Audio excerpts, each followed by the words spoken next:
Family, who understands? I crossed over to become a rich second-generation heir of the Hyuga family. Just wanted to get a good night's sleep, but I was woken up by my competitive brother Hizashi and even got beaten up. Anger surged in my heart, and I immediately hit him with 1,000 years of pain right on his butt, making him howl in pain. But then I thought about the possibility of having caged bird carved on the foreheads of the Hyuga clan members. So I had to prepare early. Let me tell you, I never imagined that one day I would use the legendary technique of 1,000 years of pain on my genius brother. The feeling was incredible. His expression at that moment was like he had seen a ghost, his eyes nearly popping out, and his mouth open wide enough to fit an egg. Now let's rewind a bit. You asked me why I was so ruthless? Who understands? A person who finally crossed over to the world of Naruto and became a rich second-generation heir of the Hyuga family. What did I want? Just to sleep in naturally, right? But what happened? My twin brother, Hizashi, is a pure competitive king. Even before dawn, he was out in the yard yelling, "Hey!" While practicing on the wooden dummy, making noise like a renovation crew had just moved in. At that moment, all I could think of in my blanket was, Hizashi, you competitive king, what the hell are you practicing so early for? Can't you let people sleep? I turned over, covered my head tightly with the blanket, and mumbled curses, even talking in my sleep. Damn Hizashi, making so much noise I grabbed a pillow from the side and stuck it between my legs. That's comfortable, back to sleep. But guess what? My brother finished practicing and pushed the door open, only to see my lump and his missing pillow. Let me tell you, even though my eyes were closed at that time, I could feel the air had solidified. His face, which looked exactly like mine, instantly darkened, and his Byakugan eyes were shining brighter than light bulbs. He wanted to kick me, but remembered what Mom said, "You're the older brother, take care of your younger brother." So he forcefully held back. But when he turned around and saw his bare bed, and then looked at the precious pillow wedged between my legs, well, that was the last straw. He was so angry that he let out a roar from his dantian. Hizashi, how dare you use my pillow like that? Go die. Smack. A crisp sound rang out. I felt like my butt split in two. The pain jolted me awake from my dreams. I yelped and jumped up, covering my butt, completely awake and filled with raging anger. Do you know what it's like to wake up angry? I do. And it was supercharged. My mind went blank, and I pointed at him, cursing in Japanese. Even though my speech was jumbled, my momentum was definitely there. Let me tell you, I'm the main character. How dare you, a side character, touch my butt? My legs were trembling in pain, my eyes wide open, fists clenched. I charged at him. Take this, backbreaking palm, and a finishing kick. What I unleashed was a haphazard set of moves, completely forgetting about any martial arts techniques, striking however I could, hitting him with every punch and kick. Hizashi was caught off guard at first. After all, a flurry of punches can take down a master. He clumsily dodged while cursing. My grandpa is your grandpa. Where are you kicking, you bastard? Once he reacted, his expression instantly became serious. After all, he was a genius, and he quickly regained his footing, crashing into my arms with a closeness move, followed by an elbow strike to my stomach. I let out an ugh and nearly vomited my breakfast. Then he grabbed my arm with all his might, trying to execute a shoulder throw on me. Hey, you think you can throw me? No way. While I was in midair, a flash of inspiration from Stephen Chow's techniques crossed my mind. I locked his annoyingly handsome head with my legs in a move I dubbed Deadly Scissors. Then we rolled out of the bedroom in an extremely abstract position, tumbling down the stairs and into the yard, finally landing in the training ground. Shurikens, iron balls, everything hurt us, leaving us bruised and battered. We were in a stalemate. He was tightly gripping my waist, and I was pinching his head with my feet. I shouted at him, "Hizashi, let go of me." If my voice was any quieter, I'd lose. His mouth was blocked by my foot, so I couldn't hear what he was saying, but he just wouldn't let go. In a panic, I pushed my foot deeper into his mouth. Let me tell you, the scene was utterly absurd. Even the crows in the sky were dumbfounded. Just then, he started biting my foot. It hurt so much I was twitching. Ouch. Let go. You foot fetishist. Not only did he not let go, but he bit down even harder. Fine, you asked for this. Looking at his butt upturned towards me, an evil thought suddenly formed in my mind. I quietly made a hand seal with one hand, forming a perfect tiger seal. Then I brought my right index and middle fingers together, pointing them to the heavens. Oh no, I meant pointing them to his behind. I gathered my emotions, summoned all my strength, and shouted with the most imposing voice since my crossing over. Hidden Leaf Secret Technique. Body Technique, Ultimate 1,000 Years of Pain. With a whoosh, the world went silent. I felt my fingers break through a warm barrier, followed by a gust of cool wind. Then came Hizashi's blood-curdling scream, echoing in my ears, as if it would linger for 3 days. His mouth, which had been biting my foot, finally let go, splashing water everywhere. Along with a salty taste, this brotherly battle ended with my epic-making ninjutsu achieving overwhelming victory after the fight. We limped home. The Hyuga family's estate was indeed vast, with blue bricks and green tiles, resembling a paradise. The clan members we encountered showed Hizashi immense respect. "Good morning, Lord Hizashi. Finished your training again?" Hizashi's face was pale from the pain, yet he forced himself to maintain a cold demeanor, standing tall, which made me want to laugh. When it came to me, the atmosphere was completely different. "Little Hizashi, oversleeping again? Haven't eaten breakfast? Take this." The neighbors were particularly warm, handing me a bunch of food. I, being sweet-tongued, responded along the way with "Hello, uncle." "Hello, aunt." At the end of the street, a little girl with a bun hairstyle ran over, calling me Brother Hizashi in a soft voice. I naturally patted her head and seriously told her, "You must grow up quickly." The little girl blushed and ran away. But when I turned around, I saw her mother, a rather beautiful woman, looking at me with disgust and telling her daughter, "Kai Kai, didn't I say not to play with this little bad egg? Hell, definitely grow up to be a bad man." At that moment, I couldn't laugh anymore. I looked at the exquisite forehead band tied around that woman's forehead, and many of the Hyuga clan members on the street, whether they were ninjas or not, liked to tie things on their foreheads. A thought suddenly popped into my mind. Wouldn't I eventually have that damned caged bird carved on my forehead? Thinking about this, I started to feel uneasy. I, a time traveler, cannot just accept my fate like this. I must prepare early. In fact, I had started taking action a long time ago. When I could first speak, I hugged my mom's leg and began to act cute. "Mom, what is chakra? Can it be eaten?" I, a time traveler, wouldn't let a little chakra stump me. I immediately switched to my Conan mode, looking at my mom, Hinata Yoshi, with my cute big eyes. My internal calculations were clicking away. The sooner I learned chakra, the sooner I could master the shadow clone technique, and a life of being a legendary hero would be beckoning me. My mom was instantly melted by my cuteness. Instead of lecturing me with grand principles, she held my little hand, and a warm current flowed from her palm, comforting and cozy. A faint white aura appeared on her hand. "Wow, Mom, is this chakra?" My eyes lit up. "Yes, this is chakra," she said with a smile, patting my head and playfully flicking my nose. "How do you cultivate it?" I asked anxiously. The information was within reach. But then, with a duong sound, my mom gave me a light smack on the head. "You're so little, you should just play well now. You can learn when you grow up." Great, the plan failed. My mom wasn't buying my act. She believed kids should act like kids. Seeing my aggrieved expression, she had no choice but to teach me a few simple hand seals to practice my speed first. The next second, my mom picked me up and pushed me outside, finally pinning me onto a rocking horse. Let me tell you, I was utterly devastated. Here I was, a 30-something soul, treated like a 3-year-old, swaying back and forth on that rocking horse to the catchy tune of Grandpa's Dad is Grandpa. Who would understand how I felt? I had never been so speechless in my life. All right, the cute act wasn't going to work. I had to find a way to secretly practice on my own. How to cultivate chakra. I had read the original work. It was about climbing trees. Simple. Then bang. Clang. Ouch. On the first day of training, I ended up with a bruised and battered face, looking like a pig's head. My mom caught me red-handed, and seeing her pained expression, I could only awkwardly claim that I accidentally walked into a tree.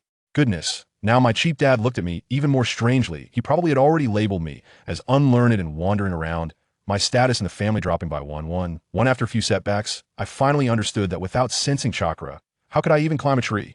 This thing couldn't be rushed. I had no choice but to sit quietly every day like an old man, closing my eyes to feel the chi within my body, but the progress was nearly zero. Until later, when I stumbled upon a passage in the clan's library that sent a chill down my spine. Chakra is the Bodis. Potential, excessive training during childhood is equivalent to overdrawing life in advance. The image of the early deceased Itachi flashed through my mind, along with Kakashi, who has always been lacking in blue. Damn, so that's how it is. In that moment, I suddenly felt that my mom was incredibly clear-headed. She wasn't stopping me from training. She was saving my life. I started immersing myself in the family library, hoping to uncover more secrets. To my surprise, I actually found some. Our Hyuga clan, back in the day, was known as one of the 3 great powers of Konoha, alongside the Senju and Uchiha. The Senju were in the south, the Uchiha in the west, and our Hyuga family was in the east, known as the East of Konoha. Every day, the first rays of sunlight would shine upon our home. Our ancestor, Hyuga Tenin, was also an extraordinary person. He faced off against Hashirama and Madara, who were both quite formidable, and established a clan motto, avoid their sharpness, nurture one's light in obscurity. In simpler terms, it meant, if I can't defeat you, can I not outlast you? The strategy was to accompany them, outlive them all, and thus become the strongest. What a classic Sima-e strategy. Thanks to this, our Hyuga clan indeed thrived and lived the longest. However, living long also brought new problems. As people age, they become conservative to control the ever-growing and expanding family. The main house actually invented a curse seal called Caged Bird, specifically to enslave members of the branch family. When I saw the black bird cage symbol with 2 horizontal lines and 1 vertical line in the book, my scalp went numb. Isn't this the standard mark on my forehead in the future? Life and death resting in someone else's hands. Who can bear that? Just when I was worrying about the future, in the spring of Konoha's 24th year, my parents packed me off to the Hyuga family's preschool. I wanted to complain. I crossed over and still have to go to school. And it's cultural courses, for crying out loud. In class, an old man was spitting everywhere, bragging about how amazing our ancestors were, praising Hyuga to the point of almost flying up to the sky. Sitting there, how could I, with 2 lifetimes of experience, be fooled by such low-level brainwashing? Bored out of my mind, I could only resort to my old pastime from my previous life, pin spinning. Then, let me tell you, something magical happened.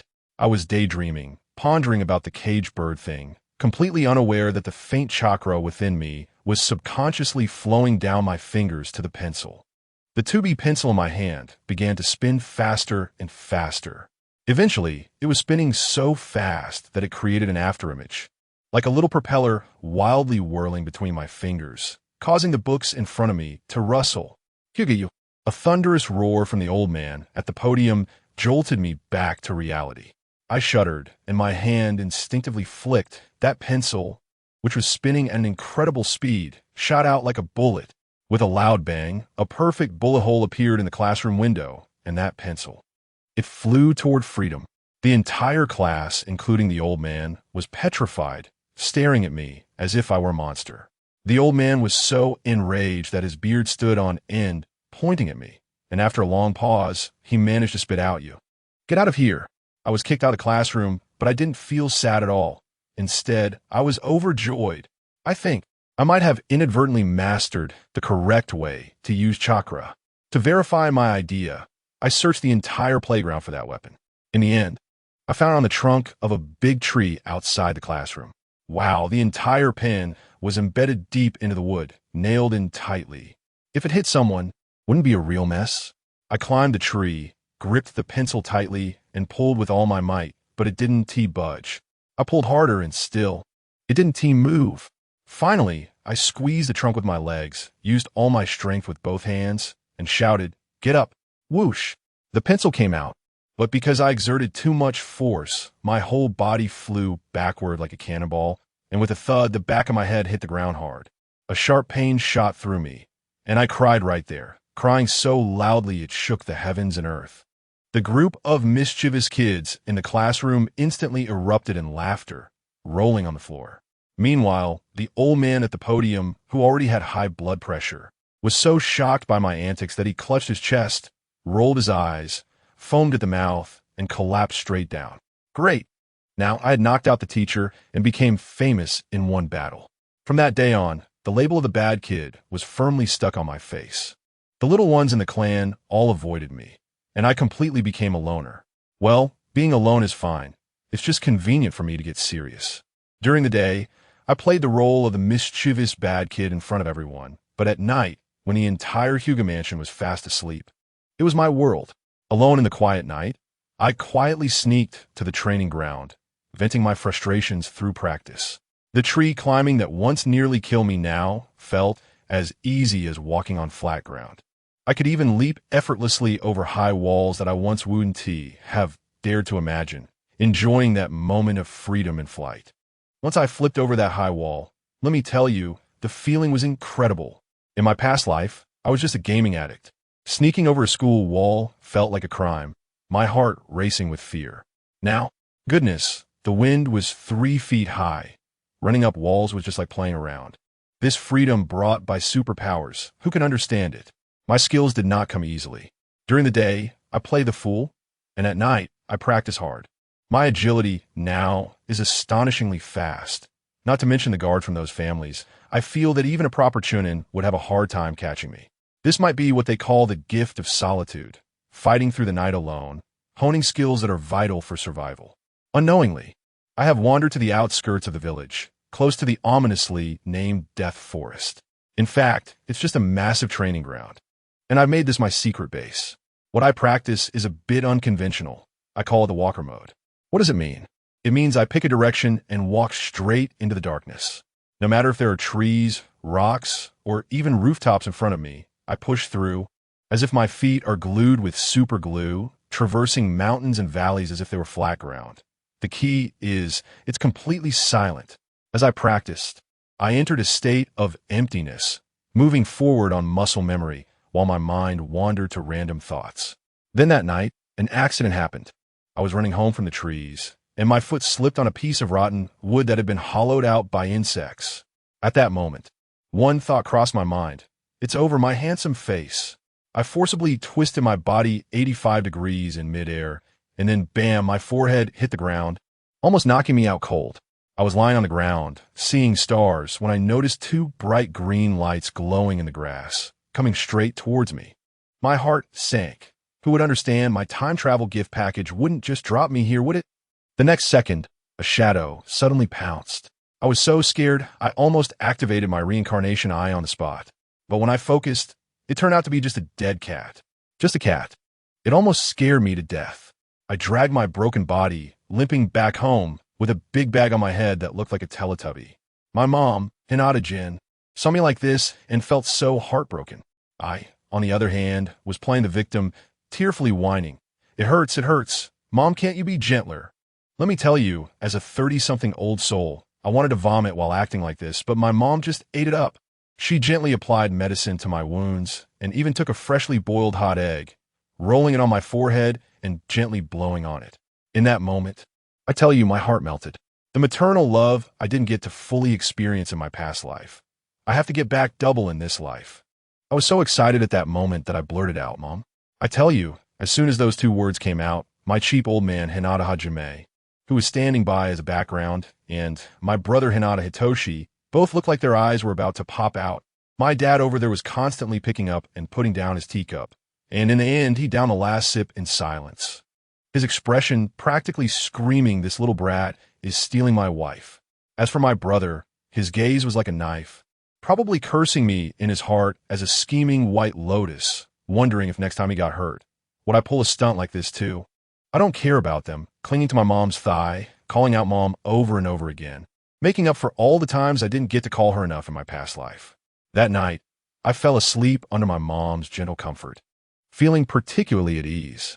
Later, I finally grew up a bit and was allowed to step out of the house to explore the leaf village that I had longed for. My first stop was the Yamanaka clan. Let me tell you, the Yamanaka family is like the KGB of the leaf village, with everyone being an intelligence chief. Their secret technique can see into your mind, knowing what color underwear you wore yesterday, and whether you wash your hands after picking your feet, stripping everything bare. And yet, such an impressive family ended up opening a flower shop in Ino's generation. I immediately imagined a melodramatic soap opera. The wealthy heir Yamanaka Inoichi, in pursuit of true love, elopes with a flower-selling little sister. This script is simply outrageous. After visiting the Yamanaka family, I went to the Akimichi clan. Wow, now that's heavyweight. I tried to hold the newborn Shuji, and guess what? I used all my strength, but couldn't lift him. Their family members have arms thicker than my dad's thighs. Their logic is simple. Weight equals combat power, and size equals chakra. They treat their bodies like walking power banks. The more they eat, the longer their endurance. I was just lamenting, Ding's father, Ding Pan from the Chiodao clan, came over like a mountain, shaking the ground. I had to tilt my head back, nearly breaking my neck, just to see his two large nostrils that could fit grapes. Don't be fooled by his scary appearance. He is a really nice guy, a pure-hearted good person. I was chatting with him casually and then pointed to a huge chair in the hall covered in dust, naively asking, "Uncle Ding Pan, what is that chair for, and why is it so dusty?" Upon hearing this, he let out a long sigh, even longer than my own breath.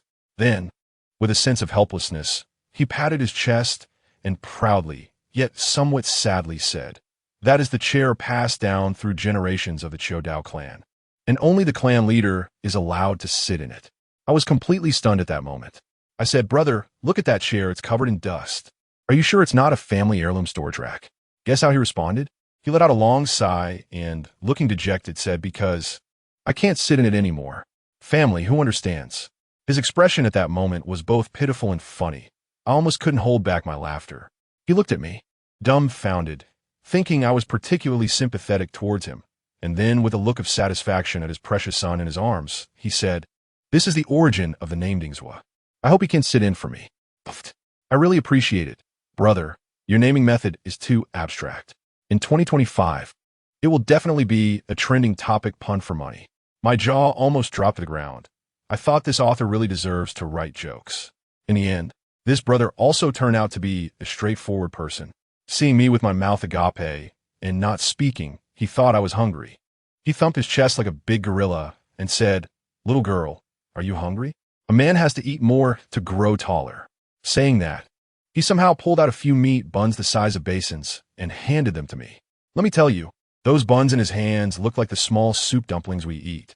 He gobbled down a whole steamer in just a couple of bites, leaving me in shock.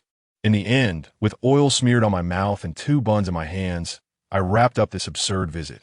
As soon as I stepped out, I found a corner where no one was around and scooped out the greasy filling inside. Come on, how could a health enthusiast like me eat that? The plain dough skin is the best. I was munching on a bun while pondering my next visitor. Nowadays, after the war, everyone is busy making little people, and the ninja world is churning them out like dumplings, one wave after another. But I thought about it in the plot of Naruto. The new generation is all born in clusters, with years of gaps in between, making it seem like everyone collectively went on vacation during those years, leaving behind a bunch of single dogs. Thankfully, even though I might die young in the future, at least I have a wife and kids, so it's not a loss. Speaking of which, that Nara family's genius with an IQ of 250, isn't his dad about to be born too? I'm really curious if their family, upon birth, will just find it troublesome and skip crying, directly starving themselves to death. Anyway, I'll find out in a few months. I was also idly wondering, what was Shikaku's dad's name again? Forget it. Let's just call him Nara Shikaman. The Gate of Deer, easy to remember. Just as I finished that thought, I heard some commotion around the corner. Goodness, a couple dressed in fishnet couple outfits with sky-high ponytails walked over. The guy was acting like a simp. "My queen, walk slowly. My queen, be careful with your belly." I took one look and thought, well, the Nara family is a lost cause. This fear of wives is written in their DNA. Even more absurd, there were 2 families confronting each other nearby, looking like they were about to fight. Someone from the Aburame family shouted, "Hey, dog seller, what are you going to do about my bugs that your dog ate?" The Inuzuka family immediately exploded. "What's wrong? Bug breeder? How about I let my dog have a litter for you tomorrow?" Goodness, is this how lively Konoha village is every day? Speaking of families, it gives me a headache. I'm still young, not yet at the age of being caged like a bird. But just thinking about that future fate keeps me up at night. Seriously, I'm just a kid who should be able to fall asleep instantly.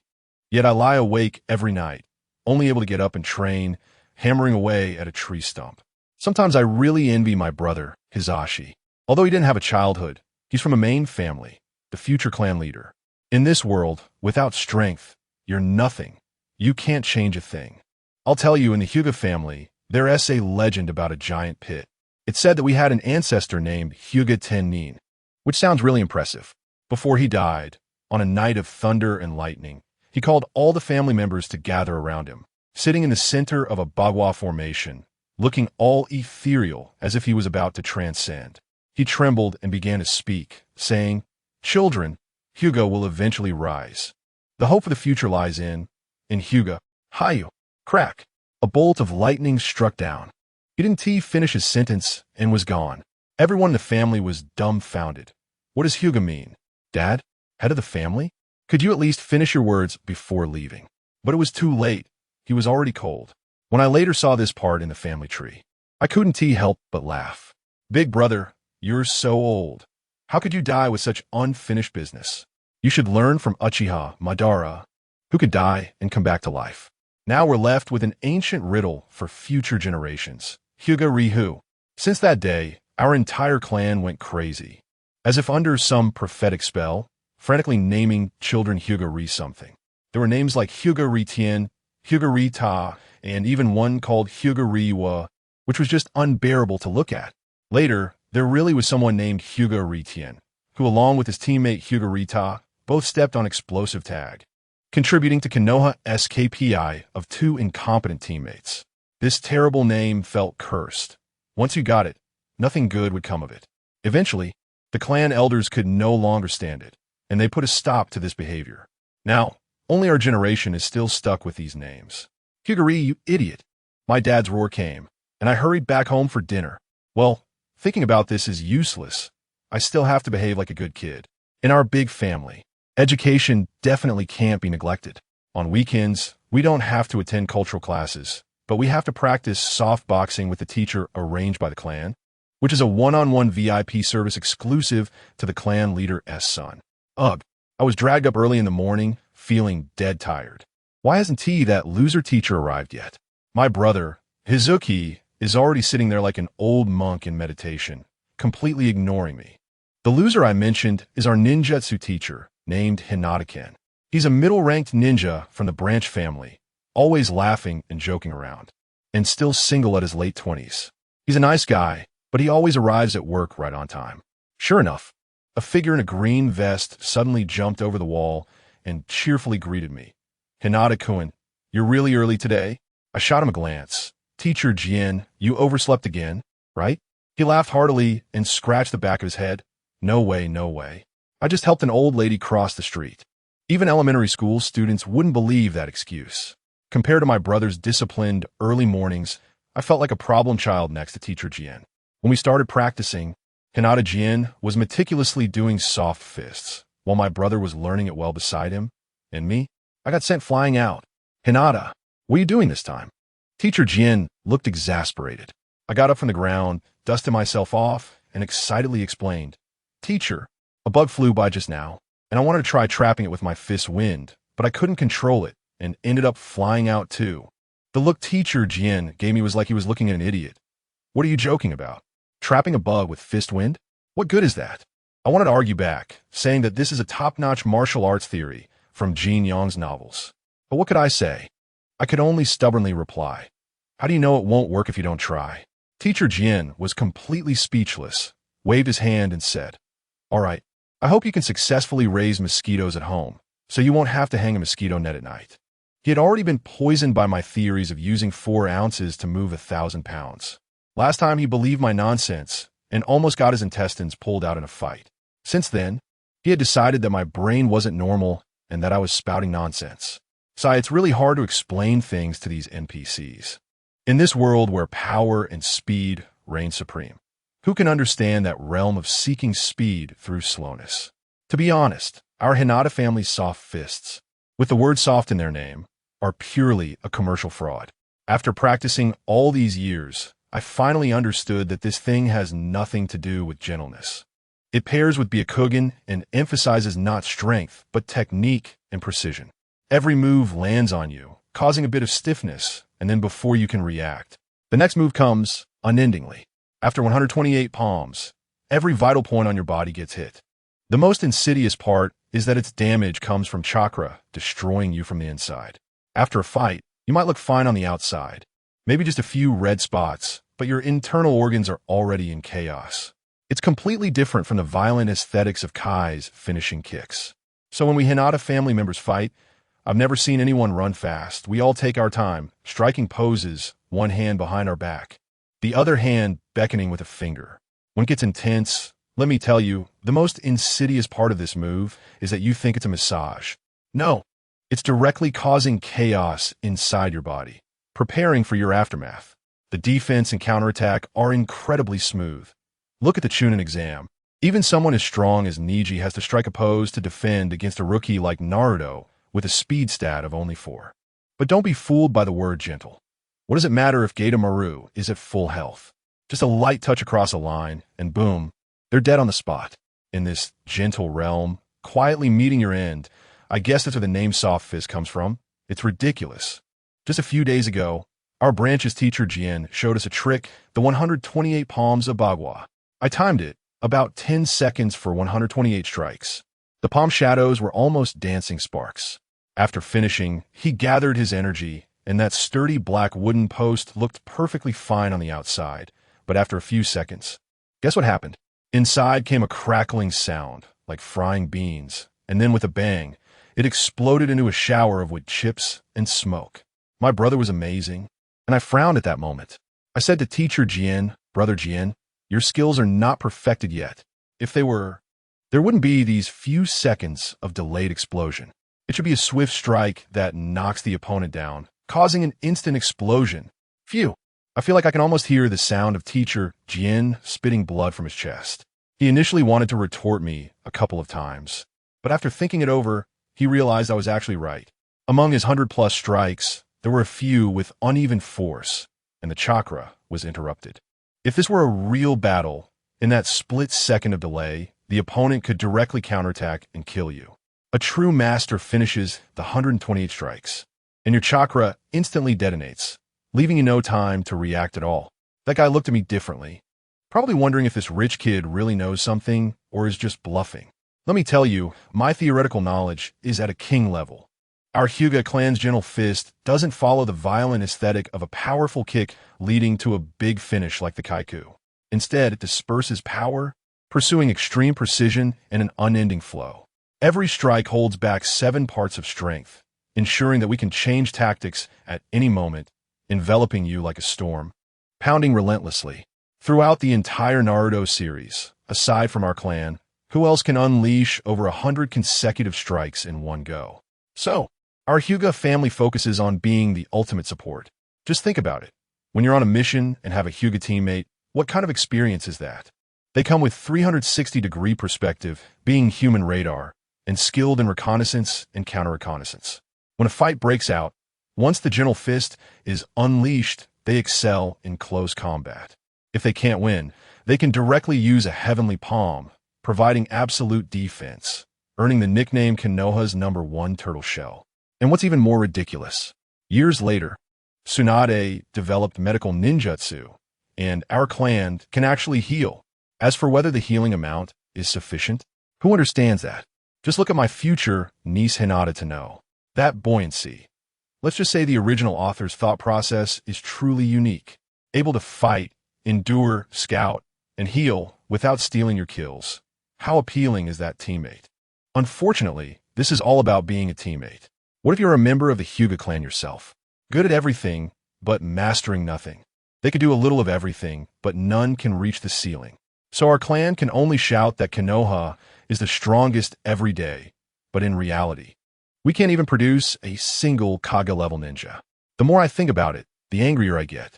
My genius nephew Niji in the future, without drugs or cheats, stubbornly fought against Kidamaru for 3 to 4 episodes and even managed to turn the tables. But what happened? He died right before victory. I turned around and saw my brother Hizashi still practicing foolishly, and an unnamed fury surged up. It's your son in the future. Why can't you protect him well? I went up and slapped him on the back. What are you doing? Are you crazy? Hizashi was stunned. It's nothing. I just wanted to hit you, I said, holding my neck high. Bastard, if you want to fight, then let's do it. Who's afraid of whom? Goodness, my brother's 8 trigrams 36 palms came straight at me. I didn't play by the rules either. I used all sorts of strange and bizarre moves like 8 trigrams footwork, 2 fingers, and pokes. All kinds of weird techniques, completely baffling my upright brother. Even teacher Kim beside us was dumbfounded, probably thinking, these two brothers have such a good relationship. So good that they have to beat each other into pig heads. After the fight, when we got home, I pretended to groan in pain, and my mom came over to apply medicine for us. My dad, Hyuga, kept praising my brother Hizashi. Your soft fist has improved. Little did he know, it was all thanks to my good-for-nothing brother's training. Later, my dad Hyuga also started to personally teach us. After all, he is our dad, and he had to show off a bit. That day in the training field, my dad stood at the center of the 8 trigrams diagram, exuding an impressive aura, and after brewing for a long time, he finally said, "Watch closely." Then he slightly bent his left leg, hit his left hand behind him, and slowly pushed his right hand forward, striking a ridiculously flashy starting pose. At that moment, I realized why my brother always liked to strike poses in place while waiting for others to charge at him. It turns out the Grandmaster was here. My dad's soft fist style is completely different from what teacher Jin teaches the young people. One word, stable. It's magnificent. Each move executed slowly on purpose, so we can clearly see the intricacies. After finishing the 36 moves, it's just a warm-up. Then the atmosphere shifts, and with a loud shout, Bob at 128 palms, the style suddenly changes. What was just slow-motion teaching is now played at 16 times speed. With a roaring sound and rushing wind, his soft fist has somehow produced the momentum of a hard punch. The palm shadows swirl, and finally, a semi-transparent chakra wall forms around him, impenetrable. Now I understand how he got the nickname Turtle Shell. Before he even opened up to the heavens, he was already like an iron barrel. My dad's kung fu can only be understood intuitively, not expressed in words. I've engraved every detail of his demonstration in my mind. This is my future foundation for survival. I've also come to understand that soft boxing has its levels. Teacher Jin's style is the first level of speed, while my dad's is the second level of stability. But what comes after stability? However, my dad is a bit biased.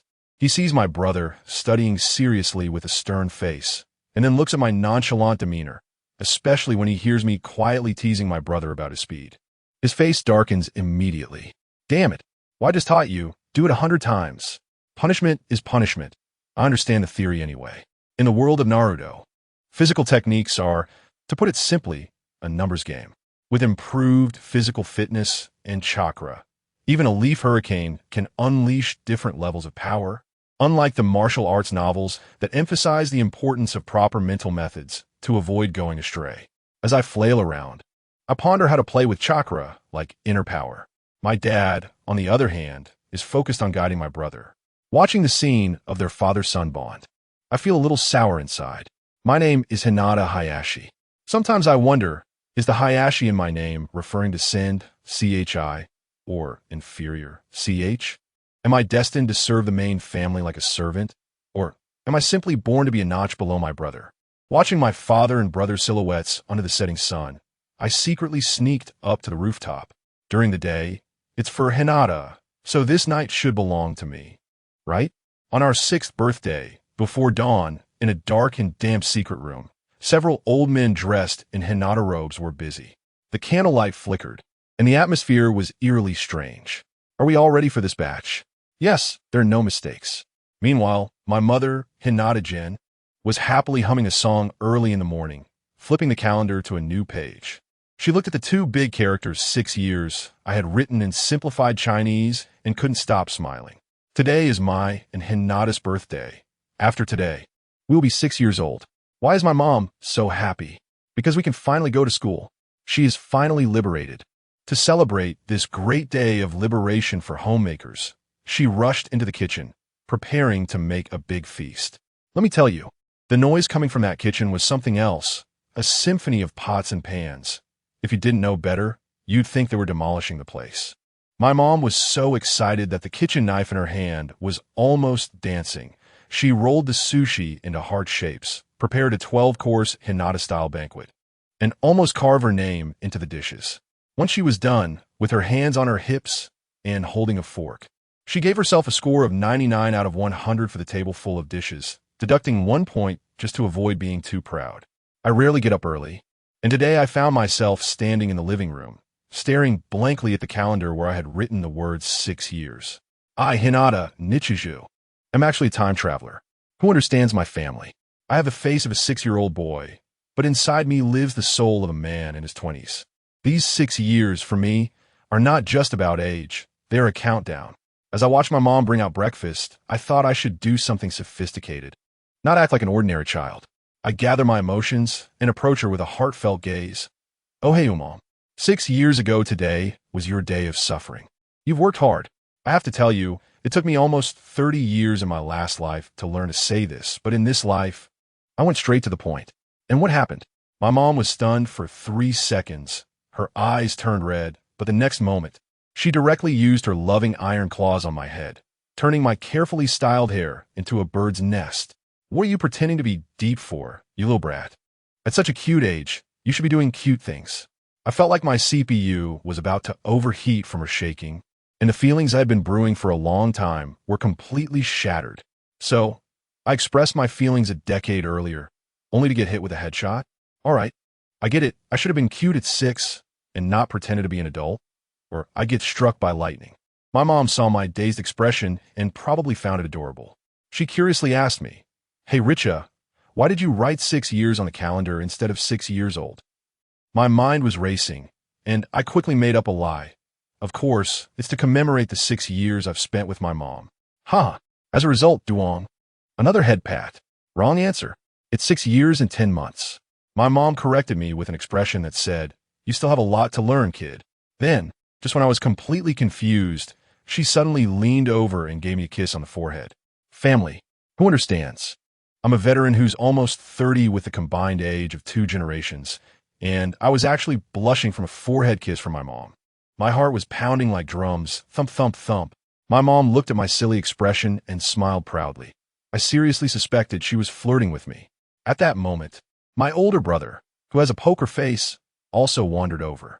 When my mom saw him, she mischievously beckoned him. "Rizachan, come here." Then she gave his icy face, which looks just like their dad's, a wave. My brother immediately short-circuited with a look of who am I, where am I, and what does my mom want?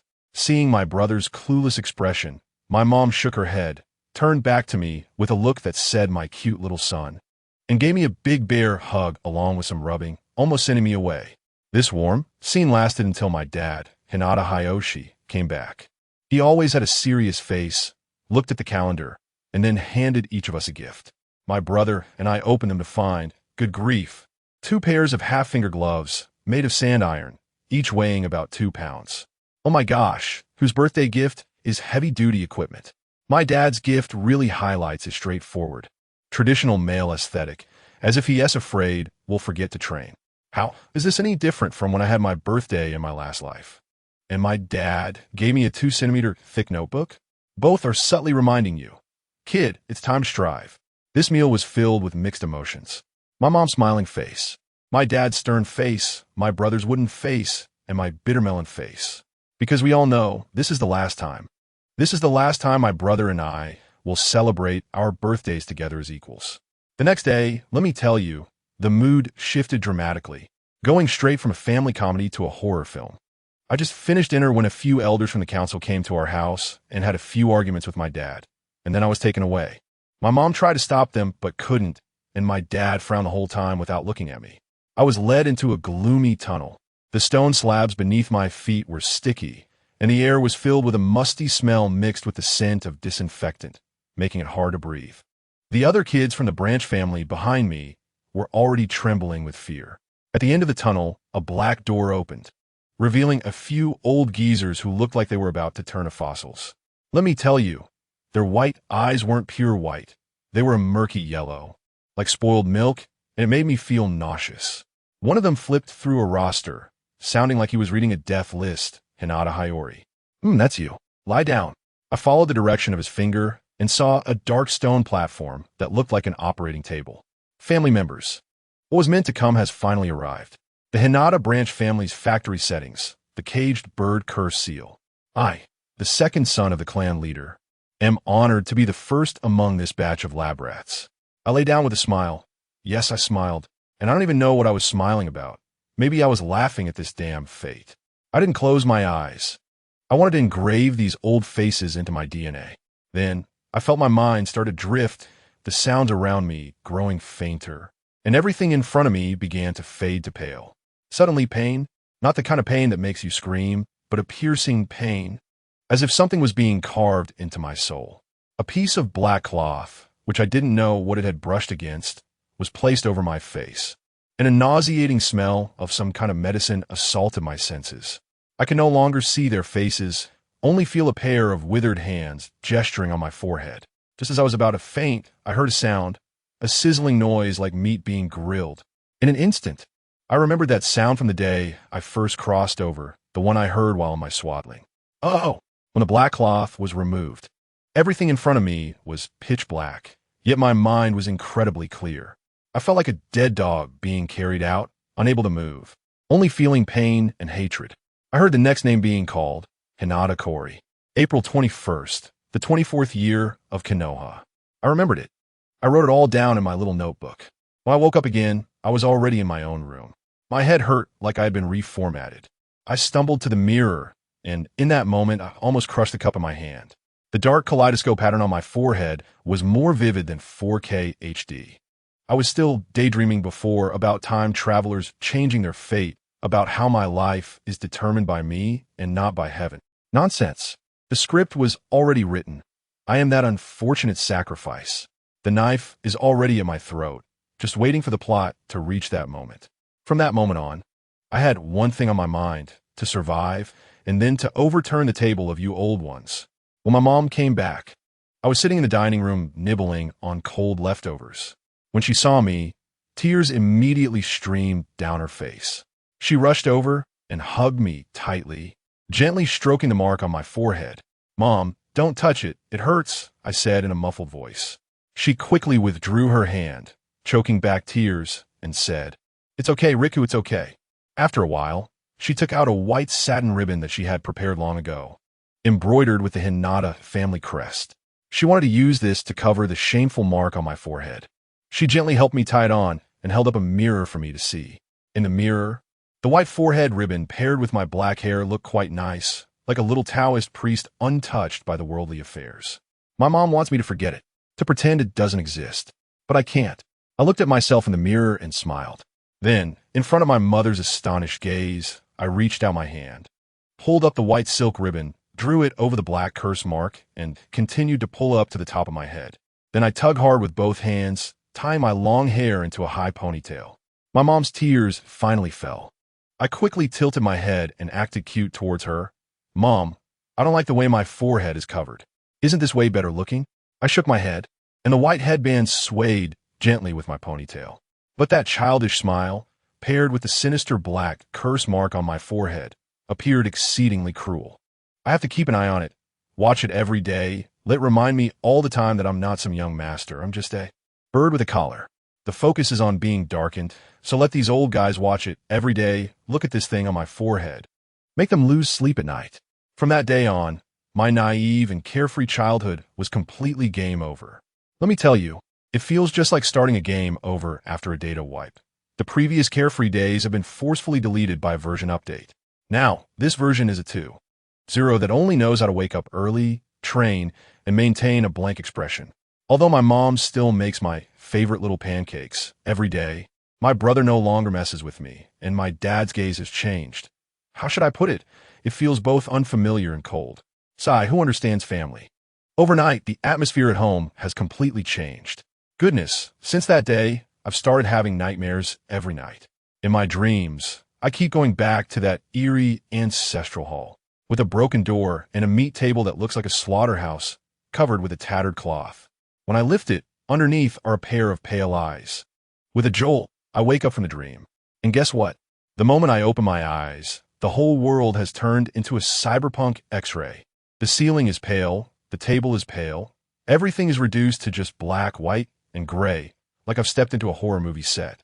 I was stunned for a moment, rubbing my eyes vigorously, but the scene remained the same. Looking down at my hands, I was shocked to see that my skin and flesh had become transparent, leaving only a layer of gray outline, with dense networks of meridians and acupoints visible inside. Blue chakra flowed inside like energy bars. I could even see my small organs internally pumping chakra out like an engine. The visual effect was incredible. Fortunately, I was a time traveler and recognized that this was the Byakugan of the Hyuga clan. Otherwise, such a scene comparable to the underworld would have scared me to death. I tried to look into the distance, and wow, my vision instantly penetrated the walls as if I had a high-power microscope, allowing me to see the entire Hyuga compound and even a part of Konoha village. I spotted the edge of the Death Forest, where I usually trained, several hundred meters away. However, using this ability drained a lot of chakra, and soon, my eyes started to ache like needles, swelling and painful as if they were about to explode. Then everything went black for a moment, and when I opened my eyes again, the world finally returned to its colorful normal state. I wobbled to the mirror and saw that the calendar on the wall had flipped to the next day. Apparently, I had slept for over 24 hours straight. The child in the mirror looked pale, but his eyes no longer held the previous sense of nonchalance. I touched the black bird in a cage mark on my forehead, which felt like it didn't belong to my body. Before, I just wanted to be a lazy person, spending time with my mom, teasing my older brother, and wandering around the streets of Konoha. But now? No way. All right then. Since a leisurely life was off the table, I might as well train. What else could I do? In the blink of an eye, I was 6 years old, and my brother and I had reached the age to enroll in ninja school. On registration day, my father, HyugaHizashi, was quite the sight, dressed in his timeless white ceremonial robe, leading us like 3 penguins in white bathrobes, swaggering towards the school. The rate of people turning to look was 200%. You'd think a boy band was debuting. The old me would have been looking around curiously, finding everything new. But now, I wore a blank expression, just like my brother, silently following behind. I tied my hair into a high ponytail using the headband my mom gave me, letting the glaring bird in a cage curse mark on my forehead shine brightly. On the way, a rowdy upperclassman accidentally dropped a shuriken at my feet. He shouted at me, "Hey, Junior, throw that back." The old me would have definitely given him a spinning kick to land the shuriken right in the target, showing off. But now, I was just an emotionless tool. I walked over silently, picked it up, and tossed it back to him with the most standard grip, handle facing inward. When I got to school and finished registering, I turned around and caught sight of a father and son. The dad was bowing and flattering the registration teacher, while the son stood next to him, fists clenched, looking particularly reluctant. In that moment, I found myself wondering if I could choose. Would I rather be the current HyugaHizashi or a child from an ordinary family? Sigh, never mind. On the first day of school, I easily sat in the last row by the window, the prime spot for the protagonist, as those in the know would understand. My brother, Hizashi, unsurprisingly sat in the front row, the study area, surrounded by a few followers from the branch family. The Uchiha kids were easy to recognize, all dressed in black like they were going to a funeral, with expressions that screamed, "Don't mess with me." Just as I was about to lie down and catch some sleep, a kid with brown hair in the class started chattering nonstop like a sparrow. Suddenly, he stood up, hands on his hips, and shouted to the whole class, "I'm going to be the Hokage." My eyes lit up at that moment. Wow, this familiar line. Isn't this a character from a story? I lazily lifted my head and asked him, "Hey kid, what's your name?" He turned around, puffing up in anger, and glared at me. "My name is Senju Ropetree. I'm going to be the Hokage." Not a kid. Senju Ropetree? Tsunade's unfortunate little brother? Interesting. I smirked and decided to deliver a heavy blow to his young heart. I leisurely said, "Oh, Ropetree, huh? Are you sure you want to become the man Hokage?" I deliberately elongated the word man. This silly kid didn't catch the trap at all and proudly pounded his chest, replying, "Of course, I will definitely become the man Hokage." I couldn't hold it in and laughed out loud while leaning on the table, then said to the whole class, "Really? It seems that our next Hokage will definitely be a beautiful woman. Family, her future man is right in our class. Just a bit noisy."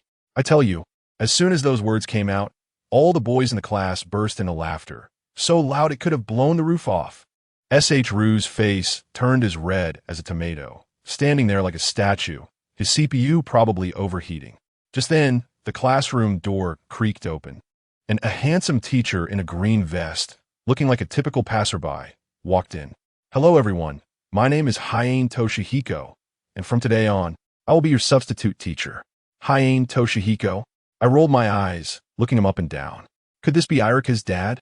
No way, he is so handsome. How did his son end up looking like that?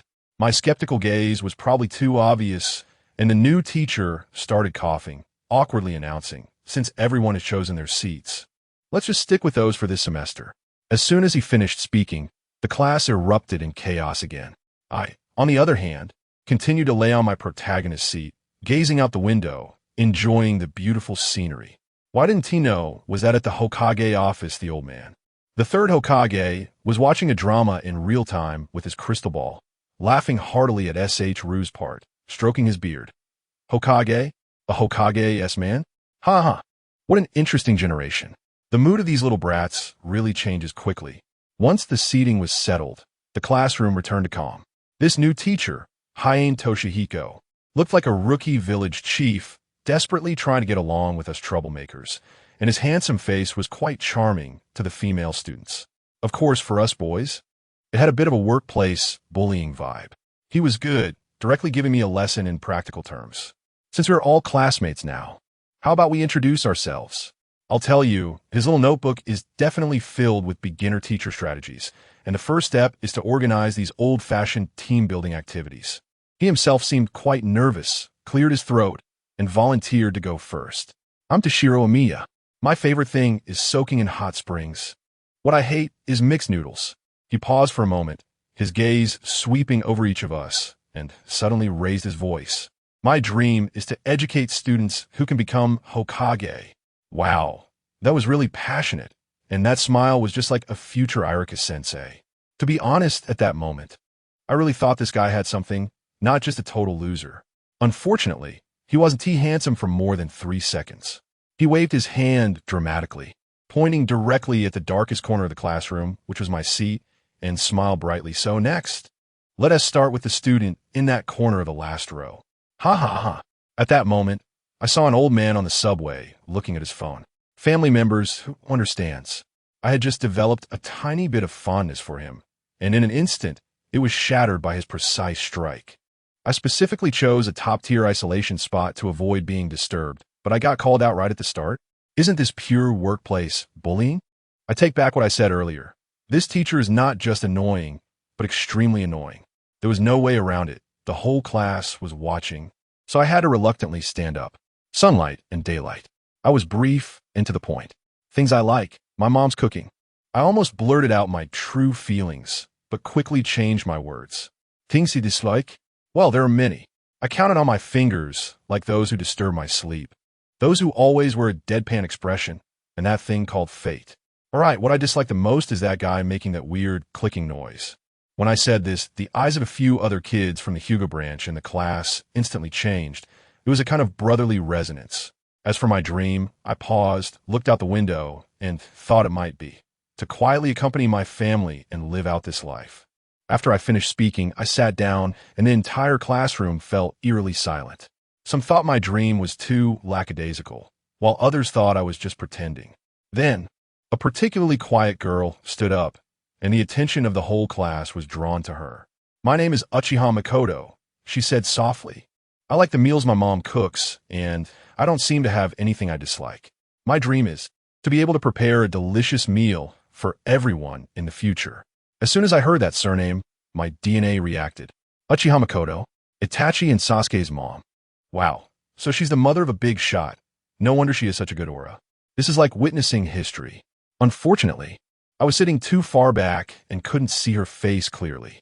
Then there were all sorts of strange self-introductions, like someone who likes ninja tools, someone who hates bugs, and all kinds of random stuff, until my cheap older brother, HyugaHizashi, stood up. He still had that expression as if the whole world owed him money. HyugaHizashi. I like the food my mother makes and tempura. I dislike fried chicken and a certain person. My dream is to revitalize the Hyuga clan. I was furious at that moment. Damn it, does he hate fried chicken and someone? Is he putting me on the same level as fried chicken? That bastard. In the end, a thunderous voice echoed throughout the venue. That brown-haired kid, Senju Sh. jumped up like a firecracker. His fists clenched tightly. My name is Senju Sh. I love the bento my sister makes. I silently complained in my heart. Tsunade's brother is indeed a Siscon. As a result, this guy had sharp ears and seemed to have heard my thoughts. He suddenly turned his head and glared at me in the corner, shouting with all his might. What I hate the most is that person sitting in the corner, the one who always rolls their eyes at me. I really hate it. Finally, he took a deep breath and, as if declaring something, he said to me word by word, "My dream is to become Hokage." The whole class burst into laughter, and the classroom discipline completely collapsed. Hayama Toshihiko's handsome face turned green, unable to control these rowdy kids. So I, HyugaHizashi, on the first day of school, ended up with a dead rival and was placed on the new teacher's key observation list. This youth is truly wonderful. As soon as the school bell rang, those little devils rushed out like mad cows. Could I squeeze in with them? No way. I simply jumped out of the first floor window, clean and neat. Hayama Toshihiko was hopping mad behind me, probably thinking how much I hated his class. You think too much. Teacher, I was just afraid those little brats would dirty the freshly washed white clothes my mom had just cleaned. I didn't take the main road with my brother. Instead, I took a long detour, passing through alleys and running through the forest. Along the way, I managed to deal with a few groups of little bullies, getting some exercise in the process. Meanwhile, our beleaguered teacher, Hayano, went straight to the Hokage's office to resign from his position. He said he couldn't manage our group of monkeys and felt like a failed teacher. The third Hokage, smoking his pipe, slowly served him a big bowl of soul-soothing advice. The core idea being, don't think about commanding them. You need to guide them. You have to believe in them and their dreams, even if those dreams seem ridiculous right now. Guess what? That bowl of soup really worked. Hayano was moved to tears and declared on the spot that he had an epiphany, vowing to fight for another 500 years and promising to be the best teacher, believing in each of our futures. From that day on, he seemed like a different person. Before I knew it, the school organized a spring outing at a lake on the outskirts of the Forest of Death. I found a quiet spot to fish using an unconventional method. I directly sensed the fish in the water with chakra, and rather than fishing, I literally yanked the fish out of the water. The fish didn't even get a chance to nibble on the bait before it was on land. A few female classmates were so amazed that they praised my skills. This stirred up a hornet's nest. That kid from the Senju clan couldn't accept it and insisted on fishing next to me, clanging and making a racket, scaring away all the fish within a 10-mile radius. I was just about to curse when our overly excited teacher, Mr. Hay, pulled out a bunch of fishing rods from who knows where and announced cheerfully, "Today we're having a fishing competition.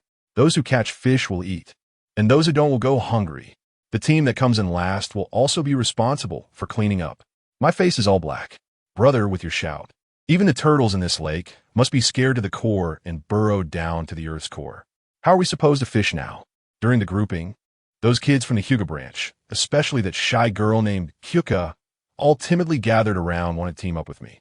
Fine, if they want to join, let them come. Before I knew it, I seemed to have become the leader of these little transparent ones from the branch family. I turned my head again, and to my surprise, my brother had also formed a team over by the sunbathing area, sitting next to that girl who loves making tea and is called by Yun Xianyi. That girl even set up a pot to start boiling water for tea. The two of them were sitting there, one aloof and the other quiet, and the scene was simply a perfect replica of my parents' youth. My gossiping spirit was burning fiercely. Turning back to my side because I had previously caught a big one, everyone thought my spot was a treasure trove, and they all flocked over. In no time, my surroundings were filled with fishing rods, fishing lines flying in the air, resembling a spider's lair. Clear waters yield no fish. With so many people, there were no fish to be caught, and I even saw the little crayfish frightened and moving out overnight. The fishing line of the thousand-hand rope tree and another classmate had tangled together, shaking as if electrified.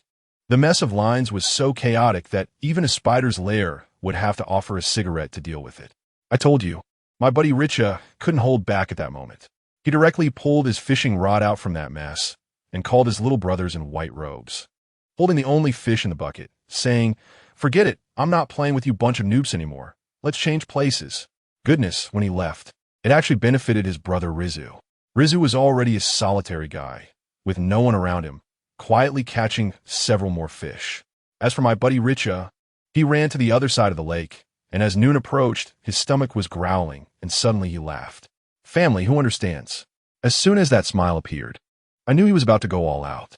White eyes activate.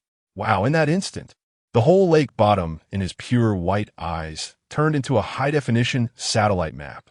The surrounding friends were stunned, like, wow, Richa activated his eyes? His white eyes looked so good, especially his little fangirl named Xiangsai. Her eyes were almost sparkling. Richa completely ignored them, with his white eyes fully open. Chakra wildly outputting, starting a full map scan. I leaned to take a look. Wow, his mind probably looked like this. Report to headquarters. At 12 o'clock direction. At a depth of 3,141,5926 meters. Enemy forces detected. I thought at the time, with that precision, are you fishing with pie? Enemy number 1. Big head fish, male. Estimated at 2.5 pounds. Currently in a passionate courtship. Alertness very high. Enemy number 2. Squirtle, female, weighing 8 ounces, currently entranced, alertness negative. So you even scanned out a cross-species love story. Huh? I saw him smirk, and with a swift motion, he cast the fishing rod, the hook infused with chakra, precisely entering the water like a miniature missile. Just as the hook flew over the big-head fish, he suddenly jerked the fishing rod. I tell you, that soft punch of energy shot through the fishing line and directly hit the fish, paralyzing it completely. Then the hook naturally caught it and pulled that 2.5-pound fish right out of the bottom of the lake, like a UFO abducting someone. With a loud thud, it landed on the shore. This ISNT fishing. This is simply a dimensional strike. Once I caught the first one, I couldn't stop. 1 fish, 2 fish, 3 fish. The things in my bucket became increasingly outrageous. What carps, what water-splashing turtles all came. And I even saw him reel in a frog with a piece of grass in its mouth and a scar over its eye. I took a look and thought, well, isn't this the future frog boss, Wentai? Since it was still small and couldn't talk, I quickly threw it back. My friends understand, in the Naruto world, frogs are part of an organization. You can't mess with them. By evening, the smell of grilled fish wafted for miles, while those unfortunate kids who caught nothing could only drool beside us. At that moment, Mikoto from the Uchiha family, who would be the future princess, came over with a bento, softly saying, "Nakaira-kun, can I trade you some fish?" My buddy couldn't resist, waving his hand and saying, "Pick whatever you want." With Mikoto leading the charge, other girls from different groups also came over with their homemade bento boxes for a resource exchange.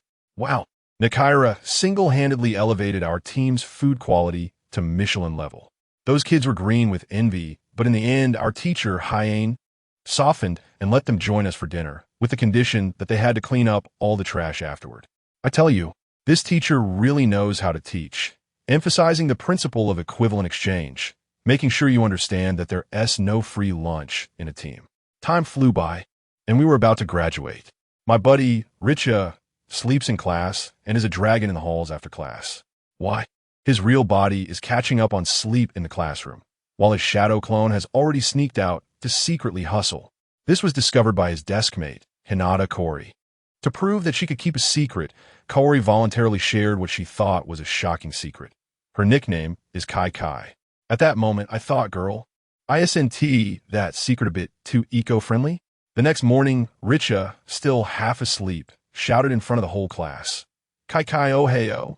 The entire class instantly fell silent, and Kaori's face turned so red you could fry an egg on it. For those few days, Richa even lost the privilege of mooching off meals. Serve him right. Later, he couldn't take it anymore and used gentle punches to silence the 2 most annoying troublemakers in class, allowing the world to be peaceful for a whole morning. From then on, the name Kai Kai became Richa's exclusive. Before we knew it, it was graduation exam day. Richa, living up to expectations, was sound asleep at his desk. Kaori was there poking and prodding him, and he dreamily exclaimed, "Stop it, babe. I can't believe it, everyone." The pure love warrior fell to the ground. Xiang Kai crashed on the spot, his face red like a tomato. Just then, the classroom door creaked open. Teacher Hei walked in, looking as black as the bottom of a pot, and without saying a word, scanned each one of us with his eyes. Then, in an unprecedented serious tone, he said, "We are now conducting the graduation exam. Everyone to the training ground." The whole class was stunned. What was going on? To the training ground? Were we going to have a practical exam? Were we going to have a battle royale? Everyone was in a panic. When we nervously stood in the training ground, the atmosphere was incredibly tense. Teacher Hay looked at our warlike expressions and suddenly burst out laughing. I was just kidding. Look at how scared you all are. It's just an exam on the substitution technique from the 3-body technique. Damn, this psychological drop feels like riding a roller coaster. That Gaishing Tian started yelling right away. "Teacher, you really know how to mess with us." Just when everyone let out a sigh of relief, Teacher Hainai put on a serious face and said this was his last lesson for us, reminding us that a ninja must never lose their composure at any time. Then he introduced us to the invigilator, a person named Tsukikage Miko, who looked cold and aloof. That Tsukikage teacher was also tough, without saying a word. He pulled out a shuriken attached to a small smoke bomb and threw it into the air. With a bang, From a moment it was thrown to when it exploded on the ground, it took no more than 3 seconds. The rules are simple, he said coldly. I throw the shuriken, and you must successfully perform the substitution technique before it hits the ground and explodes. Those who fail will not graduate. I silently counted in my heart 1, 2, bang. 3 seconds, the speed of life and death. This is much harder than the shadow clone technique in the original work. This thing is a real life-saving skill. Just when everyone was feeling the pressure, Teacher Hoshino smiled and added, Don't be afraid. To give you a chance, everyone has 2 opportunities to take the exam. The whole class was about to cheer, but he immediately put away his smile and said sternly, However, I hope you all pass on the first try, because on the real battlefield, the enemy will absolutely not give you a second chance to use the shadow clone technique. I said, Teacher, are you doing sit-ups here? One moment you're giving us a sweet date, the next moment a slap. However, everyone understands now that for this last lesson, the teacher truly put his heart into it. In a moment of silence, Teacher Hay took a deep breath and, with his young yet powerful voice, announced the end of our ninja student career. The exam begins. Let me tell you, the scene was unbelievable. Bang, bang, bang. It was like dumplings falling from the sky, with smoke bombs exploding one after another. The whole training ground was filled with smoke. If you didn't know better, you would think a film crew was shooting a war movie. The invigilator, Toshiaki Himura, had a dark expression on his face, and he announced 3 failures in a row. I felt like his voice was about to give out. Goodness. The difficulty of this graduation exam was off the charts. The rest of us felt like a cloud of gloom was hanging over our heads. Each one of us with a frown, wondering in our hearts, who will be the next unlucky one? Mr. Himura was getting anxious too. He saw our morale so low and knew that if this continued, even those who could pass would be ruined by the tense atmosphere. He picked up the roll call in his hand, and his gaze darted around our faces, clearly looking for a standout to break the deadlock. Then who did he see? I tell you, he saw Hinata Nishita. That guy was huddled in the corner of the last row, nodding off bit by bit, looking like he was about to play chess with the King of Dreams. Among a group of candidates with long faces, his drowsy demeanor was like a mudslide in a clear stream. The teacher's eyes lit up and the corners of his mouth curved. His expression was almost shouting, It's you, Pikachu. Next, Hinata Nishita. This shout completely bewildered Nishita. He opened his eyes in a daze, with a face that said, Who am I? Where am I? Is the exam over? Let me tell you, given his usual position at the bottom, he should have been one of the last to be called. When he looked up, he happened to meet our teacher's smug grin, as if to say, Gotcha? Yes, it's you, Hinata Nishita. What are you looking at?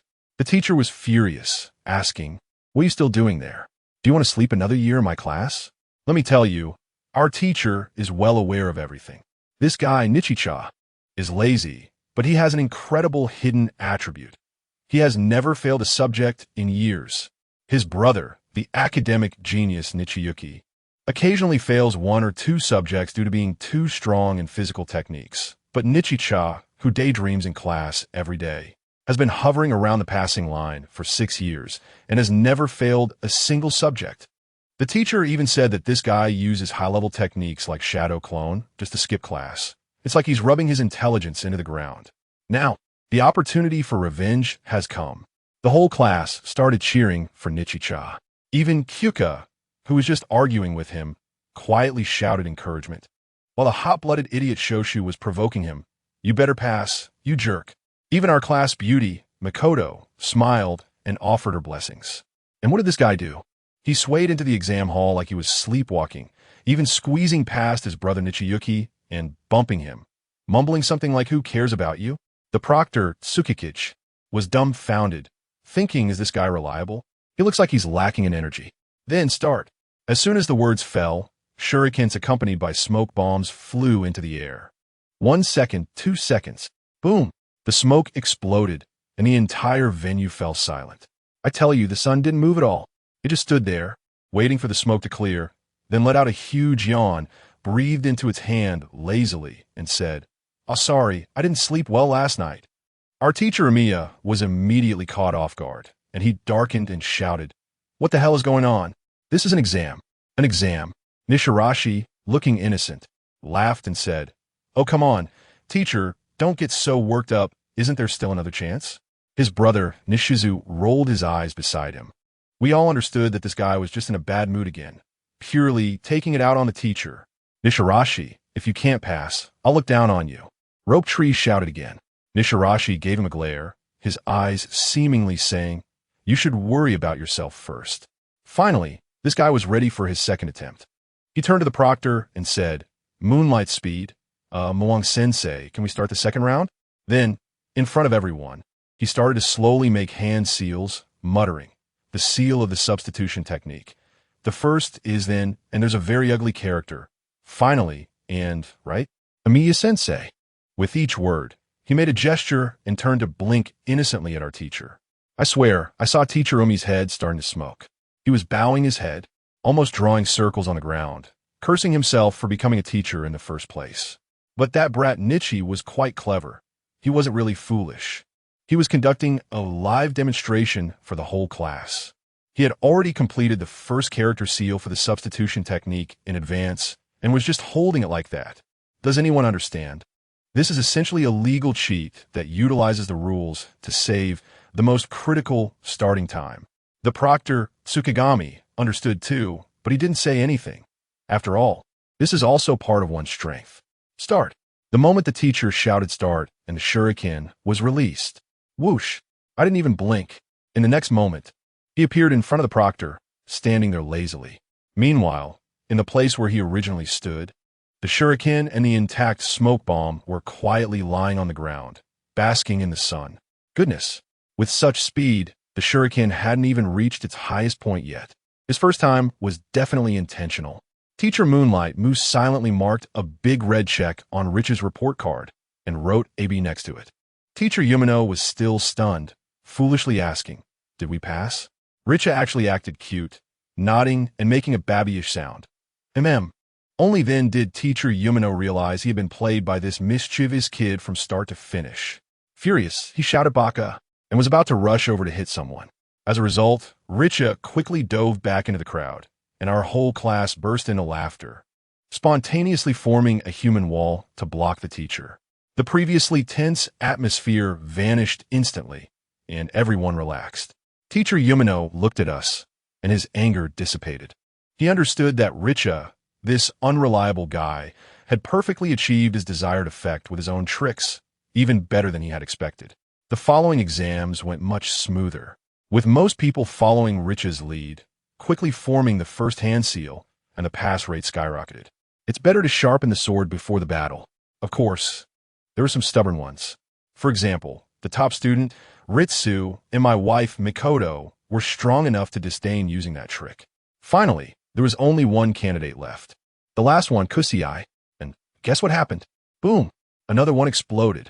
This kid, who always talked about wanting to be Hokage, stubbornly refused to use Rich's trick. After failing, he stood there, his face alternating between red and white, his fists clenched tightly. Then, he suddenly used all his strength and shouted, I told you. My dream is to become Hokage. How could a Hokage choose to escape in the face of difficulty? In that instant, the entire room fell silent. The classmates who had been snickering before all lowered their heads in shame. Let me tell you, that feeling was like Naruto had possessed him. It was shocking. Even if I fail this exam, even if I have to start over, I'll catch up to you step by step. I promise. He roared in the direction where Richa had disappeared. Oh, really? A lazy voice came from the nearby banyan tree, and Richa jumped down. You better pass first, or you'll have to call me senpai for the rest of your life. What a great provocation. It was simply ahead of its time. Baka, you annoying guy, call you senpai? No way. Kusei was instantly ignited, lifting his leg to charge forward. Duan. Teacher Yumino punched Kusei on the head. Calm down. This is an exam. Why do you only hit me, teacher? Kusei said pitifully. Because he has already graduated, and you still have one last chance. If you don't pass, you'll have to call me senpai honestly next year. The teacher shook his fist, mercilessly motivating him. No way. Kusei was completely enraged, standing firm and defiantly shouting. Just watch, teacher. I'm going to become Hokage. He didn't form the hand seals in advance, but faced Richa directly, forming a combat seal used during battles. The meaning was clear. You are my opponent. This scene left both proctors dumbfounded. They realized that one student used clever tricks to enliven the atmosphere, while the other stubbornly upheld the ninja way. These two students, who had given them the most headaches, instead taught them the most profound lesson. Teacher Yumino was filled with emotion. He looked at Kusei, silently wishing, "For your dream and for my dream, you must succeed." As the moonlight signaled the start, the shuriken once again whistled towards the highest point. Kusei instantly completed the hand seals. Let me tell you, he didn't even have time to form the last seal.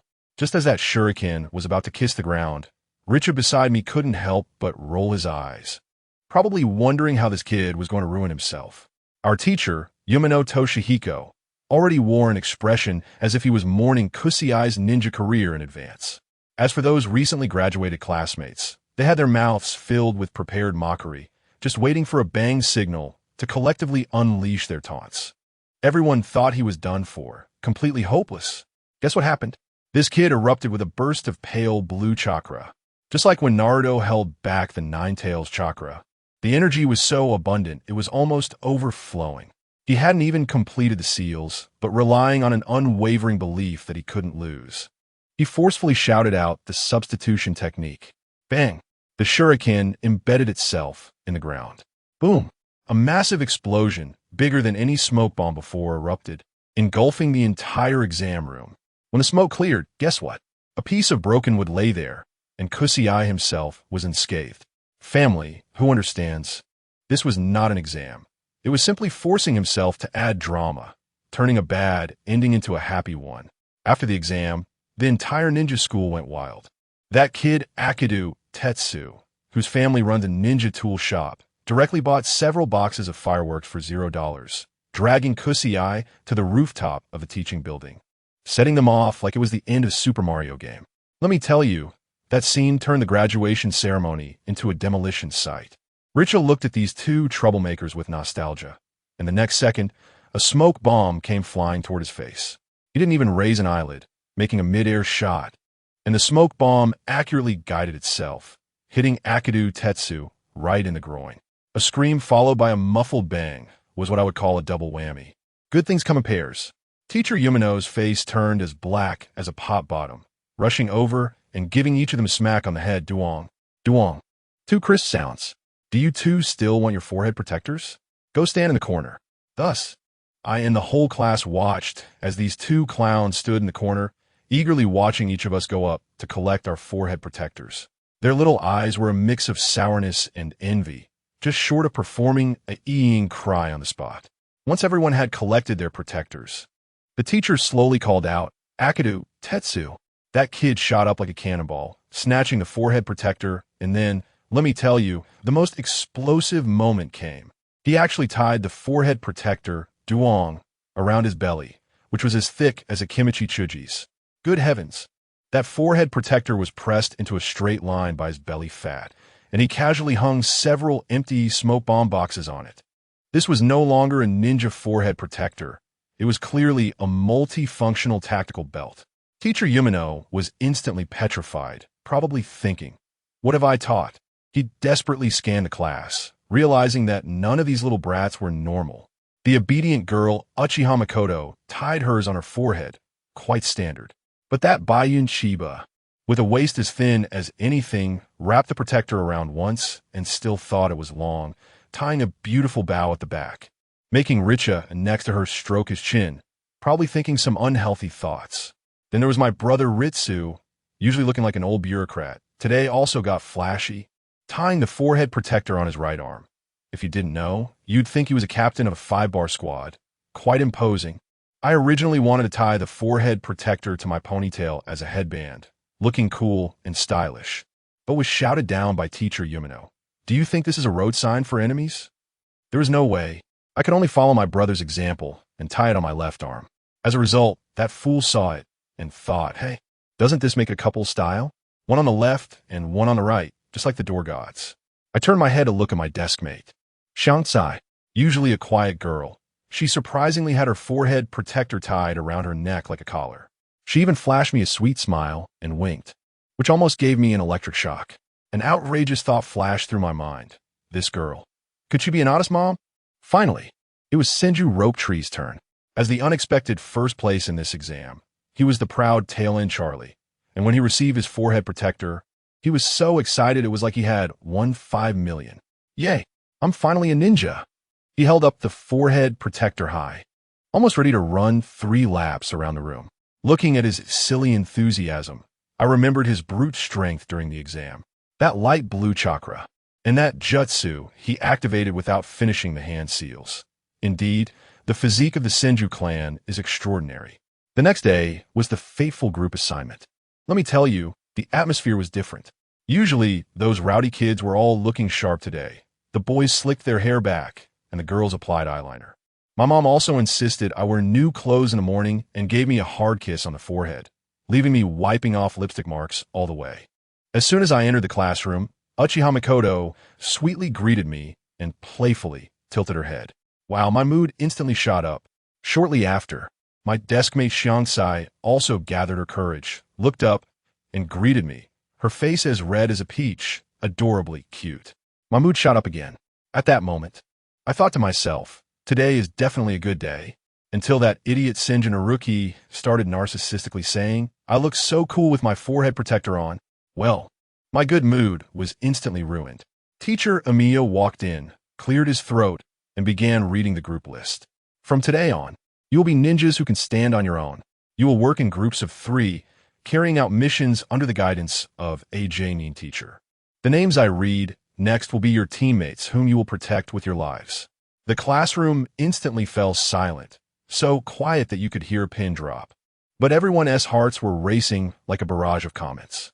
Class 1, Hyuga Hinata, Kamizuki Kif, Genko Kai. Class 2, Class 3. I was almost falling asleep until Class 5, Teacher Miya paused, his expression strange, as if he had been constipated for 3 days and nights. Hyuganichi, Uchiha Mikoto. Mikoto? Not bad. At least there's a normal person. Just as I thought that, the teacher spat out a name that made me burst out laughing on the spot. Senju Naruki. I suddenly stood up. I wasn't excited, I was scared. What's going on? Shiba? Hinata, Senju, Uchiha. Putting these 3 clans in one group? Isn't that like putting cola, Mentos, and mustard sauce in one shaker? Are those old men and the higher-ups out of their minds? What abstract direction is this plot heading towards? I stared intently at Teacher Amiya, trying to discern any hint of a conspiracy on his face, but his expression of worry clearly conveyed 5 big words.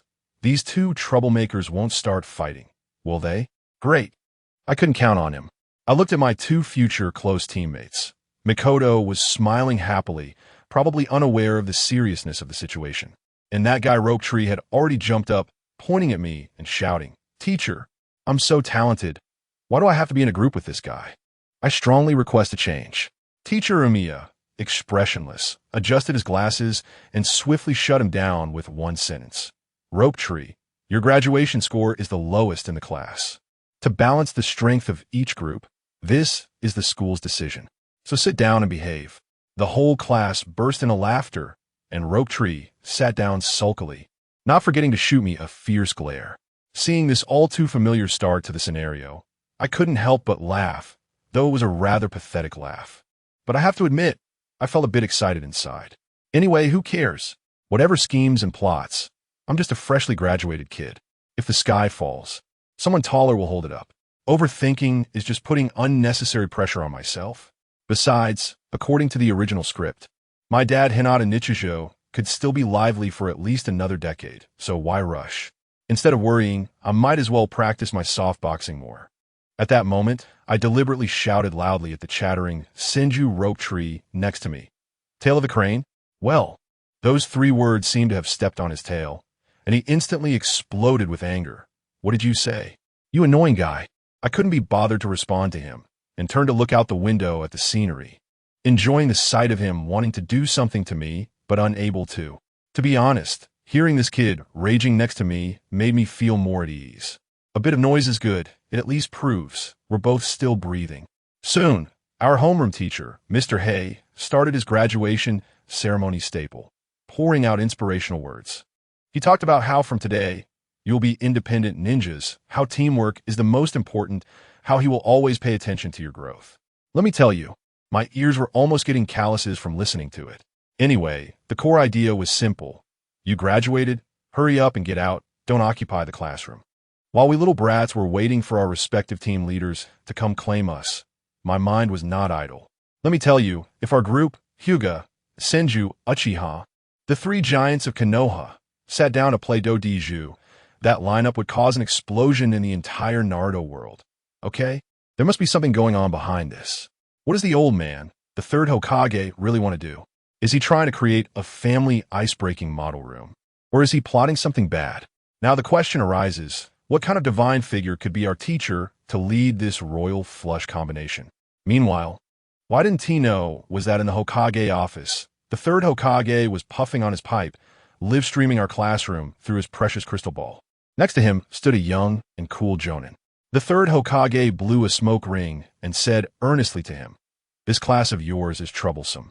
I hope the grievances of the three great clans can gradually be resolved in the next generation. It all depends on you." That guy glanced at the list in his hand.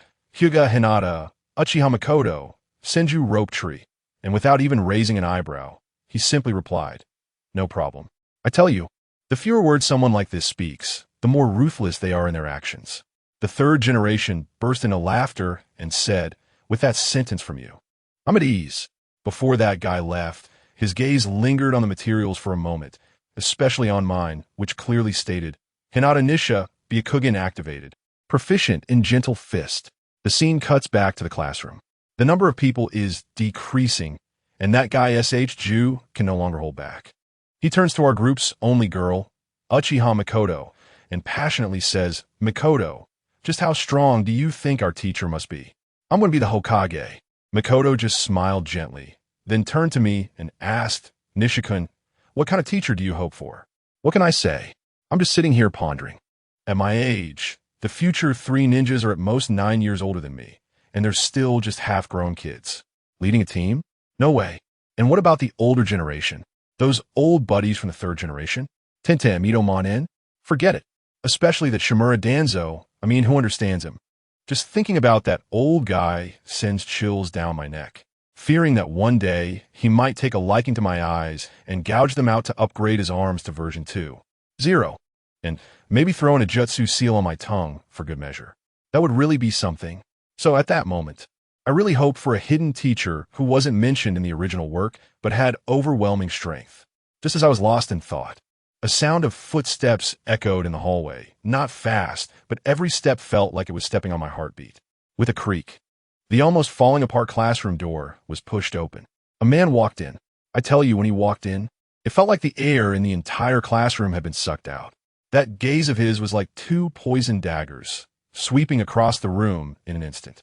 I felt that in that moment, all my vital points, my throat, my heart, my brow, had been targeted by his eyes. It was a killing intent that penetrated to the bone, absolutely the kind that had crawled out from a mountain of corpses and a sea of blood. His gaze fixed on the three of us. Then he raised his hand and pointed at us, succinctly saying, "You three, come with me." His voice wasn't loud, but every word hit your ears like a nail.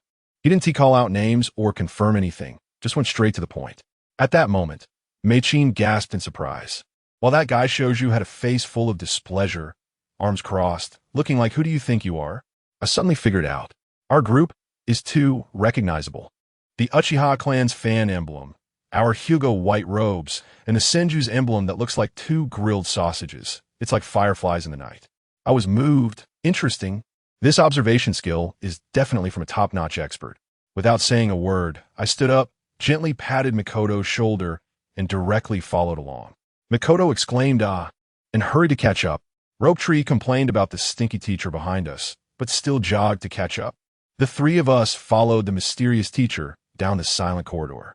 He walked in front, saying nothing, taking small steps, but we had to jog to keep up. I focused on his back, observing his upright posture, and that signature short silver hair. My mind buzzed, and a name that I almost dared not think of exploded out. No way. No way. Could it be? Could it be him? The legendary ninja who only exists in Kakashi's memories, so strong that even the reanimation jutsu wouldn't dare to bring him out. Konoha's White Fang, Tsukumo Hitaki. I was so excited that my heart was about to jump out. It had to be you. Maybe my gaze was too intense. And the one at the front suddenly stopped, turned around, and looked at us for the first time. When he stopped, I quickly hit the brakes. As a result, Meichin behind me didn't react at all and bumped into my back with a yelp. That wasn't the end of it. The last teammate, Sheng Tai, was complaining with his head down and crashed straight into Meichin, knocking her firmly into my arms. I turned around and found myself staring into Makoto's big, bright eyes, less than 5 centimeters apart. I could even see my reflection in her pupils. The little girl's face flushed bright red, and she quickly stood up straight to bow and apologize. Ju beside us turned pale and was so angry he was stomping his feet. The man in front of us had seen the whole embarrassing scene and probably had a good grasp of our personalities by now. He finally broke the silence, his voice still flat. Well then, let us start with self-introductions. My name is Hizashi Sakomo. Boom. I tell you, when those 6 words came out of his mouth, it felt like the whole world fell silent. My heart thumped loudly, nearly jumping out of my throat. Family. He's alive. It's Konoha's White Fang. I'm holding onto this big leg. Hizashi Sakomo seemed to notice my overly excited reaction, but he didn't say much and continued with his emotionless tone. From today on, I will be the instructor for your class 5. I don't have any particular likes, but I dislike people who don't follow the rules. That's all. This self-introduction was all about being aloof. Ju was the first to jump in with the standard opening line. My name is Senju Ju. My dream is to become Hokage. The person I dislike is. He pointed at me. It's him. I almost rolled my eyes to the sky. Then Makoto softly said, my name is Uchiha Makoto. My dream is to cook the most delicious meals for everyone. It was my turn, and I suppressed my inner excitement, trying to look cool. HyugaHizashi. My dream is to live my life according to my own ideas. Hizashi Sakomo nodded slightly, seemingly unfazed by our answers, and directly moved on to the next process. Since we all know each other now, the task will start tomorrow. Ju got excited upon hearing this. Oh. Finally, we have a task. Don't get too happy too soon, Hizashi Sakomo said, looking at us. Tomorrow's task is a survival exercise. As soon as I heard it, I couldn't help but laugh. Survival exercise? Hizashi Sakomo as the teacher? This DNA instantly stirred. Isn't this just the ancestral tradition of grabbing the bell? Sure enough, Sakomo's next sentence plunged the other 2 little guys into an ice cave. Those who fail this exercise will be sent back to the ninja school. Wow. As soon as those words came out, Ju and Makoto's faces turned pale, and they all looked at me in unison. Me? I wasn't worried at all. I even had the leisure to glance at my teammate, Ju, beside me, wondering if he would have the fortune to experience his father's future famous technique, the 1,000 years of pain, tomorrow. As expected, this guy really didn't disappoint me.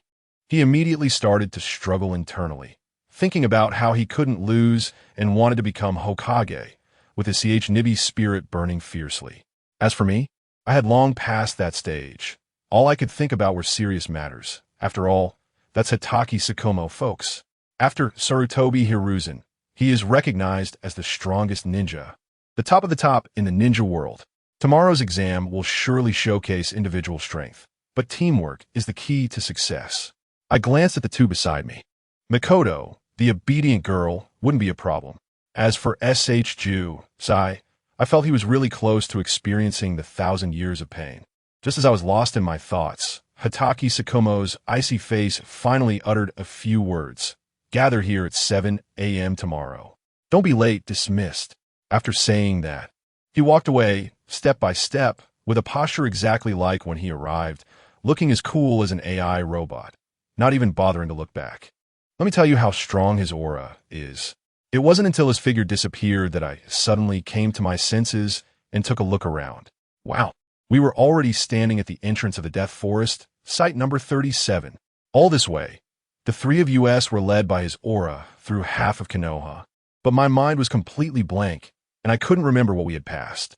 What a display of personal strength is this. With just one look from him, I lost my sense of direction. It seems that teamwork is the only way out. I sighed and looked at my 2 middle school teammates, and could only kindly remind them, don't forget to eat breakfast tomorrow. I added, also bring a few smoke bombs and detonation symbols. Rope Tree and Makoto looked confused. Of course, We would eat breakfast at the 7 a.m. gathering. Is this guy sick? I couldn't be bothered to explain. What does it mean?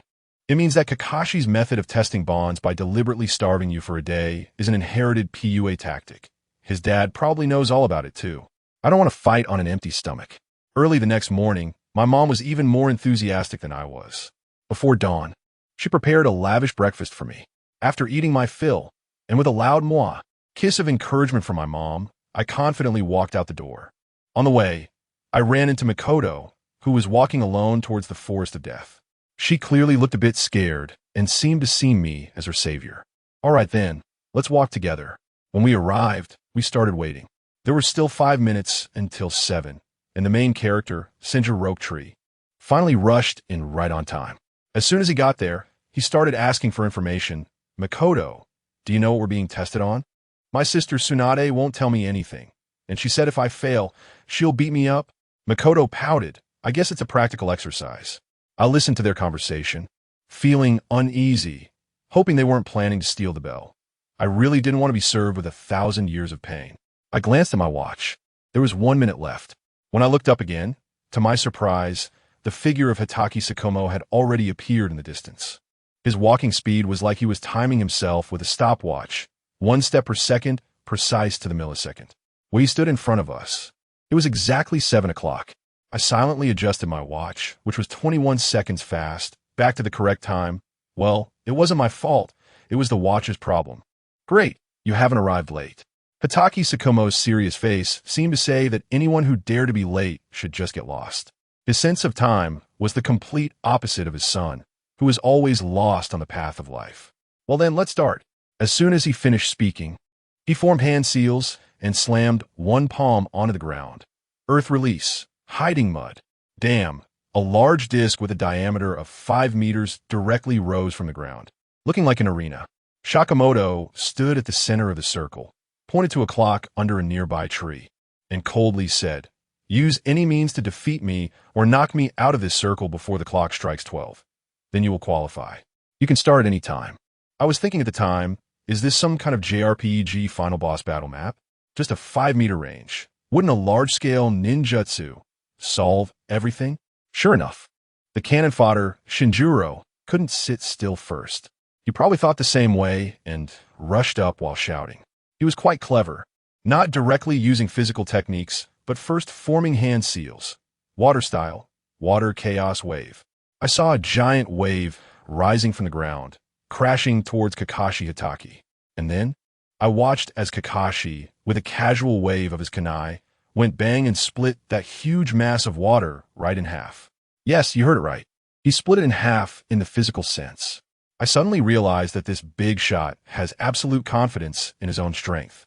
The sea-level water release technique from Roketree is probably his trump card, but it's completely useless. I quickly turned to ask Makoto beside me, "What ninjutsu do you know?" Makoto was still worried about Roketree, but when I asked, she quickly responded, "Shuriken and body replacement technique." "Do you know fire release? Great fireball technique? It's a standard for Uchiha. You must know at least one, right?" Having fire release would make things much easier. But then Makoto shyly lowered her head.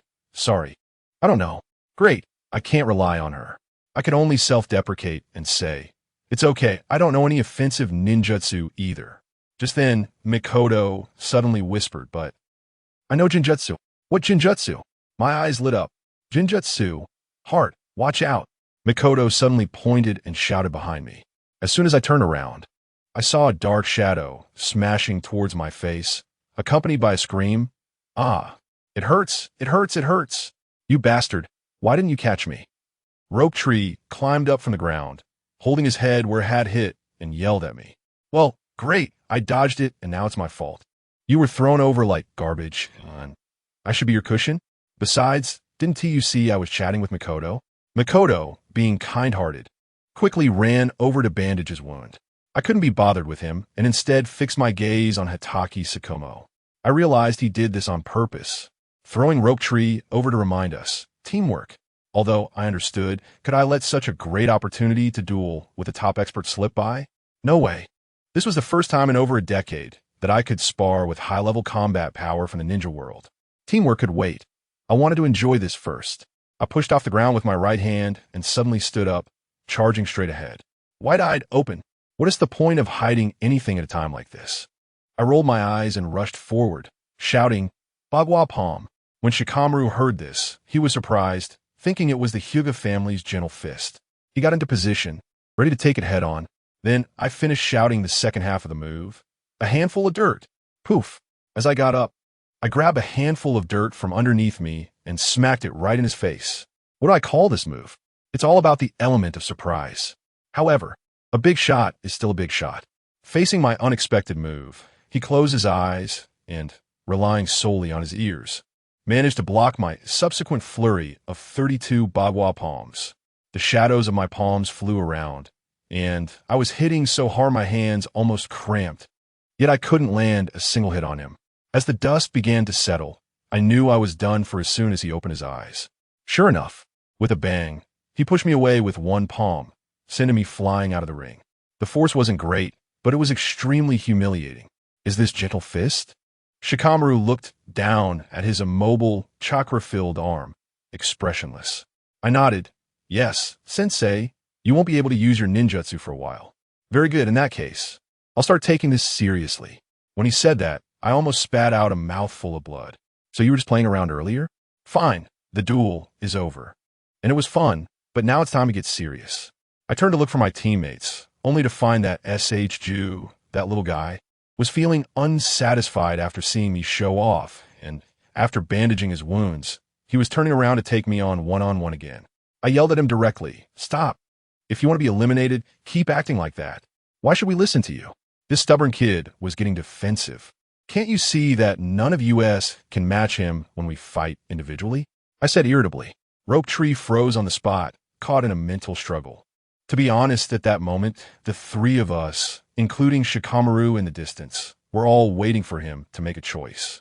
If he couldn't even figure this out, he shouldn't be thinking about becoming Hokage.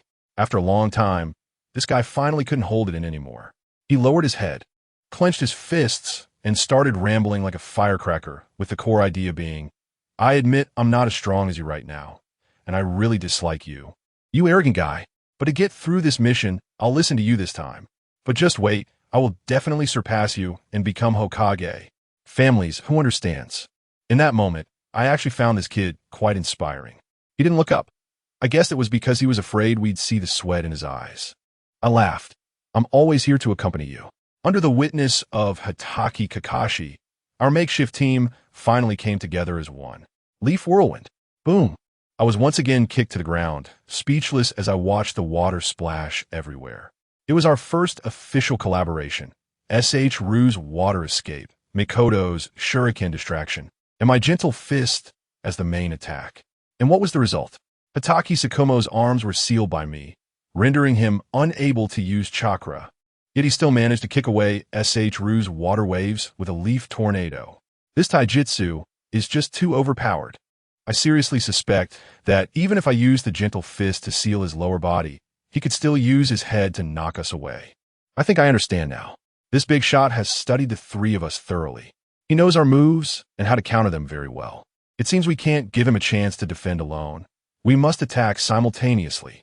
I said to the other two. The three of us huddled together, whispering and discussing our final tactics. I glanced at the watch. It was already past 11:30, and time was tight. I shot a look at Mei-chin and deliberately pointed at my watch.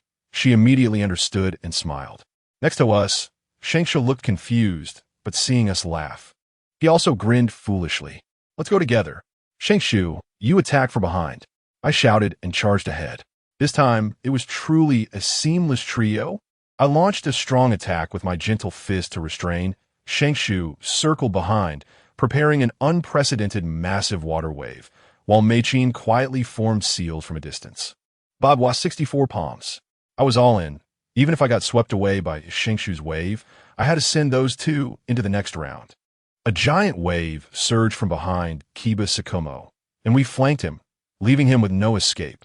At that critical moment, that icy-faced guy surprisingly spoke up. Hinata's gentle fist is impressive, but... Oh no. The moment he spoke, I knew trouble was coming. Bang, bang, bang, bang. In the blink of an eye, everything was over. He took my palm head on. Using the force, he kicked me off balance. Then, with a graceful backflip, he dodged the towering wave behind him. He even managed to kick the dumbfounded Shingsha midair for 8K. Oh, by the time I came to my senses, I was already lying in Meichin's arms, enjoying it. But both of us had been swept away by Shangshu's indiscriminate water technique, landing more than 10 meters away, soaked and in a mess.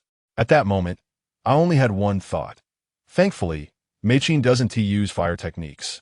Otherwise we'd be 2 pieces of roasted meat right now.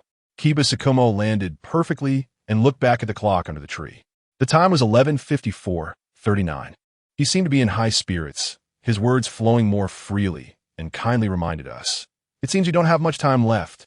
I lay in Makoto's arms, looking at her damp hair and face, and I winked at her. I saw Makoto nodding confidently and blinking at me, saying, I told you. When the signal connected, the big stone in my heart just dropped. Just as I wanted to catch my breath, a heart-wrenching cough came from beside me. Good grief. It was that idiot Richa, coughing as if he was about to cough up his lungs, waving his hand while coughing. No, I'm not going to fight anymore. Cough, cough, cough. Well, of course, it would be strange if he could still fight. First, he got kicked away by Hitaki Tsukumo, and then he was swept away by that fool Ju's water technique, leaving him completely disoriented. I felt like his bones were about to fall apart. Honestly, thank goodness Ju picked the water techniques. If it were fire techniques, I reckon the 3 of us would have already been roasted on the spot. Who understands, family? The most feared thing in a team fight is this kind of mage who doesn't pay attention to teammates' positions and just randomly cast skills. It's a classic example of being a threat to both allies and enemies. Richa was lying there in the mud, probably too lazy to move, staring blankly at the sky, starting to reflect. He must be thinking that he lost way too quickly just now. The gentle fist technique is fine for one-on-one, but when facing multiple opponents or tough foes, its instability gets exposed, and the damage is just like a light massage. If they trade 1-for-1 with you, you're definitely at a loss. Hitaki Tsukumo looked at the 3 of us, one lying dead, one exhausted, and me, basically just a morale booster, and probably felt there wasn't too much new to see, so he unexpectedly mocked us. It seems you guys are out of luck. It's 11:57 now, and you have 3 minutes left. If you fail the mission, you'll just pack up and go back to ninja school for a repeat. This didn't matter to me. I was already lying flat, but that kid Ju couldn't take it. As soon as he heard this, he jumped up from the ground as if he had received a shot of adrenaline, his hair standing on end, and directly entered ramp mode. I will not fail. I am a man who will become Hokage. I finally graduated, and even if my grades were at the bottom, I absolutely cannot give up here. Let me tell you, in that scene, the green chakra on him suddenly surged up like a prelude to a Super Saiyan transformation. Then, with a thunderous ah, he charged forward. The next second, bam! Wow, a beautiful parabolic arc. He was ruthlessly knocked out of the ring again. He wouldn't accept it. Got back up and unleashed another water release. And this wave was even bigger than the last. Bam! And the result? Exactly the same. He even flew a bit higher this time. Now Shinjiro really had no energy left, lying on the ground, starting to question life. Really? Is it not possible? Do I really have to go back and be laughed at by everyone? Kakashi Itaki was still there, adding insult to injury. Have you given up? I lay on the ground watching this scene, and suddenly I laughed, a particularly bitter laugh. Yes, I gave up. It's not a big deal. If worst comes to worst, I can just come back next year. As soon as I spoke, Shinshu's gaze pierced through me like a knife. How can you give up? You're clearly stronger than me. Why don't you get up and keep fighting? His shouting immediately stirred up all the resentment I've had for 2 lifetimes. I got furious and directly shot back at him. Wake up, kid. The cooperation we just had was already the limit. If we can't win, we can't win. You keep shouting that you want to be Hokage, but if you can't even beat me, what do you have to become Hokage? Shunshu was directly overwhelmed by my retort. Oh, you. Makoto beside us got anxious. Nichiju-kun, I don't care. I have to stabilize this kid's hatred. What about you? If you want to be Hokage so badly, go do it yourself. Go defeat him. I just got almost smashed to pieces by your big move, and now I can't even move a finger. I remember this. HyugaHizashi, you bastard. Even if I go back to school, I'm going to beat you up first. Ju made a harsh remark and actually charged forward again. For the next 3 minutes, all that could be heard on the field were the sounds of bang, bang, bang, and Ju's unyielding flying performance. Hitaki Tsukumo is also a tough guy. He deliberately kicked Ju next to me and Mikoto each time, muttering, "Not bad willpower, grandson of the first Hokage." Then he looked at me, his gaze carrying a hint of inquiry. "HyugaHizashi from the branch family, you're giving up? What kind of environment did you grow up in to develop this personality?" Just when Ju was completely down, unable to even get back up, Hitaki Tsukumo finally stopped. He glanced at his watch and said, "Young people are really impressive." I said, "If I leave this circle before 12 o'clock, you win." And he means, now it's 11:59:27. After saying that, he actually lifted his foot and started stepping out of the circle one step at a time. Ju's IQ crashed at that moment, looking at me in confusion. What does this mean?" I smiled at him and said, "Fool, we won." But just at the moment when Kiki Shikamaru was about to step out of the circle with his last foot, he stopped. His whole body seemed to be paused, with one foot hanging in the air, just not coming down. My heart sank. Oh no. He looked down at his own shadow. Damn, at this time, noon 12 o'clock. The shadow should be the shortest, but his shadow was obviously elongated. Illusion. Everyone, the final trump card was actually the one who had the least presence all along, Mikoto. She used all her chakra on a super large illusion, making Kakashi and and believe the time on that clock. Oh my god. No wonder she seemed so weak before, like a support character. She was holding back her big move. Kakashi obviously figured it out too. His foot, which was suspended in midair, began to trend back. No, I can't let him pull back. I suddenly turned my head and looked at the already wilted rope tree. "Rope tree, do you want to win? Can you still win?" he asked foolishly. "Yes. It's up to you." I tell you, I really used all my strength at that time. I grabbed the leg of rope tree and swung him up like a human-shaped hammer, smashing him down onto the back of Flagwood Shikumo. Hinata, you bastard. Didn't you say you were weak?" Rope tree flew out into the air, cursing and swearing. I used all my strength to shout 4 words. Hit his butt. What I really wanted to shout was 1,000 years of pain. Just as Rope tree's bewildered face was about to get close to Kakashi's, but the school bell rang. Ding, ding, ding. Who is Kakashi? Hearing the sound of wind behind him, he lightly stepped forward with his suspended foot, stepped out of the circle, and then made a graceful turn to step aside. Poor Rope tree. He crashed to the ground, crying out in pain, "Teacher, why didn't you catch me?" That annoying Hinata.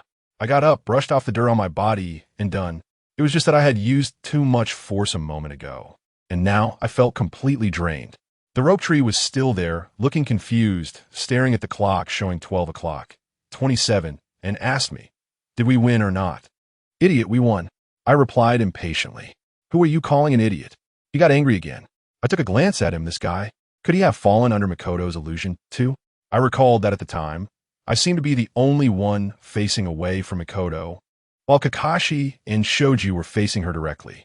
Wow, what a turn of events during our team's first group battle. All 3 of us were hit by our own teammates' skills, focusing on mutual harm. As expected, it's safer to team up with physical ninjas. Shoji couldn't get any answers from me, so he went to ask Mikoto, "What? I was affected by your illusion." Shoji looked shocked, but what I was thinking at that moment was passing the exam. Mikoto blushed and explained, "Shoji-kun, subconsciously you probably don't want to hear the alarm go off. Then why didn't you two tell me?" "Mikoto, you kept this from me too." Shoji started to act spoiled and pitiful. Mikoto shyly pointed at me. "It was Nichika-kun who said not to say." "Great, the blame is still on me. I laid it all out, tell you. With your acting skills, can you guarantee you won't slip up? What you just did was genuine emotion. You were really clueless. You jerk, you're insulting me again. Who told you not to inform me of the plan? Because you have no acting skills." The 3 of us were arguing noisily, while Hitaki Tsukumo quietly watched us for a full 15 minutes, until the alarm clock in reality really pointed to 12:15. The illusion in his and Shinjuro's minds was completely lifted. A rare smile appeared on his face as he announced, "Congratulations, you have passed the test. Class 5 established." The 3 of us cheered at that moment. Of course, I was just sitting on the ground laughing because I was too exhausted to stand up. On the way home, I was still thinking, thank goodness our team leader is the future Konoha White Fang. Otherwise, with our trio's cannon fodder configuration, we probably wouldn't survive even one episode on the battlefield. Just as I was thinking about this, with a rustling sound, a piece of paper fell out from the rope tree's clothes. I picked it up and looked at it. Damn, a detonator? You brought this thing? Ah, I did. Then why didn't TU use it just now? You idiot. I was so angry I wanted to kick him. I forgot. You told me to bring it yesterday, and you didn't even ask me for it. You wouldn't lose it yourself. If we had this thing, we could just throw it over. Do we still need to fight for so long? Stupid. You jerk, cursing again. Why didn't you bring it yourself? Our family is all civilized people. We don't have anything to use. Is that so? You jerk, cursing me indirectly again. We were arguing all the way, and Mikoto quietly moved her ninja tool pouch back, her face as red as an apple. She was probably thinking, I'm sorry, Nichijou-kun, actually I brought some too. Yesterday's fight was so intense that I slept until the sun was high in the sky the next day, feeling like I was falling apart. After getting up, I first want to pay my respects to my cheap old dad. Let me tell you, my dad, Hinata Nariaki, is quite imposing. He sits there every day drinking tea like a statue. When I say something, he can express 18 different meanings with just a HM. I can't figure it out. After clocking in, I immediately ran to the kitchen. As soon as I walked in and smelled that aroma, I knew today's breakfast was seafood meatballs, miso soup, and my mom's special little pancakes. My mom, Hinata Jin, is definitely a great beauty. The way she wears an apron is so gentle that it could almost make water drip. Every day, I have to shout at the top of my lungs in the most exaggerated tone, Mom, I'm hungry. Crash. My mom always gets startled by me, and the plate in her hand nearly flies out of her grasp. Then she turns around, giving me an angry yet amused glare, and flicks me with her wet finger, saying, sleeping in again. If you wake up this late next time, there won't be anything to eat.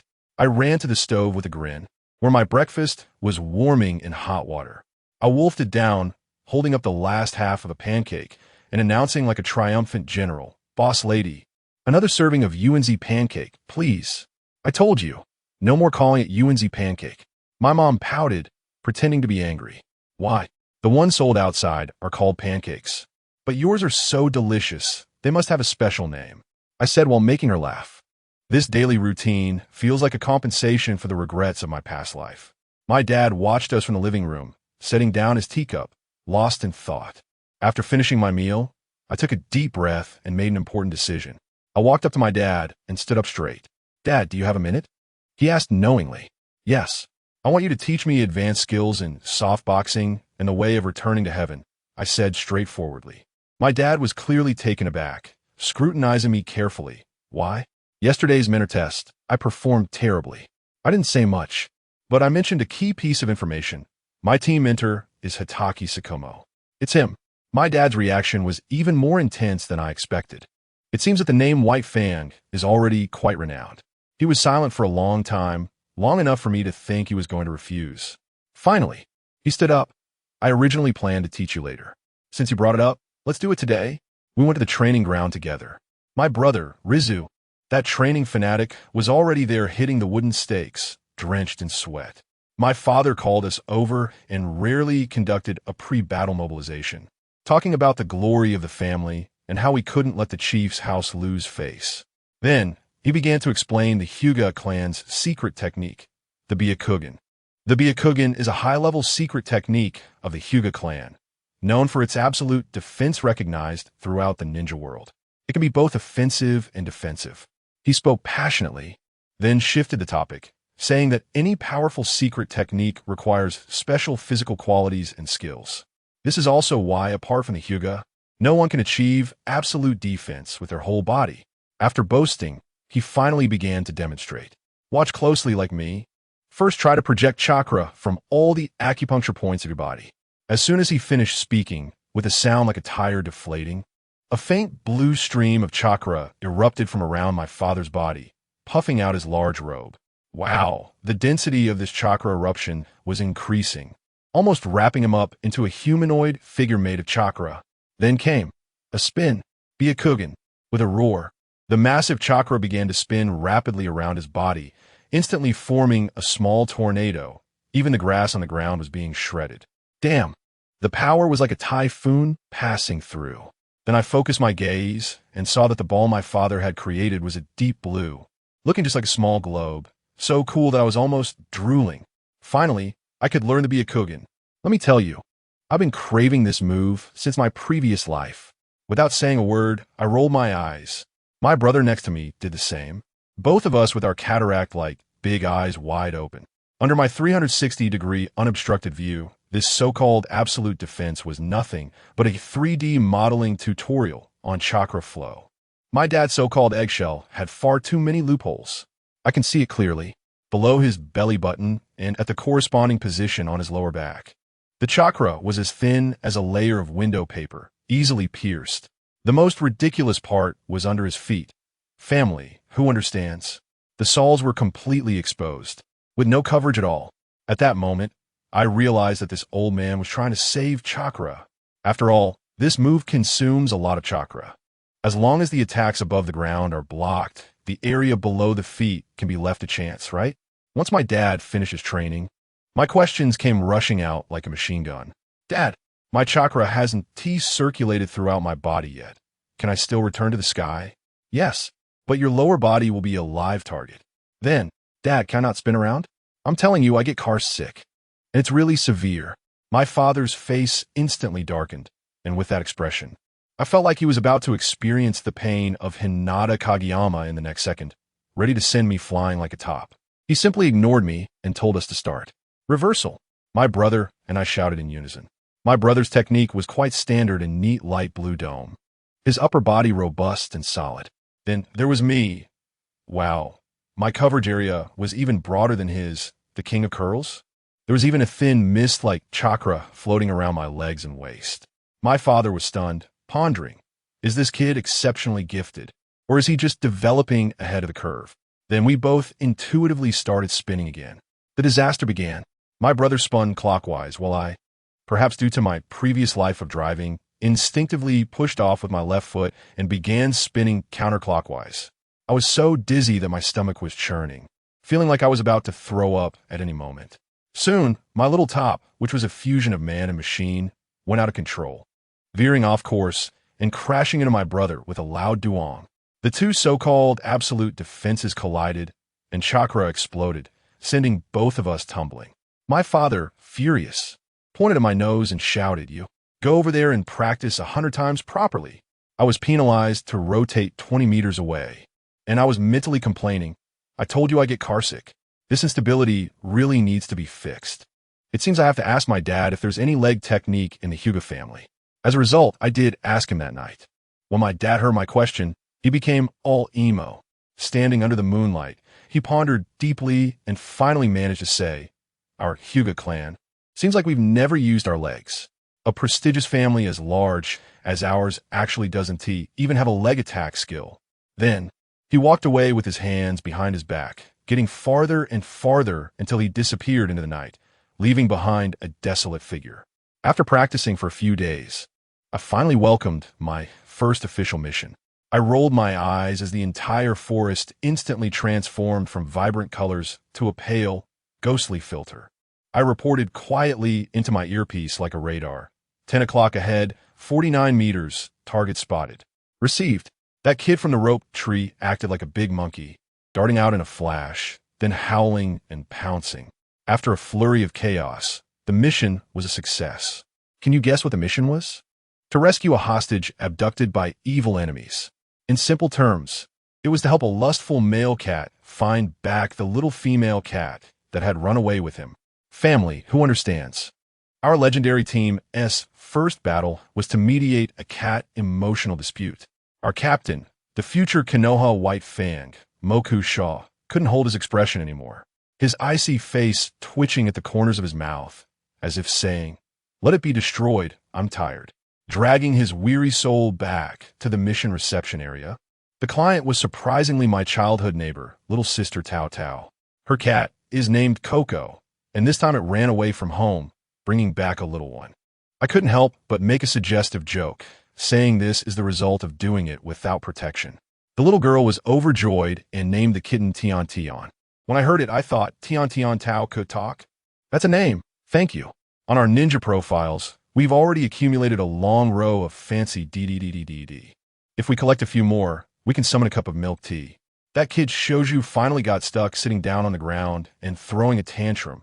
Shiba, I won't do these boring tasks anymore. We're ninjas. We need to do big things. I hid behind and nodded repeatedly. Yes, yes, yes, that's how I make a fuss. I've been planning for so long. Isn't this what I've been waiting for? As a result, this guy performed exceptionally well, starting to use a cute voice attack on the teacher in charge of the tasks. Teacher Umi, we've already been executing this for a month. Can you raise our task? Level moi. I was petrified at that moment, buddy. What I taught you was to protest through strikes, not to go and make a fool of yourself like a comedian. This eye-watering scene left even the teacher stunned, just when the atmosphere became extremely awkward. A cough saved the day. The third Hokage, that man who had always been a background character, finally spoke up. At that moment, the third Hokage was truly imposing. Not yet the old man who could only preach later on.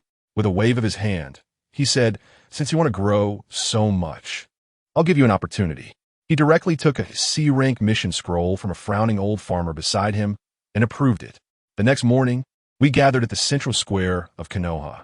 Our team finally submitted the paperwork to leave the village for the first time. Shosuke was as excited as an elementary school student on their first field trip, chattering away and talking nonsense nonstop. I was hanging at the back of the line, too lazy to pay attention to him. Then I caught a glimpse out of the corner of my eye and suddenly saw the green crystal necklace hanging around his neck. My heart skipped a beat, and a strong sense of foreboding instantly surged up. "Shengshu," I said, my tone changing, "what is that around your neck?" "Oh, this?" He seemed quite proud, holding up the necklace for us to see. "It's a gift from my sister yesterday. She said it's a very old protective charm called the Life Necklace." As soon as I heard it, I was stunned. The Life Necklace? Damn, isn't this the famous death necklace from the original work that Tsunade had? One gives it and one dies. Wearing it means you're done for. The little sense of security I had just built up because of having the great White Fang leading us was instantly wiped away. Goodness, the death flag is right in front of me. My mind was ringing alarms, and I had no mood to enjoy the scenery. My eyes were scanning every inch of land by the roadside like searchlights, fearing that a detonator might be hidden in the bushes. Although this kid was usually noisy and annoying, he was my teammate now. I certainly didn't want to experience the scene of a teammate being sacrificed right after leaving the novice village, with blood splattering everywhere. We were on edge the whole way, and finally arrived at our destination, the village of Cheong. The name sounded beautiful, like a fairyland. But when we got there, oh boy, this was not the Cheong of flowers and jade. It was clearly the poverty of bare walls. The entire village was in ruins, with signs of destruction and burning everywhere. The villagers peeked at us through the cracks in their doors, their eyes filled with fear and evasion. Some even turned away directly.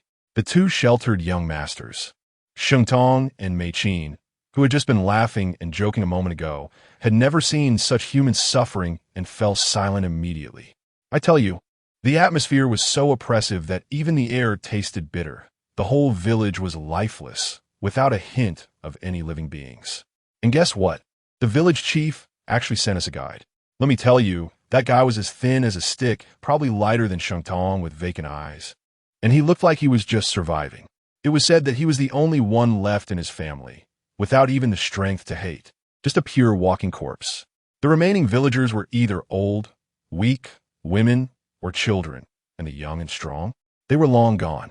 The bandits were cunning, keeping these people around like chives, harvesting them and waiting for the next batch.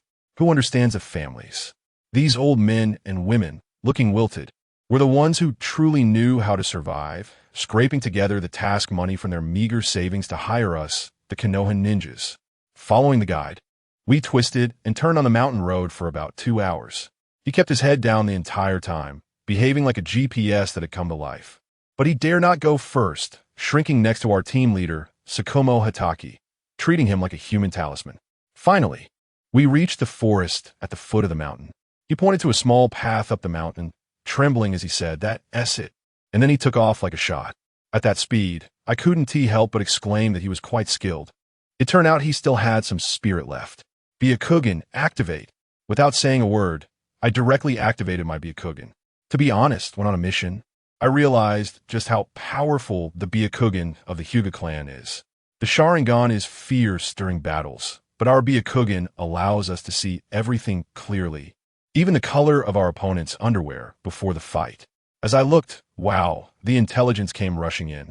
At 11 o'clock direction, 300 meters, a wooden village. There are a total of 27 enemies, 19 bandits, and 8 villagers captured as laborers. They're all ordinary people, without chakra.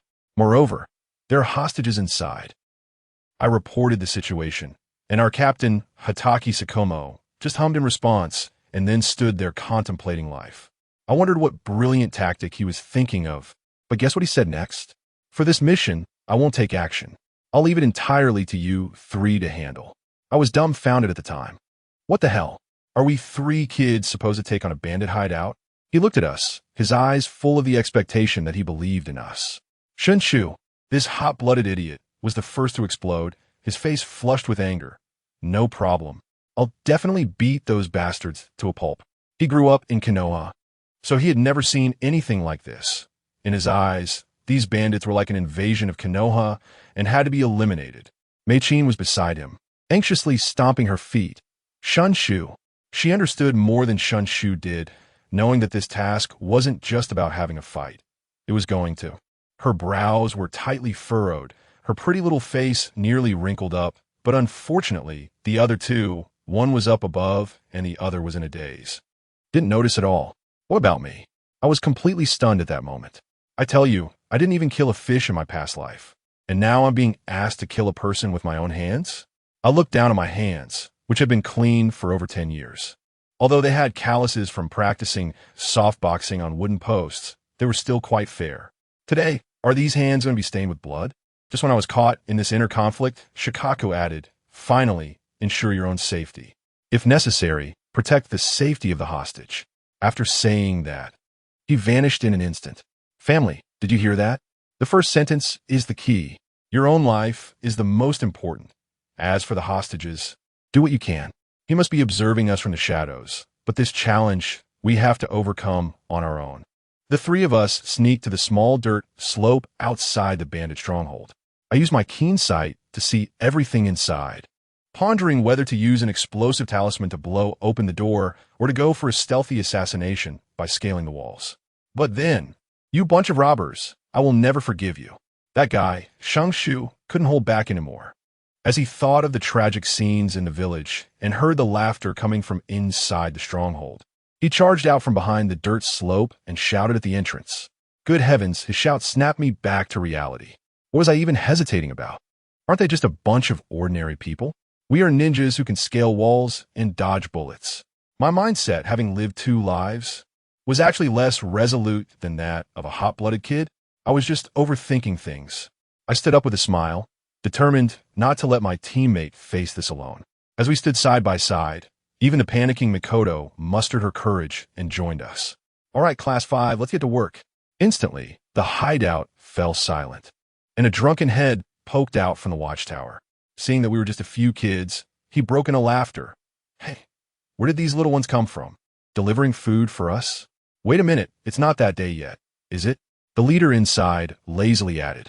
They probably sent a few kids from the village since there's no one left. Just let them bring in the stuff and then scram. Ju was dumbfounded. He clearly came to challenge them, but now he was being mistaken for a delivery kid? Is this how my future Hokage loses face? Right. We are here to deliver food. I quickly stepped forward and patted his shoulder, playing along with the act. Isn't this much better than barging in? Where's the stuff? The sentry was still quite alert. It's in the back, it's too heavy. I pretended to jog to the dirt slope, took my time for about 10 seconds, then huffed and puffed as I pulled out 3 large bags, handing one each to Ju and Mikoto. As soon as they got hold of them, they understood instantly. This thing was transformed with a jutsu. Ju, let me tell you, his acting skills exploded in that moment. With a dramatic effort, he pretended to struggle with the bag that was actually weightless, and his expression was so convincing that even the Oscars would owe him a little golden statue. All right, open the door. The sentry, seeing our small frames, let down his guard completely. With a loud bang, the gate swung open. Let me tell you, the scene was something else. Bandits, alcohol, and bullied women. It was a chaotic mess. The bandits looked at us mockingly, their leader wearing a sinister grin. The women who had been captured had worry etched in their eyes. In that instant, the forehead protectors of the three of us kids glimmered with a cold light in the fire. You idiots, those are ninjas. Grab your weapons. The fight was easier than I had imagined. Dozens of bandits grabbed axes and machetes and hurled them at us like rain. A regular person would have been minced in a meat paste by now. Even a CH-9 would have to dodge. Counterattack. I waited until the blade was almost at my face before suddenly turning. Good grief. A blue chakra shield exploded instantly, making a loud clattering sound. All the weapons that came flying at me were deflected, even faster than they came, and I took away 2 unfortunate souls in the process. The bandits, who had never seen anything like this, were dumbfounded, as if they had seen a ghost. What are you standing there for? Attack! The bandit leader roared, charging forward with a few strong men. Water style, water chaos wave. Ju's anger finally found an outlet, and this jutsu unleashed an astonishing amount of water, resembling a small swimming pool, directly pushing back the charging bandits, leaving them in disarray. The entire filthy village was washed clean. I looked on with envy. The mage is just so cool when dealing with small monsters. Fortunately, it was just water release. If it were fire release, the hostages would be in danger too. At that moment, everyone woke up. They finally understood that we weren't just kids, but the legendary ninjas. The battle was almost one-sided. They couldn't even touch us. Ju saw that this technique was effective and wanted to use it again, but Mikoto quietly reminded him, Ju, be careful of the hostages. Who understands what family means? Just that one sentence ruined everything, no matter how quiet Mikoto's voice was. The fool Ju immediately glanced over the hostages and even canceled the ninjutsu. Wasn't that just openly telling the other side that we had a weakness? Sure enough, the bandit leader grabbed a woman next to him, held a knife to her neck, and shouted, "Don't come over.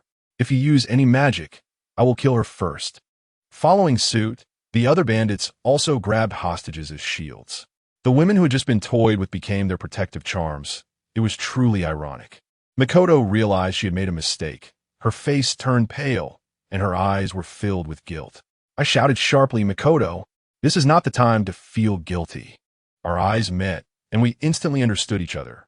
I stepped forward to stand in front of her and began negotiating with the bandit leader to buy time. "Don't hurt them. We just came to rescue them. If you let them go, we will leave." I pretended to be naive.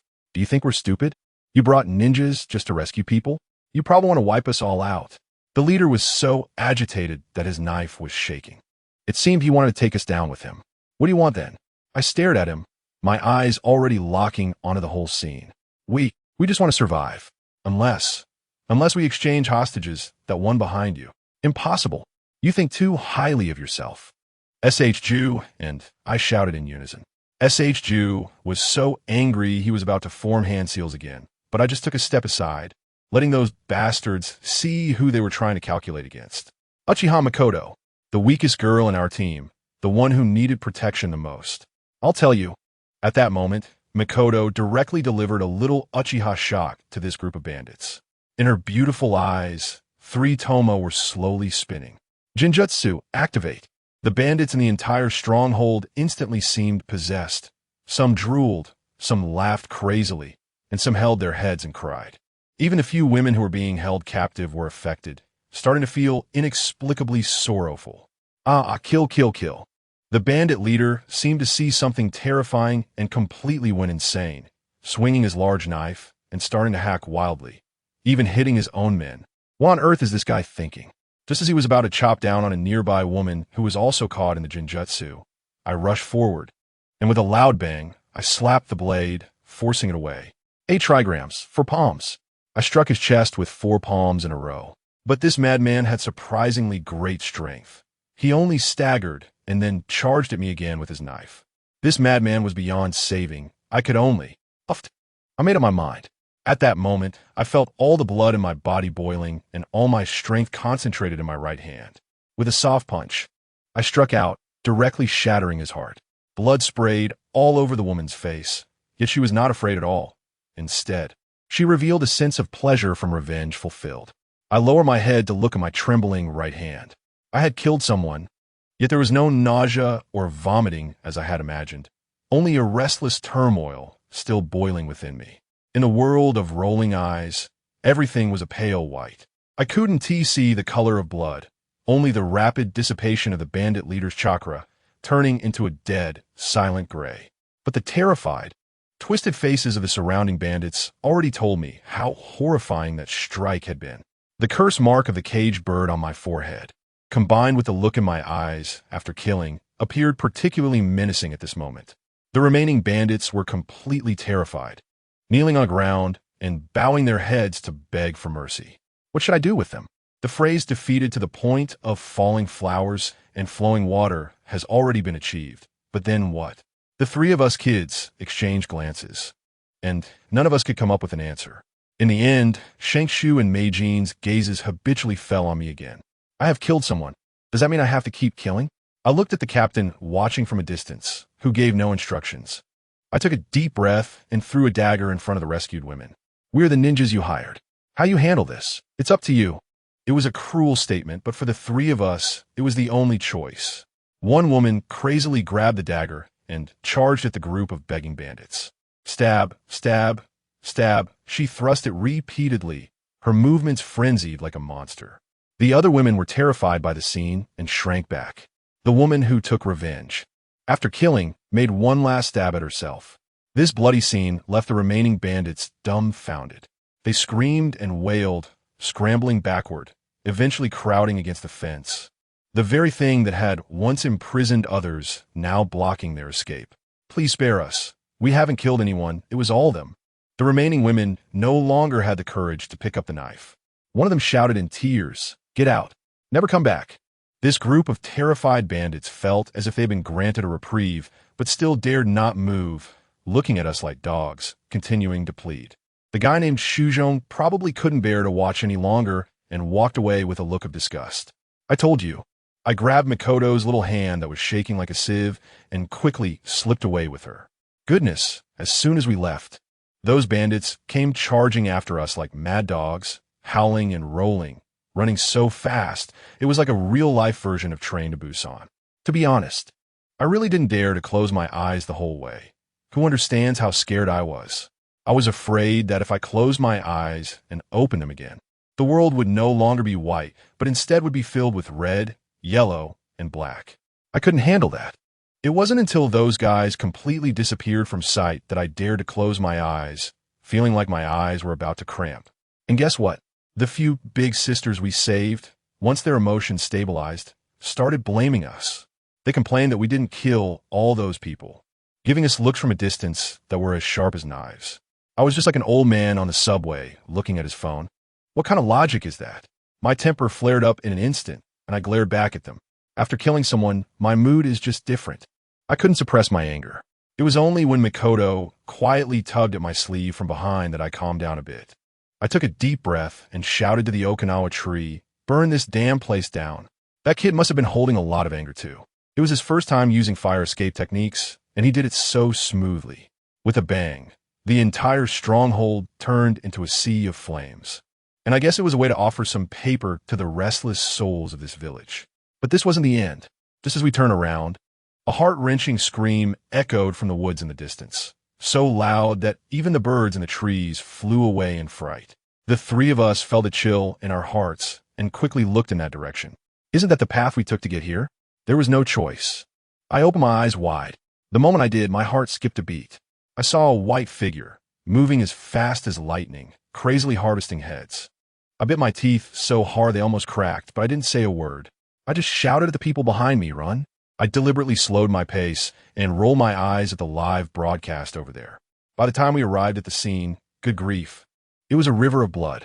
More than a dozen bandits were all taken down in one move, and the blood was spilled so cleanly.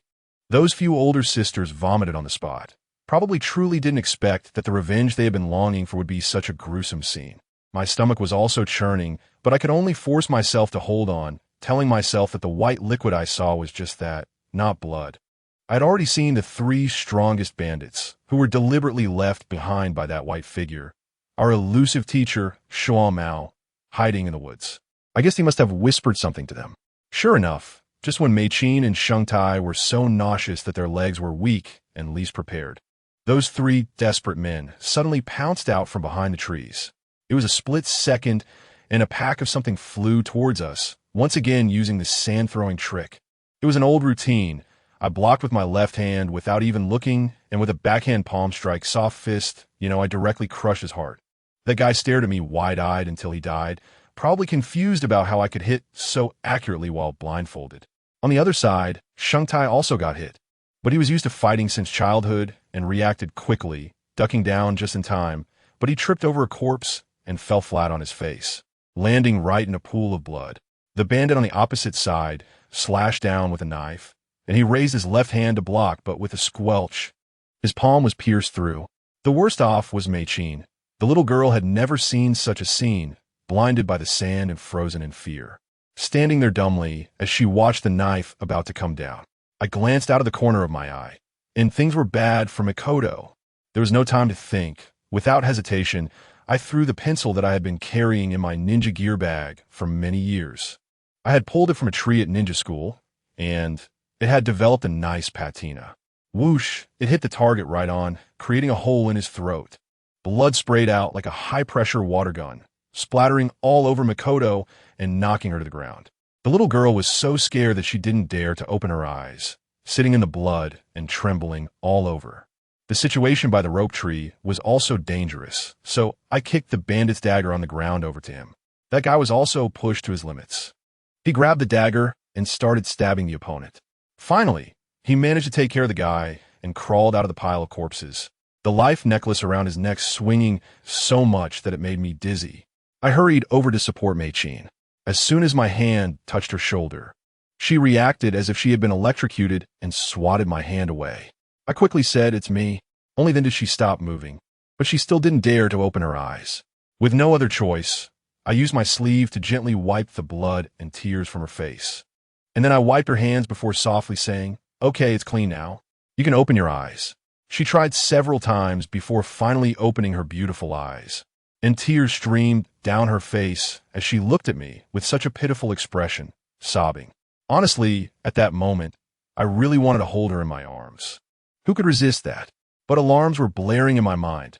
Uchiha Mei-chin. Those three words carry weight, and those who understand know. In the end, I still chickened out and didn't dare to make a move. I just helped her sit down by a clean tree. It wasn't that I was afraid. I just couldn't bear to ruin the pure and fragile feeling she had.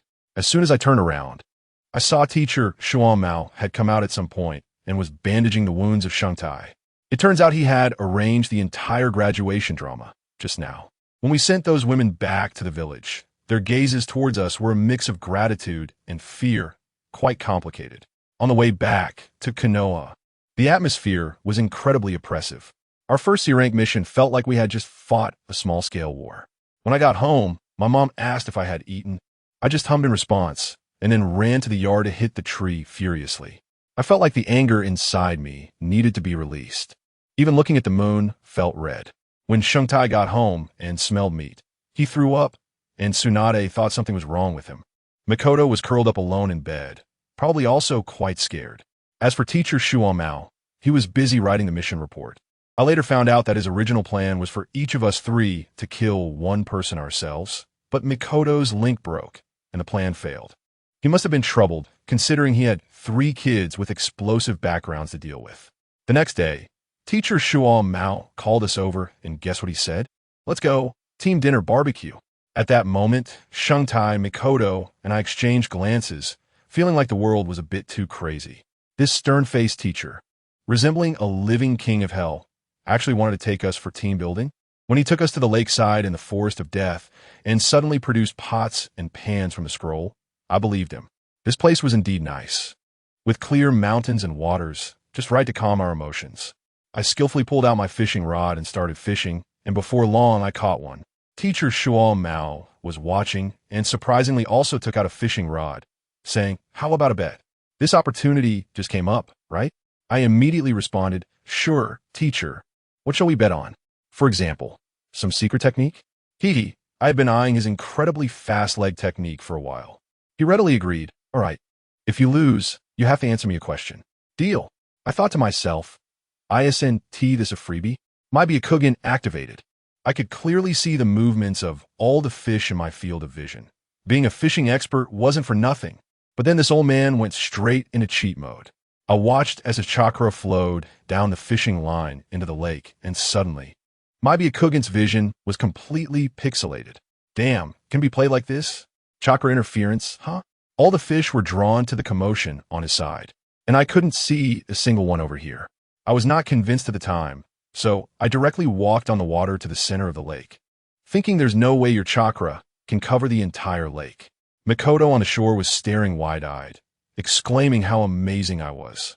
That idiot Sage Jew also wanted to try, but as soon as he stepped in, he fell into the water with a splash and became a drenched chicken. Teacher Shikumo was watching me from shore, smiling in a way that was inscrutable. Wow.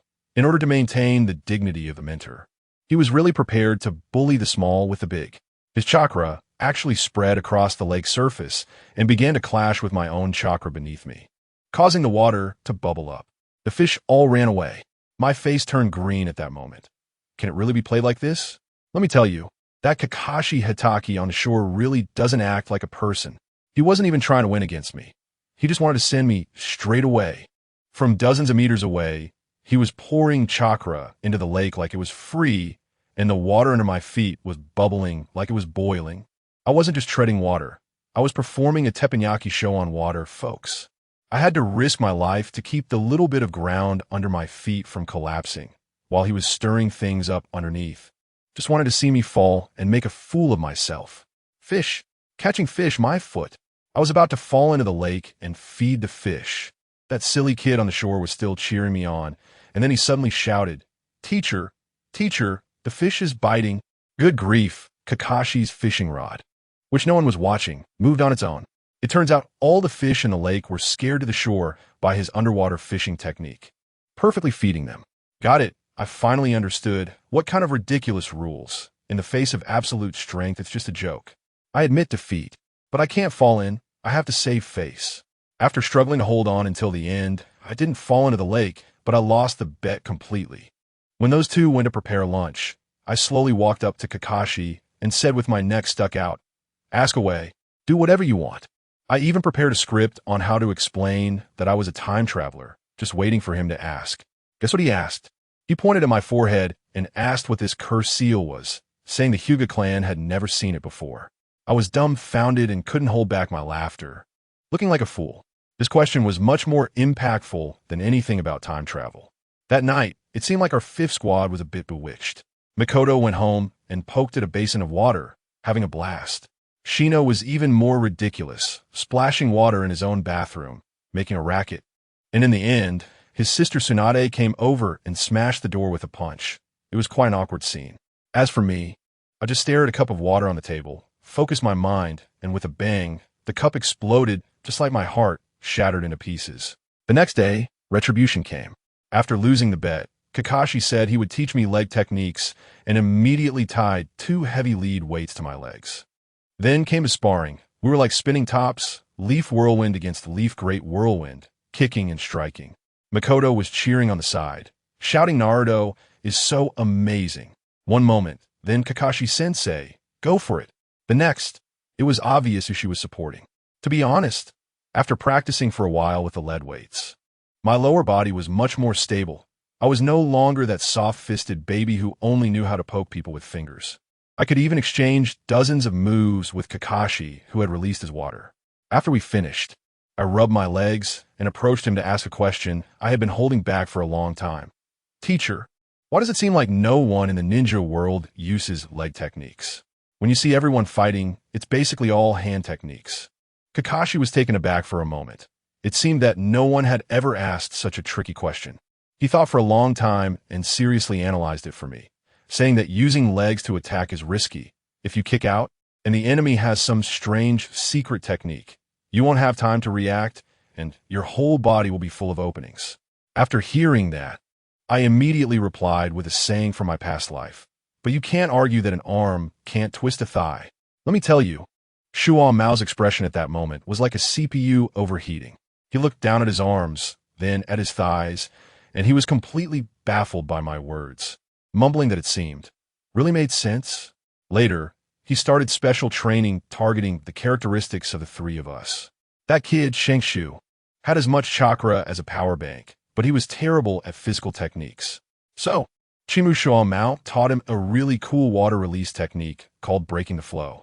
My goodness, the scene was incredible. After forming 9 seals, he literally rode a wave he created and charged out, looking like a human surfboard, both cool and flashy. Shengshu was dumbfounded on the spot, crying and hugging Shuo Mao's leg, begging to learn, probably already fantasizing about coming in on a wave under the Hokage rock, charming countless girls. When it was my turn, it was a miserable sight.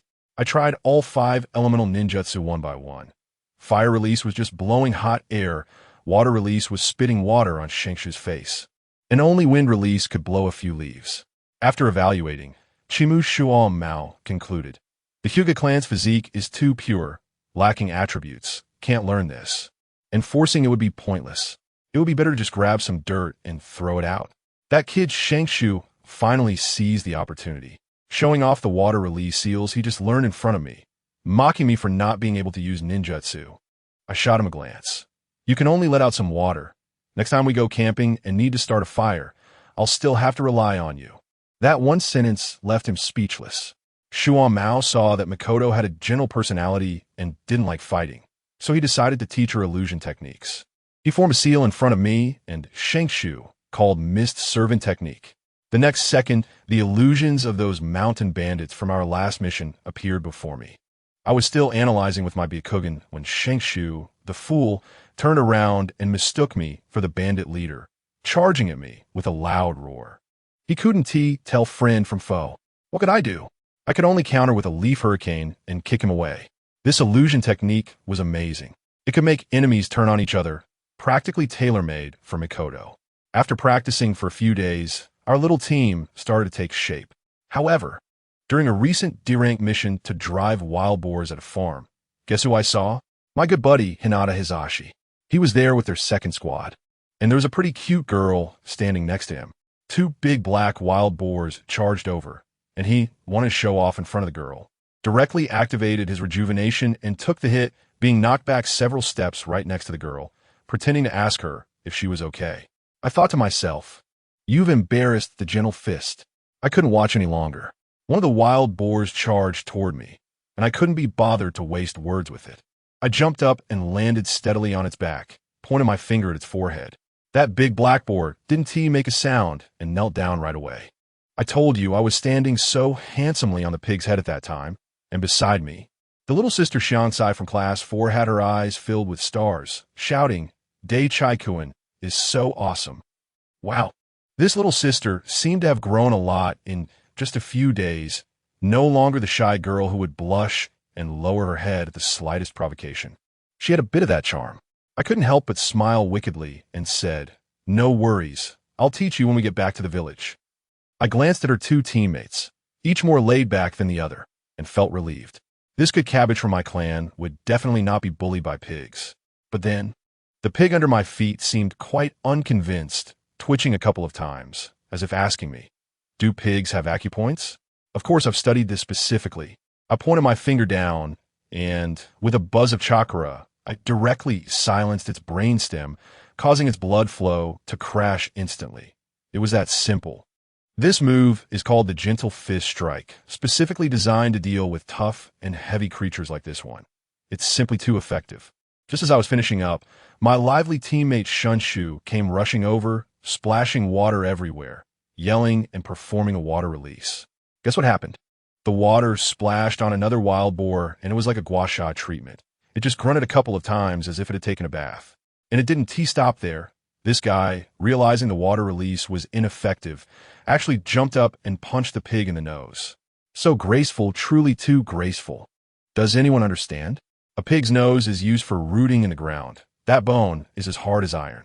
When he threw that punch, the pig was fine, but his hand went crack, almost breaking a bone. I was so angry that I almost laughed, cursing him for being brain dead. He was covering his hand, looking as pitiful as a 200-pound child. Mei Qin, who was beside us, couldn't stand it anymore and quickly went over to bandage him up. Let me tell you, Uchiha's shurikens and Jinjutsu were completely useless against this bunch of brainless pigs.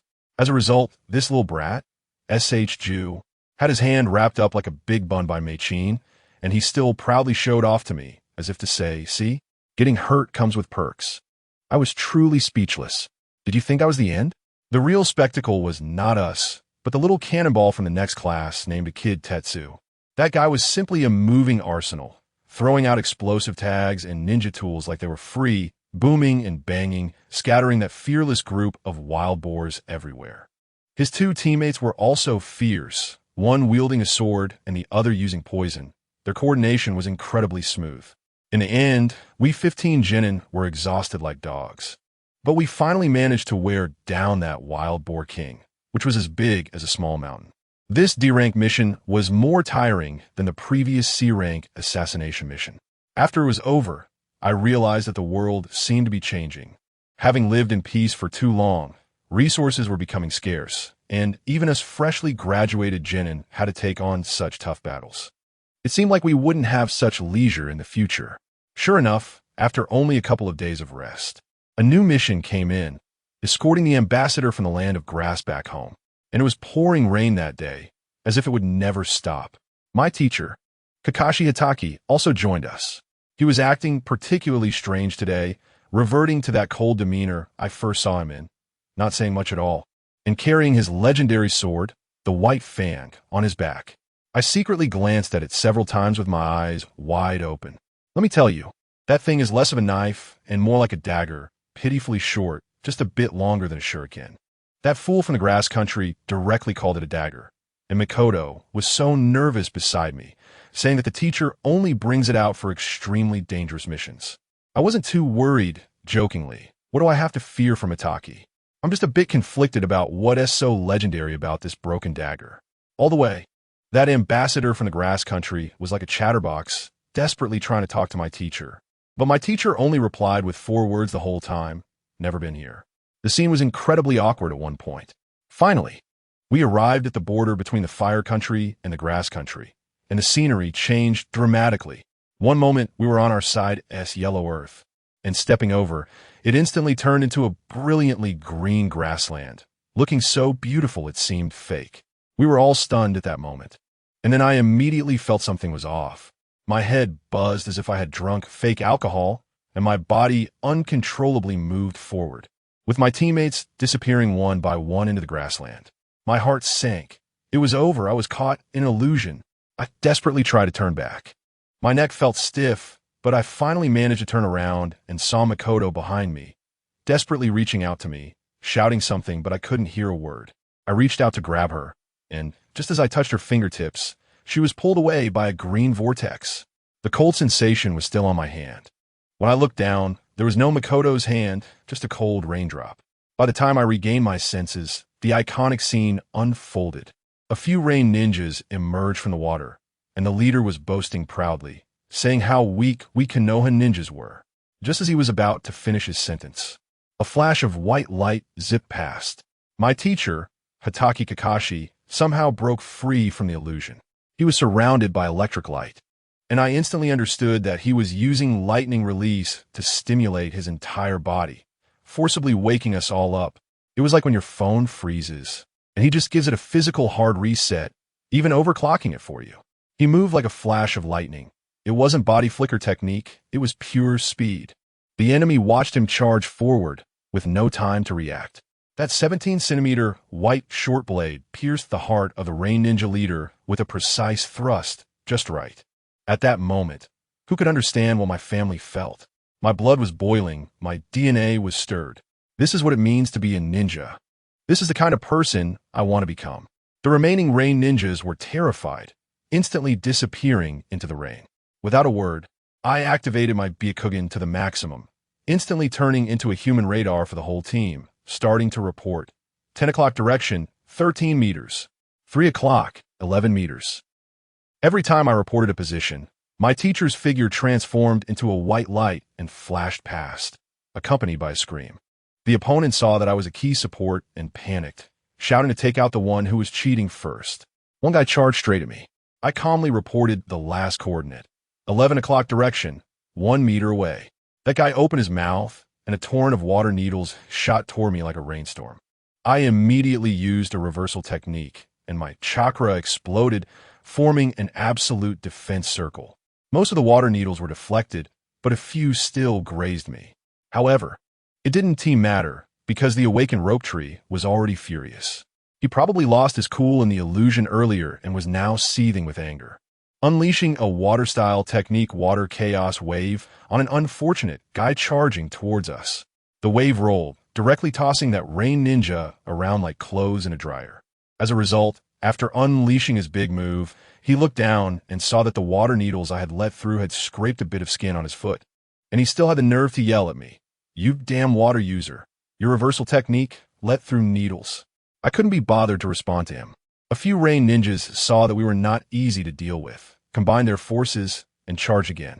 I exchanged a knowing glance with the rope tree, and we simultaneously spread out to the sides, revealing the beautiful kin behind us. We shouted in unison, "Mikoto, it's time for you guys who play with water to see what Uchiha's Genjutsu is all about.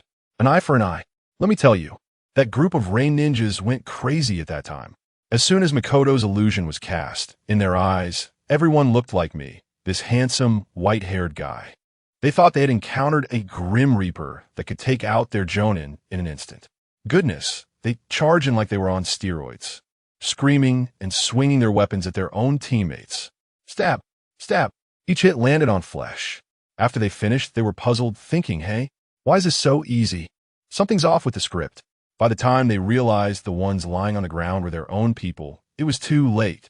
The whole place instantly turned into a large-scale hospital ward, where no one could trust anyone, and everyone looked like an enemy. Family, who understands? That scene was basically a real-life version of Werewolf, except they were all werewolves stabbing each other. In the end, only one guy was left standing, covered in blood, trying to say something, but he couldn't catch his breath.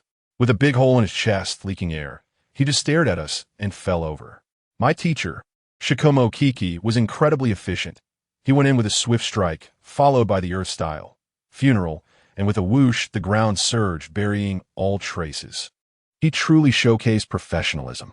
Honestly, I was quite moved at that moment. Look at our Class 5. We achieved victory in our first battle. It was easy and enjoyable. With Hinata's Byakugan, Senju's chakra, Uchiha's control, plus my own physique, we formed an unbeatable triangle of combat. No one stood a chance. And then there was my teacher, Konoha's White Fang, carrying us throughout, exuding an overwhelming presence, unlike his son who could only manage a 50-50. Indeed, fathers are still the strongest. As soon as the battle ended, Shikomo-sensei's killing intent dissipated instantly, turning back into that cool, expressionless guy. The three of us kids couldn't hold it in anymore. Our adrenaline's still surging, chattering nonstop. That fool, Shinoru, was boasting with his hands on his hips about how amazing his water style was, while Mikoto gently supported him, saying, "Yes, Shinoru-kun is so impressive." Then she turned around to praise me. "Hinata-kun is also very impressive." I smiled at her and whispered a thank you. This thank you was something only the two of us understood. It was for her pulling me back when I was caught in her illusion. As a result, Shangshu, the jealous type, immediately came over and asked, "Thank you for what? What little secret do you two have?" I shot him a glance and quickly changed the subject, thanking Mei-chin for her illusion, of course. Otherwise, do you think I could handle those crazy people on my own? With your mediocre physical skills, you just get stabbed through and through. You, how dare you look down on me? I haven't even used the water escape technique. I've just learned. Shangshu shouted angrily. "You clumsy fool. You jerk. All right, you two stop arguing." Mei-chin interjected from the middle. At that moment, I felt that the atmosphere was really wonderful. The team was moving, we were having fun, and Teacher Shwomo was leading the way in front.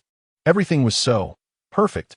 I hadn't finished speaking when, with a loud bang, the whole world went silent. I suddenly looked up, and the front of the line, where my teacher and the doctor from the grass country were standing, was directly engulfed in a huge cloud of smoke. Before we could react, three ninjas burst out from the smoke, slapped their hands on the ground, and shouted in unison. The tone was so amusing that it made me laugh. "Quicksand Grave on." Wow, this technique even has an onomatopoeic name. In the next second, The ground transformed into a swirling vortex of quicksand, spinning wildly, sinking, and strangling everything, along with the explosive dust, swallowing everything whole. When everything settled, all that remained was a writhing expanse of yellow sand. Teacher. The cries of Ju and Makoto were sharp and piercing. They had never seen anything like this. Their invincible teacher was just gone. As I opened my eyes, my heart sank. Teacher Shao Mao was not dead, but buried alive deep in the sand. And I could see clearly that there were 3 more lurking in the grass around. A total of 6 sand ninjas, 2 small teams. This was definitely a premeditated, deadly trap. The 3 sand ninjas charging at us were filled with killing intent, and I immediately shouted, "Defensive formation." The 2 crying people reacted quickly, instantly taking their positions. The nearby grass ninja, who had been very downcast, also snapped to attention, ready to fight for his life. It was 4 against 3, but we had no confidence at all. The ninjas from the great nations had that well-trained spirit, which was completely different from the previous Scattered Ray ninjas. I dare not speak of the 3 ambushers. I know they're waiting for my teacher to come out from underground or for us to show a flaw. Now, it's just a matter of who can't hold on first. The battle erupts in an instant. I entangle one with my soft fist, while that grass ninja, upper ninja, faces off against the leader opposite, only to be suppressed and beaten back step by step. Shiboku and Makoto barely manage to hold off the last one together, but they get too close, and their ninjutsu can't be released at all. Before long, we are pressed together, back to back, forming a circle, practically a living target. I use my reversal technique to fend off attacks, but I still get hit. Just then, the leader on the opposite side gives the order, eliminate them. Again, the familiar stance, again, the familiar seal. Sand burial, arise. Damn, it's happening again. The ground beneath my feet suddenly softened, and the sand quickly engulfed my calves, making me sink uncontrollably. It's over. I'm going to be stuck here with the teacher. Just when I thought I was done for, that kid Shoju suddenly stopped crying. He looked at the quicksand with an expression of determination. He murmured, "Teacher, thank you." Then he began to form hand seals. The water release. 9 techniques that teacher Shua taught him. Chakra exploded around him, growing denser and pushing the surrounding sand away. Water, can you believe it? Water burst forth from the sand, instantly transforming into a torrent of yellow murk. Water release, breaking current. Wow, can you believe it? They can create a yellow river out of thin air from the sand. The rope tree stands on the waves, shouting at us. Come up. Without thinking, we jumped up, and the turbulent waves directly knocked down a sand ninja, sweeping us away several dozen meters and escaping the encirclement.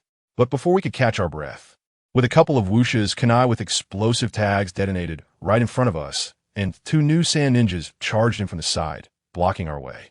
With an obstruction in front and pursuers behind, the situation instantly turned into 5 against 4. You 2 go. Shunshu suddenly turned around. His eyes red as he shouted at me, "Take Mei-chin and leave. You're just a taijutsu user. You can't hold them off." I was stunned at that moment. Makoto was already crying and couldn't speak. I stayed behind as well. The grass ninja beside me suddenly spoke up. He knew he couldn't escape either. "Thank you for saving me just now." After saying that, he actually charged forward, forming hand signs with both hands. Secret technique, grass non-flower. A fragrant breeze blew by, and countless petals and leaves swept away. The sand ninja in the middle disdainfully blocked with his hand, but the next second, he stiffened, black blood oozing from his 7 orifices, and fell straight down. Wow, it looked beautiful, but it was highly toxic. That guy just bit the dust. A real cyber version of Meng Pasup. Run. The grass ninja roared, buying us time. Rope Tree was staring at me with wide eyes. That look was a silent plea. Who understands family?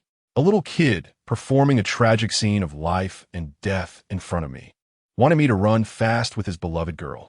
I'm an old hand with 2 lifetimes behind me. Watching his little hero act made my head buzz. What should I do? Analyze rationally like an adult, or follow his passionate example? Just as I was struggling with this, I suddenly felt a heat on my forehead. The mark representing a caged bird seemed like it was about to crack open. The mark hurt so much that my head was buzzing. But I had no time to care about it. because the wind blades from the opposite side were already sweeping towards us like a banquet. Let me tell you, the scene was like hundreds of blowers blowing blades at you. It was insane. That idiot rope tree was still yelling, "You bastard, hurry and take Mikoto away." I was so angry I laughed, immediately using reversal dance to send all the wind blades flying back. Then I cursed back, "You the idiot.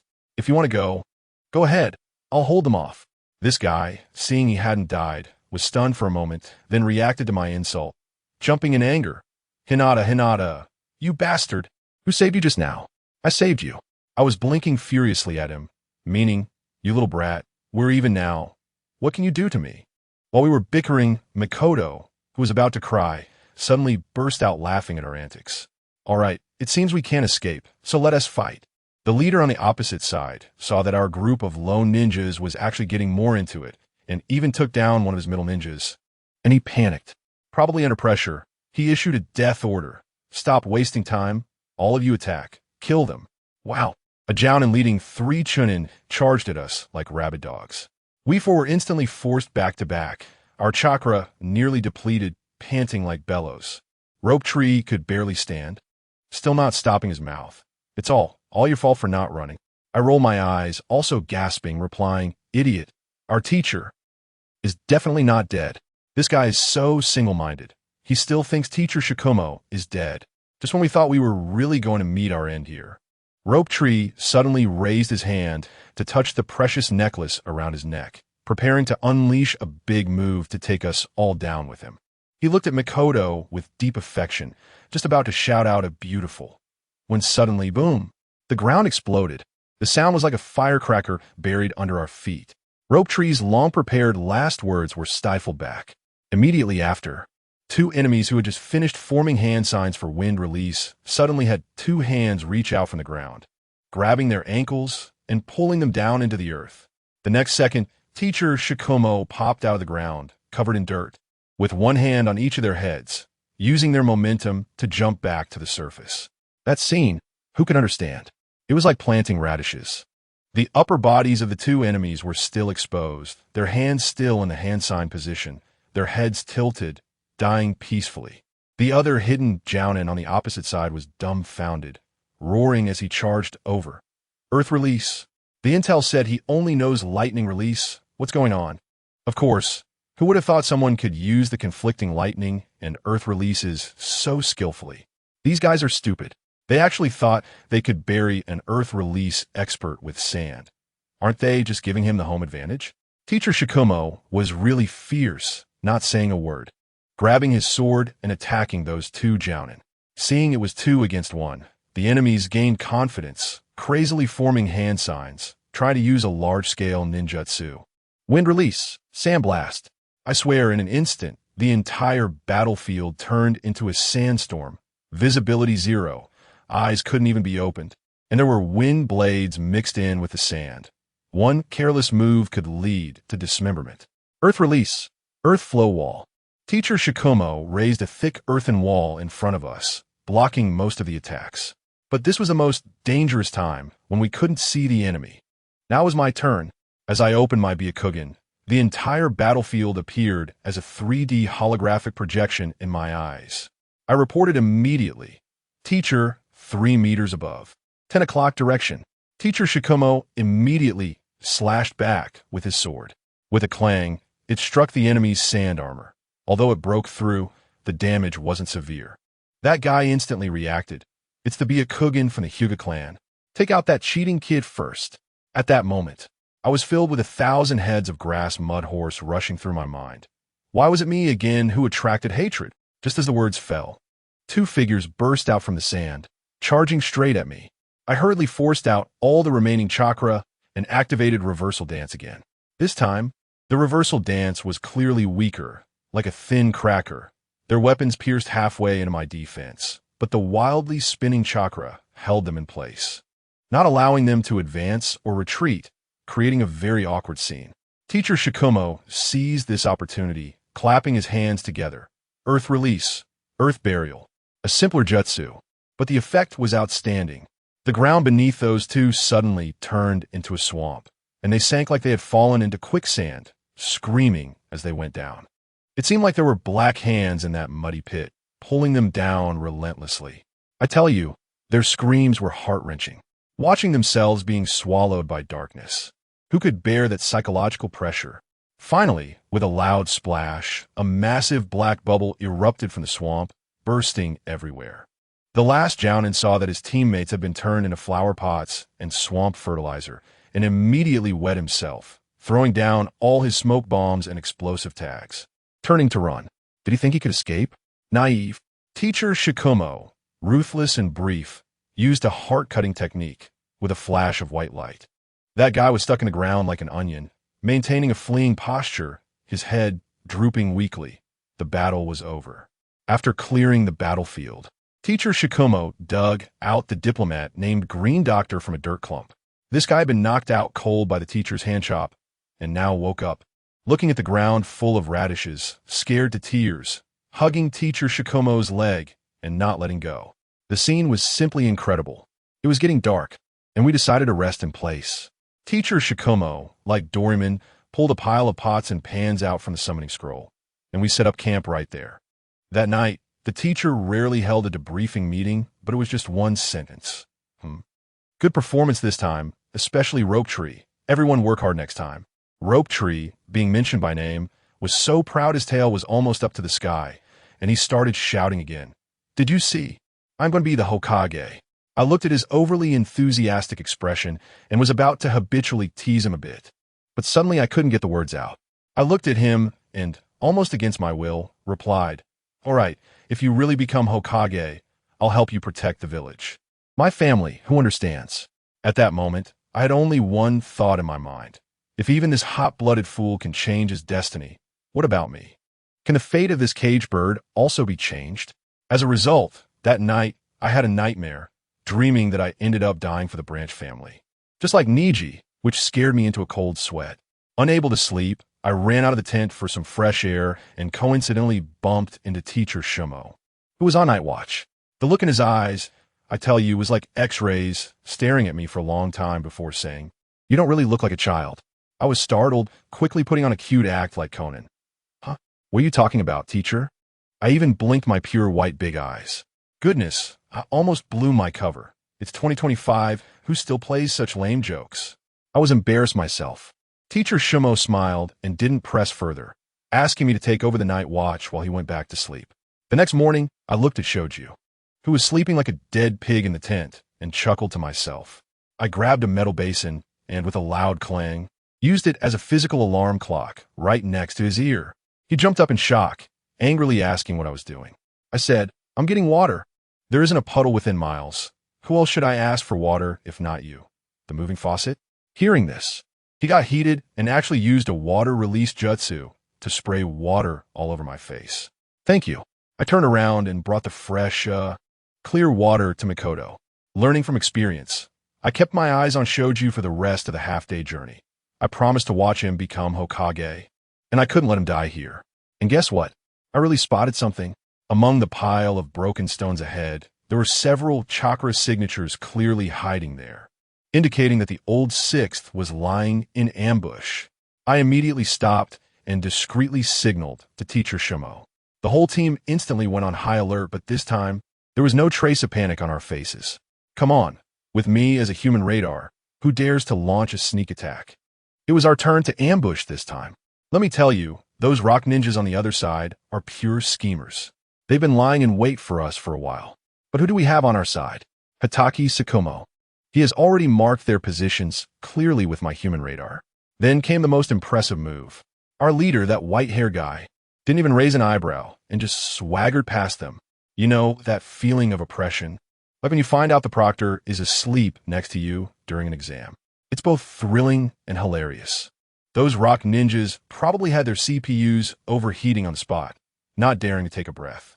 We strolled right into the grass ninja village, hiding our accomplishments and names. Later, I heard that the leader of those rock ninjas went back with a green face, telling his subordinates, "Remember, that white hair guy from Konoha is a tough one. Our KPI is not on him. Don't provoke him." When we returned to the village, Tsukumo-sensei, looking energized, pulled us into internal PK matches every day. In the first match, I faced Senju Rope Tree. That kid, how should I put it, is just a naive sweet mage. He started with a water release technique, water chaos wave. And his hand signs were so slow, I could take a nap and still dodge. I slid right up to his face, landed a series of 8 trigrams 16 palms, and sealed his chakra. With a kick, I sent him flying. That kid wasn't satisfied and dragged Mikoto in for a 2v1. Well, this was different. Mikoto threw her shurikens with love, but no damage, blocking all my movements like a barrage. Rope Tree seized the opportunity and unleashed a big move, water release, breaking current. The wave crashed toward me like a tsunami. I had no choice but to use reverse heaven. Let me tell you, that scene was like a party in a washing machine, spinning me around and pushing me back with water. Rope Tree tried to take advantage and finish me off, but I countered with a leaf hurricane, smoothly kicking him away. But that kid is crafty. He shouted Mikoto to distract me. Instinctively, I turned around and saw Mikoto's big eyes. Then everything went dark. I was caught in her Jinjutsu. I tell you, that Jinjutsu is called Heart's Desire Technique. It's like a mental attack plus. My mind started racing with images of saving the world and changing tragedies. All those iconic scenes from Naruto, putting me in an emo state. When I woke up, Tsukumo-sensei and Mikoto were looking at me with worried expressions. Wow, I almost fell into it. It was crazy. Now I've exposed my weakness of having zero resistance to Jinjutsu. The next day, Tsukumo-sensei started a class on how to counter Jinjutsu. He first gave us a bunch of theories about the 5 senses and chakra disruption, making Rope Tree look dazed. Even asking, "Teacher, if I block my eyes and ears, am I invincible?" I really wanted to roll my eyes at his naivety. Then Tsukumo-sensei casually cast a Jinjutsu and pulled us all in. Mikoto, being an Uchiha, got out in a second, unbelievably strong. It left just me and Rope Tree, staring at each other. That kid is also an abstract artist. He actually drew a soap on the ground. Who understands this? Can we even get along? I was so scared that I quickly started forming hand signs. I had to get out before him. I rolled my eyes and looked into my own mind. Wow, the teacher's chakra was like a loach, darting around everywhere, completely impossible to catch. Can't catch it? Then I simply try. I'll just go all out and mobilize all my chakra for a carpet bombing, drowning that little intruder. Hey, it actually worked.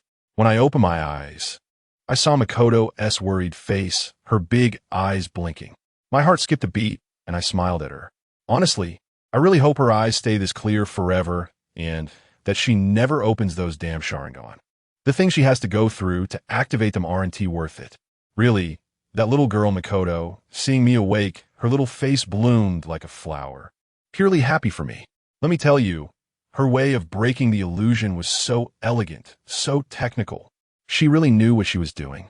Directly using her own chakra to interfere with the teacher's chakra, like a top hacker, finding the loophole in the opponent's code. Precisely injecting a small piece of program to make the entire illusion system crash. It was almost zero consumption, quiet and beautiful, simply amazing. Then, the heavyweights arrived. There was a loud bang, like a gas tank, exploding, smoke swirling, and that guy from the Thousand Hands clan burst out like a firecracker. Wow, I probably came out before him, igniting his damn competitive spirit. He didn't understand illusions, and his chakra control was a mess, but he had a cheat. He had so much chakra it was like it was free, and he used the simplest and most brutal method, exploding his chakra. Who understands this? It left me dumbfounded. He didn't care which was his chakra, and which was the enemy's. He directly detonated all the chakra in his body in an instant and expelled it outside. It was like a mouse dropping in a pot of rice. He couldn't be bothered to pick it out, so he just dumped the whole pot. This extravagant behavior left Mikoto stunned. Her little eyes seemed to say, "Can chakra be wasted like this?" But you have to admit, the method, though clumsy, was really effective. When the teacher saw that the 3 of us had found our own ways out, he nodded, said nothing more, and directly entered the next stage.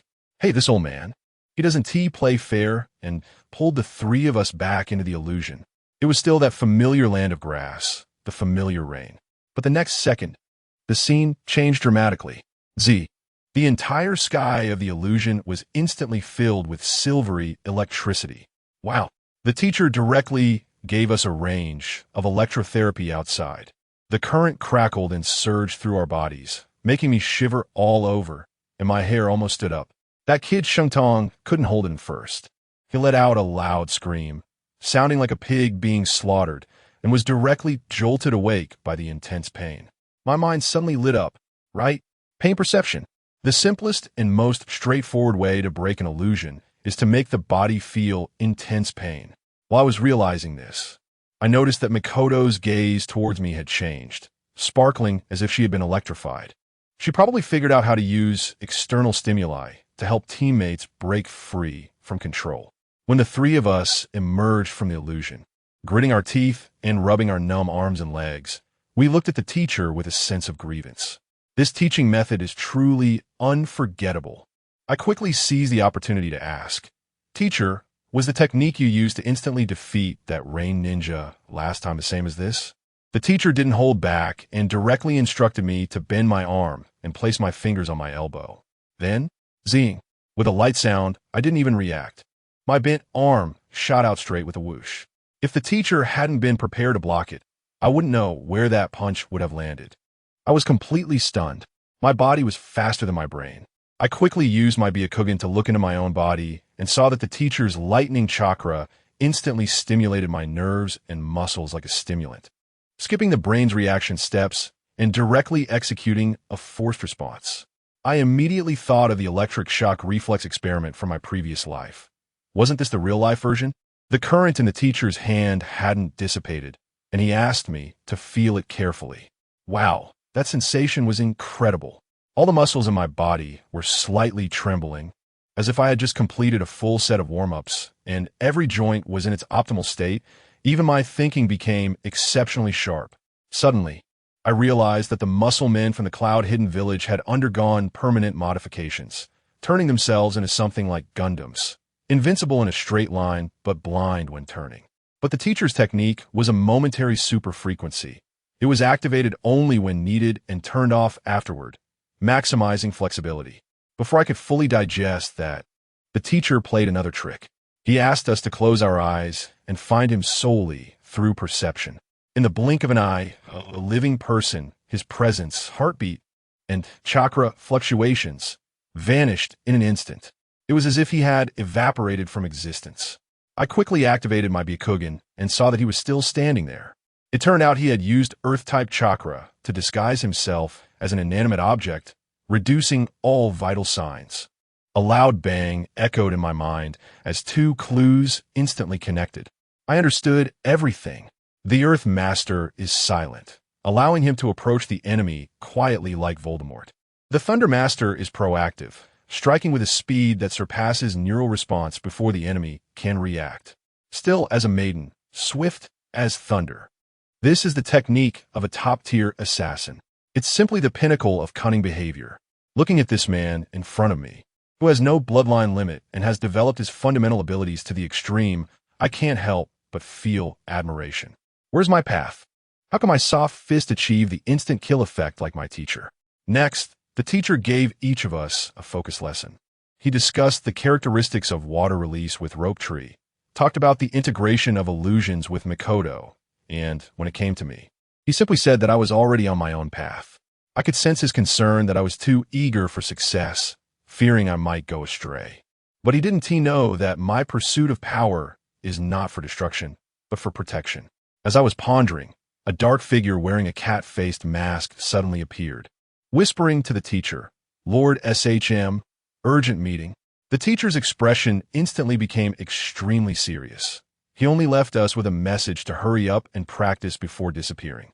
Just as the teacher left, I felt a jolt in my heart. The air in the entire Hidden Leaf Village seemed to change, becoming cold and hard, filled with a chilling aura. I instinctively activated my Byakugan and looked towards the north. Although I couldn't see anything, I felt as if the sky there was as red as blood.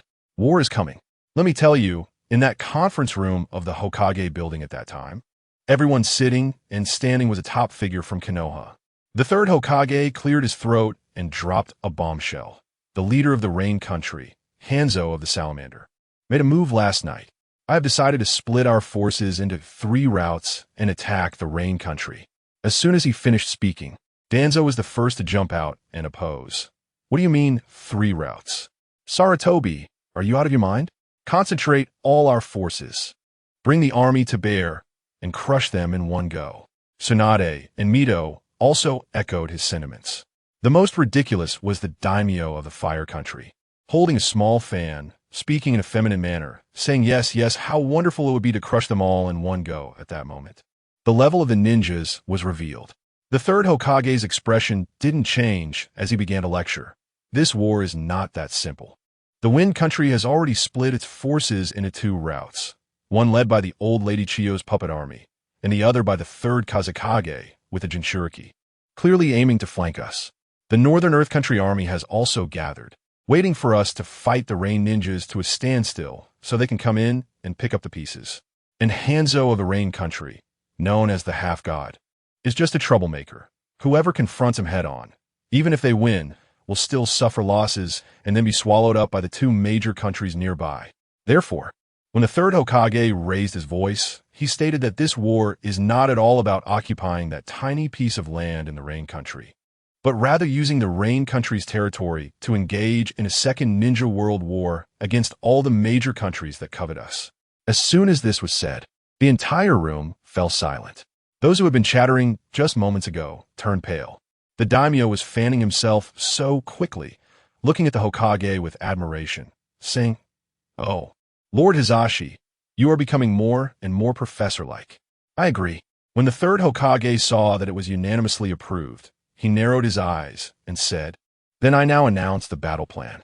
Orochimaru, Tsunade, Jiraiya." I tell you, the old man immediately started calling names, and the 3 of them stood up in an instant, exuding an impressive aura. "You 3, take your respective troops and head straight for the center. Target Urin Village. As for that mountain pepper fish Hanzo, don't rush to confront him directly. Let him fight it out with that sand ninja, the old Lady Chiyo, first. Once we take care of the other 2 families, we'll come back and deal with him slowly." Wow, sounds pretty fierce, right? But I can see through it clearly. The old man's mind is as clear as a mirror. Right now, Hanzo's territory is almost completely divided up, and he's just a figurehead. He's intentionally handing over the honor of facing the demigod directly to his 3 precious disciples to gain experience. This move is just incredible. Then, he glanced over and said, "Kikuchi Sakumo, my teacher, just him alone, suddenly stood up, and I tell you, his aura is not weaker than the combined presence of the 3 ninjas. You, lead the team to the north route, support the land of grass.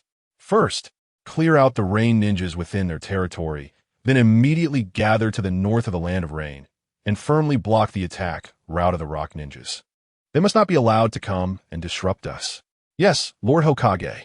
My teacher's response was straightforward and concise, not a single word wasted. The most intense moment came when the third Hokage slammed his hand on the table, pointed to the west side of the map, and unleashed his full ninja aura, shouting, "The third route, I will lead the team myself. Target the west side. I want to confront that so-called strongest third Kazekage and the one-tail Jinchuriki he leads. First, take out the strongest one. Family, who understands? This is going to be a competition for the strongest among the 3. The Hokage personally stepping into the fray. This lineup is absolutely top-notch." Just as everyone was getting fired up, he suddenly remembered something. His expression changed, and with a loud bang, he slammed his hand on the table again, startling everyone. He pointed to the northeast corner of the map, the cursed place where the second Hokage sacrificed himself, gritting his teeth, and said, "The Land of Lightning has been making constant small moves lately. We must be on guard." "Danzo." "Humph." Danzo snorted from his nose. "You immediately take people and head to the eastern border. Keep a close watch on the Land of Lightning. If they dare to make a move, hit them hard. Not a single inch of land is to be lost." I couldn't help but laugh at the situation. On the surface, it seemed like he was being entrusted with an important task, but in reality, they were just sending Danzo, this troublemaker, to a corner to watch the door. However, Danzo bought into it, as the grudge against the second Hokage was still fresh. He had a belly full of anger and finally had a place to vent it. With a command, the entire village sprang into action. The scent of war spread quickly. Other kids, freshly graduated genin, were able to avoid the chaos this time. But our Team 5, just because we had a big-shot teacher, became the only group of fresh graduates heading into battle. The day before we set off was lively. Tsunade came in with a loud slap on Shino's back, shaking me from afar, with her hands on her hips and a hearty laugh that made her chest muscles jiggle. She was even more energetic than my sarcasm. "Shino, do your best. We'll be comrades on the battlefield, haha." Shino looked pale with his small frame, and I thought this was less of a farewell and more like a rehearsal for domestic violence. Mikoto's family situation was even more classic. Her parents were arguing loudly. Her mother cried out, "Why does my daughter have to go to war at such a young age?" "I don't agree." Her father was countering, "She's a Uchiha ninja." Mikoto, caught in the middle, mustered the courage to softly say for the first time, "It's okay, Mom, they will protect me." Sigh. I felt like going over to support her. When it was my turn, the scene was quite the spectacle. My mother, Hinata Hikari, held on to me tightly, tears flowing like they were free. My father, Hinata Hiromasa, maintained his old bureaucratic demeanor, and after a long pause, squeezed out 4 words through gritted teeth.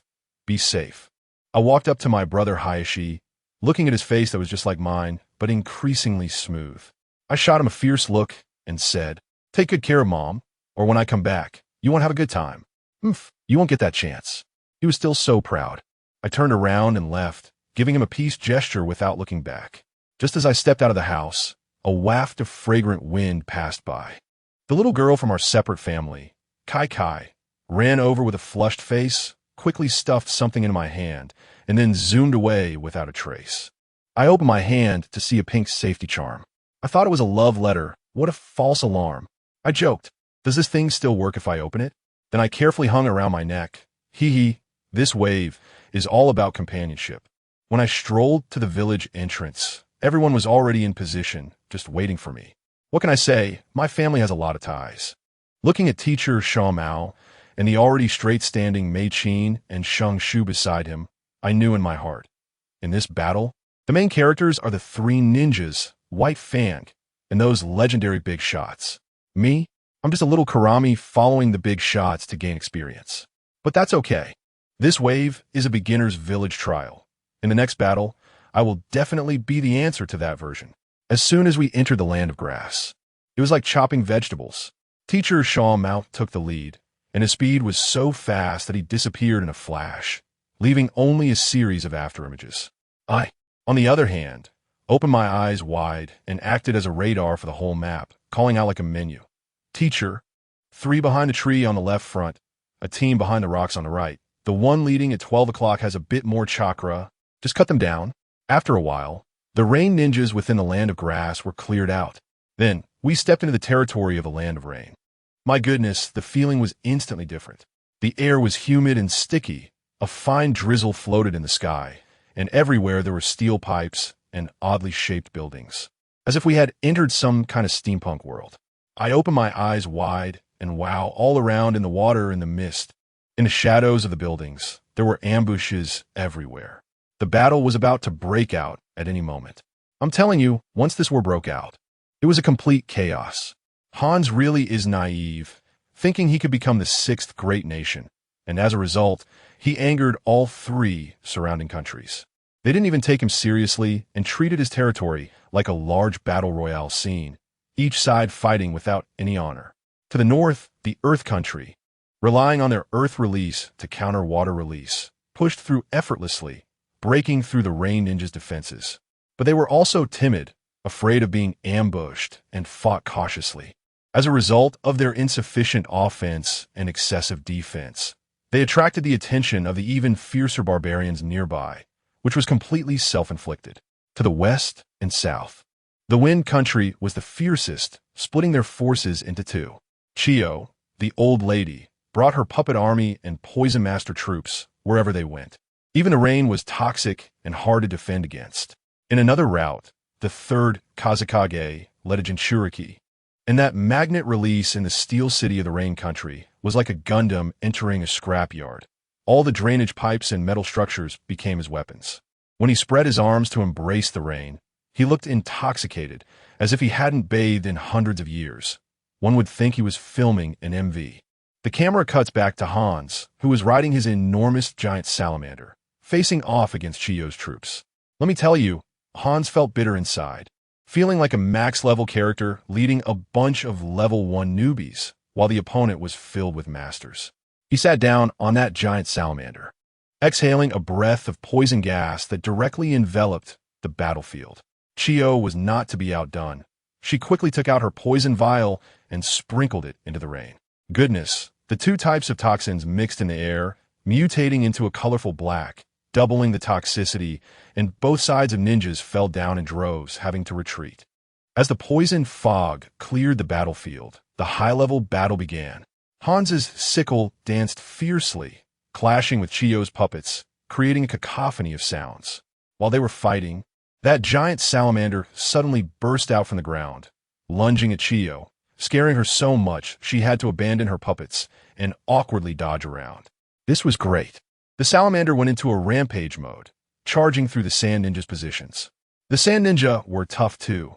Seeing they couldn't win, they directly used the forbidden technique Puppet Grave, charging in like human bombs, hugging their puppets and self-destructing. Boom, boom, boom. The series of explosions directly angered the salamander, causing it to howl in pain. Covered in injuries, its toxic blood vaporizing into a blood-red poisonous mist, leaving nothing alive within 100 meters.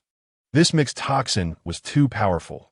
Even the Sand Ninja's gas mask couldn't hold up, and Chiyo's brother, Hizashi, couldn't withstand it either, having to lead his troops to retreat first. In the end, the lifelong poison master Chiyo, looking at the toxic mist that even made her feel uneasy, reluctantly became the last to retreat. On the battlefield, only the Rain Ninjas, who wore gas masks year-round, Hans, and a salamander, which seemed high on drugs and could regenerate from the poison, remained. Hans looked at the retreating Sand Ninja forces and couldn't feel any happiness at all. How could he be happy? I'm telling you, he was feeling overwhelmed. To defend his hometown of the Rain Village, he practically sold out the entire Rain Country, letting those big country ninjas use it as a free battlefield. Family, who understands? This move was simply reckless. Why was it so crucial to protect this village? Because all the wives and children of his ninjas were inside. If this place were lost, the hearts of the people would scatter, and his semi-divine status would come to an end. He was clear in his heart. He had long lost any family. The poison gas he exhaled back then took away his loved ones, and since then, he had worn a mask to protect himself from enemies and from himself. Now he wanted power, that elusive dream of becoming the sixth great nation. Just when he was feeling a headache, intelligence reports came in like death warrants, one after another. Boss, the IWA Ninja is only 50 miles from the village. Lord Hans, the Konoha forces have also reached 80 miles away. Goodness, he was surrounded on all sides. Hans's mind raced, and in an instant, he made a decision. The Konoha people were manageable, but the IWA Ninja, those demolition maniacs, absolutely could not be allowed to approach the village. Those guys specialized in destruction, and wherever they went, nothing would survive. If they reached the village gate, the Rain Village would directly disappear from the map. Go north. Hans roared, and the salamander understood, letting out a roar and charging toward those mud-playing madmen. At the same time, the Konoha forces weren't idle either. Let me tell you, the three precious disciples of the third Hokage were three extremes. Orochimaru, my goodness, was so sinister. Once he used his hidden shadow snake hands, countless black snakes would swallow the enemies like they were at a buffet. Even his own people felt creeped out. Jiraiya, in stark contrast, was a hot-blooded fool. With his great fireball technique combined with toad oil, he could create a sea of flames in the pouring rain. Then there was Tsunade. How should I put it? She didn't even need ninjutsu. While the two men were showing off their skills, Tsunade would just punch and kick. Boom, boom. The enemies would turn to mush. Orochimaru and Jiraiya silently moved aside, probably thinking, our team's woman never needs protection, thanks. At this point, the name of the three legendary ninjas hadn't yet resonated, but the legend was already starting to take shape. The camera cuts again to the northern route, where Kakashi's father, Tsukumo Hatake, was leading a group of young ones in clearing the area. Under his command were HyugaHizashi, Niji's father, as well as Senju Rope Tree and Uchiha Mikoto, all future big shots. But right now they were all rookies. Hizashi, using his Byakugan as a scout, had already killed more than 10 people. looking at the corpses of rain ninjas that were smaller than him, feeling numb all over. Rope Tree had exhausted all his chakra, tired as a dog, picking up a knife and engaging in close combat. As for Makoto, after killing someone for the first time, she was completely drained, her eyes dimmed. Wars like that. It can crush all beauty into dust. After clearing an area, they found a house to rest in, only to discover a family hiding inside. What to do? Hizashi locked them in the back room, telling them not to come out. But then Tsukumo came over, and without saying a word, wrapped a steel wire around the door and hung an explosive tag. Cold-hearted, but that's the battlefield. As a result, they couldn't get a good sleep. Just as dawn broke, the IWA ninja demolition maniacs snuck over. Boom, boom, boom. The entire camp instantly exploded. Those who were sound asleep probably would never wake up again. Hizashi was jolted awake, and upon opening his Byakugan, he saw the outside filled with exploding chakra. He quickly pulled the still-dazed Rope Tree and Makoto to rush outside. At this moment, staying in the house was like waiting for death. Those reinforced concrete houses were no different from paper in front of the demolition troops.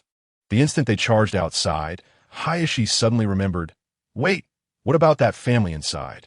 Without a second thought, he turned back and rushed into the wobbling house. Rope Tree outside was stunned by the explosions, his ears ringing, shouting, "What did you say? I can't hear." Hizashi kicked the door open and saw the family of 3 huddled together, faces pale with fear, 6 eyes staring at him in terror. "Run. Head west. This place is going to collapse." Hizashi yelled at them. The family was probably too scared to move. Just then, a chunk of explosive clay flew from the sky, heading straight for the house. Return to heaven. Hizashi instantly activated his technique, chakra spinning rapidly, forcefully blocking the shockwave from the explosion.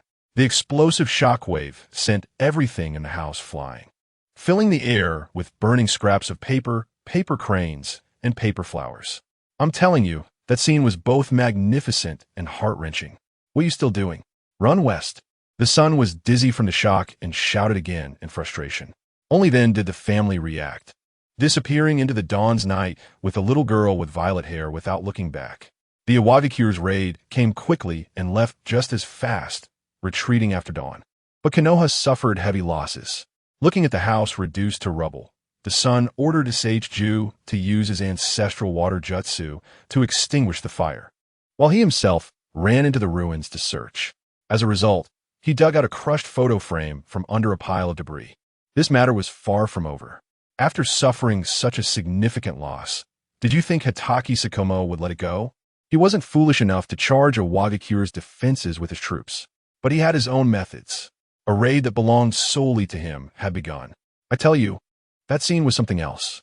The sunshade was in the back, rolling its eyes as his lookout, reporting through the radio.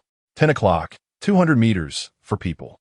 Shuan Mao received the message, didn't he even reply, directly cut off communications, and vanished from the spot. Sometimes taking the water route, sometimes the underground tunnel, silently sneaking up behind the enemy. Those few rock ninjas were still there bragging. Do you think that bunch from Konoha dares to come? It would be great if they did. The demolition squad buried over 200 new goods, just waiting for them to deliver. Just as the words fell, a strange voice rang out from behind them. Is that so? A few turned around and only saw a flash of white light. Then, they could no longer make a sound. The remaining 2 were just about to counterattack when that flash of white light was already right in front of their faces. The short blade, imbued with lightning release, sliced through the rock armor like it was tofu. Fast, too fast, so fast that you couldn't react at all. One strike, and it was over. The white fang flashed by. I watched that graceful figure leave, silently pressed down on the earpiece, ready to receive a new frequency. As soon as the new frequency was connected, I tell you, the entire Rock Ninja camp was in an uproar. They were like they had seen a ghost, panicking. They originally thought we from Konoha had just made a quick raid, but it turned out that a ghost was right under their noses, cutting down their patrols like they were weeds, one batch after another. I tell you, those rock ninjas were almost going crazy at that time. Their commander, a guy named Yin-Tu, had a shiny bald head that looked really tough. But what happened? He couldn't figure out how his meticulously arranged iron wall formation had been turned into a sieve by just one person. In a single day, more than a dozen teams, dozens of people, just disappeared without a trace. Not even a shadow of the enemy. Does anyone understand what kind of battle this was? It was like a scene from a horror movie. Yinta was so furious that he smashed the stone table, roaring, "Where are they? Who is the enemy?" The faces of his reconnaissance team turned pale as they said, "Boss, we didn't see anything either." That guy's chakra was like a cell phone signal, cutting in and out. As soon as he appeared, we lost a few people on our side, and then he vanished again. The medical team also submitted a report, stating that the wounds of the fallen brothers were all the same, with fatal injuries that had marks from lightning burns. The conclusion was, it was the same person on the opposite side, a lightning release master with an absurdly fast speed. Good grief, now Yinta was even more confused. He flipped through his mental list of Konoha experts, but couldn't match anyone. He thought to himself, not only was this person fast, but they also had to be stealthy. The key was, how did they know where the weaknesses in our defense line were? This is unscientific. They must have some super wide-range reconnaissance ability. I was listening from the back and almost wanted to laugh. Brother, your guess was spot on. But you would never have thought that the one who activated the full map hack was a 14-year-old genin on our side. This guy, Yintu, is also a tough one. If he can't figure something out, he just doubles down. He ordered the patrol team to change from one group of people to 2 elite teams working together, followed by a specialized support unit playing a fishing enforcement game. As long as our people dared to show their heads, they would rush in, wanting to use the heads of our experts as sacrifices to boost morale. When the news returned to our camp, a bunch of higher-ups couldn't sit still and urged Boss Shumao not to take risks. The other side had already set up a banquet for a trap. Going alone is just asking for it. Boss Shumao glanced at them and, "Do you have a better plan?" The room fell silent. Just then, a voice spoke up. "Yes." I tell you, everyone in the conference room was shocked. When they turned around, they realized the one speaking was that little brat from the Hyuga family named Hinata. His smile at that moment was just like a pro who had just activated cheats in a game, ready to carry the whole team to victory. Boss Shomo also laughed. He knew best that this kid's white eyes were the strongest reconnaissance satellite on our battlefield. Every movement on the battlefield, the enemy's troop deployments, were as clear to him as watching a live stream with a shared screen. Boss Shomo waved his hand directly. "Come, gather around the sand table and let everyone hear what you have to say." What happened next, let me tell you, directly became a bizarre legend of the Ninja World War. That little brat Hinata, I don't know what was going on in his head, directly brought out the Wolfpack tactics from World War II and magically transformed it into a head wolf tactic. His logic was simple. If Boss Shomo couldn't take out an enhanced squad alone, then we wouldn't go in alone. Boss Shomo was the head wolf. And with a team of top-notch elites as the Wolf Fangs, they formed a top-tier hunting squad. You have 2 teams patrolling, right? Well, we'll create a 5-man elite squad specifically to ambush your 8-man patrol team. Isn't that a pure dimensionality reduction strike? And guess what happened? The entire afternoon, Boss Shomo led his wolf pack, weaving crazily behind enemy lines, hitting wherever he pointed. The IWNine patrol teams were cleared out completely, and by the time their support troops arrived, gasping for breath, our people had long vanished. This time, the IWNine were thoroughly scared and retreated back to their camp, not even daring to send out a sentry. The buffer zone in the middle of the battlefield became our territory, and we could plant explosives however we wanted. The name of Konoha's White Fang became famous overnight. Of course, the more incredible part was the legend that said the commander of this miraculous raid was a 14-year-old genin. When this news reached the 3rd Hokage's ears, the old man was overjoyed, pointing at the battle report and telling the people from the Hyuga clan beside him, "Congratulations. Your Hyuga family has produced another genius."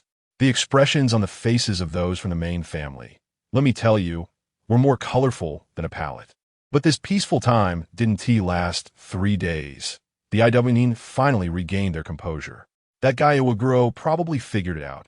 If they couldn't handle the harassment, then they would launch a full-scale assault. He gathered all the troops and delivered a pre-battle speech, roughly saying that their homeland had been stolen by the Land of Lightning. And this was the final battle. Victory was mandatory, defeat was not permitted. Then, thousands of IWNine shouted slogans of unity and charged towards our position like a flood that had broken its dam. Good heavens! A battle at the scale of 1,000 people erupted in an instant. The enemy started with combined ninjutsu, and dozens of IWNs worked together to create a massive river of earth flow, crashing towards us like a mudslide tsunami. We quickly built earth walls to withstand the onslaught. Immediately after, the enemy's demolition team blew up our walls, and the entire battlefield instantly turned into a sea of mud. The most disgusting part was that their IWNs skated on the muddy ground, while our people found it difficult to move as soon as they stepped on it. Then they used a technique called the Yellow Spring Swamp, turning the muddy ground into a man-eating swamp. Many of our brothers sank instantly, and to avoid dragging their teammates down, some chose to sink themselves to keep their teammates afloat. Folks, at that moment, I truly broke down. Konoha had no slogans, but there were indeed people willing to sacrifice their lives to be stepping stones for you. Boss Shomo decisively stood on the earth wall and directly commanded, "Lightning release." Zzz. I tell you, that scene was like giving electroshock therapy to the entire swamp. Lightning was crazily conducting through the moisture-filled marsh, and the rock ninja sliding across the swamp was instantly fried to a crisp. But it wasn't over. Boss Sakomo shouted, "Fire style." Countless fireballs and fire dragons rained down, directly roasting the entire marsh along with the people and mud. War is this cruel. After several rounds of ninjutsu clashes, both sides suffered heavy casualties, and their chakra was almost depleted. The entire battlefield was transformed into a lunar landscape, filled with earthen walls, deep pits, and cracked ground. Then came a most primitive hand-to-hand combat. The sturdy rock ninjas shouted in unison and pressed forward like a moving city wall. Soldier against soldier, general against general. Finally, the gaze of the rock ninja locked onto our boss Sakomo. He recognized him. This white-haired guy was the one who killed their brothers in the land of grass. Boom! The rock ninja shot into the sky like a cannonball, and then came crashing down toward Boss Sakomo like a meteor. Boss Sakomo's figure flickered and instantly dodged. The ground was smashed into a massive pit, and a shockwave sent everyone around flying, clearing a large area. Kings meet kings, brothers. The rock ninja emerged from the dust, glaring intensely at Sakomo, his voice filled with hatred. "It's you? Who killed my brothers?" The sound of wind breaking through the air was heard. In response, a flash of white cold light pierced towards his chest. Boss Sakomo didn't bother with any words. He answered directly with action. The speed was so fast that the rock ninja's brain barely registered it, as his arm was only halfway raised. Crack! I tell you, the determined strike from Sakomo was actually stopped just like that. I watched as the guy named Rock had his chest rock armor suddenly thickened. Like a makeshift security door was installed, bulging out a solid 10 centimeters. White Fang's blade was fierce, piercing through with lightning, but it only went in a little. The hilt got stuck on the stone, unable to penetrate to the heart. Instant kill failed. That rock ninja reacted quickly, the moment he blocked the attack. Both of his hands turned to stone, becoming like a gorilla's arms, and he lunged forward to hug Boss Sakomo. I tell you, if he got a full embrace, he'd probably turn into a puddle of mush on the spot. Luckily, our boss wasn't a pushover either. With a golden cicada shedding its shell, he left a wooden post in his place. There was a loud bang as those two stone arms collided with the wooden post, exploding into a cloud of dust. Family, who understands? If this were real, I can't even imagine. As the dust settled, Boss Sakomo had already flashed to the side, his gaze sharp as a knife.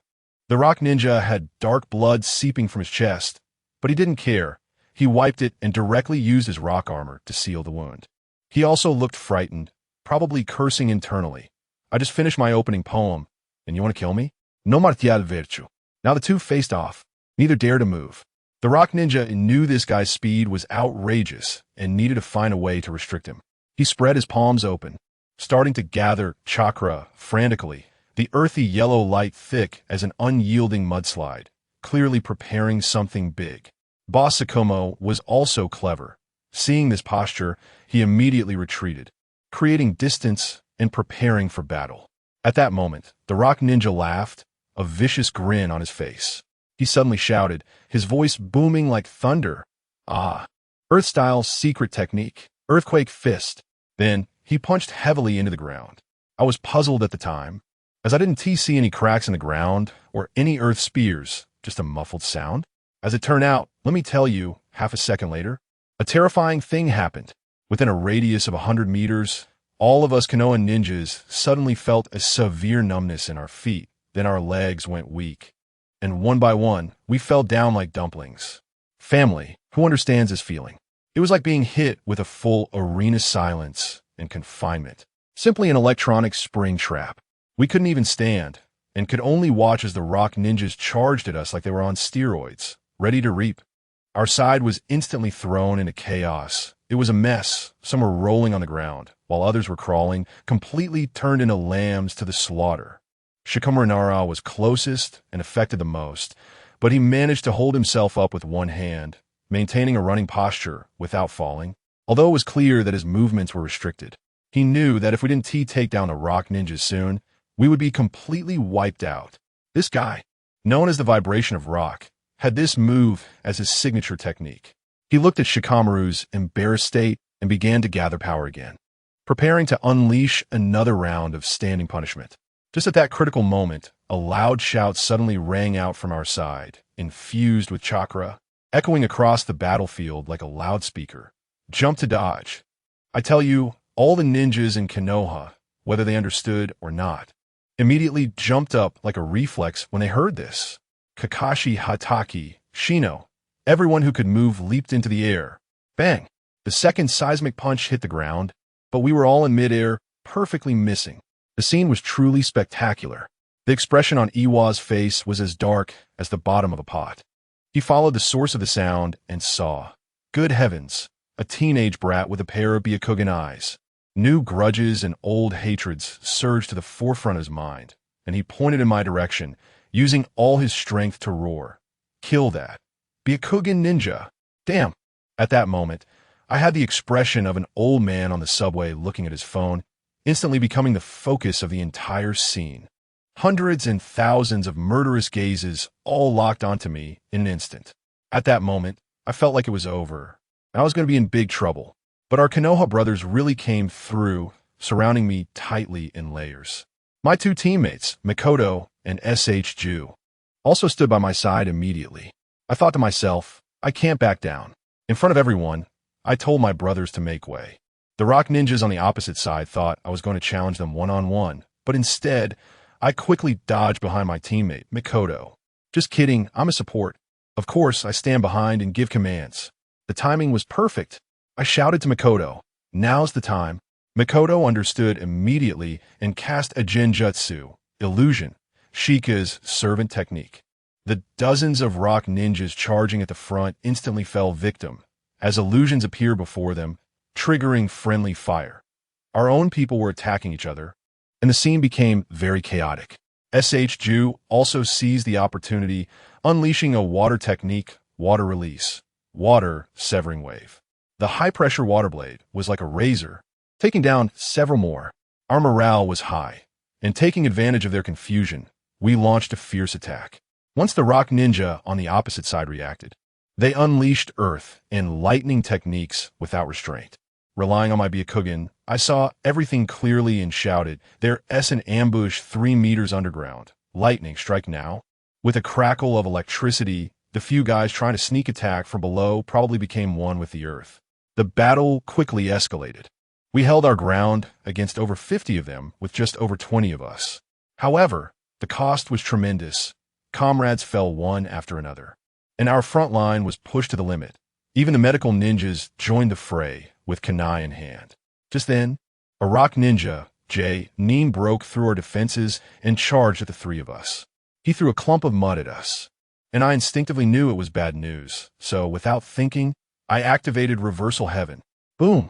With a loud bang, I was blown away, taking Mikoto and Ju down with me.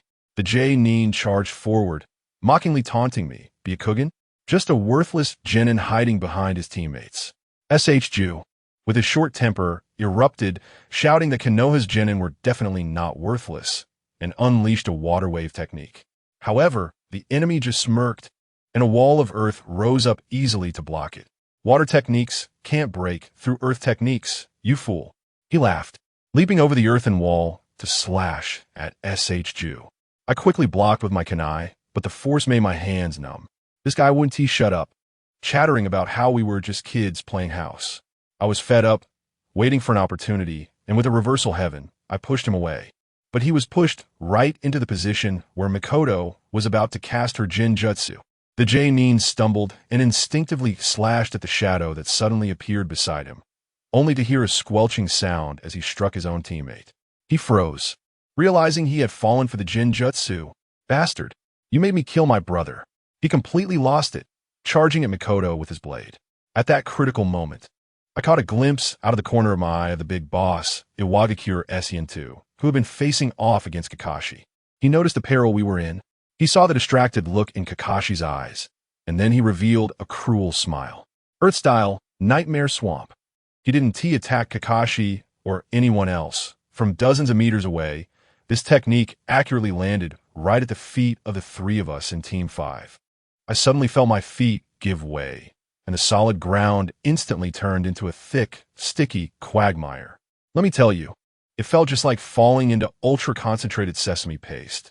The more I struggled, the faster I sank. That rock ninja elite was smugly stepping on the swamp, slowly closing in on us, wearing a mocking smile like a cat playing with a mouse.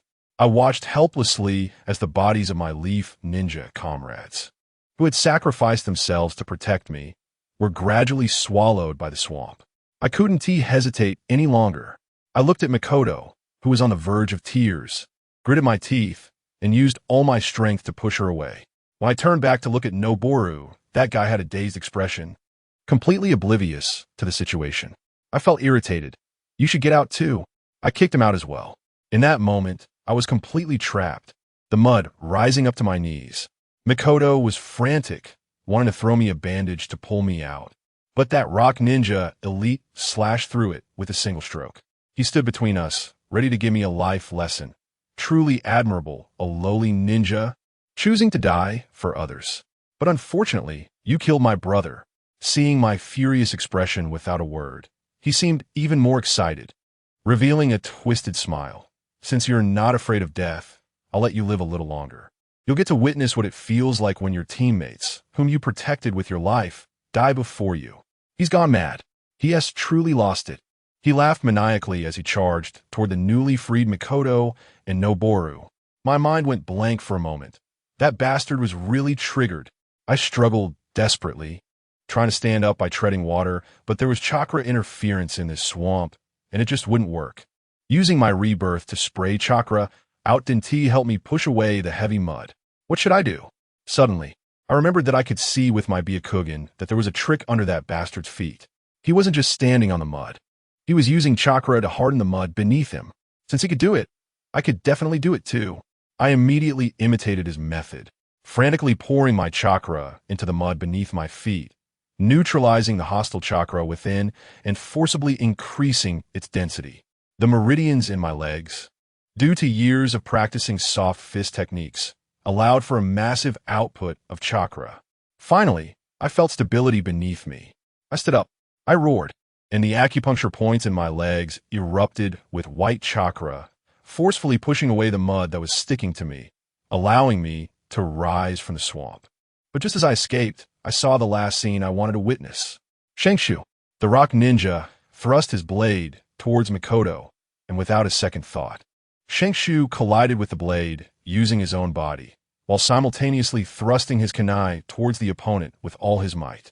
Want to exchange injuries with me? Foolish lower ninja. The rock ninja sneered, the tip of his blade mercilessly piercing into Shengshu's body, emerging from his back, stopping right in front of Mikoto. He deliberately avoided the heart, wanting Shengshu to see with his own eyes the person he was protecting being killed before he died. Unfortunately, just as he prepared to pull out his blade to strike Mikoto, Shengshu's desperate kunai also struck hard into his body, producing a crisp sound. I tell you, that sound is crisp, but it's useless. That kid Shengshu put his life on the line for a strike, but it was like giving that rock ninja a massage. The rock armor didn't even budge. With a swift kick, he sent Shengshu, who had been pierced through the chest, flying out, and blood splattered all over Mei-chin. That rock ninja is also a lunatic. He charged at Mei-chin with a knife, laughing maniacally. You're next. I was struggling in the mud at that moment, watching the blade inch closer to Mikoto. That guy from the rope tree had fallen to the ground, blood filling his mouth, unable to shout. And then he just blacked out and passed out.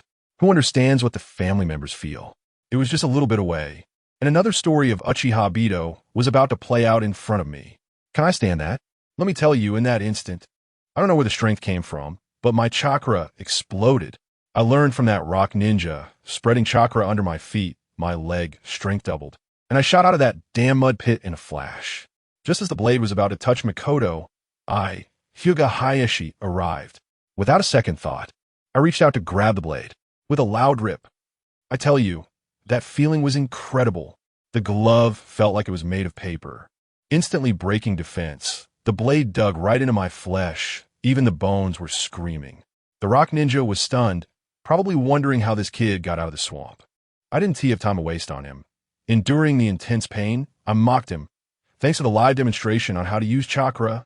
Hearing this, he panicked, completely lost his reason, and instead of attacking me, he gripped the handle of the knife and pushed it forward with all his might. His face twisted like a pervert, focusing on the idea that whatever you care about, I will destroy. Goodness, the power of an adult jonin is no joke.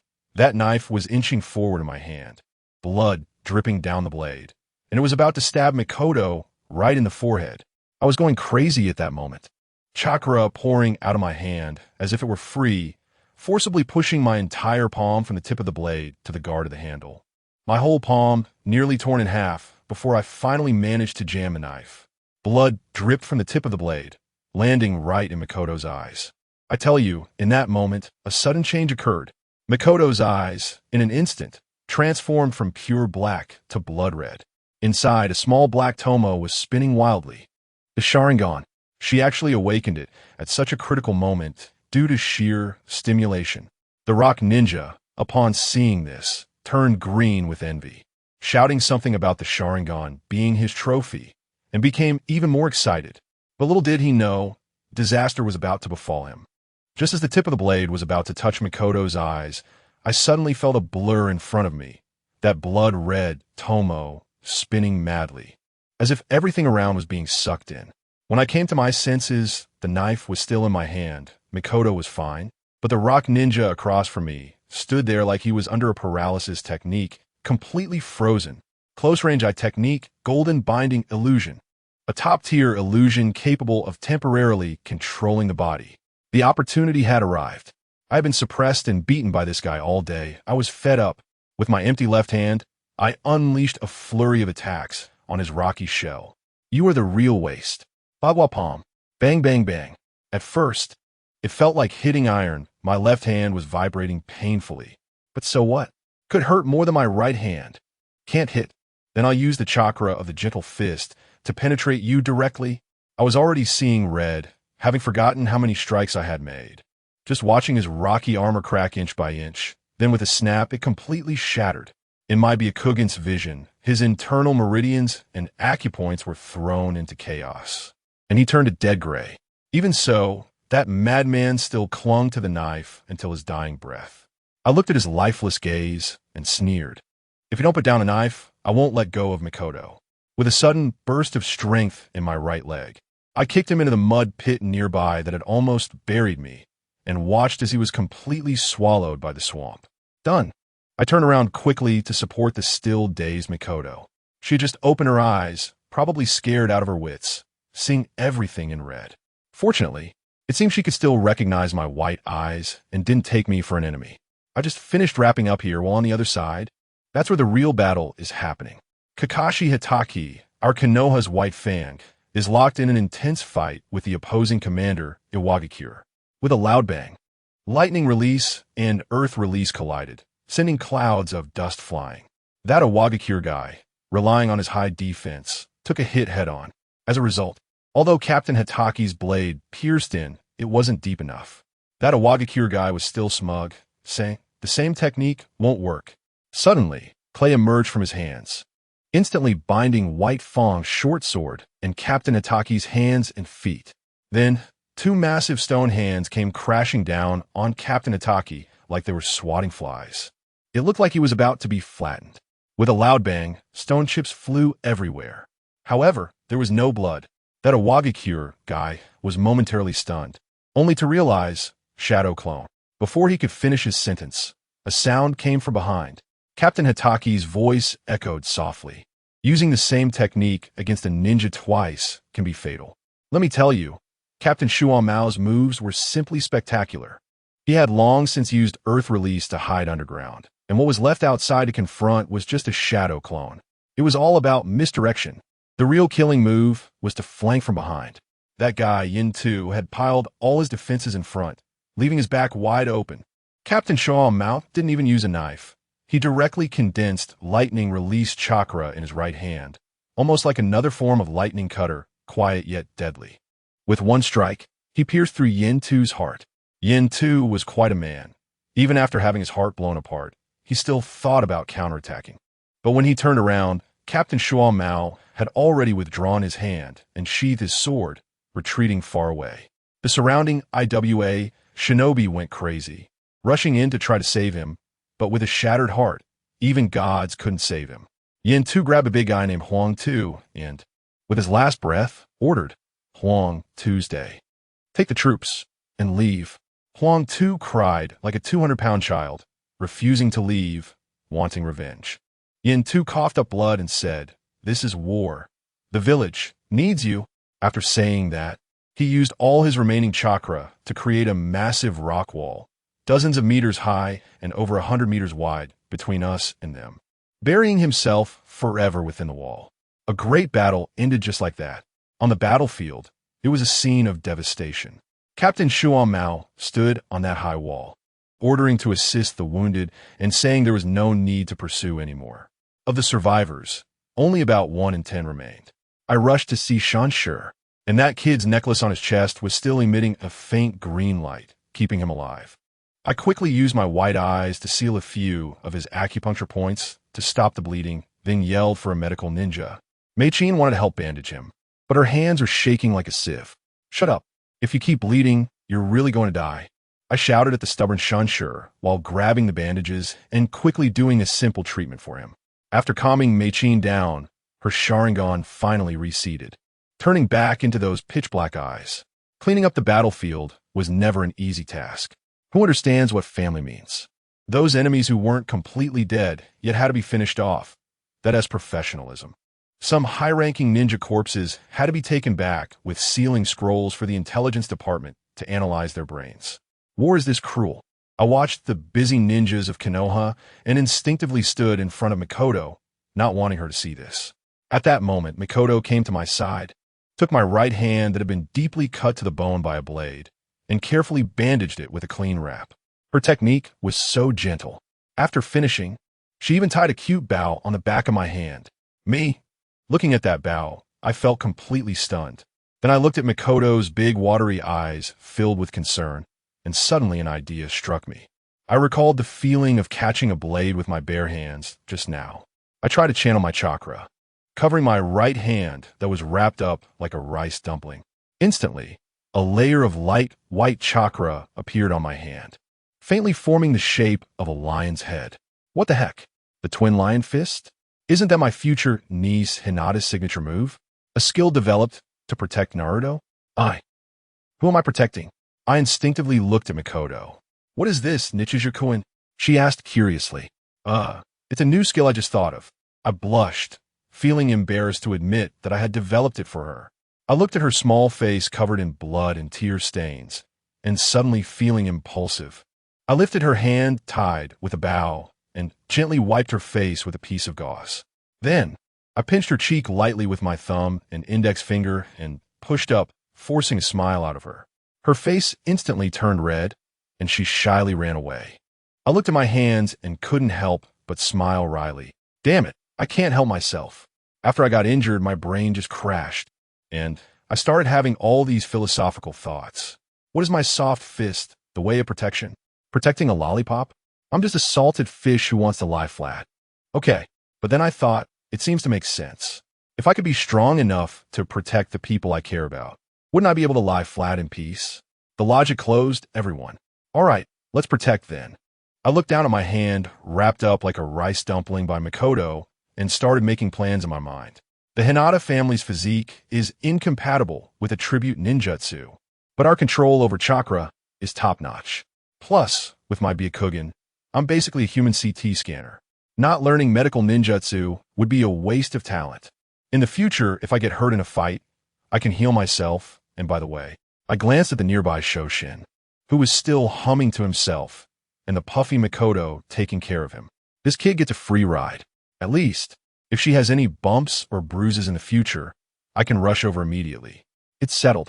We, the Northern Army, quickly tidied up and rushed towards the main forces in the middle route. Kakashi Hatake led the way, and those of us who could still fight formed the vanguard. The speed was simply life-threatening. Of course, Mikoto stayed behind to continue taking care of that lucky guy who had a hole poked in his lung. As I ran, I couldn't help but curse in my heart, really wanting to give him a move of the 8 trigrams palm. But to be honest, I wasn't just rushing to provide support. Let me tell you, I was going to chase stars to witness history. The legendary battle of the 3 legendary Sannin of Konoha. Witnessing it live, I stared intently at the area where the clouds were thickest in the distance, feeling like I could already hear the roars of the giant beasts and the BGM of the 3 immortals fighting. When I finally made my way to the edge of the battlefield, wow, what a chaotic scene it was. Let me tell you about Hanzo's summoning beast, the salamander. Don't be fooled by its appearance, looking like a giant axolotl, all cute and clumsy. When it goes berserk, it's like a biological tank rampaging through. Jiraiya, I tell you, this guy was definitely short-circuiting at the time. He threw a large-scale earth release, Yellow Spring Swamp at it, trying to trap that big guy. Dude, using a swamp on an amphibious creature? It swims in there even better than in water, and even dug a pit, nearly dragging Jiraiya down with it. It was a classic example of ineffective attack. As for Orochimaru, he was pretty cool, although he hadn't contracted the later Great Serpent with just a wave of his hand. Hundreds of poisonous snakes surged forward like a tide, forming a snake formation. What happened?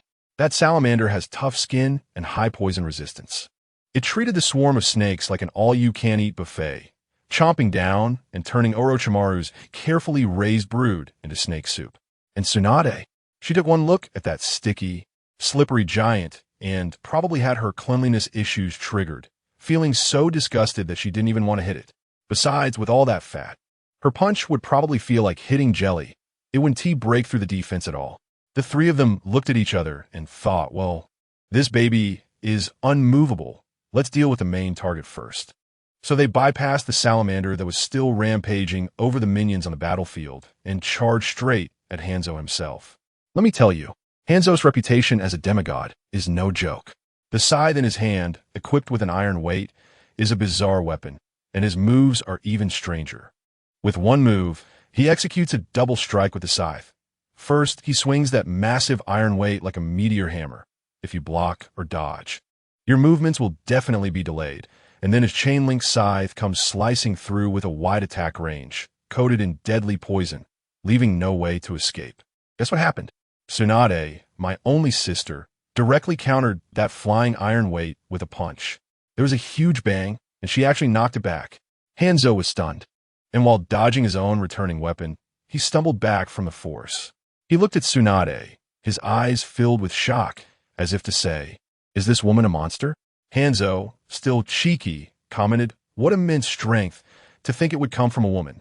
Good grief, saying that in 2025, still with gender discrimination? Tsunade exploded on the spot, shouting, "What's wrong with being a woman?" and delivered a powerful kick. But Hanzo, being the sly old fox that he is, used that moment to push off the ground, which Tsunade didn't notice in her anger. Young lady, too young. Hanzo smirked ominously and clapped his hands on the ground. Fire release. Exploding flame array. Oh crap, this move, the one that later broke Nagato's leg. As Tsunade stepped down, a large number of exploding tags suddenly burst forth from beneath her feet, wrapping around her long leg, as if they were alive. Just as a display of beautiful legs about to explode was about to unfold, Jiraiya moved. Though he was a lecher, he truly loved Tsunade. He was the first to notice Hanzo's little trick and dashed forward to embrace Tsunade, shouting just before the explosion, "Ninja art, needle earth grasp." His white hair instantly grew wild, turning into a spiky ball that tightly enclosed both of them.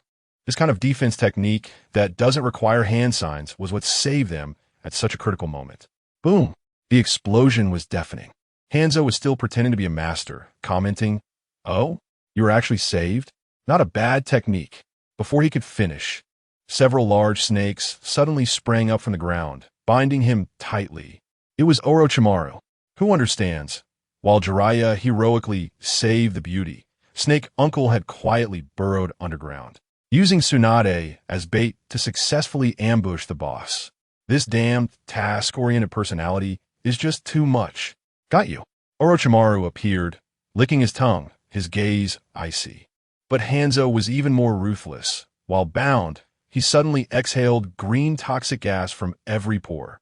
Those snakes, known for their strong resistance to poison, were instantly killed. And even Orochimaru himself choked on it, feeling a bit dizzy right there. In that moment, I felt a switch in Orochimaru's mind had been flipped. Looking at Hanzo, who was so ruthless even to himself, a distorted understanding flashed in his snake-like eyes. He must have been thinking, to become strong, one must first transform oneself into something inhuman. Good grief, the path of the first scientist in the ninja world's darkening began with just that thought. Hanzo broke free from his bindings, seeing that these three could hold on. He decided to stop playing around, directly using his summoning technique, with a bang, calling back the salamander that had run off to eat a buffet. That big guy came back with half an arm in its mouth, summoned right there. Standing together, the villain boss's aura was instantly amplified. Jiraiya, Tsunade, and Orochimaru were forced to stand together, joining forces to defend. I dare say, at that moment, all three of them had the same thought. Damn, when I get back, I must get a pet this big. The battle between the three ninjas and the demigod officially entered a heated phase, but to be honest, it was a one-sided suppression. Hanzo rode the salamander, with toxic gas flying everywhere in a wide attack range, pushing the three back step by step, relying solely on Tsunade's medical ninjutsu and antidotes to keep them alive. Just when the battle was at its most intense, Hanzo's movements suddenly stopped. A voice came through the earpiece under his mask. "Lord Hanzo, the Leaf's reinforcements are 10 kilometers away." The whole place fell silent.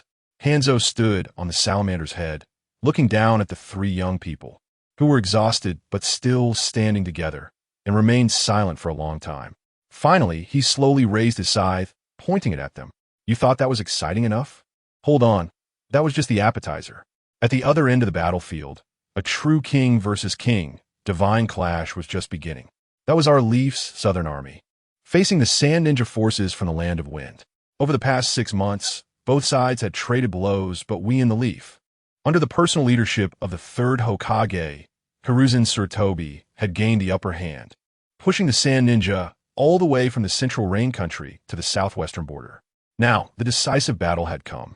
Our commander here is Sarutobi Hiruzen, the third Hokage, known as the Professor of Ninjutsu. On the other side is the third Kazekage, reputed to be the strongest of all time. Third against third, Kage against Kage, this lineup is simply top-notch.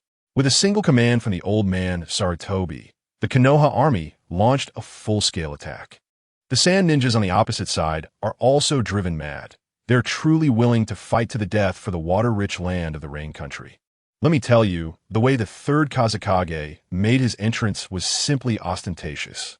He stood in the middle of a large area filled with abandoned metal pipes, raised his hand, and with a hum, dozens of massive steel pipes flew up into the sky, then came crashing down towards us like a rain of arrows. Earth release, earth flow wall. Old Sarutobi summoned a wall over 100 meters wide in one breath, forcefully blocking the first wave of attacks. But the most troublesome part was yet to come.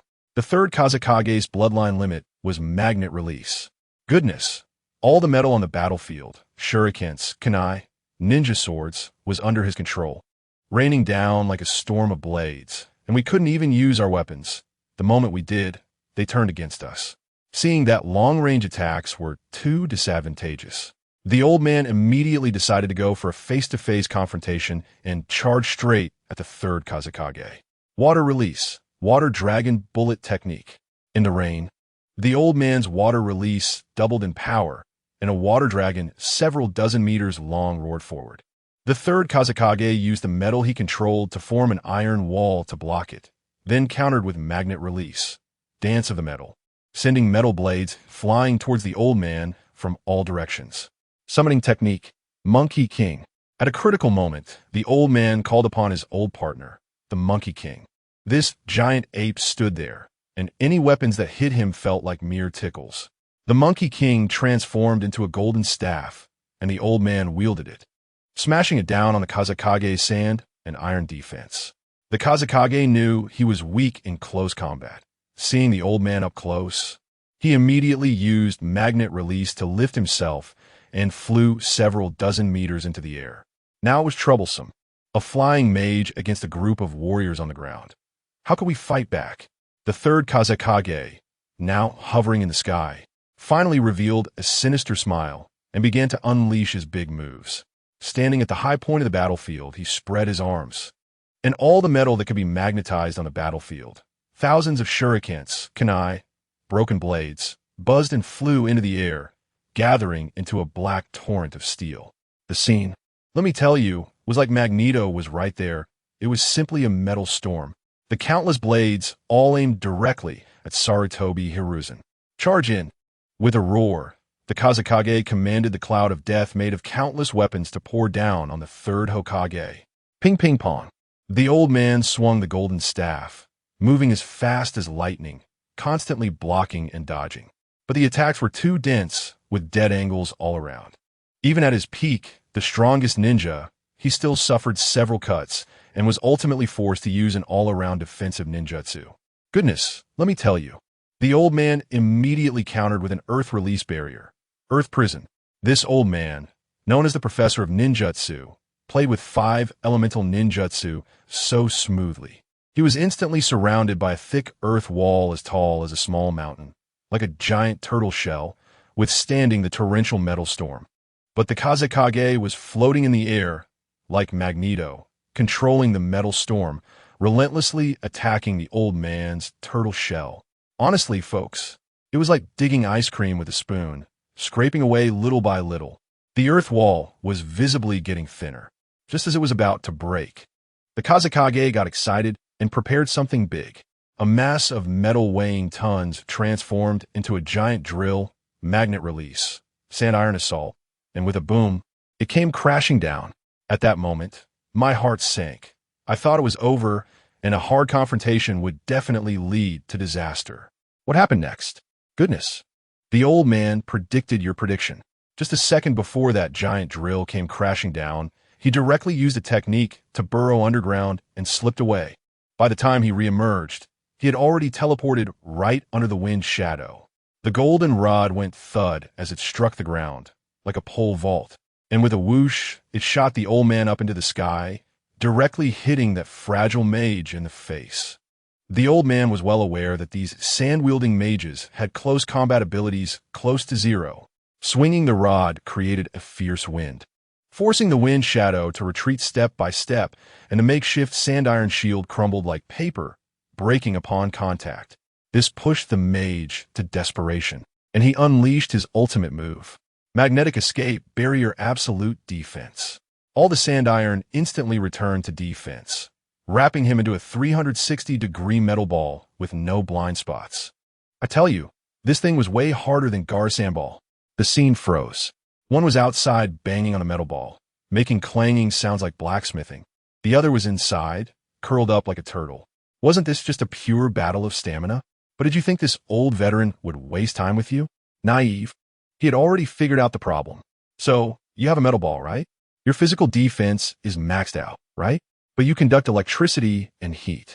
In the next moment, the old man directly used a shadow clone, with the main body and the clone on either side, executing the 5 Natures Fire and Thunder Barrage technique.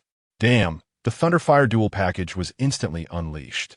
Inside that metal ball buddy, it turned into a giant air fryer, combined with an electric therapy room. The wind shadow inside was screaming, ultimately crashing down like a UFO out of control.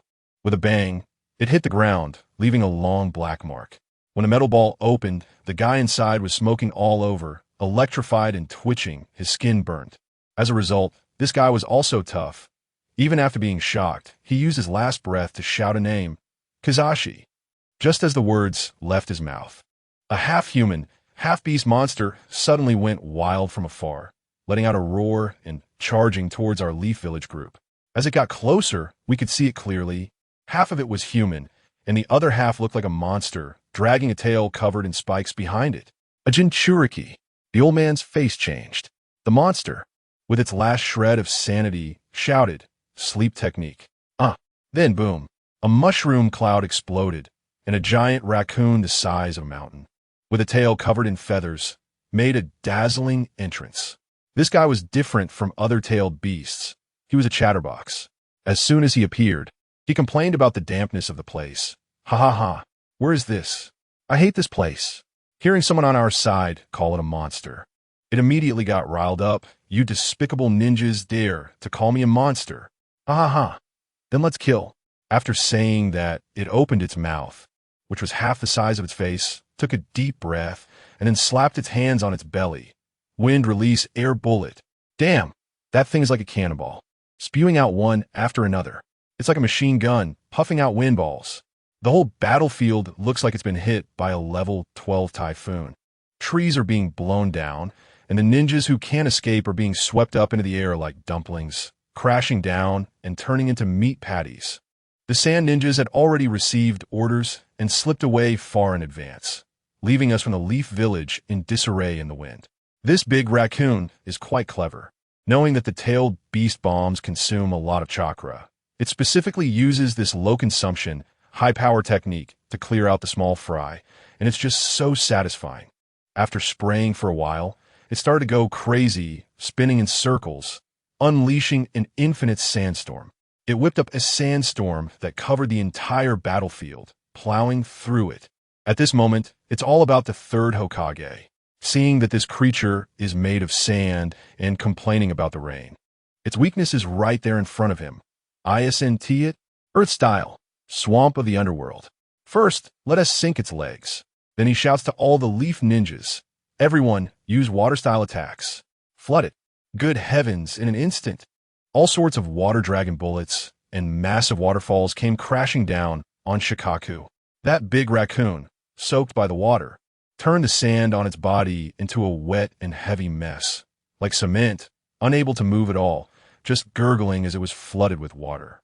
We were just about to start working in the sealing class when the sand ninja realized the situation was dire and quickly used forbidden techniques to awaken the Jinchuriki.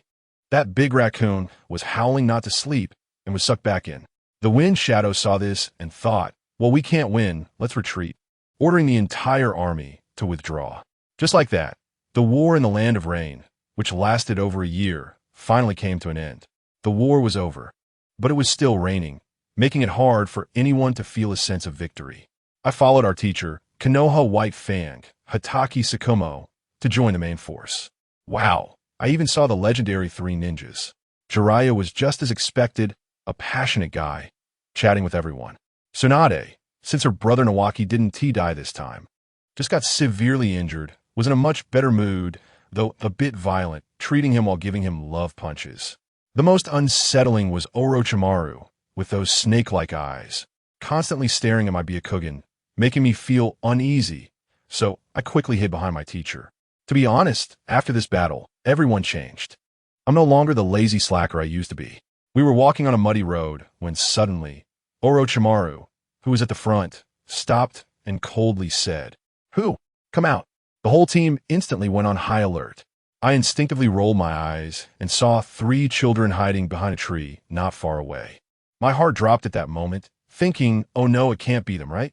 Orochimaru was filled with killing intent and said he wanted to take care of them. Jiraiya quickly stopped him, saying not to create meaningless slaughter anymore. To be honest, I had a particularly dark thought at that moment. If Orochimaru really dealt with them, wouldn't that mean the Akatsuki organization would be gone? I might even, just as I was lost in thought. A boy with orange hair ultimately gathered the courage to step out from behind the tree for the sake of his companions, trembling as he said, please give us some food." Perhaps this child reminded him of his brother. Tsunade didn't go crazy this time and readily took out some food to hand over. When the orange-haired boy saw that we meant no harm, he happily turned back and shouted, Konan, Nagato come out quickly. Then, after struggling for a bit in the haystack, two children draped in raincoats finally emerged. One was a girl with blue hair, and the other was a boy with red hair and hollow eyes. Let me tell you, the state of those two kids at that time was simply unbelievable. One was a little girl with violet hair, that's Xiaonan, and the other one had red hair, that's Nagato. Their eyes looked so hollow, as if they had lost their souls. As soon as I saw the situation, I realized that saving people was the priority.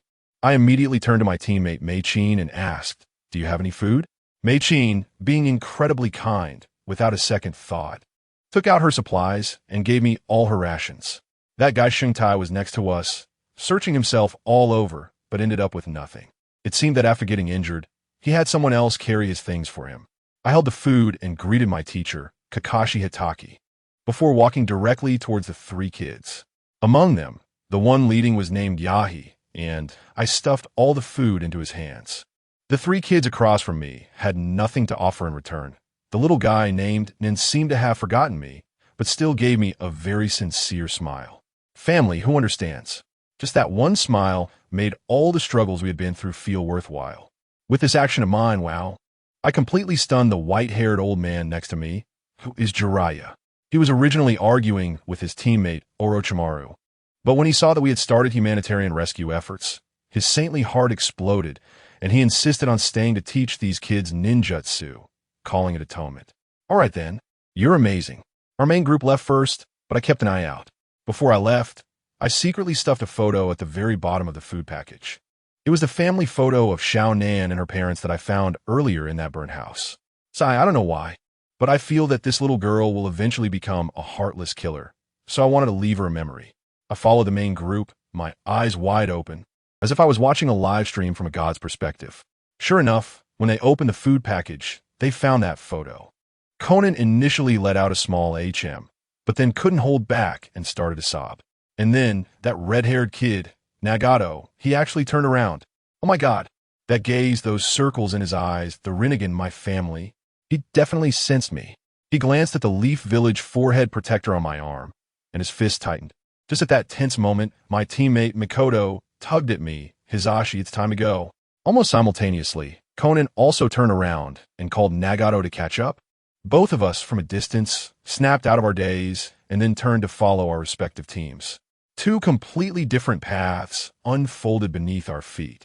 The scene shifted, and the timeline fast-forwarded to winter. In the land of rain, the war had been raging for over a year and had completely devastated the place. The economy collapsed. The population sharply decreased, and their leader, Hanzo the Salamander, known as the demigod, had completely lost his spirit, transforming from an ambitious candidate for the sixth Hokage into a homebody just trying to protect his little piece of land. When he realized he couldn't win, he secretly surrendered to our Fire Nation. So, who do we send from Konoha to negotiate? You guessed it, the most cunning man in the village, Danzo. Let me tell you, when these two schemers got together, the temperature in the meeting room dropped by at least 10 degrees. Danzo opened with a bombshell. "All your task quotas belong to us in Konoha." Hanzo slammed the table right away, saying he could still fight. Danzo, on the other hand, was calm and collected. "You can fight, but your country cannot." Oh boy, what a line. In the end, Hanzo, in order to preserve his power, sold out his country's interests completely. He even signed a secret agreement with Danzo, who sent people to help him suppress all opposition forces within his country. These two, driven by their ambitions, would do anything. So, the war never really stopped. Hanzo had ceased hostilities with Konoha, but the Rock Ninja from the north and the Sand Ninja from the west were still wreaking havoc on his territory. It was too long before trouble broke out. A few low-level Rock Ninja came to rob, targeting Konan directly. Yahiko tried to intervene, but couldn't stop them. Just when things were at a critical point, Nagato, that introverted red-haired kid, exploded. With a glare, that Rock Ninja looked as if his soul was sucked out and collapsed, eyes rolling back. Wow, the human path, soul extraction. Using it for the first time with such ferocity, but also broke him down as he hugged his head and trembled, presumably overwhelmed by the dying memories of that Rock Ninja.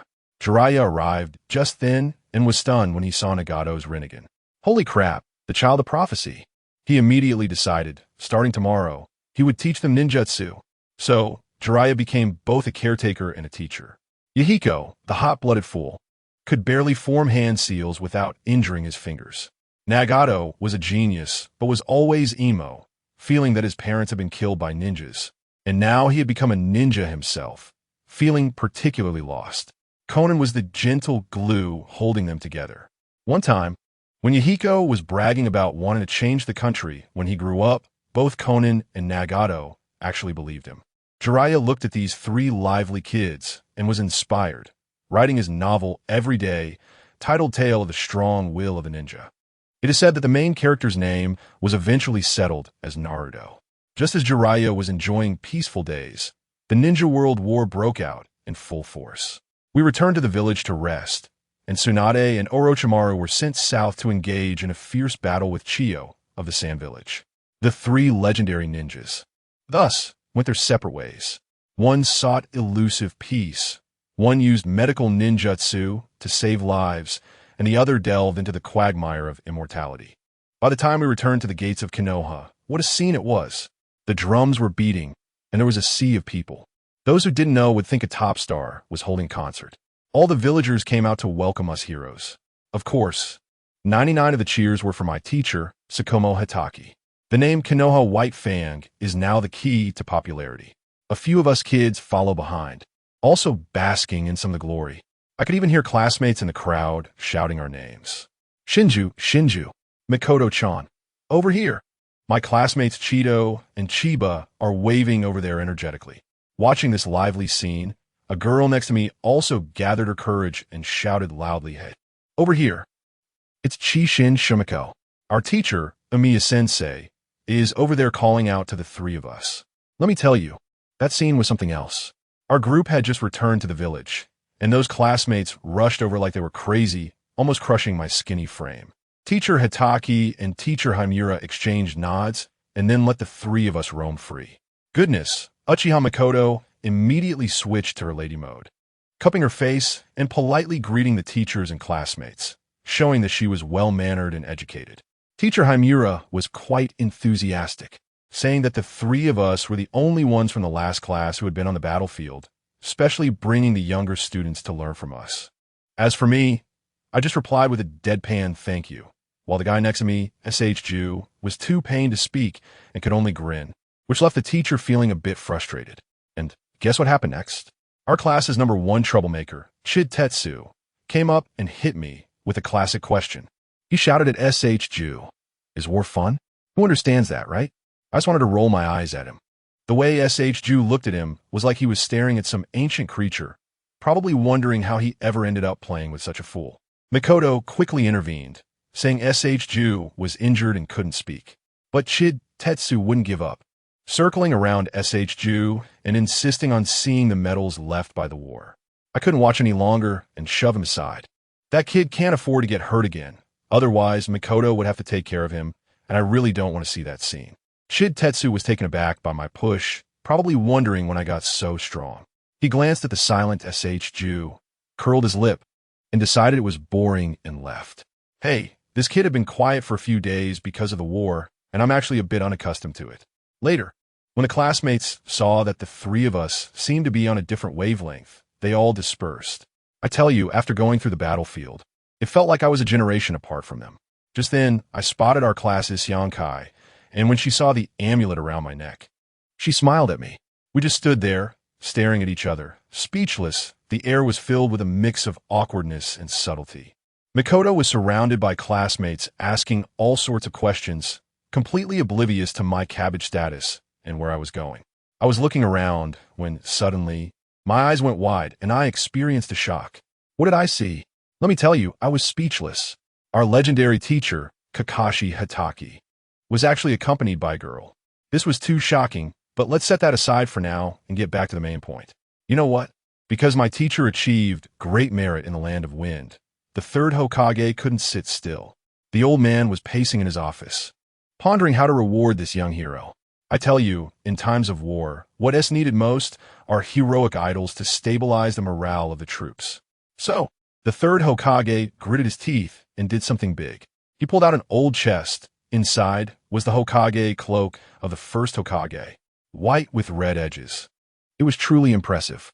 The old man held the cloak and directly called over my teacher, ordering him, "Take this cloak and cut it into armbands. It must have the color of flames on it." My teacher was shocked at the time. This was a relic of the first Hokage, but when he saw the determined look in the third Hokage's eyes, he immediately understood. His blood surged with excitement, and he rushed out with the cloak. I tell you, this was the first time in the history of the ninja world, making an honorary armband from the cloak of the previous Hokage. This honor was even heavier than an Oscar trophy. This thing was called the White Base Red Flame Fire Armband. When teacher Kakashi returned to the base with our assault team, the commendation order from the third Hokage arrived like express delivery. After reading the letter, my teacher remained silent for a long time, then resolutely put that armband on his left arm. At that moment, I felt that he carried not just honor, but the hope of the entire Konoha. The day after putting on the armband, the full-scale attack began. Orochimaru and Tsunade led the main forces to confront the Sand Ninja head-on, while we, following teacher Kakashi's elite team, prepared to launch a surprise attack from behind. The Sand Ninja were still in the dark, thinking that teacher Kakashi was being chased all over the desert by the third Kazekage. Just imagine how thrilling it would be when we suddenly charged in. However, I'm self-aware. I quietly withdrew from teacher Kakashi's team and returned to our fifth squad. Come on, charging alongside a big shot, and if he suddenly teleports away, I'm left alone as a support in a pit surrounded by thousands? Not a chance. I'd rather stay honestly in the back with my teammates. As soon as I returned, Mikoto happily jumped over to make room for me, while that guy SHU was quite Sundara, snorting and saying, "I thought you weren't coming back." This guy suddenly got all cocky in front of me and even showed off his new ninjutsu. I saw a layer of rapidly flowing water instantly cover his palm, forming the shape of a hand blade. A water blade? I roll my eyes. Good grief, this is just a knockoff of my gentle step twin Lion Fist. He switched my chakra to water nature chakra, making it look quite similar. Just as the three of us were joking around, the decisive battle began. Let me tell you, the scene was just like the return of the Lord of the Rings. On one side, there was a sky full of yellow sand, and on the other, flames were burning fiercely, creating chaos on the entire battlefield. On the Sand Ninja side, Granny Chiyo immediately unleashed poison, with a rolling wave of toxic mist coming in like the exhaust from a chemical factory. Lady Tsunade's side was not to be outdone, as she ordered the medical troops to spray a large amount of white medicine, and when the two colors collided in the air, they fizzed and crackled, instantly neutralizing the toxins and leaving a pile of black residue on the ground. Chiyo's old sister, Hizuki, summoned a bunch of vultures and poisonous snakes. As a result, our village's mountain castle clan was already waiting. Crows and eagles immediately clashed with the vultures in the sky. On the ground, Orochimaru was even more ruthless, directly using the serpent's wrath technique, with countless black snakes surging out, entangling with Hizuki's army of snakes and scorpions. The two snake experts moved as smoothly as snakes, parting at the slightest touch. Hizuki quickly realized that the snakes summoned by Orochimaru were not ordinary snakes. Many were shaped using earth release, fearless and incredibly strange. Let me tell you, it wasn't just those two fighting. The whole battlefield was a chaotic mess. The Sand Shinobi were all clanging puppets, like they were in a Gundam exhibition. And on our side, the Inuzuka family's dogs, the Yamanaka family's birds. Various summoning beasts were putting on a real-life version of Animal Kingdom, with flesh and mechanical parts flying everywhere. The scene was just incredible. At that moment, our Konoha's ace combination, the Ino Shikicho, made their move. I watched as Naraj Shikamaru stood there, hand forming a hand seal, using the shadow imitation technique. Easy peasy, he called out with such ease. Goodness, a large group of Sand Shinobi stood there frozen, unable to move. Then, one of the Yamanaka guys jumped down from the shoulder of the giant from the Akimichi clan, complaining while falling, "Why can't mental attacks move in a straight line? This is unscientific. Does anyone understand? We're in a fight, and he's over there contemplating life." As a result, his shout caused the Sand Shinobi to short-circuit, like their CPUs had burned out. And then, the most explosive part came. The Akimichi's Choji transformed into a giant over 10 meters tall, swung a wolf fang club bigger than me, and sent it flying. With a loud duong, he made a 180-degree sweep. I watched in awe as over 100 sand shinobi were sent flying like golf balls, smashed into the air.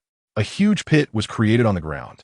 At that moment, I was hiding behind Shikamaru and Mei, thinking, this isn't a battle. It's like driving a Gundam in a beginner's village clearing small monsters.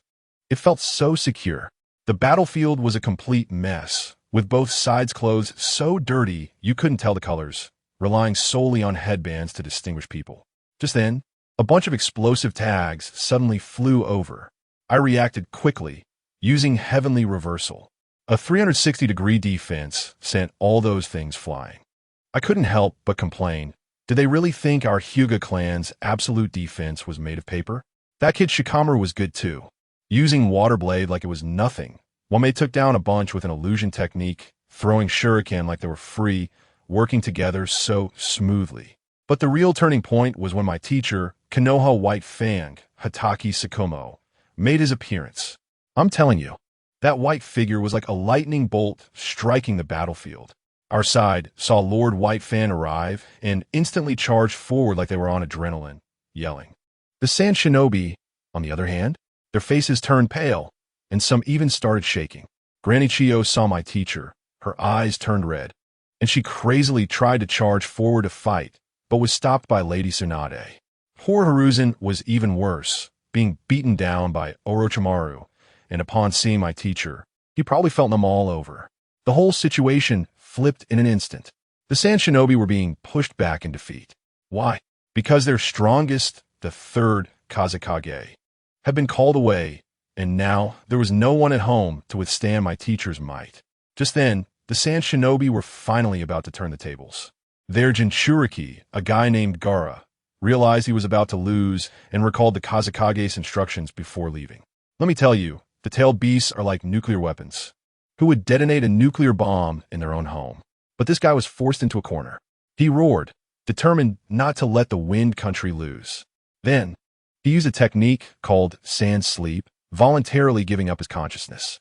In the next second, a sand monster, a Shikaku, dozens of meters tall, shot up from the ground. When I saw that thing, my DNA was shaken. ISNT, that just a tailed beast. I pulled on the rope and ran with Tsunade and Mikoto running. That was a tailed beast. They both looked confused, asking what a tailed beast was. I was like, come on. This ninja education in a peaceful era is really, I don't have time to explain. Don't ask, just run. In the end, my teacher was amazing, fighting back and forth with that gigantic Shikaku while wearing headphones and talking to me. Even Orochimaru and Tsunade were dumbfounded, thinking how calm this big shot was. They had no idea that I, a human radar, was frantically feeding him information from back.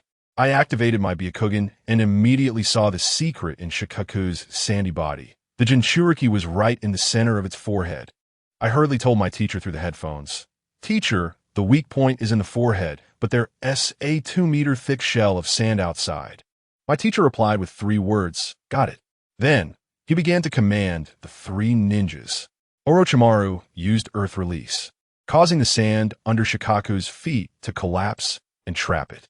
Tsunade was even more fierce, using the 100 healings. Super Heavy Fist.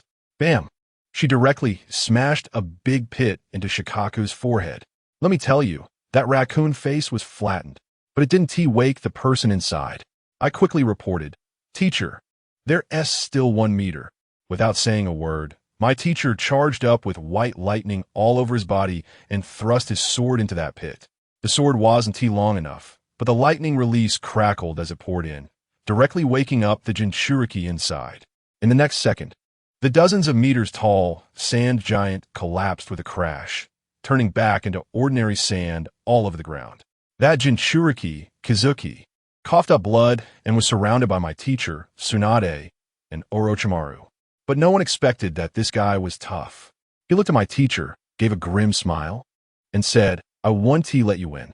He actually made a deal with the Shikaku inside him, exchanging his life for Shikaku's complete freedom. Then, in front of everyone, he tore open the seal on his chest with his own hands. Damn, I'll never forget that scene for the rest of my life. Sand erupted from his heart, and then, in its complete form, a fully liberated Shikaku roared onto the battlefield. bigger and more ferocious than before. That guy named Hizashi. When he fell, his body was gently buried by Shikaku with sand. At that moment, both man and beast gained freedom simultaneously. This was simply the most emo story I've heard in 2025. Things went completely out of control. The fully unleashed Shikaku was invincible in the desert. It began indiscriminately attacking, clearing the entire battlefield. Both our Konoha and the Sand Ninja were forced to retreat. The Sand Ninja wanted to use sealing techniques, but the sealing cloth wasn't even big enough to serve as a scarf for Shikaku. It was utterly useless. In the end, this grand battle ended abruptly. When the third Kazekage returned, he could only use his magnetic release to herd Shikaku towards us like driving ducks. We had no choice but to retreat all the way back to the border of the land of rivers where there was water. Now, the war was at a standstill. The big fights couldn't happen, leaving only small-scale skirmishes and assassinations, entering the most annoying garbage time. While we were in a standoff, that liberated Shikaku was running wild in the desert of the Wind Country. Wherever it went, oases turned back into deserts. I heard that in a small village, several young ninjas were desperately evacuating the villagers, pushing them into the tunnels. The sandstorm had engulfed everything, and all that could be heard was a brown-haired boy ninja shouting at his companions, while another girl held the tunnel entrance tightly, shouting at him, "Get in!" The brown-haired boy finally rolled and crawled, pulling the last villager into the tunnel. With a loud bang, the rickety door finally closed at the last second. And the next moment, I tell you, a torrent of yellow sand surged over us like a tsunami. It felt just like hiding in a bomb shelter. Listening to bombers fly overhead, the entire cellar was buzzing, oxygen dwindling, and everyone was too scared to make a sound. I don't know how long it took, but the noise above finally stopped. The boy ninja named Rasha, the one I mentioned earlier with brown hair, carefully looked through a peephole several times, confirming that it was safe outside, before leading a group to push the sand above and crawl out. Goodness, who understands? Outside could no longer be called a village. It was a ruin. Everything had been swept away, literally swept away in a physical sense. Not a single brick or piece of rubble could be found, all mixed into the sand by that Shikaku. The most precious water source in the oasis? Not a drop left, completely drained. A group of people collapsed on the spot, crying heartbreakingly. Rasha's eyes were red, fists clenched tightly, muttering one phrase, "I must seal that monster." But the problem was, what could he use to seal it? He dug around in the ruins for a long time, trying to find something useful, but all he found was sand. Just when he was desperate enough to grab a handful of sand, something strange happened. There was something in his palm shining with golden light under the moonlight. "What is wrong, Rasha?" The girl named Karura asked him anxiously. Rasha was also confused. He poured the handful of sand into Karura's hand, and as the evening wind blew, the ordinary sand blew away, leaving only a tiny bit of golden stuff, heavy and resting in the girl's palm. I tell you, at that moment, it was as if a light bulb went off in his head, like a barrage of comments flying by. He found it, the answer to the version. He turned to Karura and said, "Let's go back to the village and train. Then we'll end this disaster." On the other side, Granny Chiyo finally found her precious grandson, Sasori, among a group of surviving children. The boy looked like a robot with a broken connection, his gaze hollow, not crying or making noise. Granny Chiyo hugged him tightly, feeling heartbroken. After a while, Sasori finally said, "Mom said she would teach me puppet techniques." When Granny Chiyo heard this, she was so excited, thinking that the family's puppet techniques would have a successor. She immediately agreed, saying, Good. I'll teach you everything I know." She was so caught up in her happiness that she didn't realize that what Sasori wanted was not that broken puppet technique. What he wanted was his parents. The scene shifts back to our Konoha side. Early the next morning, I, Shinjuro, and Mikoto gathered with our teacher, Kakashi Hitaki, in the Forest of Death. To put simply, it was graduation exam day. Our teacher, Konoha White Fang, was dressed formally, even wearing the Fire Country's emblem, his aura fully unleashed. Meanwhile, far away in the land of rain, Jiraiya was also conducting a surprise inspection on his three little unfortunate ones, Yahiko, Nagato, and Konan. I tell you, that scene was synchronously divine. Two white-haired teachers, their movements exactly the same, boom, shadow clone. The test begins. Shinjuro and Yahiko, these two impulsive kids, rushed up without a second thought, starting with a water release. The amount of water Shinjuro summoned was like a fire hydrant bursting, a vast ocean. Yahiko, on the other hand, played with precision, the water flowing like a snake, very tricky. But these little tricks were nothing in front of teacher Kakashi and Jiraiya, who moved in a zigzag and horizontally drifted, easily dodging. Next, Conan's paper shuriken flew like snowflakes from her hands, coming from all directions. But Jiraiya was even harsher, unleashing a fire release, fire oil bullet, which ignited the paper, turning it into graduation fireworks, dazzling yet lonely. On our side, teacher Kakashi dodged Shinjuro's massive water attack. Just as he was about to close in, bang, he bumped right into Mikoto's Sharingan. Goodness, in front of the teacher. It directly turned into a sunset oil painting, the sky filled with rosy clouds, the autumn waters merging with the sky, as brilliant as could be. Yet nothing could be seen clearly, and he charged off in the wrong direction. Later, this incident even made it to the Hokage's office. The third Hokage was smoking and chatting with teacher Kakashi about the three of us. His evaluation of me was sharp-minded, unlike other Hyuga who treat their Byakugan like a treasure. He praised Shinjuro, saying that although he was reckless, he had the indomitable spirit of the Senju clan, always shouting about wanting to become Hokage. But when it came to Mikoto, the third Hokage clearly became more serious. After all, she was from the Uchiha clan, which everyone understood was a tough issue for Konoha. The intel from Yambu said that Mikoto was just a soft girl, weak-willed, not much of a threat. But one sentence from teacher Kakashi left the third Hokage in silence. He said, Mikoto possesses something that the Uchiha clan almost lacks, trust. I tell you, those words carried immense weight. He might not have realized it at the time, but he had actually pointed out the core of all the tragedies that the Uchiha would face later on. Fast forward, Konoha was about to hold the Chunin exams, and the village suddenly became lively, like a market. The first to arrive were the grass ninjas, led by a guy named Mu Wei, whom we had saved on a mission before. However, just as they reached the village entrance, they were stopped by the Uchiha guard, whose face looked sour as if someone owed him $200, making these small country ninjas quite unhappy. Not long after entering the village, they encountered their arch-rivals, the Rain Ninjas, and it looked like a fight was about to break out.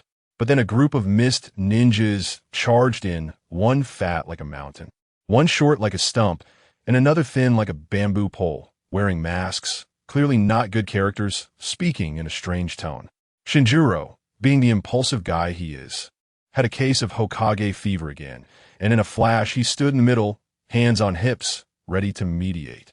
As a result, he ended up arguing with the short mist ninja about how he looked like an uncle. It was ridiculous. I laughed along with Mikoto as we watched from behind. I recognized it at a glance. That skinny guy with the thing stuck to his waist was none other than the sewing needle of Kurosame Shuriken from the legendary Seven Ninja Swordsman, right? I couldn't be bothered to waste words with them, so I went straight over and greeted Senior Mu Wei. Long time no see, Senior Mu Wei. It was to support our friends over here.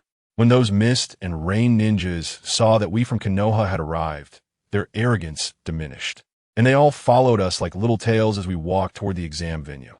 Along the way, Senior Mu Wei looked at the inexperienced young ninjas from his village with a helpless expression. Such is the sorrow of a small nation. When we arrived at the ninja school, this was the location of the first exam. I took the lead and pushed open the familiar classroom door. Light didn't shine out. But suddenly, a big face was right in front of mine, and it shouted at me. Why did you guys take so long to get here? It was a kid Tetsu. Let me tell you, this guy's voice was so loud it could lift the roof off. Shiboku immediately retorted, asking him if the sun had risen from the west today, since he wasn't late. I glanced around the classroom, and wow, it was packed with people, and none of them looked friendly. Their gazes were filled with hostility, and I could feel the temperature in the air drop several degrees. This Chunin exam during wartime was definitely not the same as playing house during peacetime. These people had essentially crawled out from piles of corpses. SH Ju was still mumbling quietly, saying there were too many foreign ninjas. I chuckled inwardly. To me, they were just a bunch of weaklings with a combat power of 5. Just then, there was a loud bang, and suddenly, 8 proctors appeared on the podium. The one in front was wearing square glasses and had a big question mark drawn on the back of his clothes. I thought to myself, are you playing riddles here? This guy's name was Kijima Shiho, and he was the chief examiner for the first round. As soon as he spoke, the entire classroom fell silent. He said that all seating would be rearranged, and there were several different types of exam papers. If you sat in the wrong spot, well, he would send you home directly, saving himself some trouble. As soon as I heard it, I understood. This ISNTA written test, it's clearly a cheating competition. What they're testing is your ability to gather and pass information right under the proctor's nose. For Makoto from the Uchiha clan, this is practically a freebie. But for SH that stubborn guy, it's a bit tricky. Sure enough, when the seating was shuffled, the 3 of us were immediately separated. I got the C paper, Makoto got the B paper, and SH got the A paper. The proctor started announcing the rules again, saying that no one was allowed to speak during the exam, and if cheating was discovered, the whole team would be disqualified. He even added a special note, saying, make sure that the people around you don't steal the information from your paper, or else the consequences will be severe. There's a hidden meaning there. When the papers were distributed, I glanced at mine. The first 9 questions were all basic knowledge from the ninja school, like calculating the projectile motion of shurikens. Easy peasy. The key was the 10th question. It wasn't a TA question at all, just a bunch of gibberish. Numbers and fragmented text that made no sense at all. This was interesting. I activated my Byakugan, and wow, the entire exam room looked transparent to me. I discovered that the gibberish for the 10th question on our team, S, A, B, and C papers, when pieced together, formed a complete sentence. The 3 members of the group had to write the same content for the 10th question and submit their papers before 10:30 to be considered passing, and the slots were limited. I figured out. This exam not only required cheating, but also needed to prevent others from cheating off you. I looked up and saw Makoto was also looking at me. When I activated my Sharingan, we started instant messaging right there in the exam room. I used the pen to sketch in the air on the desk, and she read my strokes with her Sharingan, then wrote it down on her draft paper. For those who wanted to copy us, sorry, what you saw was just a bunch of encrypted gibberish using our unique code. The focus was on companionship. Oh no, I mean playing tricks. After I shared the correct answer and the rules with Makoto using our code, I boldly wrote 5 characters in the answer section for my 10th question. Why are you only looking at me now? Then I silently gave the finger to those who were peeking. Are you mad? Makoto received the information and quickly tore up the draft paper with the coded message, giving me an okay gesture. Now, everything was ready, except for that clueless SH Jew. And guess what? That guy was so focused on calculating that he didn't even look at his teammates. Makoto was so anxious she almost pouted. There was no other way. I had to step in. I cleared my throat, cough, ahem. With a loud noise, I instantly became the center of attention. Just when all the proctors were staring at me, thinking I was about to cause trouble, Makoto seized this rare opportunity and locked eyes with a confused SH Jew. She must have used some family secret technique. Anyway, the information got across. SH Jew shot me a jealous glare, probably thinking I was flirting with Makoto. But when he heard that the proctor had disqualified another group for cheating, his brain finally clicked, and he hurriedly wrote down the correct answer on his paper. Our team is the first to submit the exam and leave. The second exam is in the Death Forest. Goodness, as soon as we entered, we had to sign a death waiver. The chief examiner is a scarred tough guy, and the rules are simple. Obtain the Heaven and Earth scrolls and gather at the Central Tower within 3 days. However, once you have the scrolls, you cannot open them or withdraw midway. With a clang, the iron gates at 44 entrances opened and then closed simultaneously. The entire forest fell silent for 3 minutes. And then, with a scream, it was like lighting a fuse. The cries from all directions erupted like firecrackers. The war officially began. In the middle of the day, fog suddenly rose in the forest. As soon as I opened my eyes, I knew it was the work of those guys from the Hidden Mist Village. I even saw a few oddballs from the future 7 ninja swordsmen. Kiri Samaru was using his long knife to stitch steel wire, cutting a poor guy into dozens of pieces. A truly bloody scene. It's a pity that they also had the Heaven Scroll. Otherwise, I would definitely go meet them. We walked along the riverbank, and luck was on our side. We soon spotted a wooden raft floating down from upstream, with 3 ranged shinobi on it. Wasn't this a delivery right to our doorstep? Without a word, Meichin shot 3 shurikens tied, with explosive tags straight at them. The other side reacted quickly, immediately forming hand seals. Water release, water barrier. A wall of water rose from the ground. Boom, boom, boom. The water wall was blown open with a large gap. And I seized the opportunity, stepping on the gap of the water wall that was being repaired, and with a reverse leap, I charged forward like a bowling ball, knocking all 3 rain shinobi flying. Shungtai used a water release technique from the opposite shore to sweep them onto the bank, taking them out in one clean sweep. The Book of Earth was in hand. With the scrolls collected, I looked at the wooden raft we had seized, and a mischievous idea came to mind. I raised an eyebrow at Meichin and Shungtai. Brothers, how about an exciting rafting adventure and becoming pirates for a while? Meichin immediately raised his hand in excitement to agree. Shungtai, on the other hand, looked doubtful and asked me, "What are you planning?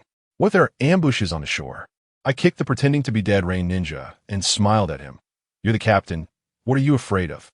Your water escape technique can unleash its maximum power on this river, right? Besides, I'm the lookout, with my Byakugan, who can ambush us." When Sheng Tian heard the word captain, his eyes lit up, but he still asked uneasily then, "Where do we sail, and who calls the shots?" I stifled a laugh and confidently patted my chest, assuring, of course, "It's up to you, Captain. Silly kid. This is a one-way river." So, the 3 of us sat on this rickety raft and drifted down the river. This kid, Sheng Tong, got all excited and insisted on being the captain, naming the boat Fire Shadow. I tell you, it sounded so cheesy. Meichin immediately shot him down, saying it was too ugly.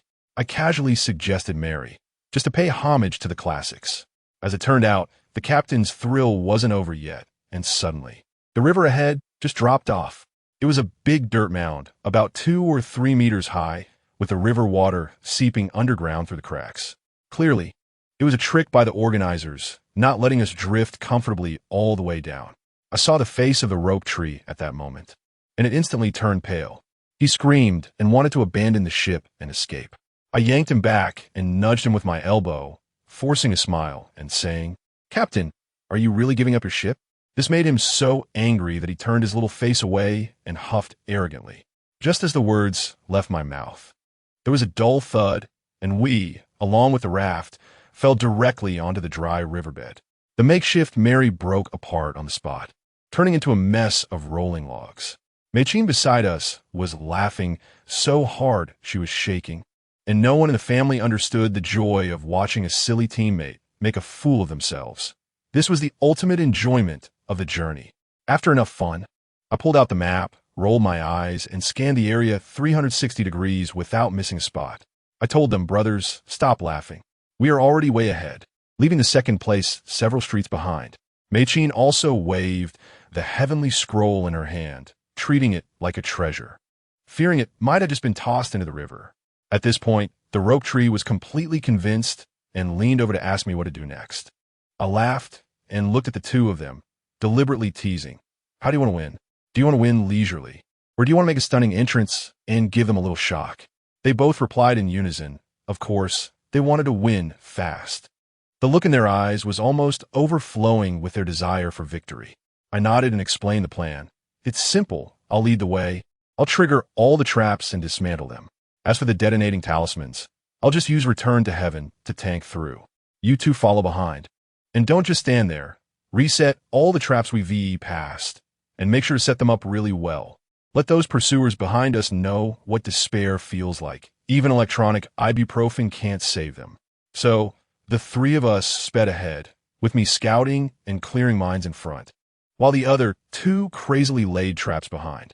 When we pushed open the central tower's door, it was completely empty inside. And guess who came out? Our ninja school's homeroom teacher, Mr. Miya. He was holding a registration form, and when he saw us, his eyes nearly popped out. Mouth agape as if he could fit an egg in it. "My goodness, you broke the record. The fastest record in history." The kid S.H. Jew was so excited his tail was about to lift off the ground. After some small talk, the teacher suddenly asked us very seriously, "Do you remember your initial dream?" The scene suddenly fell silent. I looked at S.H. Jew, who used to be so loud. Now his expression was completely different.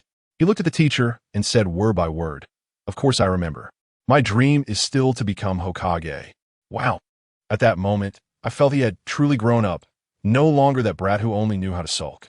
We crushed the second exam and took first place with this dominating momentum.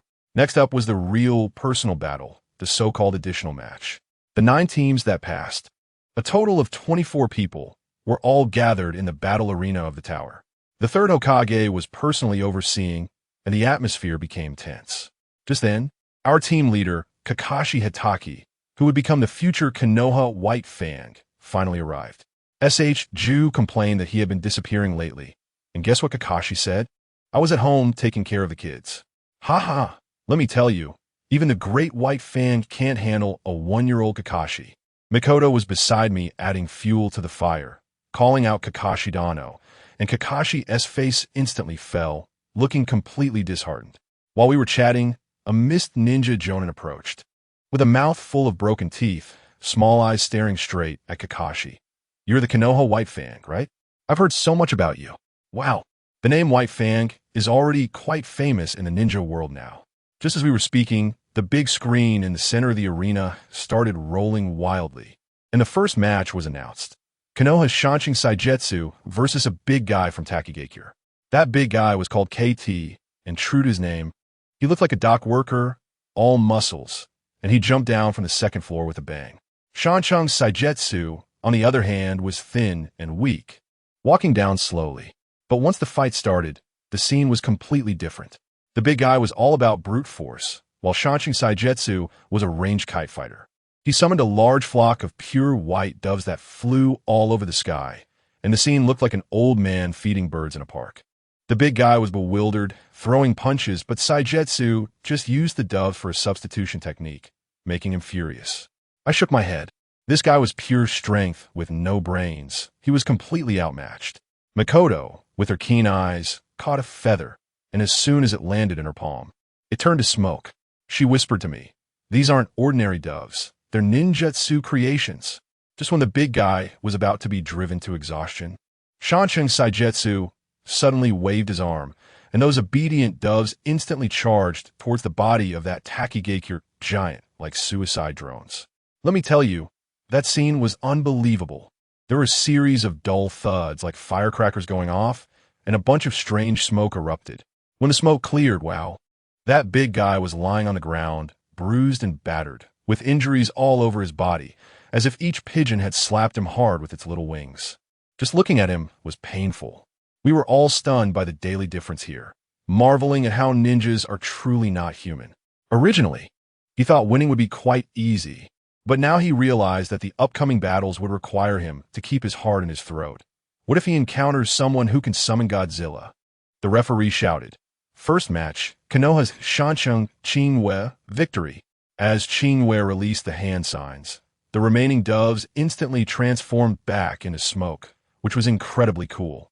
With this, Konoha had a great start, and the Shanshin family would also have the chance to shine in the official matches to come. When Qingwei, with her eternally icy expression, returned to our viewing platform, she finally smiled. Hizashi, the sweet talker, immediately praised her. Qingwei, you did great. But when he turned around, he found Teacher Hei frantically taking notes like a war correspondent. Curious, Hizashi asked, Teacher Hei, what are you writing? Without lifting his head, Teacher Hei finished writing and then said, Hey, it's your turn. We were just chatting when the fog ninja named Tonk Oi R.N. poked the giant in front of him. That giant was Suikazan Hibi no K, who reacted a moment too late before realizing it was his turn. This guy, too lazy to take the long way around, jumped straight down from the second floor. And guess what? He landed surprisingly lightly. He looked down at Hizashi, who was already standing, sniffed like a dog, and asked, Hey, little guy, you also play with water, right? I tell you, Hizachi's temper flared up in an instant, his brows twisted like a twisted dough. Fatty, I'm Senju Hizashi. Well, these two have short tempers and ignite easily. The referee saw this and said, All right, enough arguing, let us start the fight. As soon as the words fell, a torrent of water surged up from under Hizachi's feet. Water release, water chaos waves. He opened with his signature move. However, the opponent, the Watermelon Mountain Puffer Fish Demon, grinned widely, and with a poof, sprayed out his own water chaos waves. Who understands, folks? The same ninjutsu produces completely different effects. Ju inherited the second Hokage's abilities, with water bursting forth from the ground, and the amount of water was massive. That fatty sprayed it from his mouth like a fire hydrant, a continuous stream. Nichiraku, holding onto the railing, was so nervous his hands turned pale, but he still pretended to critique. Ju is too anxious. Although he usually teased Ju, at this moment he hoped more than anyone for him to win. With a loud bang, the two waves of water collided. Ju's water surged forward a bit, but lost power and was directly pushed back by the opponent. Just as he was about to be drowned by his own water, Ju leaped out of the water with a bang, taking advantage of the opponent's obstructed view to condense a sharp water blade in his hand, lunging straight at the Watermelon Mountain pufferfish demon. He must have been roaring inside. If we're comparing water techniques to close combat, I don't believe you can excel in both. The fatty saw this and thought, oh, going for the hard approach? He wasn't too foolish and knew he couldn't take it head on. With a clap of his hands, he instantly pulled out a water whip that looked like a hemp rope, water release, water flow whip. With a snap, he blocked Ju's water blade. Now Ju was in trouble. The water whip was as soft as if it had no bones. It required both hands for defense, but was terrifying when attacking. With a whoosh, the whip lashed out, sending splashes of water everywhere. Ju could only defend with his small water blade, clanging as he dodged and retreated, feeling extremely frustrated. He knew very well, just as Nichiraku said, that this fatty's water techniques and taijutsu were probably above his level, and he only had a slight speed advantage, which was far from enough. This was definitely the strongest opponent he had faced in a one-on-one battle. Just as Ju's mind raced to find a way out, the fatty swung a whip into the air and impatiently shouted, "Is that all you do is dodge?" Seeing Ju ignore him only fueled his enthusiasm. He split his hand holding the water whip, and suddenly, one whip became two. Ju's heart sank as he realized something was wrong.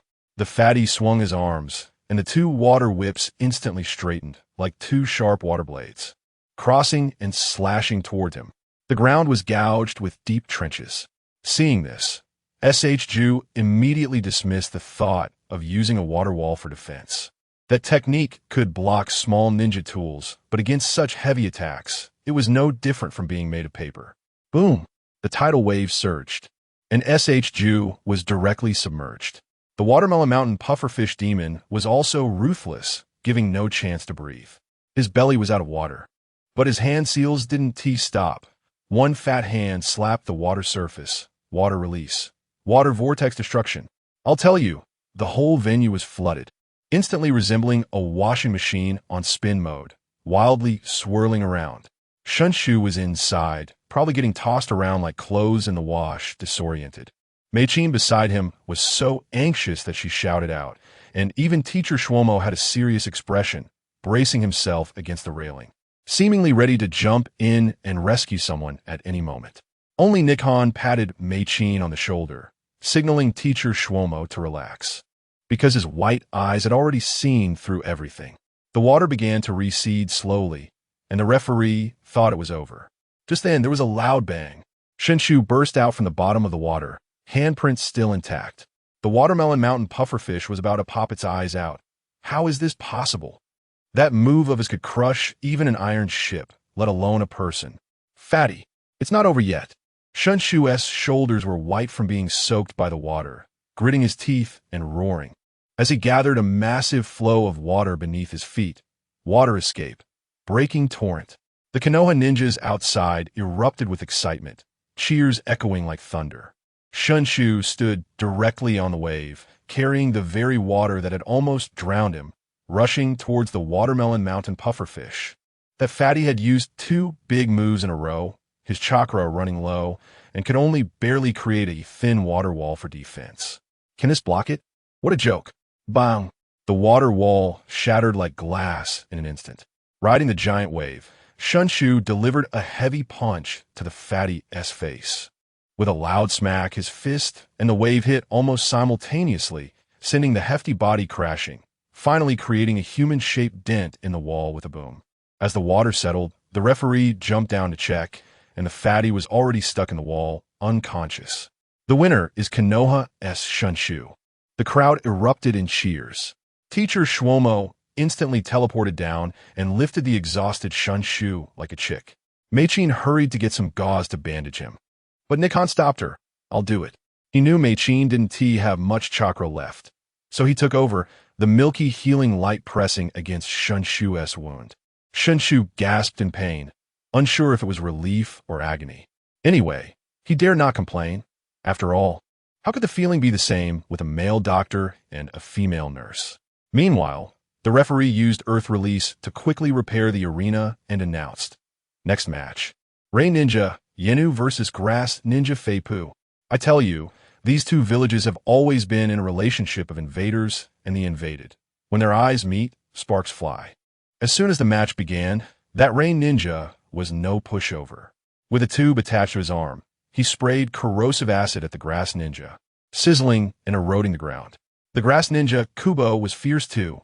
He opened up a ninja tool like an umbrella and shot out a sky full of poison needles resembling dandelions. As a result, the Rain Ninja directly used a rain technique, and rain began to fall from the sky, heavy as if it had lead in it, smashing all the poison needles to the ground. With their tools destroyed, the Grass Ninja had no choice but to engage in hand-to-hand combat, only to be sent flying by a punch infused with corrosive water, and was carried away on the spot. Now, the Grass Ninja village's leading jonin, Wu Wei, turned green with worry. To make matters worse, the referee immediately announced, next match, Grass Ninja Kubo versus Rain Ninja Yuba. Goodness, this was like catching a sheep to shear. Just lost a match, morale was already low, and now they had to fight again. But the Grass Ninja, named Kubo, had a particularly determined look in his eyes. He drew his sword and assured their leader, I will definitely win. That kind of desperate determination was probably inspired by Shiboku's recent comeback. But in this world, it's not just about passion. The script had been too heavy for the Grass Ninja's consecutive matches. I used my Byakugan to follow the lines on the display screen, and, sure enough, I saw someone in the corner typing away, inputting the next match list. Mist Ninja Kurasame versus Grass Ninja Shika. Great, 3 consecutive matches. The small nations are merely pawns, manipulated by the big nations at will. Just as the Grass Ninja had fought hard to win a match, regaining a point, they hadn't even celebrated for 2 minutes before they faced the Mist Ninja. The Mist Ninja had just lost to Shiboku and was seething with anger, directly telling the upcoming Kurasame, you know what to do, right? What else could he do? Beat them to death. The battle ended in less than 3 minutes. Kurasame, who would later become one of the legendary 7 ninja swordsmen, played with his wire like a spider spirit. And right from the start, he ensnared the Grass Ninja girl Shika in a web made of steel wire, even hanging her up. This guy was all about physical brutality, and his attacks were merciless. The girl's body had been toxic since childhood. The blood mixed with poison only excited him further. He pierced her limbs and mouth with steel wire, not even giving her a chance to surrender. Just when it seemed like it would cost a life, the Grass Ninja's leading jonin, Wu Wei, could no longer hold back. He jumped down from the 2nd floor, igniting a flaming blade in his hand, severed the wire, and forcibly ended the match, carrying his teammate away. I quickly covered Makoto's eyes. The scene was too bloody. Right after that, the next match, Mist Ninja Katsuna Ye versus Rain Ninja Midori.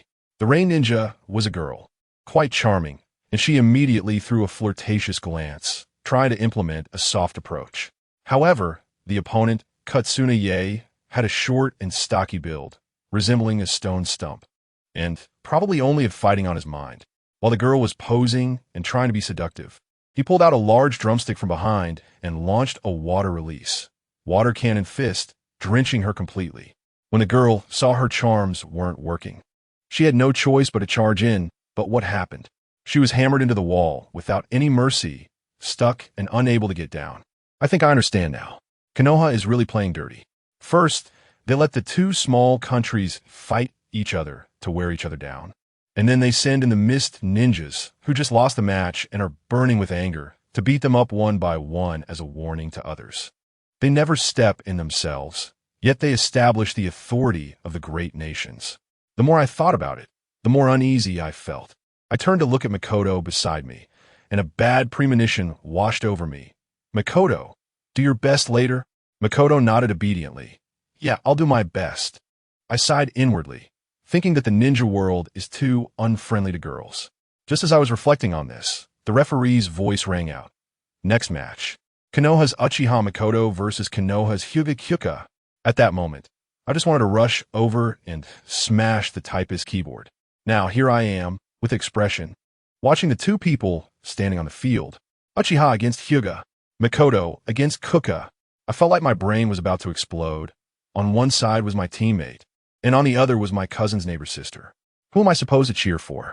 That clueless SH Jew was still yelling at the top of his lungs. Go. Makoto. Victory. After shouting, he turned to me and said, Hey you, cheer for Makoto? I glared at him fiercely and thought to myself, why don't you give it a try? All I could do was shout, go, go. But deep down, I was really saying, take it easy, go easy on her. The two girls on the field were also being excessively polite. They softly called each other's names, formed a stance of opposition, and exchanged words of apology, saying, I hope you don't take offense. Then, a minute passed. The two of them just stood there, locked in a gaze, brows furrowed, neither willing to make the first move, as if the one who moved first would lose. A few more minutes went by, and yawns from the spectators were rising and falling.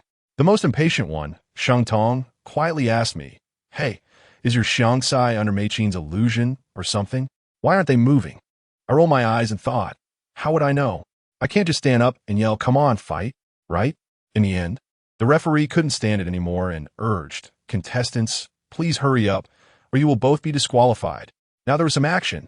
The two of them almost moved at the same time, and two clear sounds echoed, Byakugan, activate. Sharingan, activate. Wearing the Hyuga clan outfit, Kyuka suddenly dashed towards Makoto. And guess what happened? Makoto was incredibly clever. She quickly threw out several shurikens, forcing Kyuka to avoid a straight charge and instead jump side to side. Kyuka, being an honest person, shouted while chasing Makoto-chan. I'm begging you, please don't engage me in close combat. I tell you, I was upstairs and I was completely stunned. Have you ever seen a fight like this? Shouting don't hit while throwing bagua palm strikes at Makoto like they were free. Those little hands looked soft and squishy, but just a touch would seal your acupoints. Sure enough, after just a couple of hits, Makoto let out a whimper. Does anyone understand? The sound of being hit is actually like this. She was dazed, feeling like her chakra was all blocked up, and if this continued, she'd be turned into a wooden person. Just then, Makoto's eyes changed. Those two Tomo Sharingan were spinning rapidly, and then she found an opportunity. Locking eyes with Kyuka, she even said something particularly saintly. I'm sorry, Kyuka-chan. Sleep now. Wow. Jinjutsu. Let me tell you, Makoto's move was way too dirty. It was called Jinjutsu, heart's image, basically projecting your deepest desires that you dare not act on directly into your mind. Who can withstand that? I watched as Shangsai on the stage, who was fierce just a moment ago, suddenly froze in place the next second, her small face turning red like a ripe apple, lips pressed together, seemingly lost in her own thoughts. At that moment, I had just one thought. The trials of a teenage girl. And then, the battle ended just like that. Meichin lightly placed a sword on Shangsai's neck, and the referee, Tsukikage, immediately announced, the winner is Uchiha Meichin. As the illusion broke, Shangsai woke up, still blushing, looking at Meichin with no trace of disappointment from losing. Then the two started exchanging pleasantries, with Meichin saying, You won, Shangsai-chan, and Shangsai responding, Not at all. You were too kind, Meichin-chan. They bowed to each other, so polite that it gave me goosebumps. In the end, the two actually held hands, like close sisters, walking back to the spectators' platform together. The two of us, me and Shungtai, were dumbfounded by the scene. These two just locked themselves in, and I swallowed the key. As they passed by us, it was as if they didn't see us at all, still making plans. Shangsai-chan, let's go shopping after we're done. Sure, let's go eat at the newly opened Lily Meatball shop. I really can't believe it. So, I and Rope Tree have been directly removed from the dialogue list. Just feeling gloomy when my name lit up on the big screen. Konoha Hinata Nichika versus Wusher Wu. Alright, it's my turn. Without saying a word, I jumped down from the second floor with a bang. The guy opposite, named Wu, followed my lead and jumped down too. When he landed, it felt like he dropped a bunch of debris from that shabby burlap he was wrapped in. This guy was bundled up tightly, giving off a strong smell of dampness. As the referee shouted start, he didn't even test the waters and charged straight at me. I thought to myself, isn't this just giving it away? I quickly moved my left hand to block, and with my right hand, I delivered a soft punch to his chest. But then I was dumbfounded. My hand hit, but I didn't touch any flesh. It felt like I had plunged into a lump of jelly, with a squishy sound as my hand sank in. I focused my eyes and saw a dark pit on his chest. My entire hand was stuck in a layer of sticky black mud, and I couldn't pull out. What the hell is this? Is this slime coming to life? I quickly opened my eyes wide to take a look, and good heavens, this guy was not made of flesh under that burlap. His whole body was covered in a layer of moving mud. It almost made me nauseous right there. He was still laughing. Your taijutsu won't work on me. As he said that, the mud started to crawl up my arm. I couldn't let him get away with it. I unleashed chakra from my arm, creating a protective layer, and with a pop, I finally pulled my hand out. Now things got troublesome. This guy claimed to use mud release, was basically immune to physical attacks, and kept hurling mud balls at me. I had to fly around the arena, dodging those dark things, afraid of getting my white outfit dirty. But he was even more ruthless, directly using a big move that turned the entire arena into a muddy swamp. As soon as I stepped down, it squelched and stuck to me, pulling up with a string. It was disgusting, seeing him transform into a huge lump of mud charging at me, wanting to swallow me whole. I decided not to dodge anymore. I positioned my hands in front and back, striking the most handsome starting pose of our Hyuga clan. Just as that lump was about to smear my face, let me tell you, the moment of classic recitation had arrived. Heavenly Return. I took off on the ground, spinning at high speed, and the swirling chakra storm was like a high-powered washing machine, completely shaking off the layer of mud on him, even shredding his ragged burlap into pieces. Before he could fall from the sky, I'd already closed in on him, performing the 8 trigrams, 16 palms. With a series of strikes, by the time he thudded to the ground, spitting out a mouthful of mud, he was completely unable to move. It went from being passive to a counterkill in just a few seconds. When the referee announced my victory, there wasn't a single drop of mud on my opponent. I elegantly leaped and jumped back to the second floor. In our 5th class, there are 3 of us, and we all made it through. Next up is my brother Rizu's match, which was a complete display of a rich second generation crushing the competition. With a set of 8 trigrams and 128 palms, he made the honest guy named Minsheng show completely stiff, and he was carried away by the medical team. I felt a bit guilty watching this. ISNT this just a typical melodrama, where a rich heir beats up his rival in front of his crush. Mei-chin saw me sighing and came over to ask what was wrong. When I turned around, I met her big, dark eyes blinking at me.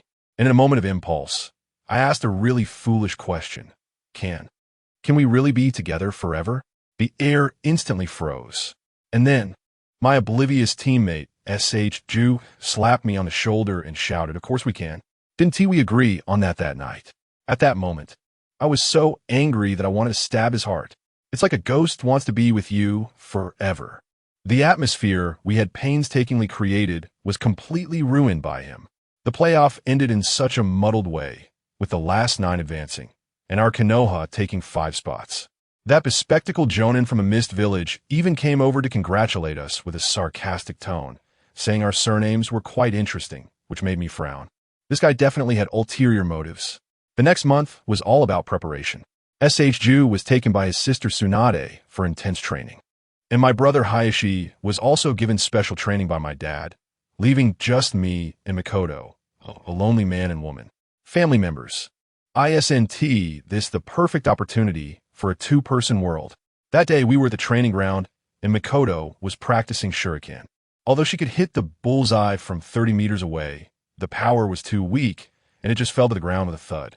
I walked over to her and said, "Chin, try attaching chakra to the shuriken." As I spoke, I casually picked one up, and, using the technique of the soft fist, I flicked it out with a whoosh. The shuriken made a slicing sound and embedded itself halfway into the target, not even budging in the wind. Mei-chin's mouth dropped into an O shape, her eyes filled with little stars, and she clasped her hands together, asking me, "Really? Can you teach me?" I was overjoyed. Secret technique? What's secret technique? Is chasing after girls really that important? I scratched the back of my head, laughing like a fool. It's just a little trick using chakra. Of course I can teach you. Absolutely. I told her, let us practice right here. I'll be your sparring partner. And you can use me as a target while throwing shurikens. The rules were simple. If she could force me to activate my full body defense, the heavenly return, then she would win. But wow, her shuriken technique was too basic. It was all very rigid. 8 shurikens launched at once was her limit. But they all came straight at me. I twisted my body a bit, and with the remaining 2, I easily caught them with my bare hands using the chakra-enhanced gentle fist technique. I held the shuriken in my hand, watching her look a bit disappointed. Suddenly, a brilliant idea flashed in my mind. It's the one that made even the future Itachi's scalp tingle. The shuriken launch with mid-air double acceleration and trajectory change, letting the shuriken collide with itself in the air, playfully altering the attack angle and striking from a visual blind spot. Isn't this 100 times better than a foolish frontal attack? I immediately wanted to show her a trick and hurriedly asked if she had seen this technique from the Uchiha clan. She said she hadn't. I thought to myself, great, I'll teach her. But then, with a bang, 2 shurikens flew off and vanished in a thin air, thousands of miles away. Does anyone understand how awkward that was? I could only awkwardly explain, yes, that's right, use the collision to create a blind spot attack. Makoto covered her mouth and chuckled, then tried it herself, but with the same result, a bang, and they completely went out of control. Then I had a sudden idea. Makoto, activate your Sharingan. Let's see if it helps. I tell you, the effect is simply out of this world. The dynamic vision that opened her eyes is on a whole different level. As soon as she made her move, there was a crisp sound of impact, and the second shuriken traced a strange arc. Although it still missed, it was only a tiny bit away from the bullseye. Wow, she was so happy, like a child. On my side, I couldn't smile because I'd been trying for a long time with my Byakugan, but I could only send a shuriken flying. The Byakugan is great for seeing chakra flow, but when it comes to dynamic capture, it pales in comparison to the Sharingan. Watching her practice with such enthusiasm, I felt quite moved. This girl isn't training to compete. She simply doesn't want to hold our team back, which is so adorable. As I watched, I pondered that this technique seemed to have been taught to Itachi by future Shursui, and now I was messing around with it ahead of time. In the future, when these 2 little buddies meet, will Itachi say, I can do this too? That image is too beautiful for me to contemplate. Just as I was lost in thought, I suddenly heard a ping. This time it was different. The shuriken that had been deflected hit the back of the target with precision.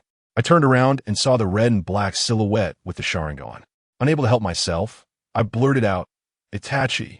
The girl turned her head, looked at me with curiosity, and asked, who is Itachi? I was drenched in cold sweat at that moment. My brain CPU was overheating. So I quickly laughed it off, Itachi? That name sounds nice. Don't you think so? Little Itachi, Itachi-chan, so cute. Mikoto tilted her head innocently and thought for a moment. Then her eyes curved into crescent moons. It seems so. It really does sound nice. I finally breathed a sigh of relief. Oh my gosh, I almost leaked the name of the future Itachi. If she decides not to name her son that in the future, I would be in big trouble. While I was busy nurturing the future prince's mother, the situation among the higher-ups in Konoha was tumultuous. At night, 2 shadows were plotting.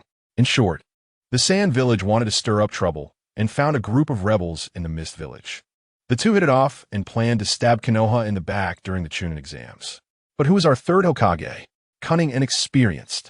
The intelligence network had already been set up. A few days later, the ninjas sent to the land of water rushed back, bringing intelligence that made the atmosphere in the Hokage's office tense. There was a rebellion in the land of water. The third Mizukage regime was unstable. And intelligence showed that the Sand Village was in contact with the opposition in the Mist Village. What does that old guy, the third Kazekage, want to do? Drag the land of water into the mess and fight a 2-front war? Sarutobi Hiruzen was deep in thought, and beside him, Narashikaku, Shikamaru's father, awoke him with a single line. Lord Third, no matter what tricks he plays, we just need to support the third Mizukage who advocates for peace. I tell you, this is the grand strategy of a great power. In the face of absolute strength, all schemes and tricks are merely paper tigers. The third-generation elder made a decisive decision on the spot, sending the Dark Division to contact the third-generation Mizukage, telling him, "We, Konoha, fully support you. If necessary, we could provide military assistance." After handling this matter, the old man directly exuded dominance and issued the final command. "Someone, remove the seat reserved for the third-generation Mizukage next to my arena. Family, this is what it means to have a vision. A shadow who can't even manage his own village no longer qualifies to stand on equal footing with our Hokage at events like the CH-9 exams." Meanwhile, as the CH-9 exams approach, I feel increasingly pressured. To be honest, I'm a bit emo. It's just like the college entrance examination in my past life. I can hardly breathe, especially when I think about the mountains separating me from Mikoto, the Hyuga, and Uchiha clans, plus that damn caged bird curse mark on my head. I feel a wave of helplessness. Just as I was feeling troubled, on my way home, I suddenly sensed someone in the forest ahead. I activated my Byakugan, and, lo and behold, a shadow was sneaking behind a tree. "Who are you? Come out." The person slowly walked out, wearing a Hyuga clan outfit, but with a bald forehead. No forehead protector, and certainly no caged bird curse mark. It's a member of the main house. HyugaHizashi. He directly called my name. "Who are you?" I asked warily. That guy's jaw nearly shot up to the sky, looking displeased. "Humph, you don't even recognize me. My name is Hyuga, and by bloodline, I am a cousin of your brother Hizashi." His meaning was clear. He is the cousin of the main house Hizashi and has nothing to do with me. A branch family member. I've seen many people like him and have avoided them since I was young. I asked irritably, "What's the matter?" "I'm here to notify you," he said, his notification biting particularly hard. "That in the third exam, you must follow the rules. From the looks of you, it seems you've already forgotten the meaning of the separation." As he spoke, he approached me, clacking his wooden shoes, the sound making my fists clench. He stopped just a step away from me, then walked past, whispering in a voice only we could hear.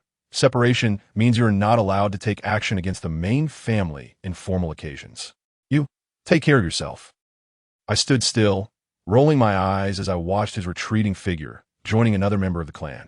They exchanged a smile and disappeared into the darkness side by side. I understood. These guys were here to play tricks on me. I returned home with a belly full of anger, only to find my brother had just finished his training and was sitting at the table eating a late-night snack. I walked over, plopped down in front of him, and stared at him intently. Being twins, we had some sort of telepathy. He had been focused on his food, but instantly looked up and locked eyes with me. In his eyes, I saw no arrogance typical of the Hyuga clan, only annoyance for my glare, stubbornness, and a pure impulse to fight. Seeing his reaction made it clear to me that he was unaware of the situation, and it was the parasites from the side branch of the Hinata clan who had stirred things up. I was thinking that the guy over there has already gotten riled up, probably because his recent training has given him some confidence. He slammed the bowl on the table with a bang and rolled up his sleeves. "What's up? Want to fight? Hey, let me tell you." That shout of his instantly blew away the wicked fire in my heart. That's right, this is how brothers should be. If you're not convinced, just go for it. Why bother with all that nonsense about family divisions? I ignored him and deliberately let out a disdainful hum.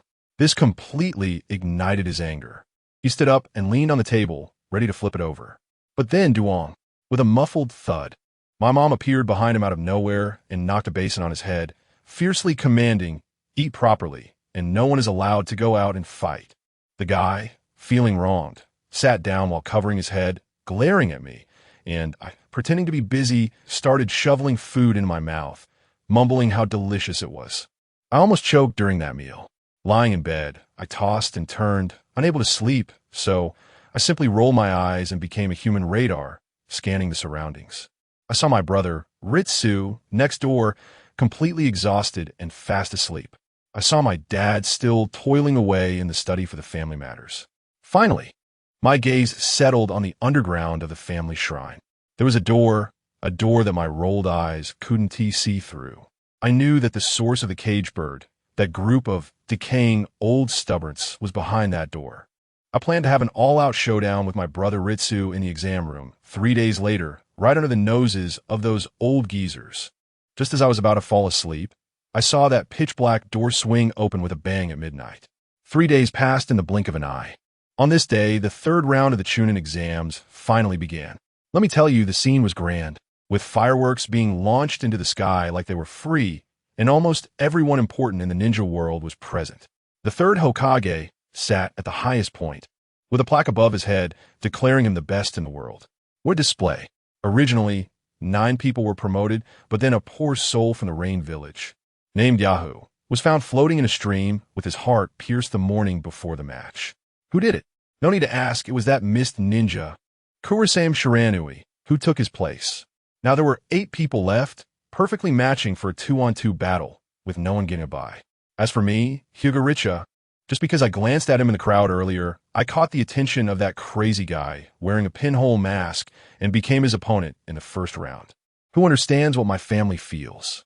I was getting a taste of Sasuke-esque treatment, with someone wanting to take me down wherever I went. Soon, the battle chart came out. My brother, HyugaHizashi, was matched against the grass ninja, Hizashi.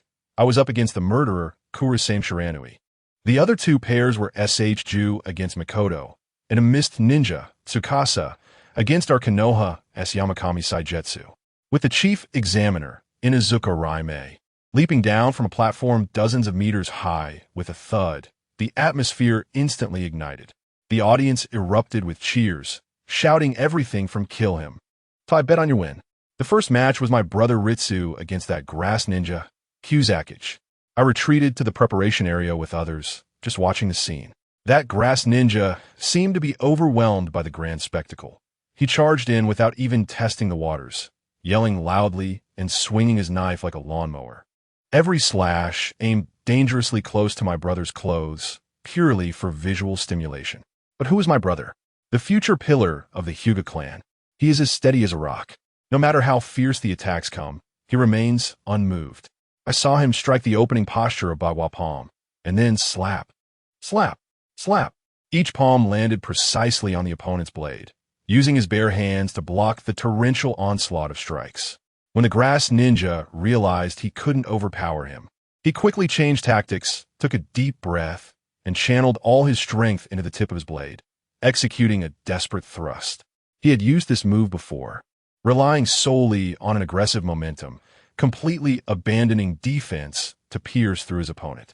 But my brother, as you know, is also a bit of a perfectionist. He didn't T-dodge at all. Instead, he activated Bagua palm again, delivering rapid strikes against the incoming blade, effectively deflecting the tip.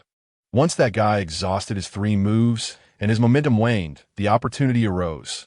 My brother executed a swift move, spinning like a top in place, and a massive chakra sphere instantly sent that grass ninja flying. Before he could even land, my brother was already on his tail, performing the 8 trigrams palm, 2 palms. 4 palms, 8 palms, 32 palms. A seamless combo was unleashed upon the airborne opponent. The scene resembled my previous battle with that mud clone ninja perfectly. With a thud, the grass ninja landed, propping himself up with one hand on his sword, and aside from that hand, he probably couldn't move at all. In the end, he could only reluctantly utter 3 words: "I lost." Then he was carried away by the medical ninjas. The whole arena erupted in applause. My brother won decisively. Next up was the second match, where the mist ninja, a muscular brute, the moving grass bait man, faced off against our Konoha's Yamashiro Saijetsu. This was practically a battle between a strength-type warrior and a summoner. Yamashiro Saijetsu was clever and knew he couldn't let the opponent get close. He started with a substitution technique to create a distance of over 10 meters. Then, with a clap of his hands, he performed the summoning technique, 100 birds technique. Suddenly, the sky was filled with various eagles and sparrows, resembling a zoo. It was a spectacular scene. The grassbait man was really annoyed by the flock of birds pecking at him. He gathered water-release chakra in both hands, resembling a mobile artillery platform, and unleashed water release, water burst fist. Water ball projectiles were fired off one after another. However, there were too many birds for Yamashiro Saijetsu after one batch was destroyed. Another came, and it started raining feathers from the sky. As the battle continued, the grass bait man felt something was off. His chakra and stamina were depleting too quickly. He looked up at the sky, full of fluttering feathers, and instantly understood. Jinjutsu. Falling feathers. Damn it, so much it was fake. Roaring in anger, that guy unleashed a torrent of water, forcibly waking himself from the Jinjutsu with cold water. He glared fiercely at Yamashiro Saigetsu. You won't win just by harassing me. After saying that, the water on his arm surged, transforming into a massive water arm. Water release. Great water arm technique. He charged forward like a hydraulic tank, enduring the suicidal attacks of the birds. Yamashiro Saigetsu tried to dodge, but found that the ground beneath him had turned sticky at some point, preventing him from running fast. As he was about to be pummeled, he had no choice but to crouch down and form a defensive barrier with the feathers, resembling a hedgehog. But who could have thought that the grass-bait man suddenly slammed his fist into the ground, and the attack shifted from frontal to underground. Water barrier. A high-pressure water column erupted from beneath Yamashiro Saigetsu's feet, launching him into the air and then crashing down heavily, knocking him out on the spot. Then, it was my turn. I walked to the center of the arena, and across from me stood that, looking like a bamboo pole, with a long knife in hand as thin as a sewing needle, glinting coldly. As soon as he opened his mouth, his voice was sharp like a power drill. Finally. We meet. For you. I've even killed someone in advance. This guy talked about killing like it was just going out to buy groceries. As soon as the competition started, he didn't rush to attack, but instead put on a show. The long knife sewing needle is the hardest to master among the 7 ninja blades. In front of everyone, I will. Pierce your hands and feet. Just as he finished speaking, he turned into a blur and lunged at me, his speed absolutely the fastest among this batch of candidates. I watched that glint of cold light, and in a moment of impulse, I thought about imitating a martial arts master and flicking my middle finger to deflect the needle. Goodness, my finger nearly got wrecked. If I hadn't dodged quickly, I would have had a new hole in my body. This guy was really going for the kill. After missing one strike, he immediately turned back and stabbed again, repeatedly jumping and piercing within a 3-foot radius of me, forcing me to rely on the agile footwork of my soft fist to narrowly evade. Just as I dodged again, a drop of water suddenly condensed on the tip of his needle. Sewing needle, drop of water. With a big sound, that droplet shot out like a bullet. I had already seen through the flow of his chakra with a sideways glance, but I was still a step too late. In an instant, a blood hole was opened in my left shoulder. The saying water droplets pierce stone is no joke. What was even more disgusting was that a very thin steel wire was attached to the back of his knife. When he injected water-style chakra into the wire, it instantly became sharper than the blade itself. Just a touch would leave a deep wound that exposed bone. I activated my gentle step-twin lion fist, but I didn't dare to take it head-on. He looked at me, who was completely suppressed, and mockingly pointed at the needle tip. Next time, it will pierce your heart. This guy was darting around me, and I sensed something was wrong. Sure enough, in his excitement, he raised the sewing needle high and shouted, "All the traps have been set. Long knife ninja technique, ground spider stitch." With a buzzing sound of the vibrating steel wire, countless sharp threads glowing with a blue light suddenly emerged from the ground beneath my feet, forming a huge beast-catching net that rapidly closed in on me. He must have already envisioned me being sliced into sashimi, crazily shouting, "I will leave you with a complete head." The sharp threads intertwined and converged, with the center being a death trap. I exerted force in my legs and jumped up from the net's openings, tried to escape the cutting range. But as he pulled on the Kuri Shiranui, the deadly fishing net seemed to have eyes, chasing after me relentlessly. Just when everyone thought I was about to be executed, I performed a mid-air turn and landed firmly on the sharp threads that could cut through bones. Kuri Shiranui looked dumbfounded, his face full of disbelief. "You can actually stand on the cutting line of the sewing needle." He pulled with all his might, but the net didn't budge. In a fit of rage, he shouted, "You must have placed iron plates under your feet. Otherwise, it's impossible." I thought to myself, "You don't understand anything. This is called professional chakra control." With the method of gentle fist, the moment we made contact, I directly dispersed the chakra attached to the few threads beneath my feet, rendering it ineffective. Without chakra enhancement, this thing becomes just ordinary steel wire. I even covered it with my chakra to increase the friction. How could he possibly pull it? Seeing that the wire was useless, he got anxious and directly lunged at my chest with the needle. "Now, this is good. You want to play close combat with me?" Which member of the Hyuga clan is afraid of anyone? I swiftly grabbed the body of the sewing needle. That part had no blade, just a metal rod. The chakra he had on it was instantly cleared by the gentle fist chakra in my hand. I held his knife, looking at him coldly. When it comes to playing with knives, I might not be as good as you. But when it comes to playing with chakra, who do you think you are? Before the words fell, my chakra surged like high-voltage electricity, traveling through the sewing needle in my hand and the thread under his feet, reversing and conducting towards him. We were like characters in a martial arts novel competing in internal energy, but we were measuring the quality and control of chakra. Zizizi.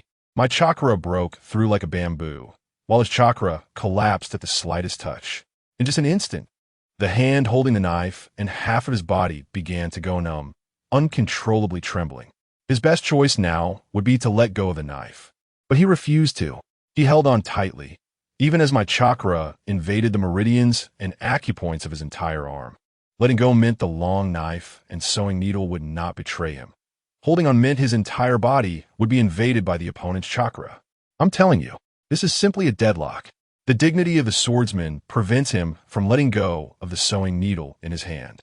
So that guy gritted his teeth and forcibly pulled himself out of my buddy's grasp.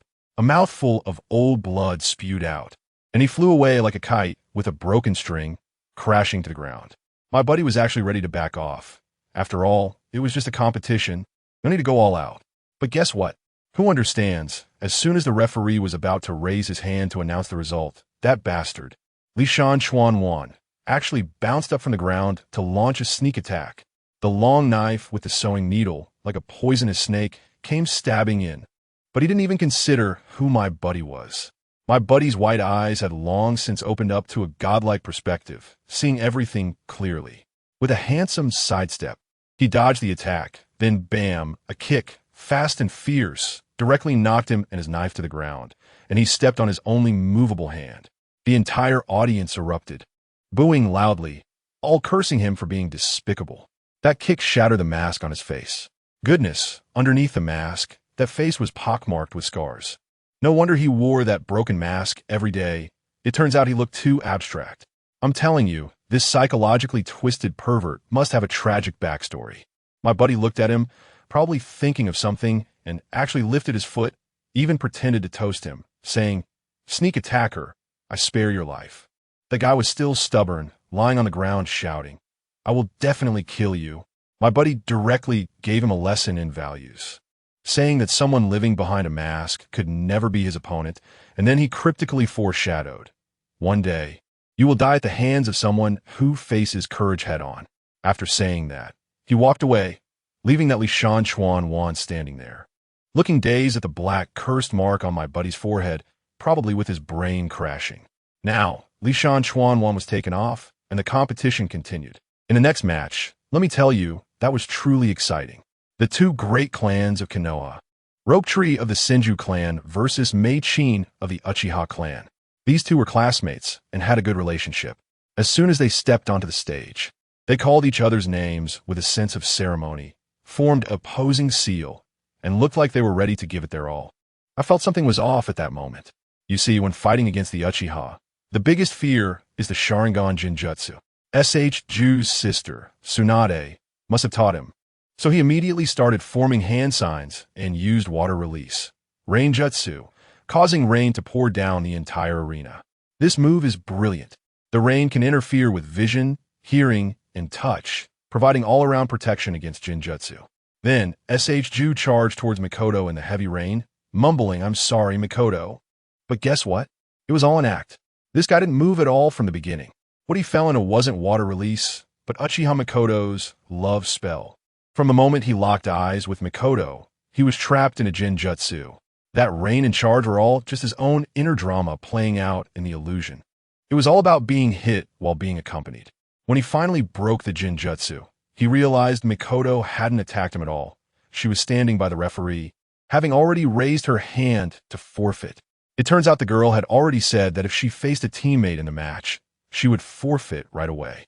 Ju won this round without a fight, but it felt lonely. All right, the first round is over, and there are 4 people left. Hyuga Hinata, Tsukasa Ye, my buddy HyugaHizashi, and that love-struck Senju Ju. Next up, The main event, Konoha Internal Battle, Hyuga Hinata versus HyugaHizashi. Brothers by blood, same clan. One from the main family, one from the branch family. This buff is stacked to the max. My buddy Richa was just about to enter the arena from the player tunnel when, in that dark and long passage, an old man, cough. An elder from the Hyuga clan stopped him. That old man was the one who originally carved the caged bird seal on Richa. The old man's meaning was very clear. He was here to remind him, "Kid, get it straight. The next match is your brother's, the future heir of the main branch. You know what you should do, right?" My buddy Richa smiled on the surface, but not in his heart as he replied, "Oh? What's your purpose? I don't understand." His sarcastic tone immediately killed the conversation. The old man was choked up, dropped a remark that the clan would never tolerate any provocation, and stormed off angrily. Richa stood there for a long time, took a few deep breaths to suppress his anger. Then he suddenly rolled his eyes and dashed out of the tunnel, standing right in the center of the arena under everyone's gaze. His brother, HyugaHizashi, couldn't wait any longer and said, "I thought you had run away." Richa replied, "I want to wash my hands." The match began. The two of them instantly clashed. You strike with a palm, I strike with a palm, you gossip, I gossip. Their moves were identical, making it hard for the audience to distinguish who was who. The only difference was the damned cursed seal on Richa's forehead. After a while, Hizashi activated his ultimate move, using the clan's secret technique, the soft step double lion fist, summoning 2 chakra lion heads with his hands and smashing them down. The audience was stunned. Richa also conjured 2 identical lion heads from his hands. He had actually figured out this move himself. Just as Richa was about to seize the opportunity to end the match, suddenly, the cursed seal on his forehead activated with a buzz. It felt like someone was drilling into his skull with an electric drill. Richa's body went limp, and he knelt on one knee, shaking in pain. He braced himself against the ground, his eyes nearly bleeding from straining, and amidst the tens of thousands of spectators, he accurately pinpointed the old man controlling the remote. "Hinata Roku." This completely enraged my buddy. He suddenly lifted his head, looked at his concerned brother Hizashi, and let out a tragic laugh. He grabbed a handful of dirt and threw it in his brother's face, then shouted in an extremely cold voice, "My dear brother, is this all you've got? How could someone like you lead the Hinata clan to glory?" Wow, the crowd went wild. This was no longer just a brotherly fight. It was a declaration of war against the clan. The onlookers' blood was ignited in an instant, and the entire arena erupted in shouts to take him down. This was a clear display of class conflict. I tell you, the big shots up on the platform all looked pale. The third Hokage was there, puffing away on his cigarette, his brow furrowed tightly enough to squash a mosquito, muttering to himself. As expected, something went wrong. Next to him, the head of the Hyuga clan, the father of those two, looked completely bewildered, unable to comprehend what his sons were up to. Even beside me, the great White Fang, Kakashi's father, who usually remains unflappable even when facing great danger, was now gripping the railing so tightly his hands left marks. Who understands these matters of noble families? Outsiders can't intervene at all. They can only watch helplessly. On the field, Hinata was furious, his teeth nearly grinding to dust. He pointed at his own little brother, unable to even shout. And guess what? On the ground, Hinata's younger brother, looking like a villain, had a smirk on his face and was provocatively waving his hand, saying, "Come on, useless brother. Didn't you train hard every day just to beat me? Come prove that you, the main branch, are stronger than me. Come on." I'll tell you, that mouth is like a machine gun, spraying trash talk with every word precisely hitting the trigger points of Rizu. "Shut your mouth." Rizu finally couldn't hold back, charging forward like a cannonball. Nichi also showed his strength. The bird in a cage curse mark on his forehead was so painful it twisted his face. Yet he sprang up from the ground and collided with his brother. Goodness, both of them had bloodshot eyes, filled with lethal determination, and slapped each other's faces. Bastard. Just when everyone thought these two would fight to the death, a twist occurred. With a whoosh of wind from the palm, Nichi's slap actually grazed past Rizu's ear. He didn't hit him at all, but Rizu's slap, however, landed solidly, thudding against Nichi's chest. In that moment, Rizu was stunned. He watched his brother fly backward from the hit, then looked at his empty hand, realizing that Nichi's target all along hadn't been him. but the slap had already been thrown. He couldn't take it back. Just as he was sent flying, Nichi used the last bit of his strength to roar towards the audience, revealing his true target, Bagua. Empty palm. You dare to strike at me. I followed the direction he pointed, and there it was, an old man from the Hyuga clan in the audience, hands still forming seals. He was remotely controlling the caged bird curse mark on Nichi's forehead, trying to kill him on the spot. Nichi's palm strike was aimed right at him.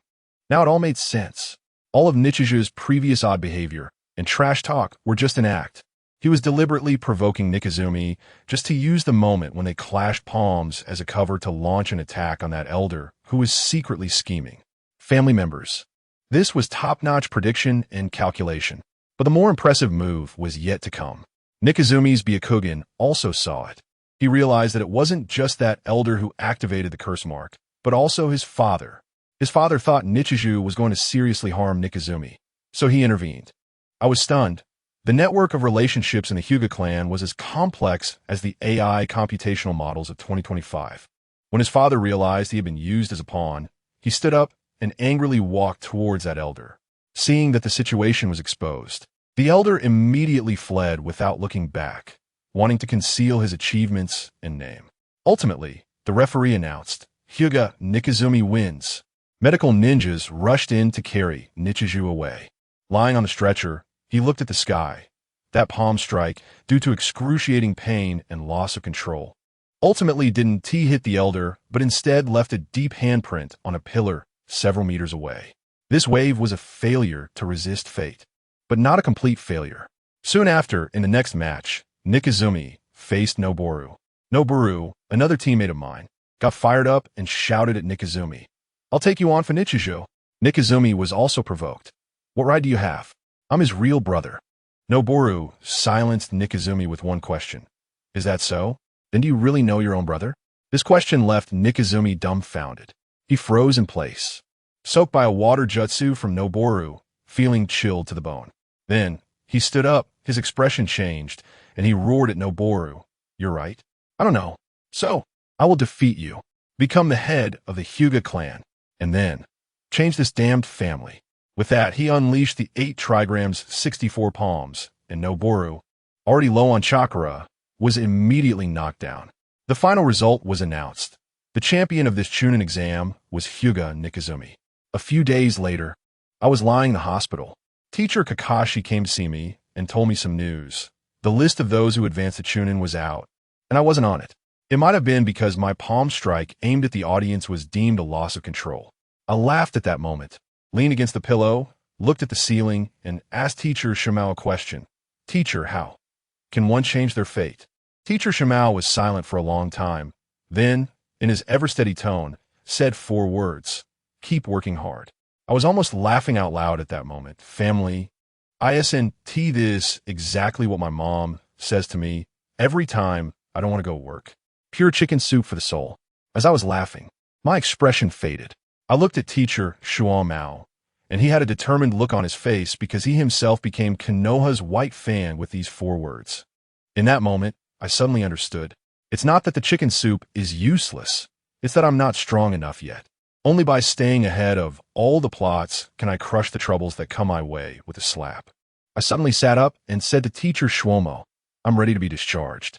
Just at that moment, Teacher Shuomo's wife came in holding little Kakashi. Little Kakashi leaned on the edge of my bed, calling out in a baby voice, "Die, get better soon." It was so adorable that I felt like I was bleeding from cuteness. Just as the family was about to leave, suddenly, with a swoosh, a masked Umbu appeared at the window, speaking urgently. Emergency situation. Teacher Shuomo's hand, which was reaching for Kakashi, froze in midair, and in the next second, he vanished from the spot. Let me tell you, at the same time that Kakashi Hatake disappeared, the Hokage building went into chaos. 2 patrolling ninjas, one seasoned and one inexperienced, were just strolling when they saw Kakashi standing there like a telephone pole, saying he was waiting for the 3rd Hokage to return. The seasoned captain immediately sensed something was off. With Kakashi's meticulous personality, how could he just stand around waiting? But the inexperienced teammate, acting like a little fanboy, ran up and said, Kakashi, I admire you so much. Guess what happened next? That fake Kakashi turned around and smoothly stepped right in between the two of them. I felt something bad was about to happen. That position was either a backstab or a kidney punch. The seasoned captain reacted quickly and tried to retreat. But suddenly his feet stuck to the ground like they were glued with super glue, a layer of water completely binding all three of them. The next second, a huge water ball enveloped them, creating a large human crystal ball. The two guys inside struggled desperately, but the fake Kakashi just muttered, water style, heavy water pressure. Let me tell you, that water pressure was like being thrown into the Mariana Trench. All the air in their lungs was squeezed out in an instant. Their attacks were as slow as playing at 0.5 speed, hitting him softly and directly leading to their demise. The scene shifted to the Konoha high-level conference room, and the atmosphere was tense. The elder from the Mashiro clan placed his hand on the corpse's temple, and wow, he immediately began to read the death replay. After a series of operations, the conclusion was drawn. Someone used an ultimate high-quality transformation technique, cosplaying as our Konoha White Fang, and took him out in an instant. This stirred up a hornet's nest. Danzo seized the opportunity to start blaming. Hiruzen, look at you. It's all your fault for not letting my people take charge. Truly the king of passing the buck. The third Hokage shot him a glare to shut him up, but it was our Nara clan elder who was smart, hitting the nail on the head, saying at this critical moment, it couldn't be an insider causing trouble. It had to be an infiltrator among the outsiders who came for the Chunin exams. As a result, the intelligence department pulled out a roster, and wow. The list of suspects was longer than my to-do list. Just when they were scratching their heads, the real Kakashi, who had been silent, spoke up decisively. It's the Mist Ninja. Just those two words, but they carried weight. The third Hokage asked him how he was so sure, and Kakashi replied, that guy kept trying to talk to me before, and his eyes were like he wanted to stab me, clearly harboring ulterior motives. That's the intuition of a strong person. Danzo started causing trouble again, insisting on knowing what was lost. The third Hokage took a puff of smoke and slowly uttered a few words. Western Front. Strategic deployment map. Wow. Family, if this thing leaks out, isn't it like handing the key to our home directly to a thief? The entire western defense line is completely exposed. The meeting room exploded in an instant. It turns out that the neighboring Mist Village is in a civil war, and the radicals have assassinated the Mizukage, turning their own home into a mess. They want to stir the waters and drag us, Konoha, down with them. Moreover, the intelligence reports say they have even teamed up with the Sunagakure, which has nothing to do with them. What else is there to say? The third Hokage slammed the table. Kikuchi Tsukumo. Teacher Tsukumo stood up instantly. Hokage. That aura was 2 meters and 8. No need for more words. With just a glance from the third Hokage, Teacher Tsukumo said, I will complete the mission. Turned around and left, hiding his achievements and fame. On the other side, the imposter swaggered out of the Konoha gates with someone else's face. Finding a deserted grove, he tore off his face in a flash. What a scene. While tearing off his face, he muttered, what peace, weaklings. He put on his iconic round glasses, his eyes filled with madness. This guy's the one who led the Mist Ninja team before, named Sudo.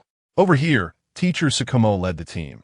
Nakura, Sage-Ju, Makin, plus a super handsome summoning wolf dog, and they chased after him. That Sudo was quite sneaky, leaving traps all along the way. Suddenly, a splash of strong acid rain poured down. Our wolf dog got burned. Howling in pain, it broke my heart. Teacher Tsukumo was really cool, with a wind release technique. He blew the acid rain back, performing a magical rebound. The wolf dog was honorably injured and sent home to recuperate. From then on, it relied on Nakaira to use his Byakugan as a live radar. Ju, still carefree, asked along the way, Teacher, what are we going to do? Teacher Tsukumo explained the situation about the lost map to them. Upon hearing this, Ju was immediately fired up, clenching his fists and vowing to complete the mission with his burning sage Nibi spirit. But then Sudo was even more ruthless. While running, he suddenly created a shadow clone, splitting into 2 paths. I thought to myself, does this guy also know our script? Isn't this classic guessing where my real body is? Teacher Tsukumo decisively created a clone as well, saying, I'll chase the right side. You guys follow my clone to the left. However, At the moment teacher Tsukumo's real body disappeared, I saw Nakira's face turn pale. Who understands this plot? The lost intelligence, the scattered teammates. Isn't this a replica of the mission that left a knot in his heart back then? He froze up, standing still. It was only when Meikin and S.H. Ju called out to him that he snapped back to reality. On the other side, they caught up with one of the Suido clones. That guy was quite arrogant, turning around with a smile. I told you. We would meet Konoha White Fang. Then he stopped, looking at teacher Tsukumo's clone and the 3 kids, laughing even more. Looks like I'm lucky, running into your clone. Then he pulled out a map scroll and waved it. This is what you want, right? As soon as he finished speaking, a signal flare shot up into the sky. I focused and saw that the flare exploded into a golden eye pattern. Desert Eye. That was Sunagakir's distress signal. He was trying to drag Sunagakir down with him, completely muddying the waters. Teacher Tsukumo's clone couldn't let him succeed, charging in with a white fan technique. But Suido directly created a water prison to wrap himself up, taking it head-on.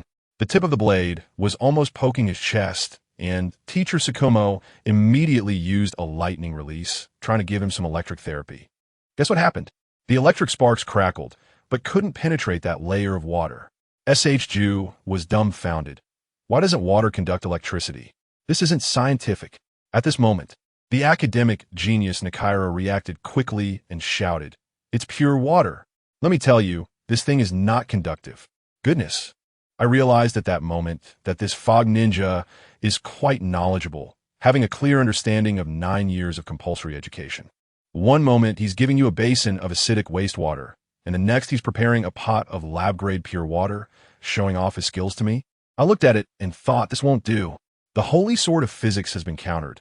I can't let him keep pretending. Right there, I formed a one-handed seal with my left hand and said, "Here, let me give you some real stuff." Earth release, quagmire. The dark mud from underground gurgled and rushed into his water ball. Pure water, huh?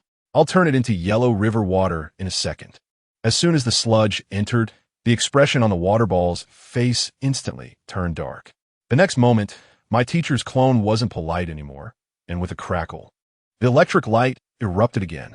This time, that water ball turned into a several-meter-large blue light bulb, shining brightly.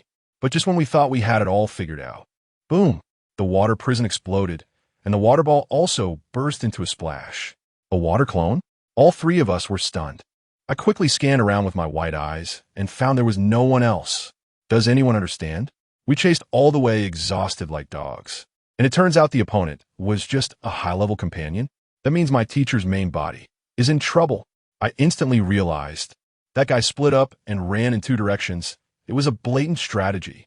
He deliberately set off a signal flare, not to call his own people, but to lure all the sand shinobi around us. This old trickster, he's throwing his abacus beads right in my face. On the other side, my teacher's main body was chasing after the real water ball. That guy also knew he was doomed, and seeing the signal flare go up, his plan was successful. He suddenly smiled wickedly. The memories of his clone and the scenes before his death instantly flowed back, probably because my teacher's clone electrocuted him badly. He directly gave up on the idea of a one-on-one fight. He quickly used a misconcealment technique, and then boom, boom, boom, like dumplings falling, he instantly produced dozens of water clones, starting a massive escape in all directions. These clones weren't just running blindly. Each one was a master of verbal attacks, crazily launching mental assaults on my teacher. Konoha White Fang, your disciple is having quite the party. Do you think the sand shinobi will turn them into skewers? If you don't go back soon, you'll only be able to collect their corpses. I'm telling you, this is really poking at my teacher's lungs. Who is Hitaki Tsukumo? He's a legend in the ninja world. He was furious at that time, didn't waste any words, and transformed into a flash of white lightning. With the lightning release, White Fang unleashed in just a few swift moves, all the water clones in sight were instantly wiped out. It was so clean and efficient. The real body of Suigetsu, hiding in the shadows, clutched his chest, probably holding his breath, fearing that the feeling of being pierced through the heart dozens of times might shatter his will. The scene cuts back to us, and we were completely numb. Dozens of sand shinobi were closing in on us. My teacher's clone was running low on chakra, and he handed us the retrieved map scroll, shouting, "I'll hold them off. You guys run towards my real body."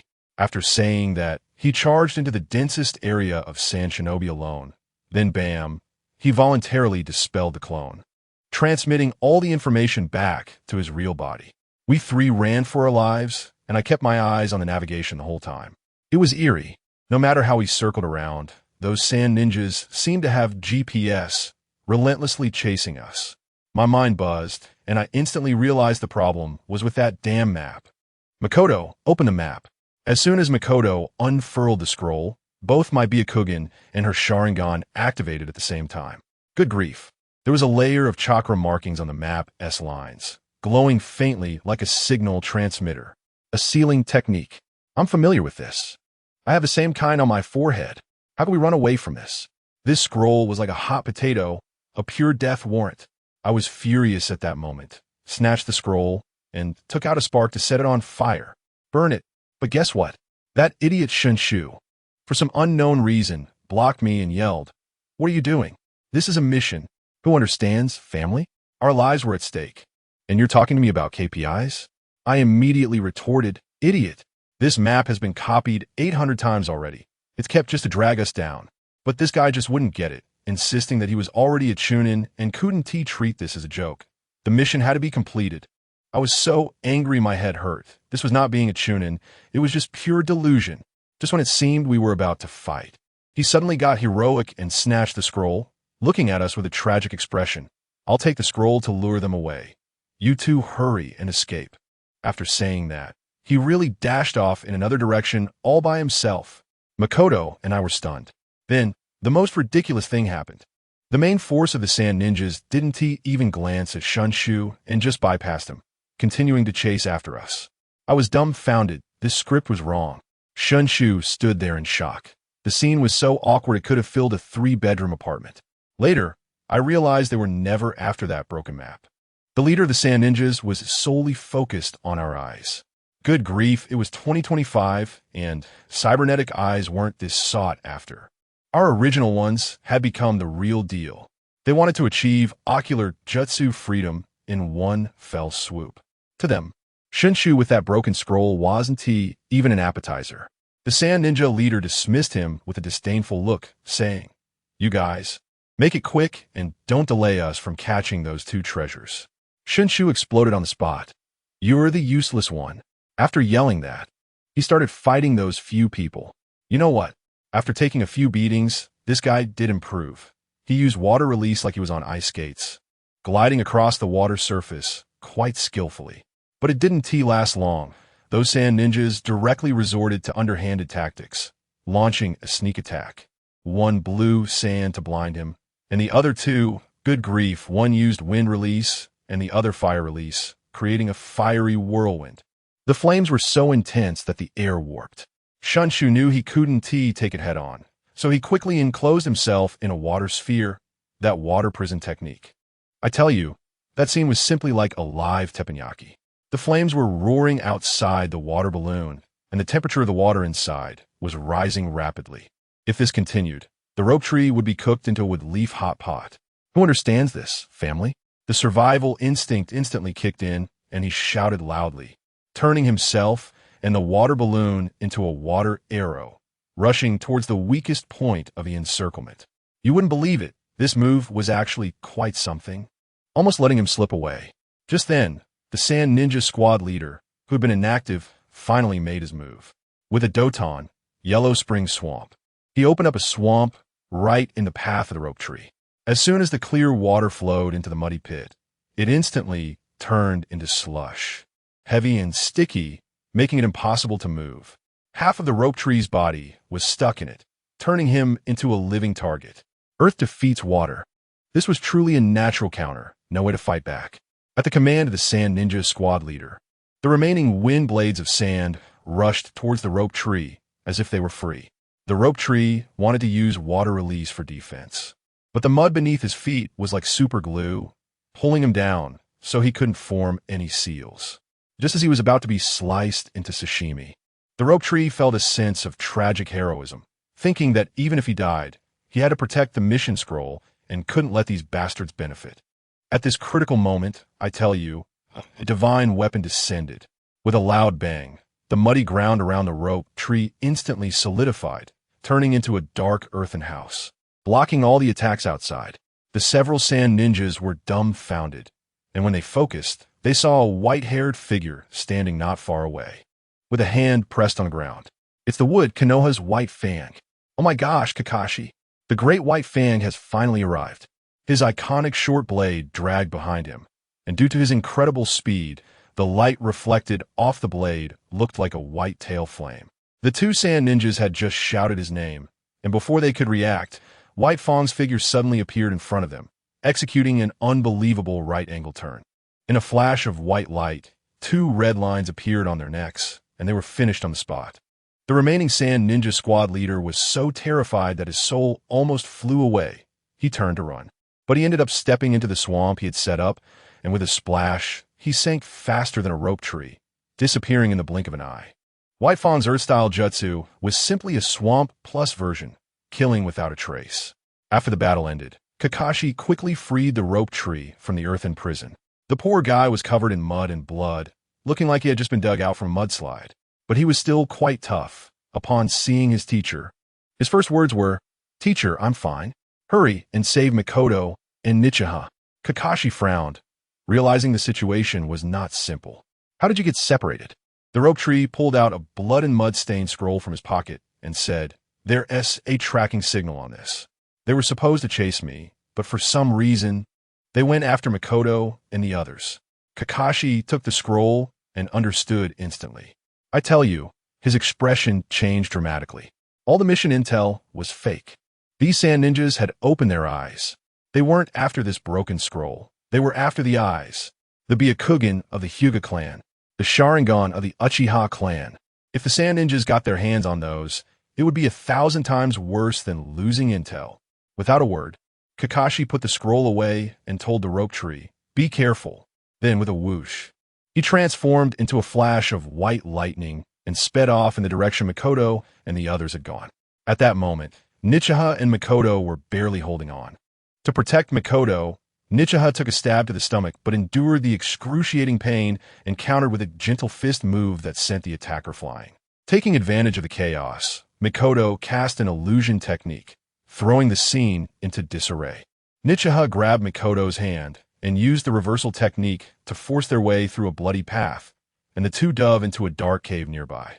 The sand ninjas, fearing that their ninjutsu might destroy the precious eyes, dared not use their big moves, which allowed the two to hold on for so long. Once inside the cave, they were in a desperate survival situation. Nichiha, clutching his bleeding stomach, used the Byakugan's insight to shoot at enemies around the corners, while Mikoto handled throwing smoke bombs and explosive tags for cover. But the cave had an end. Before long, they were forced into a dead end. Behind them were the approaching pursuers, and above them were all the explosive tags Mikoto had just set up. In the atmosphere of despair, Mikoto suddenly asked softly, "Are we going to die here?" Nichiha looked at the girl he had always protected and took a deep breath, stating firmly, "Trust me, we won't die." Then, at this life-and-death moment, Mikoto looked at Nichiha, mustered all her courage, and said something earth-shattering. "Let's go out together. Family members, who understands this?" What a beautiful battlefield romance. I was almost in tears watching from the side.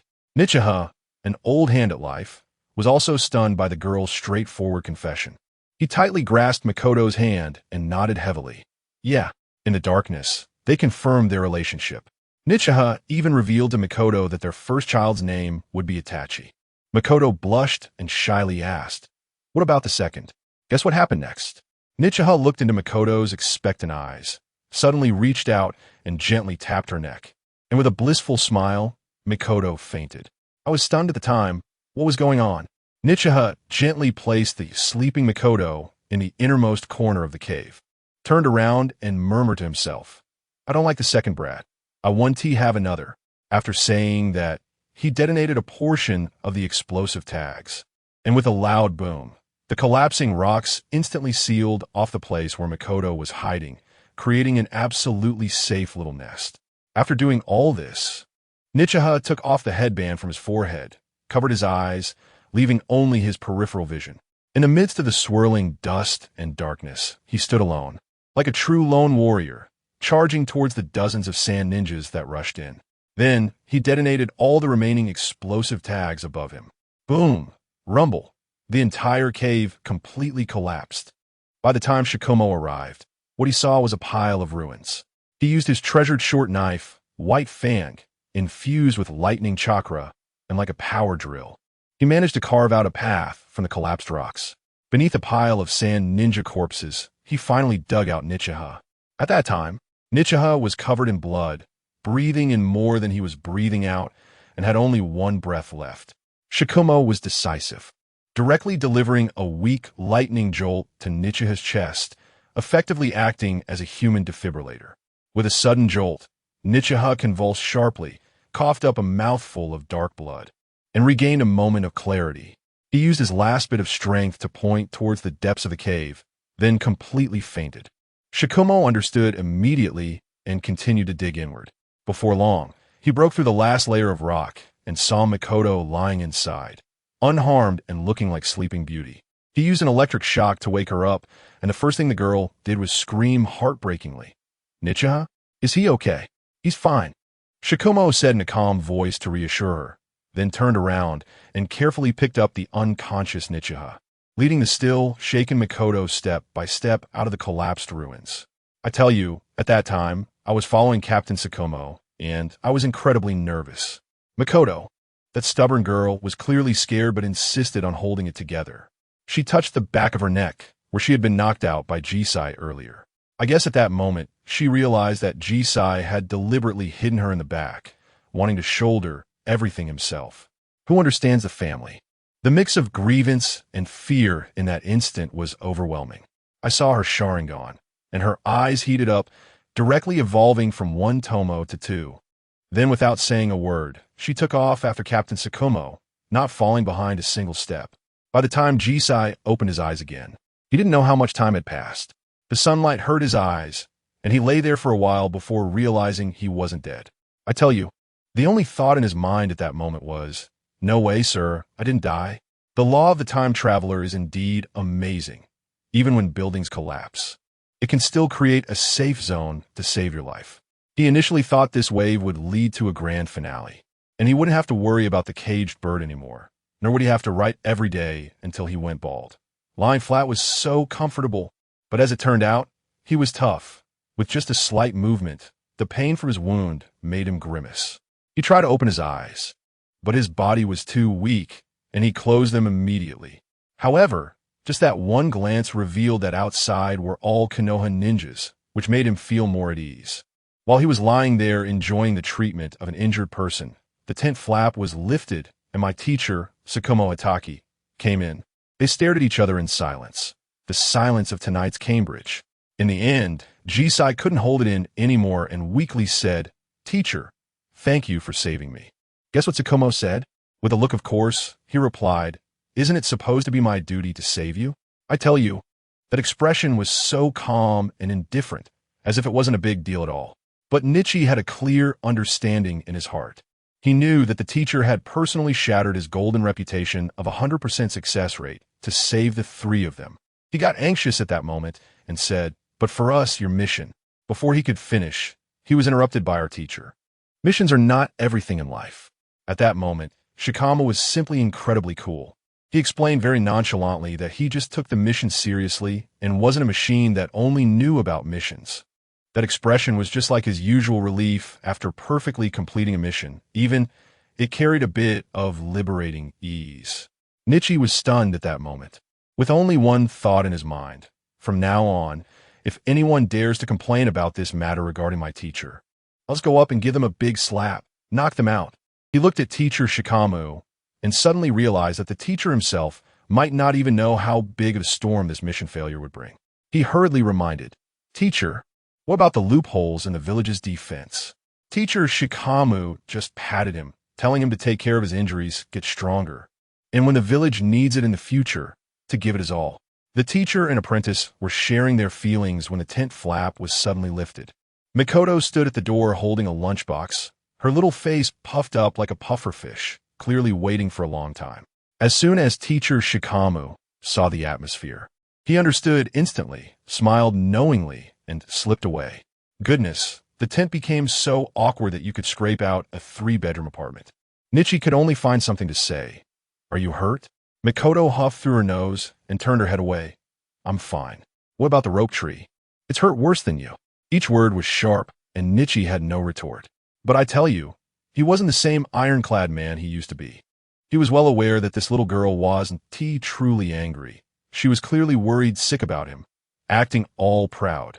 This then fate stabbed at me, and Nichi directly chose to give up, weakly saying, I'm hungry. Hey, guess what? Mikoto immediately lost her temper, couldn't hold it anymore, and obediently opened the lunchbox, placing the food one by one in front of him. That feeling was wow, all about willingly being spoiled, just when the atmosphere between the two was gradually warming up. On the other side, that runaway mist ninja wasn't idle either. That guy was named Shudu, and he fled in a sorry state, ultimately managing to run all the way to the Land of Wind, where he joined forces with the Sand Ninja. As soon as the Sand Ninja saw him, a foe of Konoha, they thought of him as a friend. They immediately treated him like a guest of honor. Meanwhile, on Konoha's side, in the Hokage building, the atmosphere had dropped to freezing point. Danzo slammed the table. If this mission had been handed over to my roots, the enemy would never have escaped the land of fire. The Hokage's advisor, Nara Shikamaru, was still trying to smooth things over, saying that although Captain Shikama's mission failed, he also saved the Byakugan and Sharingan bloodlines, so it's a wash. Danzo wouldn't let it go, insisting, bringing 3 newcomers along knowing the mission was perilous is dereliction of duty. In the end, it was still the 3rd Hokage, Sarutobi Hiruzen, who stepped in to mediate, downplaying the situation and punishing my teacher with a suspension for a while. They called it punishment, but it was really just letting him go home to rest and adjust. Once everyone had left the conference room, the 3rd Hokage turned to teacher Shikamaru, hand behind his back, looking out the window, and asked, was it worth it to give up the mission for the 3 kids? My teacher's answer was decisive. It's worth it. They are the hope for the future of Konoha. The 3rd Hokage smiled after hearing this, took a puff from his pipe, and said softly, you've changed. You're no longer that iron-blooded White Fang who only knew about missions. Teacher Shoma was silent for a moment and said, perhaps I have never changed. This remark left the 3rd Hokage speechless. He gazed at Hokage Rock and murmured, could it be that I've changed? Who has changed, who hasn't? It's something no one can clarify. Anyway, winter has come to Konoha just like that. Since our teacher got a break, our 5th team rarely had a chance to gather. As a result, let me tell you, ever since that incident last time, Hizashi and Mikoto got together, just like that, smooth as silk. Poor our other teammate Shoju. He became the brightest light bulb in the whole place. Our team gathered, and teacher Shimao brought his wife and little Kakashi, who was still wearing split-crotch pants. Rigia and Meichin were all clingy, while Shunju was left alone at the back, kicking pebbles, looking at Rigia as if he were staring at his father's killer, probably having imagined killing him 800 times in his mind. As soon as the gathering ended, Meichin said she wanted to go shopping. This kid Shinju, purely to annoy Rigia, insisted that he wanted to go too. Rigia raised his eyebrows at him, urging him to scram, but he stubbornly said, why can't I go shopping? Goodness, I thought, your presence is way too much of a buzzkill. Seeing that he couldn't be persuaded, Rigia decided to stop pretending and directly grab Meichin's hand, showing off their affection right in front of Shinju. The two walked closely together, infuriating Shinju so much that his face turned green from anger. As a result, right at the entrance of the Hitaki family home, we heard a few street thugs gossiping. You see, it said that because of those few, Konoha White Fang failed his mission. Yeah, just to save a few useless deadweights. Upon hearing this, the 3 of us were stunned. Shinju, who was already boiling with anger, exploded first and rushed over to confront them. What did you say? The thugs were frightened and wanted to run when they saw a ninja. Let me tell you, Rigia's speed at that moment was so fast I couldn't even see it. He appeared in front of them in an instant, coldly stating, I am the useless deadweight you just mentioned. The thugs were so scared that their legs went weak, trembling as they said, we were just hearing it from others. Rumors. Rigia's heart sank. This is it. Someone is plotting against my teacher. Is it the Sand Ninja? The Mist Ninja? Or Danzo? He used gentle fist to poke a few of them, making them uncomfortable for a few days to teach them a lesson before letting them go. But after this commotion, the mood for shopping was completely ruined. He held Mei-Chin's hand tightly, not wanting to let go. In the winter of Konoha in the 35th year, the rumors about the hero's mission failure quietly began to brew in the village. And at the root of it all, that mist ninja named Mizukibo was currently in the Sand Village's sand castle, complaining that the Sand Ninja Village didn't even provide bathing water. It was simply a cave-like doghouse. While he was cursing, a Sand Ninja came to knock on the door. "Mr. Mizukibo, Lord 3rd Kazekage wants to see you. Please follow me." As Mizukibo walked alongside, he tried to gather information. "I heard that the current 3rd Kazekage is the strongest in history." The young Sand Ninja proudly replied, "That's right, Lord 3rd Kazekage is indeed the strongest." Then this guy even leaned in closer to say, "Hey buddy, when you meet our boss, you must call him 3rd Kazekage. Our boss hates it when others compare him to the previous generations." I thought to myself, wow, this guy has quite the presence. At that moment, I pondered this 3rd Kazekage is simply not in the same league as our 3rd Hokage from the Land of Water. Our Hokage constantly boasts about the title, as if afraid others wouldn't know. But what's the result? Sigh, better not to mention it. While I was lost in thought, a voice suddenly hit me like a hammer. Let me tell you, that voice sounded like two pieces of iron scraping against each other. Incredibly harsh. I looked up and saw a figure just as imposing. The 3rd Kazekage, indeed. He stood with his back to me, hand resting behind him, exuding an overwhelming presence. In that moment, I felt every hair on my body stand on end, as if I was being drawn in by his magnetic aura. I glanced at that figure, and it was as if he was about to carve the words "number 1 under heaven" on my forehead. I cleared my throat and calmly shouted, "3rd generation Wind Shadow." Note that I didn't call him Lord. When dealing with someone so arrogant, the more you fawn over them, the more they look down on you. I understand this principle. He grunted in response, like a sound huffed out of his nostrils, not moving an inch, continuing to turn his back to me and act deep. His attitude seemed to say, "Come on, little punk, start your performance. Let's see how you talk to me." "Fine, you can pretend. I'll play along." As soon as the information flashed in my mind, I spoke up directly. "Respected 3rd generation Wind Shadow.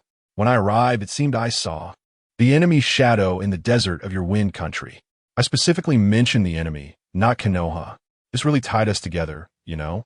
Sure enough, he suddenly turned around. His gaze fixed on me like a tiger and arrogantly asked, "Is that so? Then what do you think of our enemy? How strong are they?" "Very strong," I replied without a second thought. The moment those words left my mouth, his expression instantly darkened, and I felt like he was about to crush me into a ball with his sand iron. Family, who understands this? This mood swings are just something else. Just when the atmosphere was about to freeze, I changed the subject and smiled wickedly. "But a powerful enemy often has many flaws. Just like me, didn't I break free from their web?" "Hey," as soon as I said that, his gaze towards me changed immediately. It felt like he had found a soulmate. He must have been thinking, this kid is cunning, sly, and a bit brave. Not bad, I like it. He suddenly pointed at the battle map, and his momentum instantly rose.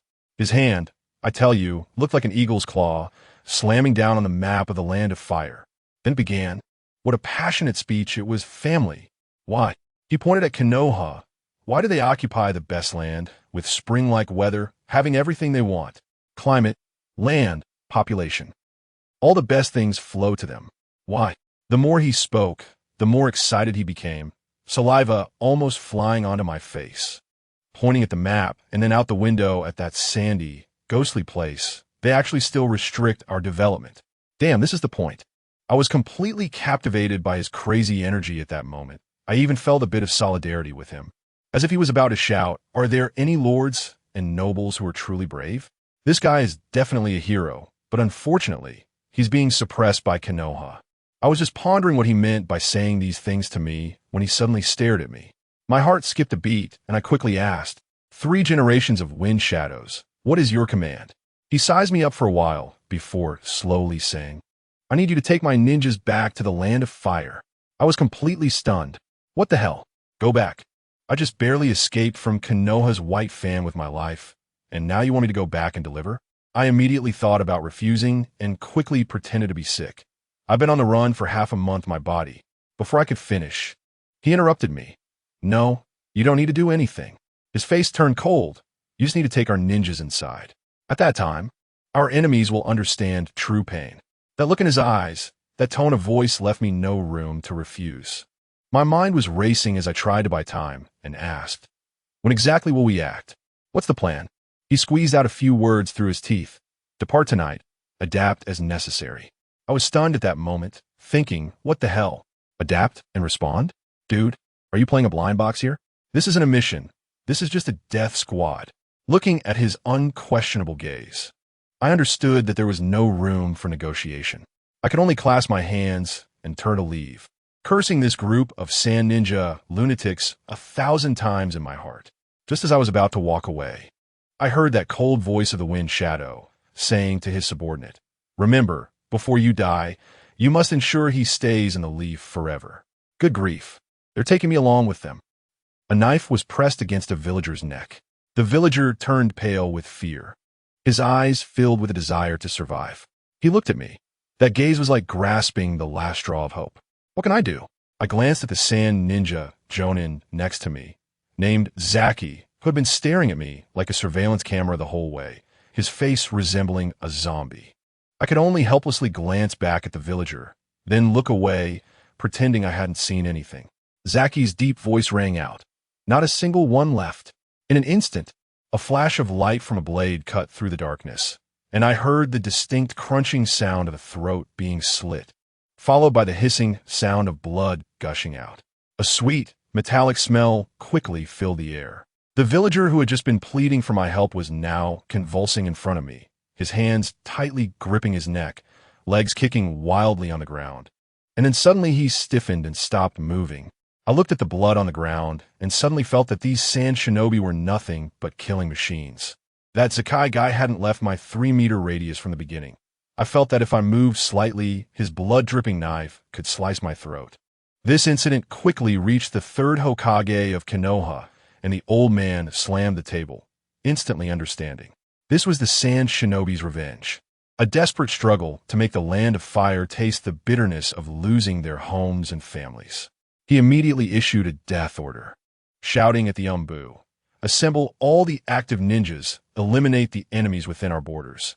Not a single one left. On the other side, Konoha White Fang Kakashi Hitaki had already caught up with his few students. Let me tell you, White Fang was ruthless. One sand shinobi escaped into a civilian house and took a woman hostage. That sand shinobi had gone mad, pushing a villager tied with explosive tags towards White Fang. Without blinking, White Fang sent both the person and the bomb back, resulting in a loud explosion, taking them both out. Urban warfare was disgusting, especially when facing a bunch of reckless lunatics. White Fang was worried that his two precious students, Senju Rope Tree and Uchiha Mikoto, might get into trouble. So he left them in a recently cleared village to take care of the injured while he continued to chase with HyugaHizashi. As a result, while Mikoto was bandaging a villager, she felt something was off about him. By the time they finished treating the injured, that person had quietly slipped away. Rope Tree, usually carefree, suddenly had his sixth sense kick in. The more he looked at that person, the more suspicious he became. So he went to ask the villagers. But they all said they didn't recognize him. Good grief, in a small village of just a few dozen households, you say you don't recognize someone? Rope Tree instantly realized something was wrong. Disregarding White Fang's advice, shouted to Mikoto that he was going to check it out, and took off after him. Stop! Rope Tree shouted from behind. The villager ahead, who was me, didn't look back. I was originally hunching over to pretend to be injured, but now I couldn't care less and quicken my pace. Rope Tree was pretty clever. He tried to bluff me from behind. Miss Ninja, Water Dome, stop right there. I instinctively paused for a moment, and that pause completely exposed me. I was so angry at that time. I had worked so hard, getting injured and using my water clone to deplete my chakra to the level of an ordinary person, avoiding the Byakugan and evading sensory ninjas. And yet I was recognized by you, a clueless rookie? I can only speed up my escape, and he's chasing me desperately from behind. I turned back and shouted at him. Little guy, you should pretend you didn't see anything. But he reacts as if he's taken gunpowder. I could never turn a blind eye to you, my enemy. At that time, I had very little chakra, and I could hardly use any ninjutsu. I thought, well, Let's just play with some taijutsu. I suddenly turned around and lunged back like a snake. The rope tree was clever and knew it couldn't win, so it tried to stall. A water-style, water blade attack came slashing towards me. Hey, trying to play with water style? I angled my blade and deflected its water blade directly. It used water style, water prison technique, which locked my blade up. I thought to myself, not bad, kid, you can really switch it up. But the next second, I kicked him away and the knife flew too. He got up from the ground and grinned at me, saying, without the hidden knife, you can't do anything to me. I couldn't help but laugh at that moment. Do you really think it's like that? Just focusing on ninjutsu, little guy?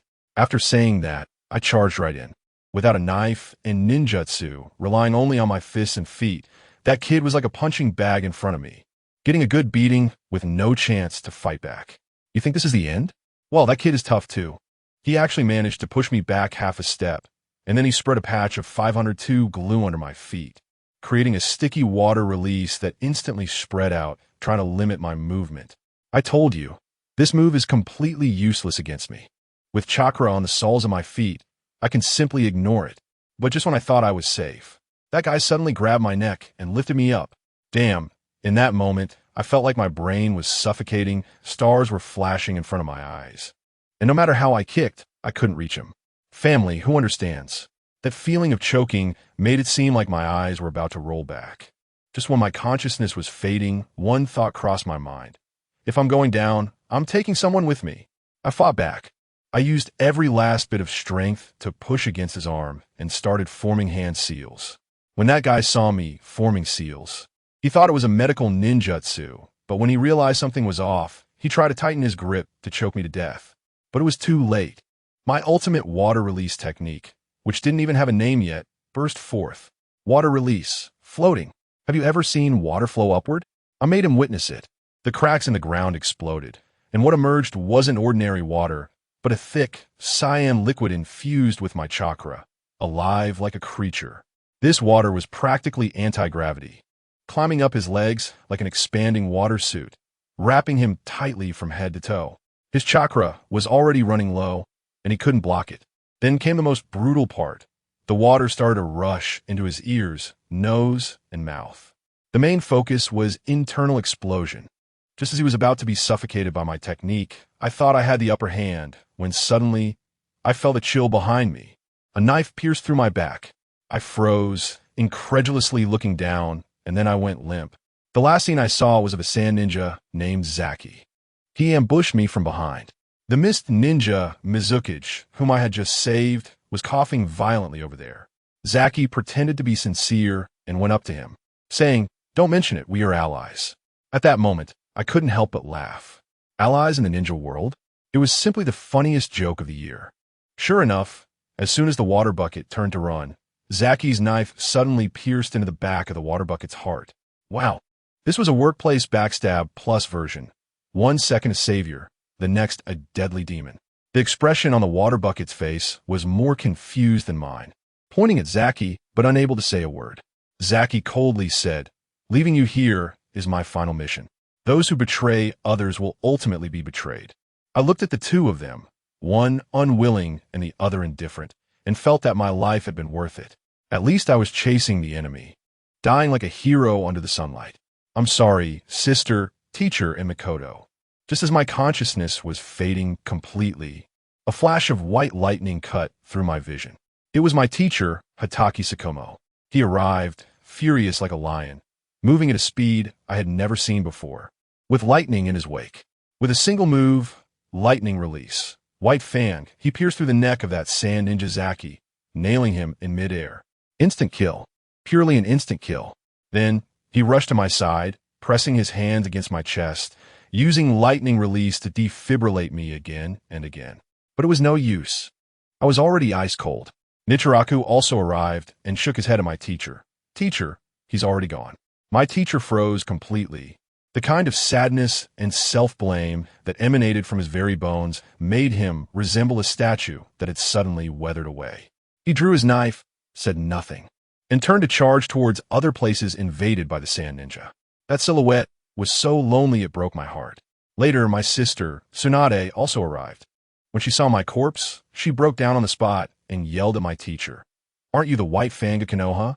Why can't you protect a child? After saying that, her fist, containing terrifying power, smashed towards my already exhausted teacher's face.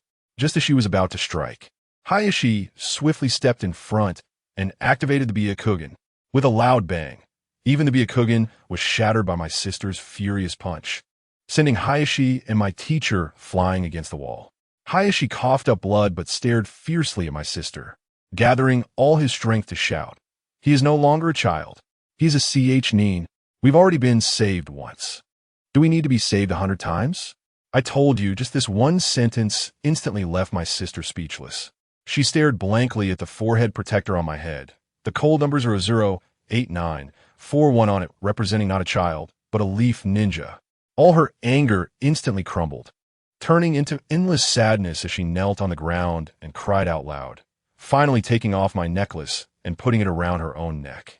A few days later, the village held a funeral for us. Jiraiya-sama also returned from his travels, just in time for this sorrowful scene. He looked at the sea of black clothes and tombstones, completely stunned, unable to understand how the peaceful world he had written about could turn into this. In the crowd, my teacher was silently walking with little Kakashi in tow. The way people looked at him had changed, their whispers and pointing fingers cut deeper than knives. You see, it's him. If it weren't for him abandoning his mission to save others. These words pierced my teacher's already wounded heart like countless needles. I saw Orochimaru hiding in the shade of a tree, his gaze complex as he looked at the crying Tsunade and the accompanying Dan-cat.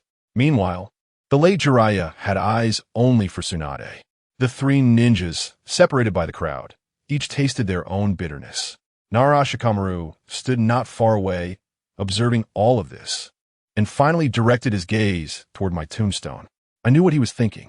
He believed he had changed my fate, but little did he know, he had only delayed my outcome. However, what was meant to come eventually arrived. I have to tell you, the road home after teacher Shuamao's funeral was the most oppressive scene I've ever seen. He was holding little Kakashi's hand, and the villagers around them, wow. Their gazes were like knives, piercing into him. They kept chattering incessantly, making a noise like hundreds of flies holding a concert right next to your ear.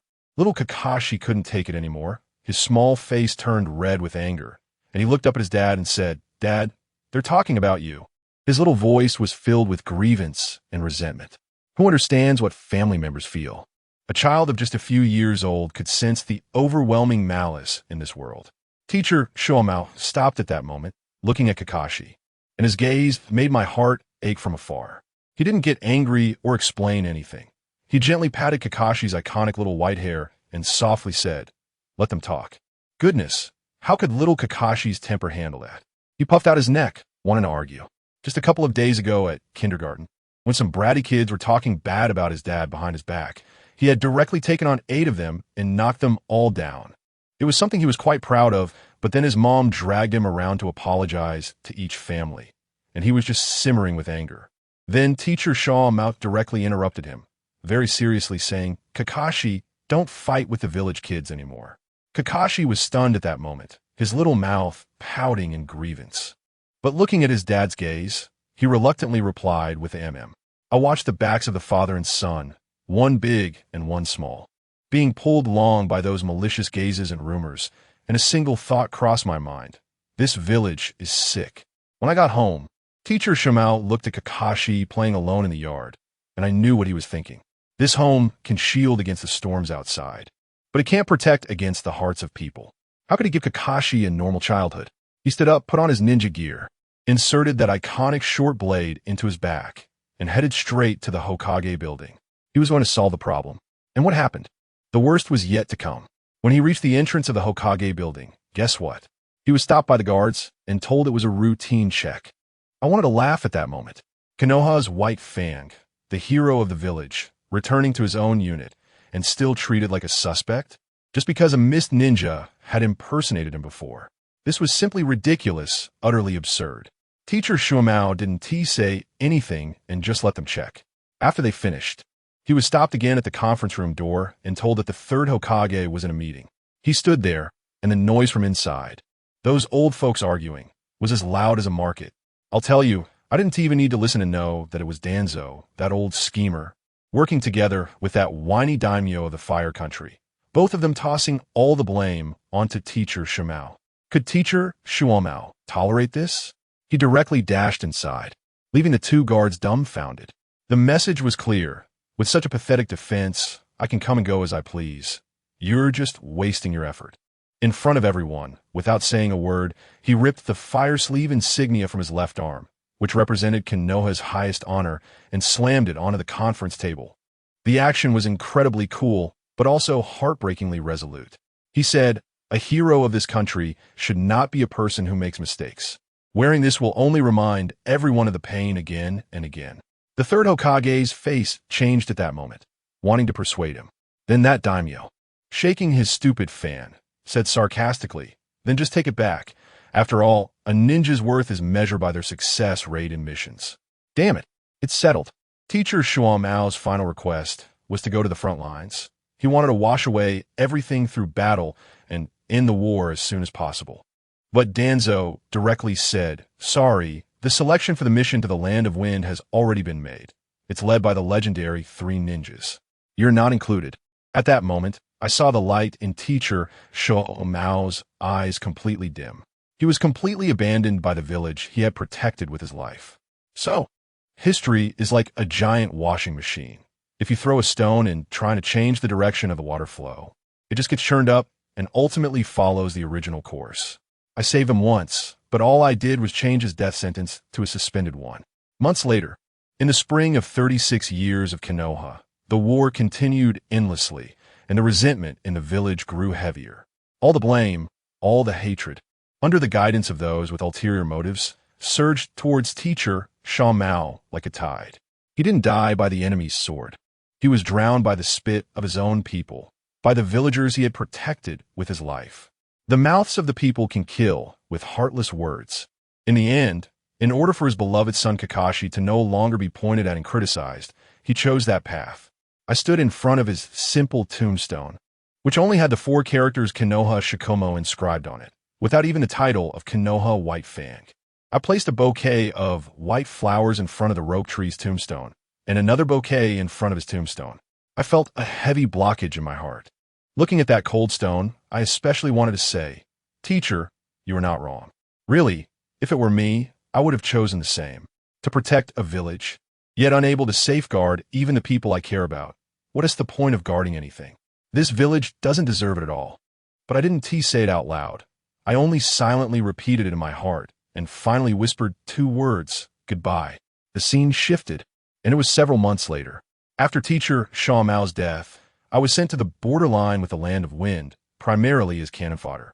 The war had reached the most disgusting stage of attrition, and people like us, the lower ninjas, were just there to fill the front lines. My current partner is an uncle named Gujie. He looks like an ordinary middle-aged man, has the same military rank as me, and is still just a low-ranking ninja after all these years. But don't underestimate him. This uncle is like a walking Bear Grylls, with incredible skills in using a machete and full points in wilderness survival. That night, we took down a team of sand ninja scouts who had sneaked up on us. I knocked out 2 of them with my gentle fist technique, while Uncle Gujie wielded his machete and cleaved an enemy jonin in one move. It was clean and swift. Afterward, we quickly moved to a nearby river to rest. I was fishing with a line that had no hook, while he was making a fire to cook. I caught a fish, and with a flash of his knife, he filleted it mid-air and tossed it straight into the pot. His movements were incredibly smooth. As he cooked the fish soup, he said to me, without looking back, "You shouldn't just be a low-ranking ninja." I looked at the river surface and replied, "Senior, aren't you the same?" The atmosphere suddenly fell silent. After a while, he suddenly asked me, "Are you still brooding over the matter of Konoha's White Fang? Can I not hold a grudge? Let me tell you, I'm just so upset. A hero, just because he made a personal choice between saving his teammates and completing the mission, ended up being attacked by the keyboard warriors in the village to the point of being depressed, and in the end, he even lost his life. What kind of situation is this? This guy Gujie is still arguing with me, but he did bring losses to the village. I was so angry at that moment, and I rolled my eyes. This guy's skills are undeniable, definitely on the level of a jonin, but his thinking is really rigid. He has been stuck as a genin for his entire life because he witnessed his teammate die in front of him, and he can never get over that hurdle. Now he still uses his standards to morally bind others. Does anyone understand this? I would really appreciate it. I confronted him directly. A ninja who can't even save his own companions. What are you talking to me about saving the village and protecting the country? Isn't that nonsense? This left him speechless. After a long pause, he finally said, "You shouldn't just be a genin." Of course I shouldn't be. But what about now? My team has long been a mere name since Teacher Tsukumo and Shoshin are gone. The only remaining member, Uchiha Mikoto, awakened her Sharingan, but without Teacher Tsukumo's protection. The old fossils of the Uchiha clan were afraid of her precious bloodline limit leaking and directly called her back to be raised within the clan. I was left all alone, a caged bird from the Hyuga branch family. I couldn't lose my Byakugan anyway, so I ended up as an unwanted orphan. Then that old man, the third Hokage, I don't know what he was thinking, arranged for someone like Gukai, who has a psychological trauma as severe as mine, to team up with me temporarily. I looked at the moon in the sky, and one thought crossed my mind. Third Hokage, what exactly are you plotting? On the other side, in the Hokage office of Konoha village, the third Hokage was staring blankly at a mountain of documents when Gukai, dressed in his clanking kitchenware, came back, sounding like a mobile kitchen. The third Hokage didn't even lift his head, took a puff from his pipe, and slowly asked, "How's that kid?" Gukai, being honest, thought for a long time and finally managed to say, "Much more outstanding than me." The third Hokage was taken aback, blew out a smoke ring, and added, "I meant his thoughts, his will." Of course, the old man knew I had high talent. What he cared about was whether I would slip away. After all, I was a die-hard fan of Hitaki Tsukumo, and Teacher Tsukumo had specifically mentioned me to him before he died. Gukai reported everything in detail. He still remembers the incident with Konoha's White Fang, and he seems to value certain things more than any of us. Oh, the third Hokage furrowed his brow and directly asked the crucial question. Does he have the will of fire? I tell you, this question directly caused Guka to crash. What is the will of fire? He hasn't even figured it out himself. So how could he see me clearly? In the end, he could only honestly reply, "I don't know." The third Hokage sighed, "Well, it seems I still have to take him out for a stroll." He directly decided, inform him to participate in this year's Chunin exam. Guka received the order and turned to leave. The third Hokage looked at the pot on his back that had a new scratch, and suddenly, as if compelled by some force, asked, "What about you? Do you want to become a Chunin?" As a result, Guka paused, didn't even turn his head, and said the same two words, "No." Well, this is the pair of talents, the third Hokage sighed, while pulling out a roster from the pile of documents. And at the end of names like Inuzuka, Nara, and others, he wrote two characters, Hyuganichi. Thus, my second Chunin exam in life was set to happen again. Due to my previous results, I was exempted from the written test, and once again, I entered the forest of death all by myself. As soon as I opened my Byakugan, wow, it was like I had activated a full map hack, instantly locking onto the three fools lying in ambush ahead. I didn't even bother to hide and just walked straight over. As I got closer, I rolled my eyes and said, "Come out, you three." The three guys jumped out from the bushes and instantly formed a circle around me. When they recognized me, all three shouted at the same time, "Hinata, Hinata." Their expressions and tone were filled with animosity, as if they were sworn enemies. After all, the last exam was when I completely messed up their mindset, and as a result, they didn't pass the first written test.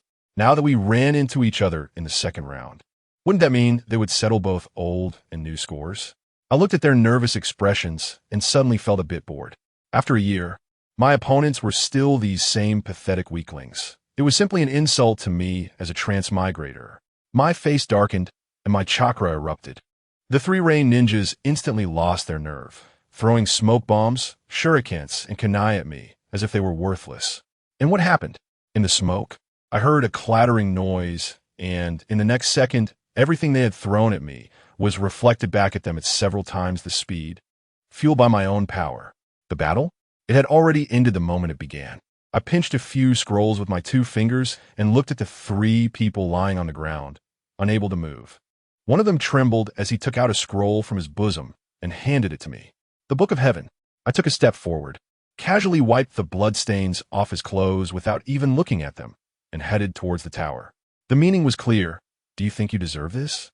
Once I walked far away, A small team suddenly popped out from the bushes beside me.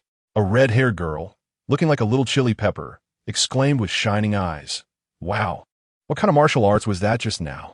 One of her teammates explained, "That was the gentle fist of the Hyuga clan." As a result, the girl confidently patted him on the shoulder. "Since you know so much, you'll have to handle it when we meet him later." The guy turned pale and quickly sought help from another blonde handsome guy in their team, Minato.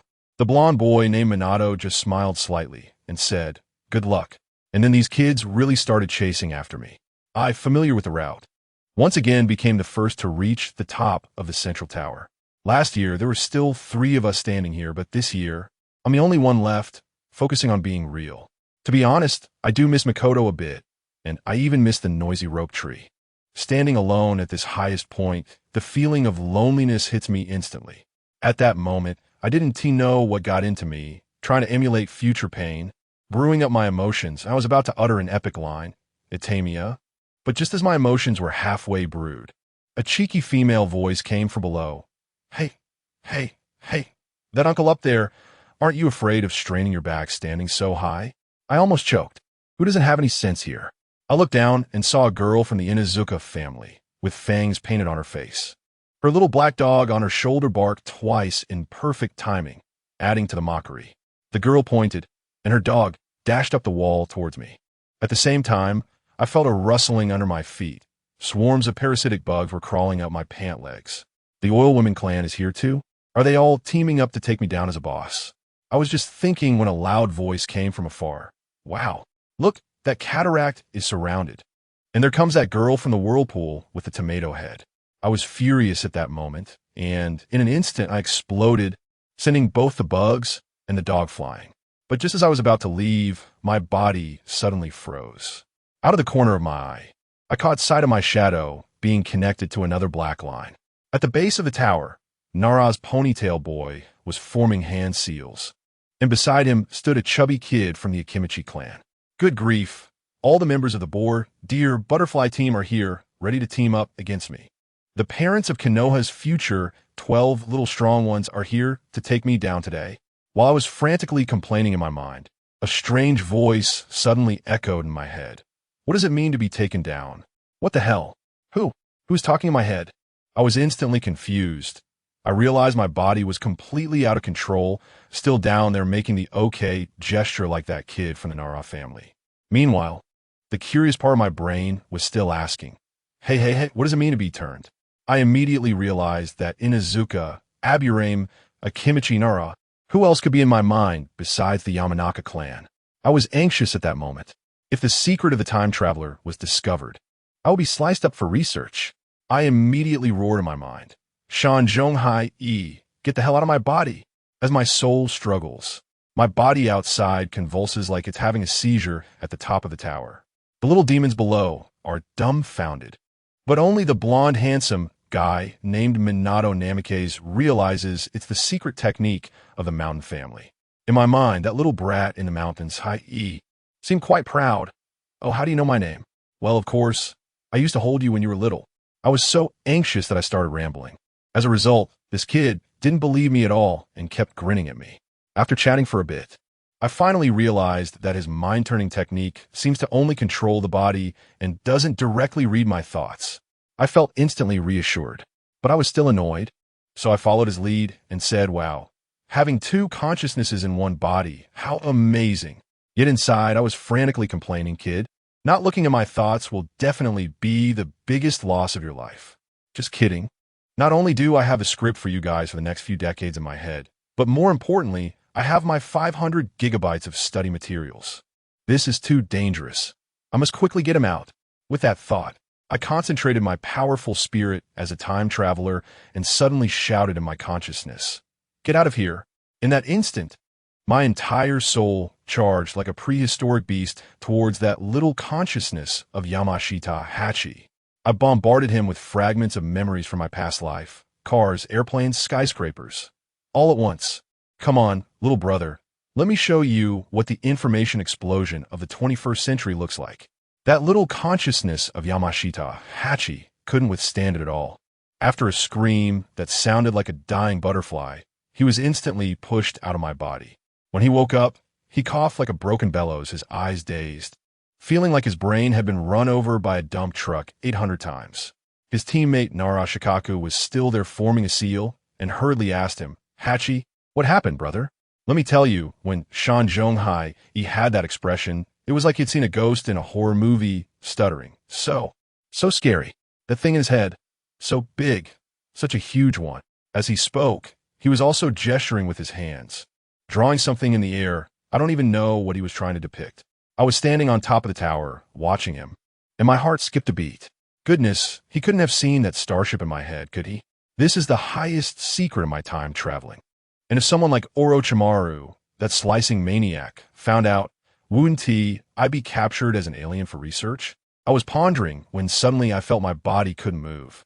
Looking down, I saw a shadowy line darker than the sewer at my front door, tightly connected to my foot. Who understands this, my family? The most disgusting control technique in Konoha, shadow imitation jutsu. As someone who practices taijutsu, I'm now standing here like a live target. Aside from using a healing technique at the beginning, I've been stuck here the whole time, either under mental control or physically immobilized. What kind of situation is this? I was thinking, if the Mountain family's mental attack can be resisted by sheer willpower, then the Nara family shadow technique must have a way to counter it, right? I struggled with all my might, desperately trying to break free, but in the end, it was useless. This thing locked my body, not my mind. My brain was racing as I frantically recalled how the big shots in the original story dealt with this technique. Should I try to break it with brute force? I'm not the Reikage. Should I intimidate the caster into fainting? I don't have that kind of overwhelming aura right now. The only thing I could move was the chakra within me. I rolled my eyes and stared fiercely at the polluted shadow beneath my feet. I could clearly see that Narashikaku's chakra was swirling in my shadow like a virus. This shadow was his network cable, and the chakra was the signal. As long as the network cable was intact, I would have to keep being his marionette. I tried to inject my chakra into him, wanting to push his chakra out. But the result? It just wouldn't merge. My family's chakra and his in-release chakra were like water and oil, clearly distinct, repelling each other. I couldn't seize control at all. Just when I was about to despair, something even crazier happened. I suddenly felt a salty hand groping my chest. I looked down and, oh my gosh, that Narashikaku at the bottom of the tower was feeling his own chest looking for a scroll. Because of the shadow imitation technique, my hand was also mimicking the movements on my own chest. I was completely stunned, standing on top of this tower dozens of meters high, with a crowd of people below watching, and I was live-streaming my own groping. This was more absurd than a public execution. I instantly lost my composure and shouted down, "Narashikaku, what the hell do you think you're doing? Do you really want me to strip for you here?" That guy seemed a bit taken aback. Then he reacted and replied, "What can I do?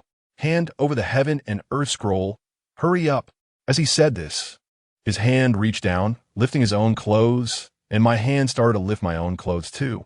I really can't believe it, a capital believe. If you wanted the scroll, you should have said so earlier. Why make such a scene? I was scared thinking you had some special fetish. I was just about to give in and tell him the scroll was in my back pocket, but the words almost came out and I swallowed them back. Why should I? Looking at the faces down at the base of the tower waiting for a chance, should I just hand over the victory to these younger peers? I'm not willing. In that moment of unwillingness, a flash of inspiration hit me. Right? Since my chakra can't merge in, why not just not merge at all? I directly use my chakra to cover your black shadow completely. Just like later when my son Niji filled the dead angle of the Byakugan with chakra, I crazily poured all my chakra into that shadow beneath my feet, white, crazily drowning out black. In an instant, a faint white light appeared at the edges of the distorted shadow under my feet. Narashikaku's chakra was forcibly squeezed out by me. When his chakra was disconnected from my shadow, the control of my body returned instantly. Sure enough, white is more pleasant to the eye. I moved my body a bit, feeling the long-lost freedom, and it felt so good. This move, probably only our Hyuga clan, who can play with chakra like this, can use. Looking at the stunned expressions of the crowd below, I couldn't help but praise myself. What a genius. Oh no, I meant to praise my future son. Niji is truly a genius. Just thinking about how I, as a father, had to rely on the inspiration from my unborn son to escape. A sense of inexplicable frustration surged in my heart. I suddenly let out a howl towards the sky. Is there anyone else? As a result, just after my cool moment, a loud female voice came from below. Hey, that cataract. I was blown away.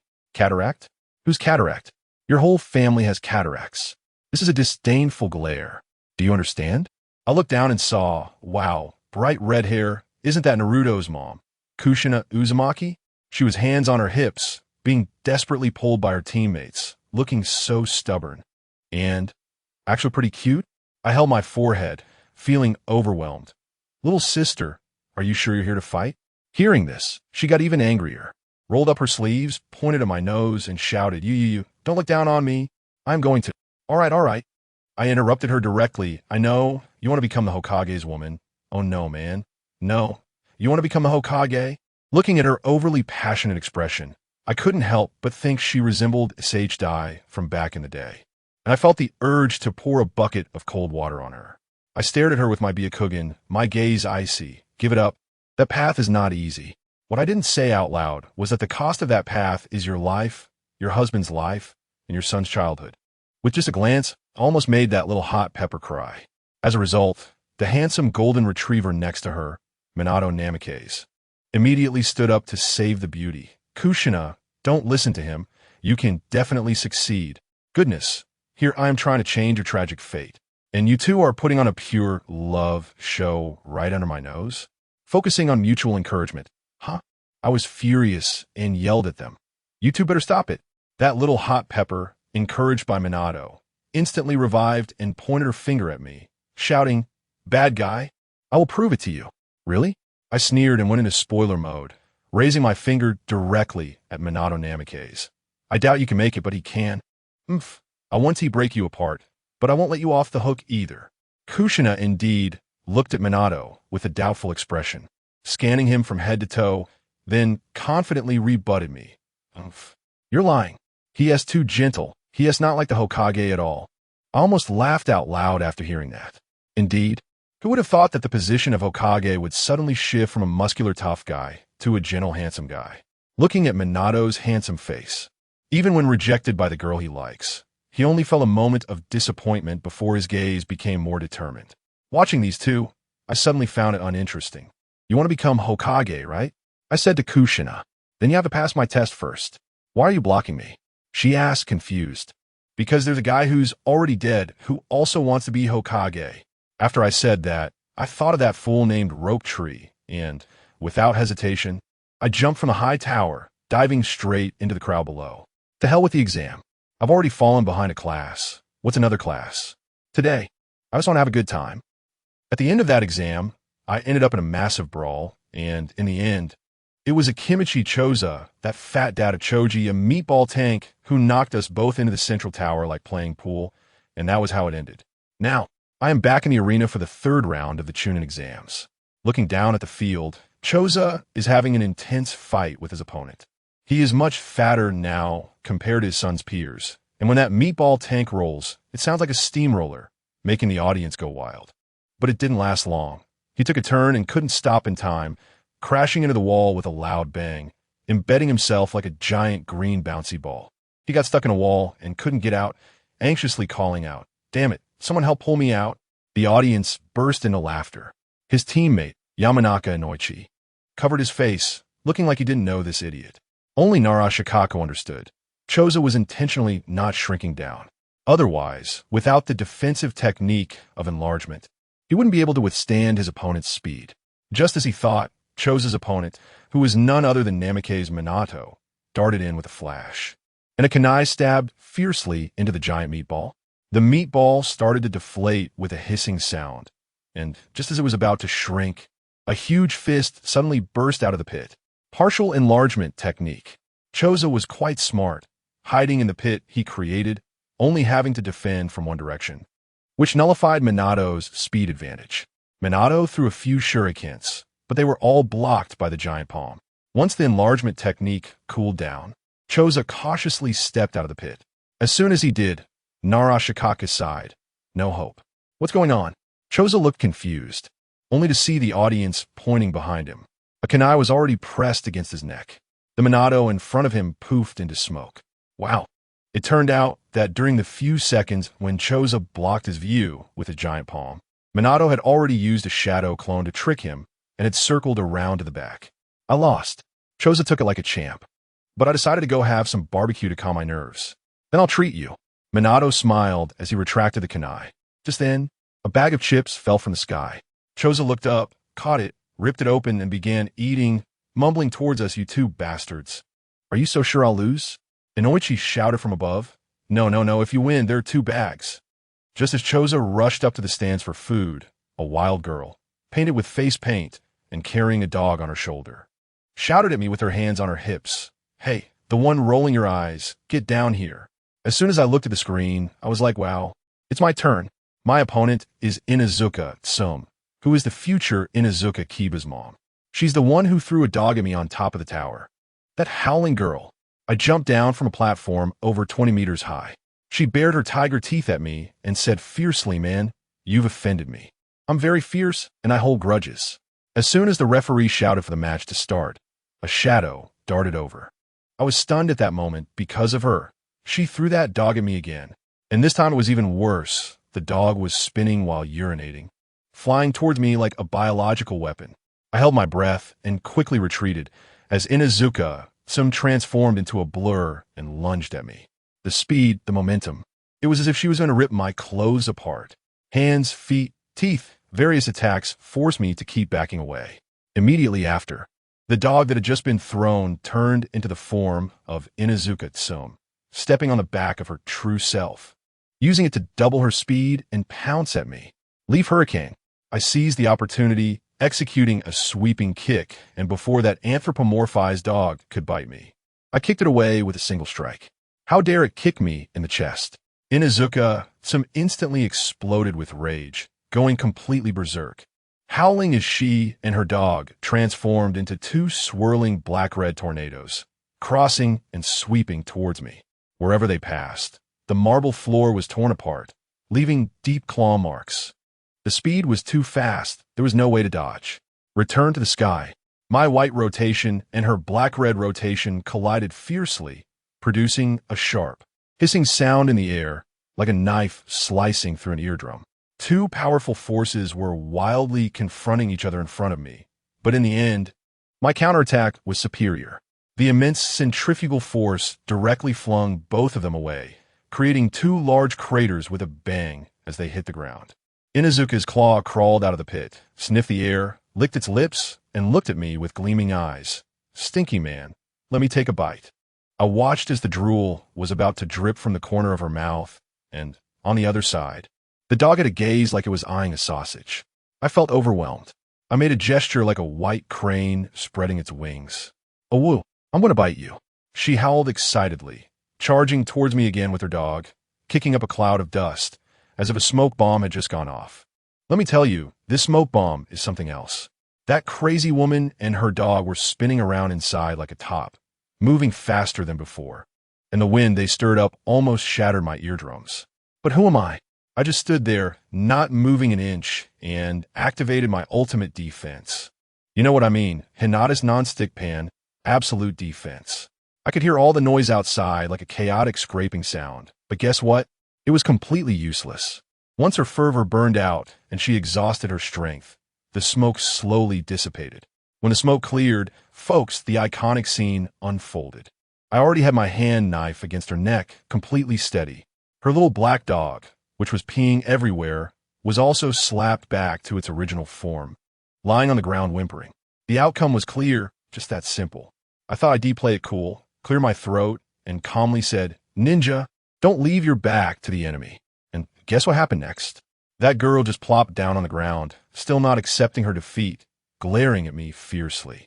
Suddenly, she lunged at my hand that was resting by her neck and tried to bite me. Her fangs were showing. Let me tell you, I was startled and quickly pulled my hand back. Folks, you know the drill. If you can't win, go for the bite, right? She didn't give up, leaping at me like a wild beast on all fours, shouting, "I'll bite, bite, bite." At that moment, I really wanted to kick her away with a leaf hurricane, but seeing her like that, I decided against it. Instead, I performed a 5-finger mountain technique and pressed my palm down on her forehead, channeling chakra into her. I infused her with a bit of positive energy, which instantly dispelled her frenzied state. In the next second, she just slumped down to the ground, finally subdued. But when I lifted my hand, I felt it was all wet. Good grief, looking down, it was all her saliva. She seemed quite pleased, lying on the ground and grinning at me, as if she had won. Then this girl slowly got up, hands on her hips, puffing out her chest that I had kicked like a victorious general. She raised her paw high and shouted with all her might, "Humph, I lost." Me? At that time, I really couldn't handle it. Clearly I won, but with her messing around, it felt like I was begging her to admit defeat. Then she picked up her paralyzed dog, and before leaving, she muttered to the dog, "Be good, little blackball. Remember the smell of this bad person. And when you grow up, bite him back." Only then did the referee slowly come over and announce my victory. After dealing with this crazy girl, my opponent in the finals came up. Let me tell you, this guy is something else, a future Golden Flash, a true powerhouse. I was so lazy that I didn't even want to take a break, just standing on the field waiting for him. The referee even advised me to rest for 5 minutes, but I said it was unnecessary and urged to start quickly. Before long, a gust of wind blew by, and that handsome blonde guy jumped into the field. The entire audience erupted in cheers, shouting excitedly. I opened my eyes wide and looked at him. I had been brewing a lot of anger, but when I finally spoke, I politely said, "Good morning, Namikaze Minato." He was also very courteous, clasping his hands and replying, "Good day, senior." I told him not to call me that, and to use senior instead, as it made me feel old. I knew very well that I had to take him down before he got the flying Raijin technique, or I'd miss my chance. He made a proper seal and gestured for me to go first. I thought to myself, he's quite proud. All right, then I 1T-hole back. My fingers curled like claws, lunging at him like an eagle swooping down. I knew he was fast, so I had to control him first. Sure enough, he dodged to the side, and at the same time, he threw 2 shuriken, one to the left and one to the right, directly blocking my escape routes. I sidestepped the 2, but 2 more followed closely behind, coming at me from tricky angles. There was no choice. I had to use a soft step double lion punch to knock away the last shuriken that was aimed at my forehead. This kid's shuriken skills were impressive. I swatted away the hidden weapons and accelerated to close the distance. Seeing that he couldn't handle close combat, he immediately retreated and pulled out a kunai that was emitting a blue glow, indicating it was razor sharp. Just as I was about to catch up, he suddenly countered, thrusting the kunai like a venomous snake towards my armpit. Oh, he wants to play close combat with me? My right hand opened, and I directly caught the blade with my bare hands, trapping his hand and the kunai tightly. As my chakra from the soft fist seeped in, his arm went numb instantly. Just as I was feeling proud, he actually formed seals with one hand. With just that one hand, he quickly formed 3 seals.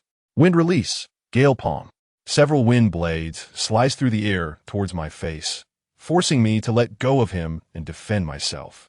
In that instant, he kicked up a large cloud of sand, mixed with the wind, directly throwing at my face. This move was underhanded, clearly aiming to blind my all-seeing Byakugan. Can I let him succeed? Without even thinking, I closed my eyes and activated my defense. At that moment, I couldn't help but laugh. Just with you, a mere lower ninja, you think you can break through my absolute defense? Dream on. The next second, there was a loud bang, and it felt like something exploded inside my defense. Immediately after, I felt something scrape my chest hard. That thing that scraped me was instantly flung out by the huge centrifugal force of my defense and crashed heavily to the ground. As the smoke and sand cleared, I opened my eyes and saw Minato standing up, supporting himself with the ground, wearing a smug smile as if his scheme had succeeded. I looked down at my chest.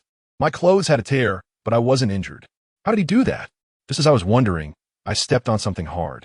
Looking down, I saw a broken piece of wood with the formula for the body replacement technique carved on it.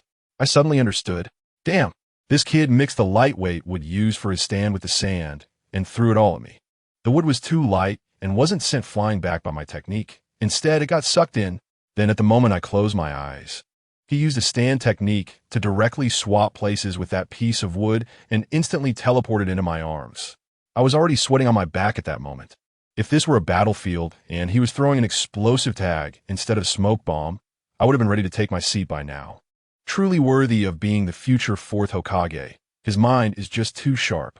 I looked at him and asked, "Did you just do that to touch me?" He wiped the dirt off his face and confidently said, "Yeah, I just want to see if I could break through the so-called strongest defense of the Hyuga clan. It seems I can."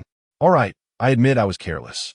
The atmosphere in the audience also started to change. Everyone was cheering for Minato, making me feel like a villain. I took a deep breath, and my expression became completely serious. No more games. It's time to lay it all on the line. I must teach him a lesson. I stared at him and said word by word, "My name is HyugaHizashi, and I won't hold back just because I'm older than you." As soon as I finished speaking, I charged forward, unleashing my bagua palm like a storm, while muttering, "This world is inherently unfair." I don't know why I had so much to say at that moment. Maybe it's just how villains are. Minato was forced to retreat step by step. After all, he didn't know the body flicker technique yet, and his physical speed couldn't keep up with my bagua palm's domain. Seeing his flustered appearance, I smiled wickedly and went all out, using my ultimate self-created martial art. Martial, Lotus Blossom, to hell with the Hyuga Gentle Fist technique. I combined the battlefield killing techniques, the Konoha swordsmanship, and the Hyuga skills into one. Every part of my body, fists, palms, legs, elbows, knees, was a weapon, coming at him as fast and fiercely as possible. I had only one thought. I must knock you down before you activate your cheat. I can feel that although Swayman is being beaten mercilessly, his blue eyes are getting brighter and more focused. He must be thinking in his mind, to be faster, to have a speed that surpasses all reactions. He grits his teeth, as if silently saying to me, "You'll see." After that match, both Swayman and I were promoted to Chunin. Goodness, I feel like I've endured over 200 chapters and finally got promoted. Just as I walked out of the arena, I ran into Mikoto waiting for me, and she smiled to congratulate me. But after just a few words, she told me that she might not be a ninja anymore in the future. At that moment, my heart sank, and before I could ask any questions, her father appeared like a ghost. That face was more unpleasant than anyone else's, and those Sharingan eyes looked as if they were ready to cut me down. He approached and said, "Stay away from my daughter. You, who are from a branch family, are simply unworthy." At that moment, my anger surged and I clenched my fists. If it weren't for the fact that he was Mikoto's father, I really would have. Damn it.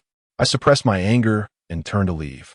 Just as I was fuming, my former team leader, Teacher Amiya, patted my shoulder. Seeing my face filled with indignation, he smiled and asked, "What's wrong? Did something unhappy happen right after becoming a Chunin?"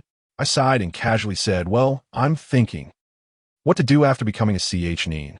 When Teacher Yumino heard this, he laughed and said seriously, "Now that you become a CH Nin, it's just like an ordinary person reaching adulthood.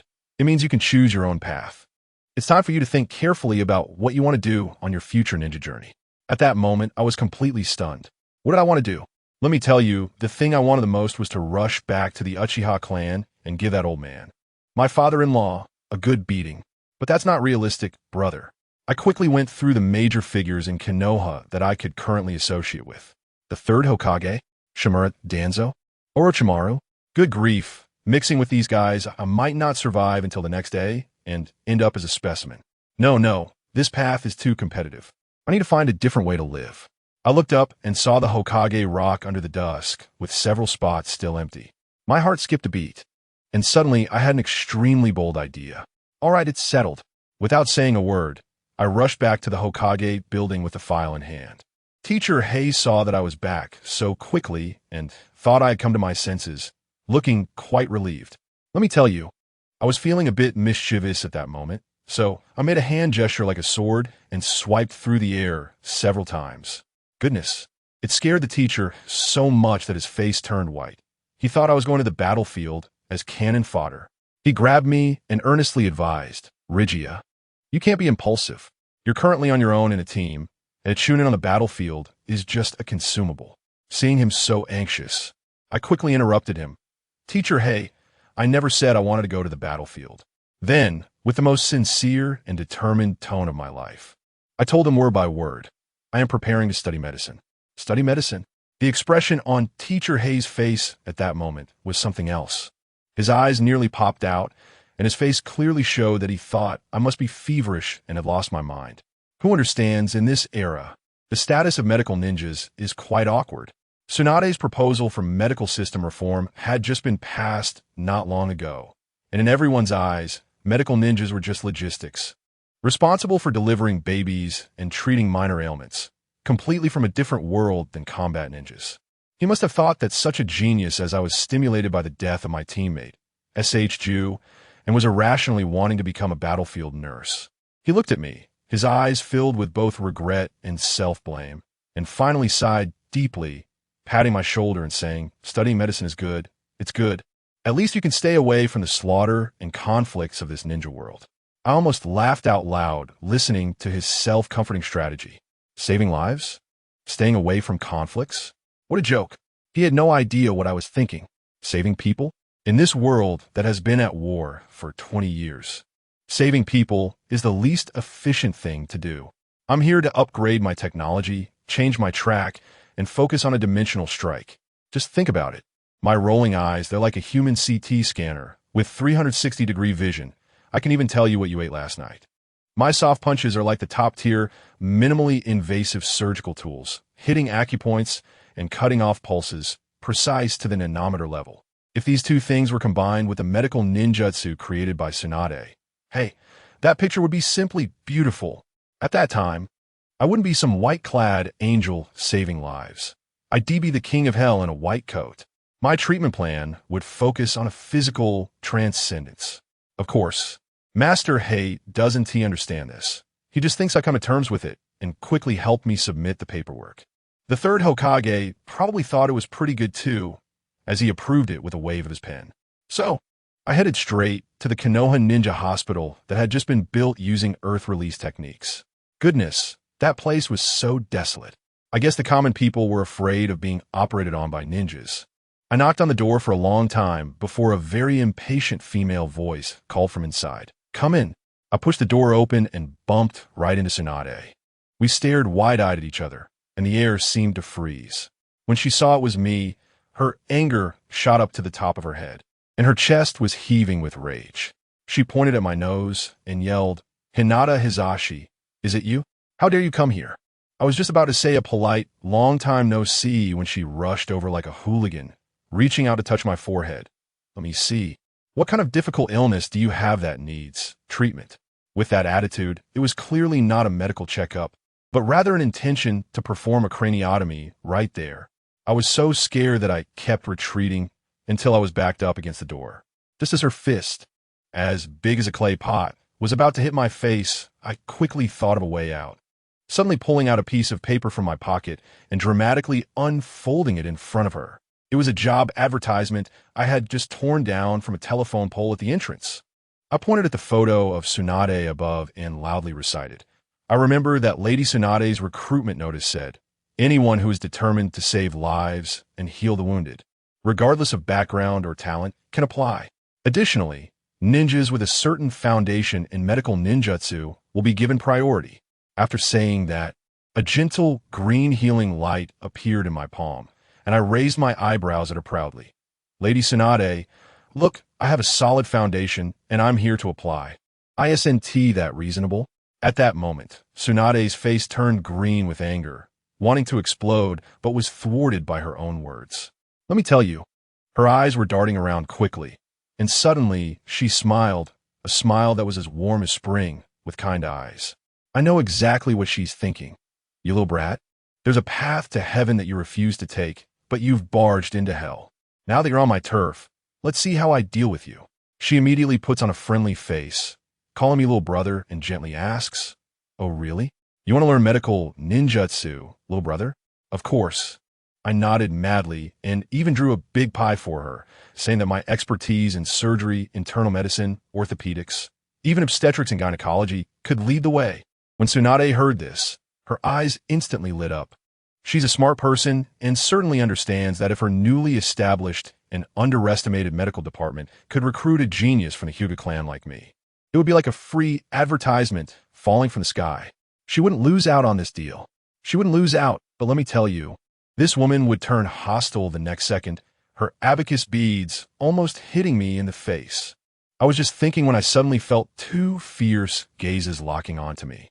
Tsunade's big eyes were staring at me intensely, and I unconsciously rolled my eyes, habitually glancing over. Goodness, she instantly blew up. She turned away and even gestured with her 2 fingers, meaning she wanted to poke my eyes out. Family. Who understands? I'm so wronged. I just glanced out of instinct. Does she have to react like that?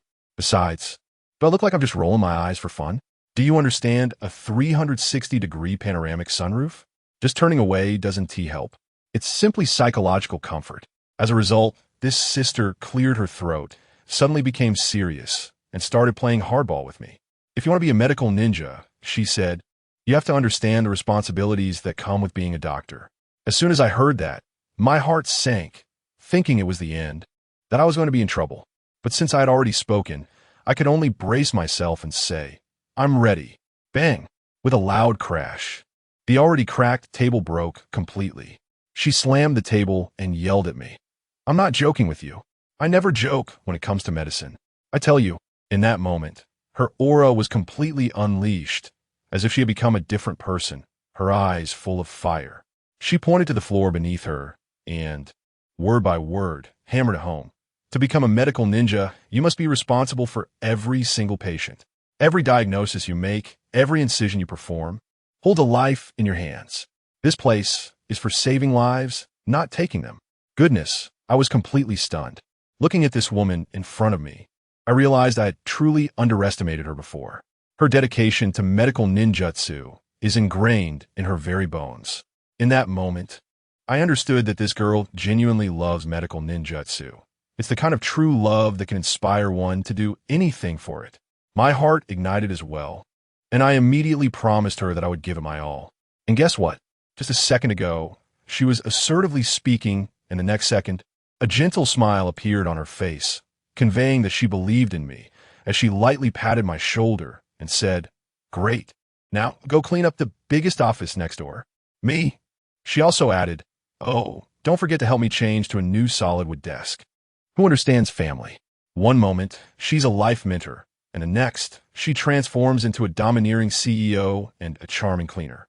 In the blink of an eye, a month has passed, and the large office I cleaned myself has turned into a classroom for medical ninjutsu training.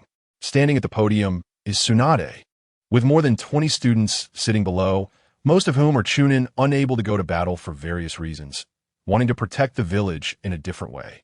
Of course, the most eye-catching among them is me, the genius of the Hyuga clan. Naturally, over this month, I have been targeted by Tsunade relentlessly. Today, in this class, she cleared her throat and said she needed a volunteer to come up for a demonstration. What's the content? Cutting open an arm on the spot, removing the muscle, and allowing everyone to observe closely.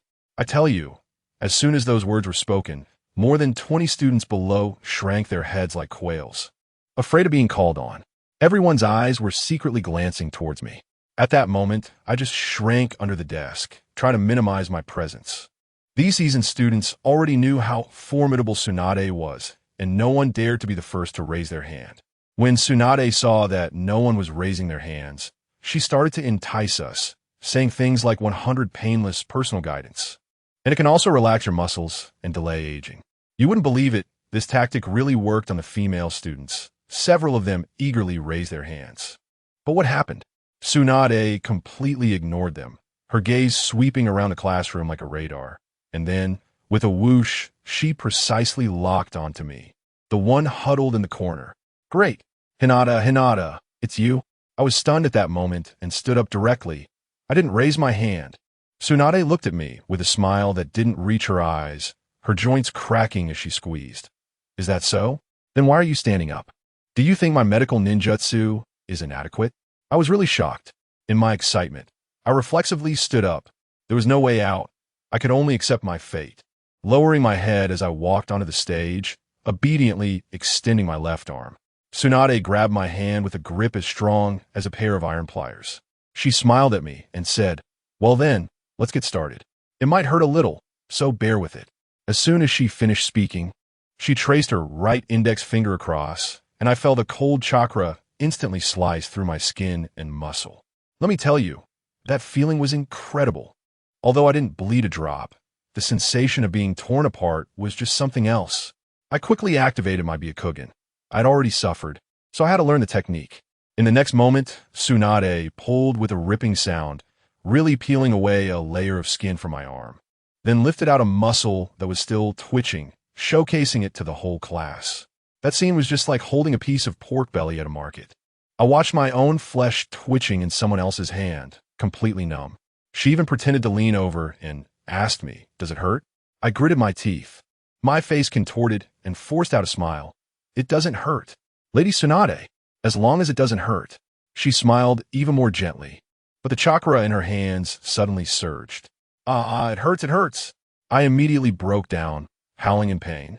Only then did she satisfactorily withdraw her hands, pushing my muscles back into place, and said, "Now, the next part is my personal guidance. Use the healing technique I taught you to heal your own arm. Consider this your homework." Thus, a day's lesson ended with my arm being cut up. After class, the classroom was empty, and I had to grit my teeth while healing myself. I must say, this hands-on learning experience was truly effective. My Byakugan could clearly see how the chakra repaired each muscle fiber and nerve. This integrated approach of visual, tactile, and perceptual learning was probably unique to me in the entire ninja world.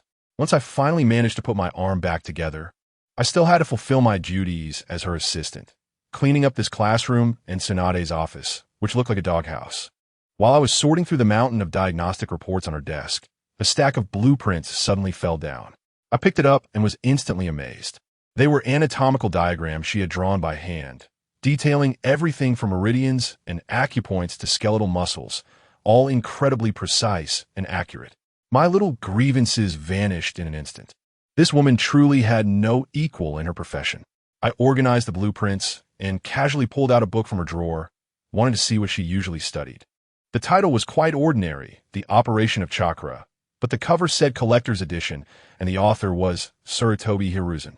Wow, it's an internal textbook personally written by the third Hokage. I flipped it open, and the content at the front was no different from the versions on the market until I reached the middle, where I found densely packed handwritten annotations in the blank spaces of the pages. The handwriting was messy and chaotic, unmistakably Tsunade's. But what I saw there nearly burned out my CPU. Next to one of the passages, she wrote her own speculation, suggesting, "Is chakra really only extractable from mental and physical energy? Is it possible that a larger, more primal energy exists in nature itself that can be directly borrowed?" Although she later crossed out this passage with a big red X and wrote that she didn't understand and was just rambling, to me, as a time-traveling individual with an open third eye, this was simply earth-shattering. Family. Decades ago, she had already touched the theoretical core of sage arts. She just lacked an opportunity to verify it. This woman, who has been delayed by gambling and violence, is fundamentally a top-tier research genius. With a pilgrim-like heart, I continued to flip through the pages. Her imaginative and ahead-of-its-time ideas were simply explosive, one page after another. When I reached the last page, I was taken aback, closing the book in a daze. This is not a medical book. It's practically Tsunade's private social circle. There were rants about life, secrets of pets not growing up, and all sorts of random musings, even a dried leaf used as a bookmark. Unbelievable. But for someone like me, a time traveler, this thing is the gateway to a new world. Those wild ideas she dismissed due to the limitations of her era could easily publish top journals in 2025. The value of this is skyrocketing compared to the pile of outdated atlases I just organized. Looking at her entire bookshelf of treasures, I felt like I wasn't in a hospital. I was in a gold mine. What exactly is chakra? How is it different from inner strength or vitality? What are the limits of medical ninjutsu? And with my eyes that can see through the human body, let me tell you, at that moment, I realized that becoming a doctor is my destiny. A few months passed in the blink of an eye, and the hospital opened. Tsunade's miraculous medical ninjutsu quickly gained a reputation, and every day it was bustling with patients. As for me, as her hands-on and sometimes annoying apprentice, my skills had already surpassed those of my peers, and I could even handle with great ease. But I was getting frustrated. Every day, I was just treating colds and fevers. It felt like such a waste of talent, and treating a patient was even more boring than giving 4 drips. I thought to myself, I need a critical case. Something thrilling. Let me see some blood and have a real surgery. So whenever I had the chance, I would sneak away and hide in Tsunade's office, stealing glances at her surgical notes and various materials, wildly simulating surgeries in my mind. Just as I was enjoying my little break, there was a knock at the door. Hey, wait, eh? The guy who walked in was incredibly handsome, wearing an elegant robe with light purple hair and orange eyes. His pale face and delicate demeanor made him look like he stepped out of an Otome game. At that moment, a thought flashed through my mind. Could he be a relative of Kato Dan? He was too handsome. When he spoke, it turned out he was looking for Tsunade. My heart sank. Great, another admirer of the boss, and a prime example of a pretty boy. Am I going to let you succeed? I expressionlessly told him. Sorry, Lady Tsunade is out, and you probably want to find out where she went. This guy immediately panicked, coughed a couple of times, and said he was seriously injured and needed immediate treatment, asking if there were any other doctors available. A doctor?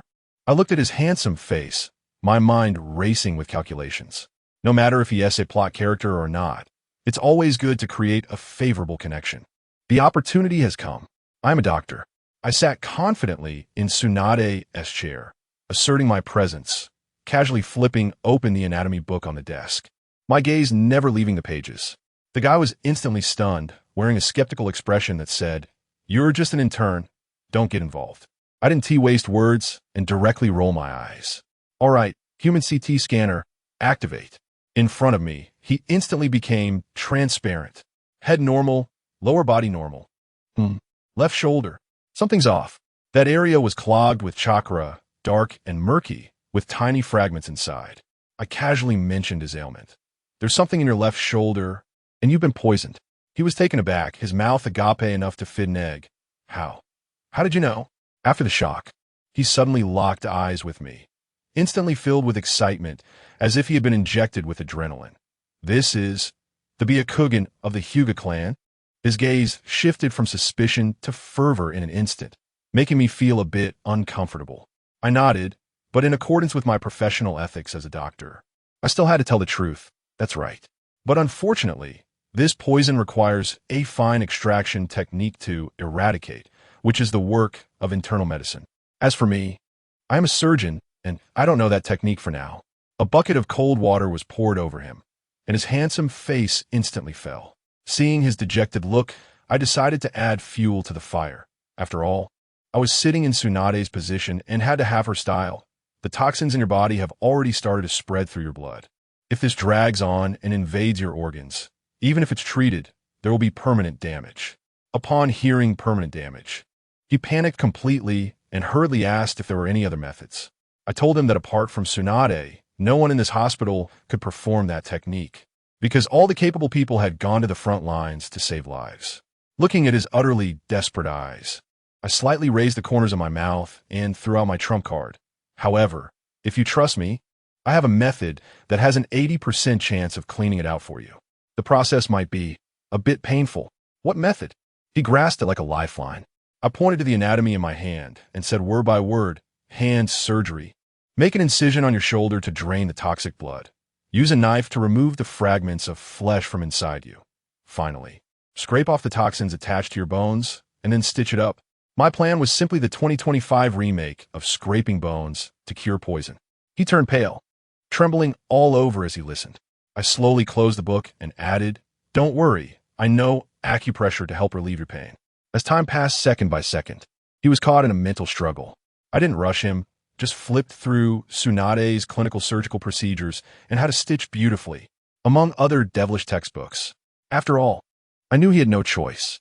As noon approached, I leisurely started a countdown to death. Warning, the toxin has reached your left chest, and it will arrive at your internal organs in 314 minutes. This sentence directly shattered his last psychological defense. He suddenly bowed deeply, his voice trembling with a cry, "Please. Please help me with this surgery. I beg you." I smiled to myself. Indeed, the identity of a doctor is like a god in front of patients. I stood up, turned my back to him to fetch the surgical instruments, and casually handed him a piece of paper. "All right, first take this antidote, then sign this disclaimer." It was a waiver for surgical accidents. In the backlight, my shadow completely enveloped him, and I felt that my smile at this moment must resemble that of the villains in movies who wield chainsaws. On the operating table, this guy took off his shirt, and I noticed he was covered in bandages, with old scars all over. He was truly a man with a story. He shyly asked for my name. I told him my full name, and before he could introduce himself, my right hand swiftly pressed on the acupoints on his neck and shoulder. Instantly, he went silent. The blood circulation in his left arm was forcibly slowed down by my gentle fist chakra. Then, I used the chakra scalpel to sever the nerve connections around his wound. Achieving physical anesthesia, done. Now, he was just a piece of meat on the chopping block, unable to do anything except move his eyeballs. I picked up the real scalpel, and under the lights, the blade glinted coldly. But just as I was about to make the incision, who could understand my family? I was so excited that my hands were trembling. It wasn't fear. It was an adrenaline rush, that ultimate exhilaration of about to fulfill a dream. The guy on the operating table looked like his eyes were about to pop out. He was probably frantically thinking about a refund. No, I had to stay calm. I suddenly closed my eyes and turned my gaze inward, realizing that my chakra was boiling like water. Without a second thought, I used my soft fist to seal off a few overly active acupuncture points. Enforce calm, activate. When I opened my eyes again, my gaze was as cold as the scalpel. Although it was a bit overkill and my hands had become somewhat stiff, it was a big issue.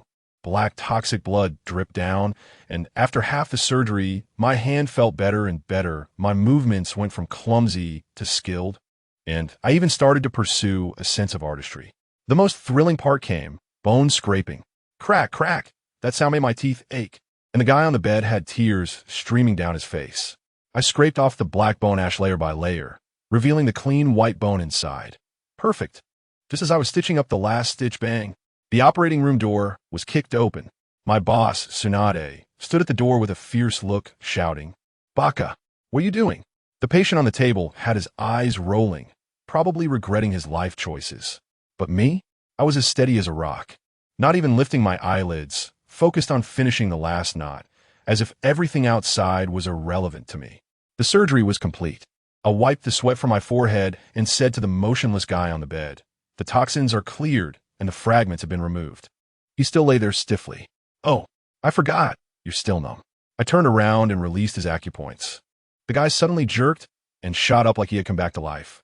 Well, once he could move, he immediately acted as if he had seen a ghost, letting out a howl and lunging towards Tsunade, crying out dramatically, "Lady Tsunade, help me.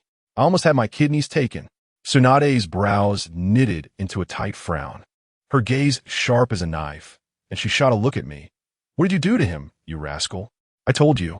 At that time, I just innocently shrugged my shoulders and casually tossed the freshly removed rubber gloves onto the tray, making a crisp sound. "Sis." I just fed him a bit of sedative and casually acupunctured him to keep him lying still. Otherwise, if I went in with the scalpel and he jumped, I couldn't guarantee where I would cut. Tsunade was half skeptical and personally checked the guy's wound. Goodness. As soon as she saw the bloody metal shards in my surgical tray and the puddles of black blood on the floor, she fell silent. I could feel her gaze towards me change, from "Are you messing around?" to "This guy can actually perform surgery?" In the end, after she finished checking, she said to the guy, "All right, Bo, stop howling. He really did fix you." Only then did the guy named Bruhu dare to believe it, trembling as he touched his shoulder, but the feeling of being cut up like a fish on a chopping board probably left him with psychological trauma. However, the next second, he looked up at me, and his gaze changed, staring intently in my white eyes, filled with envy and even a bit greed. "Thank you. I'm really envious of these eyes." At that moment, my mind went blank, and I thought, wow, Beluhu, isn't this the big boss from the future who's going to cause trouble? How did he become my first patient? Who understands this, family? This opening is too intense. I had 1,000 thoughts racing through my mind, but I had to force a professional fake smile on my face. Looking at his expression, I knew that the grudge was settled today. Since that's the case, I had to leave a deep impression on him. So, I suddenly turned my eyes and innocently shouted at Tsunade, "Tsunade-sama, have you seen my surgical forceps?" Guess what? Beluhu's face turned pale instantly, and he instinctively covered his shoulder, feeling like his heart skipped a beat. "Hey, you little rascal, trying to compete with me." Anyway, from that day on, I had a face-to-face encounter with this future little boss. As for Tsunade, she was probably shocked by my unconventional approach to integrating Western medicine and didn't bother me anymore. Instead, she started to seriously consider reforming the entire medical system. But what does that have to do with me? I just wanted to quietly slack off. As a result, because of this incident, Tsunade, for some unknown reason, thought I was someone worth nurturing and directly transferred me to work under her close supervision, calling it key cultivation. Huh. Now it's good. Don't even mention sneaking a peek at her treasured ninjutsu scrolls. I'm even on edge just taking a nap at work. One day, I was following Tsunade around for inspections, and suddenly, a person who looked like a blood gourd was brought in. Tsunade used her chakra to check and furrowed her brows tightly, then suddenly turned around and pointed at me, saying, "Get ready. We're doing the surgery on this patient." I was dumbfounded at that moment. The few old doctors beside me turned pale, thinking, "Aren't you joking with the patient's life? I've only just started my internship." In the end, Tsunade unleashed her full aura and directly pushed them back. He is Byakugan and can see clearer than any of you. For chest surgery, he is the most suitable. Moreover, the condition is urgent. There's no time for nonsense. After saying that, she glared at me fiercely. That look in her eyes was basically saying, "If you screw this up, the next person lying on this bed will be you." Good grief. This was not giving me an opportunity. This was purely pushing a duck onto a perch. What else can I say? I can only tough it out. I slowly walked to the operating table, putting on my gear while saying, "Lady Tsunade, there's no need to threaten me. Once I wear this outfit, I will take my profession seriously." The implication being, once I take off this outfit, I can let loose. The surgery began, and all sorts of vital signs were called out like a menu, each more frightening than the last. I rolled my eyes, and my whole demeanor changed in an instant. Let me tell you, at that moment, I finally understood the general fist technique of the Hyuga clan. The scalpel in my hand was steadier than a sewing needle, and every incision I made was absurdly precise, perfectly avoiding all vital areas. Tsunade was right beside me, acting as the conductor. Wherever she said to cut, I cut. Wherever she said to stitch, I stitched. After one surgery, I felt like my spirit was almost drained, my hands shaking like I had Parkinson's. The sutures ran neatly from his chest down to his lower abdomen, perfectly aligned like railway tracks. Even someone with OCD would have to admit it looked great. I just stepped down, and Tsunade took over. I saw her clap her hands, and that green light exploded, illuminating the entire operating room. The wounds that had just been gruesome were healing right before my eyes, as if played in fast forward, and soon they were completely healed, leaving only a stitched scar. This is truly the pinnacle of medical ninjutsu. The patient slowly regained consciousness, and the first thing he saw was Tsunade, causing him to be overwhelmed with gratitude. "Thank you, Lady Tsunade." Then Tsunade elegantly gestured towards me, who was exhausted in the corner. "Thank him, HyugaHizashi." The guy turned his head, looked at my blood-stained white coat, and sincerely said, "Thank you, Dr. Hizashi." At that moment, I didn't know what had gotten into me, and I blurted out, "No need to thank me. It's the doctor's duty." As soon as I finished speaking, Tsunade's eyes lit up as she looked at me. In front of everyone, she announced loudly, "HyugaHizashi. From today on, you are the attending physician of the surgical department at Konoha Hospital." I was stunned at that moment. Who among my family could understand? This promotion speed was simply like riding a rocket. Everyone in the operating room was amazed, their jaws dropped to the floor. I adjusted my blood-stained white coat and repeated the old saying, "Don't worry, as long as I'm still wearing this work uniform, I will fulfill my responsibilities." After hearing this, Tsunade smirked, probably catching the meaning behind my words, but she didn't say much more. Just like that, I inexplicably became a chief surgeon. Every day, I faced various gruesome injuries. My skills with the scalpel became increasingly smooth, and my fingers felt like they were getting longer. The hospital beds were filling up more and more. Although I hadn't been to the front lines, just seeing the number of injured made it clear how fierce the battles outside were. Days passed like this until one day, just before the end of my shift, there was a knock on my office door. I shouted, "Come in," in annoyance, and a small head peeked in from outside. With a brown bob hairstyle, wearing large round glasses that covered half her face, and dressed in a white lab coat of an intern, she looked dazed and cute. She timidly said, "Dr. Risha, Lady Tsunade asked me to inform you that your new clinic room is ready." and you can start seeing patients there tomorrow. As soon as I hear it, my head starts to ache. This Tsunade really is a workaholic, not letting me rest for a single day. I was just about to talk about it tomorrow, when that little intern added, "Well, Lady Tsunade said to help you move all the documents over right now." I was cursing inside. These wicked capitalists even want to squeeze out our off-work time. But I had to be polite. "All right, then you can move." As a result, this girl was such a clumsy one. She could scatter books all over the place just by hugging a stack. In a panic, her glasses flew off, and she could only fumble around on the ground. At that moment, I was overwhelmed, thinking how on earth did the medical department hire her? If she were on the operating table, she might stab my kidney just by passing a scalpel. In the end, I helped her pick up her glasses, and we both huffed and puffed to finish moving the stuff. A few days later, Tsunade suddenly called all the attending doctors for a meeting, saying she would assign mentors to a new batch of interns. Seeing the situation, I wanted to slip away, because dealing with newcomers is the most troublesome. Just as I reached the door, I was stopped by a commanding voice. Hinata, stop right there." I knew I was in trouble. Tsunade called me over and also waved to call an intern. I took a closer look, and to my surprise, it was that clumsy girl from a few days ago. Then I heard Tsunade say, "Yano, you come over too. Hinata, starting today, she will be learning from you."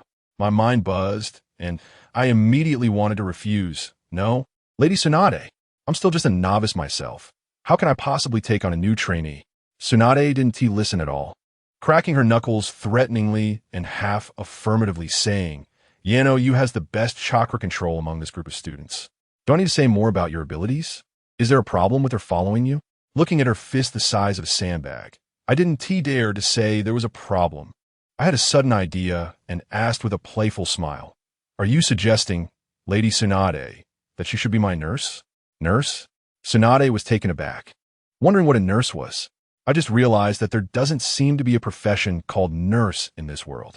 I immediately perked up and started to persuade. A nurse is a profession that assists doctors. Think about it. They don't need to master advanced medical ninjutsu. As long as they know some basics, they can help us doctors carry out medical orders, take care of patients, and handle some miscellaneous tasks. This way, we high-level combatants can be freed from tedious chores and go on to treat more critical patients, right?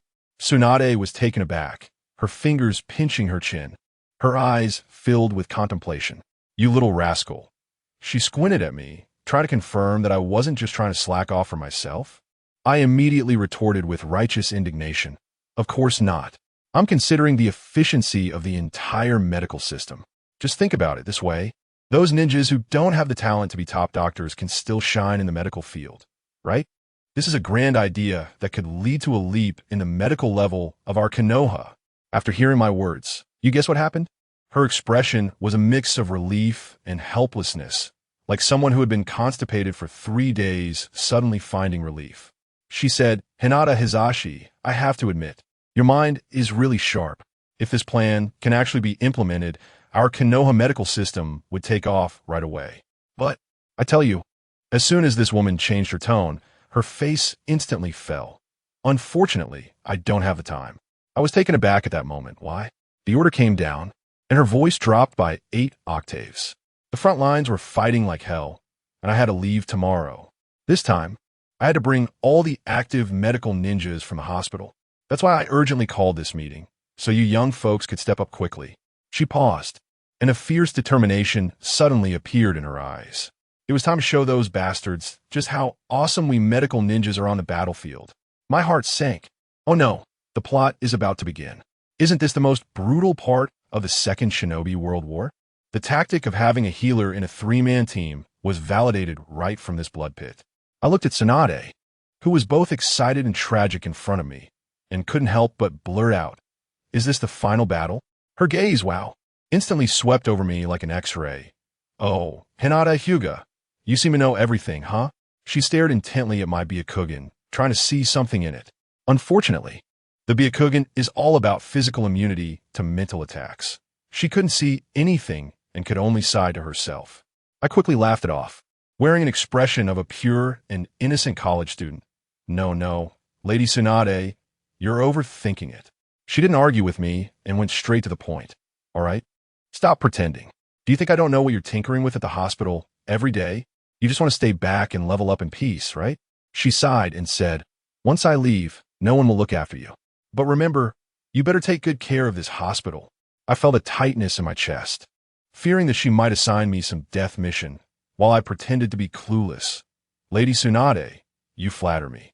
I'm just a newly promoted surgeon. I don't have such great abilities. I'm just trying to make a living. Tsunade suddenly smiled, and it felt as if she could see through everything about me.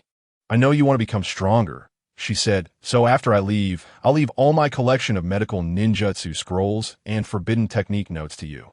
How much you can learn depends on your own abilities. I was shocked at the time. Who understands what the family feels?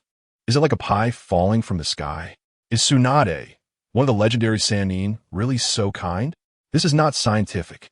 I immediately asked her with my eyes. What are the conditions? Don't look at me like that. She waved her hand. The conditions are very simple. First, bring that girl Yano you out. Second, with the bragging you just did, completely transform this hospital for me. When I come back, I want to see it become an indispensable presence in the entire Konoha village. Indispensable? Those 4 words left me dumbfounded. What does indispensable mean? Hokage? An ironclad camp on the assembly line. A big family? The Uchiha and Senju clans are almost historical terms now. A hero? I still remember the fate of Kakashi Hatake. I suddenly understood. What is truly indispensable are those fundamental things that operate every day. It's the schools, the ramen shops, and this hospital that can snatch the dead back from the hands of the king of hell. I looked at Tsunade with a different expression and immediately patted my chest to assure her. No problem. I guarantee that from now on, this place will only be for saving lives and healing the wounded, and we will absolutely not touch any dirty business. Tsunade gave me a deep look, said nothing more, and directly threw me a letter of appointment and the key to her office before turning to leave. I watched her silhouette, and I was clear in my heart. Although her body would return soon, her heart had completely stayed on the battlefield. That emerald green necklace would seal her saintly soul of healing forever. Safe travels, I found myself saying aloud. Then, a weak voice from beside me spoke up. Dr. Richa, Lady Tsunade has already gone far away. I turned my head and noticed that the little intern named Yao Shuri now, you have been standing there like a quail. After my conversation with Tsunade, I guess her little brain was probably overloaded. I looked her up and down a few times, and only after making the girl blush did I speak. Now you? From now on, you'll be following me. Huh? Follow you. Okay. Please take care of me, Dr. Richa. The girl was so scared that she took several steps back, stuttering as she spoke. Her voice as soft as cotton candy. I felt a surge of emotion in my heart.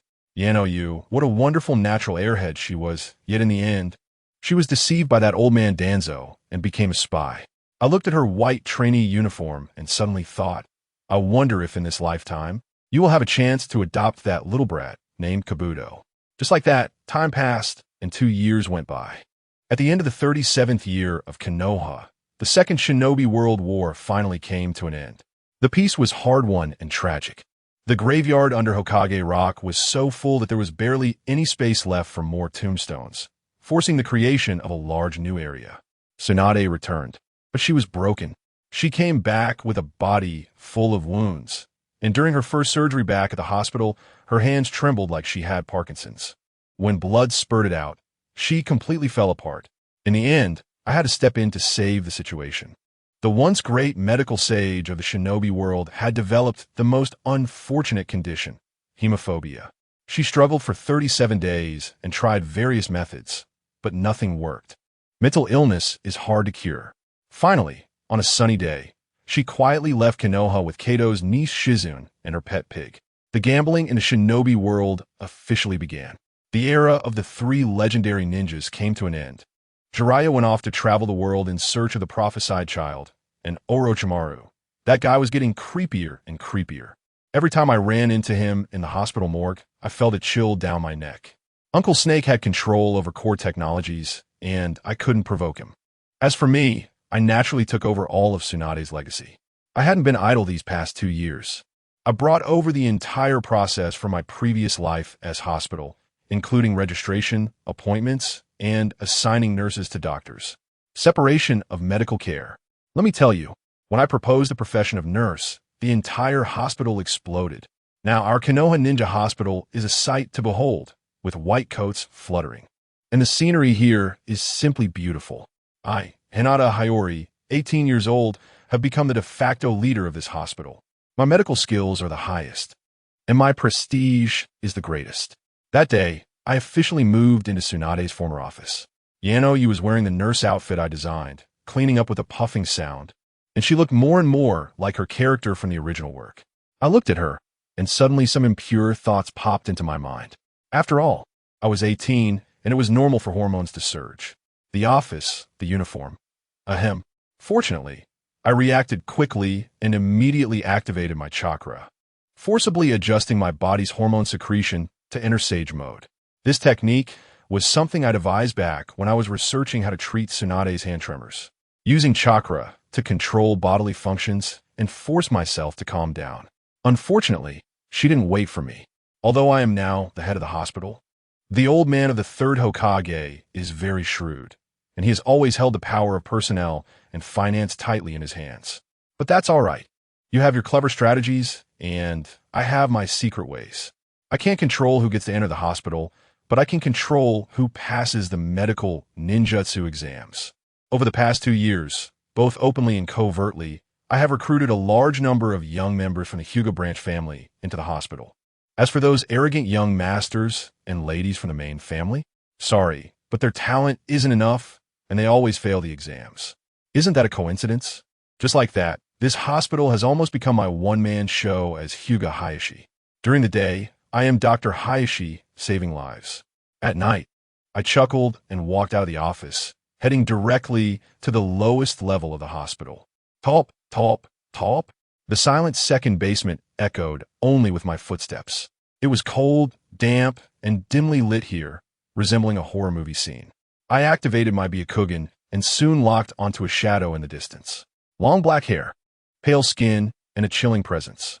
I pasted myself against the wall at the corner, and as that guy stopped in his tracks before he could turn around, I spoke first. My voice wasn't loud, but it was particularly clear in the empty corridor. Long time no see, Lord Orochimaru. The shadow at the end of the corridor froze, and then that head turned around at an ergonomically impossible angle, crackling as it did so. The pale face, with its golden snake-like eyes, locked onto me tightly. In this entire hospital, perhaps only you could find me. His cold voice drifted over, and you dare to show yourself. HyugaHizashi, hiss. He extended his forked, crimson tongue and licked his lips. I swear in that moment, I felt as if he had instantaneously moved right in front of me. That dangerous aura made every hair on my body stand on end. My pupils dilated sharply, only to realize he hadn't moved at all, still standing in place. But that feeling was unmistakable. This man was a pure pervert and undeniably a top-tier monster. And I was standing right in front of this monster in the basement morgue of Konoha Hospital. Let me tell you, this place is so eerie that even in peacetime, you can still smell death lingering here in Konoha. We were only about 20 meters apart, and the air felt like it was freezing. I scanned Orochimaru with a 360-degree view without any blind spots, instantly analyzing him thoroughly. Goodness, his neck can twist 180 degrees. His body temperature is nearly 7 degrees lower than that of a normal person, and his skin is so smooth that not a single pore is visible. Even more exaggerated than Tsunade-sensei. This is not a human. It's clearly a white snake in human skin. He must be conducting human experiments on himself, and it has reached an absurd level. Looking at his gaze, fixated on the heavy iron door of the morgue, my mind exploded with realization. Corpses. Forbidden techniques. Does anyone understand? This guy is here to stock up. As a serious doctor, I came here wanting to save lives. And now you want me to watch you desecrate the dead for dark research. My inner conflict was intense. On one side was my moral bottom line, and on the other was this perverse strength that was appalling. I lower my head, feeling my integrity being crazily corroded by darkness. In the greasy tiles on the ground, my reflection in a white coat looked even paler than a ghost. That guy Orochimaru, with his neck tilted, watched me like it was a show. His eyes were full of admiration, as if saying, yes, yes, just like that, abandon those useless things for power. We're the same kind. Same kind, you big-headed monster. I looked at my distorted reflection in the tiles, and suddenly a wave of nausea surged within me. There are some things I can understand, but I would never do them. In that moment, all my chakra felt like a barrel of gunpowder that had been ignited, and it exploded with a bang. No matter if you are one of the 3 legendary ninjas or how strong you are, today's matter is settled by me. I suddenly looked up, my body moving faster than my brain. In a flash, I rushed over, and from a distance of more than 10 meters, I swung my palm straight toward his face. Sorry, Orochimaru. Before I finished speaking, I was already in front of him. Let me tell you, San Ren's reaction speed is simply inhuman. He swung his right arm, and a large number of black snakes suddenly burst out of his sleeve, densely packed like Medusa's hair, opening their mouths to bite at me. That chilling, hoarse voice floated over. Shadow, snake hand. Good heavens, what a scene! I quickly stepped back to create distance, my movements so fast they seemed to leave afterimages. I didn't even have time to call out the name of Bagua Palm and directly unleashed the 16 soft fists, each strike carrying wind, precisely hitting those snakes at their vulnerable spots. But these things were incredibly tough. I couldn't cut them at all. Did he forget who I am? I'm a doctor. The principle of the chakra scalpel has long been integrated into my soft fist. I heard a series of light sounds, like a hot knife cutting through butter, within 0.13 seconds. All the attacking black snakes were sliced in half. Snake blood, mixed with chakra, sprayed everywhere. The shadow snake hand was broken, but his arm, now devoid of snakes, didn't stop at all. Instead, it swelled up like a balloon, suddenly bursting forth with a giant snake as thick as a bowl. Its gaping mouth wide open, fangs thicker than chopsticks, accompanied by a foul-smelling toxic gas, coming in my face to bite. Damn, this thing absolutely cannot be touched. Even a brush against it would mean meeting the six-path sage. I thrust my palms forward fiercely from my chest, and chakra surged wildly. With all 108 chakra points in my body erupting simultaneously, 2 streams of chakra spun madly counterclockwise in my palms, instantly forming a high-speed, rotating white vortex shield. Reversal of heaven. This is not the full-body defense of that big oaf from the Hyuga clan. This is my modified local defense, focusing on the essence. The giant serpent crashed into my meat grinder, not even having time to let out a scream before being torn apart in an explosion of flesh and blood. 3 meters away, Orochimaru's deadpan face finally showed a hint of surprise. He hoarsely asked, "The combination of medical ninjutsu and taijutsu?" I corrected him. "No, it's medical ninjutsu and Hyuga gentle fist. This is my exclusive secret recipe, and the attack power is directly maxed out." Orochimaru sneered, his tone reminiscent of my teacher, Kakashi Hitaki, lecturing me. "Humph. You really are worthy of being that person's disciple. But in the ninja world, you can't survive relying solely on taijutsu." As soon as he finished speaking, his golden slit pupils suddenly widened, and his hands moved so quickly that I couldn't see the hand signs he formed. My heart skipped a beat. It was too late to interrupt, so I could only adopt my strongest defensive stance. Then I heard a loud bang as he slammed his hands on the ground. A cloud of white smoke exploded, and the entire corridor shook. Summoning jutsu? No, that's not it. Edo Tensei? Even less likely. I was puzzled when a huge black shadow came crashing towards me from the smoke. That thing was as big as a locomotive, and it opened its mouth and swallowed me whole. Does anyone in my family understand? Everything went dark. I couldn't see anything, and a sticky liquid instantly engulfed me, carrying a foul stench that could knock a person out. I was swallowed whole by a giant snake I had never seen before. I felt all my strength draining away, and I was about to be digested as a midnight snack.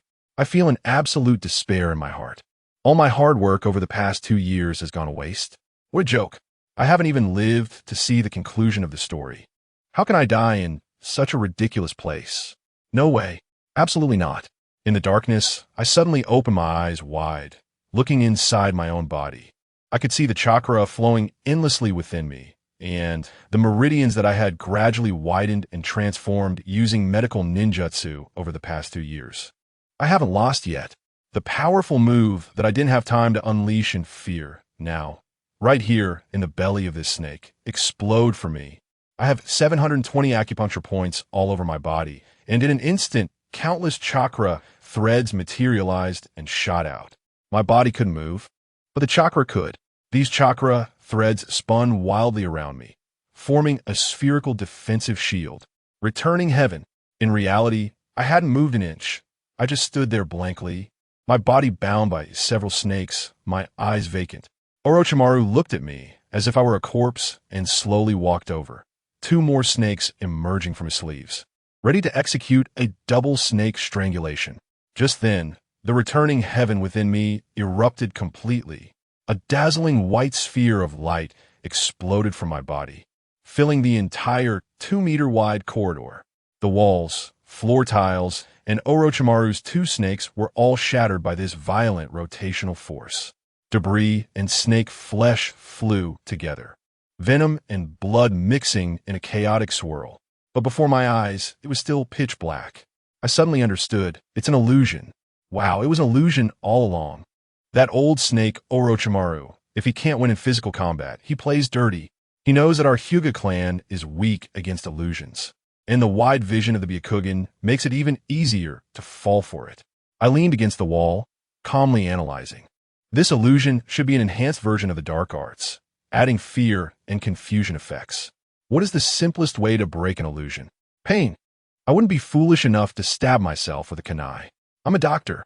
I directly activated my chakra, using the principle of a chakra scalpel to precisely stimulate every nerve in my body from the inside. The sensation of pain. Zing. It felt like tens of thousands of needles were simultaneously piercing into my body, causing my entire body to spasm, my fingers twitching. But it was in this extreme agony that, with a crack, the darkness before me shattered like glass. Ha! I gasped for breath, finally returning to reality. Before me, Orochimaru's snake horde was surging toward me wildly. I retreated to the corner of the stairs, using the narrow terrain to fend off his attacks with soft strikes again and again. This place was too cramped for his large-scale jutsu to be effective, while my precise maneuvers gained the advantage. After exchanging several rounds, neither of us could gain the upper hand. Orochimaru seemed to have lost his patience. He looked at me coldly and said, "You're quite impressive, Hyuga Hinata. But if that's all you have, then today will be your end." With that, it seemed like his hands were about to form seals to unleash a powerful jutsu. I coughed up 2 mouthfuls of toxic blood, but instead of feeling scared, I actually felt a sense of relief. Since he started to threaten me, it meant there was room for negotiation. I quickly thought of a plan and pulled out a scroll from my pocket, dramatically unfurling it in front of him.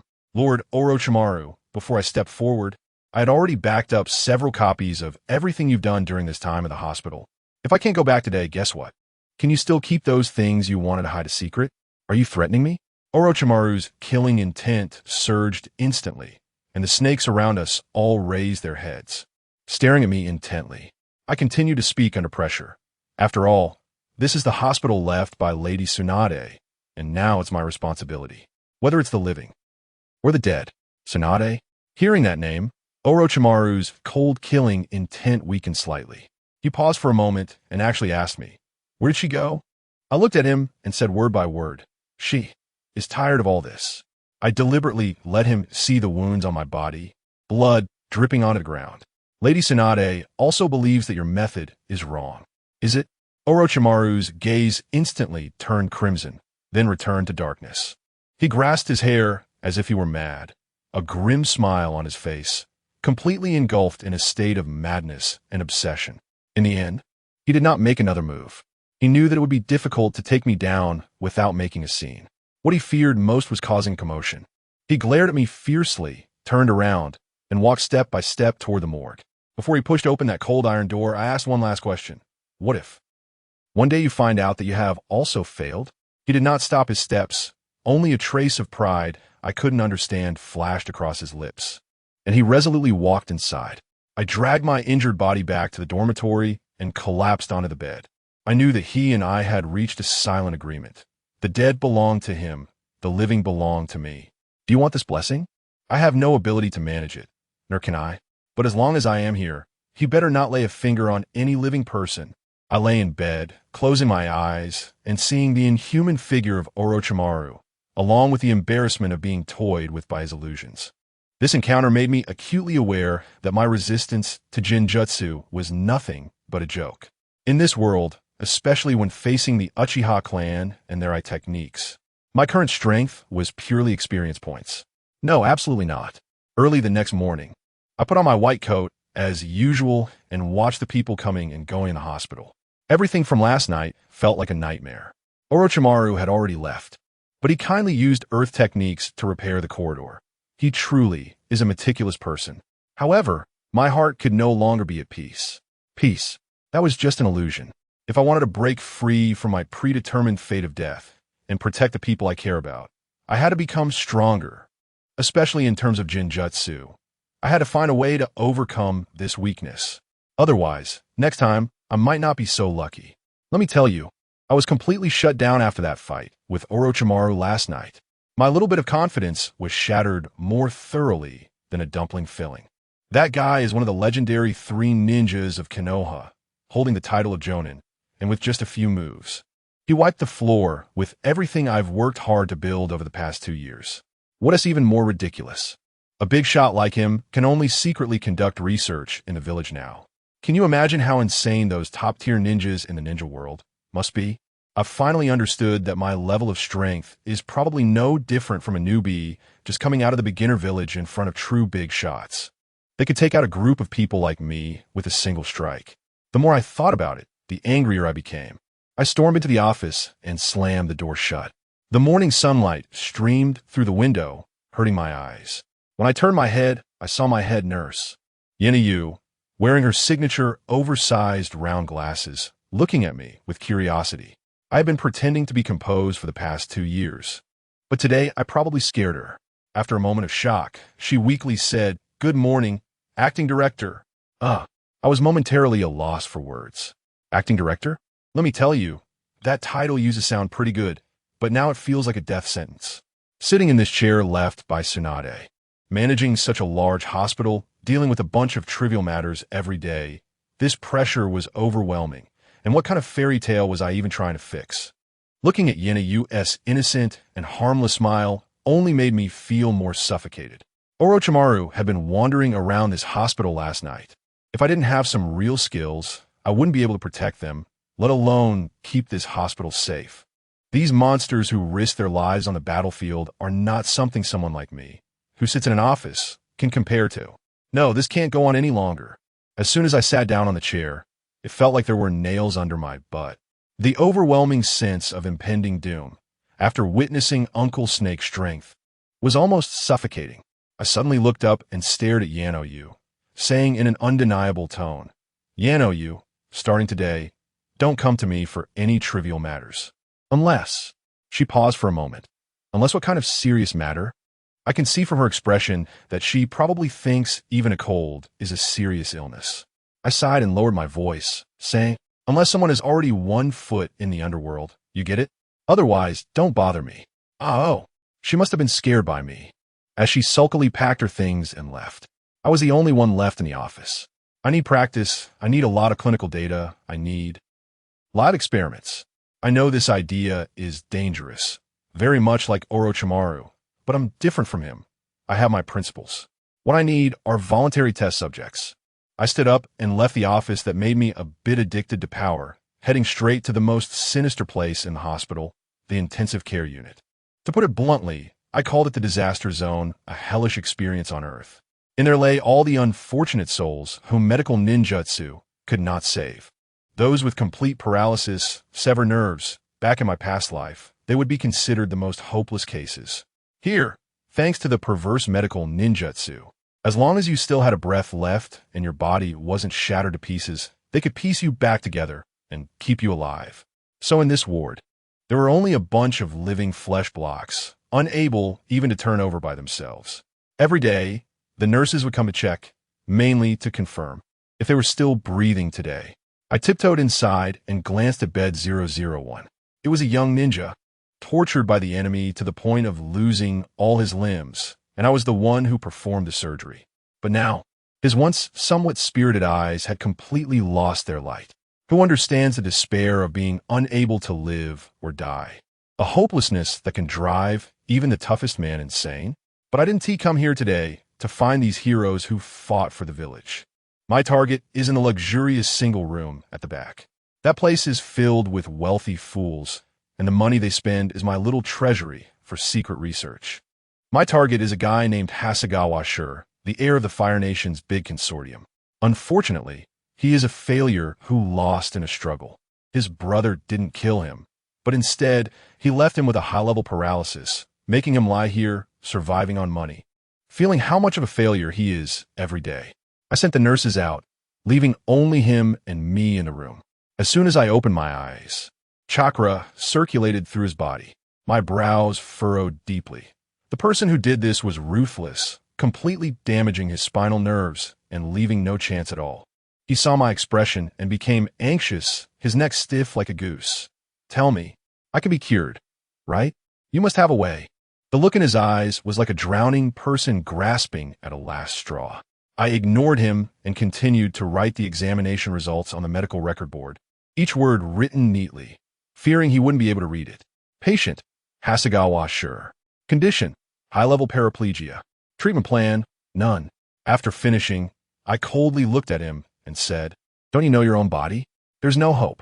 No, it's impossible." He shouted frantically, spitting everywhere. "You came here today specifically to examine me. You must have a way. You must." I pointed to the patients lying outside the door. If I had a way, would they still need to lie there? He followed my gaze and saw the rows of despairing eyes, instantly feeling drained of all his strength, his face as pale as paper. When he finally broke down, I slowly spoke up, "But, well, I do have a new method. It's just that no one has ever tried it. It's more of a theory." His eyes suddenly lit up. "What method? As long as it can cure me, I'm willing to pay any price." I was waiting for this sentence. I laughed, my smile as warm as the spring breeze, but my heart was as cold as ice. Any cost? This means becoming a guinea pig, you know. The process will be painful, and failure could be worse than now. Are you sure? He stared at me intently, cold sweat dripping from his forehead, and finally squeezed out a few words through clenched teeth. "What do I need to do?" "You don't need to do anything," I said, my smile becoming inscrutable. "You just need to believe me unconditionally, just like before, and completely entrust your life to me." He was terrified, because the state he was in now was due to trusting others too much. But sadly, he had no choice. He had to stand up, he had to survive. In the end, he still yielded. I pressed my hand on his spine, and the cold experiment officially began. "You can call it off at any time," I kindly reminded him. "I will never give up." He answered without addressing the question. "Fine, that's what you said." My expression hardened as I poured in the chakra. I controlled the chakra like miniature surgical knives, rampaging through his paralyzed body, testing every reaction of his muscles, nerves, and cells. Gentle mode, double chakra amount. His body temperature began to rise, muscle activity increased, but he still couldn't move. Regular mode, triple. The fat in his body started to burn, blood pressure skyrocketed, and his skin turned red. Intense mode, 5 times. His body began to spasm, and his blood was almost boiling. I remained expressionless and continued to increase the stakes. Berserk mode, 10 times. With a soft pop, of course, it was the kind that could not be heard. A blood vessel in his body burst on the spot. The excruciating pain should have made him scream, but he was paralyzed from the waist down and felt nothing at all. Only his teeth, trembling wildly due to his brain's instinctive reaction, revealed the terrifying torment his body was undergoing. I performed a healing technique with a backhand motion as green chakra surged in, instantly repairing the damaged blood vessels and cells. This process of destruction and rebirth comes at the cost of consuming his cell division count. In simple terms, it burns his lifespan. He was unaware that he had just brushed past the gates of death, but his innate sense of crisis left him pale-faced, staring at me in terror, yet not daring to utter a word. I stimulated, damaged, and repaired his body with chakra in various unimaginable ways, while quickly recording data on the experiment board. Hormones, adrenaline, dopamine. The deepest secrets of the human body were gradually being revealed before my chakra. The subject emotions had shifted from tension to extreme fear. I knew I couldn't be so reckless anymore. I had to be careful not to ruin my precious little white mouse all at once. Even the best material needs to be used slowly, Otherwise, even the most durable subjects will rebel and break down. He needed to be given a little taste of success by Hasegawa. I crossed my hands over my chest to form seals. Z, in, shin, hai. This should be a very complex technique. At least, at this moment, Nichisha couldn't perform it without seals. Then, extraction technique. Flesh and blood began to boil within Hasegawa's body. It seemed his body was affected by some special influence, struggling against resistance and rejection. This burning state didn't last long. A tender white substance was gradually peeled away and extracted from Hasegawa's bones. It looked very white, tender white, floating before the patient under Nichisha's chakra control. So beautiful, it even looked delicious. Regeneration technique.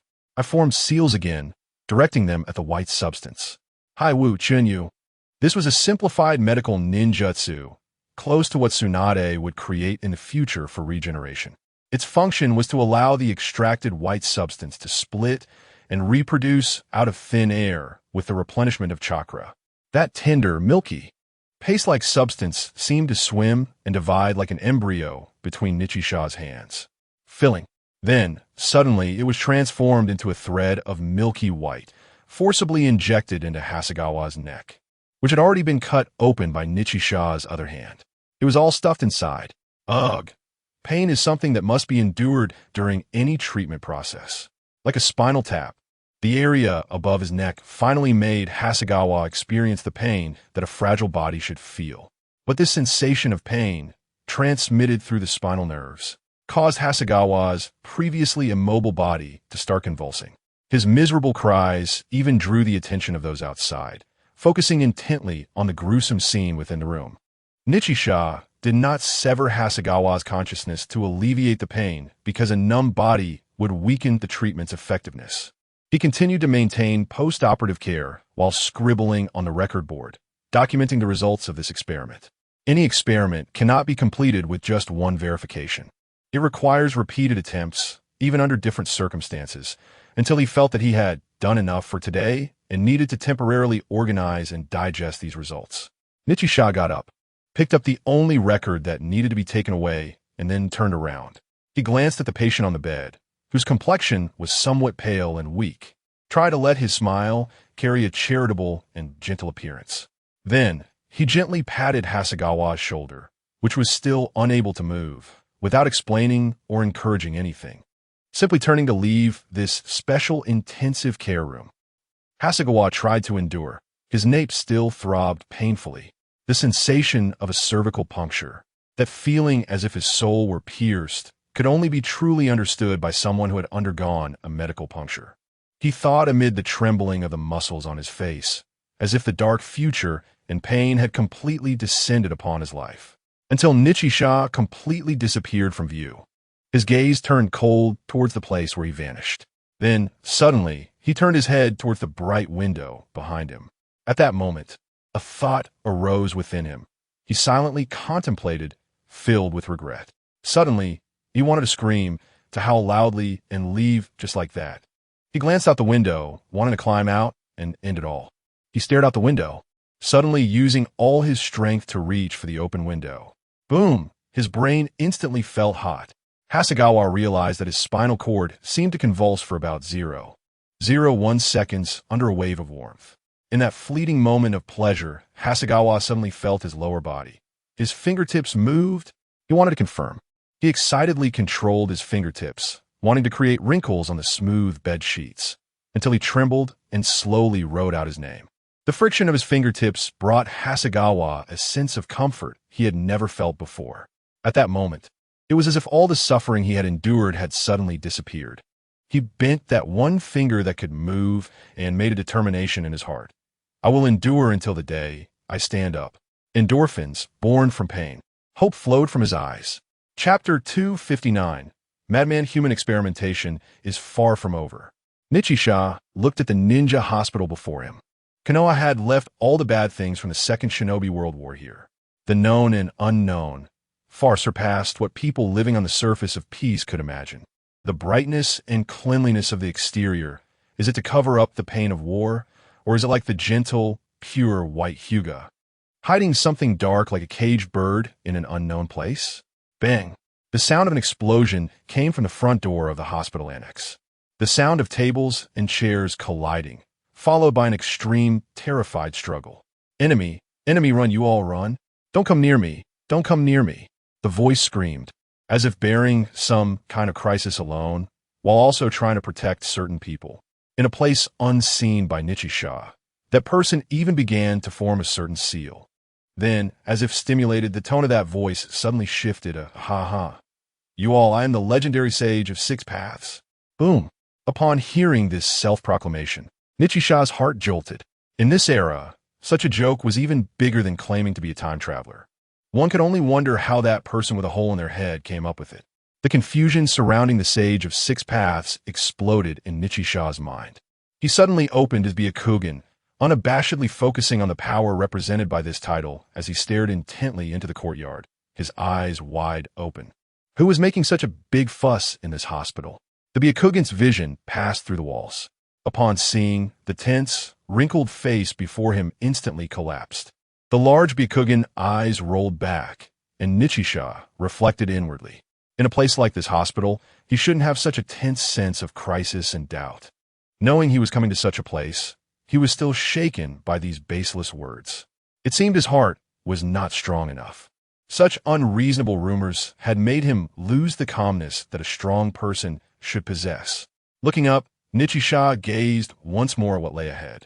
If the intensive care unit was a place where Konoha concentrated suffering, then this was the place of misfortune. The large door before him clearly bore 4 black characters. Konoha Ninja Hospital Psychiatry Department. The Psychiatry Department, as the name suggests, housed a group of special patients. These patients, due to mental issues, would treat their imagined things as reality. Because of madness, just like that saying from the sage of the 6 paths. One could do as they please in their fantasy world. However, such a fantasy that is detached from reality can only be please sit down, great sage. It's time for dinner. The voice of an angel caring for them. Is it time to eat? The patient who claimed to be the sage of the 6 paths became excited the moment he heard about dinner. He immediately glanced at the food served today, and his mood instantly improved. But after looking for more than 10 seconds, his tone suddenly shifted, going from joyful to his initial sternness. Why is there so little meat today? He complained, casually grabbing a piece of braised pork and chewing on it loudly. With her hands on her hips, the nurse angrily retorted, How can the great sage still say that? Someone mentioned that the celestial realm is going to implement regulations. You all have exceeded your food intake. The last part of her statement seemed to be the key point he was trying to make. At this moment, the nurse, who was serving the sage, patiently explained to the mentally unstable patient, but it was clear that while she was trying to please these abnormal individuals, she was doing her best to avoid certain words. This place, draped in white like the celestial realm, was quite magical, no matter what was said to this group. One could never say hospital or you are sick. The nurse's unexpected words almost caused her to twist her waist, to accumulate some black income. The guy who was caught in the crossfire immediately frowned, because that gentle voice he was so familiar with belonged to Yano-yu. How did this girl end up here again? I've told her so many times that it's dangerous to come here. Thinking of this, he shook his head vigorously. Her personality, how troublesome. The noise continued to escalate, seeming to grow even louder. No, we want the best food. Yes, we want the best. This group of reckless individuals began to bang their blunt spoons against the table and plates again. The scene was chaotic, and even utensils were thrown, almost hitting the nurses maintaining order. Watching the chaos before him, Yano-yu felt a sense of relief. Fortunately, Lord Nichi had the foresight to ensure they would never have sharp forks or chopsticks in their hands. But the noise continued to spread among this group, growing more intense. A tall, thin one said, if you want us to obey, compromising won't be that easy. We want the best food. A chubby one added, yes. We want Inazuka's dog meat, drink Oil Lady's insect wine, and try Kimichi's big meat buns. A sharp one summarized, right? We want all this or else. They seemed to have an organization of sorts. Even in madness, they shared a common language, standing on the same line for humanity's food. Nichi watched the scene from behind the door. What were his thoughts on the situation? The courtyard in front was isolated from Konoha, and Yano-yu, who was struggling, resembled the kindergarten in the future Konoha storyline. However, The innocent and bright orphans in the future wouldn't be as noisy and argumentative as this group. Similarly, the current Konoha Hospital Psychiatry Department wasn't under the same pressure from Danzo's ambitions in the future. Observing the scene about to spiral into chaos, Nichi remained still. He wanted to see how Yano would face this group of people who seemed to only cry for food. Faced with these burdensome individuals for a ninja, how would she make her choice? In the courtyard, Yano was at her wit's end. She looked at this group of patients, who for her were like big children, some even old enough to be considered old fools. She felt helpless. Then she thought carefully about what she should do, what she could do, and then she passed the buck. All right, everyone, please finish this meal first. I will apply for additional funding from above. No, we want it now. Yes, we want double portions. The clinking of spoons against plates sounded again. However, amidst the clamor, Yano looked around helplessly. She saw her colleagues, seemingly pondering whether they should allocate some of the staff's food. Hearing the conversations inside and Yano's actions, Nichi was taken aback and sighed. The kind girl seemed to still need to clean up after them. What if ultimately there was no one to help? Would Yano still succumb to the struggle over a single penny or a meal? Would they face the tragic consequences of her kindness as depicted in the storyline? In this ninja world, how should good and evil be measured? If they were good, then what about her decision to reduce food portions? Nichi pounded on the wooden door marked mental health. At that moment, he couldn't care about these things. All he could do was try to prevent her and them from facing such choices. With a loud bang, he forcefully opened the door, the sound drowning out all the clattering spoons. The chaotic scene instantly quieted as Nichi entered with a stern expression. Although these people were insane, their actions and demeanor still followed the basic human instinct of overpowering the weak. It seemed that most of them retained a preference for good food and a good reputation from their previous lives. In this small courtyard, they still enjoyed the respect of others and retained the most fundamental human desire for food. Likewise, to avoid punishment, most of them huddled together and whispered to each other as soon as Nichi entered. "Ah, it's him. It's him. Sit tight, quickly." The chaotic individuals quickly straightened themselves in their seats with the speed of former ninjas. But in any place, there will always be some individuals who are seriously ill. It's you. One of the seemingly more severe patients suddenly recalled some unpleasant experience, and after hugging his head, he went into a frenzy. However, he did not dare to attack. Upon seeing Nichi, he instinctively leaped in the opposite direction. Although they were mad, they were all once ninjas. That ability to leap 3 zhang and the strength to escape danger made him instantly want to jump outside the walls of the psychiatric department. If these individuals were allowed to escape freely, it would undoubtedly cause an even greater uproar on the streets of Konoha. After all, even in madness, they were still ninja madmen. Nichi did not move or take action. He was waiting for the nurses in this hospital to be able to stop this rampaging ninja patient. Because they, too, were ninja nurses. Binding technique. With a swish, the sheets and bandages hanging in the courtyard were manipulated by ninjutsu, wrapping around the patient trying to escape. First, it entangled the patient's feet. Then the strips of cloth quickly wrapped around him, tightly binding the escaping patient to the ground, forming a large white zongzi. Then, as punishment, he was taken into a specially soundproof room. The strength of the madman was always immense. This hospital had seen doctors and nurses injured by these suddenly violent patients more than once. Those who survived under the questioning of ninjas were either extremely strong individuals like the pervert Mori Raiki, who thrived on interrogation, or the madman before them. Nichi looked at the nurses in the courtyard, who were clearly feeling a bit uncomfortable. The peace of the past 2 years was not the peace of Konoha Hospital for them. The earlier incident was merely a frightened escape. If it were a sudden violent outburst causing injury or even releasing ninjutsu, Nichi felt helpless. It was cruel to have these medical staff, who had chosen to stay away from the battlefield, face those who had barely survived it. He had once been reluctant for Konoha Hospital to accept and care for these patients. But ninja psychiatric patients were not something an ordinary hospital could handle, because any violent outburst could lead to disaster for a family or even the hospital. Konoha, at this moment, was the only place where the ninja hospital could control these mentally disturbed individuals. The ninjas in this courtyard, who were suffering from mental issues, have all endured brutal interrogations, tortures, and examinations from the enemy during the war. After all, they were once ninjas who contributed to Konoha. They have been gathered here in this ninja hospital for care and rehabilitation. And no one would say that this approach to caring for the welfare of ninjas in their later years is inappropriate. However, in the face of the potential dangers they pose, someone always has to bear the burden of the problems left behind by the war. So, aside from family care, there's only this Konoha Ninja Hospital at this moment. If it weren't for this, Nichiha might even think that such dangerous lunatics should be treated like those in the psychiatric hospital having their brain tissue removed. But this method of directly depriving human rights is clearly only suitable for when one is following the path of Uncle Snake. Because if Konoha or any other ninja were to discover this, such an act of depriving human rights would not only give some people a handle to grasp, but could also turn into a public enemy of ninjas. How to handle them? Nichiha was once helpless, but he has now come to terms with it because he has started to need this group of crazy individuals. He needs them. When Nichiha faced Orochimaru, who coveted something from Konoha Hospital and fell into a Jinjutsu again, he had said he wanted to study Jinjutsu properly. And studying Jinjutsu requires the brains of these madmen.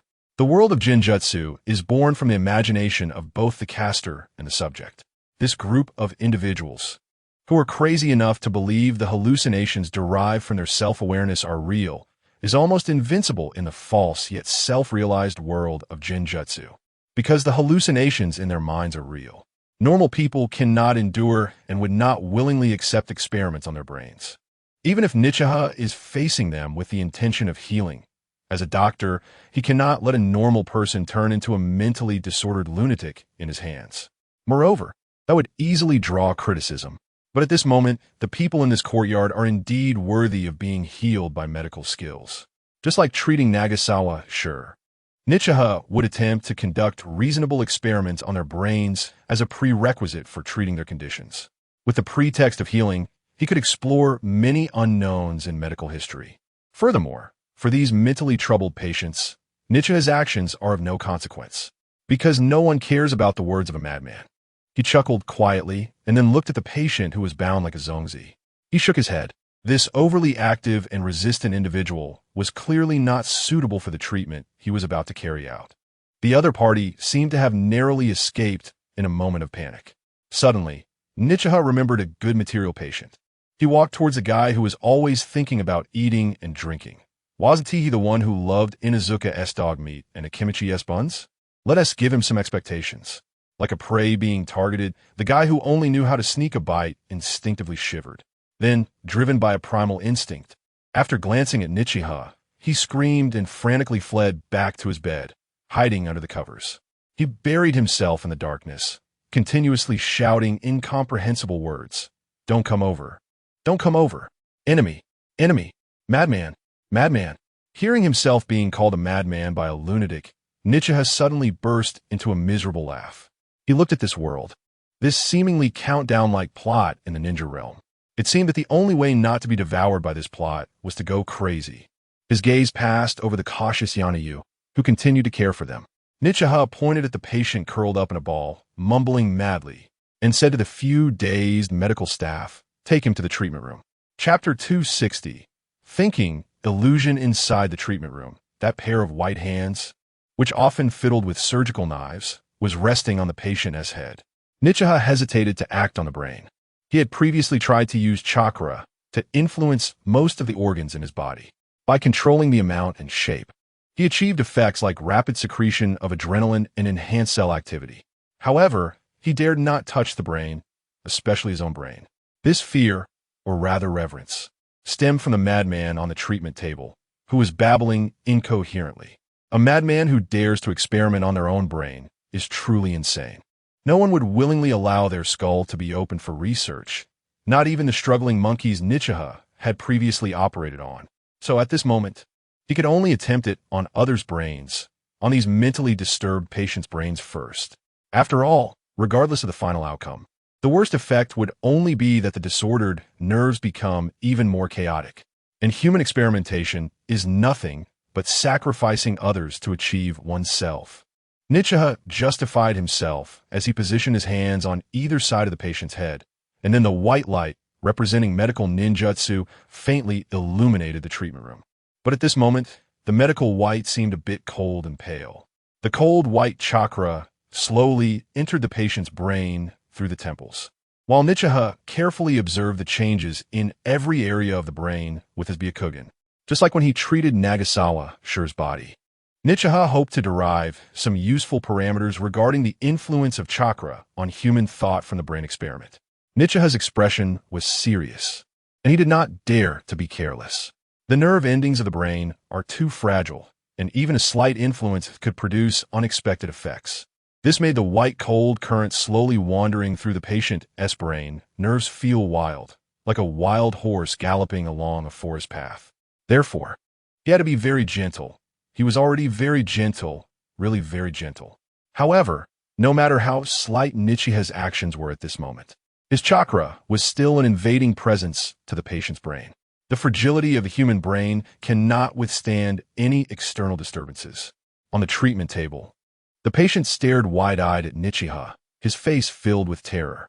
At this moment, he could not speak or move because the nerve connections in his lower limbs had already been temporarily severed to facilitate Nichiha's actions. As the chakra continued to invade, the patient's expression began to change from fear to pain, from pain to sorrow. The sorrow persisted, and Nichiha could faintly see tears at the corners of the patient's eyes. His expression seemed to change with the transition of the chakra's output position. The face, wrinkled from pain, quickly exhibited shyness and discomfort as the chakra invaded the next area. Then, as the chakra flowed into a new region, the patient seemed to see many long-for things and wept joyfully. Clearly, the patient on the treatment table, whose thoughts were already unmanageable, had become even more confused due to Nichiha's chakra disturbance. It was as if he were trapped in constantly changing hallucinations and dreams, mumbling various names and incoherent words from his memories. He seemed to be conversing with certain imagined figures in his consciousness. This method of using chakra to disrupt human brain thought and produce hallucinations is basic knowledge in the Genjutsu of the three ninja arts. The mechanism of Genjutsu works by injecting chakra into the subject's body to disrupt human perception, allowing the five senses to recognize illusions. At this moment, Nichiha's face, which had some clues about the experiment, revealed a rare excitement. This feeling was like having the results of years of experimental theory suddenly materialize, making one exhilarated. Because he had said he wanted to thoroughly understand Genjutsu, and the current experimental conclusions were making Nichiha feel somewhat fanatical. The results of the experiment indicate that Risha can directly bypass the poor Genjutsu talent of Hinata's system and use chakra to induce illusions in others. Similarly, after understanding the various effects of Genjutsu and which areas of the brain chakra affects, he can reverse engineer methods to counter most Genjutsu. For example, the darkness technique affects vision. The Naraka vision technique operates on a person's inner fears. The Casa Chaser technique stems from human suspicion. And the Nirvana sanctuary technique originates from excessive secretion in the pineal gland. These are merely the healer's conjectures and still require verification. However, Risha is certain that these conventional Genjutsu can be addressed through exploring the human brain. Except for one Genjutsu, Tsukuyami, which is a top-tier illusion that directly assimilates a person's consciousness into the caster's thoughts for manipulation over a period of time. In this mental state, the caster appears as a god within a dream, capable of creating anything with mere thought. When the target is drawn into the world of illusions, Risha seems to see a pair of red eyes swirling in the darkness. He shakes his head to clear his mind. Remembering those eyes, he instinctively mutters the name Kagura Uchiha, feeling an increasing sense of dread at the realization. At this moment, Risha feels that the barrier between the two families is more significant than the divide between the rural poor and the urban wealthy. Just as some people think, what right does a bird in a cage have to associate with the Uchiha? Humph, Risha sneers, who hasn't he had a rich and beautiful first love. Suddenly, his right hand lunges toward the patient's face from forehead to eyes.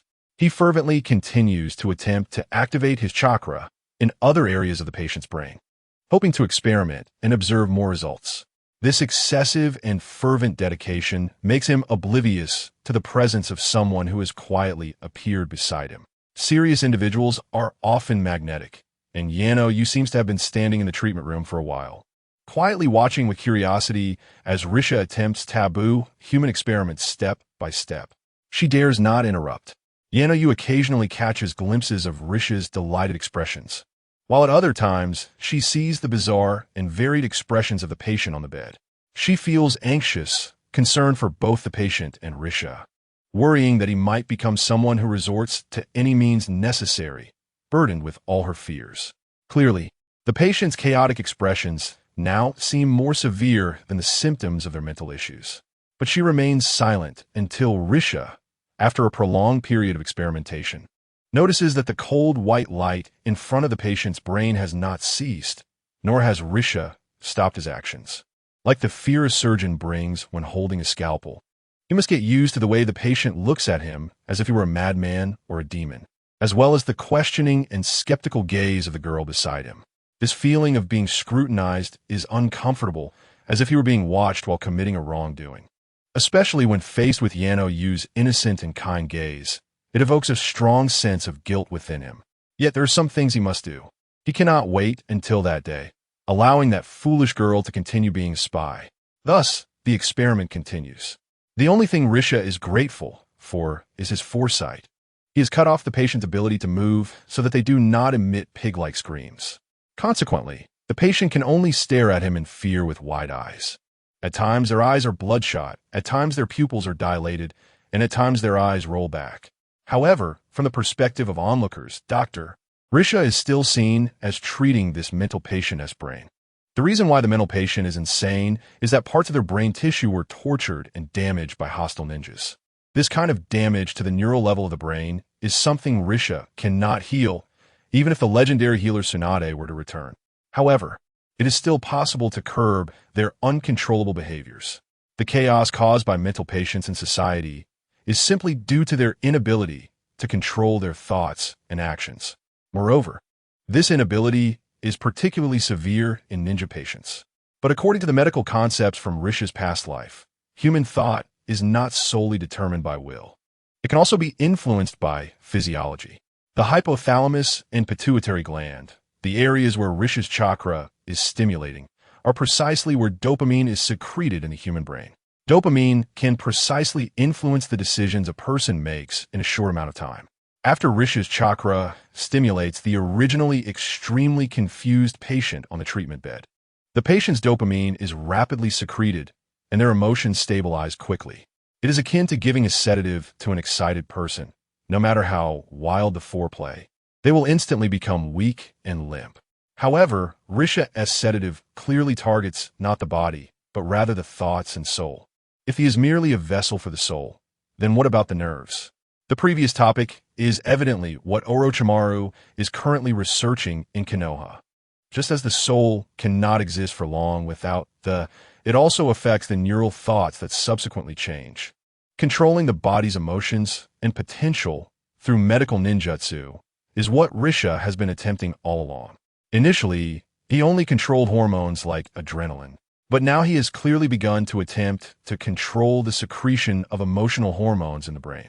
By influencing the secretion of hormones in the body, he aims to gradually affect a person's emotions, thoughts, and even potential from both physiological and cognitive perspectives. Consider how perverse the king of transgender Ivan is. However, what Risha aims to do is evidently different from merely correcting hormonal imbalances. There are many hormones secreted in the human brain. Among them, the more commonly known ones include endorphins, dopamine, and phenylethylamine. If endorphins determine how much pain a person can endure, then dopamine gives hope for the future. Phenylethylamine, on the other hand, is a type of neural stimulant that puts a person in a state of extreme excitement, making them feel more energetic, confident, and courageous. One of its artificial substitutes is the well-known academic name from Risha's past life, amphetamine, a central nervous system stimulant and the main ingredient in various types of amphetamines and neurotoxins. A person with no hope for the future or one who has excessive fantasies about it is not a normal state, just as an overly excited person is also abnormal. Patients with depression and mental illnesses are just like this. By stimulating the patient's pituitary gland with chakra, Risha aims to make the patient secrete more endorphins, thereby achieving calmness and alleviating pain. As a result, the body naturally suppresses the excessive thoughts and emotions of the mental illness. Similarly, by increasing the levels of dopamine, phenylethylamine, and other stimulating hormones, the person's thoughts and emotions become eager and yearning, and the depression and disappointment towards life and the future will be masked. Confidence, fantasies, and even inflated emotions will arise, increasing the person's potential. The mysteries of the human brain have never been touched in this ninja world. Even Orochimaru, who excels in research, has not been this audacious. At this moment, the mental patient on the treatment bed, under the combination of Risha's past medical theories and current medical ninjutsu, begins to gradually stabilize their chaotic emotions and thoughts. The patient's transformation brings Yano Yu, who was originally anxious, to look at Risha with a sense of relief. At this moment, she could not know what Runri had done with his medical skills earlier, but no matter what, the emotionally stable patient was at least more stable and happy than when he was experiencing symptoms.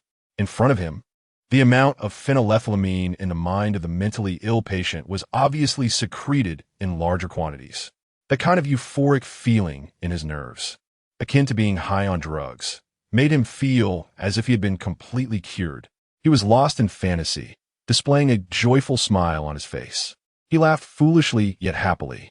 Chapter 261, Turning Point in Life.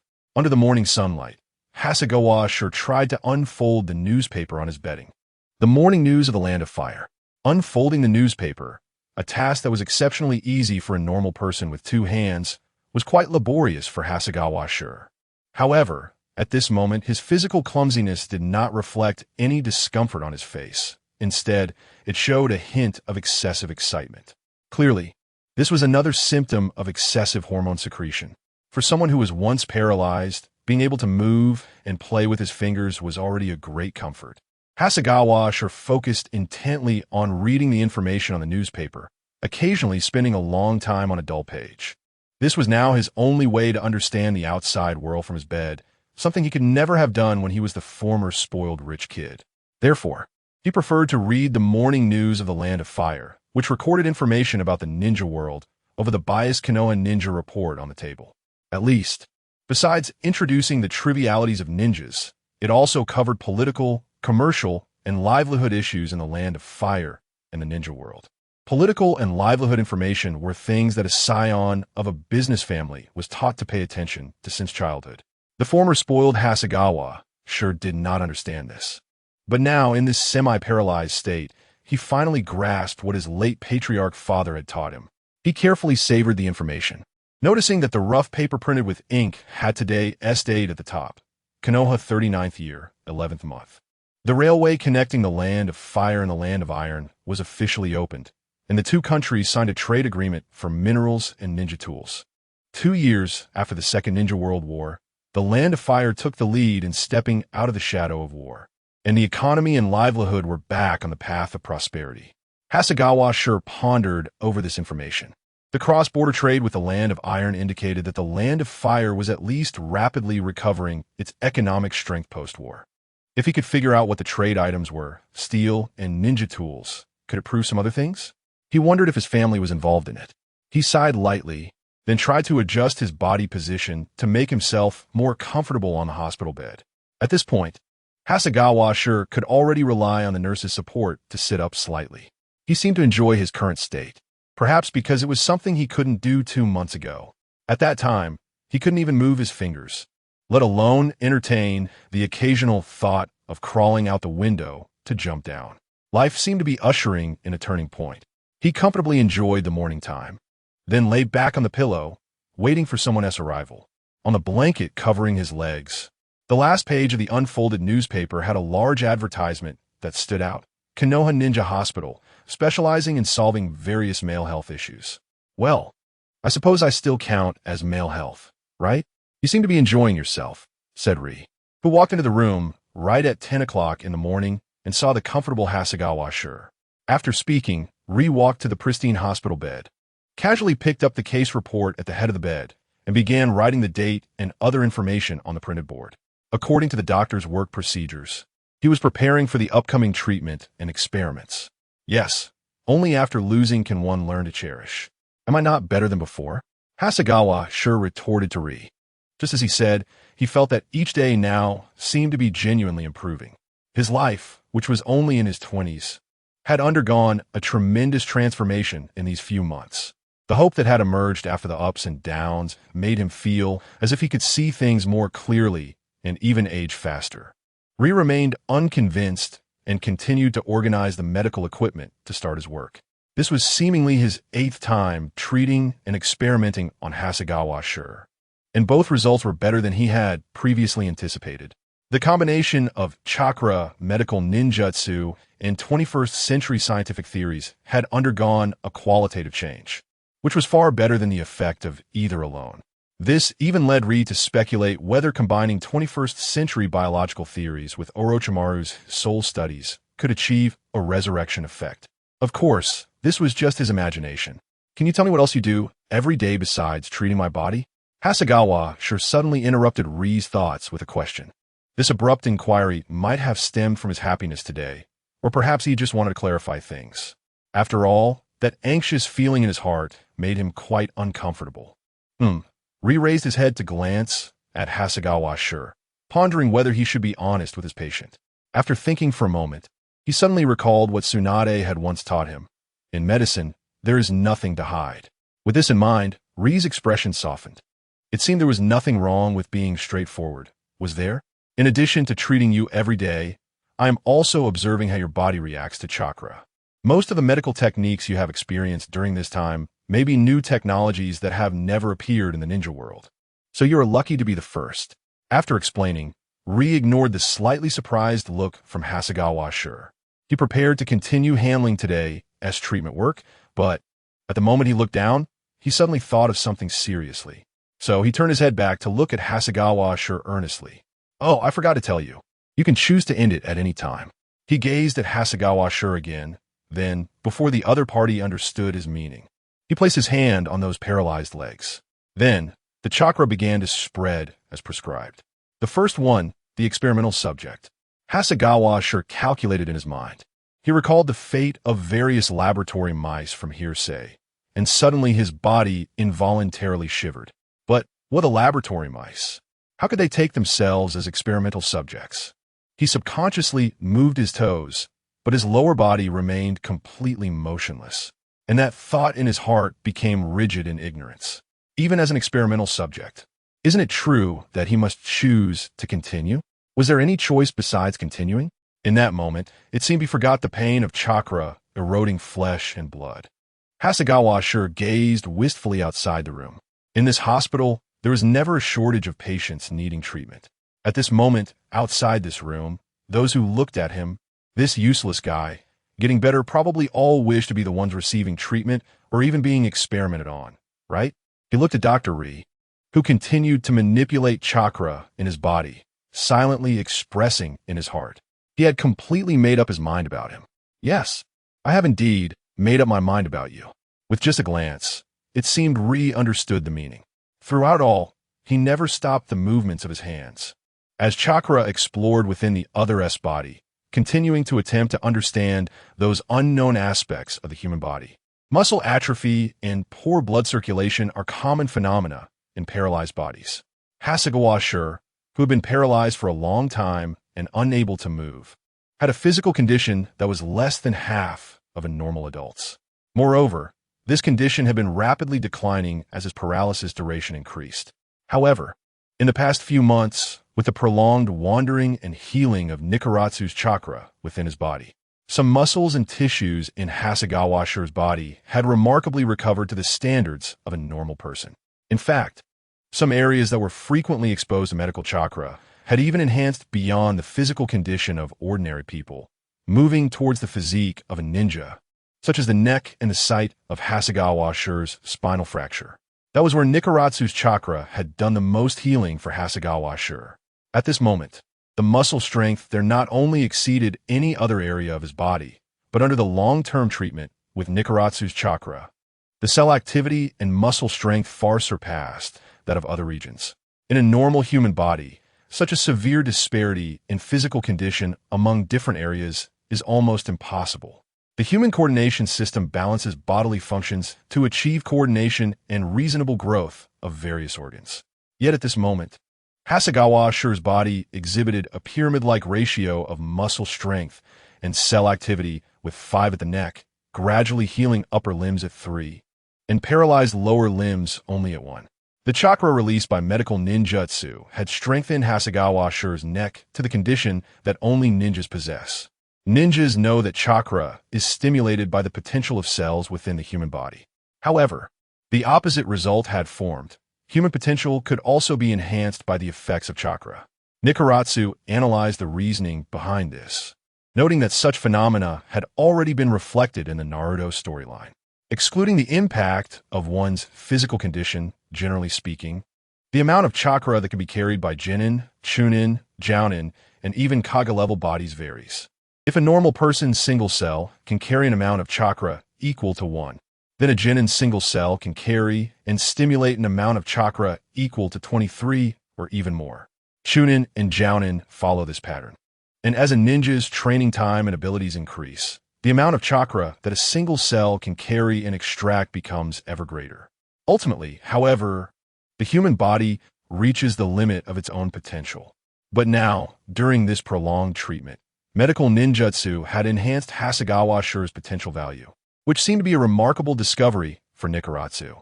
He knew that some special individuals could carry an unusually large amount of chakra, such as Kisame Hashigaki and the successive Reikage. If the former is due to being the only exceptional physique in the land of water for a century, then how should the extraordinary physique and chakra amount of each Reikage be explained? Was it enhanced through some form of training? Nikaratsu seemed to envision that body tempered by lightning, and he promptly ended the treatment, raising his hands, which still glowed with a milky white light. Medical ninjutsu seemed to have many magical aspects that he had not unraveled yet. Knock, knock. The sound of knocking interrupted Nikaratsu's thoughts. He turned to see Yanoyu knocking on the glass window of the treatment room to greet him. Lord Nikaratsu, teacher Hayano from the ninja school has arrived. Upon hearing this, Nikaratsu was slightly taken aback. He pondered the purpose of Hayano Toshihiko, who managed the ninja school, coming here. Was there some new plot that he had overlooked during this period? After repeated contemplation, Nikaratsu chuckled disinterestedly. He couldn't quite remember the vague memories from over a decade ago. After all, there were still several years until the Fourth Great Ninja War, so there shouldn't be any significant events happening. He despised his inexplicable palpitations, feeling that ever since meeting Orochimaru, his thoughts had increased. Since he couldn't recall, wouldn't he know once he met him? The morning sunlight shone under the tea table in the office as Hayano Toshihiko, after discussing life plans with his former student Nikaratsu, seemed ready to leave. His actions eased Nikaratsu's restless heart, as it seemed there was nothing to worry about. The third Hokage had no intention of intervening in the hospital's operations, and Konoha wasn't planning to reduce the hospital's funding. Thus, he respectfully escorted Hayano Toshihiko to the hospital's main door. By the way, I forgot to tell you some news. Huh? Nikaratsu questioned, as Hayano Toshihiko's sudden words raised his eyebrows. His expression and emotions made Nikaratsu realize that all their previous exchanges seemed to be irrelevant, and this last sentence might be the purpose of his visit. Seeing Nikaratsu's puzzled expression, Hayano Toshihiko quickly explained, "It's nothing major. Just want to let you know that Kakashi is graduating early this year." After saying this, Hayano Toshihiko turned to leave with a smile. Nikaratsu stood there in a daze. It had been over 2 years since he felt such a mix of emotions. Life seemed to be going through some sort of cycle. Old generations, new generations, old generations. At the moment he heard the news, he felt as if he had aged. He watched his teacher's departing figure, suddenly recalling something. The prodigy who graduated at 5 and became a chunin at 6. He couldn't help but smile. Chapter 262. The Spinning Jewel in the Northern Part Konoha. The morning dew had yet to dissipate. As he stepped forward, the young traveler gazed at the small road ahead. The end of the road led to a forest of green leaves, with carved rocks at the tips of the trees. Below the rocks, it had been some days since he last saw it, and he had somewhat forgotten how to describe it. So he sighed with his mood, finally seeing the village. This breath was long and seemed to carry many experiences along the way. Indeed, it has been tough along the way. The young man turned back to the voice, seeing his teacher's towering figure also gazing into the distant home. It seemed he too was filled with nostalgia. Not tough. I have to thank you for bringing me along this journey. The young man's handsome face spoke with respectful elegance. Is that so? Haha, no need to thank me. Being thanked by his disciple made the middle-aged man, referred to as teacher, visibly delighted and somewhat at a loss. He excitedly placed one hand on his hip and rubbed his silver disheveled hair with the other, laughing heartily for a long time. The young disciple looked at his master, who was laughing as if he had lost his mind, with a face full of helplessness. His master was good at everything except for this one flaw. He was too easily overwhelmed with joy and lost in pride. So he quickly changed the subject to seek some quiet. Teacher, why don't you take a break? Then we can return to the village in one go. All right, after resting, we will make it back to the village in one breath. When we get there, I must take you to soak in a bath to relax. The mixed bath kind. Ha ha ha. The disciple was once again speechless, rubbing his forehead. He certainly didn't want to be chased out of the bathhouse with his master. Even if he used transformation jutsu, he recalled that awkward experience and shuddered. Although those enthusiastic ants never blamed him for what they saw, he was about to return to his own village. If someone found out he had done such a disgraceful thing, wouldn't they hang him up on a clothesline to dry? Thinking of this, the young disciple couldn't help but gaze towards the distant mountains and rocks. His longed-for hometown. Is there someone there thinking of me? He seemed to see a flicker of red, the fiery red of Konoha.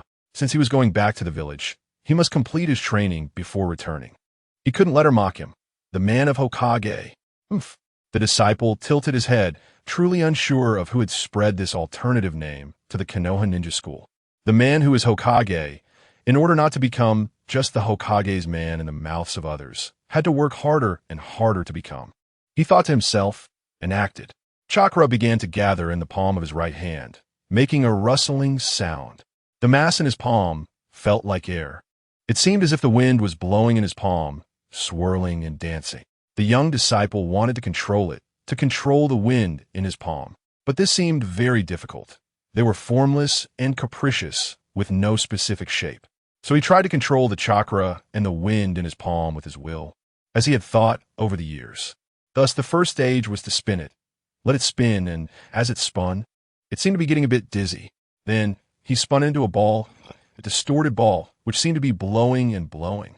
The young disciple kept trying to condense it, focusing intently on controlling his chakra to make it function as he envisioned. It was as if he wanted to polish that crooked, irregular shape into a round one, a piece of jade. Jade. All of this was seen by the idol master nearby. The disciple's diligence was evident, and it was someone he had identified over the years of observation. He was very talented and also extremely diligent, a good seed with perseverance. However, in this ninja world, how many people were both talented and hardworking? Thinking of this, he recalled the 3 disciples he had taught before who had been crushed by the ninja world. Among them was one he had once recognized, and he then looked concernedly at the training figure in front of him. A journey of 1,000 miles begins with a single step. He truly hoped that the young heart could withstand the arduous training of a ninja in the zzzz, the sound of wind, friction, roaring.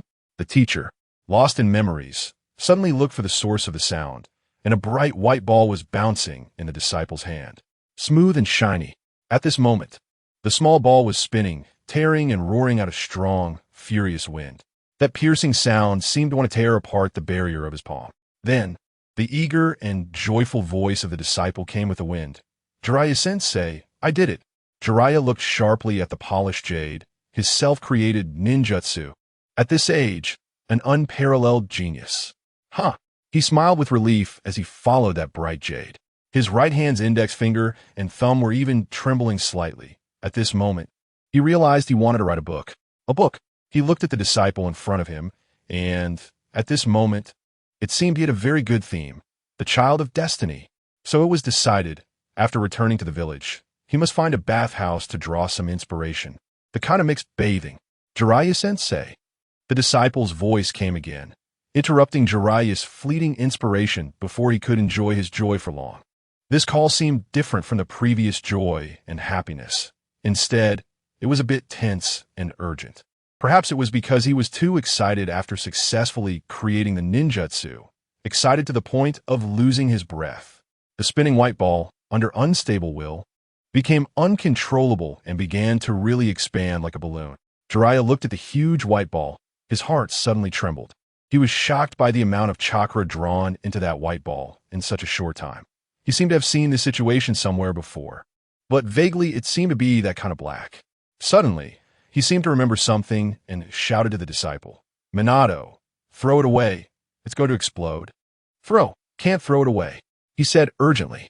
The two instantly felt that the ball of jade was like a hot potato, and then they desperately. Boom! 30 miles outside Konoha village, several large trees seemed to have fallen. Birds startled from a distance, and the sunlight was bright. As if sensing something, Nara Shikamaru glanced out of the office window. At that moment, several crows were hopping on the power line outside the hospital, seemingly aware of something. Nara Shikamaru felt a chill in his heart. He began to tap his fingers on the desk, pondering whether he had forgotten some crucial plot point again. He looked gloomily at the crows outside the window. They were the type that often appeared near the hospital, and each time they appeared, it foreshadowed some bad events. Happy to see them? The hospital should have business today. Nara Shikamaru randomly thought this, and then got up to walk toward the consultation room. Chapter 263. Dear, you need to register. In the hospital's morning, the curious Yamanaka Ino peered at Nara Shikamaru as he walked out of the office.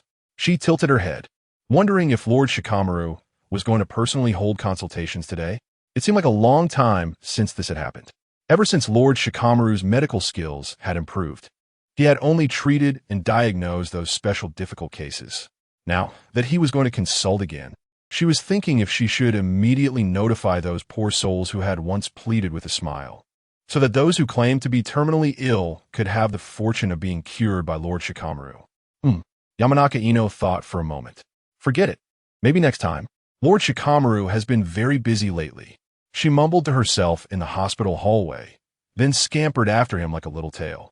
Today the Lord was in a good mood, so she should follow closely behind him to learn some useful things. Oh, she also needed to hurry and notify the nurses and interns, as they all hoped to learn and enrich their medical ninjutsu knowledge. True to her word, the well-liked Yamanaka Ino quickly gathered a group of idle young staff within 10 minutes and curiously leaned behind Nara Shikamaru to observe. "What are you looking at?" Nara Shikamaru felt a bit annoyed. He looked behind him, and it turned out that just because he felt a little restless and wanted to hold a consultation, a line of young doctors and nurses stood behind him. Did a small gynecological operation really need so many people to observe? He frowned, his scalpel hesitating to cut. Meanwhile, the patient lying on the bed was already blushing under his knife. For young medical workers, admiration is spontaneous. Moreover, Nara Shikamaru looked pretty good in uniform. But no matter what, this feeling of performing surgery under everyone's watchful eyes still made Nara Shikamaru very uncomfortable. Even though he was now the best doctor in the entire hospital, the one who set the hospital's rules and guidelines after Tsunade, who founded the Konoha Ninja Hospital, a legendary 18-year-old doctor known for curing various terminal illnesses. Nara Shikamaru looked at the group of blinking young ones and suddenly reminisced about some of the amusing events from when he was treated at their age. He then looked at the crowd, searching for the most enthusiastic and excited active member. Yamanaka Ino, come out. Yamanaka Ino looked puzzled, as if she had been called out of a nap by Nara Shikamaru. Only after confirming she was the one being called did she reluctantly step forward, her face full of reluctance. Her lips, which were almost pressed dry, seemed to complain about all the times Nara Shikamaru had bullied her in the past. The bird that sticks out gets shot, and she seems to have completely forgotten that she is currently enjoying the same treatment that Tsunade once gave to Nichi. You should know how to excise the simplest melanoma, right? Nichi pointed at the large mole, which indeed looked a bit unsightly. It was indeed huge. Well then, her illness is in your hands. Don't worry, I'll be here to guide you. However, Yano-yu was hesitating with her fingers, appearing somewhat inexperienced and lacking confidence. Seeing her weak demeanor, Nichi suddenly shouted sternly.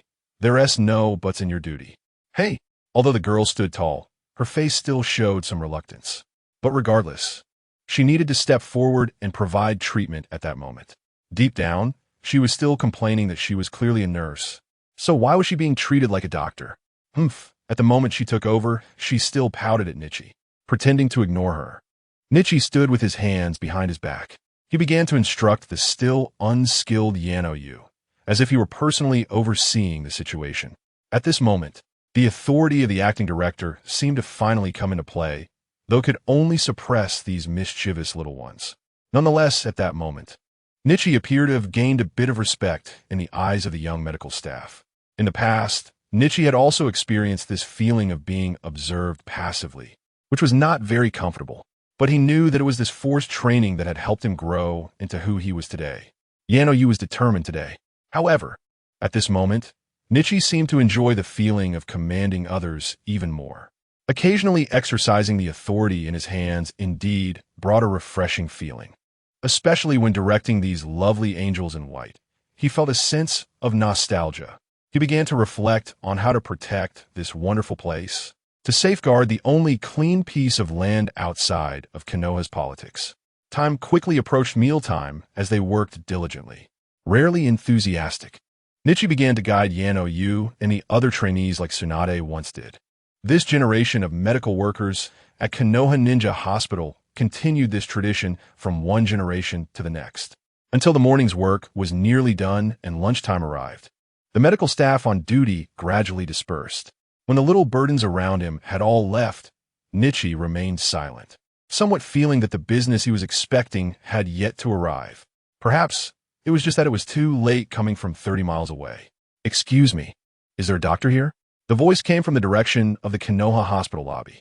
At that moment, a young man with a tattered shirt stood in the hospital lobby, holding his right hand and looking bewildered. He seemed confused about how this once small clinic had suddenly transformed into such a large and orderly hospital. He was so dazed that he didn't know which of the bustling crowd was a doctor. Hello, if you want to see a doctor, you need to register at the front desk. A nurse from a service area quickly stepped forward from behind Nichi to greet him. The sweet voice requested by Nichi was always pleasant to hear. Facing the bewildered expression of a patient coming to the modern Konoha Ninja Hospital for the first time, the nurse seemed to have grown accustomed to it. Who hasn't been dazzled by high technology at some point? However, the scruffy-looking young man seemed a bit too handsome. Register? What is that? The young man looked confused, having never heard such an unusual term in Konoha. It seemed he hadn't been to the hospital in a long time. How had so many new things suddenly appeared? Looking at the foolishly handsome young man, the front desk nurse suddenly explained teasingly. Little brother. Registering means you need to report your condition at the front desk, and then based on your condition and type, you will be assigned to the appropriate department. That way, a dedicated doctor will take care of you. After finishing, she seemed to want to continue, finally finding some fun in the monotonous work. The nurse continued teasing. Why don't you tell me what illness you have, and I can help you, okay? In any place. Being handsome is a capital that attracts attention from the opposite sex. However, the pampered young man was sweating profusely. No need. I'll just go register. Really? But sister can also use medical ninjutsu. Why don't you believe me? The front desk nurse proudly crossed her arms over her chest and shook them, but her overly enthusiastic demeanor gave the young man quite a fright.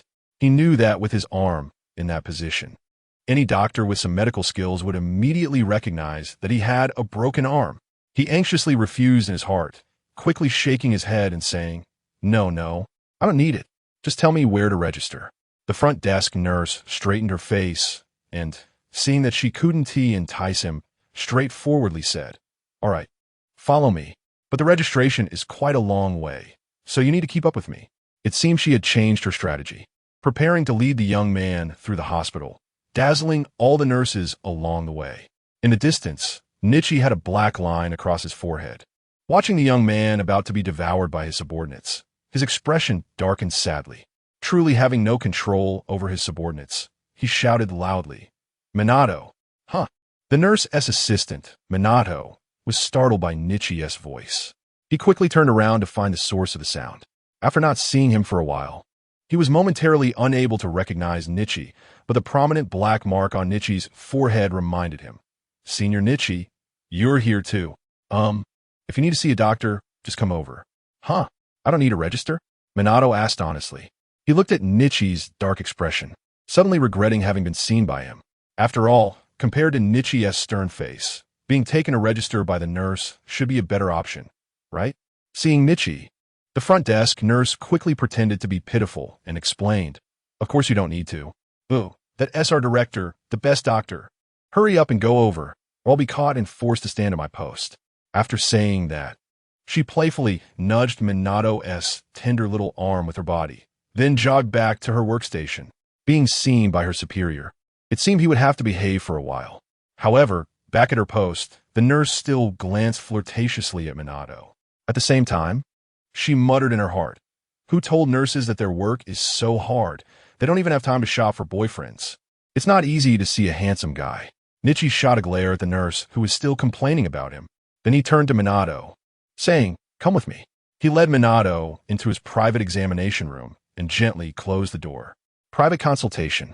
He certainly didn't want to be regarded as fresh meat by those starry-eyed little nurses. After all, he had always been on a tech-savvy path. Fresh meat, or whatever, could it be more fun than having amazing anatomy skills? Clearly it couldn't. He then said to Minato, who was standing there in a daze, lie down. Minato's heart trembled slightly, and the originally upright, golden hair on his head actually drooped down. Why did he suddenly feel a bit embarrassed in this dim, secretive room? Chapter 264. Remember to settle the bill. What are you thinking? You don't need to take off your clothes. Hizashi shouted loudly. His urgent voice shook the tightly closed door of the treatment room. He was feeling frustrated. This is a proper hospital. What was Minato just thinking about? Oh. Minato Namikaze had a confused expression on his face. After being reminded by Hizashi, he quickly tightened the open front of his shirt. He looked at Hizashi with some innocence, as if he truly believed that treatment required undressing. From the gap of his collar, the young man's fair skin was slightly glistening with sweat, clearly nervous after being asked to lie down. But Minato, who was overthinking, could only comfort himself in his heart, blaming the enthusiastic nurse sister from earlier. Seeing Minato's dazed expression, Hizashi knew that he had indeed misunderstood. After all, this was not the world of pirates, and the destined child of this world could not be so dirty. But this misunderstanding was not accidental. Hizashi felt that he had spoiled the nurses too much, which had led to the current situation of Konoha Hospital being dominated by women and lacking in men. It seemed it was time for a reform. Otherwise, the various ailments in the island's wards would spread throughout the hospital. He immediately adopted a serious expression like an old traditional Chinese doctor, attempting to reshape the image of Konoha Hospital's medical staff. He looked sternly at Minato and began a professional diagnosis. Your hand can still move, right? It's okay, Minato replied while raising his arm, slightly moving his right hand to prove that his arm was fine. Now keep relaxed, don't exert yourself. Okay. Minato's face looked a bit awkward. He really didn't know how to relax. He could only lie down quietly, trying to maintain a comfortable position. Enjoy. Then, Hizashi's chakra began to probe upwards along Minato's arm. His Byakugan was already activated, but although the Byakugan could see through the human body, it still couldn't observe some deeper injuries. At this moment, he was using a more refined medical ninjutsu to probe the chakra flowing into Minato's body, scanning the entire injury like a CT or MRI from within. For the injuries of Minato, the destined child, Hizashi naturally needed to use the highest standards to examine him carefully. At the same time, he also took this opportunity to observe the physical structure of this future destined child, to see what differences there were between a genius and an ordinary person. As the chakra flowed, Minato's arm, which had been injured by an explosion, seemed no different from an ordinary person's. If it had to be special, perhaps it could only be said that his physical quality was slightly better than average, and his skin was a bit more delicate and fair than most people. However, after examining numerous bodies, Hizashi knew that Minato's physical strength was even inferior to his own. Clearly, this was not the key to his rise. The secret of genius, evidently, came from the mind. The mind? Hizashi quickly glanced at the bed where Minato was staring at him blankly. Clearly, he couldn't explore it without Minato noticing. So he could only continue to examine Minato's right arm, hoping to discover more differences between geniuses and ordinary people. The sleeve of Minato's right arm was shredded by chakra. The fair skin showed faint linear cuts, as if it had been scraped by a wind blade. Upon closer inspection, the entire palm skin and texture were almost covered and worn away by the injuries. Hizashi looked at it with some pity. Such a nice, soft arm that could have been played with for a long time had turned into this, which clearly made him, the experimenter, feel distressed. He carefully observed the injury marks, realizing that only that ball ninjutsu could cause such damage. So, Hizashi, pretending to be serious, stroked his chin and asked, Minato, the injury on your hand was caused by using a new technique, right?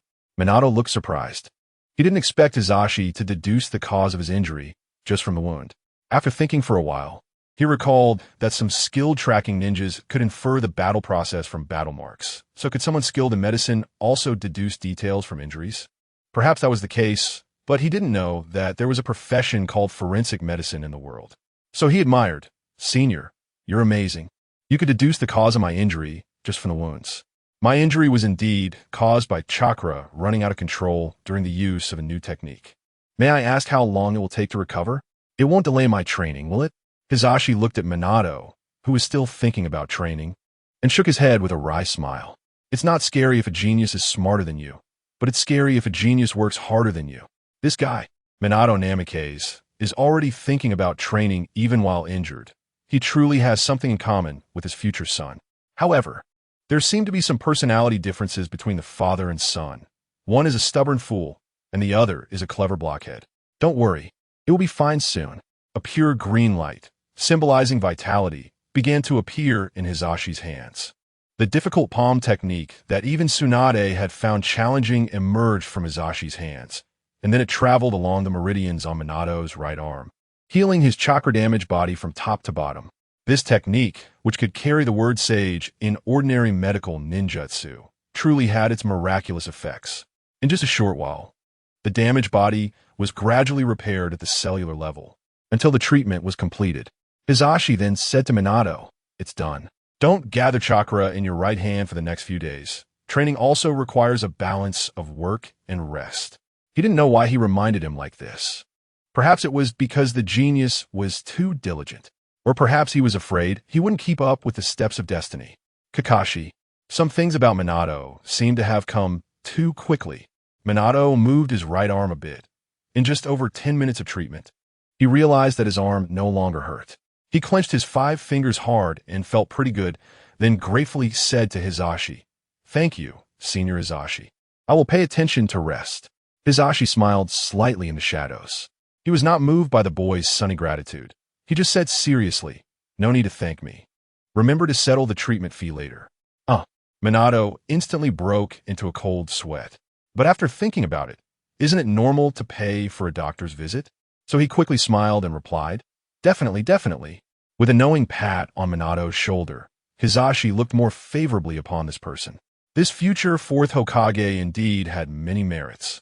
He could instantly understand many things and sincerely accepted them without hesitation. Although money is the dirtiest thing in the world, it is also the most realistic thing.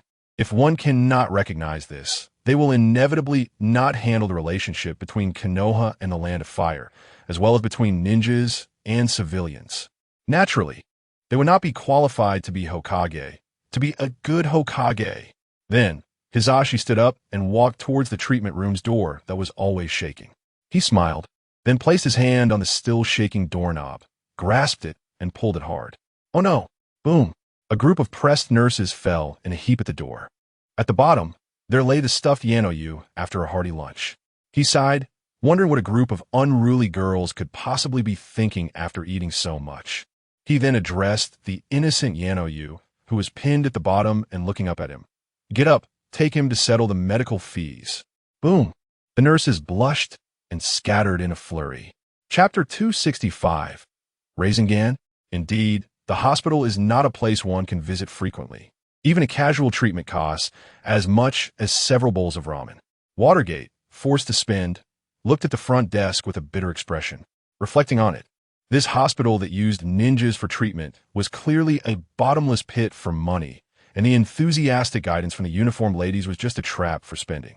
He then resolved that he wouldn't come here again for any issues. It was too expensive. Well, with determination, Watergate patted his flat wallet, preparing to leave without a second thought, like a finished customer. Haseo, do you need the latest signed album? Just wrote the prequel to Intimate Paradise. The voice echoed from the hospital corridor, sounding remarkably familiar. Furrowing his brows, Watergate searched for the source of the voice, feeling speechless. No wonder he hadn't seen his teacher during his treatment. It turned out he was here. Watergate immediately walked towards Jiraiya, who was wandering around the hospital, and shouted with a grimace, "Jiraiya-sensei, I'm over here." Jiraiya looked back upon hearing the voice and saw his disciple Watergate waving his injured right arm at him. "Ah, Watergate, you healed so quickly. Not bad. While you were gone, there were tons of..." Jiraiya was rambling on when he spotted a familiar figure approaching him from a distance and greeted, "Hey, HyugaHizashi, you're here too." "Yeah, long time no see, Jiraiya-sama." In front of outsiders, Jiraiya restrained some of his true nature. After years of traveling, he noticed that Hizashi was wearing a doctor's white uniform. He was surprised and envious, saying, "So you're already a doctor here. This place, not bad." With a knowing look, Jiraiya's expression made Hizashi understand what he meant. He couldn't be bothered to engage and kindly reminded the injured Watergate, "Watergate, remember not to gather chakra. It could damage your meridians. You need to rest for 2 or 3 days to fully recover." "Thank you, Hizashi-senpai. So, Sensei, let us head back."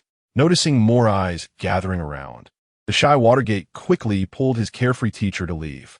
However, the lecherous sage seemed to still be unsatisfied, continuing to chatter as he was being pulled. So quick. "Hey, Watergate, why don't you get checked again? I think you've been sick lately." "Checked again?"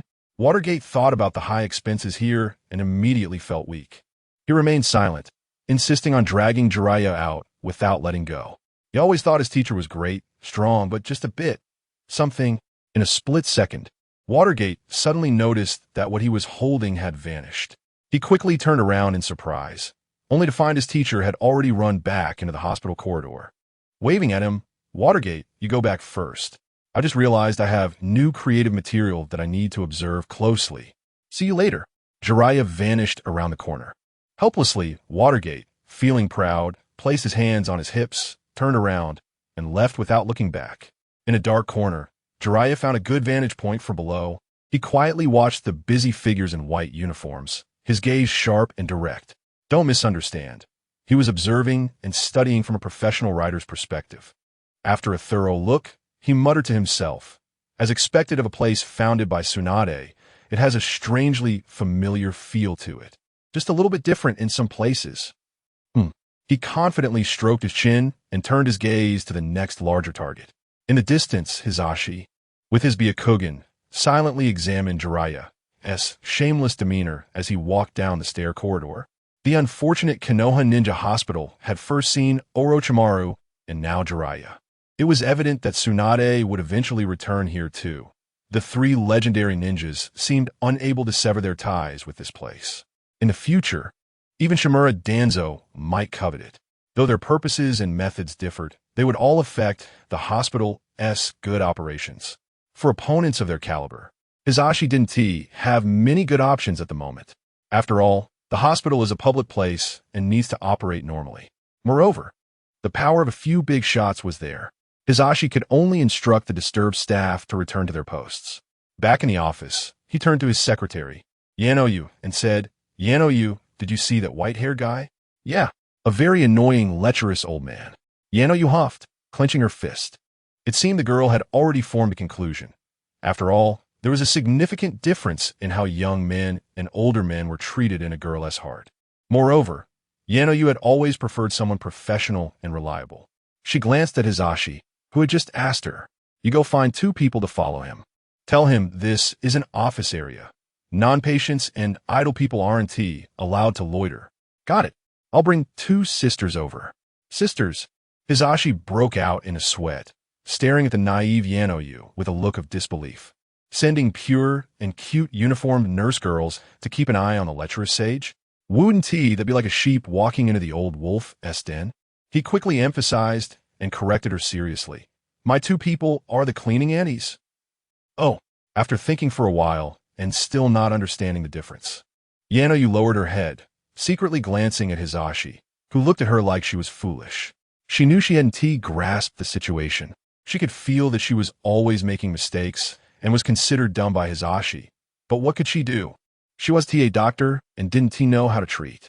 Eventually, after dully acknowledging, oh, as if she understood but didn't really, she left.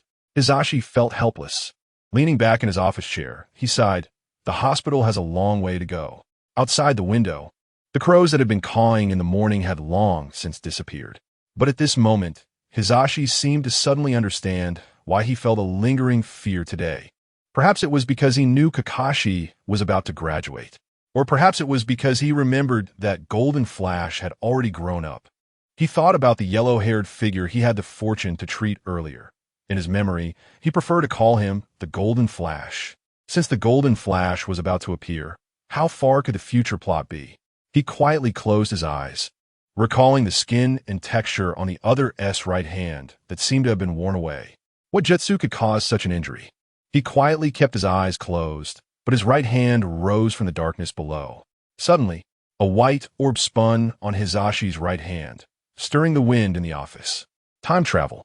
Early on, how could Nichijou, who was reborn, not research the plot's ninjutsu that only required 3 types of balloons to learn?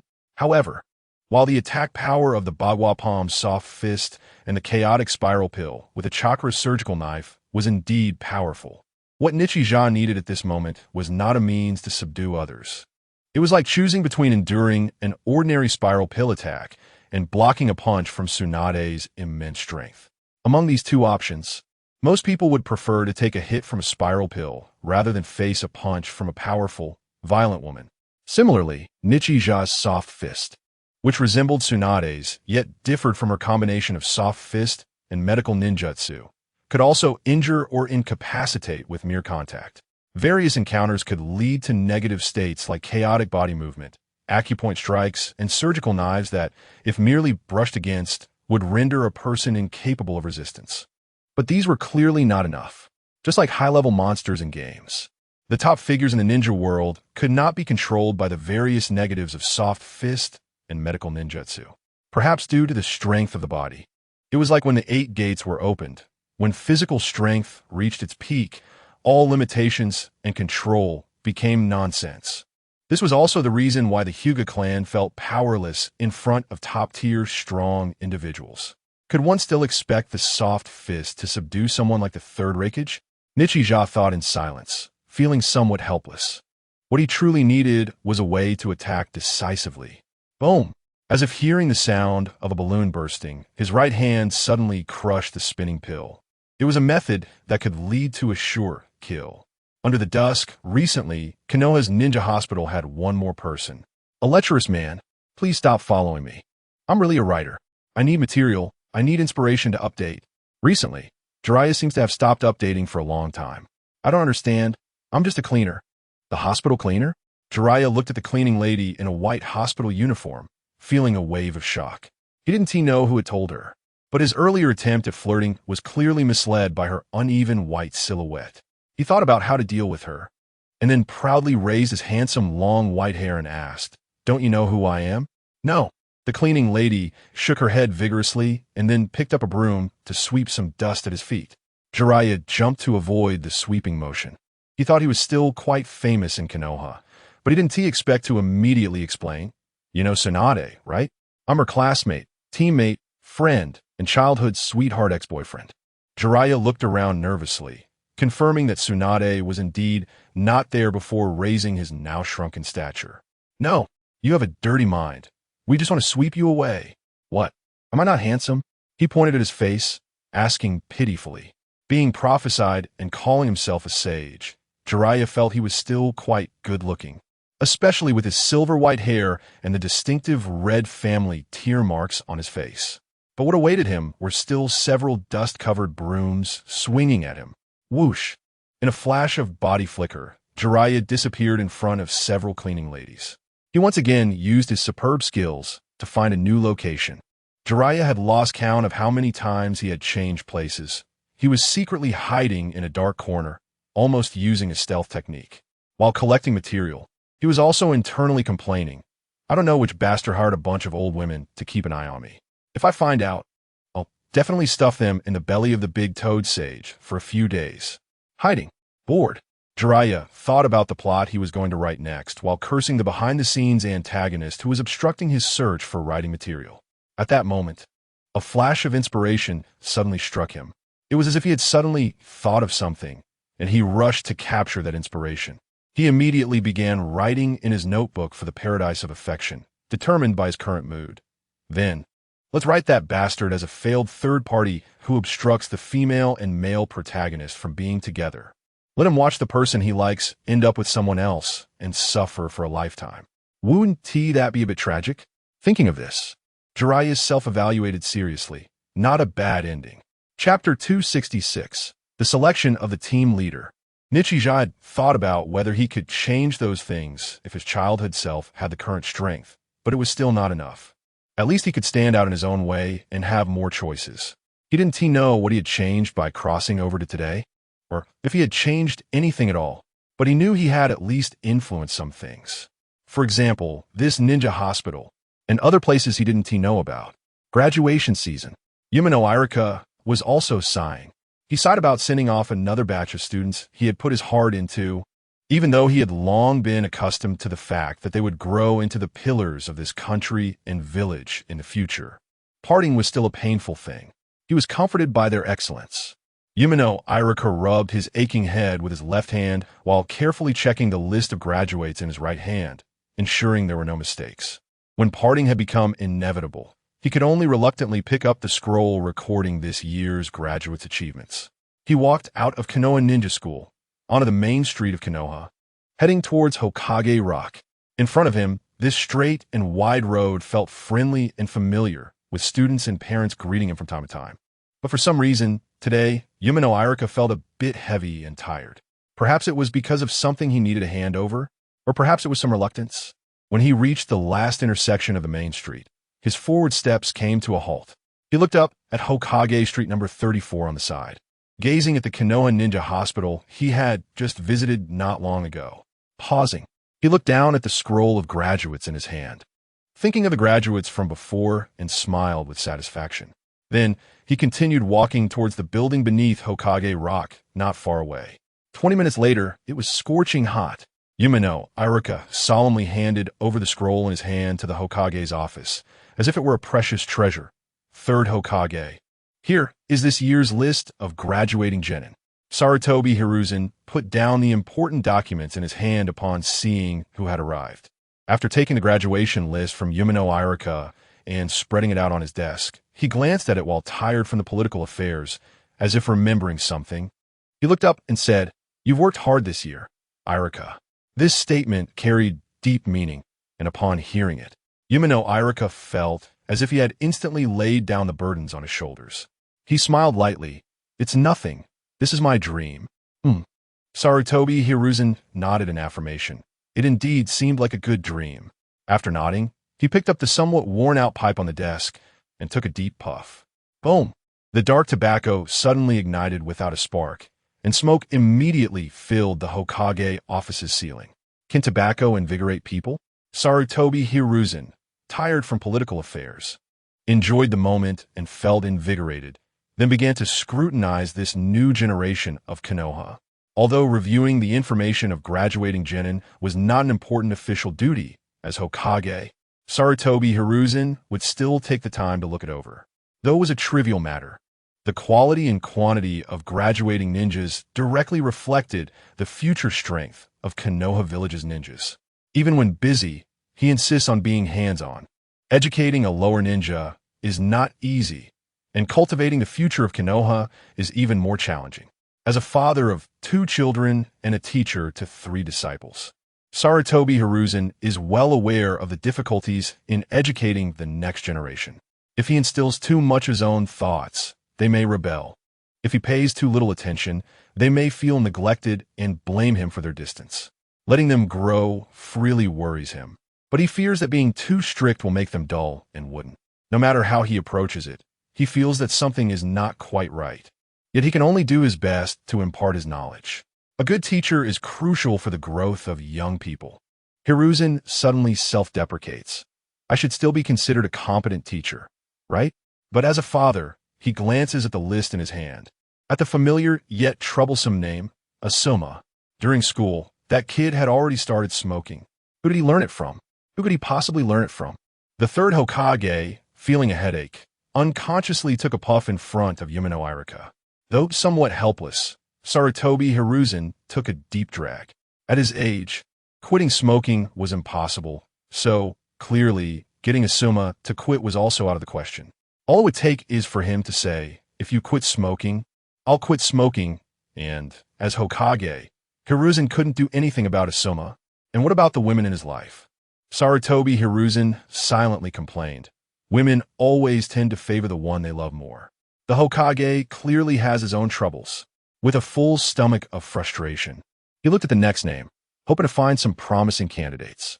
Although the busy Sarutobi Hiruzen didn't have time to focus on every single one, at least he could find a few familiar names. Then, a familiar surname appeared before him. He suddenly recalled his younger days, filled with ambition, daring to face the entire ninja world. Hitaki Kakashi. The smoke brewed in his lungs was exhaled forcefully, and Sarutobi Hiruzen's thoughts began to shift with the smoke. The son of Shumo. Has he grown so much already? He suddenly fell into memories, recalling that pale-haired figure. If he were still alive, he should be standing in the position of Yumino Irika to his left. No, he should be standing a bit to the right. A quarter of an hour later, Sarutobi Hiruzen looked at that name again. Shumo's son, what should he do? With slightly pale hair, Hiruzen fell into contemplation. He thought of Asuma and then looked at Kakashi, feeling he must do something to find him a good teacher. Give Shumo an explanation? As someone who climbed step by step to become Hokage, Sarutobi Hiruzen understood the crucial figures in a ninja's growth experience. They are parents, teachers, and teammates. At this moment, Kakashi had clearly lost his crucial father. Deep in thought and frustrated, Sarutobi Hiruzen felt that his duty was to find him a good teacher and partner. Thus, he began to think about which of the currently unassigned ninjas would be suitable. At the same time, he considered which of this year's graduating lower ninjas would be suitable to team up with Kakashi. Based on past experience, each graduating class typically paired the top and bottom students together. Then, based on their personalities, they would add a stabilizing member to encourage competition and mutual growth among team members. However, pairing Hitaki Kakashi in this manner was clearly not feasible, as he was far too much of a genius at this point. A genius without friends. Yes, without friends. Arrogant and reclusive. Sarutobi Hiruzen looked at the evaluation of Hitaki Kakashi on the document. Clearly, losing his father had a severe impact on Kakashi's personality. Moreover, the social opinions brought about by Konoha White Fang's choices seemed to have distorted Kakashi's thoughts in life. Therefore, given Kakashi's extreme views on the village and ninjas, a teacher capable of guiding him not only needed strength, but also had to be someone who could unlock the knots in his heart. Such a person must have both strength, a sunny disposition, and a strong will. Difficult. After ruminating without results, Hiruzen put down the roster, feeling somewhat fatigued. His indecision had caused him to spend extra time reviewing this year's graduating lower ninjas. Helpless, he looked at Yumino Irika, who had been left out to the side. As a teacher at Konoha Ninja Academy, he surely understood the students' situations better than himself. Irika, who do you think among the current ninjas is most suitable to be Kakashi's teacher? Yumino Irika, caught off guard by the question after inhaling secondhand smoke, was surprised. The third rarely inquired about the team leaders of the graduates. He wrinkled his nose uncomfortably and thought. After all, he was somewhat aware of Kakashi's situation. Third, Kakashi is indeed a rare genius ninja. However, his family situation is quite special. So his teacher needs to not only possess ninja strength, but also point Kakashi in the right direction. Sarutobi Hiruzen nodded at Yumino Irika as their views coincided. Family? If he had any regrets, He recalled that persistent person and gestured for Yumino Irika to continue. With encouragement, Yumino Irika began to suggest his candidates. At that moment, he suddenly remembered a class that had been specially appointed by the third Hokage a few years ago, thinking back to the conversation they had in the hospital that day, and recalling the Konoha hospital he had just passed. Hokage, I believe there is someone suitable. From both a strength and ability perspective, he can manage it. Moreover, most importantly, he is Hitachi Shumo's disciple, so it should work. I see. Sarutobi Hiruzen suddenly interrupted Yumino Irika's suggestion. The identity of Hitachi Shumo's disciple was known to everyone. At this moment, Sarutobi Hiruzen pressed down on his pipe, suddenly closing his eyes in contemplation. He was weighing and analyzing the pros and cons. The different positions led to differing views between Sarutobi Hiruzen and Yumino Irika. As Hitachi Shumo's disciple, HyugaHizashi had always contributed to the village. Moreover, he had made significant achievements in managing the ninja hospital for Konoha.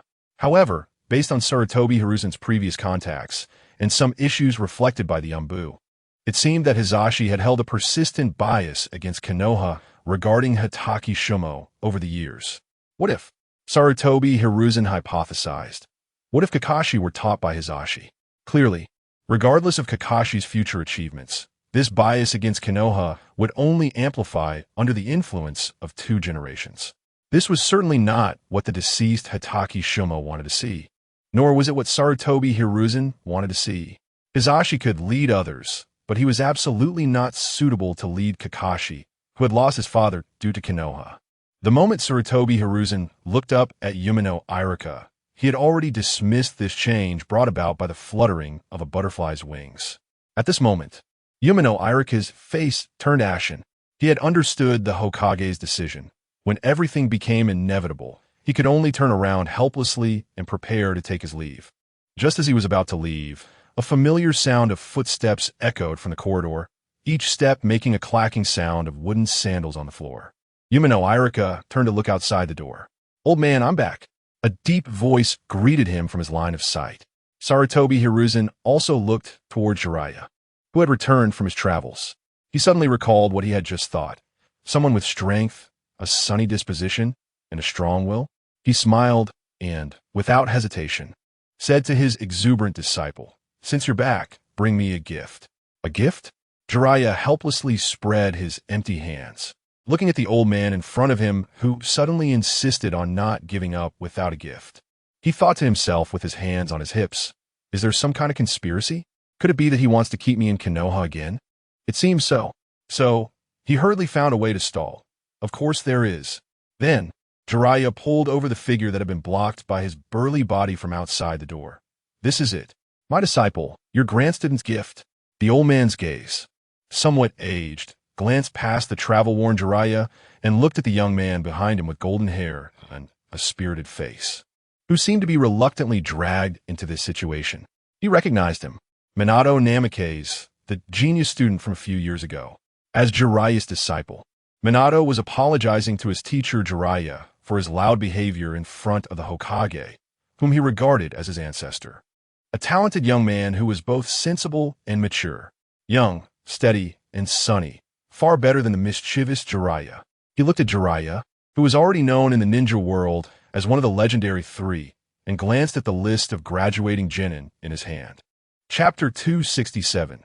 The student of Hiruzen when he met Hayama Junhiko again. Kakashi had officially graduated. Hiruzen also got the answer from Hayama Junhiko that Kakashi Hitachi's team leader had already been determined. Minato Namikaze. The Golden Flash, the copy ninja Kakashi. This was a memory hard to forget even as time passed, and Hiruzen already knew from the plot about the lifelong bond between the two. Moreover, the ninjas of their generation would ultimately become the backbone of Konoha, each becoming the master of the legendary Konoha 12. Becoming the master of the 12 would surely be something that every transmigrator has dreamed of. Hiruzen once fantasized about what it would be like if he became Kakashi's teacher, indulging in a sort of wishful thinking. But after becoming Shikaka Nara's disciple, he ultimately rejected this unfounded idea, because he didn't know what the future plot would look like if he were to teach Kakashi. Would that copy ninja still appear? After all, He would be the sixth Hokage of Konoha in the future, and changing the plot wasn't just about making things up. This was not only because Kakashi was a key character in the plot, but also due to Hiruzen's understanding of his and Kakashi's personalities. Over the years, he had visited the teacher's wife and Kakashi with Mikoto every year. He knew what Kakashi was feeling after losing his father. This deep-seated psychological barrier was something that Hiruzen, who also held resentment towards Konoha, found difficult to resolve. Moreover, two people who shared grievances against Konoha, even if they achieved great things, would ultimately not bring about what Shikaku and Hiruzen wanted to see. The teacher's child, Kakashi Hitaki. What he truly needed on his life path was someone like the Golden Flash to watch over him. Perhaps this was also the reason why the third Hokage rejected Hayama Junhiko's suggestion. As a student, Hiruzen clearly understood what Shikaku wanted for his son. To become the sixth Hokage? No, absolutely not. He smiled and nodded. The teacher would never expect his child to become Hokage in the future. If he knew, he would surely feel gratified, right? But regardless of whether he could know, Kakashi's future achievements would certainly exceed Shikaku's expectations. Hiruzen looked out the window at the distant Hokage Rock. No matter how hard he tried, he could never teach Kakashi better than the Golden Flash. Deep down, he might truly hope that the Golden Flash will be the one to teach Kakashi. The wind blew, and Hayama Junhiko followed Hiruzen's gaze to look out the window. The view from the dean's office was nice, with the clouds lightly drifting and the scenery quite pleasant. Hayama Junhiko took a careful look. He could see the distant Hokage Rock and the Konoha forest. He turned back to see Hiruzen's ever-changing expression. Out of a sense of duty and sentiment as a teacher, he had always hoped that Hinata Hiruzen would be Kakashi's team leader. This might stem from a kind of teacher-student legacy he envisioned, rooted in sentiment. But evidently, the third Hokage ultimately chose his own candidate. Moreover, having the sunny Minato Namikaze as Kakashi's teacher seemed very suitable, even as someone as demanding as him. He was too stubborn. Retracting his gaze, Hayama Junhiko fell silent. Although his thoughts and suggestions were rejected by the Hokage, it did not diminish Hiruzen's excellence. Moreover, his purpose for coming this time was not just to catch up. I didn't come just to tell you who Kakashi's teacher is. Huh? Hiruzen was taken aback. He indeed thought Hayama Junhiko came just to inform him of Kakashi's teacher. But now, hearing what the other party said, it seemed there was another reason. But what could it be? The development of the Konoha Ninja Hospital had already entered the right track. The third Hokage hoped that you could lead the graduates as their teacher. After finishing his tea, Hayama Junhiko appeared relaxed. But the long silence seemed to convey a sense of responsibility. Leading a team? Hiruzen was taken aback. Didn't Kakashi already have a candidate? He assumed it was Kakashi, but soon realized that leading a team didn't necessarily mean only teaching Kakashi. There were many other genin graduating this year. It just seemed he had focused all his attention on the teacher's child. But since he didn't have to lead Kakashi, what was the point of leading those supporting characters? Hiruzen thought, feeling that rather than wasting time teaching unruly kids, he might as well focus on improving his own strength for the future. After all, there were too many things waiting, so he just wanted to refuse Hayama Junhiko's persuasion. I just want to get my ninja hospital in order. Mine.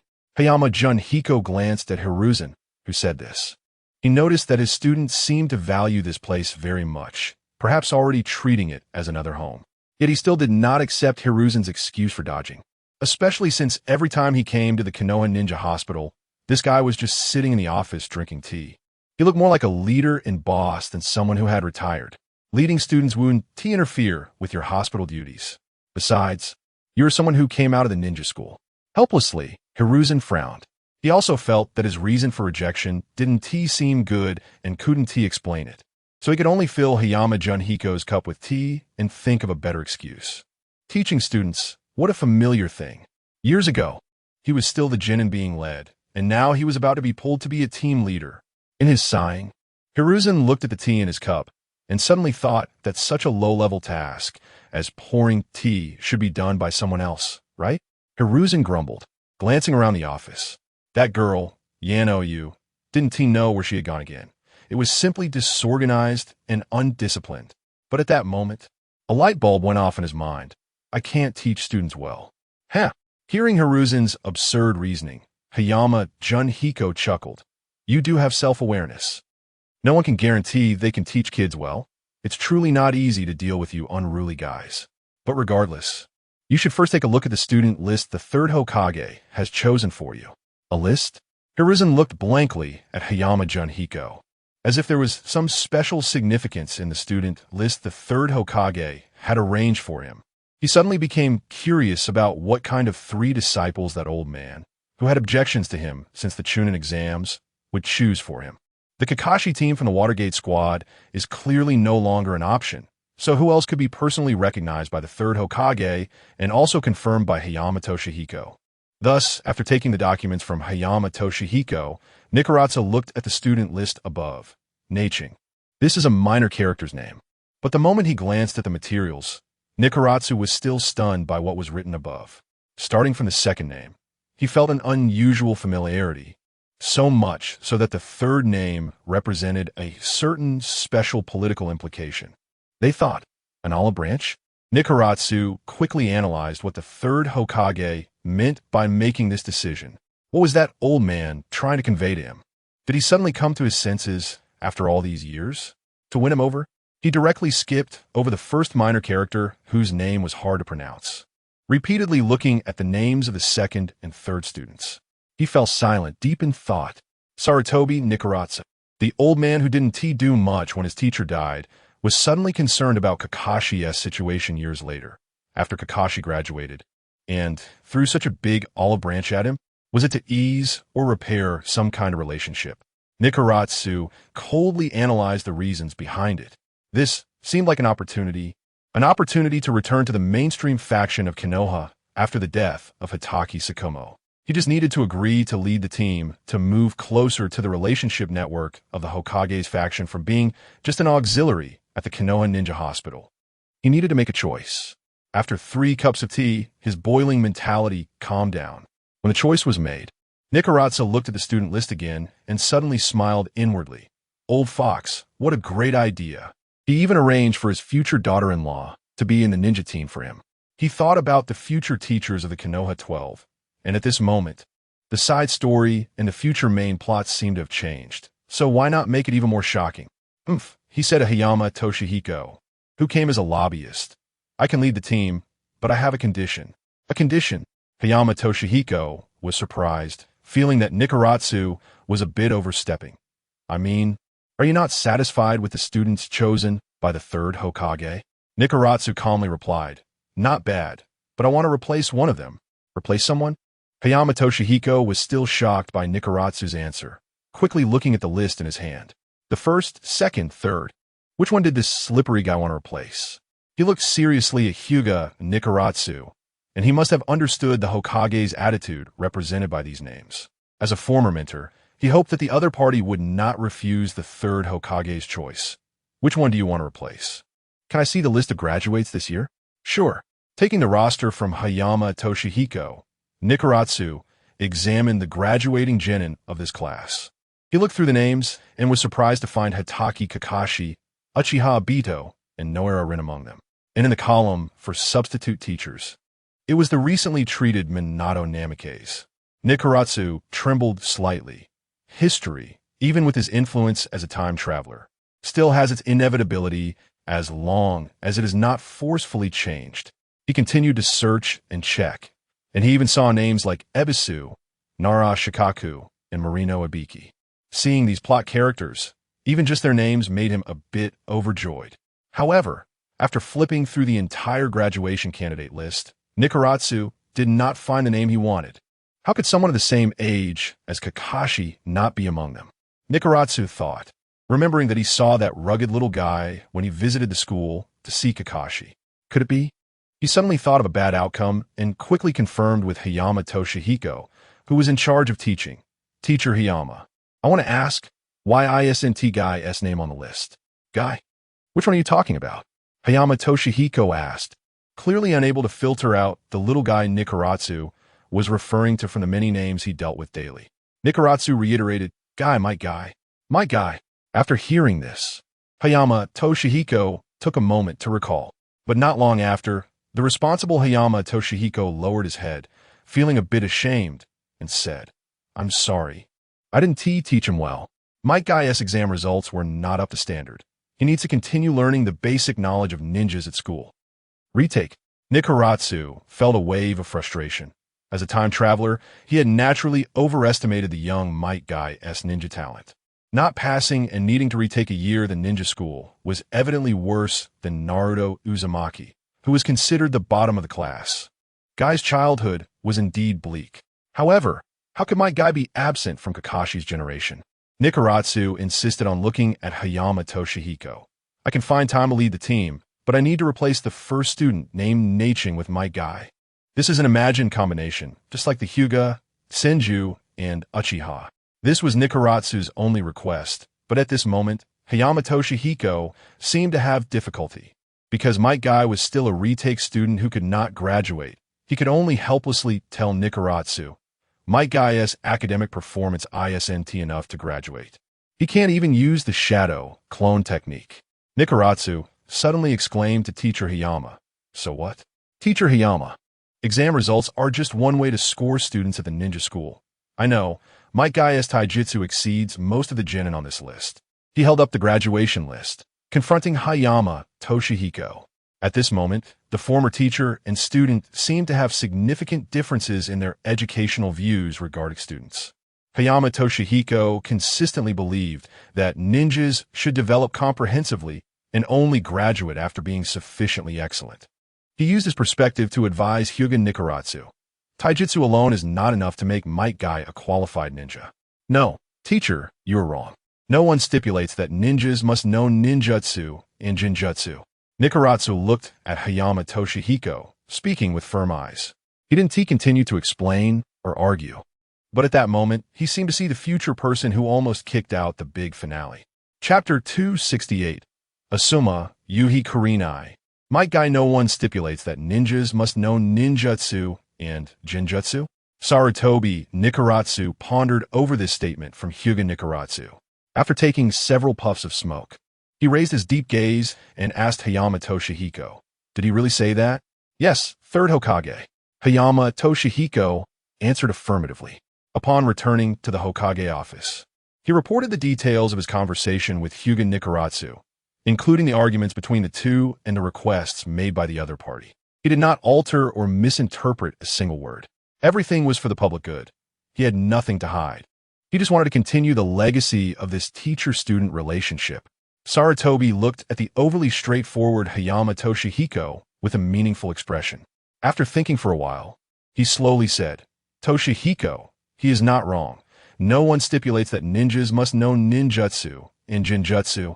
The smoke from his lungs slowly dissipated as Sarutobi Nikaratsu spoke. Toshihiko Yumino fixed his gaze there, and the words of the third Hokage and Hinata Hayashi were firmly planted in his mind. No one stipulated that a ninja must know ninjutsu and jinjutsu.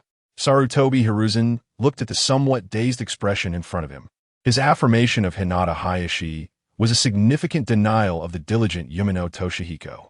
It was a denial of his previous educational approach. He seemed to recall a long time ago in that war-torn era, when ninjas had just emerged in the world. At that time, this land beneath his feet was not called the ninja world. Back then, ninjas were merely a term used by ordinary people to describe those with a special impression of them. Poisoning, assassination, infiltration, traps, weapons, whatever could be used. They would use it. It didn't matter if you knew ninjutsu or jinjutsu, nor whether you had the time cast them. The true meaning of a ninja, in that war-torn, hungry, bloody era, was merely to be someone who could endure and survive. And before ninjas were designated with this distinctive title, there were samurais, and onmyoji people who had been eliminated by the times. Yumino Toshihiko fell silent, having not experienced that history.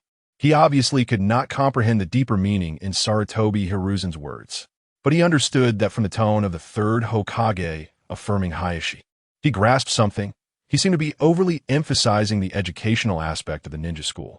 Every graduating student needed to balance physical, ninjutsu, and jinjutsu skills, which was difficult for ordinary students to achieve.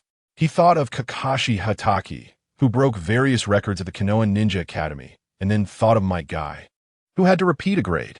There seemed to be a real difference in talent between individuals. Yumino Toshihiko did not succumb to other opinions and theories pressing down on him. He had long been aware of the drawbacks of this assessment method and knew that the focus on one aspect would hinder other outstanding students from graduating early after meeting the exam standards. However, he knew even better that this harsh assessment method could prevent young people from becoming child laborers in the ninja world too early, or even sending them to the battlefield. Yumino Toshihiko could not clearly say whether this was a good or bad thing. But compared to allowing talented children to graduate early to prove they were geniuses, he clearly did not want the latter to occur.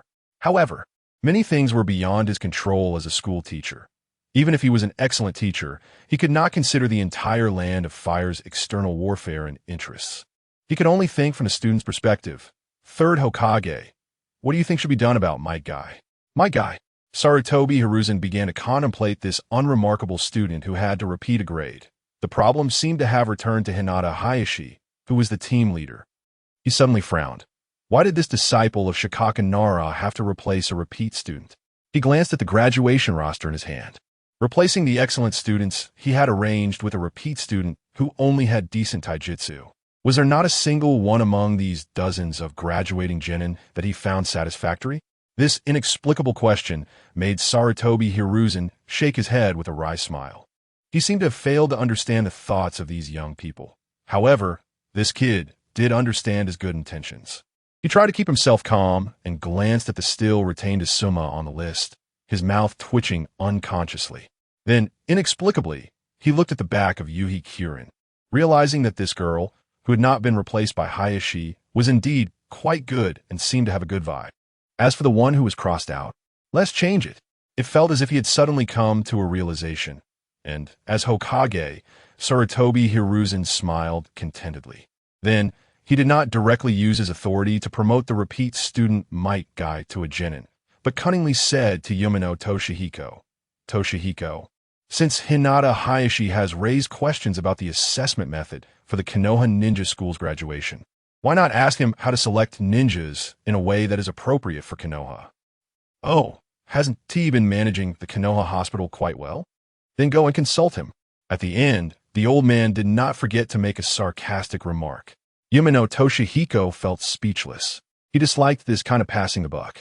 After all, the one passing the ball was himself, asking his own student about the graduation assessment for ninjas. Consulting his own student?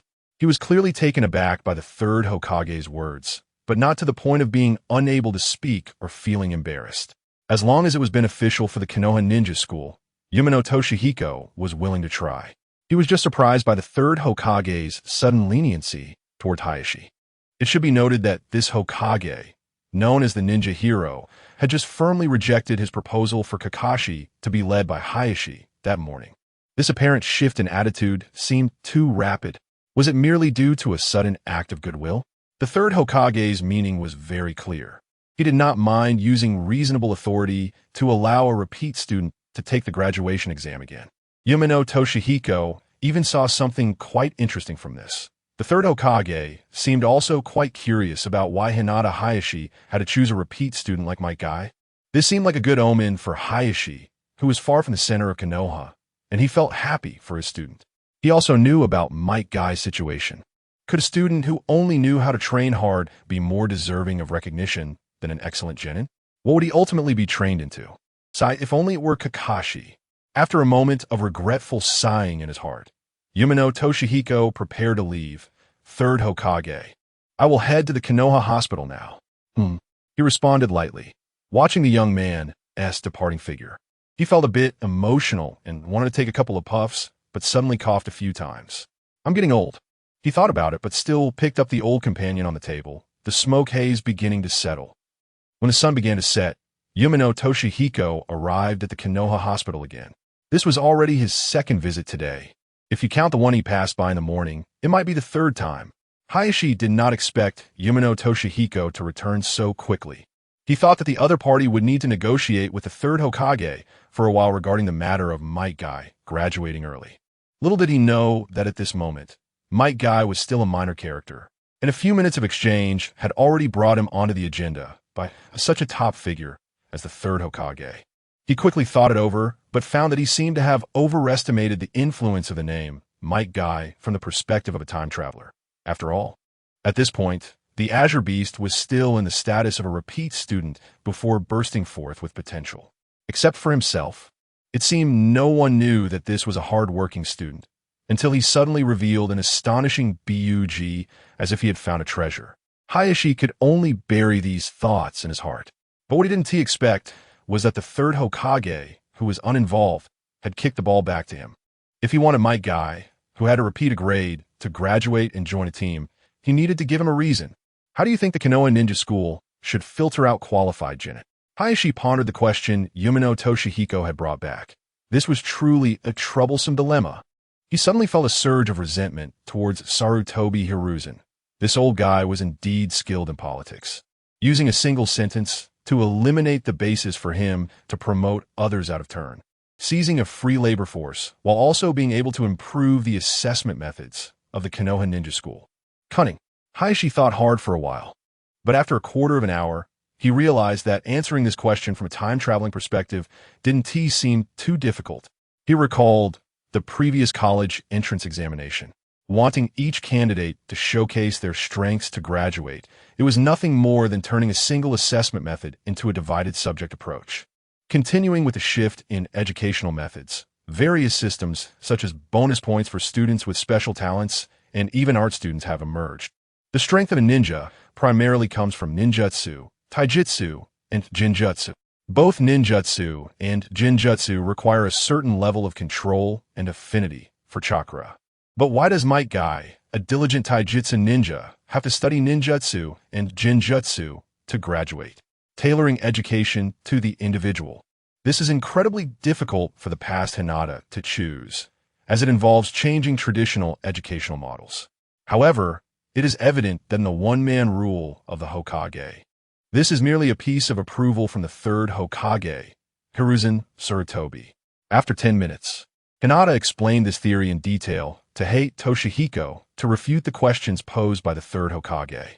In reality, Hinata only had keyboard warrior-like theories, and the specifics of how to tailor education and the challenges involved were matters for Hiruzen and Hate to worry about. What changes these adjustments would ultimately bring to the Konoha Ninja School, who knows?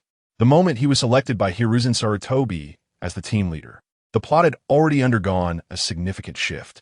He was merely stirring up the already changed storyline, drawing it closer to himself. If a background character who didn't appear in the original work could teach the Azure Beast, why couldn't he teach well? Asuma Kurenai Might Guy, a very familiar CP of 2 men and 1 woman. He began to imagine the beautiful new world that awaited them in the future. In the end, would they be the second generation of Hokage, inheriting their family business and marrying the most charming goddess in the Hokage? Or would the underdogs eventually turn the tables on the invincible? He smiled as he looked at the class on the list. Class 7, that's the one he was coming to. Chapter 269, The Little Rascals of Class 7. At 8 a.m., in the Forest of Death, Hinata sat on that bald rock, a place where he once sat with them. It seemed like there had been alarms set, bento boxes placed, barbecues held, and it had even served as a table. Perhaps it had occasionally accommodated 3 or 4 people. At this moment, the long-unused large stone had already grown some moss. Hinata could only stack his drums and try to find a dry spot to quietly sit and wait, waiting for their arrival, a rare occasion to come early, reminiscing about some stories. In his memories appeared a distinctive father-son duo. The former was from his current life, while the latter stemmed from the known plot of his past life. They shared the same hair, but had different personalities.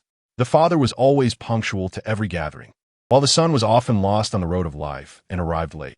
Hinata shook his head with a bitter smile, reminding himself not to be like his former teacher, Kakashi Hitaki, nor like the Kakashi from the plot. He had arrived early, 3 days ago. When Hate Toshihiko came to the Konoha Ninja Hospital again, Hinata had gained a form that recorded ninja profiles. He gently pinched the bottom right corner of the employment form and picked it up. The thin paper was raised to his forehead, catching the soft morning light as he gazed at the names on it. Asuma Kurenai, Might Guy. The moment he saw it, Hinata felt he should read it aloud. But his lips, which wanted to speak, remained firmly shut. It seemed that every time a traveler encountered a plot character, they would experience a special joy. Just like the first time, when he recalled that it used to be 3 or 4 people, his heart began to silently chant. Senju Rope Tree, Uchiha Mikoto. Hinata, Class 7, still that class name. The only difference was in the column under the students' names. The team leader was no longer the familiar Kakashi Hitaki, but had changed to someone else, to himself. It had become him, Hinata. Hinata smiled bitterly, then gently crumpled the paper with their names into his chest. He gazed at the only road leading toward Konoha village, starting to think about how to guide them along this path of growth. As a teacher, for the first time, as a ninja team leader, it would be a lie to say he wasn't nervous.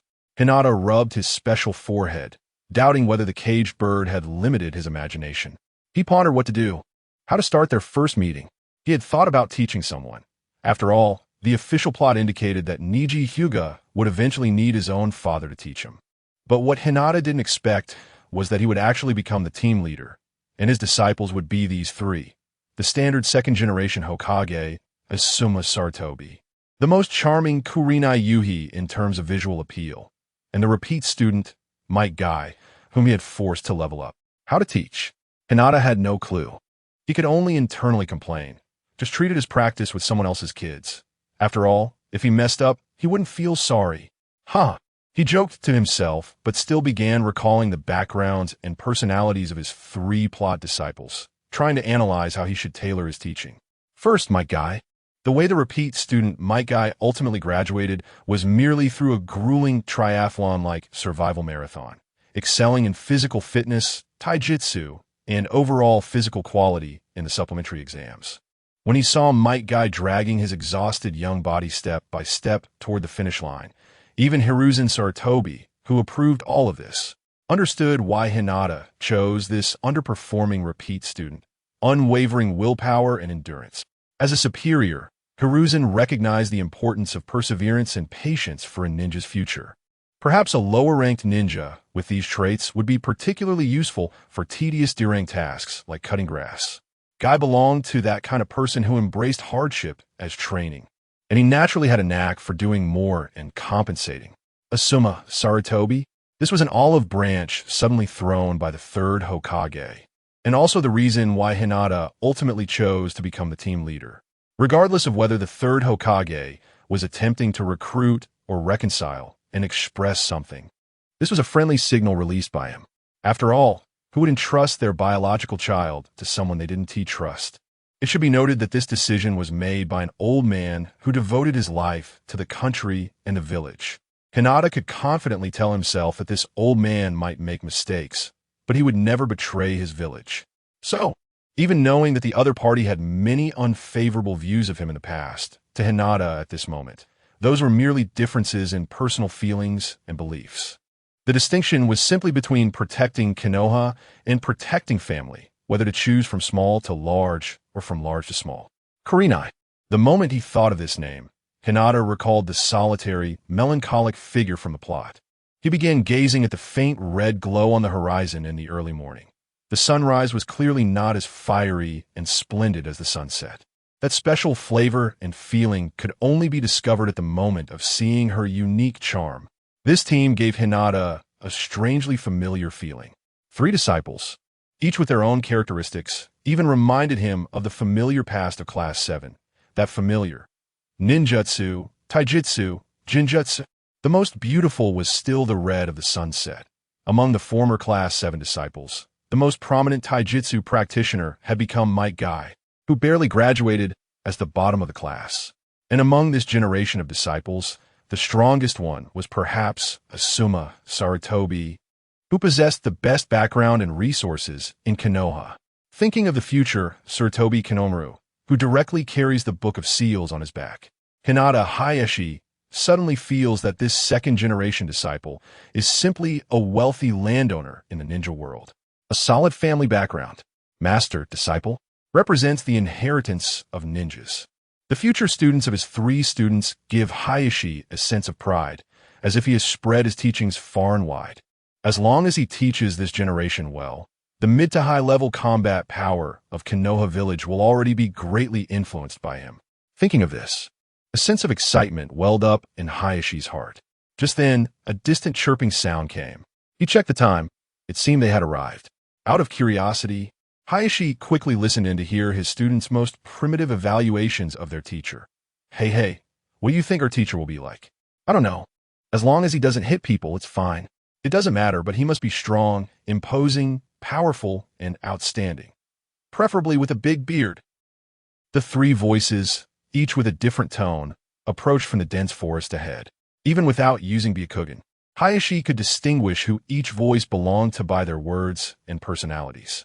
Listening to his disciples' initial expectations of their teacher, he felt a surge of dark thoughts. Strong, imposing, powerful, outstanding.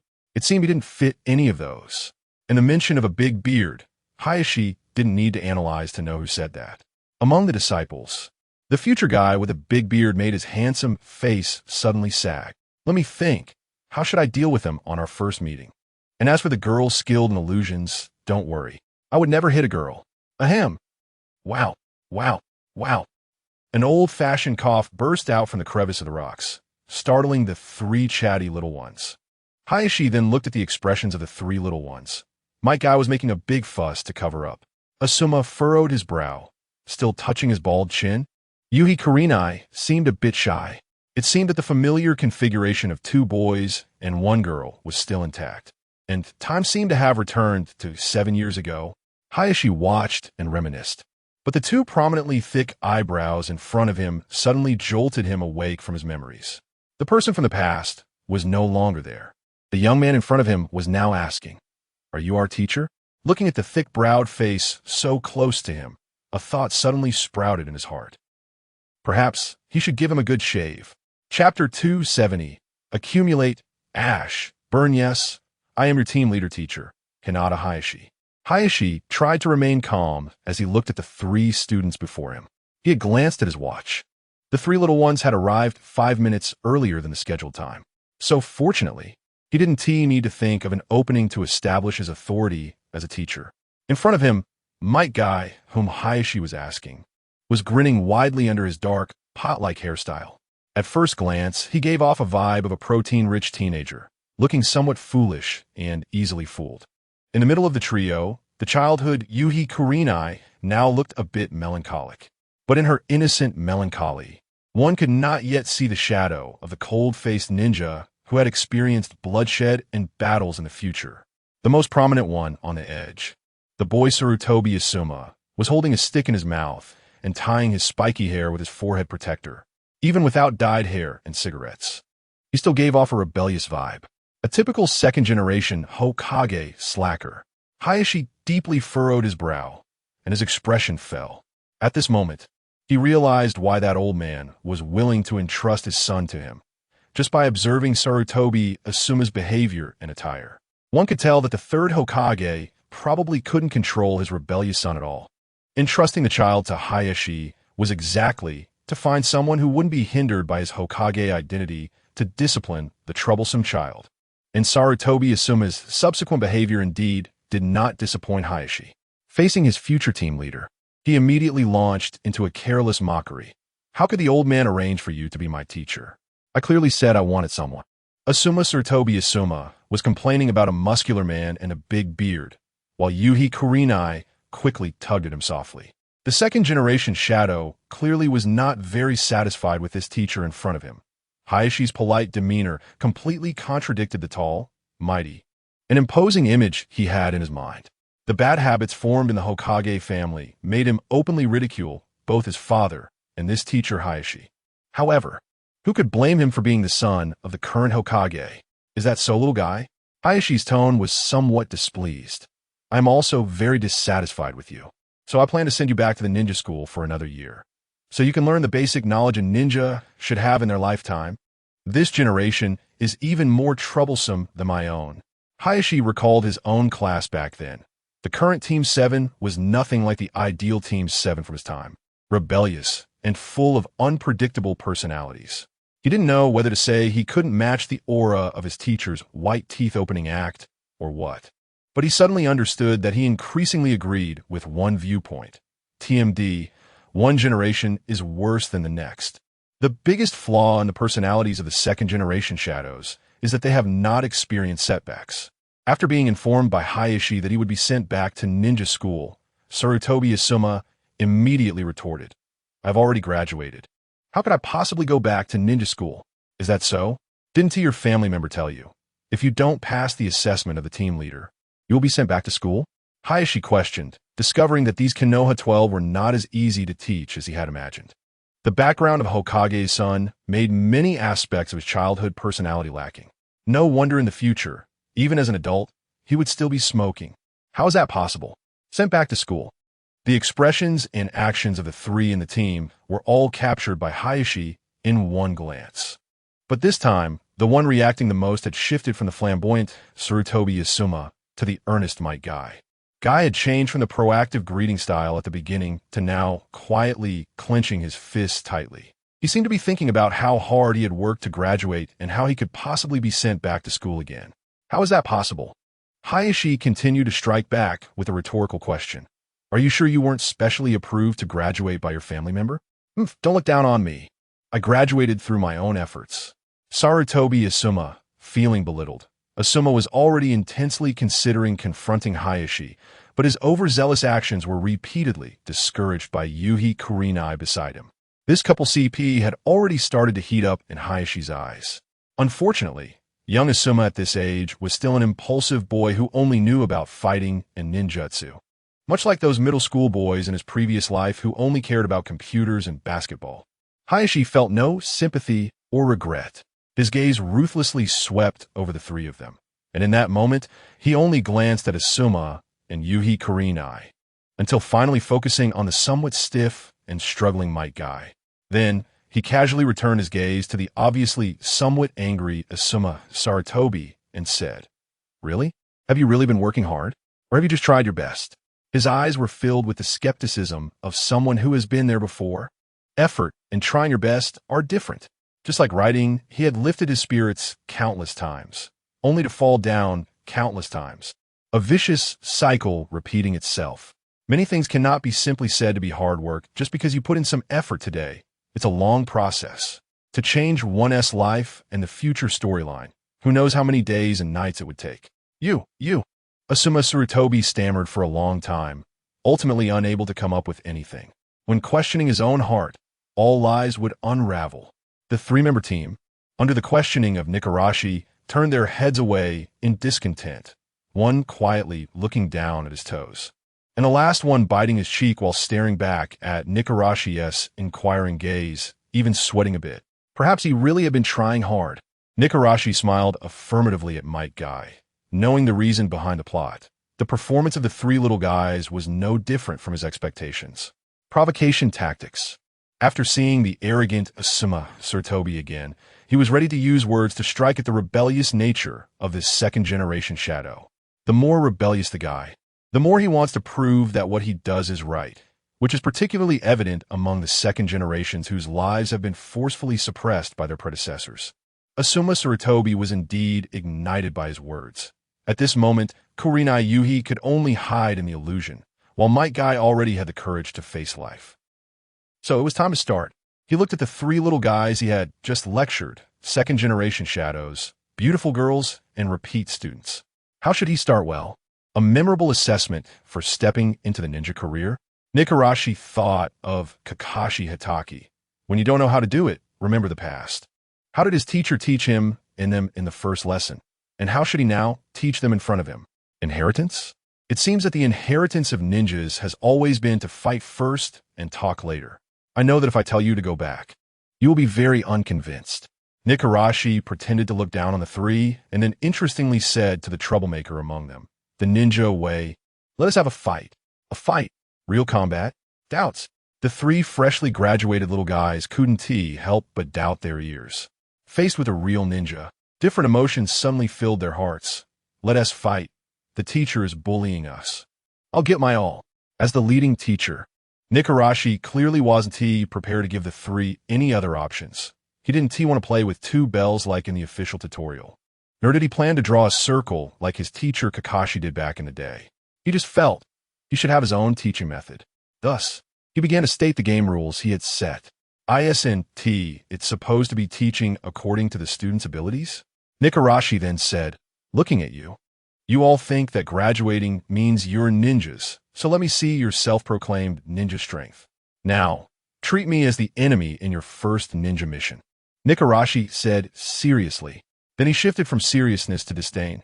Of course, to avoid bullying you, I want to take the initiative to attack, chase, or evade.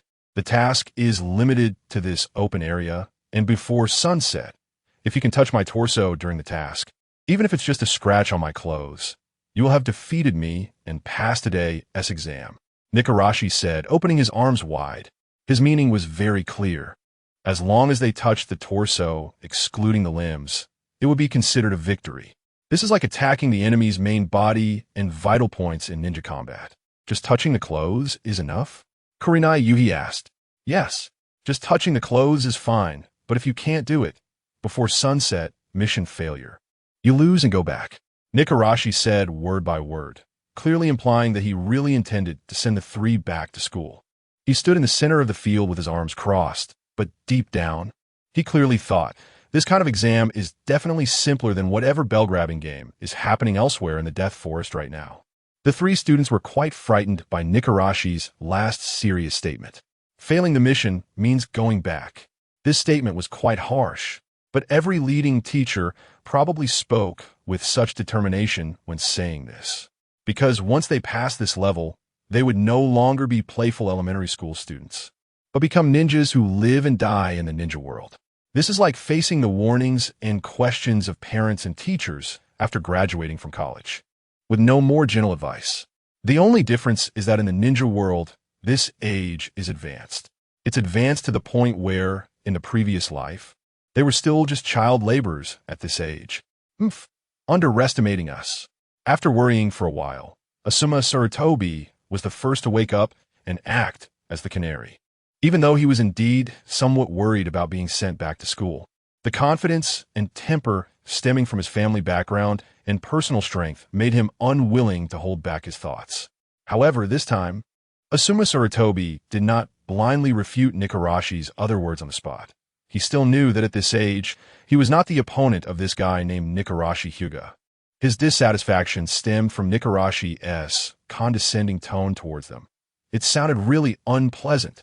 Then, Asuma Sarutobi began to carefully observe the open area in front of him. The task area had no cover except for a half-meter-high rock in the middle, with a third of the lake's surface in the left corner, and the rest was dense trees from the Death Forest. As the attacker, he could launch a surprise attack on Nikarashi in this 2-acre open area from anywhere. As long as he touched the torso, it sounded like an easy task. But for some reason, this teacher who verbally struck him seemed extraordinarily fearless. Could it be that he wouldn't even let him touch? Rubbing his fingers, Asuma Sarutobi recalled his previous experiences fighting with the tutors arranged by his grandfather after much contemplation. He thought of his fairly good performance and evaluations in those encounters with the tutors, and, as if gaining confidence, he shouted loudly, "Then you better be careful. I don't want to be told later that I hurt my teacher. Is that so?" Nikarashi looked at Asuma as if he were an idiot. Clearly, hitting a teacher was a habitual crime for this second-generation ninja. But this brat was sure that those teachers who were arranged beside him were just playing house with him out of respect for the third Hokage's identity. It seemed he needed to properly discipline this disciple.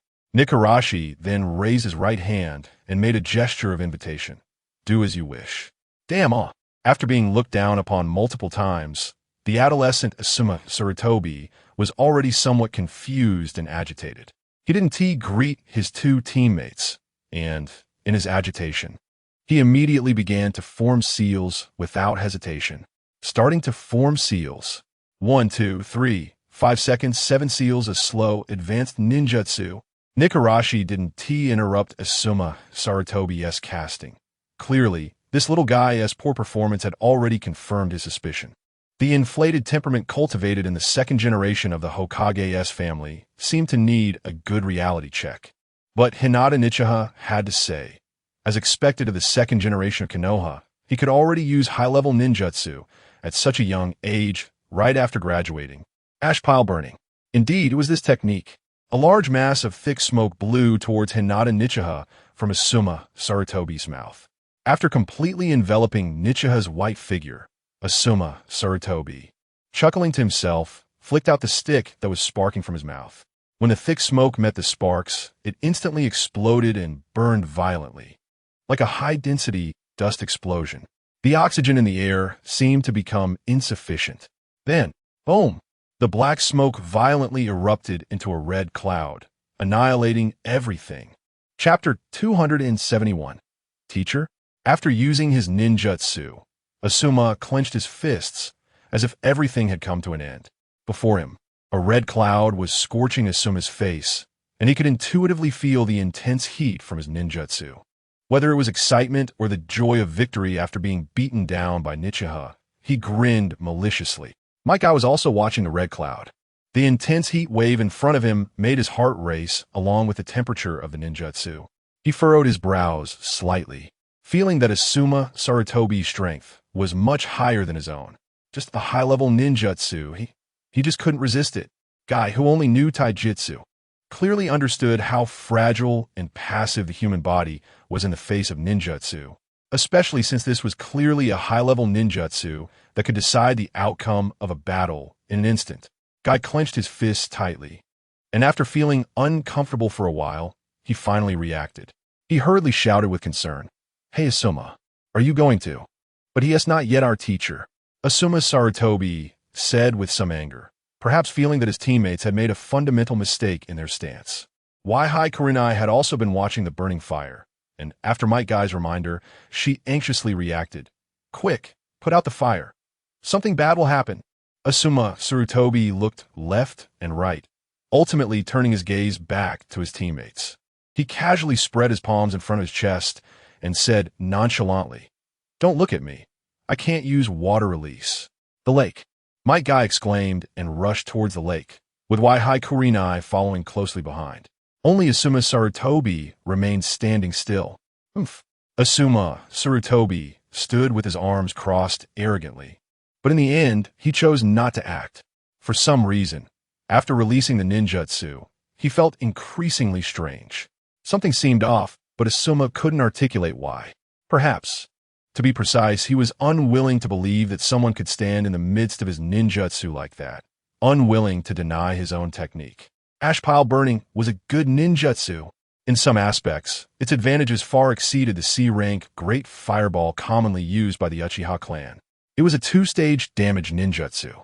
First, the thick gray smoke obstructed vision, and of course, it could also cause some poison gas damage. Then, the user would suddenly ignite the highly concentrated gray smoke, causing explosive damage akin to a dust explosion in a confined space. In the instant of ignition, it was also accompanied by a moment of high temperature akin to bus sterilization. The ninjutsu effect was as intense as volcanic ash. It was precisely because of the wild nature of ash pile burning that Asuma had cultivated it into his unique signature ninjutsu. His favorite moment was the instant after he shot out the smoke ball. Boom! Of course, there were drawbacks. The two-stage ninjutsu mechanism caused ash pile burning to have a slightly slower activation time than other ninjutsu. But strategically, it had better advantages in obstructing the enemy's line of sight. However, for some unknown reason, the explosive ash pile burning this time lasted a long time. It seemed that a part of the gray smoke did not explode during the release of the ninjutsu. Asuma waited, and even though he was unwilling to believe it, he needed to wait in place until the mystery was revealed. The fire would eventually go out, and the smoke would completely dissipate. A wave of heat suddenly rolled out from the thick smoke ahead, pushing outward like a ball. Asuma instinctively used his arm to shield his face, and the scorching embers from a distance made it hard for him to breathe. Then he saw a figure walking out of the dissipating black smoke and red fire, accompanied by an indignant voice. Nichiha emerged from the black smoke and red fire, and until he completely appeared before everyone, there wasn't a speck of ash on him. Heavenly Return had blocked the explosive damage of ash pile burning, and a layer of chakra covering his body had also resisted the flames and ash. To achieve the ideal effect, he even pretended to put on a show, forcibly controlling heavenly return to make the smoke and flames swirl around him, so they wouldn't dissipate quickly. But at this moment he was very displeased. This irritating smoke ninjutsu had left him with a face full of secondhand smoke, even though he had withstood all the damage. Asuma Sarutobi, I must warn you in my class, no smoking. Nanny, Might Guy and Wai Kurenai, who were holding water and preparing to save him, were stunned. The instigator, Asuma Sarutobi, was also taken aback by Nichiha's inexplicable words. The malicious words that came from the rolling smoke made him suddenly feel that his future days would not be easy. At least he probably wouldn't be able to smoke anymore. In that brief moment, many things overturned Asuma Sarutobi's limited ninja experience. He had never seen someone withstand a B-rank ninjutsu, ash pile burning, without a scratch. Even his grandfather, the Hokage, needed to dodge or use earth and water ninjutsu to defend against high-level ninjutsu. And this person, who was arranged to be his team leader, actually withstood the ninjutsu. That was a high-level B-rank ninjutsu, not water, no matter what method the opponent used. Asuma Sarutobi was quite astonished, but at that moment, it was Might Guy who was more shocked than him. The repeat student clearly understood how powerless and difficult it was for a taijutsu ninja to face ninjutsu directly. At this moment, the team leader right in front of him actually stood there and took the high-level ninjutsu head-on after it was released. At that moment, Might Guy witnessed this, and his heart began to deny all the helplessness he had felt before. Taijutsu really can? His trembling fist began to feel hopeful, and he subconsciously decided in his heart, today, no matter what, he must pass the assessment and be recognized. The three members of the team each harbored different feelings. The one with the lowest presence, Wai Kurenai, also kept her eyes on the white figure emerging from the black smoke and red fire. The colors of red, black, and white were distinct. It seemed beautiful. Suddenly, she felt that she must also have a certain appearance in the future. In her future ninja career, she must have a figure that mingled with red, white, and black. Unknowingly, she had stepped closer to the most classic and best-looking image of the Hokage in Nichiha's mind. That outfit adorned with the sunset S-red. Asuma Sarutobi, your ninjutsu is good. But if it's just like this, it's not enough. If you're going to put on a show, you have to go all out. Today, Nichiha decided he would continue to play the role of a powerful villain in the hearts of these three little guys. He must teach this reckless brat who casually releases high-level ninjutsu, without hesitation, a good lesson to establish his authority. He shook his still pale Hyuga sleeve and continued to tease with an oppressive tone. What I said still counts. You have a whole day left. Damn it. Sarutobi Asuma was filled with intense unwillingness. His powerful ninjutsu didn't have any effect at all. The arrogant teacher in front of him didn't even get his clothes dirty. Not even a bit. The more he thought about it, the more it fell off, especially that all-white outfit, which was utterly detestable. He suddenly wanted to scratch a few black claw marks on it. Without hesitation, Sarutobi Asuma charged forward after finally losing his patience. Asuma, bang! Just a brief encounter. Wai Kurenai shouted and prepared to catch the figure that was sent flying back. In that close-range moment, Asuma, who had rushed forward, was kicked back by Hinata's casual kick. He felt a bit disappointed. At this moment, Sarutobi Asuma didn't resemble the wild and calm uncle he would become in the future. All that was left was recklessness. Of course, the boy's current behavior might be triggered by his words, but that was exactly the effect Hinata wanted. He intended to temper this second-generation Hokage's temperament. Can't even perform a basic test as a ninja? Didn't you learn Shadow Clone in ninja school? Sarutobi Asuma's face turned red from holding back. He covered his kicked chest and finally couldn't utter a word of grievance. He also knew that his performance at this time was somewhat poor, but for some reason, he just couldn't help it. The supportive Might Guy beside him, after Hinata's mention of Shadow Clone, lowered his head in despair and said, I can't use ninjutsu. For some reason, Hinata looked deeply at Might Guy. In an instant, without hesitation, he said, then use taijutsu. The unyielding Might Guy suddenly jolted. He didn't hear the long-lost disdain and mockery for not being able to use ninjutsu. After Hinata showed no concern for his inability to use ninjutsu, He instantly transformed from a dejected state into an energetic youth, as if he had been injected with adrenaline. "Hi, teacher, I'm going for it." "Teacher?" Hearing such a title, I seem to get fired up too. Chapter 272. Self-sacrifice, is this all there is? Hinata thought as he looked at Might Guy, who was knocked down to the ground. After the fervor, people will eventually cool down. When reality lay before him, no matter how touched Hinata was by the expectations brought by Might Guy's name, it couldn't compare to the fragility of the young guy's strength. Too weak, Might Guy struggled. His thick eyebrows seemed to resent his own incompetence and weakness. Even with his shortcut abilities, his taijutsu couldn't even break through Hinata's single hand. What was there to talk about being recognized? Perhaps. Diligent geniuses should have an undesirable childhood. Hinata had no intention of going easy. This was not only out of respect, but also because the three little guys were not performing well enough. The assessment task of the leading mentor was a process of tempering the mind. Students needed to spend a day enduring blows, hunger, and fear. Successfully following their teacher onto the ninja path proved they were not enough if they failed. Therefore, no responsible teacher would go easy on their students during their first assessment task. Adhering to the rigor of the assessment, Hinata ensured that every counterattack was measured. His gentle punches could accurately inflict strong pain on the little guys without leaving any aftereffects. After repeatedly repelling several careless attacks, it was already close to noon. After basically understanding the 3's strength, Hinata began to feel he had perhaps overestimated the abilities of this peaceful generation during the Second and Third Ninja Wars.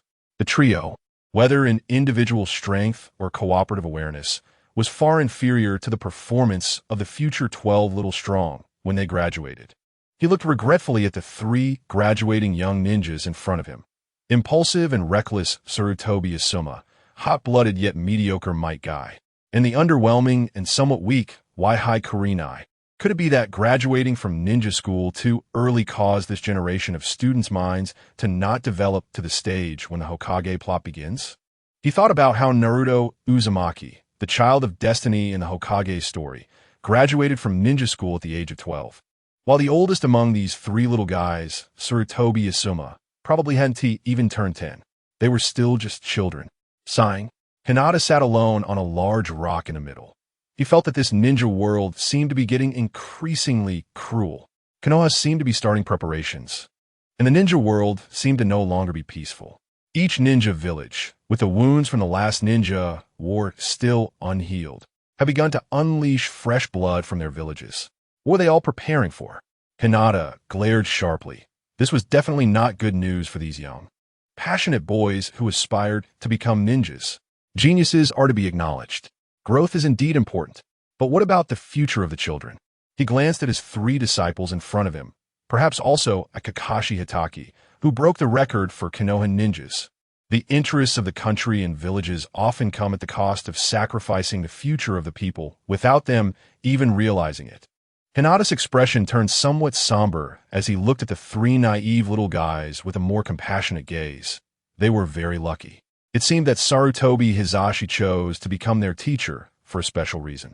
The Hokage must also have his own selfish motives. A good teacher can at least reduce the chances of his son dying on the battlefield. Choosing a relatively safe ninja as a teacher, especially someone like Hinata Hizashi, who manages the logistics of Konoha's ninja hospital, is even more sensible. Medical ninjas always have a higher survival rate on the battlefield than combat-type ninjas.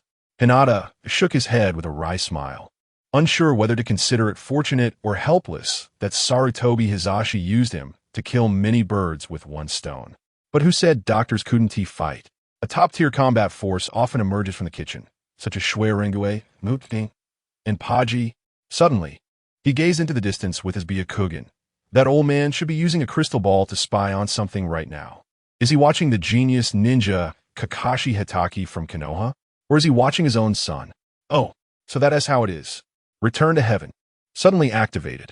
The approaching Sarutobi, Asuma, and Might Guy were simultaneously sent flying by the chakra, stirred up by Hinata's return to heaven. The two little guys experienced firsthand what a washing machine and a big turntable felt like, instantly getting thrown to the ground in a dizzy state. Thinking to themselves, Are they still overthinking? Hinata's lips twitched. Jinjutsu? Otherwise, how could he possibly open a small car in battle? Especially while showing off in front of his disciples. If the show-off failed, the teacher's face would be greatly embarrassed. Almost got careless. Thankfully, he was no longer that helpless rookie against Jinjutsu. Hinata, Hizashi, stood up, facing the cute girl casting Jinjutsu outside the attack range of Return to Heaven, and said, "Very good. Why hi Kurenai?" But the strength of the Jinjutsu is still a bit lacking. So close to success. The little girl, feeling proud, threw a tantrum and then sat down on the ground in refusal. After seeing that action, Nakaira shook his head helplessly. At this age, he was indeed still a playful and mischievous child. How infuriating. It was still impossible to get close. The defeated Asuma, Sarutobi, and Might Guy were pounding their fists hard on the grass. In just one morning, the three members of the team had been forced by Nakaira to use all their skills. Might Guy's Taijutsu, Asuma's Ninjutsu, Kurenai Yui's Jinjutsu, traps, ambushes, smoke bombs, explosive tags, and even strategic ninja tools were all employed, and they had even been pushed into a team collaboration.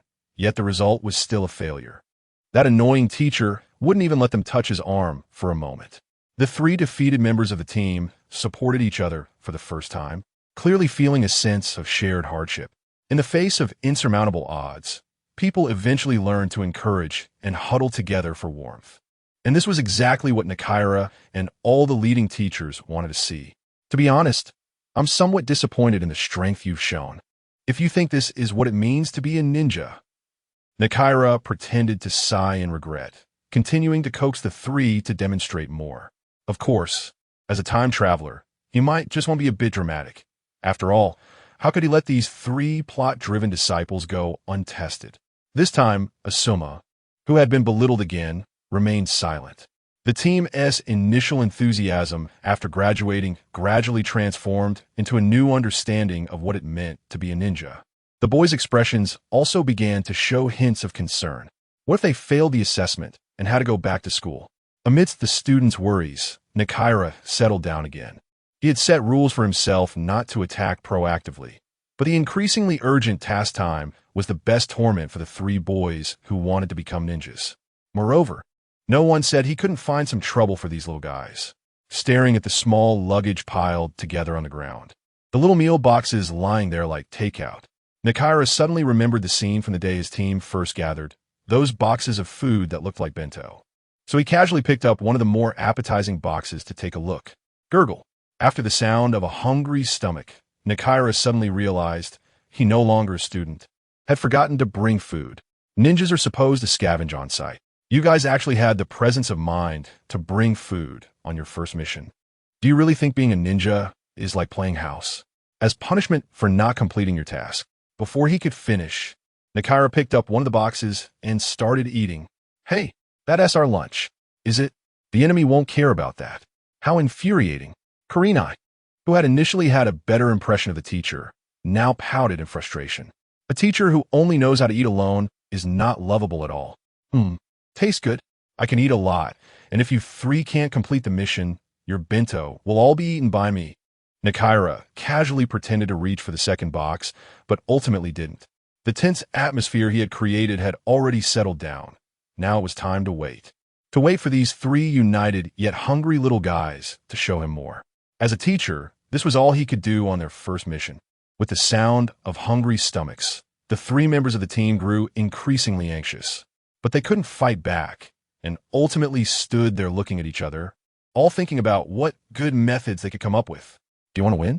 After holding in for a long time, a sudden question stunned everyone.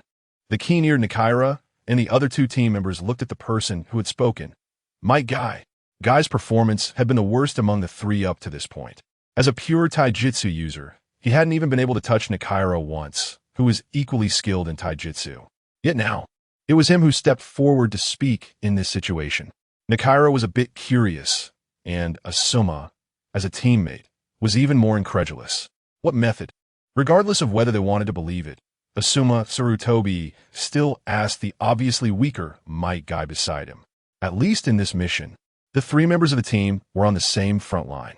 Guy bit his lip and glanced at Nakaira, before taking the lead into the concealed forest.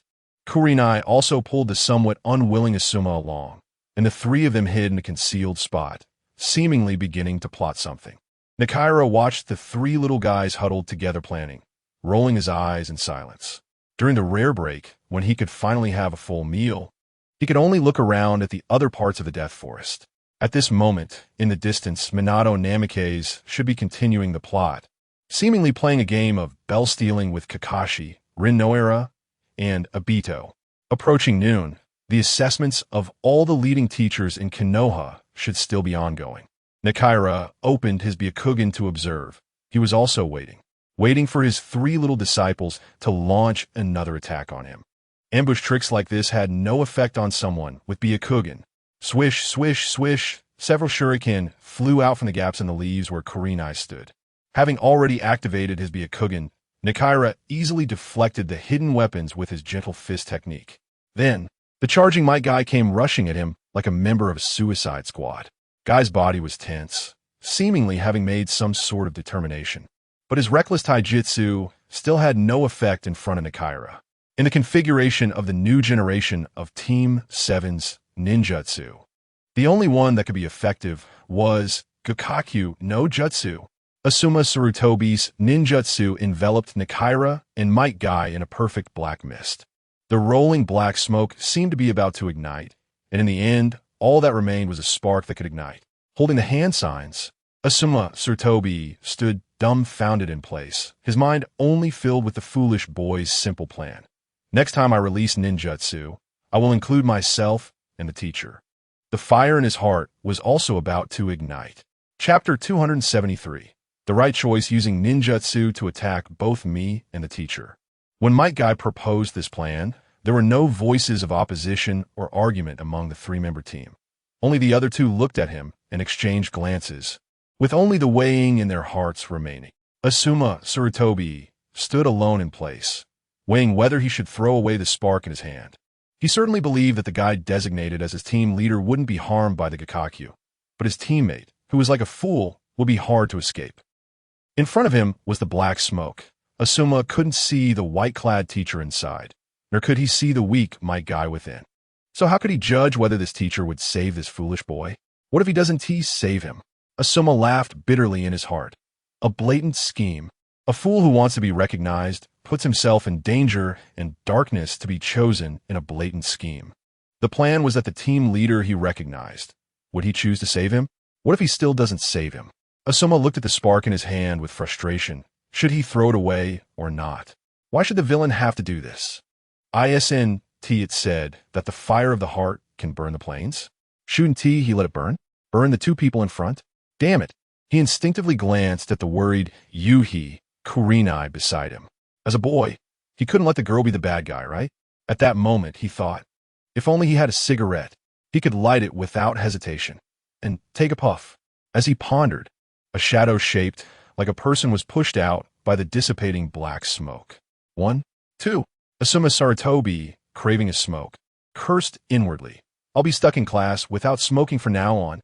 Nijirashi walked out of the black smoke, holding the exhausted Might Guy in his arms. The two of them, closely intertwined, were now covered in ash and grime, and this time they weren't clean. When the ash cloud was directed at both him and Might Guy, Nijirashi had already thought of the three little guys' plan to break the deadlock, using high-level lethal ninjutsu to attack both himself and Might Guy in the midst of battle, forcing him, the team leader, to save his teammate, and then Might Guy would grab him. Nijirashi looked at the tightly clutching guy in his arms. This method was not only somewhat despicable, but also violated the rules of ninjas. Guy, who only knew taijutsu, would definitely not be able to dodge the ninjutsu attack from behind, and it was very likely he would be severely injured or even burned in the flames. And as the team leader, he absolutely could not just watch Guy, who was engulfed in ash, without doing anything. Everything seemed to be calculated. Yet there was an unexpected revelation. Nijirashi looked at Asuma, covered in ash, and sternly delivered his judgment. Asuma Sarutobi, I'm glad you didn't use ninjutsu against your teammates. Using ninjutsu on one's own side is a taboo for ninjas everywhere, even for the son of the Hokage. The second Hokage, Asuma Sarutobi, may have developed a bad temper due to his peeping old man, but at this moment he still retained the good qualities expected of a youth. He ultimately held back in that fleeting moment when the ash cloud ignited, not knowing whether he was resisting his craving for a smoke or the urge to ignite it. Asuma glanced at the two emerging from the ash cloud and contemptuously turned his head away. His stubborn little eyes seemed to indicate that he wasn't as foolish as that silly kid in Nijirashi's arms. But it wasn't until Nijirashi reminded him that he realized Might Guy's plan was actually a reckless and foolish idea. Fortunately, the ash never ignited. Otherwise, his ninja career would have taken a turn for the worse. He wouldn't believe that silly guy could come up with such a calculation. But it was better not to devise plans in the future with teammates whose heads were filled with nothing but fervor. But fools have their own blessings. Asuma looked at Might Guy, who was being embraced, and snorted disdainfully. The air still seemed to carry the scent of unburned sulfur dioxide. Unfortunately, it didn't ignite, and suddenly Asuma felt a bit emotional. Quitting smoking might not be such a difficult thing after all. He self-deprecatingly muttered, then looked at his teacher, who was now covered in ash, realizing that his tough days seemed to be approaching. Meanwhile, watching the two emerge from the black smoke, Yuhi Kurenai, now a mere observer, felt a bit envious. The most dispensable part of this plan turned out to be herself, who initially performed well. Kurenai felt a bit down, but regardless, the three in their team had passed, and she could finally set aside her worries. The only regret was, why wasn't she the one being held in the protagonist's embrace? The girl smiled with a mix of comfort and envy, feeling happy for Guy, who was being embraced by the teacher. Silly Guy smiled too, tightly gripping Nijirashi's clothes and flesh. He seemed afraid that his method of plotting would be considered a violation or cheating, but no matter how clumsy and despicable the method was, after all, he had managed to grab hold of him. How could it not count? Nijirashi felt a pinch. He then glared down at Might Guy, the instigator of all this. This little guy was practically riding on him like a monkey. Ugh, how could I say he was riding a monkey? He looked at the wooden-headed kid in his arms, wondering how much determination and courage it took to come up with such a risky and foolish idea. Could it really just be a burst of hot blood? The youthful heart devoted to ideals. How could he decisively dismiss that? Let him gloat for now. But it's a pity about his initial thoughts. Nijirashi had originally planned to poke the three little guys on the head after they had given their all, just like Kakashi had intended back then. But it seemed he was being passively affected instead. He had underestimated the abilities of these three little guys. Specifically, he had underestimated Might Guy's determination. But no matter what, anyone who dared to calculate against their team leader using their own comfort wouldn't have a good outcome. Now, realizing this, Nijirashi frowned coldly. Just as Might Guy was excitedly exchanging glances with his two teammates, he suddenly tossed the comfortable guy in his arms forward. Guy screamed while soaring through the air. For a moment, perhaps due to the bond and passion cultivated during their earlier cooperation, Asuma, who had been standing still, finally moved. He rushed forward and caught the flung Might Guy with his own body, like a big hug. At that moment, Kurenai, who had been watching from the sidelines, instinctively followed suit without a second thought. Instantly, the three of them, thrown together by Nijirashi's force, were tangled up like a twist of dough. In just a day's time, the bond among the three seemed to have already melded together. The three of them embraced, glaring at Nijirashi as if to say, "Are you, our teacher, going to cheat?" Nijirashi looked at the furious expressions of the three, feeling a sense of satisfaction as if he had avenged being calculated against. Of course, he wouldn't cheat, but should he curb the arrogance of his three disciples? Might Guy, Yuhi Kurenai, Asuma, Sarutobi. Hey, the three responded in unison. Although I really want to criticize your method of cooperation, I must say you have passed the assessment. Really, that's great. TCH, acting all profound. Asuma, who had been knocked over by Might Guy, snorted lightly. Nijirashi's approach seemed familiar to Asuma from his old man. Clearly, those in power all have such bad habits. But he had to admit that his old man's judgment this time was not bad. It seemed this teacher's strength was quite decent. However, this time, Asuma's own performance was overshadowed by Might Guy, the repeat student. No matter how much stronger his individual performance was compared to the others, it was ultimately Might Guy who determined the victory. Nijirashi ignored the second Hokage's complaints from below, knowing there would be opportunities to teach later. He began summarizing the performance of the three during this mission. I won't say any words of praise. I hope you remember today's battle, especially the choice you made at the very end. Especially you, Might Guy. Might Guy stood up straight and replied, I will remember, teacher. Nijirashi didn't continue to encourage any of the three in his team. They had already shown enough today with their victory, and further praise would only lead to arrogance and complacency. What needed to be done now was to wrap things up. Today you chose to sacrifice yourself for the team's victory. This is something worthy of everyone's acknowledgement. Yes, Might Guy, once again affirmed, was happy, but his foolishness made him completely miss the meaning behind Nijirashi's words. But have you ever thought about it? Why you were able to step forward today to secure your team's victory and even live to enjoy it is because this mission was merely a team-building test, and I am not really your enemy. Nijirashi continued, his tone growing increasingly stern. What if I hadn't saved you? What if Asuma recklessly used ninjutsu? What if I were your enemy? A rogue ninja from Konoha? A ninja from an enemy country? Would you still have the chance to stand beside them and enjoy the victory? He pointed at Yuhi Kurinai and Sarutobi Asuma beside Might Guy, speaking segment by segment. The three members of the team were momentarily stunned by the sudden harsh admonishment. The assumptions presented by the person who had become their teacher were chilling, for there could be no what-ifs. If any one of today's outcomes had changed, it would be unbearable for the three. What kind of judgment and public opinion would Asuma face for attacking his own teammates?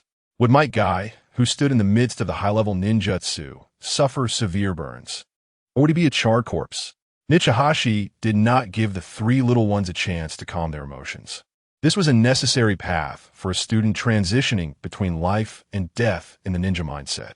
As the team leader, he couldn't provide a false yet real bloody battle like in a heroic tale, but at the very least, he could use guys' impulsiveness to scare out a psychological result. And the atmosphere created for all this was simply a summary.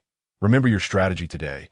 It is a choice that can only be used once by one person. No one will have a second chance. Do not seek excuses for your weaknesses. Do not look for reasons for your fragility. And do not attempt with a mindset of luck. If your strength is insufficient, then work even harder to cultivate. Nijirashi, who had been joking, did not stay to destroy the atmosphere he had painstakingly created. The time for the exam was already regulated by Konoha. He left the three little ones to assess and feel for themselves. Guy stood frozen in place. Having personally felt the situation, he was inexplicably choked up.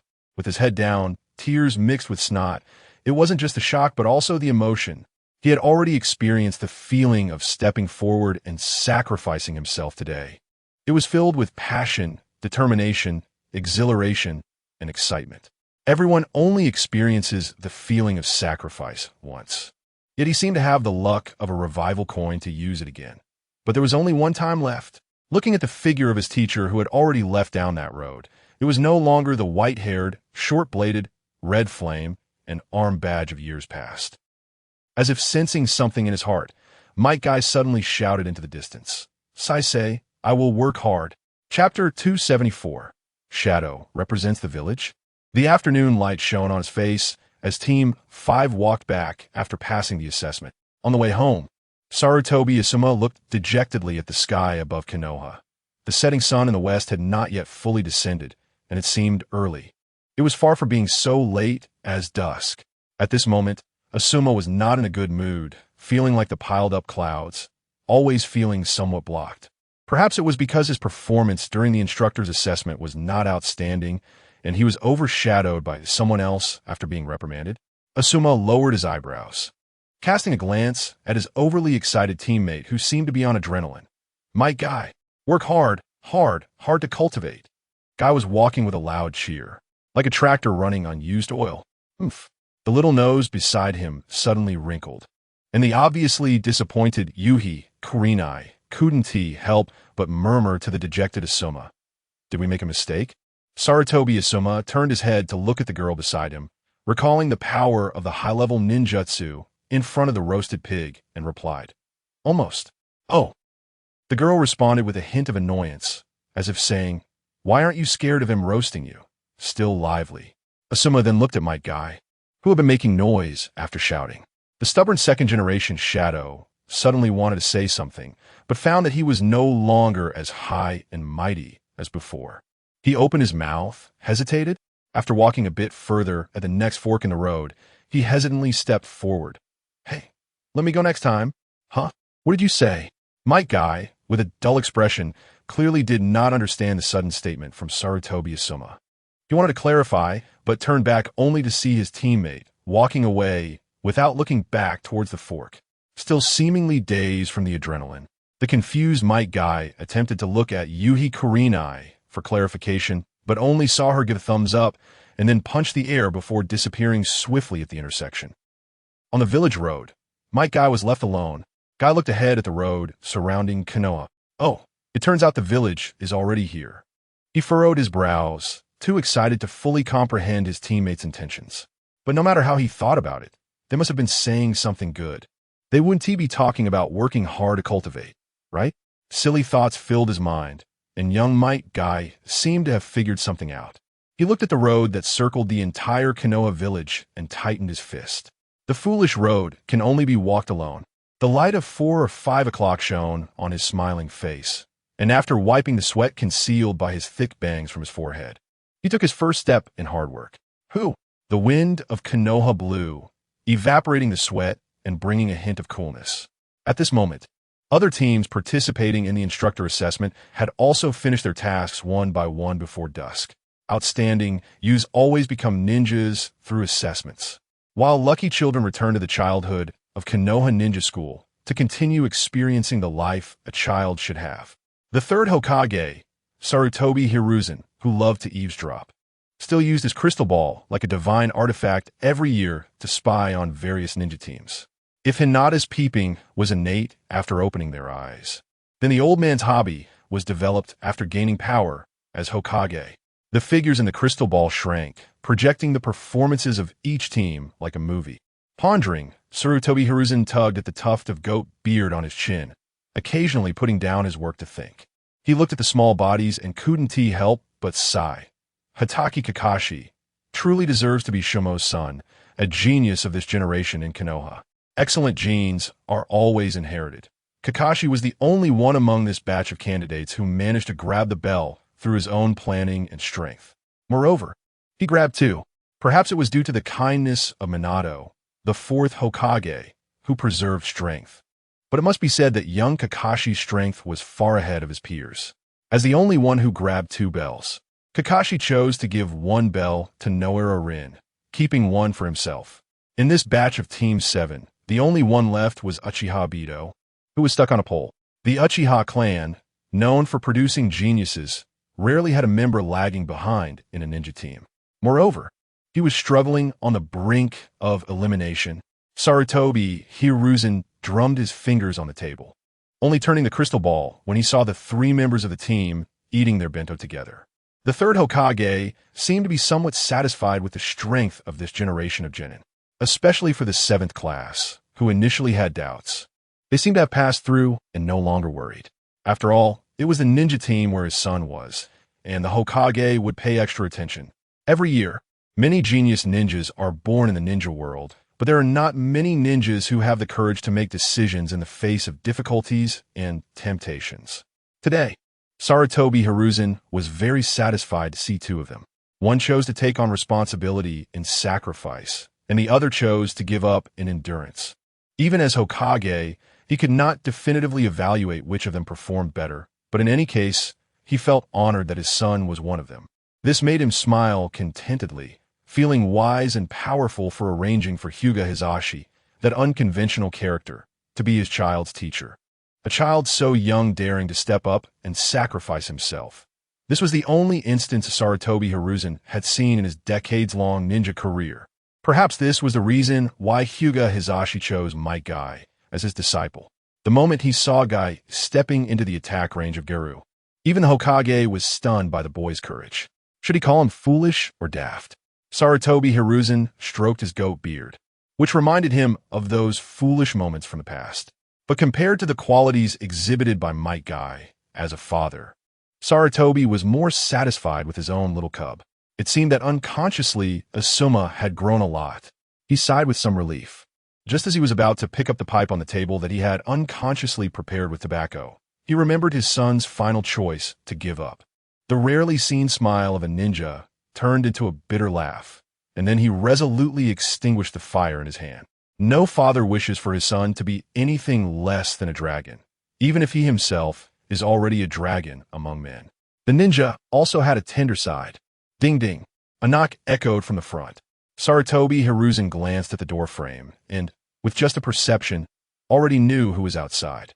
After a half-minute pause, the third Hokage picked up the pipe on the table again and said to the door, "Come in." Smoke began to rise, and Kai Winno walked in from outside.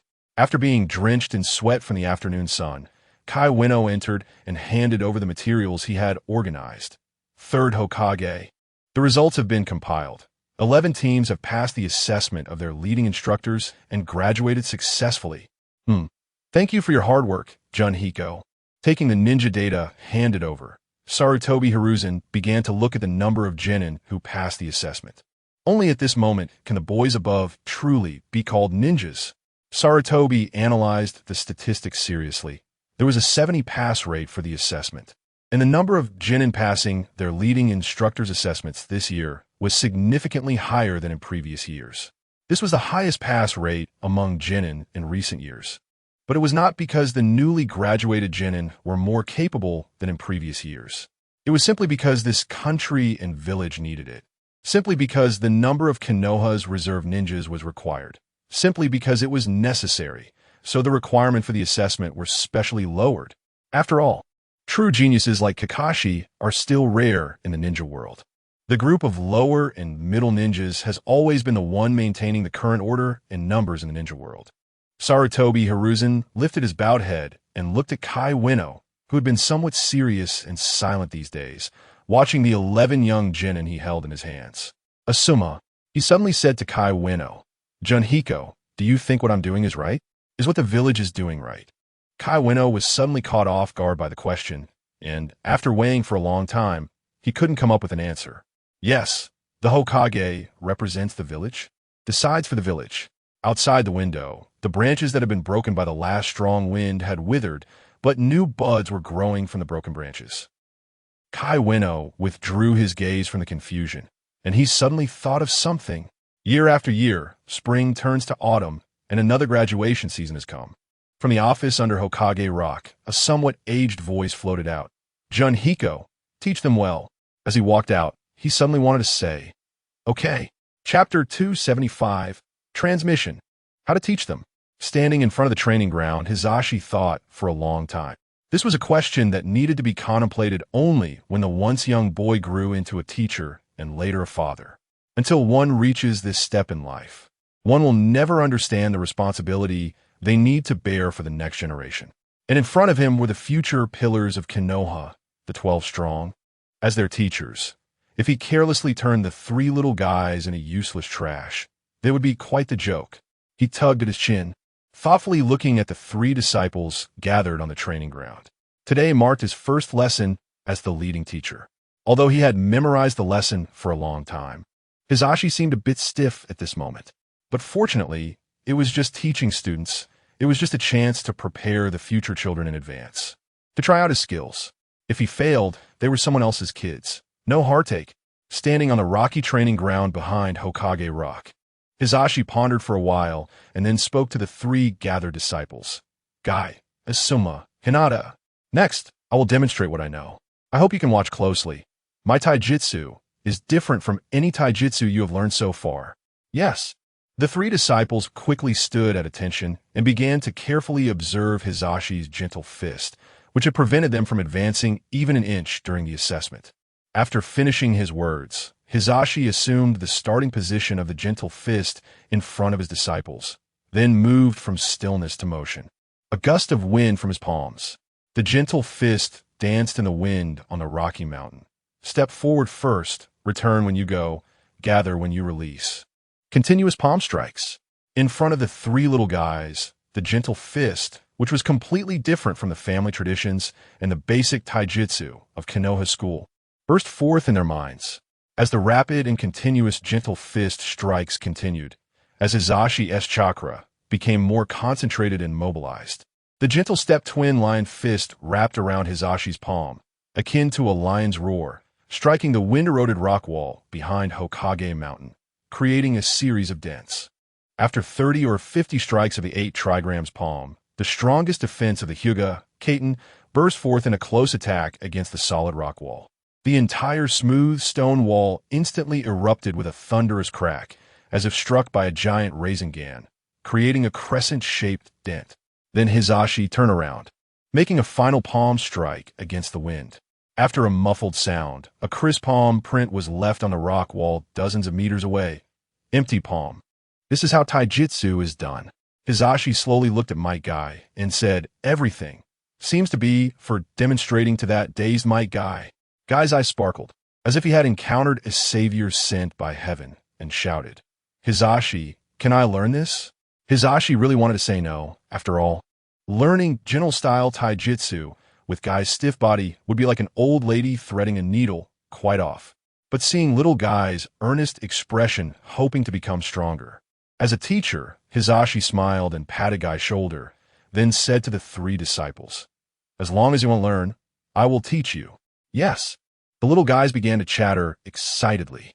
Hizashi thought to himself that he wouldn't be stingy with the family secrets just because they were Hyuga descendants.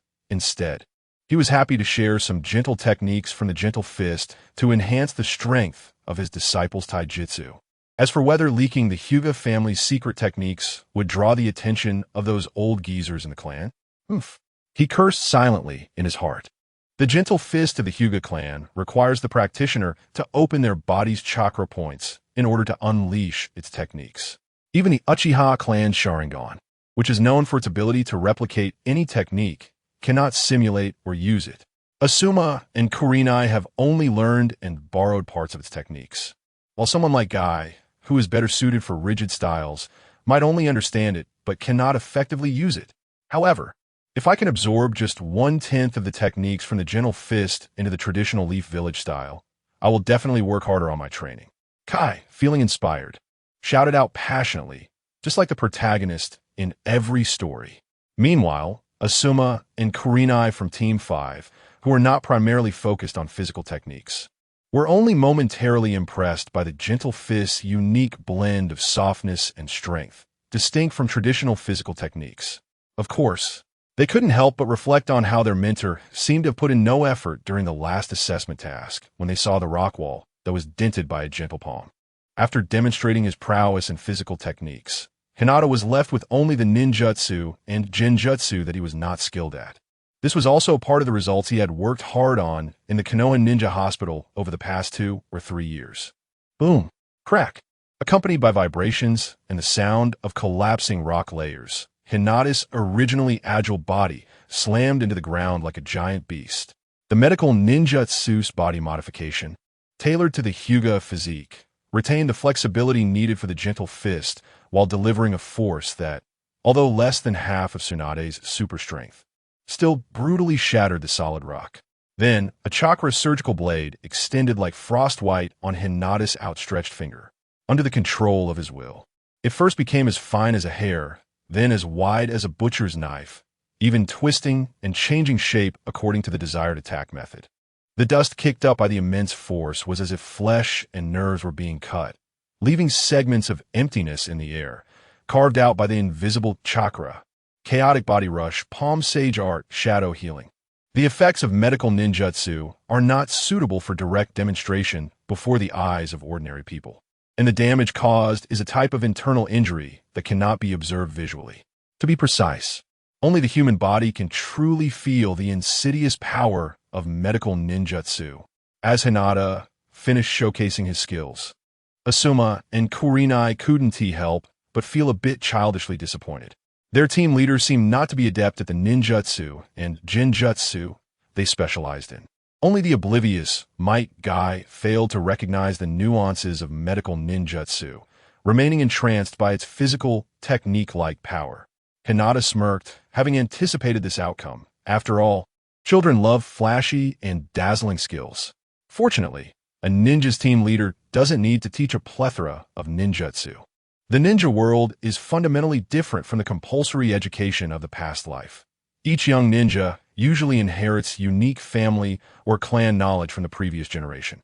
For instance, the foundational knowledge of the three great clans of Konoha, Asuma Sarutobi, with his family background, had no shortage of various ninjutsu to learn.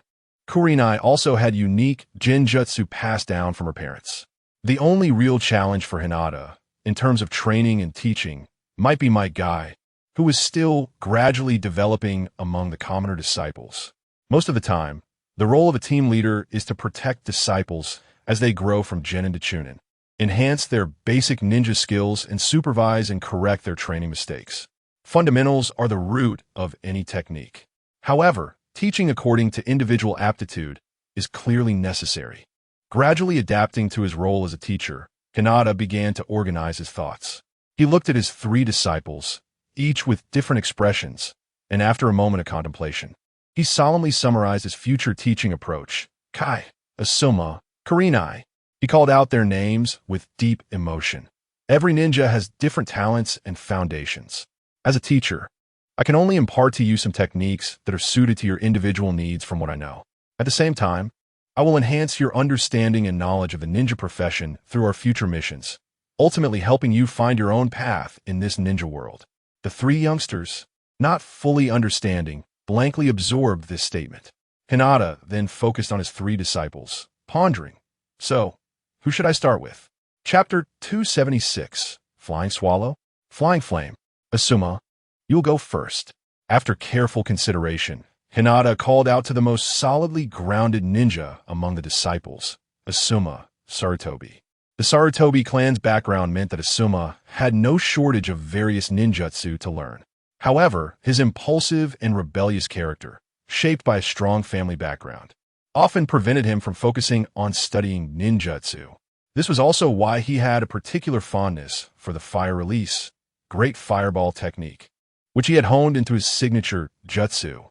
Its advanced technique had a two-stage release mechanism that reduced the need for precise control of chakra while enhancing the explosive power of the fire release. Thus, Asuma, who lacked skills but had a rebellious personality, was actually the disciple that Hinata needed to worry about the least among the three. Once he pointed out suitable training techniques for Asuma, Hinata could devote a lot of time to Kurenai and Guy, who had weaker foundations. Hey! Asuma stepped forward from the lineup, undeterred by Guy's disapproving glare. Ignoring Kai's frustrated look, he focused intently on Hinata. In a rare moment of seriousness, it seemed he hoped to learn special ninja skills from his teacher. However, as Hinata prepared to teach, he spoke meaningfully to him. Asuma, you should have already explored some of your unique fighting style, right? After thinking about his attack methods and battle experiences for a moment, Asuma nodded affirmatively. Reminded by his teacher, he realized he had always preferred straightforward attacks, especially fierce slashes and fire release. With this confirmation, Hinata continued. Since you've already found your fighting style, I don't have any ninjutsu suitable for you to teach. Moreover, my physical techniques are too different from your grand, bold fighting style. So it wouldn't be appropriate to impart techniques that could hinder your own growth in physical skills. Hinata's words instantly caused Asuma's expression to wrinkle in frustration. What does this mean? Nothing to teach. In his mind, the Sarutobi clan's Asuma began to feel he should complain to his old man about something when he returned home at night. What kind of teacher is this who teaches nothing? Has he reached a point where there's nothing left to learn? What a joke. Although proud and rebellious, Asuma could still recognize his own abilities. His impulsive nature prevented him from understanding Hinata's good intentions. It was precisely because Hinata hoped that he would find his own fighting style that he refrained from cramming him with unsuitable techniques. Hinata was also unsure whether to criticize the strong nature of the Sarutobi clan, whose overly rich family background had caused Asuma to have already defined his fighting style at such a young age. Just like the Hyuga, Inuzuka, and Nara clans, these Konoha clan children were all marked by their family traditions from the moment they began practicing ninjutsu. Asuma, on the other hand, was shaped by the suppression of his upbringing. Although he had the flaw of underestimating opponents and being reckless, his boldness was accompanied by wildness and passion. A young man with eclectic knowledge gains some, but also loses some. Standing on the training ground, Nichi gazed at Asuma, whose emotions were shifting with impatience. Only after confirming that Asuma could still restrain his temper did he continue. Don't get angry. Wait for me to finish. Do you know, Asuma, your biggest weakness is that you are easily influenced by the words of others and your own temper, which affects the mindset that a ninja should have. Nichi admonished sternly, hoping to correct Asuma's bad habits right from the start of his career in Team Asuma. However, the pampered Tsurutobi Asuma seemed not to understand this. After taking a deep breath, he crossed his arms defiantly and stood against Nichi. Clearly, he was not pleased that his teacher pointed out his shortcomings in front of Kai and Kurenai. Fortunately, the pride and upbringing instilled in him as the son of the second Hokage allowed Asuma, despite his displeasure, to endure and stand his ground without rebelling like he would against his father. Asuma, Kurenai gently comforted her teammate, seemingly cooling Asuma's fiery temper a bit. She also felt that Asuma's personality was too impulsive, which, from a girl's perspective, was indeed somewhat undesirable. Children often dare to argue with their parents, but should be persistent and patient when corrected by someone stronger. After making Asuma endure for a minute, Nichi finally moved. With a dull thud, a swift sound of breaking wind followed. Nichi, with a wave of his hand, sent a stone kicked up by his left foot flying into the air. The fragile rock spiraled forward rapidly, as if its sharp edges were smoothed out by the intense speed. Moments later, after being covered by Nichi's chakra, it seemed to contain some kind of power, crashing into a solid rock wall ahead. With a crisp bang, a stone the size of a cherry created a bowl-sized dent in the harder rock wall. The power of this attack was clearly not just due to the chakra infused in the object. It also involved some unique hidden techniques of the HyugaHizashi fist, allowing the chakra-infused object to explode with force like a palm strike. This casual display startled the three little guys, who had just been feeling unpleasant inside. Even the stubborn and somewhat listless Tsurutobi Asuma became focused. My technique is highly practical, Nichi said word by word. Chakra infusion. A ninjutsu skill that requires a deep understanding of chakra and high control over it. It requires a ninja to apply chakra to objects, which is more difficult than using it on their own body, while enhancing the kinetic energy produced by the object as the ninja's control over chakra improves. It can also increase the range and destructive power of their physical techniques. During the explanation, Nichi unexpectedly pulled out a rarely used kunai, its blade already radiating chakra like a sword's edge. The 3-inch kunai stood before his three disciples like a 3-foot-long sword, coupled with the destructive power produced by that stone. It instantly made the three little guys eager to try, as if they had found a cost-effective way to save on shurikens. However, after finishing his reprimand of Asuma, Nichi suddenly interrupted playfully. Do you want to learn? Asuma reluctantly looked at the blade's radiance extending from the kunai, reminiscent of a swallow soaring in the sky. He suddenly realized that he really liked this technique called chakra infusion. What if he could apply his chakra to ninja tools? Looking at his teacher, who seemed to have him figured out, and after weighing the personalities of both his father and this teacher for a long time, Asuma finally gave in with a smirk. If I want to. Hee. Nichi gently patted his now obedient disciple's head, and amidst Asuma's reluctant squirming, he smiled and continued his explanation. The effects of applying chakra to objects are not limited to what I've just demonstrated. Besides infusing chakra to enhance power, you can also try to incorporate your chakra's attributes into ninja tools. Due to my Hyuga physique, I cannot infuse the unique properties of chakra, so I can only demonstrate the effect of non-attribute chakra infusion while incorporating some techniques from the HyugaHizashi fist to enhance power. At this moment, while demonstrating for the three disciples, he looked at the now calm Asuma, as if all of this was just for him to listen. Among chakra attributes, the easiest to shape is the solid earth attribute, followed by the soft water, ubiquitous wind, formless fire, and chaotic lightning. Due to everyone's different perceptions of attributes, some find it easier to control fire than wind. Asuma, what if you could attach your fire release and wind release to your ninja tools? As soon as he finished this question, Asuma seemed to fall into his imagination of blue and red. In his fantasy, Sarutobi Asuma found himself holding a watermelon knife in each hand, with the one in his left hand blazing with fiery light and the one in his right hand radiating a sharp blade aura. Then, under the envious gazes of Might Guy and Kurenai, he swaggered from the south gate of Konoha to the north gate, where his teacher, Nichi, stood, slapping his own forehead in frustration. In class, this daydreaming kid completely succumbed under Nichi's pressure. In the entire ninja world, there are no more than a dozen people who can simultaneously use chakra and its attributes in ninja tools. Nichi recalled that the earth attribute chakra was mostly used for defense like sand armor, while the only offensive technique similar to a ninja tool was the rock fist technique, which required such a massive physical force that earth-style ninjas rarely needed to use small ninja tools. The representative of water attribute chakra usage was his teammate, Senju Rope Tree's water blade technique. Unfortunately, he was no longer around. Otherwise, Nichi would definitely have brought his silly teammate over as a teaching assistant. Thinking of this, Nichi couldn't help but sigh. While teaching his disciples, he also introduced them to his former Team 5, the legendary Konoha White Fang, and the dreamlike combination of Hyuga, Senju, and Uchiha in his past. When talking about those passionate yet somewhat silly teammates, Nichi glanced at Might Guy, who looked bewildered while listening to the ninjutsu. It seemed that his disciple was also hopelessly passionate and silly. Among the 5 attributes, the ninjas who can infuse the fire attribute of Konoha into ninja tools are actually the least. Up until now, Nichi had only seen the Konoha Jonin H-Ka from the Second Great Ninja War infuse fire release into a letter stick, and his wild attacks were too chakra-consuming. At this moment, Nichi did not know if that active ninja from the Second Great Ninja War was still alive.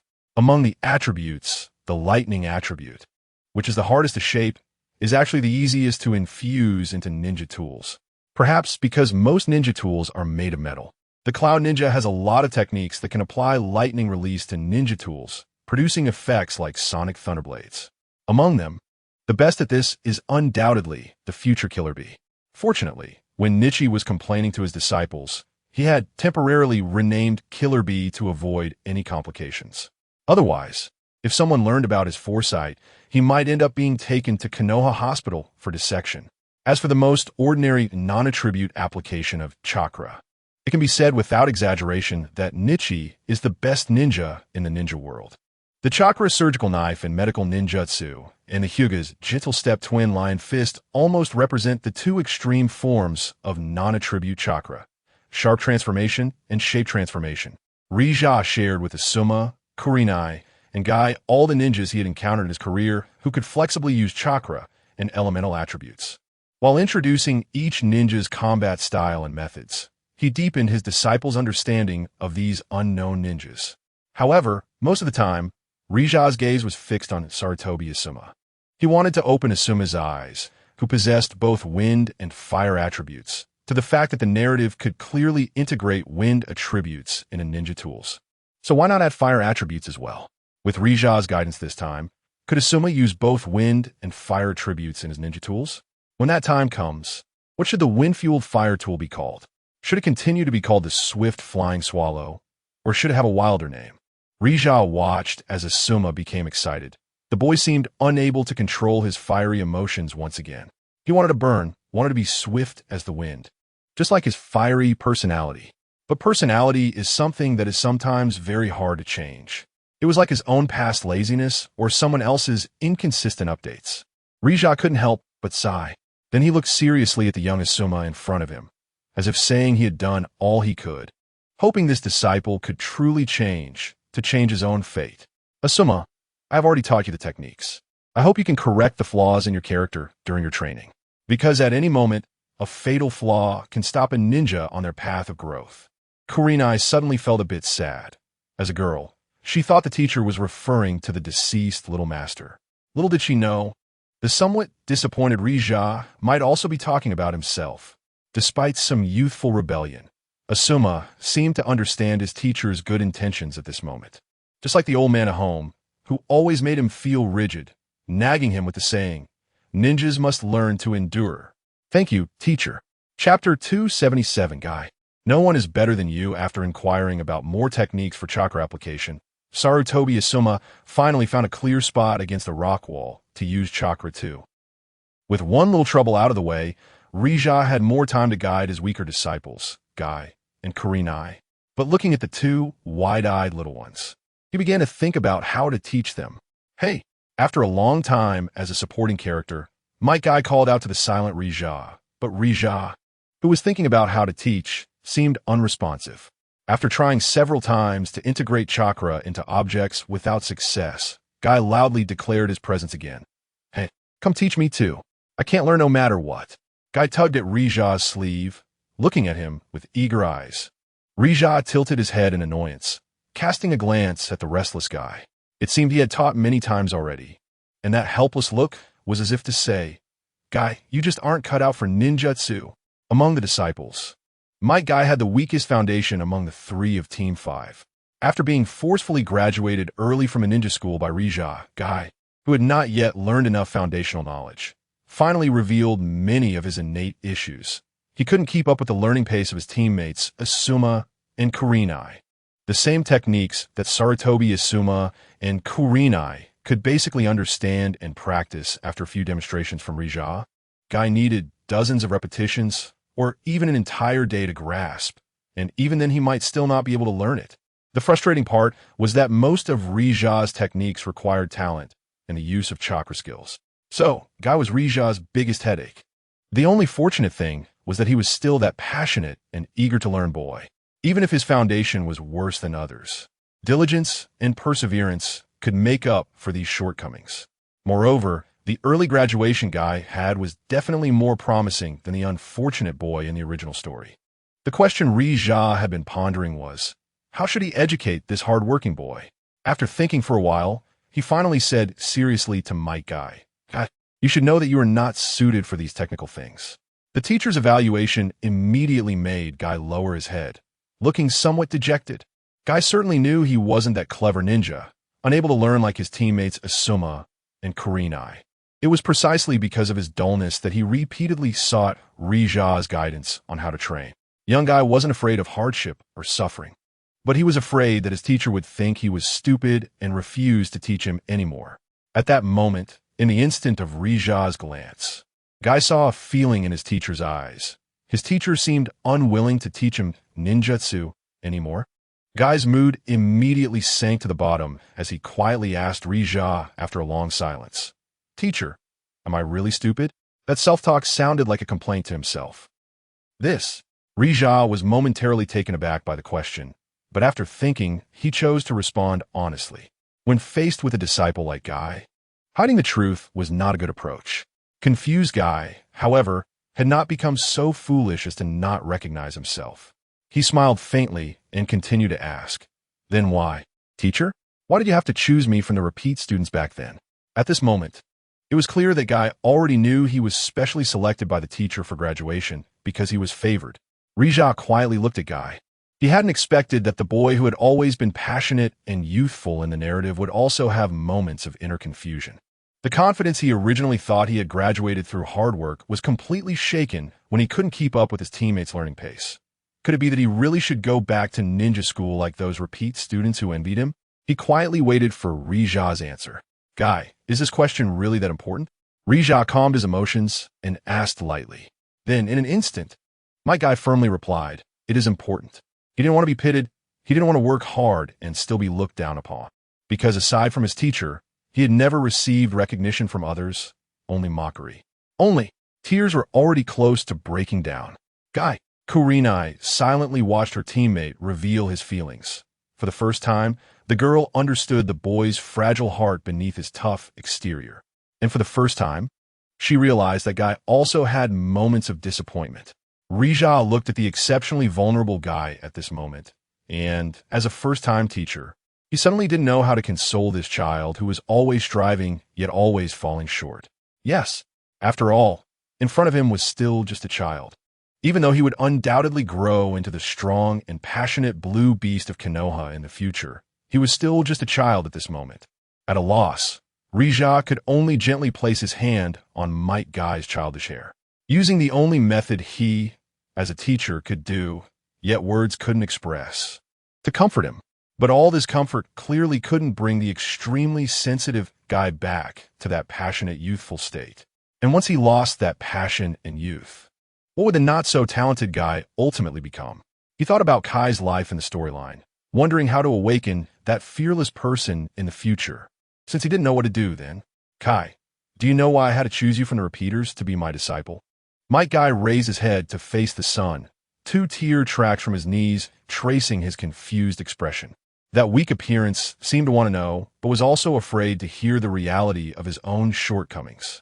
Looking at his obedient demeanor, the sun suddenly smiled as if looking at child. Then he gently stroked young Guy's forehead above his bushy eyebrows and began to speak softly. There are many very smart people in this world, most of whom are called geniuses at some point in time. However, very few of these geniuses can ultimately be recognized and acknowledged by the world. The sun spoke slowly, nodding and commenting as if he was not only talking about others, but also about himself, whether in reality or in his past self during the time travel. Kai, do you know? Actually, in any place, the only type that can ultimately be recognized as a genius is always one, the diligent genius.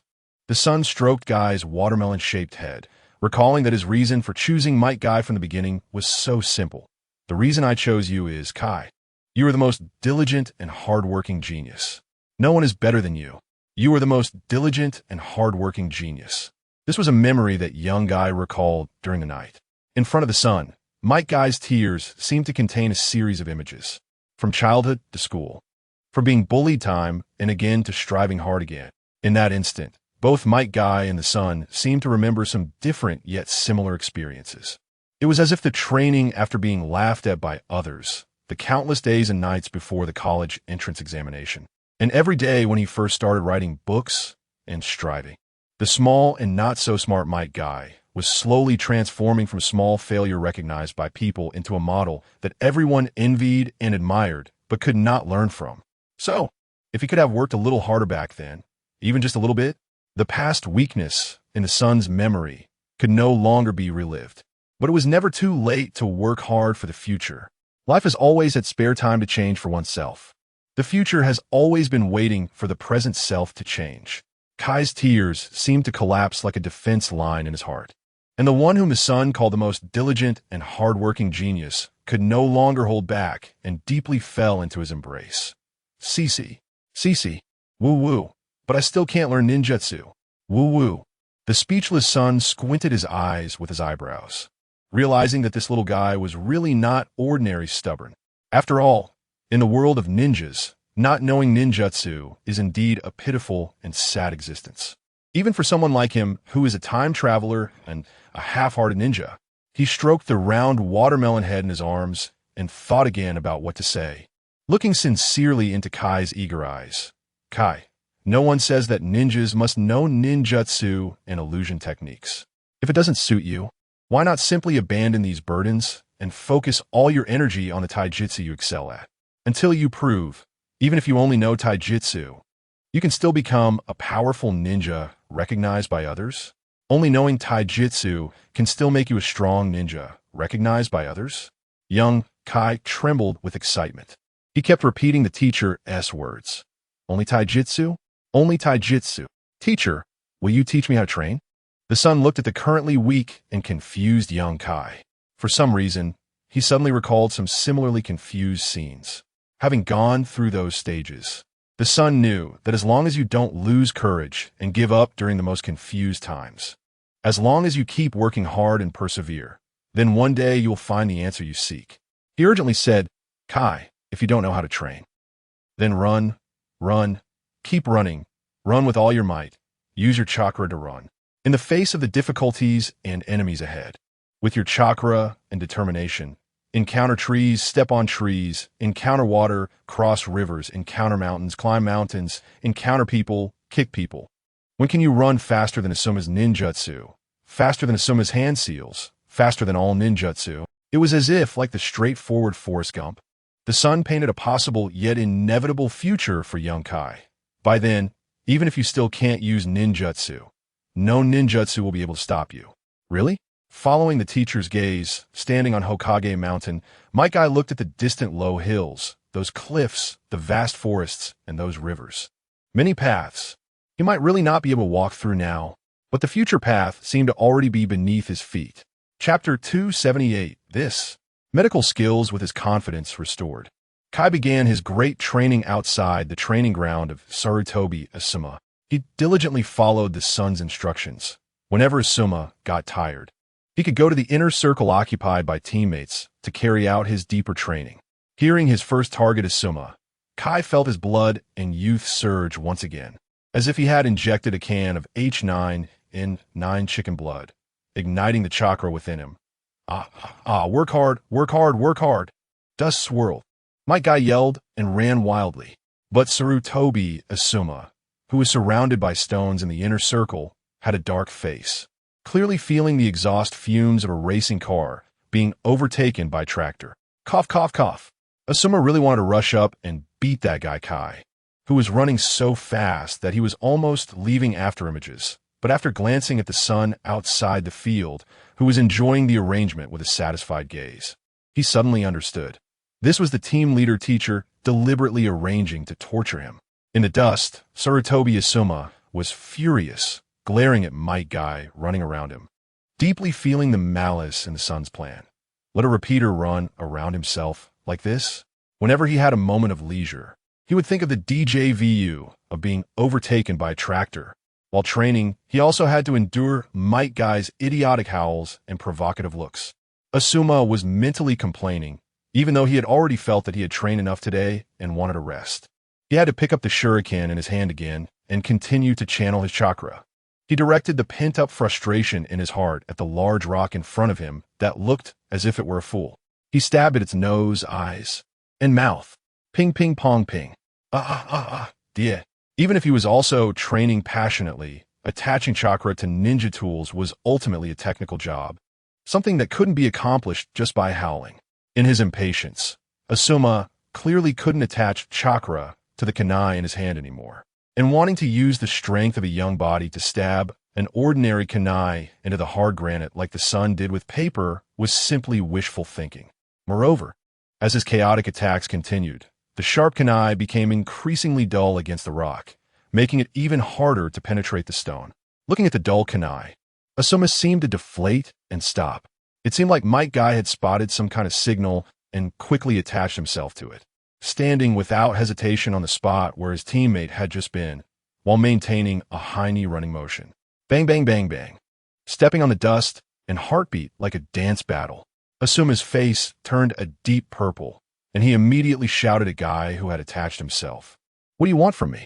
Guy quickened his high knee motion and confidently retorted, Asuma, didn't you say you couldn't do it? Frustrated, Asuma simply sat down on the ground, too lazy to respond. He shot a fierce glare at his silly teammate, who was being used as a stick by their teacher, filled with deep disdain for Guy's intelligence. However, his attempt to suppress his feelings only strengthened Guy's determination that he was exhausted, so he escalated his enthusiasm and shouted, Asuma, Cici said, when you can't do it, I can switch places to train. Asuma's face darkened. Switch places? I can't do it? You're clearly trying to take over the space. Arrogant Asuma was immediately furious, realizing that the perverted teacher had actually sent Guy, this fool, to keep an eye on him. Can he do it? He can't. Might Guy, I want to see if he can do it. Asuma yelled as he swung his fist toward Guy, ready for the attack. Guy responded with a high knee kick towards Asuma's swinging fist. Bang, bang. The sound of muscles colliding. Watching the dust and sweat from the fight not far away, Kurenai felt that the boys were too violent, not cute at all. While she concluded this in her heart, she secretly glanced at her teacher and asked, Cici, are they really not going to get hurt? Hearing this, Kakashi glanced at Guy and Asuma, who were already tangled up together. Seeing that moment of friendship, he seemed to recall the guy he used to wrestle with at home during childhood. Ugh. Feeling disgusted, Kakashi smirked and said, boys, they're just teasing each other. Cough, cough, roughhousing is always normal. Kakashi didn't intend to stop the friendship and fair competition between his students, and his goal was achieved, to temper Asuma's arrogant and impatient personality through Guy, who obediently trained alone. At the same time, He hoped to stimulate Guy's determination to improve by leveraging Asuma's arrogance and current advantage in strength. Of course, he also hoped that the students would encourage each other to progress together. But the premise was that the two must not go overboard. After explaining, Kakashi looked somewhat worriedly at the quieter Kurenai. Kurenai, what you're going to practice is different. It's tailored for girls, but you mustn't lose to them. Oomph. I definitely won't lose to them. Kurenai waved her small fist, but at the same time, she felt grateful that she didn't have to wrestle with the silly Guy and the arrogant Asuma. After all, girls always have some disadvantages in physical arts. But, girl S training. What is that? Little Kurenai tilted her somewhat silly head. Did Kakashi also know about girls? No. Obviously her teacher seemed to have started acting strangely again. Those who have been in contact for a long time know that Kakashi's writing style tends to become abnormal several times a month. Just get used to it. Understanding and embracing this, Kurenai pleasantly asked, Cici, how should I train? Kakashi stroked his chin, which lacked a goatee, and pretended to think seriously for a moment. Among the three students, the best at physical arts was Might Guy, and the best at ninjutsu was Asuma Sarutobi. Naturally, the one best at illusion techniques was left with Kurenai Yuhi. Perhaps the only thing that hasn't changed in Class 5 is this combination of ninjutsu, physical arts, and illusion. And illusion techniques are of the Yin attribute. Kurenai, theoretically, all known illusion techniques are of the Yin attribute. Among the three ninja arts, the one I'm least skilled at is also illusion techniques. The teacher is not good at illusion techniques. Little Kurenai felt somewhat disappointed. After all, having a team leader who can't perform illusion techniques teach her, a ninja majoring in illusion techniques, isn't something to make her happy. But she didn't know that being poor at illusion techniques was due to the Hyuga clan system. Kakashi looked at his somewhat downcast little disciple and comforted her. Kurenai, don't be too upset. Not being good at illusion techniques doesn't mean you can't create illusions. You should know, what is the principle of illusion techniques? Kurenai was a bit confused. With her heart full of questions, she half-heartedly answered Kakashi's question. Cici, illusion techniques interfere with the target's 5 senses and nerves through chakra, disturbing the target's normal thinking to trap them in an illusion. Kakashi patted Kurenai's somewhat reluctant head symbolically, then encouraged her. That's a very neat answer. Now, can you tell me, where do the human 5 senses come from? Kurenai was instantly thrown off by her teacher's tricky academic terminology. After all, she was still such a little kid. Why ask such a profound question? What on earth is Cici thinking? But the naturally smart Kurenai still thought for a while before giving her understanding answer. Cici, the 5 senses. The 5 senses should come from a person's eyes, nose, ears, and mouth. Beautiful. But from a deeper level, everything the body perceives comes from the sensory organs, identifying sound waves, odor molecules, and even light. After the senses detect the materials, they transmit signals to the brain for analysis. This is the reason why humans perceive everything in the world. It can also be said that objects must exist before they can be seen, materialism. While the true mechanism of illusion techniques is imagination must exist before one can see. Idealism. Kurenai was astonished, her mouth agape in silence. Just like the reaction of all readers after hearing this nonsensical theory. She originally just wanted to explain illusion techniques, but Kakashi, why are you rambling on about so much irrelevant theoretical knowledge? But her little head didn't expect that her teacher's subsequent words and actions would completely overturn her little understanding of illusion techniques and worldview. Kurenai, I know you might not understand right now, but what I mean is, if we abandon the hand seals and the act of casting techniques, are there other methods and ways to create illusions? For example, drugs, or directly using chakra to affect a person's senses and nerves. Kurenai furrowed her brows deeply. Kakashi's theory was vastly different from what she knew about illusion techniques. That seemingly absurd conclusion, paired with her teacher's expression, actions, and explanations that didn't seem like a joke. His obsessive explanations, bordering on manic, made Kurenai somewhat worried. It was as if the two of them, exploring the coarse secrets of humanity, like that snake uncle from Konoha who wasn't recognized, like to pull out theories that would overturn children's worldviews. Perhaps, It was because children are kind and easily accept the differences in the world. Kakashi didn't explain further. Kurenai only saw her teacher's finger pointing, gliding through the air before her like a cold surgical knife. The way it passed just a dozen centimeters away from her, the casual motion in front of her brow. Kurenai remembered it vividly. In that moment, she froze. And she quickly blinked and blinked again. But the entire clear sky of Konoha disappeared in the blink of an eye during the day. Red rubbed her eyes in disbelief and rubbed them again. She confirmed that her eyes were not blind and were functioning well. But darkness really appeared before her. Precisely. What also appeared in her world was the black sky of Konoha, the black ground, the black forest, the black Hokage rock, and finally the darkness that made even herself black. Did the whole world disappear except for the darkness? What is this? Kurenai looked at the darkness that covered everything with terror. She instinctively reached out her hand to touch it, to grasp it. At the moment she extended her hand, her small palm happened to touch the fingertip that Hinata had just passed by and retracted in front of her. The object still existed, but this world turned into darkness, and the effect that felt as if she were blind. Red instantly thought of the well-known illusion in the history of Konoha's Genjutsu, a high-level illusion developed by the second Hokage that could counter Uchiha's Dojutsu, darkness technique. She immediately asked urgently, "Hinata, is this an illusion?" This can't be an illusion." A weary and displeased voice came from behind. Kurenai. Red quickly turned around, only to hear a voice that was cold and serious, as if during a surgical dissection. This is medical ninjutsu. Chapter 278. Illusion. Idealism medical ninjutsu? Kurenai instantly realized something was wrong. She looked at the darkness before her, without any sense of light. The illusion, darkness technique, should not be like this. Red rubbed her eyes. The transition from a normal person to a blind person made her heart race. But as she calmed down, she thought, even though Hinata-sensei was occasionally a bit neurotic, he would never joke about his own little eyes. With her mind at ease, Red began to contemplate the principles of the darkness before her. The teacher was a ninja proficient in medical ninjutsu, so it was not an illusion, but medical ninjutsu. She recalled the last fragments before her blindness. Hinata-sensei had slid his sword's tip across her brow. Although at that time the teacher was more than 10 centimeters away and did not touch her, Red knew that at that moment, the teacher must have done something bad to her. So she weakly asked, "Teacher, did you cut off the optic nerve with chakra? If it was cut off, there would be sequelae." Hinata looked at the worried Kurenai and said, "I merely used chakra to obstruct the transmission of the optic nerve.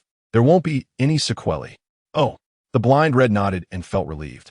But her ignorance of medicine still made her prefer to believe she was under an illusion. After all, even though she didn't understand, she knew that nerves were extremely fragile. Blocking visual transmission without sequelae must require much more skill than a blunt cut that causes blindness.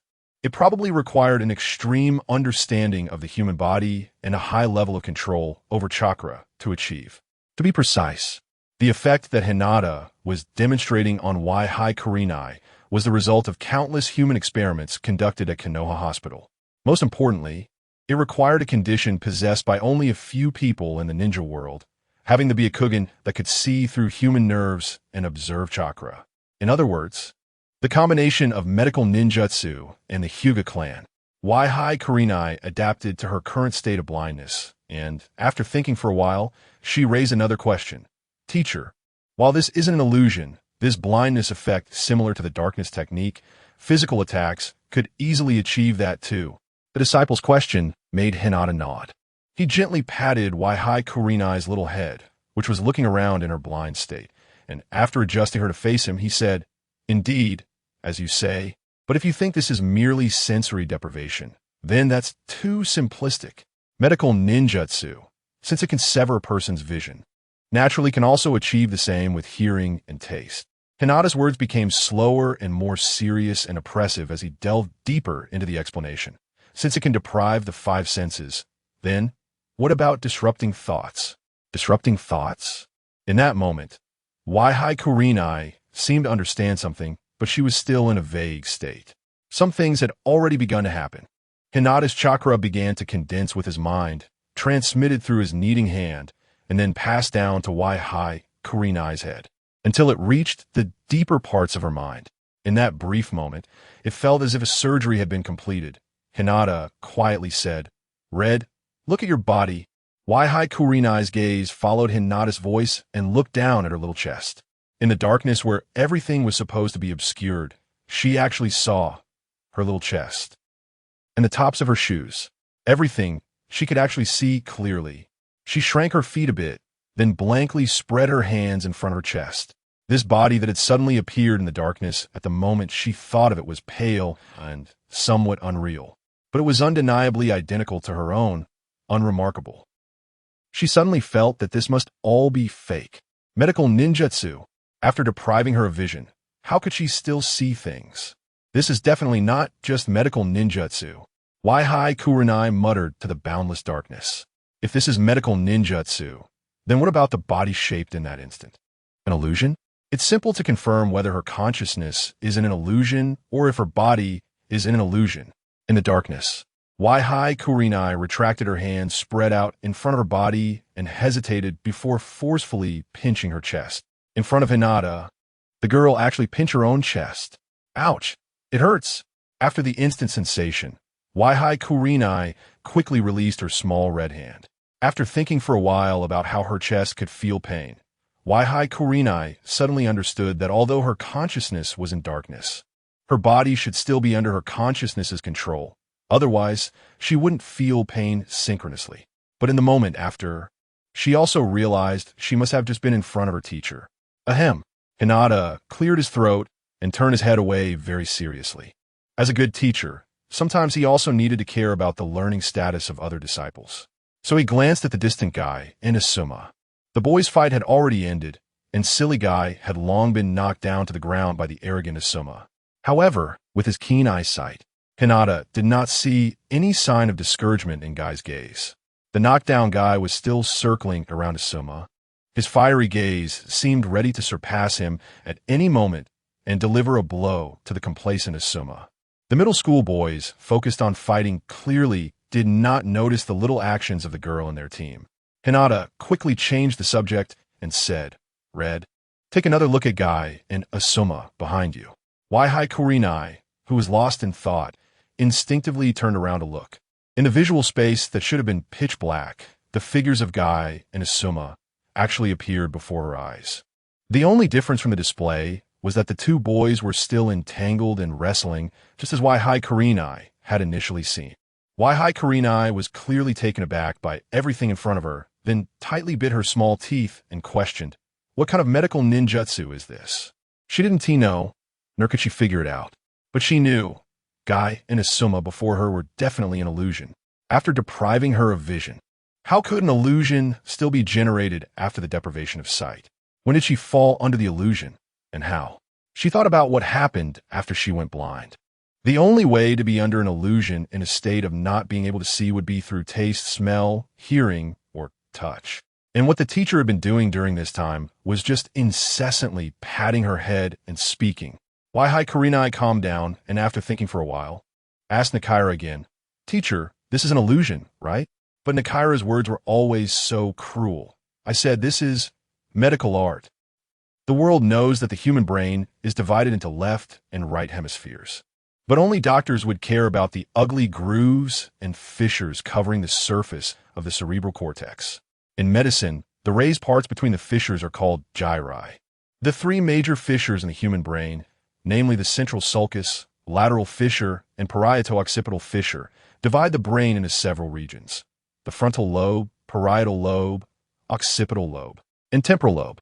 Naturally, each region has different functions and uses. Nakaira quietly explained to the dazed Wai Kurenai in front of him, trying to use words that a mortal could understand. Everything at this moment seemed to return to the familiar Konoha Ninja Hospital. And Kurenai was like a dazed patient on the operating table. His hand rested completely on Kurenai's head, as if performing a brain surgery. The only difference was that the sharp scalpel had turned into invading chakra. Under the gaze of the Byakugan, the chakra was injected into the corresponding positions in the brain's nerves in different states. In an invasive manner, it disturbed the corresponding areas of Kurenai's brain nerves. This was the effect obtained from countless experiments. He tried to let this little miss obsessed with illusions experience the difference between medical art and illusion that lay beneath the surface of the human body. The posterior parietal lobe processes human vision, and Kurenai's state of blindness seemed to be due to the blockage of chakra transmission to the visual nerves at the posterior parietal lobe. The temporal lobe and the transverse temporal gyri process the sounds people hear. Obstructing or damaging this area can also lead to auditory hallucinations and deafness. The cerebellum and parietal lobe handle human movement and balance. The most famous medical ninjutsu, body flicker, works by disturbing the nerve transmission in that area. It is the chaotic neural feedback that causes the recipient to no longer move their hands as hands or feet as feet. And the frontal lobe, the one in the front of the forehead, affects judgment and cognition. Gently, Nakira touched Kurenai's glabella softly. Quietly, he explained his medical art to her. From the perspective of human cognition, when someone informs another person of something, the brain under normal thinking first makes its own associations. And then the body confirms and visually conducts correct judgments and feedback. Just like when someone suddenly shouts UFO, people instinctively think of a flying saucer and look up. Seeing your body Kai behind her, at the moment Nakira reminded her, Kurenai subconsciously thought of Kai and confirmed with her gaze. But when the brain's thinking and cognition were disturbed, everything seemed to turn upside down and become chaotic as if she had taken drugs. No longer able to make correct judgments, no longer able to deny erroneous imaginations. In that moment, the fantasy appearing deep in her mind would no longer be erased by reality. Like a daydream, in the eyes of the mad, imagination is always real. Listening in a haze, Kurenai seemed to recall what Nakira had initially said. I said, illusion is idealism. Does existence come first, or does seeing come first? Does seeing come first, or does existence come first? She pondered naively, and everything before her appeared in her brain's cognition, as Nakira said. Just as she thought in her heart, everything was merely due to her own imagination. Everything was simply because she wanted to see at that moment. In the darkness, herself. My Gaia Summa. Kurenai tried to control her thoughts according to her understanding, imagining everything she could think of in that moment. In the world of illusions, nothing was impossible to achieve. All things would become beautiful, harmonious, and peaceful like in Tsukuyami. The speed of thought and creativity approached infinity. The mountains, lakes, and seas before her, those towering mountains, the boundless sea, and the chest that no longer ended in a glance. Ha! The tiny Kurenai smiled, seemingly feeling it was very fun, until she remembered her teacher, the annoying Nakira, was indeed crawling obediently in front of her, as she imagined. No longer the small Kurenai, she walked tall over to Nakira and patted his head. Chapter 280, Illusion. The 7 emotions. She thought of a technique that makes one intoxicated in their own imagination, as if falling into an infinite Tsukuyami world. Nakira opened his eyes, looking at the small, flushed face before him. The girl seemed to be dreaming of something dirty. He understood and smiled, then ruffled Kurenai's long hair that almost reached her waist.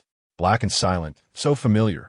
This method of directly injecting chakra with gentle fists into a person's brain and sensory nerves to disturb thinking and produce illusions, while direct, also has its drawbacks.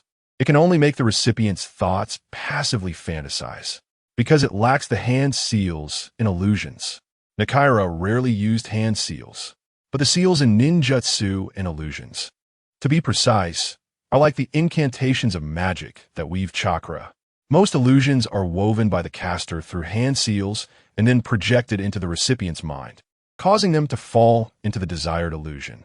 For example, the technique of Kagutsuchi, or this is not.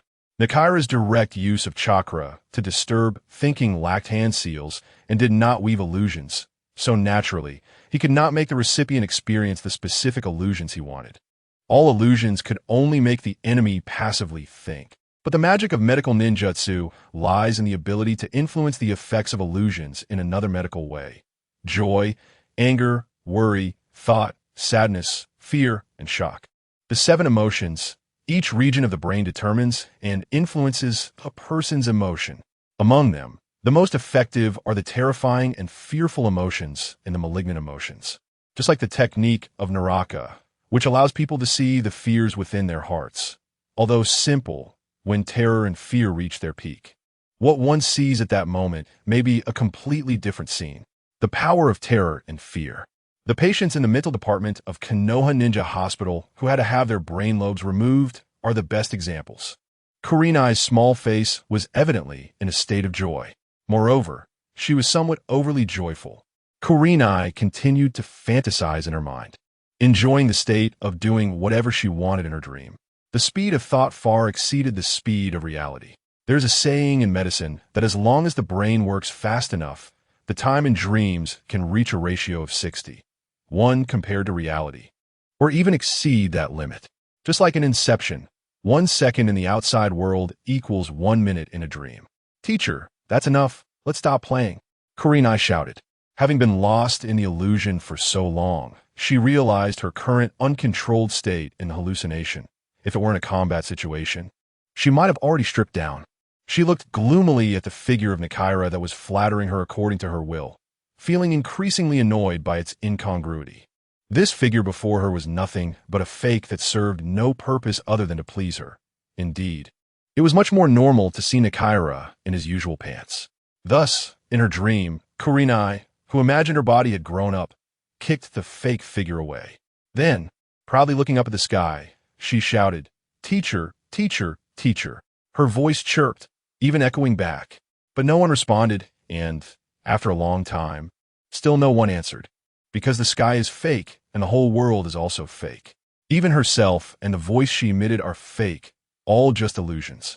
Everything is merely a wave of thought in the brain. What to do? After waiting for a long time, the sunset red began to feel anxious and started to feel absurd about this world. Indeed, the world of illusions is empty and lacks substance. When the sunset red, awakened from the false fantasy, looked again at what was in front of her, the illusions serving her thoughts seemed to also begin to look terrifying and sycophantic. Those beautiful fakes were all just to make her lose herself in the illusion, to sink. Red became somewhat worried and felt a bit of fear. Human beings' uncontrolled thoughts are indeed the most terrifying products. It echoed that saying, to make a person perish, one must make them go mad. Another boring period passed, and the sunset red began to feel despondent. Unable to determine the time, she started to think wildly. Why hasn't the teacher lifted the illusion? Why doesn't he care about me? Why did he leave me alone? Could it be something happened outside? Human suspicion made her thoughts become chaotic. In that moment of confusion, the sky also became brilliant. The entire beautiful illusion began to twist and fracture along with the negative emotions of its master. When she looked at what was in front of her again, the blue sky of Konoha reflected the red of the sunset. The clear river water followed suit. And in the gusts of the death forest, it seemed that the sounds of fighting and screams faintly echoed. Ah, Oli Faying. Is that Kai's voice? The sunset red reflexively ran toward the forest. She instantly pushed aside the bushes in front of her, and in that moment, the forest behind the swaying leaves revealed wandering enemy ninjas, the dead Kai, bloodied Asuma. Red leaned back against the large banyan tree that appeared in front of her and hid. But in just a moment, her tiny body began to hear the footsteps drawing closer to her, her own heartbeat, her breathing. She was scared, afraid that a stronger fear would be reflected in her thoughts. The sky, in that instant, darkened as if in the plot of a terrified girl. Where's the teacher? Where did Nichiha-sensei go? In her panic, the sunset red thought desperately, and a shadow covered her. She knew this was an illusion, but she still curled up. She covered her ears, closed her eyes, and covered her head. She tried her best not to think wildly, desperately telling herself, this is an illusion. An illusion. An illusion. This is an illusion. Is this an illusion? Thinking of something, the sunset red unconsciously lifted her head, and she looked at the figure in front of her, shrouded in darkness with a scalpel in hand, and suddenly realized. She looked at the figure in front of her and suddenly spoke out. This is an illusion, isn't it? At that moment, the expression of the sunset red was so stubborn. She was so scared that her red eyes were bulging, and with a tone of grievance. She complained, this is not medical skill. Teacher, you bastard, just know how to scare yourself. Everything became clear. It was all a prank of her own mind. Angrily venting towards the figure in front of her, the sunset red suddenly threw a punch at the figure ahead. Then, boom! The entire sky shattered under the little pink fist of the illusion master. She had already understood that this was a test given to her by Nichiha-sensei. Since it was an illusion, there must be a way to break it. Isn't it just about lifting this illusion herself? She jumped out and pointed at the big hole in the brain and said, who are you scaring? Understanding the illusion gave the sunset red her courage back. Amidst the cursing and growing body, she soon calmed down. She began to think of a way to break the illusion. The sunset red sat cross-legged on the ground, trying to sense herself, sensing the chakra that had invaded her body. All illusions are caused by chakra. And breaking the illusion naturally means expelling the chakra that affects her body. As long as she clears out Nichiha-sensei's annoying chakra from her body, she thought. And in an instant, the sunset red felt the bad chakra of Nichiha that was blocking her nerves and mind. They flowed through her meridians like a milky fluid, blocking the flow of her chakra, occupying and unwilling to leave. Understanding this, the sunset red immediately mobilized the chakra in her body. Breaking the illusion means using her own chakra to expel, eliminate, or assimilate the invading chakra. With the current controllability of the sunset red's chakra, she could only achieve the most rudimentary method of expulsion in the breaking method. That is, by mobilizing more chakra in her body to squeeze the invading chakra out of her body. As for the more advanced elimination and assimilation, it requires deeper control over her own chakra to achieve. After a round of pursuit and interception, Nichiha-sensei's chakra is really annoying. The sunset red thought while fighting with chakra in her body. She suddenly felt that Nichiha-sensei's chakra seemed different from her own. Although it was just a small mass, it had a higher purity and density. But after all, this was her home ground. And as Red mobilized a large amount of chakra in her body, the chakra that Nichiha had invaded into her body was finally squeezed into a corner. Then, the sunset red shouted in her mind, "Get out of my body!" Sizzle. It sounded like something pouring out. Darkness and silence disappeared, and the light instantly became blinding. The dazed sunset red looked at the familiar figure in front of her, and she instinctively wanted to reach out and touch the other person's head. She reached out to grab, but in that moment, reality seemed to no longer be as beautiful as the illusion, becoming cruel. Little sunset red could no longer reach Nichiha's head. Everything became real, beautiful. Nichiha grabbed the hand of the sunset red that was reaching for his head and said, "All right, you're out now." As if feeling wronged, the sunset red let out a light hum. She pouted her lips, seemingly still angry at her teacher for not caring about her.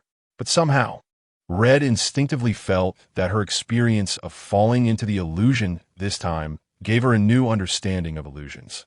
Although her naive self couldn't yet comprehend some of the knowledge within, she knew that one day this experience of understanding illusions from another perspective would bring unexpected improvements to her illusion skills. She recalled her experience and then stubbornly said, "Nichiha-sensei, this can be considered a tactile illusion, right?" Nichiha tugged at a few strands of hair on his chin and pouted.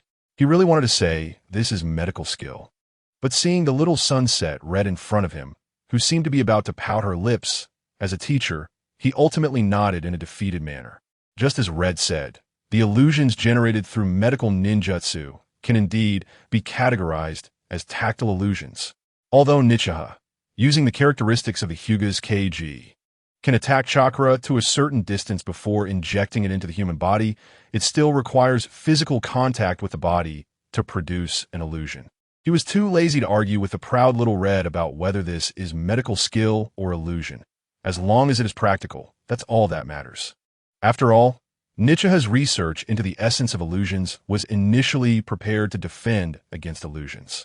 Research has progressed to a certain extent, and naturally, methods for inducing hallucinations have been deduced from human studies. Now, it can be said that one only needs to protect their brain with chakra. Traditional illusions have become quite ineffective against Nichiha. However, the more one understands the essence of something, the more painful it becomes. There's one illusion that still gives Nichiha a headache. Amaterasu, the illusion that directly incorporates the enemy's thoughts into the Sharingan through ocular power, is absolutely unsolvable in Nichiha's medical perspective within a mere 72 hours. Izanagi, the kind of idealistic divine art that changes one's past, also cannot be explained by science. He increasingly suffers from the Uchiha and knows that he must face them more and more. Nichiha looked down at himself, unconsciously touching. Red hair, it really resembles Kodo. Chapter 281. A girl cannot be easily pushed down. Wai Kurinai twisted her head, stubbornly shaking off Nichiha's hand that was messing with her hair. Although being spoiled by someone feels comfortable, she was filled with resentment deep down. After all, it was because she hadn't grown up that she was treated like a child. Being patted on the head was the most annoying. She suppressed the grievances she had accumulated for a long time and proudly resisted. Teacher, you can't pat my hair anymore. Really? Nichiha chuckled lightly, then slowly withdrew his hand that was touching her hair. He restrained his emotions but instinctively clenched his fingertips and palmed the moment he withdrew, vaguely recalling familiar strands of hair. Touch is indeed the sensation that enhances the bond between people the most. In an instant of reminiscence, Nichiha closed his eyes and silently recalled. If Mikoto knew that her former illusion idiot had begun to study illusions, what kind of expression would she have? Would she blink her red Sharingan and demonstrate her own illusions? Or would she be as well-behaved and sensible as Kurinai? He shook his head, seemingly unsure. But he knew. Kodo would definitely be happy for him. Smile. She would smile. Nichiha-kun, Nichiha-sensei. Who? The voice at his ear made Nichiha suddenly open his eyes, as he gradually recognized that the person calling him was not her. He sighed with lingering feelings. What is it? Kurinai? Wai Kurinai pursed her lips, feeling unhappy. Her teacher seemed to be teasing her again. She noticed that when Nichiha taught her, he didn't seem to be as serious as when he dealt with Kaido and Asuma. The teacher's thoughts seemed to be either on a drive or still on the road of driving. That gaze, which subtly carried emotional undertones, made Kurinai very uncomfortable. It felt strange, like how her dad looked at the neighbor's aunt's child, clearly looking at her. Why did it always feel like he was thinking of someone else? Could it be, as her mother said, feeling like a third wheel? Feeling frustrated, Kurinai instantly imitated her mother's tone, speaking clearly as if she were the main wife. Nichiha-sensei, who are you thinking about? Thinking about whom? Nichiha was taken aback by the question, pondering how to respond to this not-so-good question. He felt troubled. Should he tell Kurinai? I'm thinking about your aunt. No, I must not answer like that. After thinking for a while, Nichiha calmly argued. Kurinai, it's nothing. I was thinking about how to teach you. Teach me? Kurinai asked in surprise, suddenly realizing that this was precious time for Nichiha-sensei to teach her alone. She should be studying hard, but why was she always distracted? Could it be that the influence of illusions hasn't faded yet? Kurinai shook her somewhat dazed head to concentrate. She suddenly realized that the tactile illusion was indeed a headache-inducing illusion. Determined, she vowed to listen attentively and not get distracted anymore. She subconsciously glanced at Kaido and Asuma training in the distance, imagining how she would crush the two boys after achieving success, then turned back with longing to Nichiha. Teacher, please teach me the tactile illusion. Please. Nichiha watched as Kurinai, led astray by his words, didn't pursue the matter further and secretly felt relieved. Little girls are indeed easy to coax. He stroked his beardless chin, thinking for a while, and felt grateful for gaining the trust of another underage girl. He began to seriously gaze into his disciple's eyes and said sternly, Kurinai, teaching you illusions is not impossible, but tactile illusions naturally require contact to be effective. So you must first train in taijutsu. Really? Upon hearing Nichiha's words, Kurinai lowered her head, looking quite aggrieved. But, teacher, I just want to learn illusions. This seemed to be another unintentional, beautiful childhood, a childhood that disliked close contact with others and only liked the fantasies. Nichiha did not know whether this girl had been bullied in her childhood or what, but he knew he had to teach her how to face it. Quietly, Nichiha gazed at his weak disciple. He knew that since he first met Kurinai, the girl had disliked close combat and attacks, even in non-dangerous team battles. even in completely safe missions. Kurenai always seemed to prefer attacking from a distance, using shuriken and illusions as much as possible. More precisely, she had never actively attacked anyone, except when she was forced into close combat or defending. He didn't know when it started, but Nichiha stroked Kurenai's hair again. Perhaps it was a form of encouragement or comfort. But this time Kurenai didn't rebut or resist, just submitted. It seemed she was waiting for a stern lesson and criticism from her teacher. But what the girl received was a tone that shifted from serious to gentle. Kurenai, why do you reject direct combat?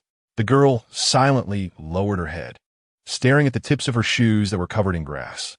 Nichiha looked at the somewhat reluctant Kurenai, recalling the already blurred plot. Even after more than a decade, some useful information still existed in continuous memories. If the plot were to continue as it had, Kurenai's ultimate life would still become the one with the weakest presence among the Konoha 12's teachers. Silently arranged with the 3 disciples of Inuzuka, Nara, and Akimichi, who had family secret techniques, until the teacher's presence became so low that it needed to additionally provide psychological counseling for a genius from the Kurama clan.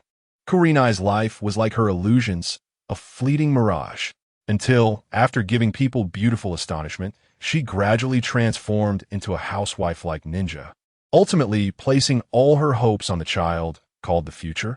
Is it like every mother? Nichiha quietly thought that the complexity of the girl's inner world was evidently much greater than that of the boys. Not knowing what to do, Nichiha subconsciously glanced at Asuma and Kaido, who had unknowingly started again, and couldn't help but sigh. Boys are indeed easier to train. Teaching Kurenai seemed to be much more difficult. If only Mikoto were here, she could help teach Kurenai some illusions. After all, his unique combination of Hyuga and medical ninjutsu was not suitable for most people's learning. The requirements for Byakugan and chakra control limited the vast majority of people. The most people Nichiha was thinking of were ordinary and diligent individuals like Kaido and Asuma. Patting the small head and black hair in front of him, Nichiha suddenly had an idea and pointed to the 2 troublesome kids who had fallen to the ground in the distance, saying to Kurenai, "Kurenai, come learn taijutsu with me." One cannot be easily defeated by those 2 guys. Girls cannot be easily pushed down. Girls cannot be easily pushed down? Hinata's eyes sparkled as she watched Kai being rubbed to the ground by Asuma. Her face suddenly flushed. After much contemplation, she finally nodded in her heart and answered, letting her disheveled hair sway on her shoulders. Nichi laughed softly. How fitting. He silently crossed his arms and looked at his 3 little disciples, unable to help but smile. As a new teacher, he curiously thought, what would happen if one day a big bearded guy found out that he couldn't push down the charming Hinata with his physical skills? And what about Asuma, who was relentlessly pursuing Kai from behind? Nichi looked at them with a sense of melancholy. He suddenly realized that he genuinely hoped to see that day. The day of completion. Chapter 282. No marked change, to be precise, seems not so difficult to alter someone else's life trajectory. What is difficult is changing oneself. Nichi looked at the determined Hinata and uncrossed his arms. Little Hinata was indeed adorable, not as dazzling as in the storyline, but she seemed to carry a hint of resilience amidst her frailty, coupled with that stubbornness of a girl unwilling to be defeated in front of 2 male teammates. It felt familiar. So, to not let down this little disciple's will, shouldn't he take it seriously? Nichi couldn't help but smile and began to restrain himself from being as playful as before. As a teacher, he had to be serious. So, what exactly should he teach her about illusion techniques and physical skills? It seemed he had already slightly altered the future trajectories of Asuma and Kai. So the next step naturally was to change Hinata's. She loved learning illusion techniques, but needed to strengthen her physical skills. If only she could master a skill that combined both illusion and physical techniques, it would be perfect. Unfortunately, he couldn't do that. Nichi pondered that Konoha had techniques that integrated illusion into swordsmanship and physical attacks, such as the second Hokage's dancing crescent moon and the Konoha-style willow. It would be great if he had the opportunity to study those. That way, he could perfect the tactile illusion technique that Hinata referred to as an attack. However, being a member of a prominent clan limited Nichi's ability to acquire more skills in Konoha. As a child of a large family, while having a rich family heritage, he was naturally excluded from the core skills of Konoha's inheritance. This was similar to ancient noble families in the past, who occupied most resources but were balanced by being restricted from certain national resources. The root cause lies in the monopoly of controlling inheritance, balancing power and class. Of course, if one could become a village leader, they would naturally break through such restrictions. But being a leader also meant that one had already transcended the narrow confines of their clan. It was indeed troublesome. The issues left to address at the end were the most bothersome. Teaching Hinata, well, was not easy. Hinata, let's start training. Hinata nodded, and then followed Nichi to an open area ahead. The wind blew across the rocky ground, and the top of Hokage Rock was not particularly hot. In the bare area, distant sounds of stomping and chiseling echoed. Those two troublesome guys. Nichi paused for a moment, then moved. He began to disrupt Hinata's storyline, explaining and teaching her some techniques that combined ninjutsu and physical skills according to his understanding. He tried to teach her as much as he could, and what she could learn, not limited to illusion techniques, not confined to physical skills. The Hyuga Fist, the most renowned soft-style martial art in the ninja world. A technique particularly suited for the physiology of women and girls. Tsunade, that female tyrant, was naturally excluded from the softness. Perhaps Nichi was biased. He taught Hinata his special physical technique. It was flexible and swift, something Kai couldn't learn, and Asuma was not suited for. Due to her physique, Hinata, lacking to be a Kugen, couldn't unleash its true power. However, some special techniques within the gentle fist perfectly suited her physique and enhanced her attack methods.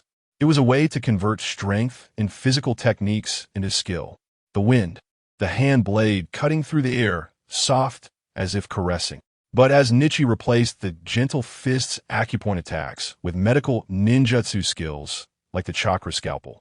Even if women lacked the overwhelming strength of men, they could still deliver fatal damage to vital points through precise chakra control and the subtle characteristics of medical ninjutsu. No one understands the human body better than a doctor, and you are more fragile.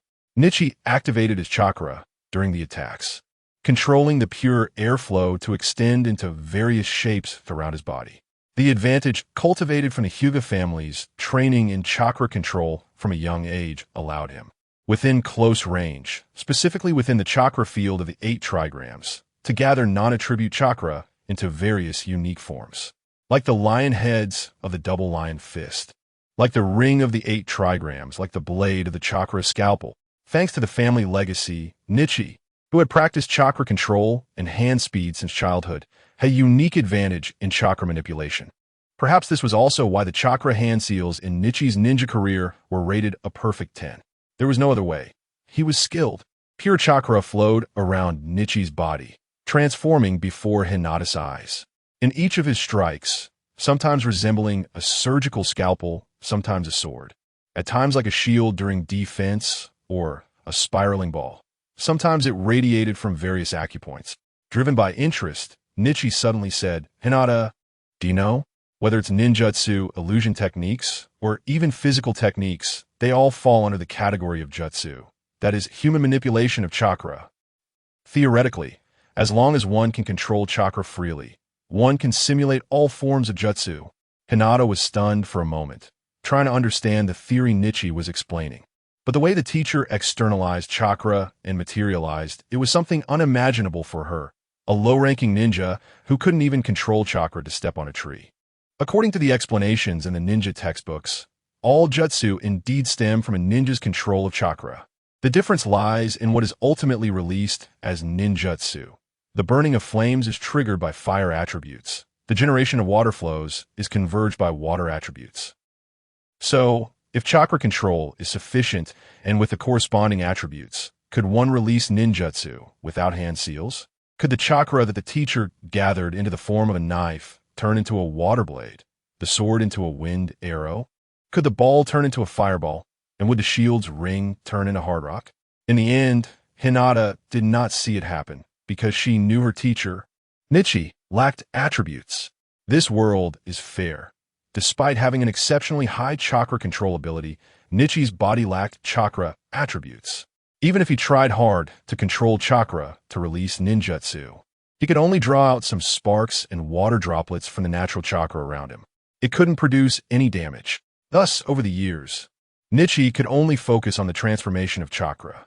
The shape of the Rasengan is the ultimate form of chakra convergence. The Hyuga's empty palm, which can send forth the power of the gentle fist over long distances, is a method of extending and externalizing non-attribute chakra. The technique of earth vein perception, which can sense another territory, extends chakra to the utmost. The transformation caused by chakra control also has its special functions. Rizai stood quietly in place, freeing his hands and retracting all his attacks. However, the wind around him did not cease.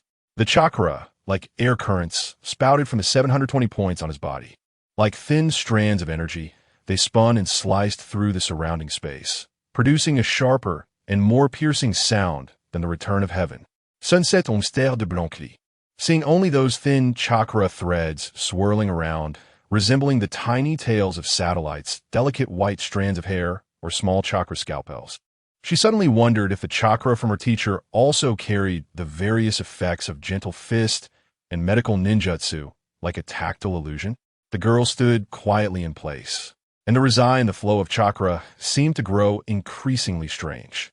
It seemed that many secrets had emerged from his limited impressions, like those special patterns. Chapter 283. Ichiraka bad things, when you honestly display them, will eventually become familiar after being seen for a long time.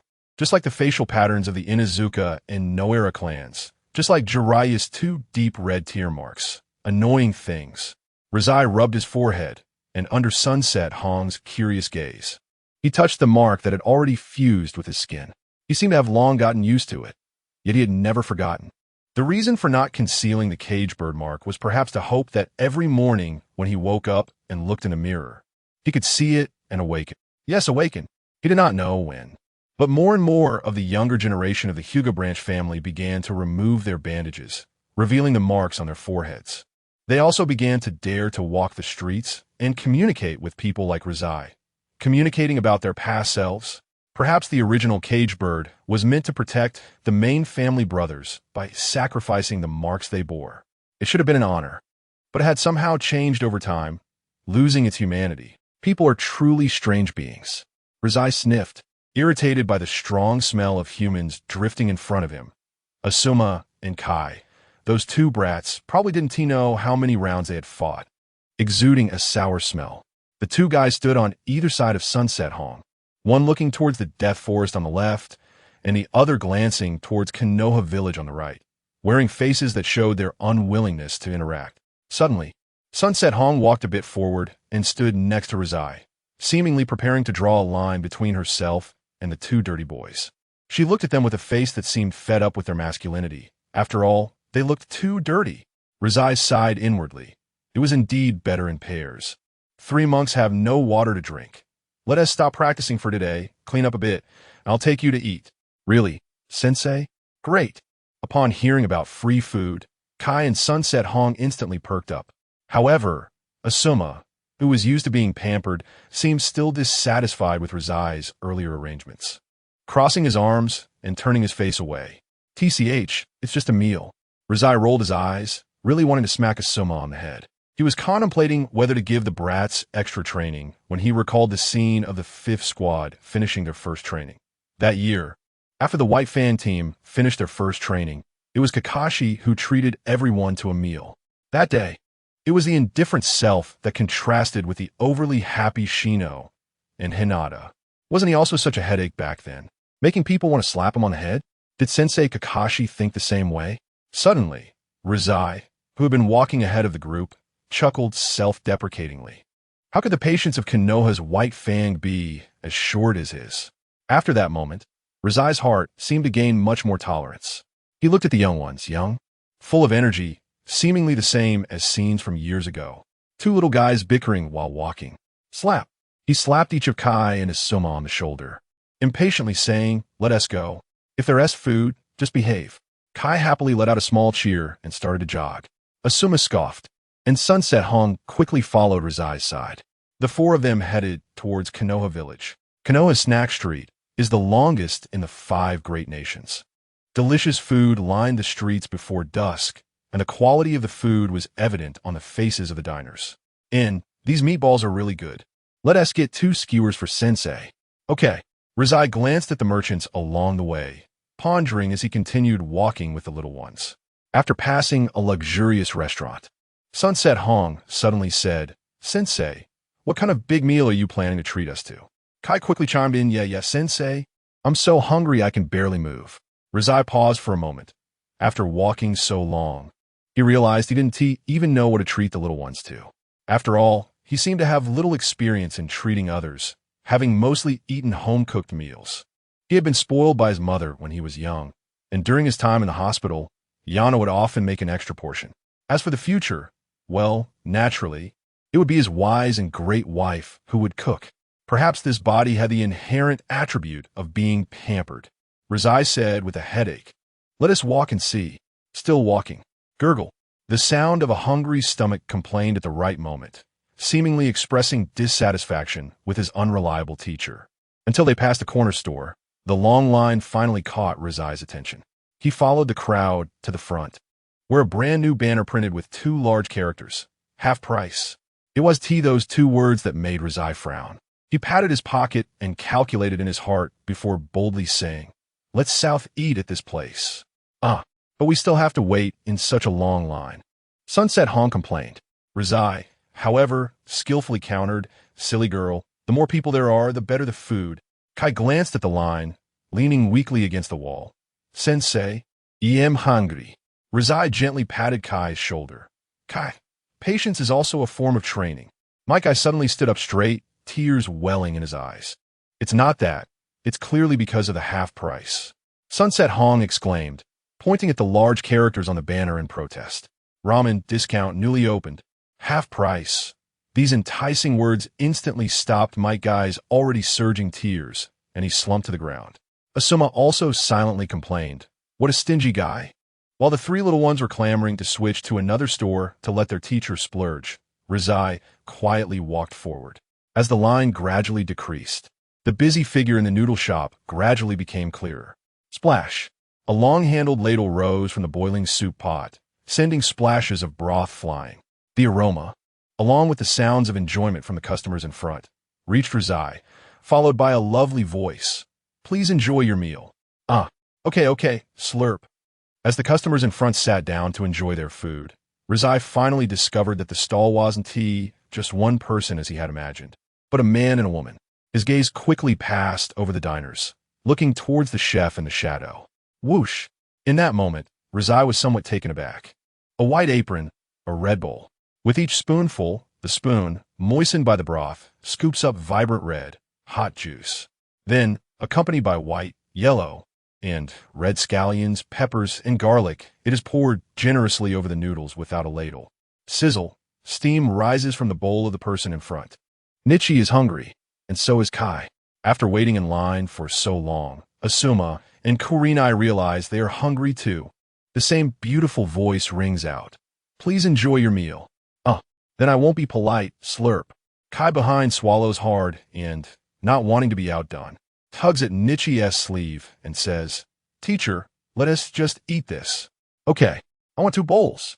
"All right," he replied dazedly. But his eyes watching the back of the one wielding the ladle became fierce. Blood vessels started to twist. The skilled movements of the ladle and the precise marks left behind were so orderly that Nichi was momentarily taken aback, making him think of that man again. So similar. A white apron, a red bowl. Nichi suddenly recalled a legend that circulated among the earliest fans. After death, does one exist in another form? Would those who love this place choose to feign death to protect the village with a new identity? He looked at the face that turned towards him, smiled kindly. "Hello? I'm Inada Nichi." Chapter 284. Eating more for a stronger body, the ramen chef was momentarily stunned, seemingly surprised to meet a customer who introduced himself while eating. He wiped his greasy hands on his apron, then warmly greeted. "Hello. I'm the owner of Ichiraku Ramen, Shudai." Although he claimed to be the owner, it was merely a small cart shop run by 2 people. Nichi nodded and surveyed the shop's decor. It was simple and not much different from the blurry memories of the small shop he had. In fact, it could be said to be even more rudimentary. 2 people, 4 to 5 seats, 1 table, 1 bowl of noodles. After the young waitress served the new ramen to the long-waiting customer in front, she turned to greet Nichi, the strange customer standing at the door. "Hello, what would you like to order? Today is the opening day of Ichiraku Ramen. Everything is half price." Her gentle voice dispelled certain lonely memories of ramen. Nichi returned to his senses, and after a glance, his heart became calm. The gentle figure speaking before him was just an ordinary woman, without chakra. Moreover, her demeanor seemed to lack the familiar qualities of Kakashi's Rin. He smiled and nodded, looking at Kai and the others who were hungry and shouting. "What do you want to eat? Order for yourselves." "I'm starving," my guy said, collapsing onto the dining table. He barely lifted his head, lazily staring at the menu and tapping his finger, saying, "Teacher, I want this, this, and this." Kurenai also ordered a few seafood ramen. After a long silence, Asuma, after glancing at Kai, followed suit and ordered several dishes. The 3 seemed to plan on making Nichi pay, even if the ramen was half price. Once the 3 little guys had made their choices, Nichi looked at the billing waitress and said, "I'll have a signature ramen." After speaking, he seemed to remember something and added, "Make it the largest portion." "Okay, please wait a moment." The waitress's voice was still as beautiful, more so than her appearance. The twilight glow poured through the gaps of the Ichiraku Ramen sign, casting a slanting light on the backs of the 4. Nichi slowly sat down. The little guys, who really seemed hungry after a series of complaints about their empty stomachs, quietly lined up on the tall stools. The bench was a bit high, and Kurenai's short legs could still swing on both sides. She occasionally glanced at Nichi, who seemed to be in a daze on the left, while Kai and Asuma sat on her right, ignoring each other. Splash! The ramen chef skillfully rolled the freshly stretched noodles into a ball and tossed it into the boiling pot, quickly retrieving it after boiling until 7/10 cooked, dropping it into a big bowl. Sizzle, a boiling sound. The steaming hot broth was poured robustly over the white, red scallions, ginger, and garlic on the noodles. Then, layer upon layer of char siu, bamboo shoots, and beans were added until it was topped with handmade soy sauce. The 4 quietly watched the chef's fluid noodle-making technique until the final broth was poured into the bowl.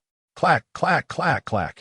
When the last bowl of Ichiraku ramen was firmly placed on the table in front of Nichi, he closed his eyes. There was no chakra response, only the familiarity of the hands. The scene many speculated about in the early days of the Hokage, that the Ichiraku ramen chef was the supposedly dead Konoha White Fang, never appeared. Just like another group of fans speculating that Dr. Agasa was the boss of the Akatsuki organization, it may never come to light in this lifetime. Perhaps Nichi already knew the answer. After all, as a disciple, he personally assisted in preparing the funeral, watching him being buried. He was merely deceiving himself with a glimmer of hope, wishing that the legendary Konoha White Fang could be skilled enough to slip past everyone's eyes. To slip past his own eyes. The white apron was wiped a few more times by greasy hands, becoming yellowed, dim, and blurred. Nichi calmly looked at the hand that resembled Kakashi's father, quietly rolling his chopsticks into the thoughts of Ichiraku ramen. After stirring for a while, he picked up some noodles and silently began to taste. He ate the noodles while observing the person, even though the appearance was somewhat similar to his memories. The taste and essence were not as wonderful as he had imagined. However, as the white steam rose from the bowl, memories surged forth like the rising steam. The sky outside Ichiraku ramen seemed to darken as well. The ramen chef, watching Kai devouring at the table, enthusiastically said, "You're a leaf ninja, right? So delicious." Kai nodded with his mouth full, barely answering after swallowing a big chunk. How did the ramen chef know we're leaf ninjas? "Yeah, I'm a very strong leaf ninja." Beside, Asuma nudged Kai with an elbow. "Idiot, you're wearing a forehead protector on your waist." Silly Kai was stunned, looking down to touch the metal piece on his waist, and then realized that his forehead protector was indeed tied around his waist. As for when he tied it, judging by the way he scratched his head, it was clear he had long forgotten. The chef laughed at Kai's silly appearance, raising his ladle-wielding arm and boldly said to the small Kai, "Haha, young man, you should eat more. Eating more will make you strong."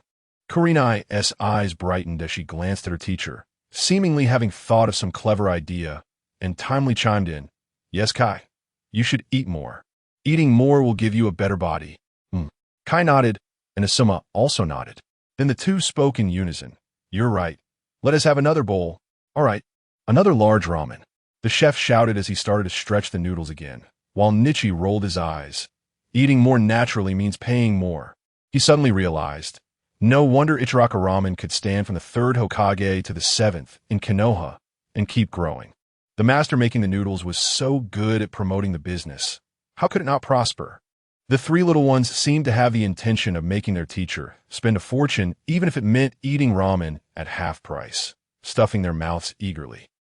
Nichiha silently sipped the clear broth, ultimately giving up resistance. He just buried his head in his big bowl of noodle soup, calculating some mathematical figures. Can a meal of ramen really bankrupt him? What a joke. After all, being a doctor is certainly not a profession lacking money. He glanced at the somewhat thin Kai, pondering why the little ones were eating so much today. From a medical perspective, simply working hard is not enough to enhance chakra and physical condition. One really needs to eat well, especially during the growth phase of these little ones.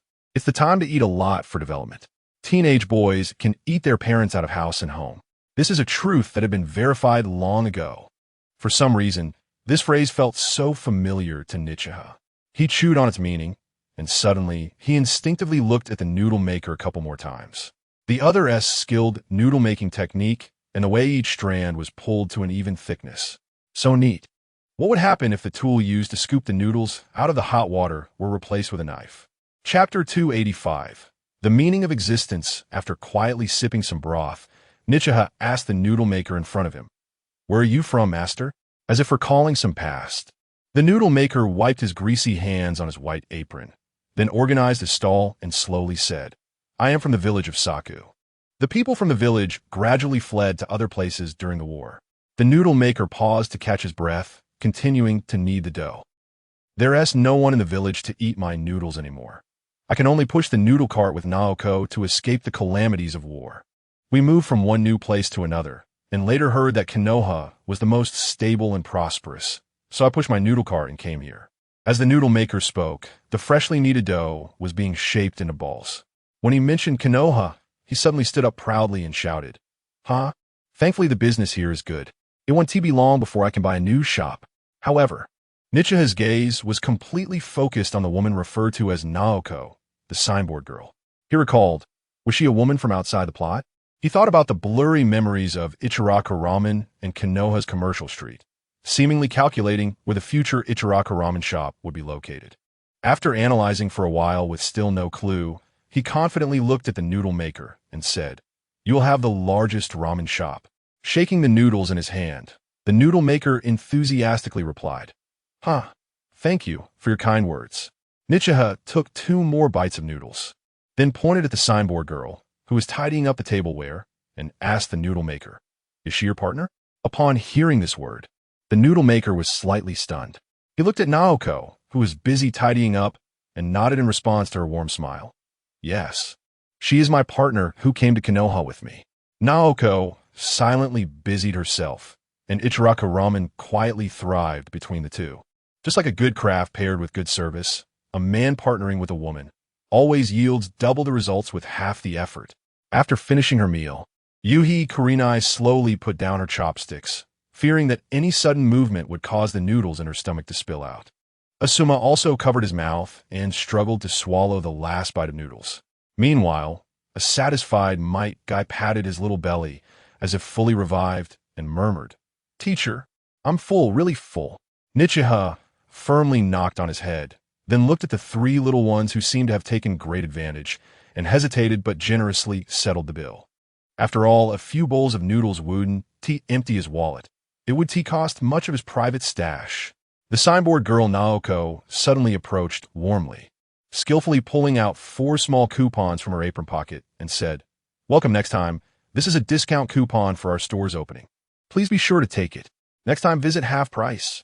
Nichiha looked at the discount coupon in his hand, feeling surprised that he actually received such a discount coupon for Ichiraku that ran through the entire Naruto series. He then generously gave one to Kai, Asuma, and Kurenai each. Just before leaving, he suddenly turned back to Naoko and reminded her, "A pregnant person shouldn't overwork. You need to rest properly." The noodle maker beside him immediately tightened his grip on the noodle knife, staring at Nichiha in shock, clearly astonished by this judgment about who was pregnant. But then, as if recalling something, he loudly asked, "Naoko is pregnant? How did you know?" Nichiha smiled, "I'm a doctor." Upon hearing the answer, the noodle maker suddenly reacted, quickly turning to his partner. "Naoko, are you really pregnant?" Naoko felt a bit shy, and after hesitating for a while, she said, I'm not sure yet. I haven't decided when to tell you." At that moment, she was abruptly embraced by a pair of large hands. Those eyes, filled with warmth yet resentment, glared at the customer who had pointed out her pregnancy and claimed to be a doctor until he completely left. Nichiha walked away under the disdainful gazes of Asuma and Kurenai. As for Might Guy, he remained calm, as the simple-minded guy couldn't comprehend why his teacher was being looked down upon. As a doctor, Nichiha had long been accustomed to the bewildered looks from patients. In his eyes, they were all mere mortals needing healing. The reason he activated the Byakugan was merely to see if this noodle maker resembling White Fang was indeed that person, was indeed a ninja. As for the baby in the signboard girl Naoko's belly, that was just a trivial detail visible through his Byakugan's expansive field of view. He even wanted to spoil the reveal and say it was a girl, and name her I am. But to avoid being looked down upon as a human ultrasound machine, Nichiha chose to hold back. As for why he suddenly reminded Naoko to take a good rest, that was merely a trace of compassion expected from a doctor. Being busy setting up a new shop in a foreign land can be quite exhausting for a pregnant woman far from her homeland. Perhaps this is the reason why the ramen shop still only had 2 figures in the future, and why Ichiraka Ramen hadn't kept moving but stayed in Konoha. "Does the teacher know that ramen uncle?" Kurenai asked curiously, as the girl seemed to notice her teacher was particularly distracted today. Ramen uncle? Hearing this rather aging title, Nichiha felt unfortunate for the prematurely aged noodle maker. After thinking for a while, he replied, "Yes, ramen uncle. He resembles someone, an old acquaintance I'm very familiar with." "Who does he resemble?" Seeing Nichiha's thoughtful expression, Asuma also became curious. Clearly, he had a strong interest in the person his teacher was thinking of. Nichiha slowly spoke. "He resembles someone who has developed his skills to the extreme. Although he looks similar, he is ultimately not." "Skills extreme?" Asuma muttered to himself, questioning. The young boy reminisced about his master's skill in hand-pulling noodles and pouring oil, feeling at one moment that it flowed like clouds and water, with no oil spilling. It truly seemed like a profound art. Kai seemed to have been inspired, suddenly jumping forward and loudly saying, "Teacher, are you talking about hand-pulled noodles?" "The uncle's noodles are indeed delicious." Nichi, with a gentle touch on Kai's head, replied, "Yes, hand-pulled noodles." He looked at the earnest expression on young Kai's face and suddenly remembered what the master had said. Eating more will lead to a stronger body. That was the clan motto of the Akimichi clan. Eating more will lead to more chakra. Looking at the frail Kai, he suddenly realized that he might have thought of a new research direction. In ancient societies, being plump was indeed a strong asset for humans. Perhaps medical science could actually start from obesity to uncover the secrets of how the human body can store more chakra. Nichi quietly pondered, feeling an irresistible itch in his hands. He suddenly turned to face Might Guy, as if seeing his experimental subject, and placed a hand on his shoulder, saying, "Kai, besides training, you must eat more. Eating more will lead to more chakra." "Okay, teacher, I will definitely eat more." The boy's words trailed off, his voice inexplicably faltering. Might Guy clenched his frail fists, feeling a bit lost. Nichi noticed this and gently approached to adjust the tattered collar of his clothing. He encouragingly patted his shoulder and firmly said, "Train well, and there will be plenty of food." In that moment, "Teacher, woo-woo. Children from poor families are always lonelier and work harder." The 4 of them, a master and disciples, walked down the road casting long shadows. But beneath the remaining sunset, a solitary figure walked in the opposite direction. He approached the Ichiraka Ramen from another direction, and after gazing for a long time at the quiet Ichiraka Ramen shop under the night sky, he hesitated and walked in. He ate a bowl of ramen that had been long awaited before the shop closed. Until the silent night, he quietly left. Sometimes I think about whether people truly exist in another form after death. Yes, where the people who miss you are, that is your home. Chapter 286. The Shadow and Roots Under the Old Tree. Where the people who miss you are, that is your home. Who is the person I miss? Nichi walked quietly on the central street of Konoha, alone at night. In the stillness of the night, he often recalled past events. When he thought of the teacher leading the team and his disciples, he would always shake his head with a bitter smile. Kai and Asuma had already parted ways at the previous intersection, and Kurenai was even sent home early by the two suddenly gentlemanly little guys. Nichi sighed. Are today's kids really so mature, all vying to show off in front of girls? Although that was likely just a display of petulance or showiness. Much like his own time. Just as some people like to ride a frog and shout opening lines, some prefer to don flashy robes, while others enjoy wearing understated white clothes. He twisted his mouth and quietly walked through the dark night in his Hyuga clan robe until he paused at the next corner. The full moon cast shadows towards Nichi. He slightly raised his head to look at the shadow under the silver light, and after briefly appreciating the cold moonlight, he calmly said to the lonely shadow, "You've waited long enough, it's time to come out." As the words passed, the cold street of the night had no reply. But a few moments later, a cold voice emerged from the summoned shadow. "Hyuga Nichi, you, who Haven T activated your Byakugan, can actually discover us." The shadow under the eaves gradually became blurry and fragmented. Then, the shadow suddenly twisted a few times until it revealed a clear female figure wearing a white mask and a male figure with a mountain mask. Both were armed with ninja swords and wind shuriken, standing side by side under the shadow of the eaves. Nichi stared at the figures under the eaves and coldly said, "Activating the Byakugan is just to see further. You're too close." A gentle male voice came from behind the mountain mask. After responding, he glanced at the white mask on his left, gauged the distance between the two, and immediately took 2 steps to the right, distancing himself from his standing companion while adding, "We are indeed too close." The figure in the white mask stiffened for a moment. Then the face on the mask mechanically tilted 25 degrees to the right, glaring fiercely at the mountain mask. The mountain mask obediently leaned back, getting even closer. Nichi stared blankly at the two boring individuals, realizing that this time, an interesting new pair had appeared. He had already forgotten how many pairs of mask combinations had changed around him, and without preparing to ask, he straightforwardly said, "Just say it. What do you want from me?" The mountain mask once again pressed on the ear of his mask, clearly caught off guard by Nichi's directness. Just as he was thinking about how to articulate his words, the long silent voice from the white mask suddenly spoke in a cold tone. "The master hopes to recruit some people from the hospital to join us." "You?"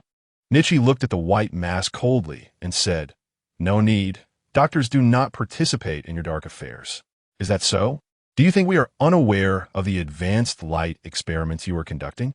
The tone of the white mask became intense, and the flow of blood began to accelerate. The experiments she mentioned were clearly more unsightly than what he was doing, some even anti-human. Saving lives is inherently a method derived from killing. If it weren't for cleaning up the mess you caused, do you think I would need to prepare and research those things? Nichi felt a bit angry. If Konoha were peaceful, would he need to ponder over life every day? He gazed through the white mask's chest at the other's back. Although both individuals wore masks and hadn't activated their Byakugan, as a doctor, he could still deduce from their muscles, shapes, and expressions that one was a patient who had previously visited the Konoha hospital. "The injury on your back probably hasn't healed yet." The white mask's back twitched violently, and in a sudden rebuttal, it only managed to stammer out one word. "You." Shadows can only live in darkness. The exposed identity of the white mask made her somewhat angry, but her uncontrolled reaction was stopped by the gentle mountain mask, who made an apologetic gesture and prevented this meaningless argument. Nichi did not pursue any further, and after restraining herself, the white mask coldly said, "Your words, I will report them truthfully to that master." Nichi smiled coldly and said, "Is that so? Then please convey a message to him for me. Stop thinking about sending a group of unarmed doctors to the battlefield to die." The white mask gritted her teeth, thinking angrily. as she furiously waved her sleeve and, in a flash, disappeared into the night sky alongside the mountain mask. The night street was once again left with Nichi standing silently alone. In the world of humans, where there is light, there is also darkness. He would not choose to merge into the darkness, nor would he stand in the sunlight unreservedly like his teacher. This group of people who act in the dark isn't what makes him so detestable. What truly makes one feel disgusted are those things more repugnant than darkness. Politics, interests, exchanges, conspiracies, public opinion. A ripple twisted up from beneath the eaves where Shan Kuei and Bai Xiao stood. After swelling into a human shape like boiled black noodles, a bit of leftover light filtering down from the eaves dyed the expanded ink-colored figure with sporadic human hues. Its skin was a sickly pale, and it wore no mask. Because those who walk in the dark do not need masks. You discovered me too? It asked. Richa lowered his head significantly as he gazed at the several rippling clan symbols on the other's body, seemingly staring into the darkness beneath his feet. After curiously observing the distorted shadow for a while, he slowly said, I just caught a whiff of something rotten. This is a disease. It needs treatment.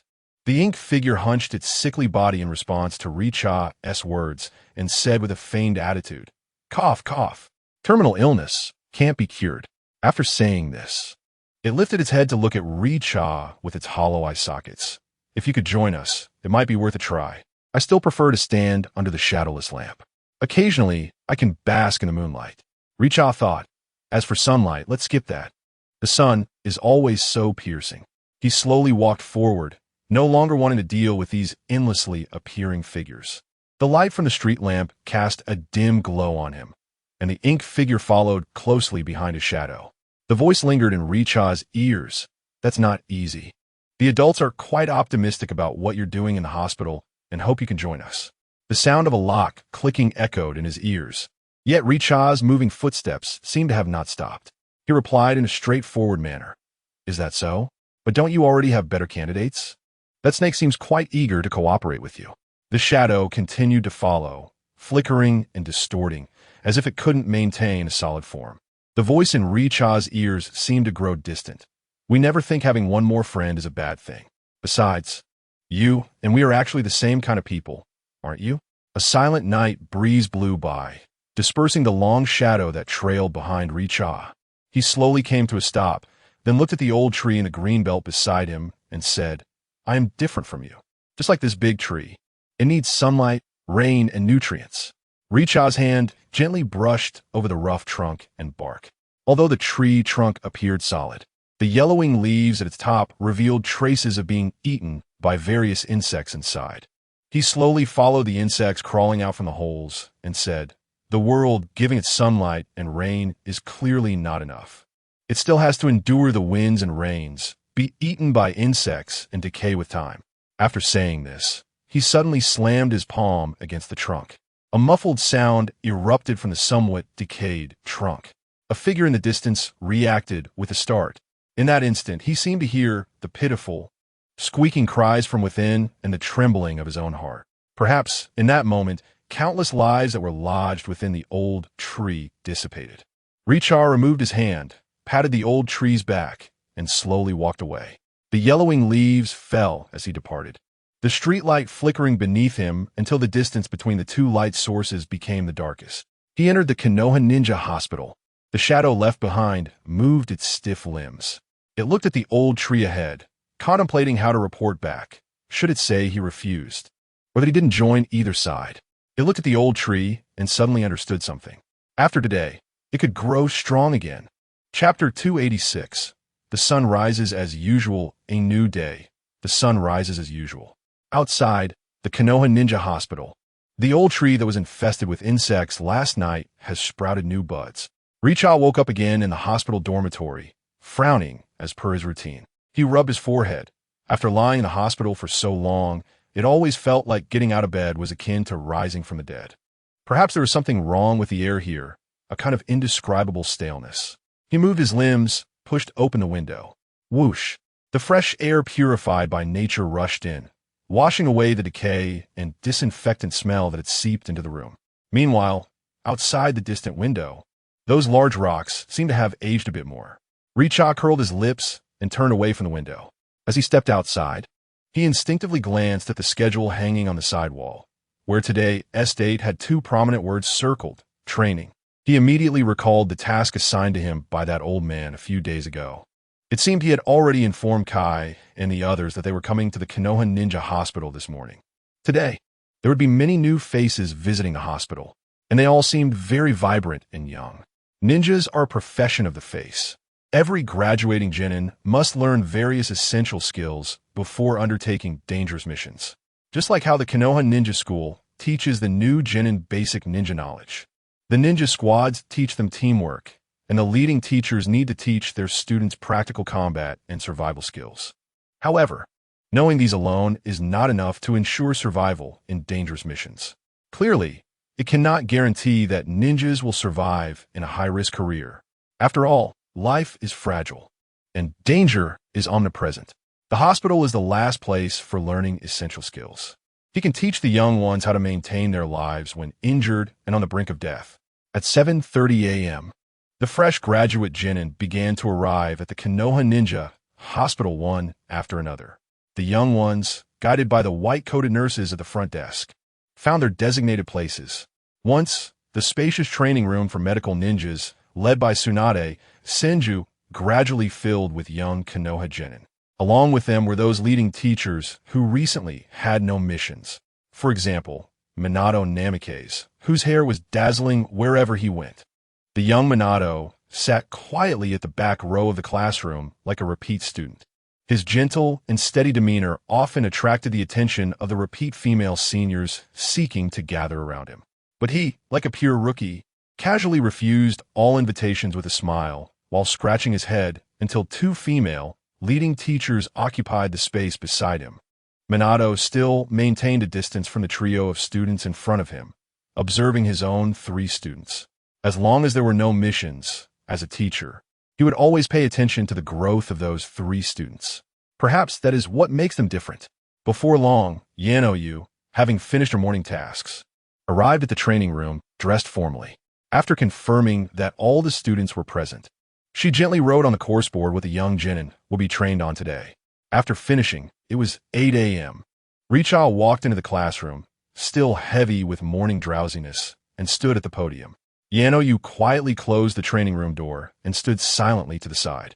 The training room suddenly became very disciplined and quiet, perhaps due to the habit formed from previous training. Then, pairs of clear eyes began to observe the slowly arriving Hinata Richa. Among them, the ones most familiar with him were Asuma, Kurenai Yui, and my guy from Class 5.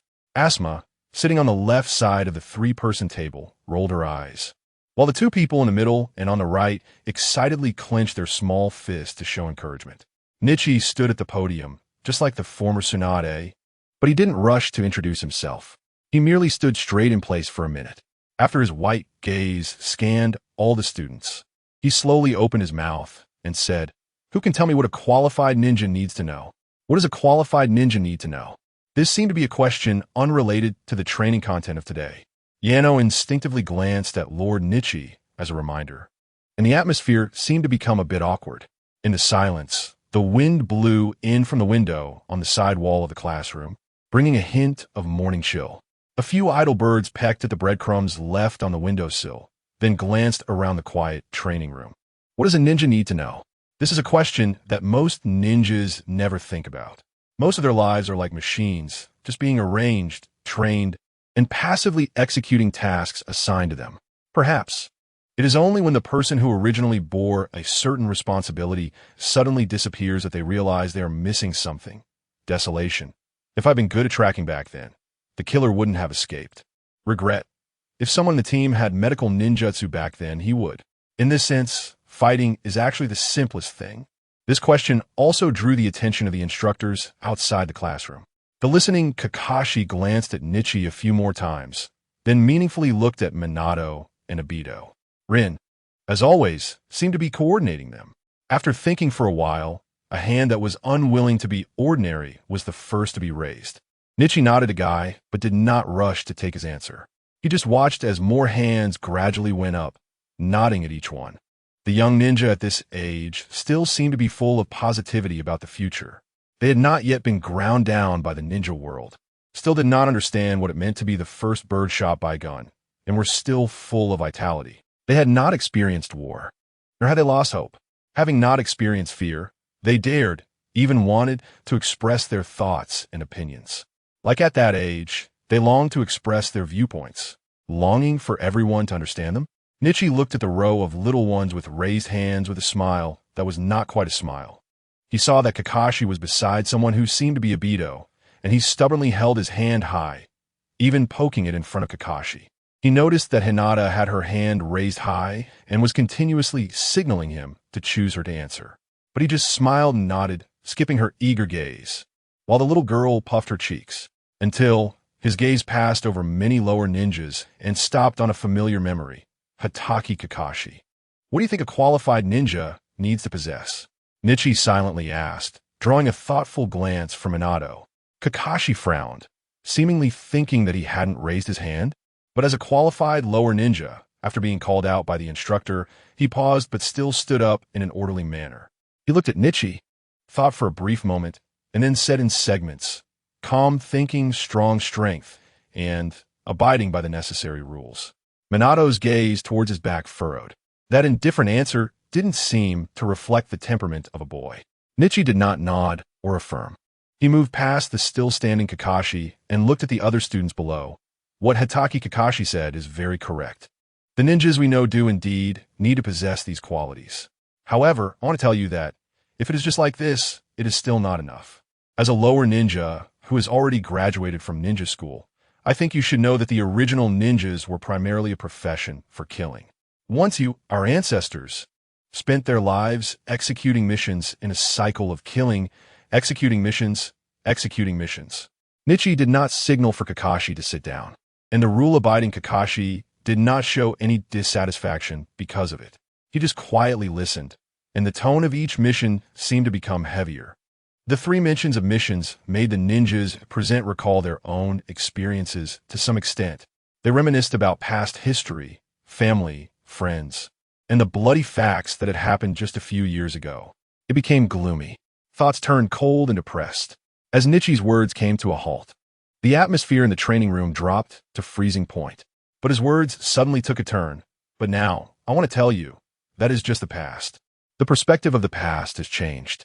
Once, generations of ninjas sacrificed for you in our lives today. But the repeated lessons learned from bloodshed have brought about something different. He walked step by step to the window of the training room. And just before he spoke again, the noisy sound from outside the open window came in. Those sounds that would not have been noticed before became particularly clear in the already quiet training room. They even gradually drowned out Nichi's sighs. His hands gently rested on the window ledge as he looked out at the busy Konoha village in the morning. Speaking to them, "Do you remember the place where you grew up? The place where you grew up, the village? That commercial street seems to have extended from the diagonal alley to the north gate. In the distance, the Konoha Ninja School has expanded from a single building to several. And it seems you can still hear some sounds from where you once made noise. And downstairs, there's a ninja hospital with medical ninjutsu for treatment, with patients and those recovering coming and going at the entrance. Outside the window is no longer the broken world depicted in the history of ninjas, but vibrant streets, neat and peaceful houses, and villagers busy with their lives. The chirping of birds and the buzzing of insects. We are no longer those who only execute missions and kill. We have begun to protect and change society and order." He looked at the seemingly understanding, yet seemingly not understanding young people, and after a long pause said, "I am your instructor for this training, Hyuga Nichi. Today, I will not teach you any skills related to missions, combat, or even killing. Today, I will only teach you how to maintain the lives of those around you when they are injured." He glanced at Kakashi. He was still standing there, stunned, but he only heard a nearby voice. "Rin, I will definitely protect you well." Chapter 288. The people around you life is fragile and needs respect. Nichi wrote on the blackboard in the training room. The generally messy marks in the medical profession appeared very neat under his pen. He didn't use a ruler or any auxiliary tools, but one by one, the human organs were realistically drawn on the blackboard under the scratchy sound of the pen. A pale heart, half of a pale body, an empty chest cavity, The white chalk sketched out today as content to be explained on the hard blackboard. Click. He gently placed the half piece of chalk on the lectern. Then, after a lonely pause, he said, "I need a volunteer to pretend to be an injured person. Who is willing to come up?" A breath of cool air followed, and there was dead silence. Unlike the initial enthusiasm, everyone's heart grew cold upon seeing the images of human anatomy and organs. Who would want to become one of those clumps of organs? The previously eager genin seemed to suppress their urge to go on stage as test subjects. Yugao looked at the little heart on the blackboard and tightened her collar, hesitating but ultimately deciding to let it go. My guy looked around, muttering to himself why no one was raising their hands. Kakashi exuded a nonchalant indifference. Practice is always the best way to learn, and Hinata didn't mind the awkward silence. Perhaps since Tsunade's time, he had grown accustomed to the feeling of no one wanting to step up during medical practice. But the instructor always found good ways to engage, and he was well aware of it, full of holes. He observed in the training room and finally thought to call up someone who didn't seem so pleasant. The student in the 5th row wearing goggles. "Please come to the front." In the spacious training room, the only boy wearing goggles touched the lenses in front of his eyes. Looking a bit dazed, he glanced around, seemingly searching for other colleagues wearing the same thing. But after looking around, he could only point at his own nose and ask Hinata, "Me? I didn't raise my hand, did I?" Hinata looked again at the boy next to Kakashi and said seriously, "Yes, you must be Uchiha Abido. Come up." Abido looked bewildered, unsure how he had been remembered by the instructor. Under the playful nudging of Rin, he reluctantly walked up to the podium. Just as he was about to ask what he needed to do, Hinata knocked on the desk in the front row and said, "Take off your shirt and lie down." Calling someone up just to take off their clothes, isn't that inappropriate? Abido grimaced, instinctively looking at the white table and the images of human anatomy and organs on the blackboard. Did he really have to be in front of so many people? He was somewhat unwilling, but just as he hesitated, Hinata had already pushed him down onto the table with a thud. Then, in a flash, his shirt was pulled open. In that moment, Abido struggled until he covered his chest, his face pale and eyes tightly shut. "Where am I? What are they going to do to me?" Blood loss is a major factor leading to death in missions and on the battlefield. Except for a few cases that cause immediate death, 90% of ninja deaths are due to hemorrhagic shock caused by excessive blood loss from injuries. Hinata's voice echoed in Abido's ears. Wearing medical gloves, he poked and prodded on Abido's bare body on the white table. That tickles." Abido glared at the acting patient, thinking that this guy was quite restless. He fidgeted when called up, but then acted recklessly when the training got serious. Truly a villain's fate, almost turning the entire serious training into a farce. Unable to hold back any longer, Hinata, amidst Abido's squirming, quickly scratched his neck a couple of times. Once the training room had settled down, Hinata continued, "When blood loss reaches about 20%, you'll start to feel cold hands and feet, weakness, rapid breathing, and an increased pulse affecting normal body function. If blood loss exceeds 50% of total blood volume, unfortunately, after closing your eyes, you may never wake up." After saying this, Hinata gently brushed over the patient's face. Lying on the experimental table, Abido instinctively shrank his neck, but still lay there obediently, without moving. He could see the path of the medical glove gliding over his face, but he realized he couldn't even feel the tickle anymore. Suddenly feeling a chill, Abido shook his head vigorously as he heard he might never wake up. Hinata was very satisfied with the expression on the patient's face. After hypothesizing a few commonly seen injuries, he began to explain emergency wound treatment methods. The first hour after an injury is known as the golden hour for rescue. During this hour, quickly stopping the bleeding is key to saving the patient's life. But in many cases, ninjas often have to carry out missions alone. No one can help you treat your wounds, and there may not even be time to stop the bleeding yourself. He didn't mention that this was the original reason for the establishment of the Konoha Ninja Hospital. Instead, after a brief pause, he slowly continued. "Now, I'll teach you how to treat wounds by yourself in battle." After finishing that, Hinata unbuttoned his clan robe, pulling off the left sleeve to reveal a somewhat fit body. While it was fit, it could only be described as having slightly toned muscles. The lean, high-fiber body might be due to the lack of high-intensity exercise in gentle-style taijutsu. It might also be because he often spent time in laboratories and hospitals, places with heavier negative energy. Hinata didn't fidget like Obito. He didn't directly cut himself to demonstrate on-site. He picked up the red medicine often used in medical treatment and rubbed it on his shoulder and chest to simulate an injury. Then he began to channel his chakra, perhaps to make it clearer for the students present. He increased the output of his chakra. When the colorless chakra reached a certain concentration, it materialized like the healing spray, a milky white chakra clearly enveloping his shoulder. Then, under Hinata's control, the chakra moved down his arm to his chest and flowed to the areas that had been rubbed with the red medicine as wounds. A large area that looked like blood was visibly dissipating, absorbing, or healing at a noticeable speed. Channeling chakra to block the blood vessels at the wound can effectively stop the blood flow. If you understand medical ninjutsu, you can also speed up wound healing as I do. But this method requires a detailed understanding of human anatomy and strong control over chakra. Otherwise, if you're not careful, the chakra could backfire on yourself. So, in emergencies, you only need to use chakra to slow the blood flow at the wound. Remember to let the blood flow for a while every 20 minutes to prevent tissue from dying from lack of blood. After finishing, Hinata scanned the students who seemed to understand and not understand. He estimated that among the ninja present, including the leading teacher, only a few could accurately control their chakra within their bodies. For instance, someone like Minato. Seeing the gaze directed at him, Minato politely nodded. Hinata then shifted his gaze to other students and continued, "This self-treatment method is something you only need to understand for now. Next, I will focus on demonstrating emergency treatment methods in team collaboration."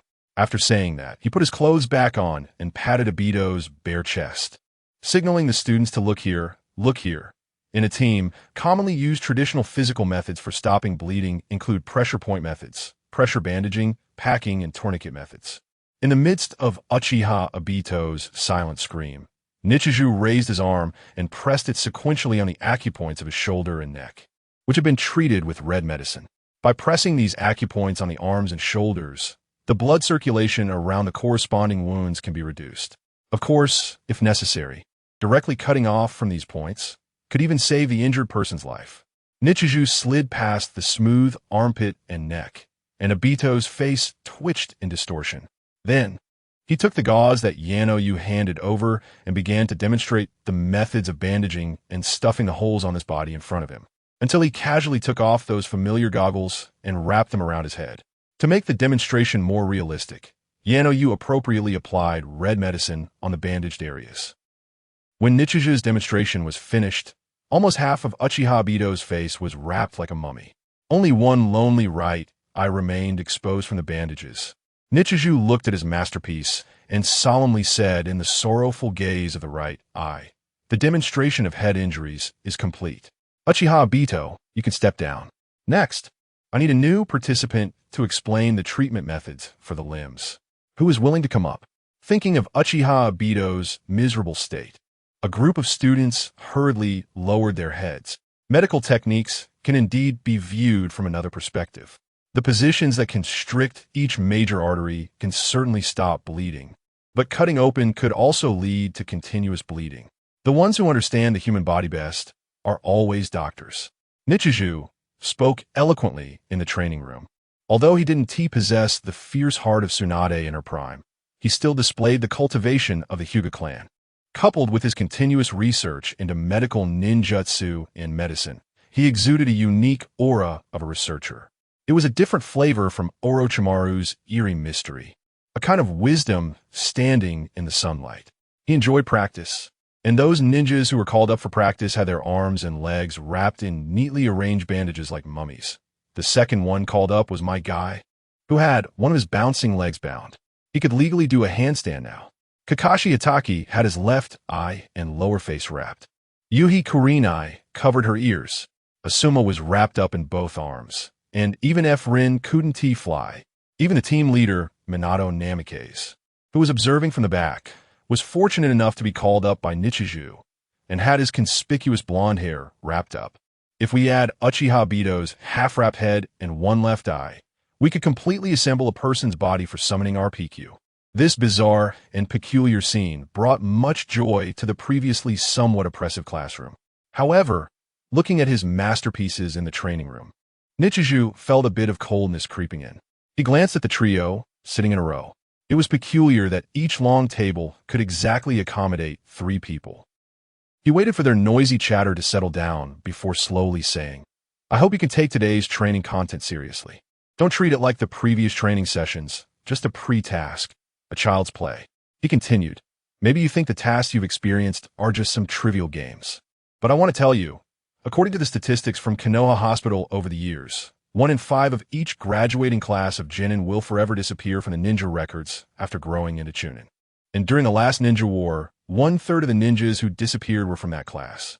In other words, Nichijou quietly looked at them, enduring for a long time before slowly saying, "I hope you can take a good look at the people around you." Chapter 289. Find an opponent learning first aid techniques is enough. May you never have to use them. Unlike the lively atmosphere at the beginning, Nichijou's medical training ended under a sense of oppression. Just like many things that always start quietly and end dimly. Perhaps he felt that this way of concluding could make them more cautious in their mindset. He watched those genin who would soon be undertaking more dangerous missions, noticing their expressions change from initial enthusiasm to current gloom, until one by one they looked left and right at the people beside them, then bowed their heads to quietly observe themselves. Just as he said, "Look a little more." After wishing them well, Nichijou silently walked out of the heritage-filled training room. He left this place for those genin who were about to enter their ninja careers. Yano would continue to stay behind like he once did, filling in the gaps for those careless fellows, giving courage to the timid to ask questions. As a woman, she would be more approachable, more attentive, and more patient.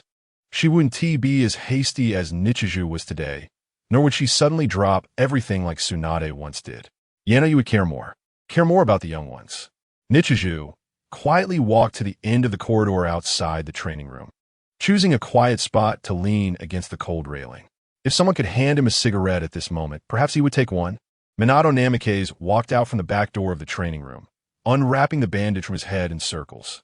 He completely removed the white medical bandage, revealing his signature blonde hair, looking at the gauze soaked in red medicine in his hand, then smiled as if his image had been completely ruined. As the team leader, Minato didn't need to review those basic medical techniques. Perhaps sensing a bond, he quietly walked to the railing beside Nichijou, who was leaning alone. What the senpai said is quite right. Very practical. After saying that, he wrapped the bandage in his hand. Without needing to look, Nichijou already sensed who had come. He continued to gaze into the distance. "I also think what I said was good, but calling me senpai feels a bit formal. I'm not much older than you. Just call me Nichijou." "All right, Nichijou senpai." Minato responded warmly as always. He adjusted his body, habitually leaning against the railing in a way more graceful than anyone else. His gaze looked out towards the distant Konoha village, and after appreciating the bustling scene for a while, he quietly asked about the classroom situation. "Are you worried about something, Nichijou senpai?" "Worried?" The wind from the balcony blew past along with the sound from outside the training room. Nichijou pursed his lips, momentarily taken aback by Minato's words. Did he see through my thoughts? He collected himself, seemingly realizing that his emotions had indeed become increasingly heavy. He didn't know why, but he had inexplicably transformed from the guy who used to joke around to this middle-aged uncle look. Birth, schooling, joining the team, leading the team.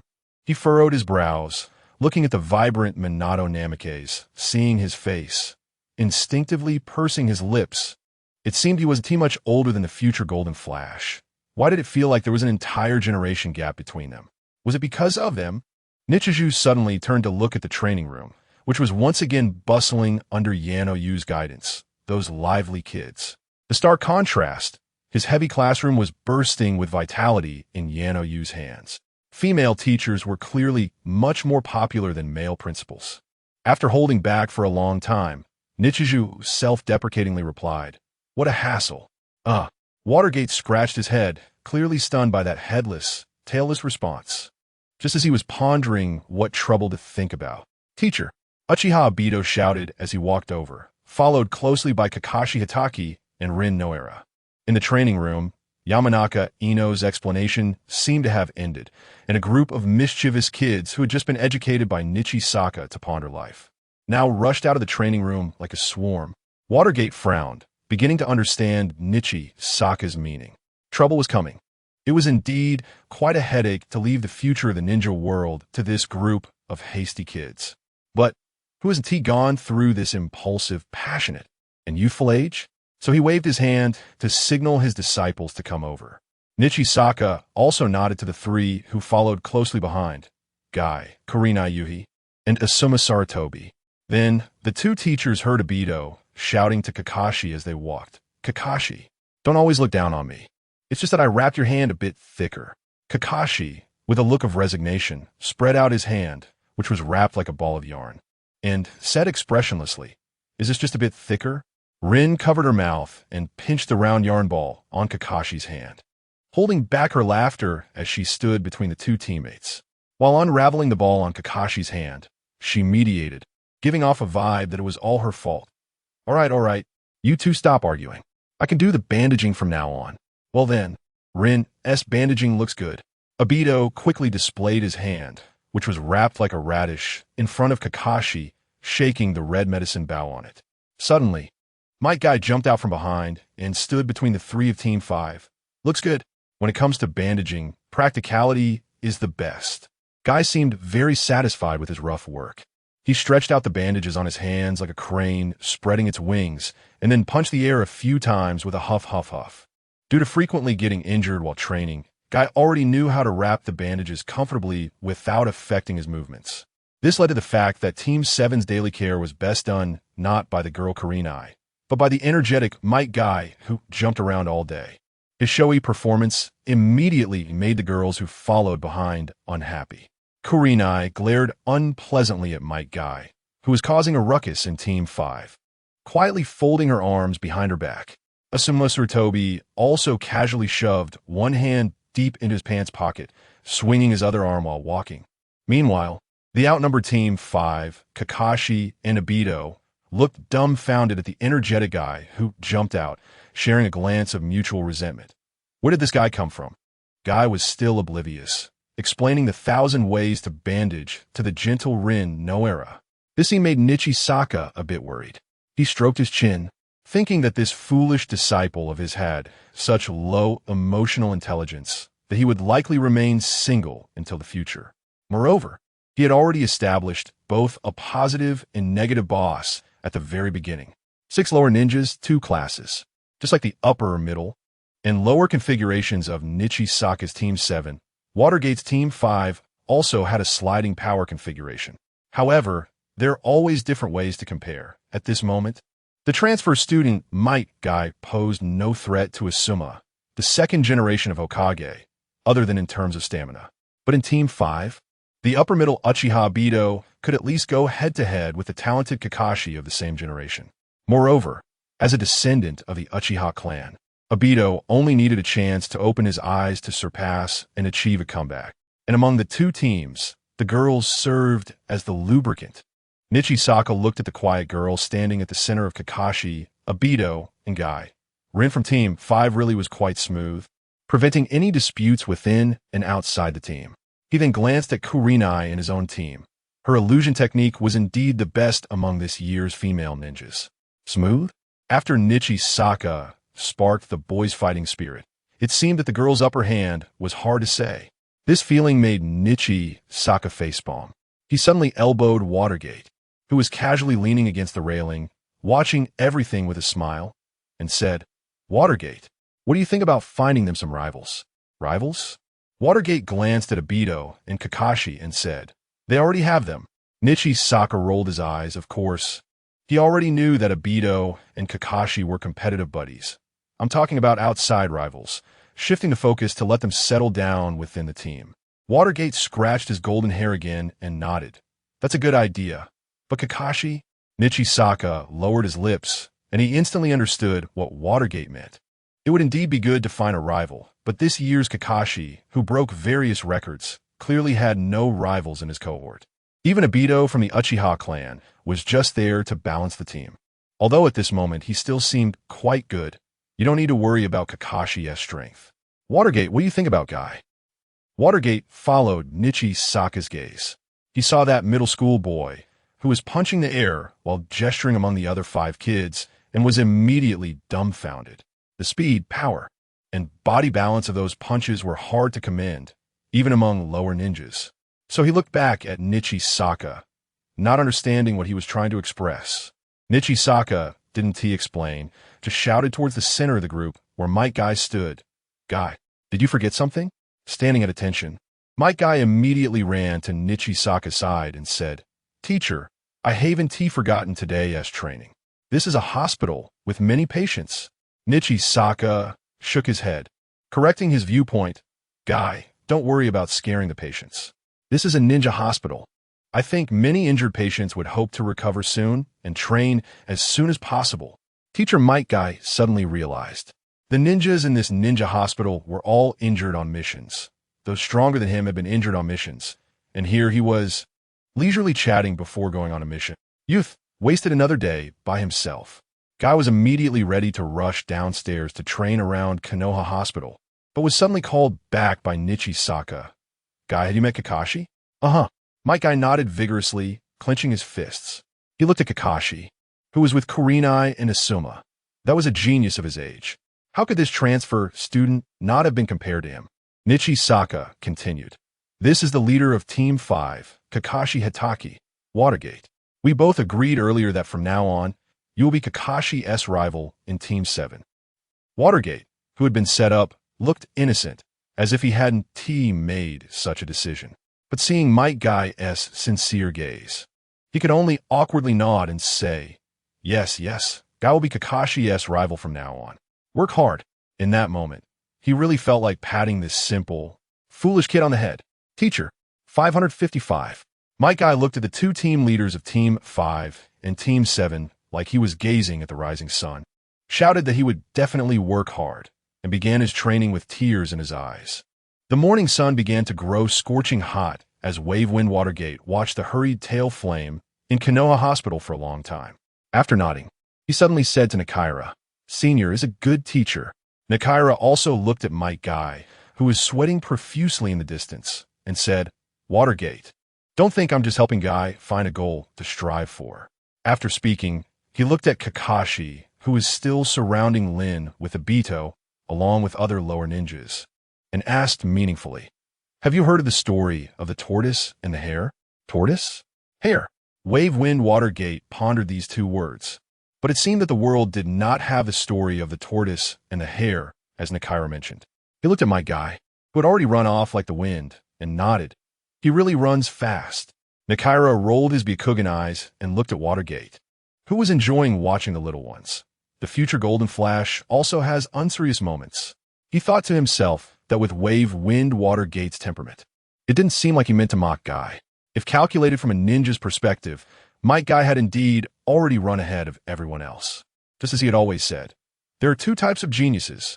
He had seen Kakashi and Watergate. One type is like them. He looked at the distant figure. The other type is like Guy. Nakaira comfortably supported himself on the balcony, gazing far into the distance. The Byakugan's vision can see farther at great heights. Distant things will eventually come closer. But it seemed that he had been too lazy in the past. Chapter 290. Finding a rival for oneself? Perhaps intentionally. With the simple exchange between Nakaira and Wave Wind Watergate, Team 7 and Team 5 developed more interactions during their training days. Might Guy had set his sights on Kakashi. However, at this moment, Guy could only be a peripheral runner, merely watching from afar. Most of the time, he could only circle around Kakashi, chasing after him at a speed faster than when he used to surround Asuma. But only Nakaira knew. The circle they were revolving around had shrunk to the point where Asuma could gradually feel the dust kicked up, shrunk to the point where Kakashi occasionally found it bothersome, shrunk to the point where Uchiha Obito also thought that this thick-browed guy at least had decent legs. It seemed to be Might Guy. Asuma had been quite unhappy lately, irritated, as if he had a craving for smoke. Perhaps it was because Guy had left him. Asuma crossed his arms and glared at someone from Team 7. He looked at the other person's slender arms, then at those not-so-thick little legs. biting on the straw in his mouth, unable to understand why he would lose. He had challenged him directly, yet lost in front of the entire class. Hatake Kakashi. Asuma angrily cursed in his heart, and today he hadn't even glanced at him. Could it really be, as the foul-mouthed Uchiha Obito next to him said? He was just relying on the legacy of the previous generation? He gripped the improved ninja tools in his hand, stabbing them sharply into the ground before his knees. Crack, crack. Having been bullied by Kakashi, Asuma unwillingly became Nakaira's arranged opponent against Uchiha Obito in Team 5. Yet, even though Asuma could suppress the other two in Team 7, he could only have a back-and-forth with Uchiha Obito. And this was still because the guy from the Uchiha clan hadn't opened his eyes yet. This disparity made Asuma unusually quiet lately. He didn't speak, and it surprisingly made him seem much more composed. Yuhi Kurenai's opponent was the other girl, Noera Rin. Rin had always followed a team support route and was recently handed over to Nakaira by Watergate to learn medical ninjutsu. Therefore, Kurenai's gaze had never been on Noera Rin. The two girls were now sitting together, close enough to hold hands. Perhaps because she finally had a companion, Kurenai, who had always been strong in the team, appeared very gentle recently. She quietly sat next to Noera Rin, but her gaze occasionally glanced towards Kakashi, who had half of his face covered and seemed indifferent. The corners of his mouth, which occasionally twitched, seemed to be contemplating how to defeat Kakashi, who was unbeatable even by her two male teammates. At this moment, Team 7 faced Team 5, with only Yuhi Kurenai able to form a one-sided crush against Noera Rin. This scene seemed to be just as Nakaira had thought. Male power had declined, and female power had risen. Of course, if we counted Nakaira himself, who occasionally sparred with Wave Wind Watergate during this period, the two teams could still be considered evenly matched. Asuma occasionally took deep breaths to release the discontent in his heart. At this moment, the two teams with 6 onlookers were seated in a circle, while Nakaira and Watergate were left in the center. Go, Teacher Nakaira. Might Guy was the first to cheer with a loudspeaker. Uchiha Obito glanced at the thick-browed guy, seemingly feeling that their side's momentum was overshadowed. He looked at the silent Kakashi, pouted, and raised his fist defiantly, shouting, "Teacher Watergate will definitely win." The two in the arena were startled by the crowd's shouts, their figures momentarily trembling. Then, as if they both sensed a momentary flaw from each other, they charged forward. Swish! White and gold. Two figures collided in the moment after the shout. Two ninjas known for their speed exchanged several strikes after a breath. One swift movement. Wave Wind Watergate was the first to pull back the distance. After only a few exchanges, Watergate felt the soreness and discomfort in his arm. He knew that facing Nakaira's taijutsu, he would undoubtedly be at a disadvantage in close combat. Therefore, after using the body flicker technique to create distance, he immediately switched to a more evasive attacking style. Nakaira's speed was not slow either, his steps closely following. Gentle fist, like a connecting remnant rainbow, attacked Watergate once again. A red and black intertwined Bagua formation brewed beneath his moving feet. The black and white in the Bagua palm formation scattered like a chessboard in motion.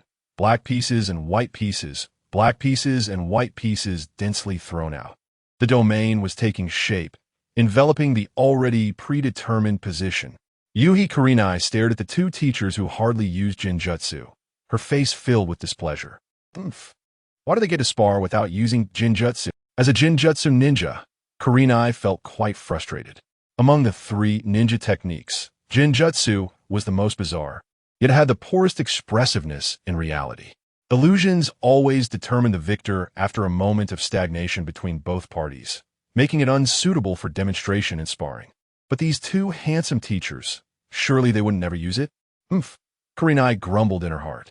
No one cared for her, so she gently leaned towards Noera Rin, seeking comfort.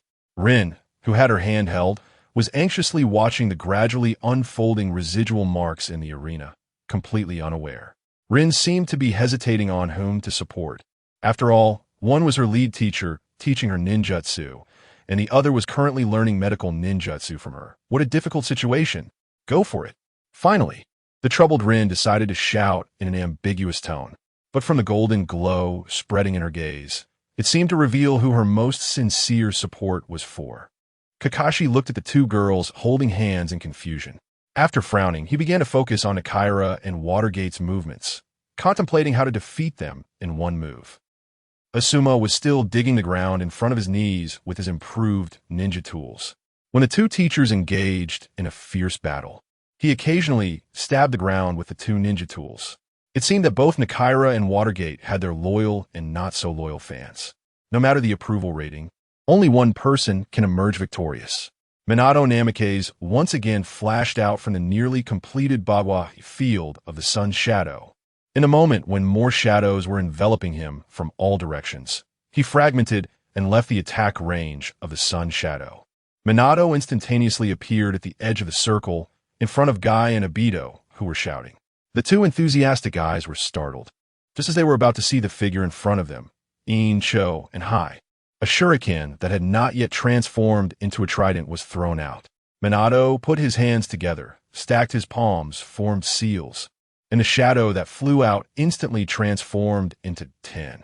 Suddenly, almost all directions on the path approaching the sun's shadow were covered by shurikens. But due to the speed of the approach, under relative speed, the thrown shuriken was already within arm's reach in an instant. The body flicker technique, a technique that explosively enhances one's speed to the utmost, could also be used by the sun's shadow.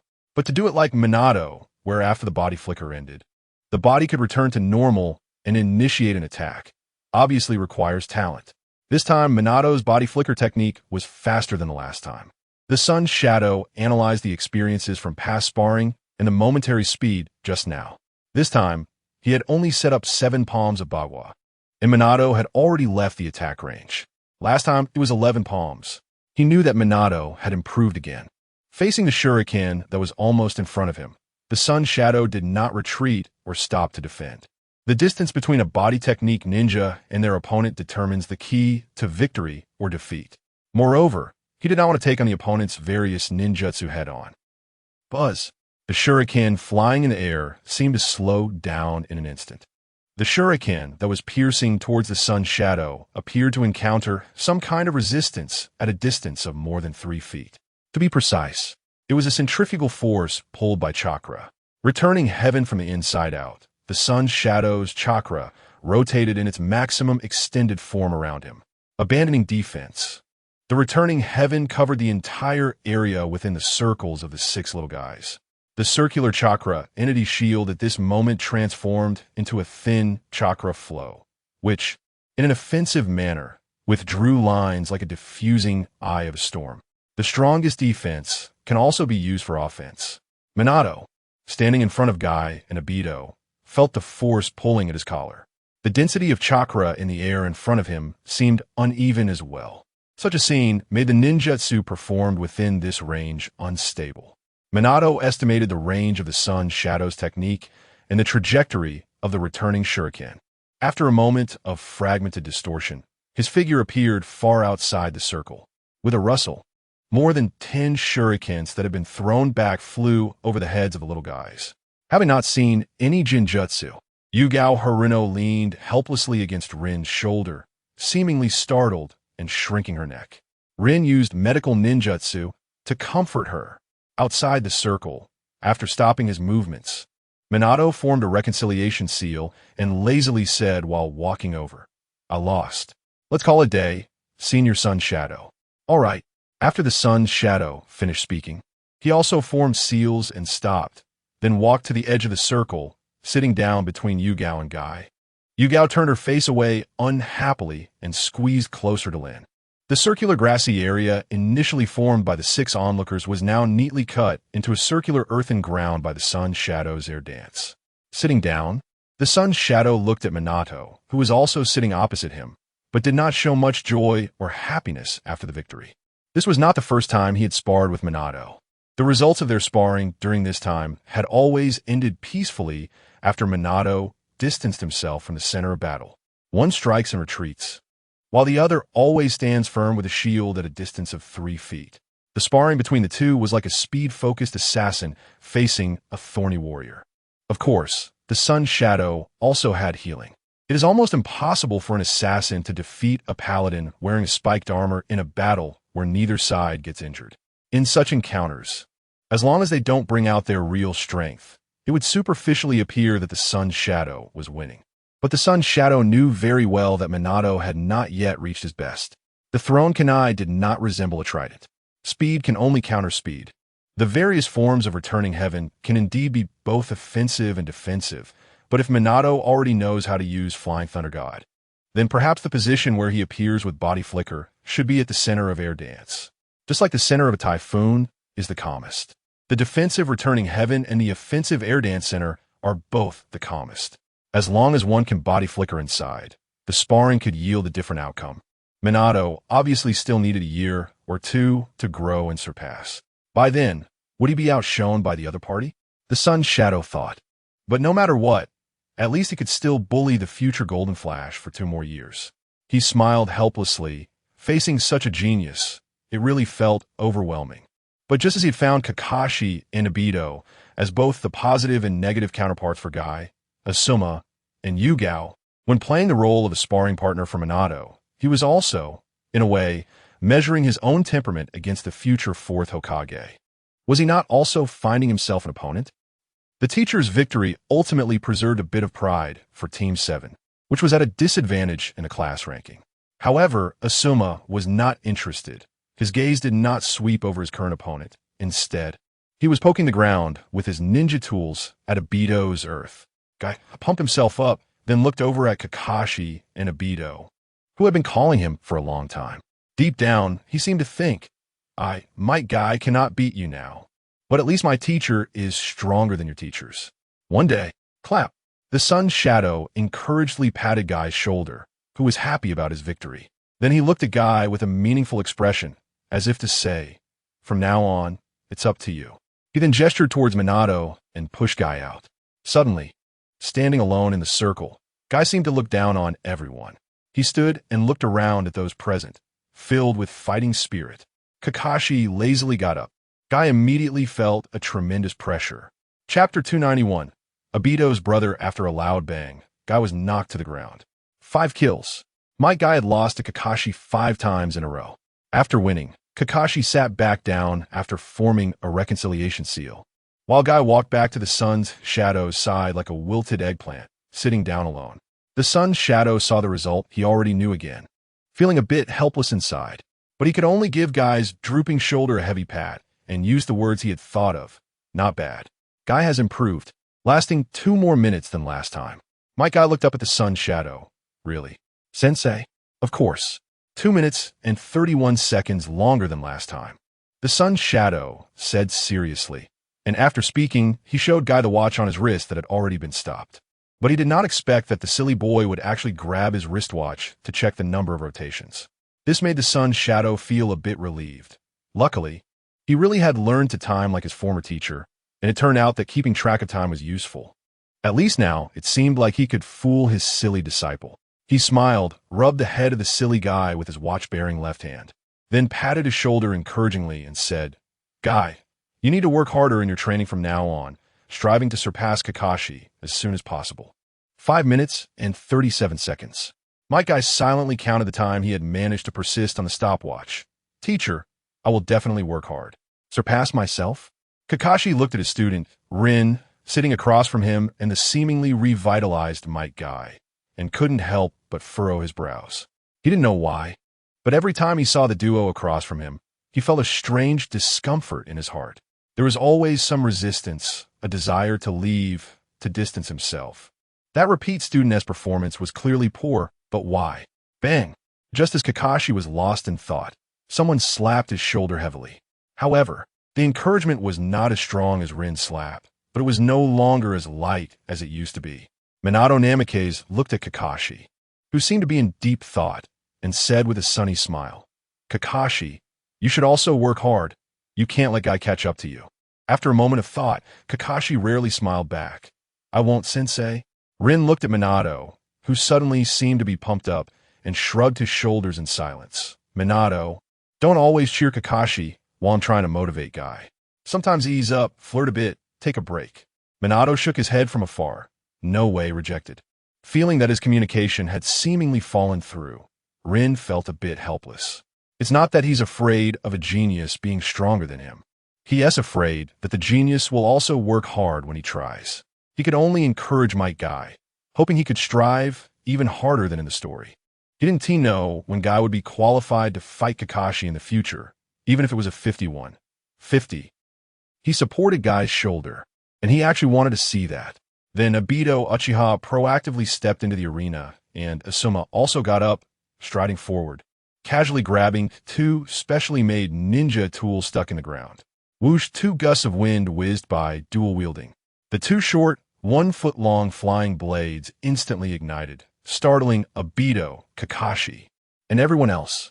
Rin, upon seeing the familiar flying blades in an instant, slapped his thigh. Wind attribute. The chakra extended into razor-sharp wind blades, making Asuma unstoppable in close combat. After several days of silent training, Asuma's sudden outburst caught Obito Uchiha off guard, causing him to retreat repeatedly. The flying blades slashed out continuously, with Asuma's pent-up emotions from these days giving him a hint of the mature wildness from the story. The performance of his disciple eased a lot of Rin's worries. At least for now, it seemed that Asuma wouldn't be weaker than in the story. After a sudden realization, Asuma appeared almost invincible during the sparring. The panicked Obito eventually lost, at least before activating the Sharingan. It was hard for Obito to gain an advantage against Asuma. At this moment, even Kakashi, the strongest, became serious after seeing Asuma's performance and the victorious look he shot at him. Rin had to pat the envious yet struggling Guy. Full of consolation, Guy's road is still very long. Afterwards, Kurenai Yuhi faced off against Rin. At this point, Rin could already be considered half a student of Rin. The sparring between the girls was clearly not as intense as the boys' fistfights. It was mostly about the application of ninja techniques.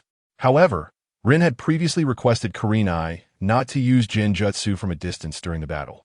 When necessary, she must also apply Taijutsu and Ninjutsu simultaneously. Not using Genjutsu first made Kurenai feel particularly uncomfortable during the fight. A Genjutsu ninja had to rush forward to engage in close combat. And on top of that, Rin had just learned chakra surgical knives from Rin. Kurenai was at a disadvantage. Just like Obito facing Asuma with dual flying blades, she had to avoid their sharpness. Dodging the swirling azure chakra surgical knife in front of her, the girl complained in her heart about her teacher being biased towards outsiders. It was one thing to limit her performance, but also to assist her opponent. Kurenai's character became more arrogant the more she was suppressed.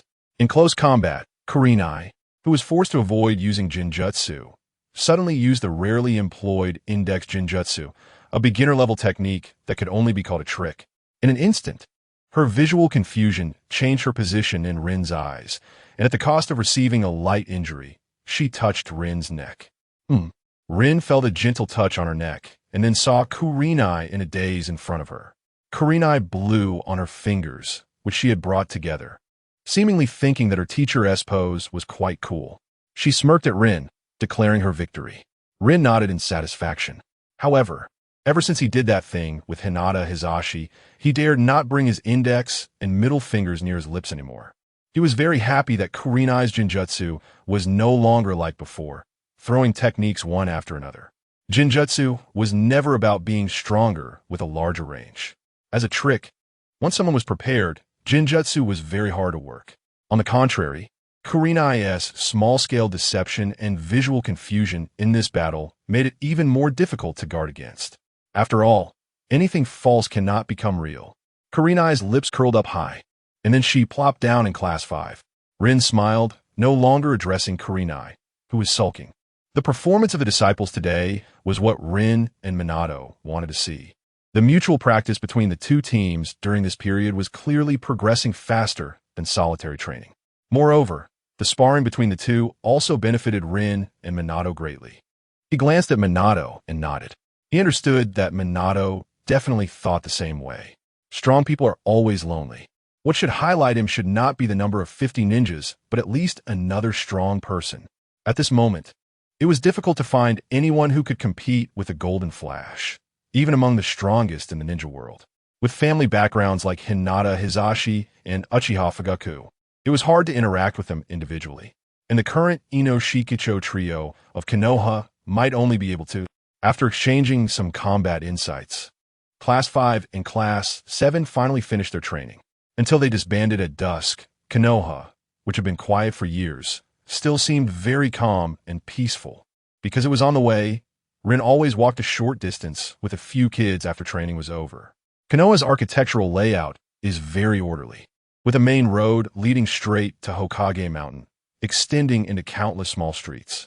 Before reaching the central square, everyone's destination was the same. Even if the Hyuga were in the East District and the Uchiha in the West District, everyone had to return to the main road before dispersing. After all, the initial goal is always the same. Stumbling along, Obito, after Asuma left, asked Minato beside him, "Sensei, when can I learn the body flicker technique?" Kakashi looked Obito up and down and interjected a word, "difficult."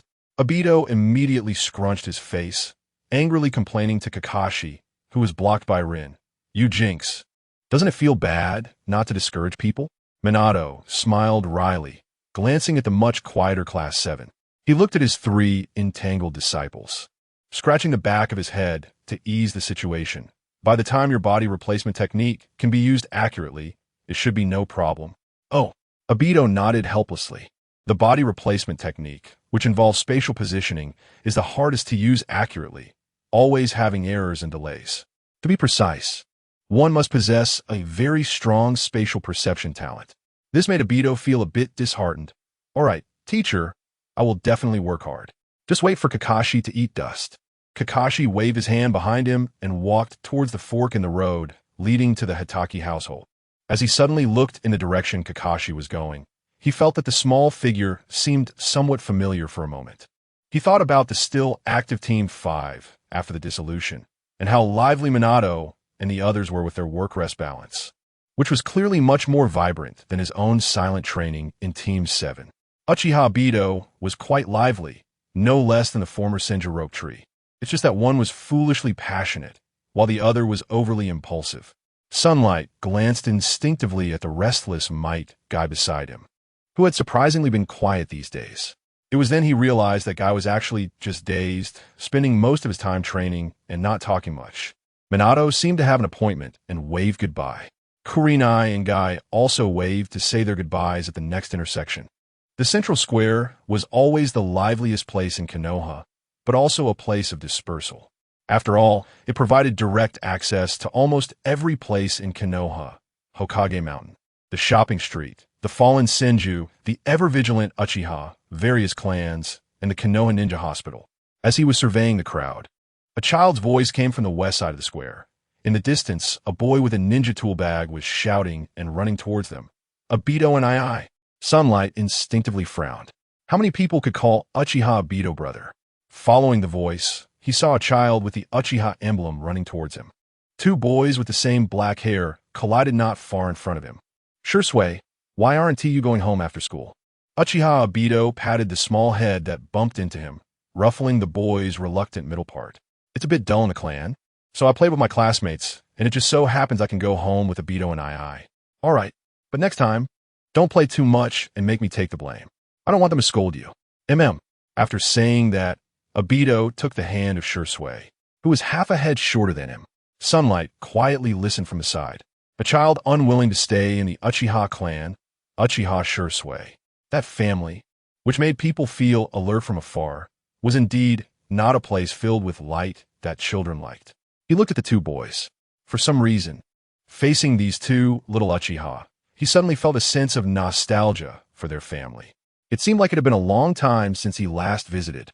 He suddenly walked over and deeply asked the smaller child, "Shursui, may I ask, how is Uchiha Fugaku related to you?" Chapter 292. Long hair to the waist, Uchiha Fugaku? Uchiha Shursui raised his head high, looking at the uncle who suddenly asked him a question.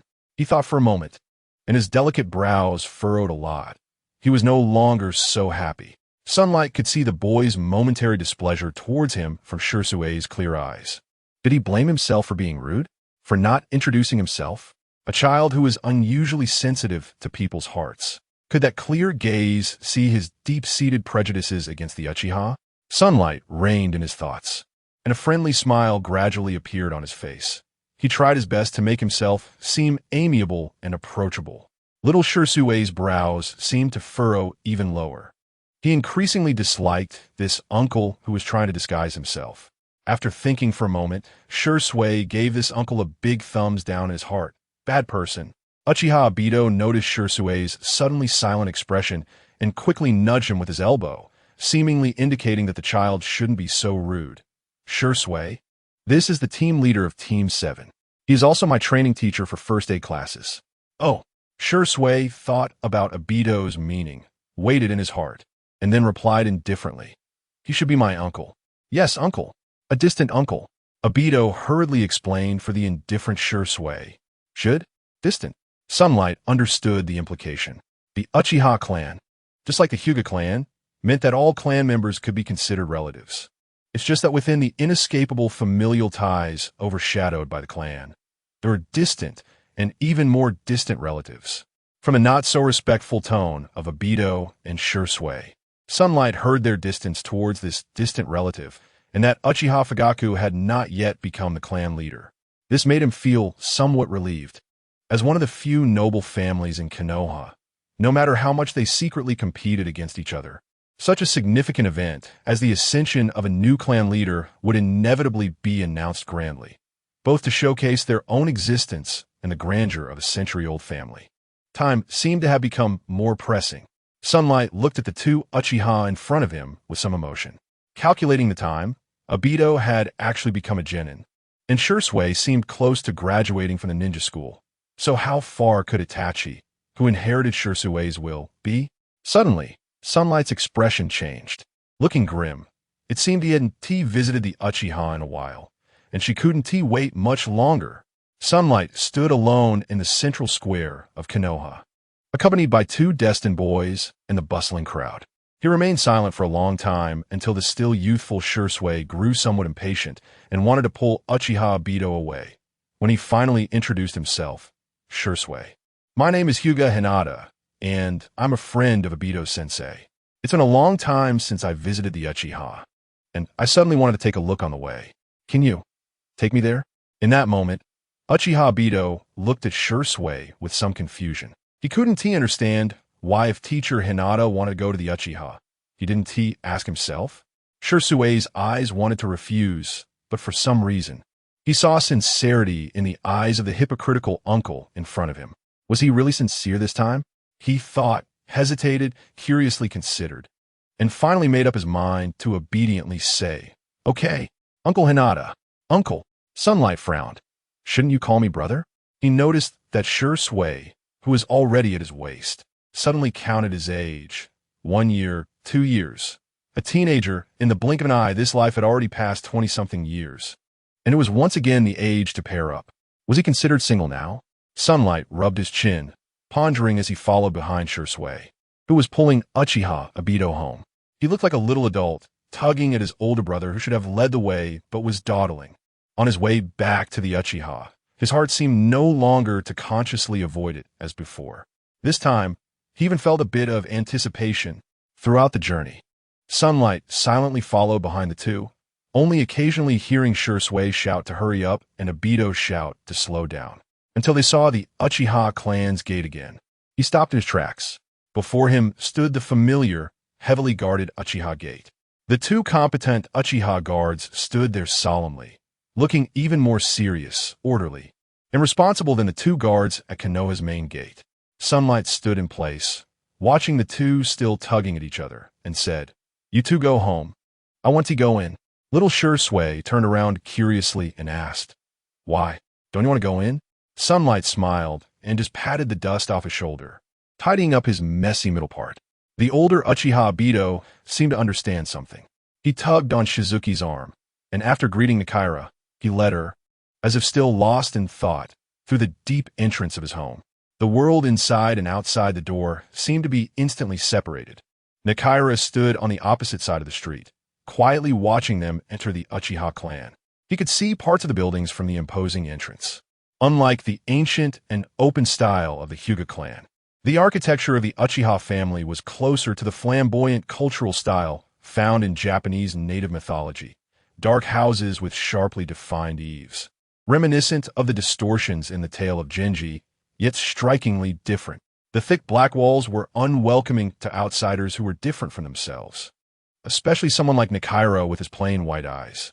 Nikaira walked to the old locust tree at the corner of the street and gently leaned against it. He closed his eyes, contemplating what he should do next. After a few breaths, there was a buzzing sound. When he opened his eyes again, Nikaira's gaze crossed the thick stone wall, his Byakugan sweeping over the Uchiha clan land he had seen countless times before. He began to search for the familiar figure that meant so much to him. But until his gaze settled on that familiar little courtyard, he looked again and again. And aside from the furniture still arranged in the same way and the small familiar ornaments inside, he still hadn't found what he wanted. Now home, leaning alone against the old locust tree, Nikaira closed his eyes. He was very familiar with her chakra, but after surveying the entire Uchiha clan, he still couldn't find her. Would she be there? Standing under the old locust tree, Nikaira silently waited. He waited until the temperature of dusk had dropped a bit and the sky had darkened. And finally, he reluctantly began to prepare to leave. There were still not many people on the street outside the Uchiha clan, but after a few footsteps, a familiar voice came from behind. "Aren't you going in to sit for a while?" In that moment, Nikaira froze in place, forgetting to turn around. He turned his back, quietly opening his Byakugan again. In his Byakugan, there was that familiar figure in chakra. Gentle, warm, familiar. No wonder he hadn't found her in the entire Uchiha clan. It turned out she was in Konoha. He silently watched her figure, habitually pouting. After observing for a while longer, Nikaira resolutely turned around. In front of him, the familiar person had hair that reached her waist. Chapter 293, Red. Miki held the documents in her hands, smiling faintly. Strands of hair fell on the corners and collar of her clothes, making him want to tuck them behind her ear. Nikaira stood there, stunned for a long time. It wasn't until he noticed that Miki's skin was whiter than before, her features clearer, somewhat like a sketch in his memory, that he realized he had clumsily forgotten to turn off his Byakugan.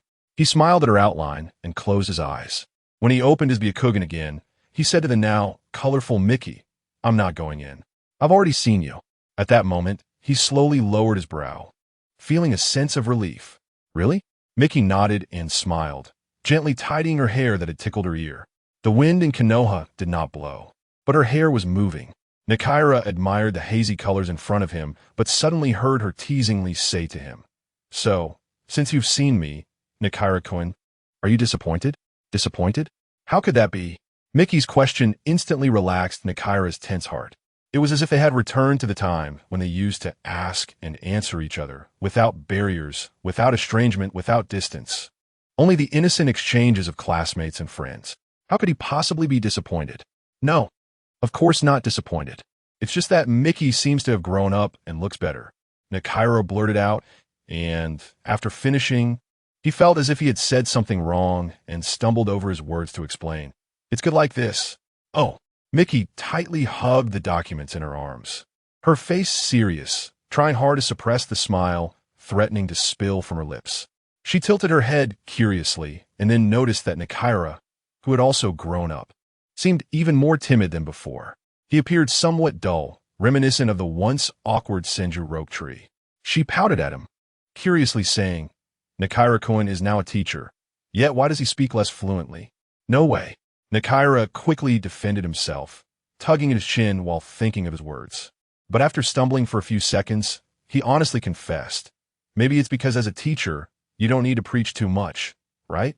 "Really?" Miki asked skeptically.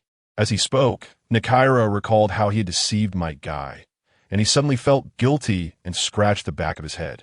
"Actually, if they don't listen, a good beating will do. After all, kids at that age can't beat me even if they all crowd together." This scene was reminiscent of how he couldn't beat Kakashi Hitaki. Since he couldn't win, he had to obediently listen. He tried to keep his head down, avoiding Miki's gaze. But it seemed Miki's insight had improved. "You didn't bully the kids, did you?" Miki asked anxiously, as if defending her own childhood. Nikaira quickly shook his head, but felt a slight awkwardness in Miki's words. "Kids? Whose kids?" It was better to consider Asuma and Guy's kids, but Kurenai's could be accepted. "How could I bully them? I'm educating them." "Really?" Miki's tone suggested she was skeptical. "Is that your way of educating kids?" Nikaira scratched his slightly itchy neck.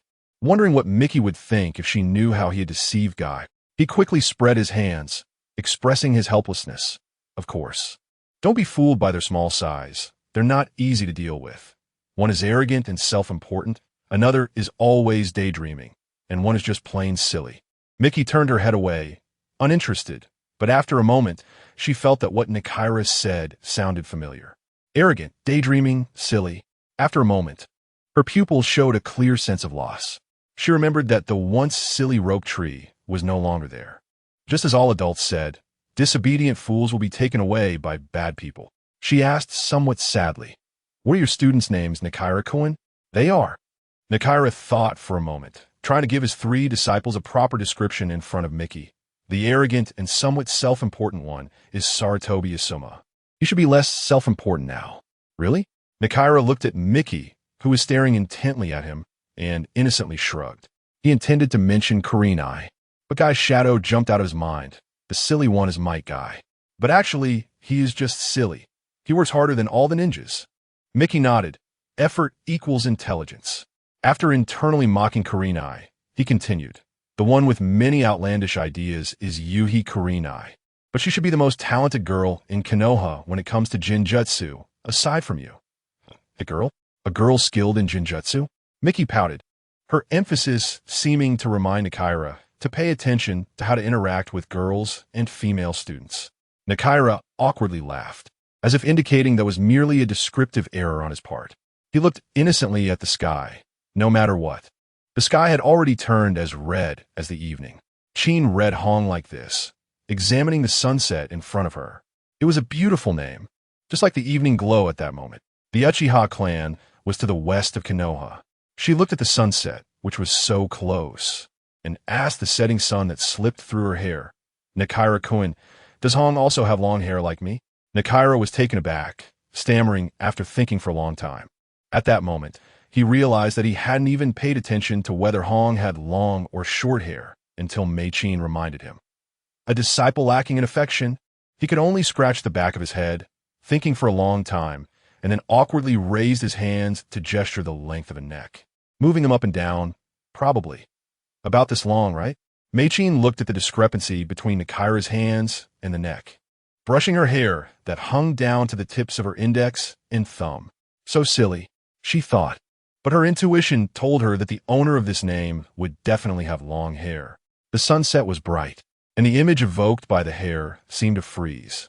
Nikaira stared at the clear Mei-chin in front of him, comparing her to the blurry image of Hong in his mind, still entangled in his wrong answer. Mei-chin looked at the boy whose time seemed to rewind in her eyes, appearing somewhat dull. He looked, she looked. After a moment, they suddenly laughed at their own foolishness and unnecessary thoughts. The event triggered by Hong seemed a bit pitiful in their laughter, until Mei-chin bent down to pick up the scattered documents in her arms. Nikaira sluggishly thought to help her. After leaning down, the two were almost face to face. At this distance, she looked beautiful in her clan's attire. He wanted to do something, but the smile on his face had already disappeared. "I have to go back." "I know." In their brief exchange, he had somewhat forgotten to be alert. It was only then that he suddenly felt several strong chakras approaching around the corner. Realizing the reason for the disappearance of her smile, even without opening his eyes, Nikaira could guess that coming from around the corner was a group of people with black pupils. Just like HyugaHizashi at that moment, there were always some Uchiha willing to serve others. Looking again at the white documents held in her arms, he understood. She might be helping the family with some matters. Nikaira tried to keep smiling, forcing himself to look a few more times, memorizing her angles and contours. Until just a step away from the appearance of outsiders, the two brushed past each other. After the moment they separated, Nikaira walked slowly like a leisurely traveler. He moved gently, as if admiring the deserted scenery under the sunset. The Uchiha's evening glow was beautiful, vibrant in color. With one step out, a stern-faced man and a few others came around the corner. He deliberately remembered that man's appearance, then turned to leave. Thud! The man, surrounded by several round fans, stopped in his tracks, frozen in place. In the depths of his mind, his stern face turned slightly. "That person just now?" To the left, the young clan member quickly replied, "It's from the Hyuga clan." The man frowned, suddenly feeling a bit uncomfortable. My forehead feels heavy. He tried hard to suppress his inner displeasure, maintaining a composed image. Who is it? To the right, the older clan member said lightly. It's a branch member. The man furrowed his brow, suddenly thinking of the distinctive mark of the opposite clan. If it was a branch member, let's go. His stiff face turned away, no longer paying attention. The footsteps gradually faded away. After holding his breath, Nakira leaned back against the black wall at the corner, his eye sockets rugged and fierce. Perhaps it was because of their words that made his inner blood surge. Or perhaps it was because of the distance. Mei-chin gently took out a pen from the documents and casually wrote on a piece of fallen leaves she picked up. Nakira seemed to hear the sound of her lips moving and fingertips brushing. Will you come find me? The night, like silk, cut off the last trace of red from the sunset. The sky had completely darkened. Outside the Uchiha clan, a sound more unpleasant than the call of the Senju's rope tree rang out twice. Gulagwa. The man looked at the documents on his desk, frowning. The strange call made the usually quiet Uchiha a bit restless. What kind of bird makes a gulagwa sound? He irritably pushed open the window in front of him, and a charming silhouette floated past the window. Was the first sound single, and the second sound double? Strolling Mei-chin bounced with her mouth. Really? I don't know who said to use a crow's call, but no matter what, no matter where she was, she knew. Chapter 294. Nakira slowed his pace, walking step by step down the street beneath his feet, until he walked through this alley outside the Uchiha clan and turned around. He realized how short this street leading to Uchiha was. So short that even walking slowly only took a few minutes.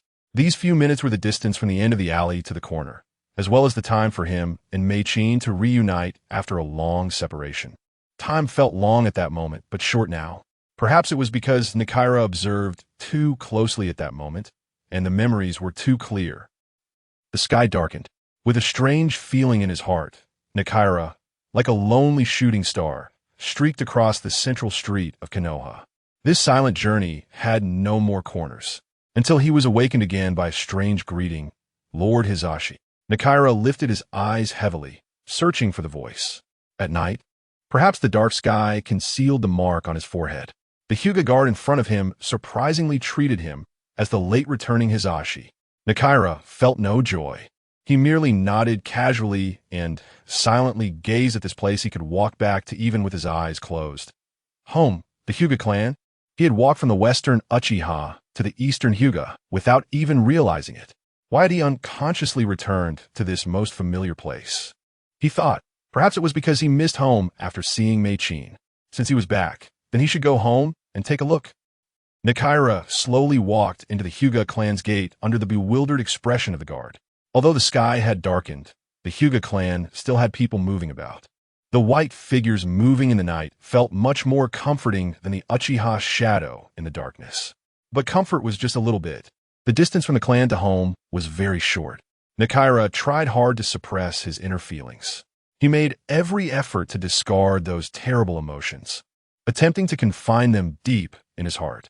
No matter when, he should never bring his bad self home. The clan leader's residence, with its ancient and heavy doors, was still wide open. The bald wooden figure in the courtyard still stood there, not decayed after many years. It seemed he could stand there until the next generation. Nakira walked in, and the wooden figure that was once taller than him now only reached his waist. He gently patted the head of the wooden figure and walked toward the front hall. The door to the living room was slightly ajar, as if waiting for the person returning home every day, just like usual. The orange-yellow incandescent light created a warm atmosphere inside.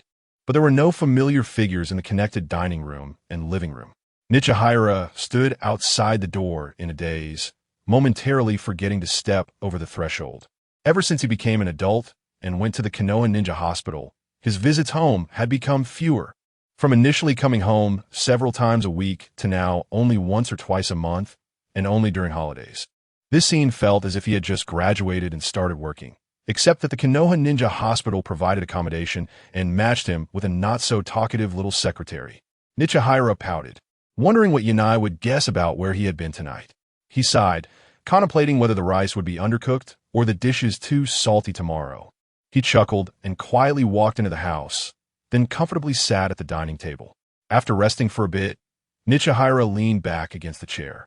He looked at the kitchen, which was still making sounds, and held back his thoughts. Finally, he shamelessly shouted towards the busy figure in the kitchen, "Mom, I'm back. I'm eating at home today." Clang! The sound of pots and pans echoed from the kitchen. Hinata Yoshiko poked her head out from behind the door, shrouded in smoke. In that moment, her face, slightly yellowed from the incandescent light, relaxed immediately. But after that moment, the scene seemed to transcend Nichihara's imagination. His mother's expression turned serious. "You little brat, you still know to come home." Hinata Yoshiko angrily picked up 2 plates of new dishes and walked out of the kitchen. Just as she was about to scold him, she saw Nichihara's appearance and immediately began to nag. "Look at you, you're so thin now. I don't know who cooked for you at that hospital. Patients are all chubby, but the doctors are all skinny. Now that you're back, stay home for a few days and fatten up before going out." So embarrassing. Nichihara, the director, could only touch his nose in silence as Yoshiko pinched his face after placing the dishes on the table. As for the food issue, he could only complain in his heart. At least there's food in the hospital, and he actually thought Yanai's cooking was quite good. Of course, it still paled in comparison to his mother's cooking. Yoshiko carefully pinched her little son for a while, then reached out and swatted Nichihara's hand that was reaching for the food. She urged, "Hurry up and wash your hands. No washing your hands, no eating." "Oh." Nichihara scampered over to the sink. His hands splashed in the water like a child, but his eyes were focused on the memory of his mother calmly sitting at the dining table, observing her. "Mom, aren't you cooking today?" He glanced at the still active kitchen, then suddenly realized there was someone else at home who was cooking in the kitchen. Nichihara wondered to himself, knowing that in this family, apart from his mother Yoshiko, no one from the oldest to the youngest could cook. "Mom, who's cooking in the kitchen?" Yoshiko looked mysteriously at the kitchen. "You brat, just be grateful there's food, and stop asking who made it. You'll know when the meal is ready." Nichihara was momentarily speechless, but he knew that whoever was in the kitchen, it definitely wasn't his father. Although he was curious, he didn't feel the need to roll his eyes to find out. He just quietly sat beside his mother, with the incandescent light casting a warm glow on her face, making her look a bit like candlelight. After a few sounds of ceramic plates being placed down, the kitchen curtain was pushed aside. Nichihara quickly turned to look at the figure serving the dishes, but instinctively leaned back against the chair. He suddenly exclaimed in surprise, "Kasai, what are you doing here?" Hinata Kasai, who had been hiding in the kitchen for a long time, carefully placed the newly made dishes on the dining table. "Nichihara-kun." Hinata Kasai lowered her head, wanting to explain, but after calling his name, she didn't know how to continue. Nichihara furrowed his brows. He hadn't expected that during the time he was away from home, Hinata Kasai would appear in his house helping his mother cook. The former desk mate reappear before him, but at that moment, Nichihara's thoughts became tense. His intense reaction wasn't due to disliking Hinata Kasai's presence. His mother was great, and Kasai was also great, but for some reason, Nichihara felt a vague unease in his heart. He looked at Kasai's face, trying to read more details from her flustered expression. How many times had she been here? Was today the first time, or had she already been here many times? Bang! Nichihara's head was suddenly struck by his mother Yoshiko's chopsticks. Immediately, Yoshiko's scolding voice followed. "You little brat, stop staring at the girl. How come you're not as cute as when you were little? What kind of look is that? It's just like your bastard father." Nichihara scratched his head in silence, trying to defend himself. "Mom, I didn't tease. I was just curious about how Kasai ended up here." Yoshiko's reaction was even more intense. "You still have the nerve to say that? Is there even one man in this family who eats at home on time? If it weren't for Kasai accompanying me, I wouldn't even want to cook." "Andy." Hinata Kasai tried to soothe Yoshiko's inner discontent. Yoshiko's anger left Nichihara speechless. After all, this was indeed his first time returning home and eating at home this month. The Land of Fire's Konoha village isn't very big, but perhaps for some reason, ever since he became an adult and entered the Konoha Ninja Hospital, Nichihara had rarely stayed at home, let alone coming home to eat his mother-esque cooking. As for the other father-son pair in this house, Nichihara thought of Hinata Ritsuko, who was busy with the affairs of the Hinata clan. Could they be more relaxed than him? He looked down at Yoshiko with a wry smile, acknowledging his mistake. Kasai carefully slipped into the kitchen, then busily distributed bowls and chopsticks. She seemed to have no problem making multiple trips, bringing out 3 bowls of rice one by one from the kitchen. Just as Yoshiko had said, even counting the suddenly appearing Nichihira, there were only 3 people eating tonight. Seeing the only 3 sets of bowls and chopsticks on the table made Nichihira's heart inexplicably tighten. He looked gratefully at Kasai, then turned to his mother Yoshiko. He felt sorry for her, but she had nothing to feel sorry for him. Chapter 295. Her or her. Chapter 295. Her or her. Nichihira picked at the rice in his bowl, occasionally glancing at Kasai and his mother sitting across from him. He silently watched them chat, serve dishes, and eat. Sitting alone at the edge of the dining table, he felt somewhat like an outsider in this home. His mother seemed to have transformed from the gentle and quiet older sister into a nagging middle-aged woman. But in her nagging words, she always brought up Nichihira's childhood, proving that she still favored her little son the most. Kasai, do you know? Nichihira was only knee-high when he was little. He walked with a little wobble. It was so funny. At that time, Nichihira was kicked out by the clan school teacher, and his father wanted to hit him. So he hid in my arms and cried. But guess what? He was just pretending. Not a single tear fell. And when he was little, he was so shameless, kicking off the covers while sleeping, often waking up in the morning with his bare bottom. Nichihira rolled his eyes. He felt that his once heroic image in Kasai's eyes was completely ruined by his mother Yoshiko's words. He could only pretend that Hinata Kasai didn't exist and focus on eating. Just treat it as if it's been a long time since I've accompanied my mother. Hinata mine, and the complaints are about another time and space, that untraveled Hinata Hiyori. In order to prevent the dark history of another Hiyori from being dug up, Hiyori could only keep picking up the dishes on the table and putting them into his mother's bowl. Mom, stop talking. Just eat the vegetables. Hinata mine rolled her eyes and replied, What? Am I wrong in what I said? Hiyori buried his head in silence, eating his rice like an ostrich. Shansai looked at his awkward and defeated appearance and suddenly covered her mouth, giggling. Yes, Auntie, you should eat more vegetables. Keep eating while talking. Still talking. Hiyori's face instantly darkened, but helplessly, Hinata mine seemed completely uninterested in her little son's plight and continued to chat with her companion, Hinata Shansai. Shansai? You should eat more too. Don't you, Auntie? Eating too much will make you fat. A little fat is fine. Look at Hiyori, he's so thin. We should let him eat more in the future. MHM.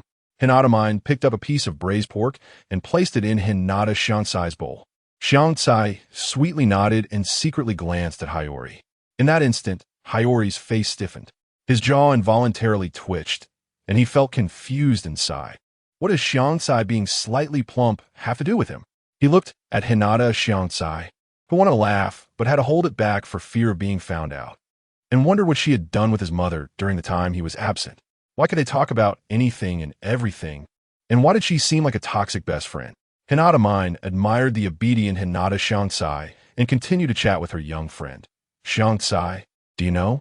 I should have just had a daughter from the start, a boy and a girl, twins. How easy it would be to recognize. Daughters are more caring. If I had such a good daughter like you who knows how to cook, I wouldn't be lonely at home every day. After saying that, Hinata mine even pretended to wipe away a tear and sighed heavily. Hinata Shansai used one hand to serve food to Hinata mine and with the other comforted her. Annie, don't say that. Hiyori-kun will be unhappy. Hiyori was indeed a bit unhappy. The way Shansai kept calling her Annie felt so familiar. Even the way she called him Annie made his forehead twitch. Facing his mother's dramatics, his face grew darker. Daughter, twins. He gloomily stared at Hinata mine, tried to use his eyes to tell his mom to choose her words carefully.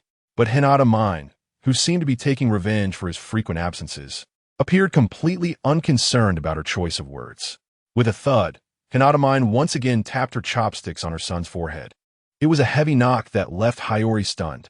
What? You have a problem with calling me Annie, you little brat? Covering his forehead, Hiyori shook his head like a fan. How could I? I have no objections at all. He hurriedly picked up his chopsticks and continued to eat his rice. But inside, he kept grumbling. Aren't you two so close that you should seek my opinion? He looked at the two beautiful, gentle, kind women who could cook in front of him and felt that this meal was far from appetizing. Even his mother's always indirect remarks made him feel uneasy. Xiangcai occasionally served food to Hinata Mine, and his mother seemed to be laughing and chatting with her in Hiyori's eyes. They were so harmonious and warm. The last time his mother was this happy seemed to be during Hiyori's childhood, when she was accompanied by Hiyori's father. As time passed, as Hiyori and his father grew up, and as Hinata Nijing aged, this four-person family seemed to have gradually lost much of its laughter. Until today, with her appearance. This family seemed to have gained some cheerful warmth again. Hiyori looked at Xiangcai, who was accompanying his mother. This feeling was great.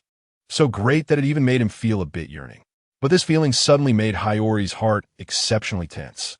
An indescribable tension, because he knew that if the plot continued like this, he would definitely miss something. The figure he wanted, which was completely different from Hinata Xiangcai, would drift further and further away from him, until it completely disappeared. He had to do something. His mother's hair seemed to resemble her so much. He looked at the harmonious Xiangcai and Hinata Mine and resolutely decided to break them apart. Mom, where's Dad and Niju? Aren't they coming home for dinner? Hiyori mustered his courage and changed the topic between his mother and Xiangcai. Hinata Mine was also taken aback by his loud question. She looked at Hiyori, sighed, and then angrily complained. Yes, with your dad. Eating our leftovers. Hiyori was speechless. Leftovers. It seemed that whenever Niju and Hinata Nijing were mentioned, his mother would inexplicably get angry. Perhaps she was blaming those two men for coming home late every day, or perhaps they deserved to eat leftovers for coming home late every night. He thought. He also only comes home a few times a month. But perhaps because he lived away from home, the distance made him, the youngest son, seem somewhat idealized in his mother's eyes. There were fewer complaints and more nagging. After a long silence, Hiyori once again gazed at Xiangcai, who was accompanying his mother. This time, however, he suddenly felt a bit comforted. Even if he looked displeased on the surface, he felt thankful and happy inside. Happy that someone was there to accompany his mother. Thankful that it was the familiar her. Just then, Hinata Mine once again tapped Hiyori with her chopsticks, who was lost in thought staring at Xiangcai, disrupting the emotions he had just managed to cultivate. What are you staring at that girl for? Let them eat our leftovers. I'm not wrong in saying that, am I? No. If I'm not wrong, then hurry up and serve the rice. Do you expect Xiangcai to help you serve the rice? You really treat Xiangcai like my daughter and yourself as the guest. Hiyori rubbed his forehead and laughed foolishly, finding it hard to argue against Hinata Mine. He could only pick up his empty bowl and quickly run to the kitchen, but a minute later, he came out of the kitchen with his empty bowl in hand, looking silly. Mom, where's the spoon? Where's the spoon for serving rice? Hinata Mine stared at her son with a look that seemed to say, what a shame, don't you know to look for the spoon with your eyes wide open? Hiyori innocently rolled his eyes. Do I need to roll my eyes just to find a spoon? The two large white eyes stared at each other in the room. But Xiangcai quickly ran into the kitchen and then returned to Hiyori with the essential tool for serving rice, the spoon, handing it to him with both hands. Hiyori-kun, here's the spoon. Take it. Hiyori looked at the diligent Xiangcai and suddenly felt why she was more familiar with this home than he was. He took the spoon and looked at Hinata Xiangcai, asking heavily, Xiangcai, do you often cook with my mother at home? Hinata Mine quickly pulled Xiangcai over and shot a fierce glare at Hiyori as a warning. But the innocent Xiangcai still answered obediently, yes. When I'm not on missions, I often come to learn cooking from any mine. After saying that, she seemed to realize she had let something slip and quickly added, Hiyori-kun, I'm very busy, very busy. I'm often on missions. Nija rolled his eyes dramatically. Ghostly trust. Hinata-jin seemed to pick up on Nijia's way of changing the subject. You should be grateful that the little brat is cooking for you, instead of asking all sorts of questions. Look at how thin you are, hurry up and eat. Oh, he smiled and started eating. Kai, don't mind him. Nijia-kun, eat your vegetables. I told you not to mind him, don't be so nice to him. Okay. The meal ended amidst a series of subtle power plays. I must say, Xiangcai's cooking skills are much better than Yano's, who only knows how to give injections. Nijia comfortably sat on the tatami, sipping tea after the meal. Xiangcai and her mother were cleaning up what was left. For a moment, as he watched them. Nijia suddenly thought that the meal Xiangsai made was really delicious. After she finished cleaning up, she came over and knelt in front of him on the tatami, smiling. Nijia, who felt awkward after eating for free, thought for a long time before coming up with the pickup line. Thank you. It's the first time I've eaten your cooking, and it's really good. Xiangsai shook her head and earnestly corrected him. Actually, it's not the first time. Nijia furrowed his brow in recollection. After a long time, he remembered, if you count the bento her mother made during their ninja school days. It indeed wasn't the first time. Perhaps he had gotten used to it. No wonder the taste was somewhat familiar. In his mind, a buzzing sound echoed. The more familiar it was, the more Nijia felt heartbroken at that moment. He knew he couldn't stay any longer. He looked at Xiangsai in front of him, desperately telling himself she was the choice of Hinata Nijia in the story. He still had his own choices. Suddenly, with determination, Nijia nodded gratefully at the quietly sitting Xiangsai. He stood up from the resting tatami. He looked at Hinata Jin, who was deliberately arriving late to give him space, and said firmly, "Mom, I'm going back to the hospital." Hinata Jin quickly asked, "So soon? Aren't you staying home to sleep?" "No. There are many projects at the hospital that I need to research by the end of the year." After speaking, he tried to look kindly at Hinata, Xiangsai, and added, "I might be very busy lately and won't have time to come back." Hinata Jin crossed her arms and asked unhappily, "Are there really that many projects to research?"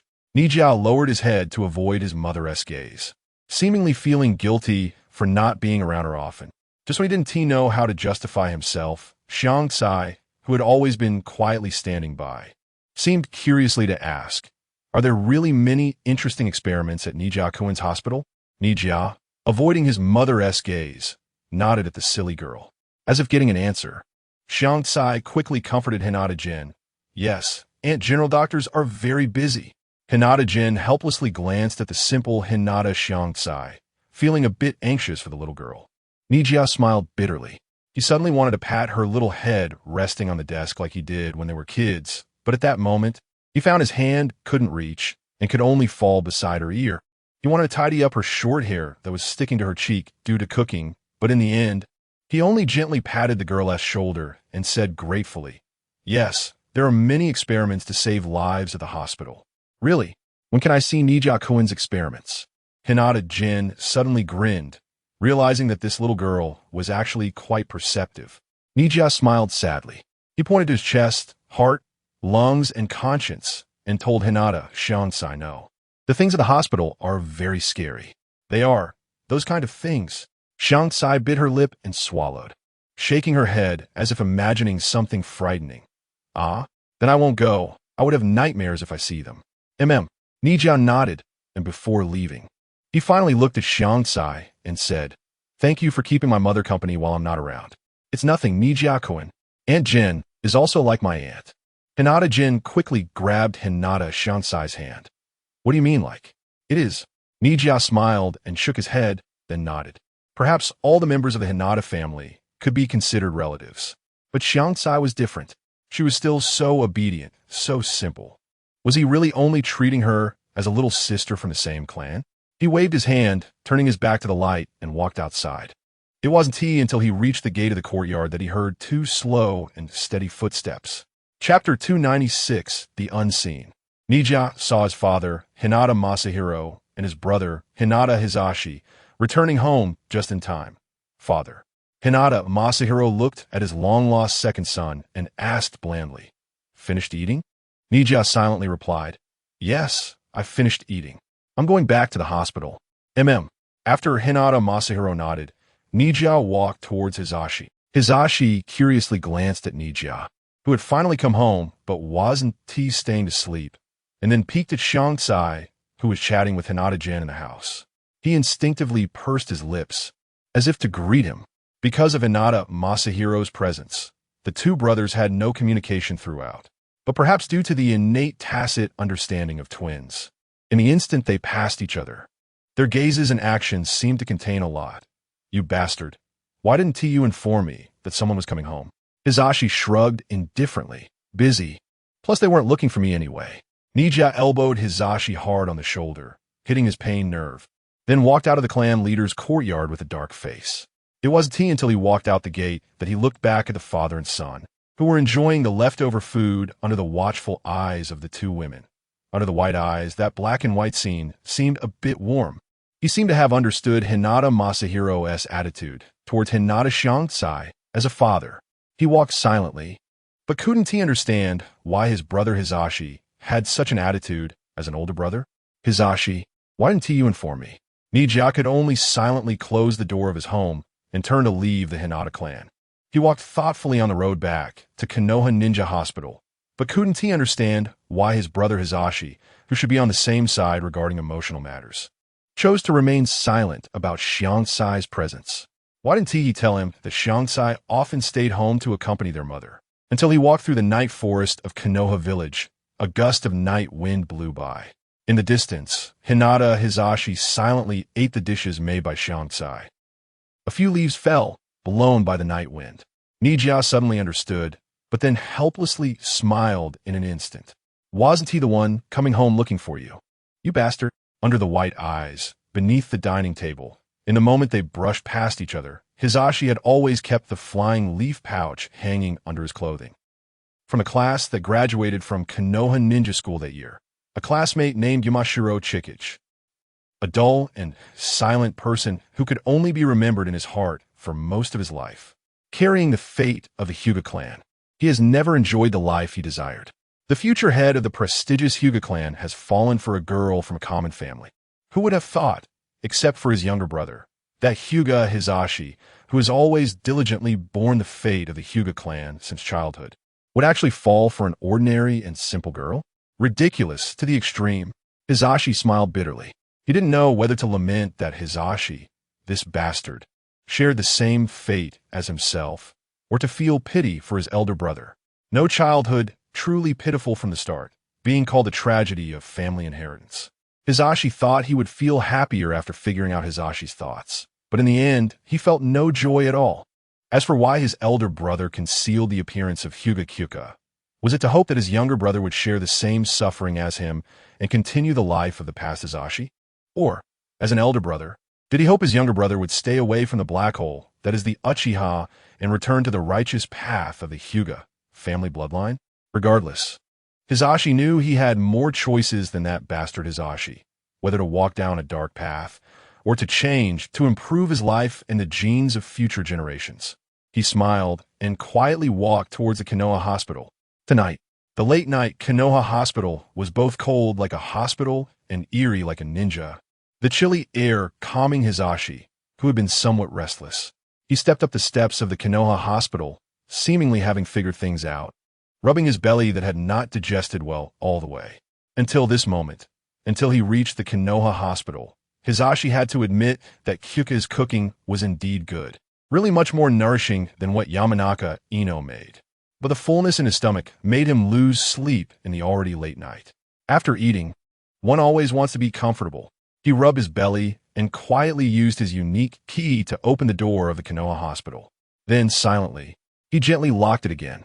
He walked past the office door, took some necessary tools and materials, and gently closed it again, until Hizashi reached the hospital's laboratory. And after activating his Byakugan to confirm that there was no sign of Yamanaka Ino inside, he finally felt assured and opened the door to walk in. Flipping through the experimental records laid out on the experimental table, the date recorded on the latest page showed 5:53 p.m. today, close to 6 o'clock. Hizashi recalled that he should have just encountered Mikoto at that time. It seemed that Yamanaka Ino had not been slacking off either, still following his regulations, recording the daily experimental data. What a good kid. Hizashi verified the experimental data in his hands, confirming that it was detailed and accurate. This made him, as a superior, very satisfied.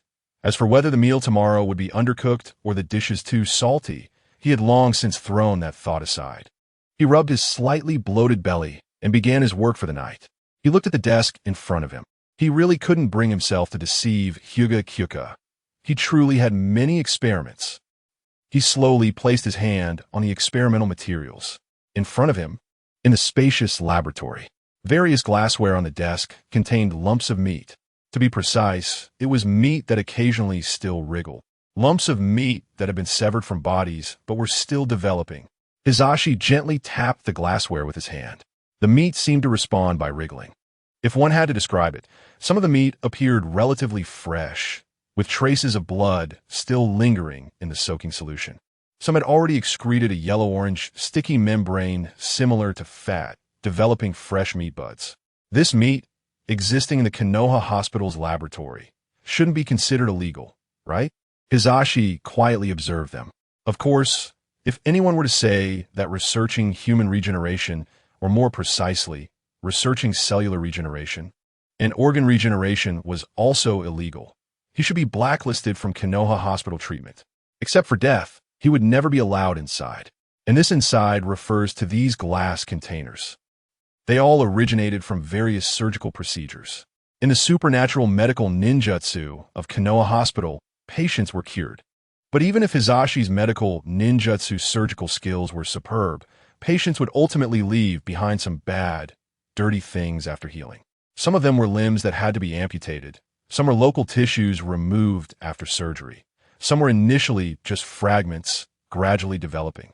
And in the lowest basement of Konoha Hospital, some were voluntarily donated by a volunteer.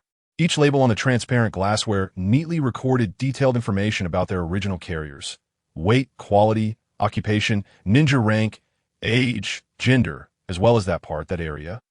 The same materials in triplicate or even multiple copies for detailed comparison. Each liquid in every glassware on each desk contained different types and concentrations of solutions. Hizashi could be 100% certain that these were not considered illegal items, because those solutions were specifically extracted through the purest medical ninjutsu, the purest chakra aqueous solution. What surrounded them, other than chakra, was all water. Chapter 297. The value of potential. Hizashi looked at the liquid in the glassware before him. The chakra aqueous solution. Simply put, this solution is similar to water-soluble C100, with the only difference being what is soaked in the liquid. One has sliced lemon pieces, the other has experimental meat chunks. The method to extract this liquid is not difficult, just relatively tedious. First, a sealed transparent container that can isolate chakra is needed. Transparency for observation, isolation for storing chakra. Then, as ninjas, Hizashi or Yamanaka Ino concentrate, controlling their chakra to input into the sealed container daily, then injecting purified water that does not contain bacteria, H2O.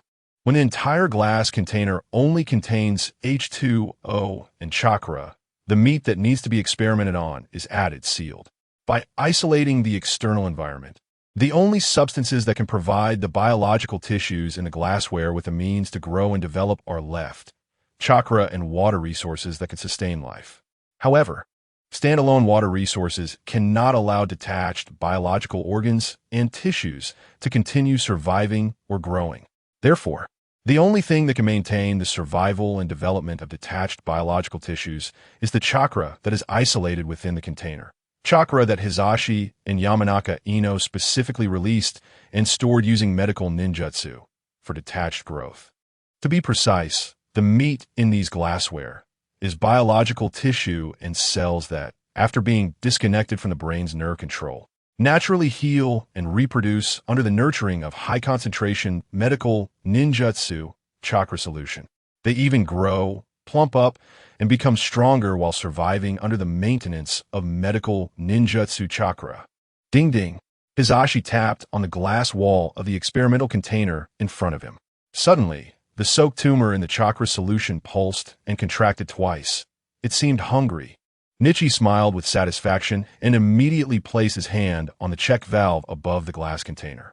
He continued to inject chakra to increase the concentration of the solution. By controlling the concentration of chakra in the solution and the various measurements of multiple experimental subjects, he compared the records from days ago and even weeks ago to observe their growth, development, death, and even mutations in different chakra concentration environments. Each isolated glass container contains several times, even dozens of times, higher concentrations of chakra than that found in nature. Multiple copies. This artificially created environment in the isolated experimental vessels is somewhat similar to certain natural, energy-rich paradises. In an environment with chakra concentrations dozens of times higher than in nature, Will the growth, development, organ tissues, cells, and even all bodily functions of living organisms be enhanced? This experimental theory is at least plausible in Nietzsche's mind. Ding! The small polyp in container number 32 was pinched out with tweezers, drained, and placed on a sealed scale. Then, after placing weights and adjusting the lever, an accurately calibrated medical scale showed the weight of the polyp at that moment, 31. 415 g. Nietzsche looked at the experimental records stored in the filing cabinet, where Yu had neatly recorded in elegant handwriting. In a solution containing only water and chakra, experimental subject number 32 was 1.75 grams heavier than yesterday.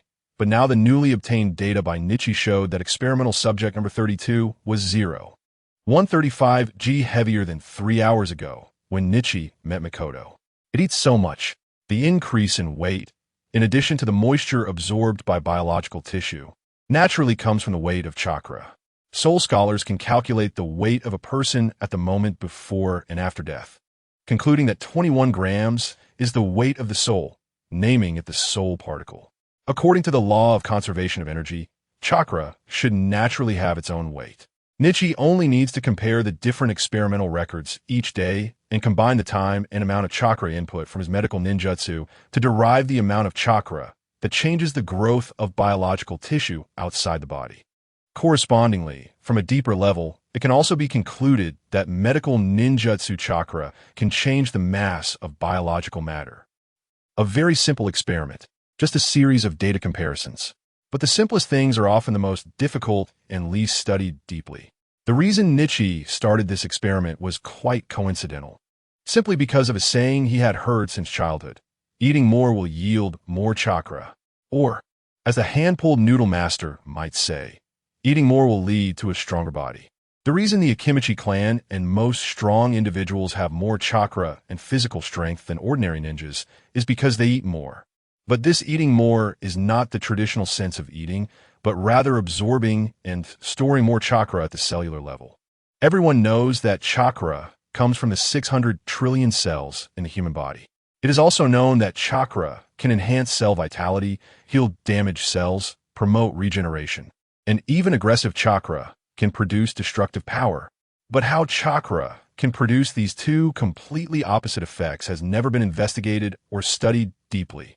Nietzsche's research is based on this, analyzing the effects of chakra at the cellular level. Excess chakra at the cellular level. Even a minuscule excess of chakra can cause the experimental subject to burst instantly. It can even turn into a pile of exploded proteins or be ground into a bowl of minced meat in a pool of thick fluid. Loss of chakra will be naturally absorbed, digested, and expelled by biological tissue like metabolism. Failing to provide energy for the growth of biological tissue outside the body and maintain the environment for external survival, the meat will shrink, dry up, until sealed into a withered specimen. At the same time, the amount of medical ninjutsu chakra the human cells can withstand will vary with different body regions. Muscle cells are the strongest, skin cells are next, and nerve cells follow. The cells in the auditory, olfactory, visual, and tactile regions also vary. However, there will always be reasonable amounts and values in the data, right? The experimental records clearly reflect the values of all experimental subjects' chakra tolerance over the years. Skin, 7, 5 pa, 11. 7 pa muscle, 6 5 pa, 14. 9 pa vision, 32 pa, 5, 4 pa.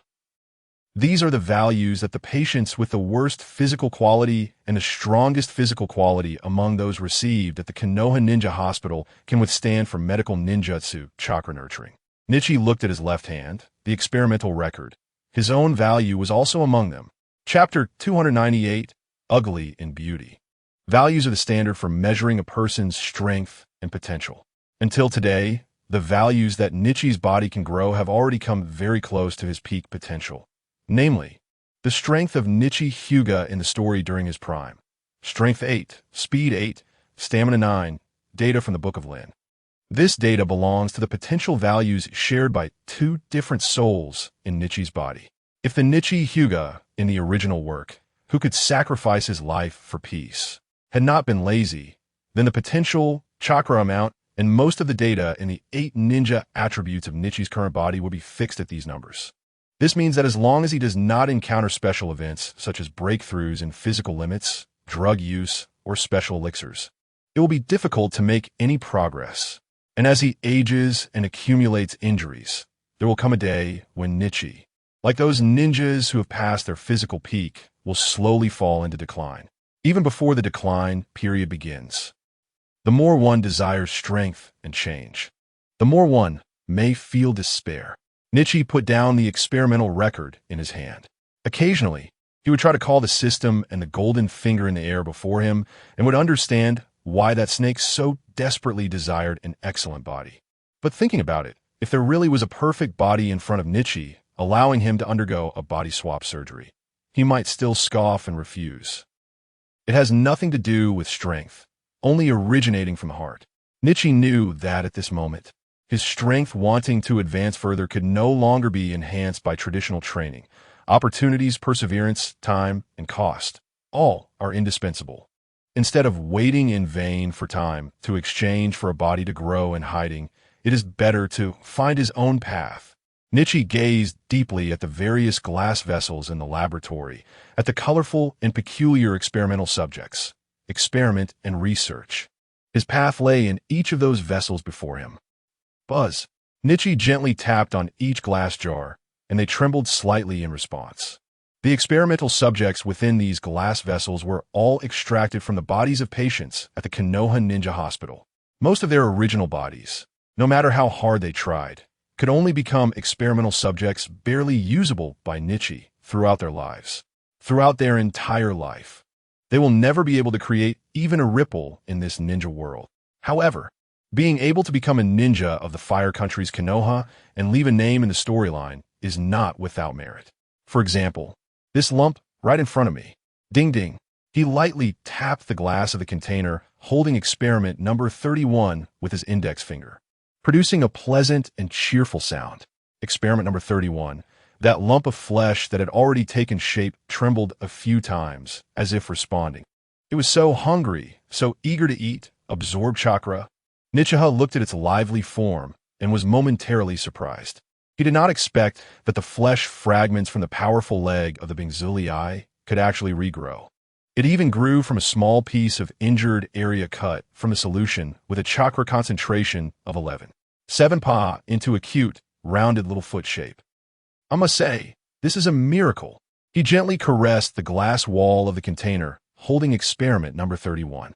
The piece of flesh that resembled a little foot seemed to react to the chakra it had been absorbing all day, instinctively kicking twice. Strong and powerful. This made Nichiha smile at it, as if he were watching the national football team score a goal. No wonder Bingzuli and his future son Bingzuli could serve as the meat shield for the Hokage. They both seemed to be indestructible little cockroaches. The extracted materials from them, extremely suitable for self-healing and regeneration. Nichiha did not linger any longer, merely brushing over the glass wall outside the little foot before walking over to another larger glass tank nearby. Experiment number 48, as its number suggests, was enormous. The small piece of flesh that Nichiha personally cut from a Kimichi Ding's back was starting to develop into a round shape. It looked somewhat disgusting, but Nichiha's face was filled with even more enthusiasm. It was growing so well, perhaps even too well. In just a few days, it was about to fill the glass tank that had only recently been replaced. Such growth made Nichiha realize that if he wanted to continue nurturing it with chakra, he would have to have Yana replace it with a larger tank. But it seemed that was no longer necessary. Nichiha gently lifted the lid of the tank, holding experiment number 48, and a somewhat orange-yellow liquid floating with grease overflowed due to the flesh's expansion. The appearance of experiment number 48 clearly no longer needed to be weighed. Its bloated volume even surpassed the weight of all the other tanks in the laboratory. It was so special, perhaps appearing ugly and disgusting in the eyes of ordinary people. But at this moment, to Nichiha, the doctor, any piece of flesh had already become commonplace. He simply used a scalpel to slice off a small piece from the top of its expanded body and placed it gently on a transparent glass slide. Then, with a dropper, iodine, staining, and rotating the lens like in a biology lab, Nichiha leaned in close to the microscope. His large white pupils, exceeding 400 times magnification, Slices of cells were arranged neatly like woven magical nets, filled with the laws of life. At a deeper level, the tissue slices that would make ordinary people feel disgusted were no longer as ugly and grotesque as their bloated and twisted appearance suggested. Under the microscope, they presented themselves in a form so thin and crystal clear, like ice jade, shining brightly before Nichiha's eyes. When all the ugly flesh was restored to the cellular level, they became beautiful, transparent, thin yet flexible cell walls, nutrient-rich, chakra, cell fluids, solid cell, nuclei harboring deeper secrets. At the cellular level, they were not much different from us.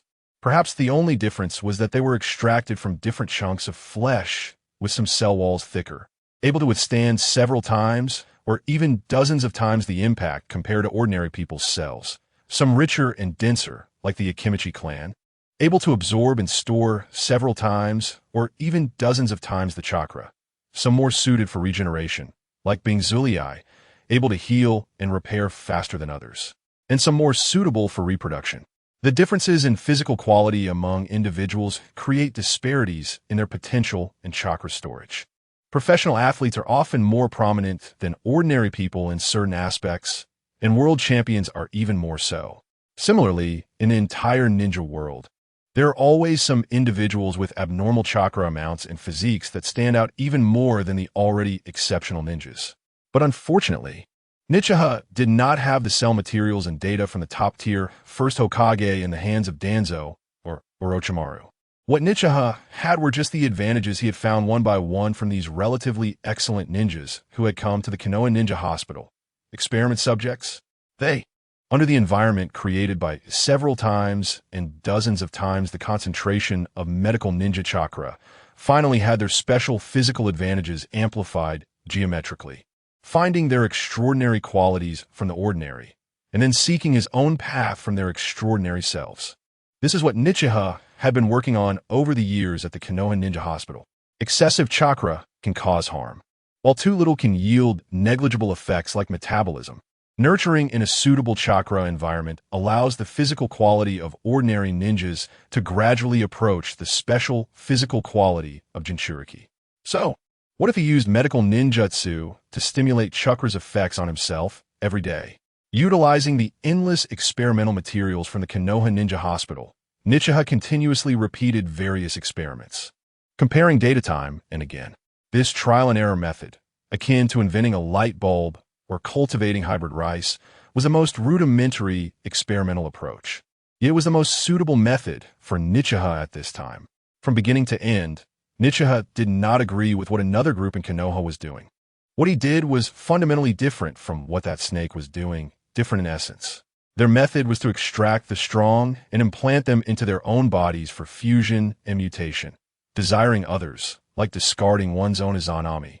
What Nichiha, as a doctor, was doing was fundamentally recognizing his own strengths and weaknesses, and then finding a way to become stronger from various ordinaries. Since Tsunade's strength technique can temporarily enhance muscle strength through chakra, why can't it be permanently enhanced? Since Konoha's White Fang can temporarily stimulate nerve reflexes to increase speed with chakra, why can't it be permanently increased? Chakra body refinement technique. This special method that requires years of medical ninjutsu to convert chakra to nurture one's self and exercise human cells may not provide the extreme enhancement of the 8 gates, or even ninjutsu, but it can gradually lead to a slow increase in one's strength, speed, reaction, and chakra amount. Nichiha could continue more experiments to perfect this new, internally focused body technique cultivation method, like internal martial arts. But the pace of the plot development was too fast, and he had to accelerate the experimental progress. This forced him to take on the risk of exposure, but fortunately, the core secret was only understood by him. Even Yana mostly did not understand the other form of writing that he called. He casually placed the experimental records in the cabinet and gently traced the glass of the cabinet. At this moment, the nearly transparent glass sheet reflected the wall behind, sharpening and highlighting a face, creating a hollow mouth. Nichiha quietly looked through the reflected glass at that beautiful face. As the mouth in that wall continued to emerge, he spoke to her. "I've been watching for a whole night. It's time to come out." In an instant, It seemed as if all the glassware in the laboratory began to squirm. The meat inside, some contracted dramatically, while others expanded violently. They seemed to be excited, or perhaps terrified. "Have you already discovered me?" she countered as she slid out from the wall. Then, forgetting the community that filled the room, she enchantingly said, "It's so beautiful here, Nakaira-kun." Chapter 299, Month of the Snake, Morning. Beauty is the subjective feeling of humans towards objective things. Nakaira's gaze focused on that face, as well as the experimental subjects in the glass containers between her and him, trying to connect them with the beauty she spoke of. "Is it really beautiful here?" Nakaira looked at those experimental subjects raised in their respective jars, gritting his teeth. Rather than saying they were beautiful, it was that pale face before him, somewhat eerily beautiful. The eyeshadow was a purple as delicate as willow leaves. A body that stood straight, yet seemed as if it had no bones. Light and soft, yet completely devoid of the kind of allure that made one want to push them down. Instead, it was slender and almost demonic. She must have already used her experiments on herself, so she could no longer be considered an objective human. To be called Nakaira-kun by such a snake-like figure. Nakaira felt a chill. He suddenly felt that the title that Mikoto and Kankai usually called him seemed tainted, as if he had been insulted. Nakaira twisted his mouth and said with difficulty, "Lord Orochimaru, it's just a simple experiment. It can't compare to you." Orochimaru paid no attention to the flattery and continued to wander in the formaldehyde-scented laboratory, admiring the beauty in her eyes. She touched the glass containers of the experiments, gently brushing the meat inside through the glass. That seemingly deformed limb shrank and trembled under her golden gaze. They quivered slightly, yet inching closer to the spots she had touched. The meat was alive. It was unclear whether the excitement stemmed from a desire to be used or from a deeper fear. "Nakaira-kun, they're looking forward to it, aren't they?" Orochimaru said affectionately, gazing at the reflections in the glass containers, her lean yet graceful body tenderly caressing the numbered experimental subjects, filled with joy. Nakaira frowned, seemingly bothered by those little guys, trembling inappropriately. It was unclear whether it was because they had chakra that made them feel like a parent, or if Orochimaru's chakra had some inexplicable attraction to them. They trembled collectively. This left Nakaira feeling somewhat helpless. Perhaps it would be nice to change their chakra flavor at some point. But regardless of whether they were beautiful or ugly, or whether they liked new things or other flavors, they should belong solely to this hospital, to him. No one else was allowed to covet them. Nakaira did not approach the somewhat manic Orochimaru, continuing to stand at his experimental table, pointing at the chunks of meat. He pointed at the experimental subject number 48, which had been touched by those delicate fingers, as if introducing it like a father. Lord Orochimaru must have misunderstood. "What you see now is not how they should be." Nakaira brought his right eye close to the lens of the medical microscope, observing their true appearance. While softly explaining, he continued his experiment. "Just like that chunk in front of you, it is not as beautiful as you see it. Its true origin is merely a surgical excision, a patient's hemorrhoids." Nakaira referred to the largest chunk. The air seemed to grow cold. All the meat instantly shrank back. Orochimaru's pale face appeared somewhat darkened. She withdrew her crimson tongue from the crystal-clear glass wall that should have been friendly, swiped it a couple of times, and pulled it back into her mouth. After pausing for a moment, she also withdrew her fingertips from the container. Orochimaru's pupils constricted as she gazed at Nakaira, who was intently observing the microscope. Facing his exposed back in silence, she seemed to hesitate, wondering whether to cut some meat too. Nakaira activated his Byakugan, continuing to explain to the other party, as if they were old friends, about the containers that had been touched. "Their origins are very ordinary. They are not as perfect as you think, Lord Orochimaru." Nakaira pointed at each numbered subject. Experimental subject number 31, it merely originated from an amputated limb, and this one, it only came from a vestigial tail. As for my research on them, I just want to find more possibilities for healing from their suffering. Orochimaru's complexion was whiter than he had imagined. She smiled, her wicked face filled with doubt and hypocrisy, as if mocking Nakaira's evasive tone. Her pale fingertips slid across the formaldehyde-clean table, producing a crisp sound, to draw nutrients from mortals. It seems my evaluation of you, Nakaira-kun, needs to be higher. Nakaira took out the glass slide from under the microscope and murmured as if in agreement. Is that so? But what we do is fundamentally different, isn't it? He glanced at Orochimaru, who seemed to have seen deeper secrets. Even if they shared the same goal, he could never admit to being the same as them. After all, the experiences and benefits derived from experiments were merely incidental additions during healing. Orochimaru smiled brightly, continuing to admire the containers in the laboratory, trying to discern the differences Nakaira spoke of. But this time, she seemed intentionally to distance herself, no longer licking or touching. Nakaira continued his simple experiments like a doctor, trying to shorten the gap between them. The two maintained a certain balance in the atmosphere until this long-dragged night was about to end before the sun rose. She lightly tapped a crystal-clear glass wall, breaking the silence first. Nakaira-kun, you truly understand me the best. Orochimaru looked at the sturdy limbs and said, perhaps what I am doing now, our directions are different, but to understand what I am doing, to know me, you're indeed the most suitable candidate. Nakaira shook his head in rejection. He did not want to be recognized or accepted by such a twisted being as Orochimaru. He resisted her gaze, yet for some reason, he felt that in the future, he would inevitably have to deal with this snake. There was an inexplicable connection that made him feel a sense of familiarity with her in this dark laboratory. Just like those trembling meats, Nakaira looked at Orochimaru, wondering if the gaze she directed at him was the same. The snake seemed to sense that tiny bit of recognition, suddenly looking at Nakaira and continuing to persuade. Besides wanting to see your work, I also brought you some good information. Information? Nakaira knew that what the other party was throwing out at this moment was definitely not good news. He looked at her pale face, restraining himself to maintain his composure. Orochimaru then admired the subjects a few more times before murmuring. An early month of the snake, the third Kazekage, who once crossed paths with you, has gone missing. Month of the snake? The sun's rays flashed through his mind, recalling the fleeting encounters with Konoha's White Fang and the third Kazekage. Missing? He suddenly turned to Orochimaru, who was chuckling with her head down, analyzing the implications of this intelligence. The third Kazekage, missing. Did the scorpion of the red sand defect? The third great ninja war. Time. Once again, it is shortening.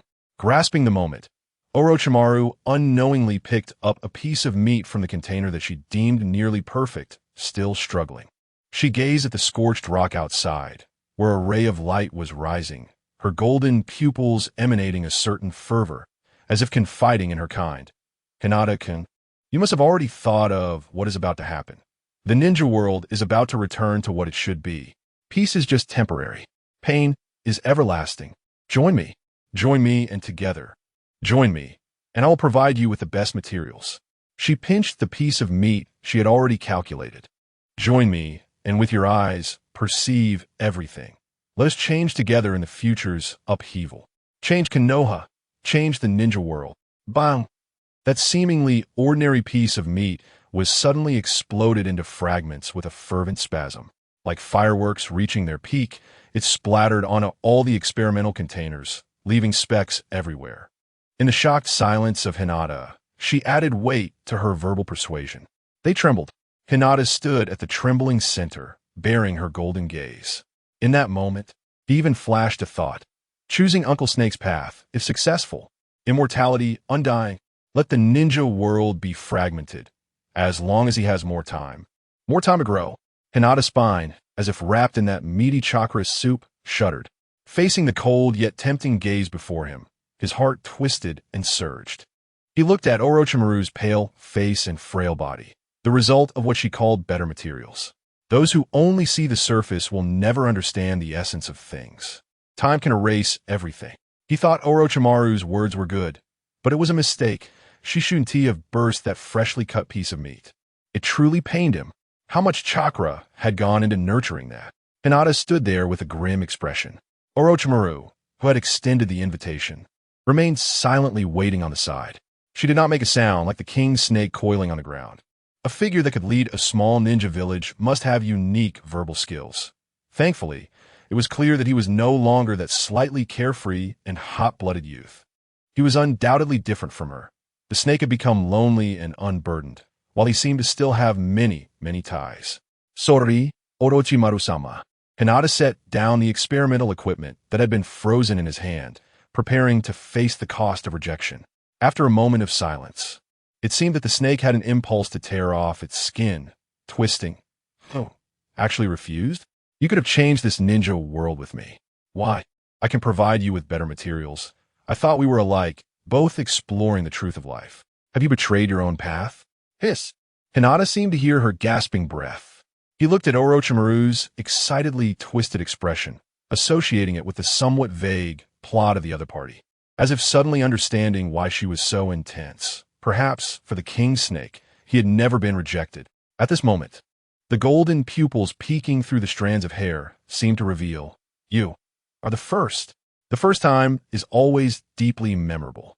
In that instant of outburst, Hinata was already prepared for the worst. At this place, Konoha's ninja hospital, he no longer feared the other party's turning face. After completing the shortcomings of the illusion technique, even the coldest of the Sannin, Orochimaru, the worst outcome would merely be tearing their faces apart, changing the process, making her defection happen earlier. Orochimaru-sama, I told you we are different. Hearing Hinata's words again, Orochimaru forced a smile, suppressing her anger while gazing at the formalin-clean floor. Do you really think those old fools can bring something better to this decaying place? Hinata looked at her seemingly tearing gaze, indignant. I have never believed that those who have begun to age can bring anything to this place.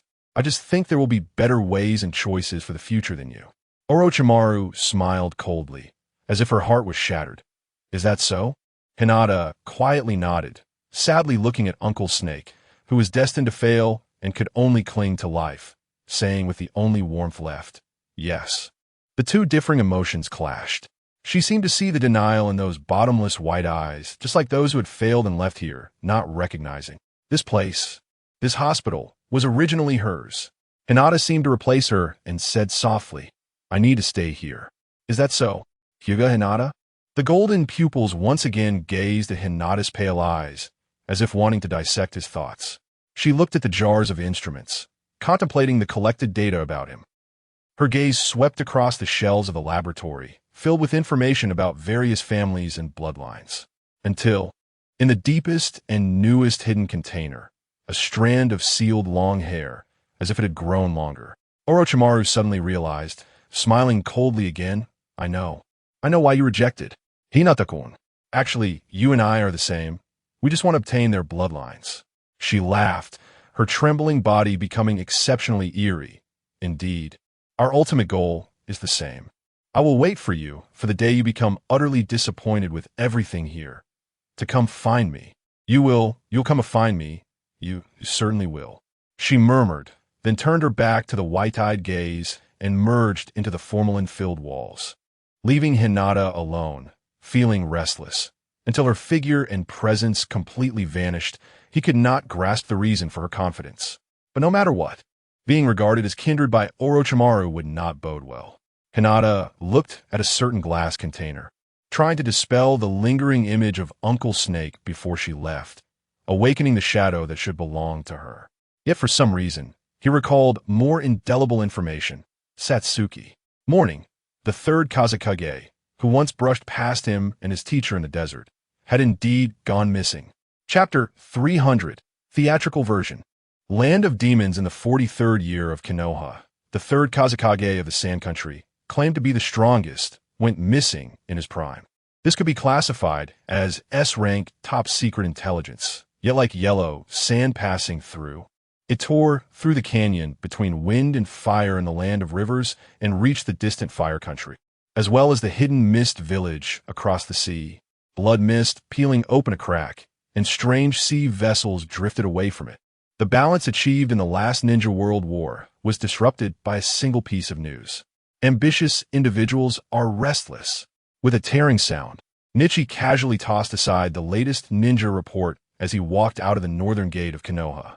He turned back to glance at the closely following guy, Asuma, and Kurenai, pondering whether the Sand Ninja had already turned the entire Nara Desert upside down. He calculated the timeline of the plot, which had become blurred in the depths of his memory, and speculated on how the younger-than-him 10-year-old Sasori of the Red Sand managed to achieve such feats. Genius. Could it be that such an existence is incomparable even after you time travel? Nichi frowned. Sasori versus the third Kazekage? Images of blood-red puppets flashed through his mind, obscured by the dark iron sand. Faced with the nearly physically absolute defense of the third Kazekage, Nichi couldn't help but furrow his brow. Having simulated and deduced countless times, he thought of the magnet release, absolute defense. He calculated that even if he could eliminate part of the magnetic control over the iron sand when the gentle fist made contact, gradually eroding and dissolving the absolute defense of magnet release, his own reversal might not hold up against the torrential downpour of iron sand. Sasori of the Red Sand. How would that beautiful and talented young genius face the third Kazekage, who was like Magneto? Nichi gazed into the far distance at the Valley of the End, where the waterfalls stood, lost in thought. That massive opposing symbol standing over the valley. Would they fight against fellow villagers? He smiled. Indeed, solid fortresses are always broken from within, just like a healthy body's immunity, which will ultimately be breached by viruses from the inside out. Therefore, as a sand ninja who could get close to the Kazekage, when facing a powerful opponent like the third Kazekage, the only means left would be poison. The kind of poison that cannot be defended against physically. A doctor's smile flickered like cold light across Nichi's face as his footsteps gently pressed into the dense underbrush. The hissing sound emerged. Snakes and insects scattered. It was as if saying, red and scorpion both signify deadly poison. Might Guy looked at his thoughtful teacher walking ahead and felt an inexplicable anxiety about this mission. Teacher, is there really a ghost in the land of ghosts? Ghost? Nichi tilted his head, his empty and lifeless white eyes gazing at the source of the voice. His pale, expressionless pupils and stiff face in contemplation.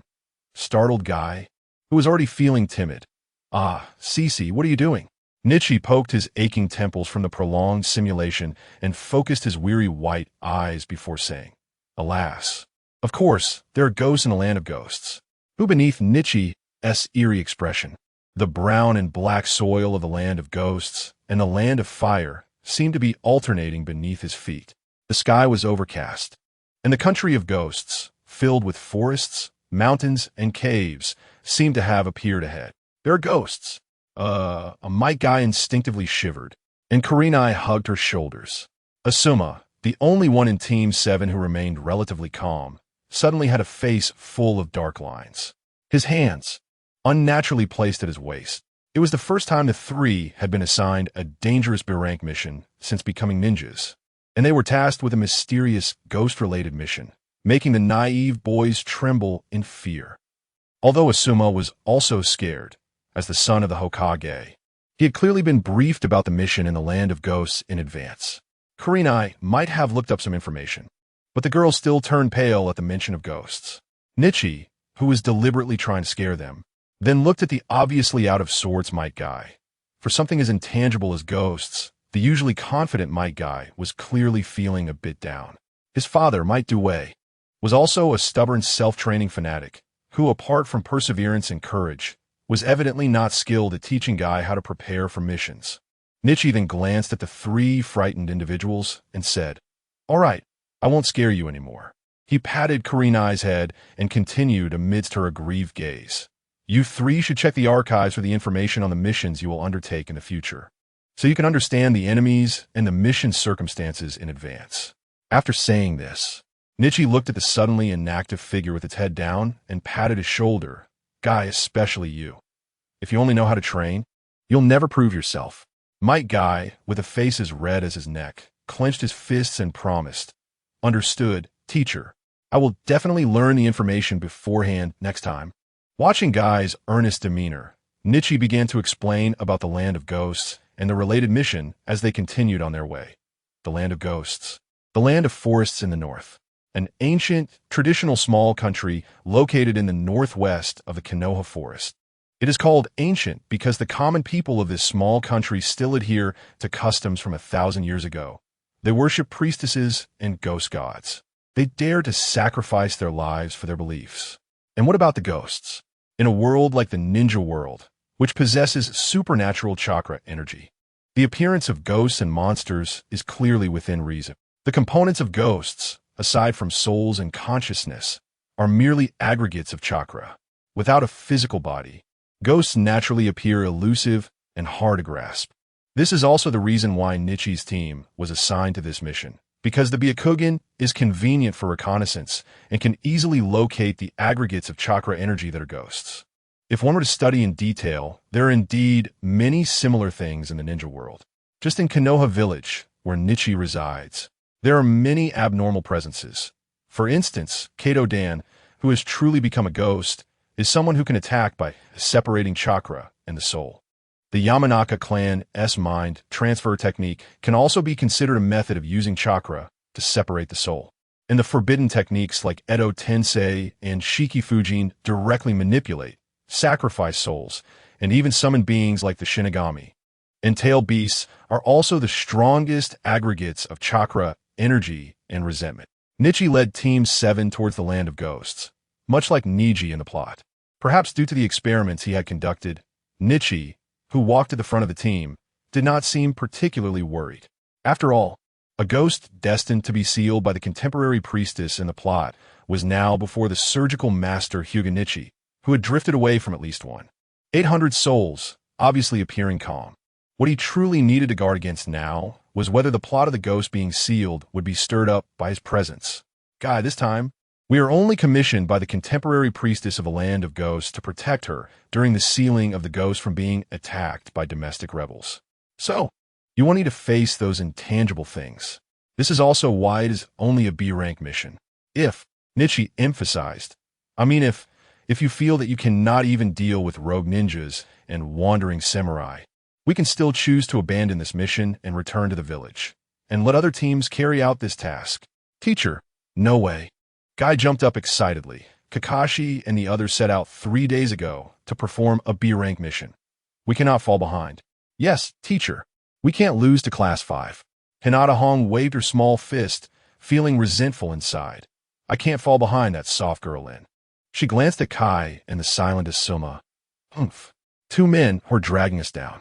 Asuma, disinterestedly, removed his hand from the ninja tools at his waist, revealing the sharp metal shark teeth beneath the tool pouch. Nichi nodded slightly, his morale rising. Good. Since you are not prepared to give up, let's charge forward and accelerate.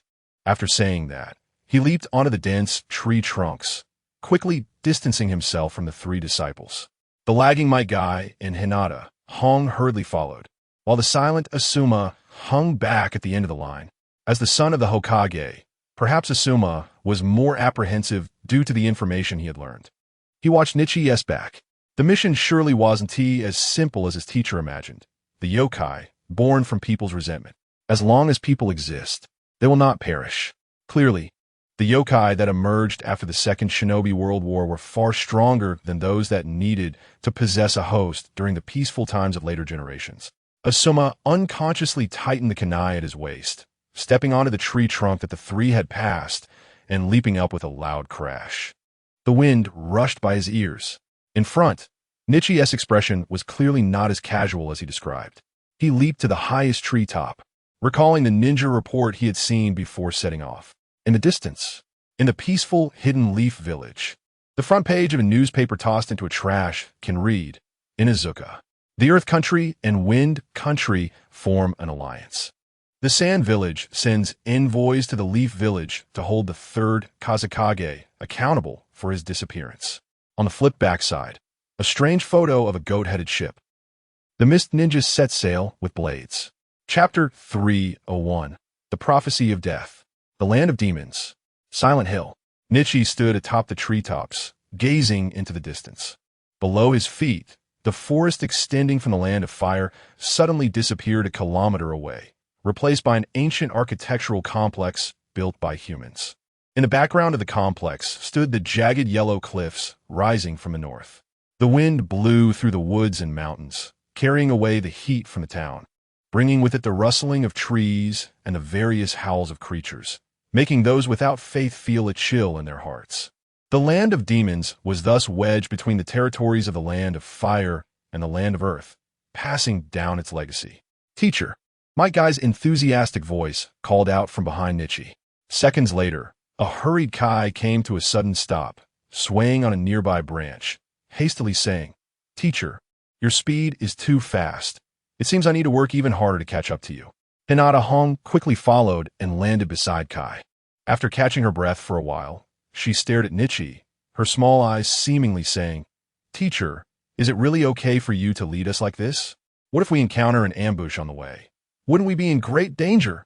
Nichi ignored Hong's complaints because no one would ambush a Hyuga with their Byakugan activated. Moreover, if there were to be an ambush, the enemy's primary target would likely be him, the teacher leading the charge, just like in the plot of the Land of Waves mission. Ambush. Who would first deal with the minor enemies and expose their whereabouts? Nichi blinked his somewhat sore Byakugan, having opened it for a long time to create distance for the team. He hoped that the three little ones, who were on their first dangerous mission, could develop a bit of team spirit while he wasn't around. However, looking at the current formation, it was clear that Kai was only focused on catching up, while the physically weaker Hong was struggling to keep up. Asuma, hanging back, seemed to be contemplating something. Life? This was their first time out on a high-level mission, and their loose formation was completely uncoordinated. Nichi suddenly felt a headache coming on, then thought about how to train these three little ones in this inevitably sealed priestess mission.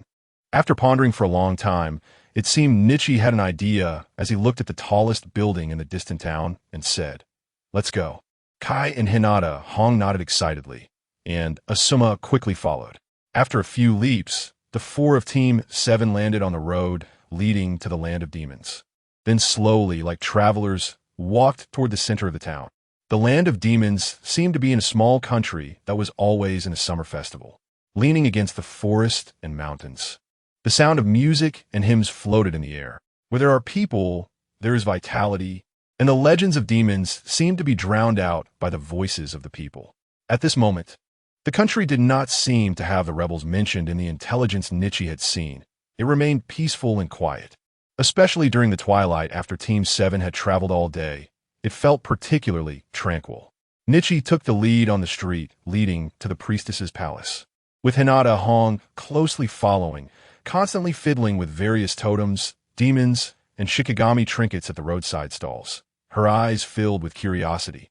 Kai took a glance and then completely lost interest in those random trinkets. Instead, he scoffed, thinking that a pile of those wouldn't be worth as much as a pair of dumbbells and a lead weight. Asuma sniffed the smoky scent wafting from the burning offerings, holding the pure, manly shark teeth in his hand.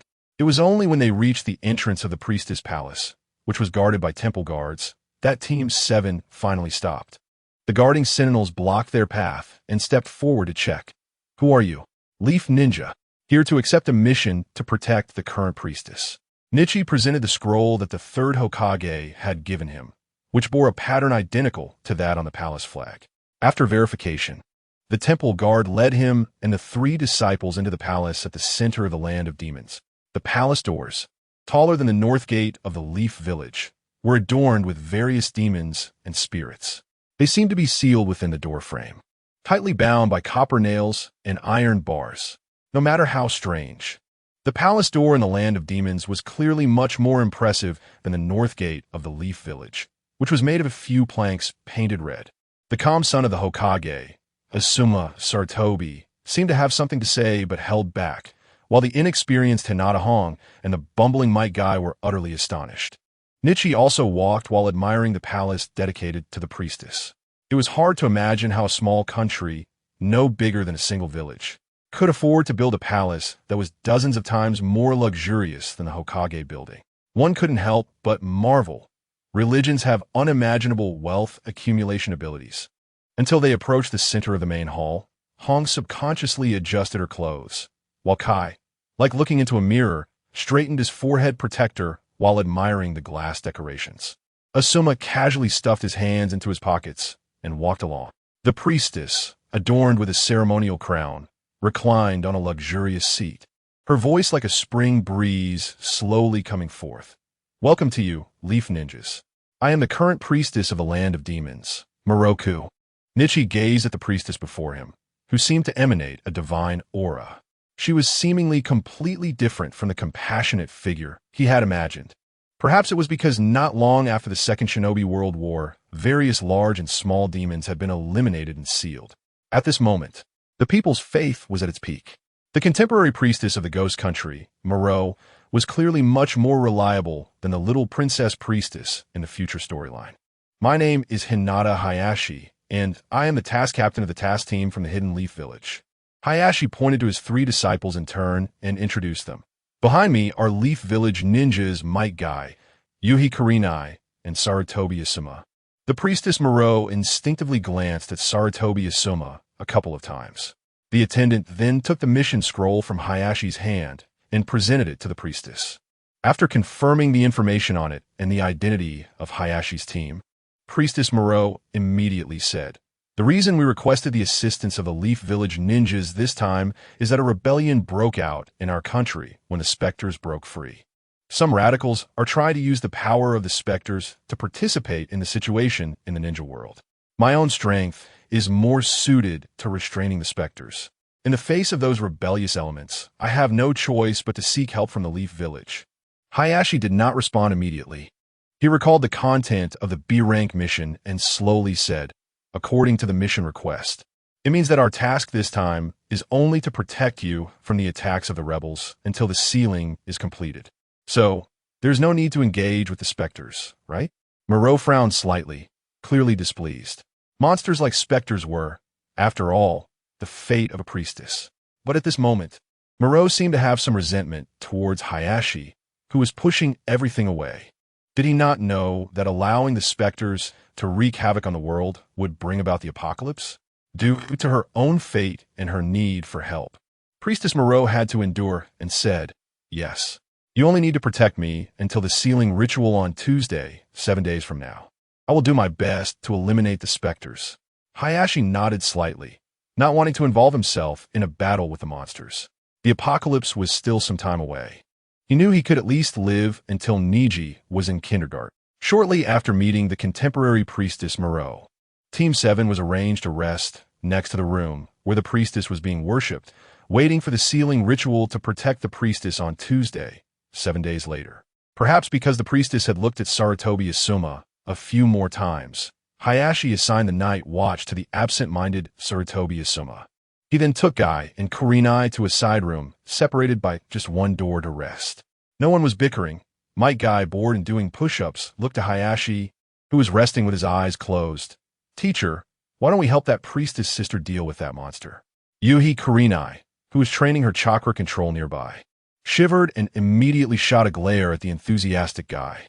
Hayashi looked at Guy, who was still trembling in fear from the monsters that morning, and asked, "Guy, aren't you afraid of ghosts anymore?"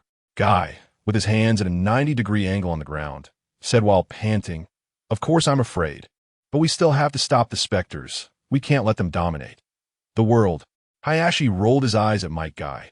After just a few words, this foolish kid was already being swayed by that saintly-looking priestess to sacrifice himself for the world. Guy, the world isn't that easy to destroy. The world she, the priestess, refers to as just a small part of the ghost country. If you want to help her, the most important thing to do now is to train hard. And when you have the ability, you can naturally go save the world you want to save. Guy nodded and continued with his push-ups. On the other side, in the center of the hall, separated by a wall, a graceful figure was praying. Priestess Moreau closed her eyes, and her occasionally trembling eyelashes seemed to indicate that she could hear what Team 7 was saying. Meanwhile, at the outskirts of the ghost country, in the silent hill, the murky air was swaying above the gaping mountain rocks.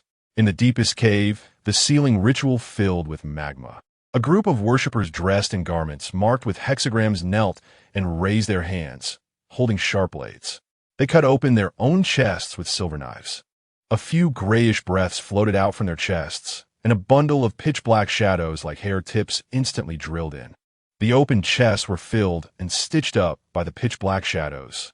In the center of the magma, the specters grew even stronger.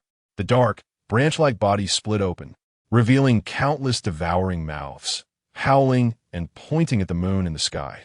In the ghost country, Priestess Moreau, kneeling in the center of the hall, suddenly opened her eyes. Her black and blood-red pupils swirled with golden threads.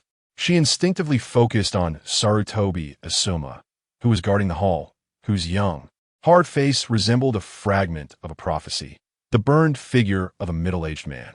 The guard known as Jieshing looked into the eyes of the priestess, whose blood-red eyes flowed with golden threads.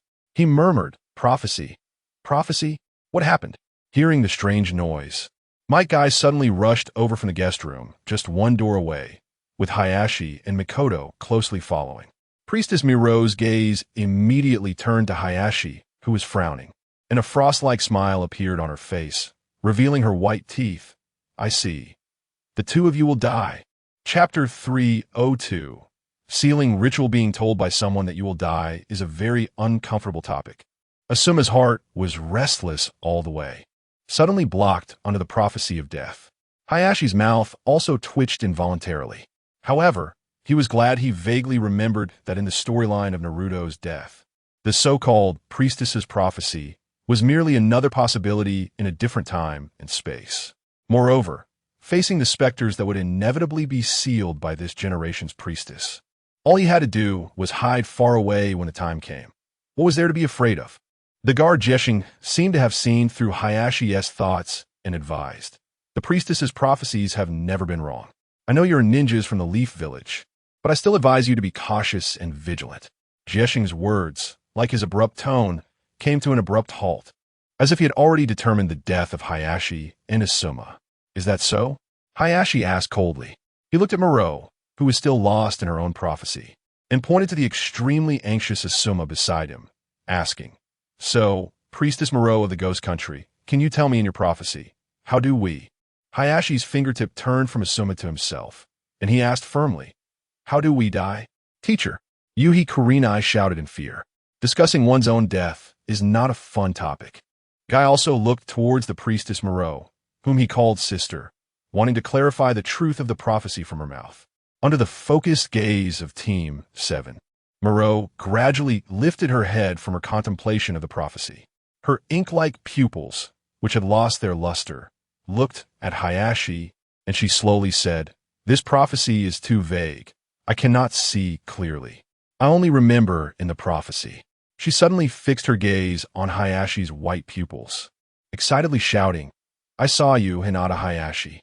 You tore off your forehead protector and arm badge, facing countless enemies in front of and behind you, resolutely charging forward." Hayashi's brows tightly furrowed at the scene described in Miro's prophecy. He was not worried about his fate because this body would ultimately sacrifice itself, just like in the storyline. What he didn't expect was that in this generation of priestess's prophecy, he would find himself in such a situation. Torn headband and armband, enemies in front and behind him. Is this going to lead to betrayal? Kai and Hong's gazes also turned to their teacher as Milu spoke. Asuma suddenly looked at his teacher, who was prophesied to die, just like him, with some sympathy, not understanding the meaning behind it, yet seemingly comprehending something. Who are those countless enemies? Who made him tear off his headband and armband? Nichihira desperately tried to deduce in his mind, but in the end, he could only look questioningly at the priestess Milu, wanting to see what she had foreseen in her eyes. Was the prophecy that might happen in the future about Nichihira, who had no choice but to choose death in the plot, or was it about his changed outcome? Suddenly, Nichihira seemed to think of a solitary figure, a figure that also tore off its armband in front of everyone's gaze. Wearing the fire armband with a white base and red flames, everything in front of him seemed to be burning in Nichihira's Byakugan vision. His right hand instinctively reached for his left arm. The metallic feel of the Konoha headband had already worn away the sharp edges of the swirling carving. However, Nichihira's left arm was still missing that item that the priestess Milu had prophesied, the one taken off by his teacher. But some things had long been passed down his heart. He looked at the somewhat worried Might Guy, Yuhi Kurenai, and Sarutobi Asuma, and like the man who taught him everything, he firmly said, "A prophecy that cannot be seen clearly? Priestess Milu, can I assume that your prophecy also contains many uncertain possibilities?" Milu subconsciously recalled the scenes in her prophecy, and the already blurred images in her mind suddenly appeared before her eyes again. Those white pupils that seemed to see through everything in the darkness were swirling with unusual colors. In that moment of prophecy, there was a faint silver and gold. Milu instantly looked at the figure before her. At that moment, those white eyes were actually gazing at her, just like in the prophecy. Milu took a step back in fear and said hesitantly for the first time about her prophecy, "Hira, you must have already understood your future fate. You must already know your outcome, right?" Hira subtly lowered his head and smiled. Of course, he understood. Since it was an unclear prophecy, there was nothing to worry about. As ninjas, don't we wander on the edge of death every day? Hira looked back at his three worried disciples and, like his former teacher, firmly said, "Priestess Milu, what you should do now is to prepare well for the sealing ritual, until you complete the mission that belongs to your generation of priestesses."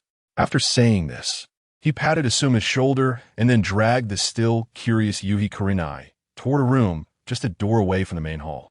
Kai was left alone to take over the vigilance that Asuma, who was prophesied to die, had held. Priestess mission. Milu still stood there in a daze, contemplating the figure that seemed indifferent to death. Kai stared at her as if he were in a trance.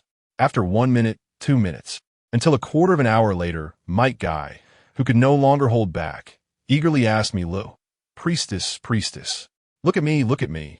Can you also prophesy for me? What will my future be like? Will I also become a powerful ninja? Will I be like my father? Will I be like my teacher?" Milu, interrupted in her thoughts, frowned immediately.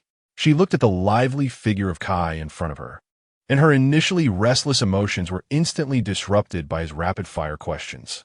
But as if she thought of something, Milu instinctively moved towards the young Kai's face.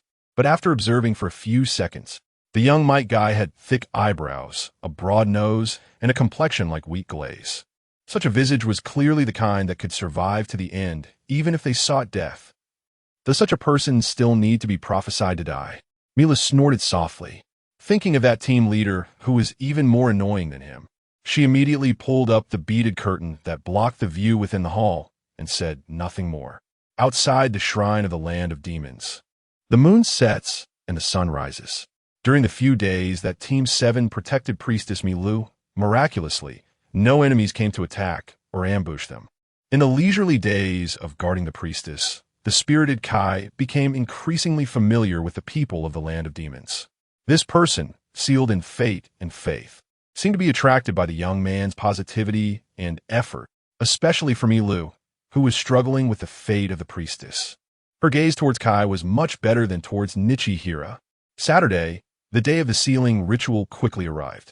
At this time, the people's faith in the priestess in the land of demons was at its peak, and the guards protecting the priestess for the sealing ritual were exceptionally numerous. With dozens of people in a grand procession, Hira and his disciples walked in the middle of the procession towards the sealing ritual, protecting Milu around them. The closer they got to their destination, the more serious Hira's expression became. He occasionally activated his Byakugan to scan the surroundings. No longer as calm as a few days ago. The sealing ritual, where the yokai are born and gathered, is located in the mountains of the northern land of demons, near the land of earth. According to feng shui, the position of the sealing ritual is the center where the mountain ranges of the ninja world converge. The mountain ranges extending from it run across the canyon of the land of rivers between the land of wind and the land of fire. But at this moment, from Hira's Byakugan's limit of vision, somewhere in the distant Rocky Mountains, the sky was gathering some hazy blackness. The airflow in the air was impure and turbid, as if some substance similar to haze was making the Byakugan, which could normally see through everything, appear somewhat blurry. Hira's brows instantly furrowed, because the higher the chakra concentration, the higher the grayness displayed in the Byakugan. But black in the Byakugan represents dead things and the color from deep underground. Of course, besides that, Hira had also seen the tailed beasts in the Nara desert of the land of wind from a distance, which showed a denser black than the sealing ritual. It was evident that the distant sky was not a situation where the chakra concentration was at its peak, but rather that the chakra diffused in the air had some special property. Like ink, could it be a rare occurrence of the Yin attribute? The unknown situation made Hira feel somewhat tricky. He could only use his Byakugan to look deeper. In that murky black mountain body, several faint human shapes actually faintly emerged. Stop! Nichihira immediately raised his right hand. The guards, upon seeing his raised hand signal, also shouted for the advancing team to stop. But the canyons on both sides were silent, and after observing for a long time, the guard Jeshin could only ask suspiciously, "What's wrong, Lord Nichihira? Why do we suddenly stop?" Nichihira silently focused his Byakugan, and the raised right arm adjusted its angle and lower by several degrees. Then, a visible shockwave trembled out from his sleeve. The empty palm, carrying a gust of wind, shot towards the rocky layers of the distant canyon. With a loud bang, a piece of rock shattered on the cliff pointed at by the sun, and several figures dressed in bagua robes sprang out from the fallen rock mass. The ambushed rebels, who had been hiding for a long time, were forced out by the sun's shattering rocks, standing far away on the canyon's cliff. One of the burly men immediately complained, "What a hassle. We were hiding underground and still got discovered." The silver-haired youth beside the strong man glanced at the sun below the canyon, but was unusually excited. "Kuwait Ba, if you're scared, leave him to me." The middle-aged man leading the four rebels also looked at the sun, but after observing the witch's guard, he ordered the two arguing behind him, Leijon, Yu, and Kuwait Ba use ninjutsu to force the enemy over. Then he turned to the weakest youth hiding behind him and said, "Huang Quan, follow the plan. Today we must sacrifice the body of the wraith." Huang Chuan's dark pupils looked at the ceiling ritual behind him, and he said in a deadpan voice, "I will, Lord Zongma." Chapter 303. For Underworld River Formation, the weak youth, known as Huang Quan, retreated behind the rock mass to begin forming seals. The silver-haired Leijon and the strong Kuei Ba jumped to the cliffs on both sides of the canyon to start using ninjutsu. Black meridians spread across the necks of the two. Gurgle, gurgle. Like worms and dark fingers thick as earthworms, they wriggled. Splash, burrowing into the brain. Ugh! Kuei Ba was stimulated and roared, slamming his hands against the cliff. Earth release, earth cow collapse. Leijon excitedly raised his hands, as if praying to a deity. Lightning release, Namujeti. The rocks on both sides of the canyon collapsed and exploded. The dark clouds and thunder in the sky tore down and poured. The ninjutsu infused with Wraith Chakra came crashing down like an overload. The ordinary escort team protecting the witch turned into nutrients like locusts in a disaster before the landslide and earthquake caused by ninjutsu. Riza used a powerful technique and a scalpel to split the falling rocks within 10 meters above and around him. Kai, Kurinai, and Asumis stood in a triangular formation, guarding beside the witch's carriage. At this moment, Moroku was actually the safest. The Bagua domain, layered with the three talents formation, even shielded the falling thunder. The lucky surviving guards instinctively huddled closer to the ninja and the witch. Moroku glanced at the back of Hinata Riza, boldly pulled open the bead curtain in front of her carriage. Her resplendent face, nurtured in luxury, looked up at the familiar middle-aged man standing on the mountain rock, issuing commands in the distance. Gripping the armrests of the carriage tightly, she indignantly questioned, "Zongma, you traitor, why do you betray your own faith? Why do you betray the people of the ghost country?" The rebel leader Zongma snorted, "Humph, I've waited for this day for a long time, Moroku." "Faith? You're talking to me about faith?" Zongma looked down at the little girl in the canyon, who represented the faith of the ghost country, gritting his teeth in excitement. "I have never betrayed my faith. My faith is strength, survival of the fittest. And you, and you, and you." He angrily looked down at the surrounded Moroku and criticized, "Our once prosperous ghost country has become what under your witch's generations of rule? Look at you. Look at you." He looked at Riza among the group and said to the remaining guards, "You weaklings actually rely on the power of another country to maintain your rule. You, the witch, do not deserve to lead the ghost country, our country." The guards of the ghost country instinctively looked toward Riza's back, but shrank back at Riza's snort. Miroka also looked at Riza, not knowing what to say, until she saw those guards around her being slaughtered with the power of the wraith. She fiercely retorted, "Zongma, I never intended to maintain my rule. The fate of the witch's generations has always been to seal the evil wraiths that want to bring disaster to the world. Is that so? But who would be willing to accompany you to death? Zama immediately shouted at the heavily injured escort team. Warriors of the Ghost Country. This is my grievance with the witch Moroku. Those who do not wish to die and are willing to welcome a new Ghost Country, retreat now. Otherwise, bastard. Zama, you have already betrayed your faith. The guard Jietzing looked at the demagogue former leader of the Ghost Country, resolutely stepping forward. The Ghost Country has hated the Wraiths for generations.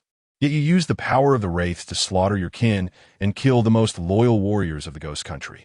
You no longer deserve to command the warriors of the Ghost Country like before. You're just a traitor. The unrest among the sealing team was suppressed by Jietzing's exposure of various misdeeds. Riza immediately regarded the devout Jietzing, who reminded him of the death prophecy. With a higher opinion, a loyal defender is not without merit. Zama looked at the sealing team, where not a single guard retreated, and his face became even more fanatical. As expected of the most loyal temple guards, as expected of the bravest warriors, as expected of my successor. Then, don't blame me for being ruthless. He coldly snorted, Leijan, Kue Ba. Kue Ba immediately responded, Leader, don't waste words with them. Directly sacrifice them to the Wraith. Leijan still raised his hands to the sky, summoning dark clouds. The power of the Wraith, weak warriors of the Ghost Country, experience. The true power of faith. The black meridians pulsed through Kue Ba and Leijan's bodies like a pumped oil pipeline, bulging and contracting, jumping. The ones marked with Bei Kuan and Nan Xian on their robes, Kue Ba and Leijan, disregarded their energy consumption and unleashed ninjutsu with all their might. Namujiri. Earth Cow Collapse. The disadvantage of Riza, who could not use ninjutsu, immediately became apparent. At this time, he could only protect Moroku and Kurenai among the sealing team, while the temple guards in the team could not face the large-scale ninjutsu. Their loyalty was stained red on the ground with blood. Seeing the opportunity ripe, Zangma shouted toward the back of the canyon. Huang Quan, the youth, who had long been buried behind the canyon, smiled satisfactorily. He began the final formation, In Mao Cho. Tiger. The formations and runes buried deep underground glowed with a dazzling light stained with blood. This is the pivot of the earth vein. Huang Quan murmured to himself. He sliced open the veins spreading across his chest, revealing a dark, pulsating organ covered in runes. He began to chant certain words used only in ancient rituals. With the blood of the most loyal of the Ghost Country as a guide, with my body as a guide, I sacrifice, offering the body of the ghost god Wraith. Descend. The wind in the canyon began to howl in the cavities of the mountains. Huang Chuan's voice even penetrated through the heavy rock. Riza furrowed his white eyes at the back of the canyon, suddenly knowing that it was going to be bad. He shifted his feet. The rocks underground suddenly became soft, viscous like the black mud of hell. Kurama instantly leaped towards the easterly position. The heat surged, and the temperature in the canyon began to rise. Ryzen stood in the south Chien. Black clouds floated in the sky. Thunder arose. Kue Ba was in the north Koan. The ground shook and stones flowed. In the lowest place, the Yellow Springs, the back was marked by the west kin of the Bagua palm. He used his own blood and soul to transform water into a guide. After extracting all the power, he proudly said before falling, For the Nether River Formation. My faith. Lord Wraith, the heavens of the sealing ritual were obscured by ink clouds at a call. The hard mountain rocks softened like fluid, dripping in large clumps. The soft fluid stirred the darkness, rising from the ground. The Wraith, which should have been sealed in the sealing ritual, broke free using the array environment generated by the blood of the loyal warriors of the Ghost Kingdom. Breaking the seal, bursting from the earth, howling at the sky, blocking the sun. Is it you calling me? Mithriel looked at the monster that was several times larger than the historical records, gripping the shoulders of the sun's difference tightly, trembling as he shouted, Wraith, Wraith, oh Wraith. The sun's difference was pinched painfully by the woman. He immediately turned back and glared fiercely at the useless witch. I know. Silly woman, let go of my hand. He looked at the gigantic monster, suddenly feeling overwhelmed. The Wraith, like a mountain, seemed even larger than the one in his memories that occupied the melting cave. How could he fight something of that size with physical techniques? Should he use claws or small hammers? The sun's difference could only watch the witch Methria, whom he had hoped for. but saw her timidly take her hand off his shoulder, looking displeased. Methria intended to place her hands in front of her chest, but hesitated and instead rested them on the armrest of the carriage. Yeah. The Wraith, having completely broken free from the shackles of the sealing ritual, opened all its cavities and howled freely. Then all its cavities turned towards the sealing team, focusing on the colorful aura that it hated that sat in the center, protected by Methria. Suddenly, the giant mouth on the Wraith's chest howled resentfully, which, I have come out once again, I have become powerful once again, but you are so small, so weak. The sharp mouth on its waist immediately argued, which, how many lifetimes of your soul is this? Do you remember me? Then the mouth on its face stammered, this time I will definitely eat you. Eat you? How many lifetimes? Methria instinctively began to count on her fingers. Her grandmother, the witch Wenshu, was the 48th witch of the Ghost Kingdom. Starting from her grandmother, she should be middle finger, index finger, little finger plus one. She should be the 51st generation. The son's difference turned back to see Methria counting on her fingers, rolling his eyes even more. Another big-breasted, brainless woman, spoiled by being pampered. He looked at the Wraith, as huge as a mountain, filled with cavities and thinking about eating. Truly a glutton. However, fat people are generally tougher and more resilient. Chapter 304. The Wraith of the previous generation Kurama, Raizen, and Kuei Ba. The three men's spinal cords were linked together by the black tentacles of the Wraith that had burst from the earth. The thick tubes, as wide as pig intestines, pumped out clumps of black liquid like tumors, providing them with endless energy. The human skin color was gradually dyed black from the spinal cord by the energy provided by the Wraith. In its place were three crazed and ferocious faces. The Kuei Ba in the North Koen, like a guardian of hell, pressed its palms deep into the marsh-like Nether River formation, using the power of the Wraith to continuously generate clay soldiers resembling terracotta warriors through Earth escape. Each clay soldier seemed to bind a soul, each with different pasts and resentful faces. They sniffed at the living beings in the sealing team, flocking towards the sun's difference and others. The ghost soldiers opened their mouths to howl, but were filled with the black mud that had not yet solidified on their faces. Might Guy immediately kicked apart the head of a ghost soldier, and with the splashed mud, the leaf whirlwind was propelled towards another one. Asuma Sarutobi used a cutting technique. The sharp-toothed shuriken in both hands pulled a foot-long crimson flame. The high temperature directly burned the remaining half of the ghost soldier's muddy face into red lava, dripping with a sizzling sound like blood. Faintly, Asuma seemed to sense a fragrant tar smell reminiscent of tobacco coming from the corpses. Kurinai Yuhi could only stay by Methria's side, protecting the witch while using shuriken to take out a few fish that slipped through the net.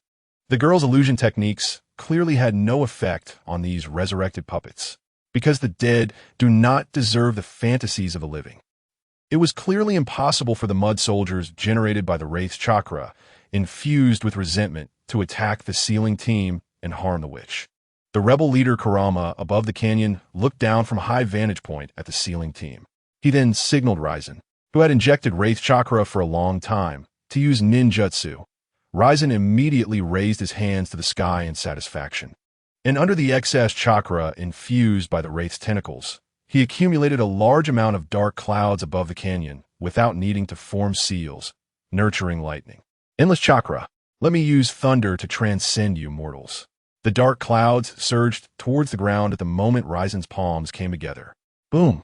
The guards protecting the witch, along with the ghost soldiers generated by Kuei Ba, were blown to pieces. Kurama watched the broken limbs and flesh, cruelly smiling at the compatriots of the sun's difference in the Ghost Kingdom. Then he began to cast the long pit technique, taking advantage of the cover of Kuei Ba and Raizen. With the power of the ghost gods, the witchcraft of the Ghost Kingdom was revealed for the first time in front of the world.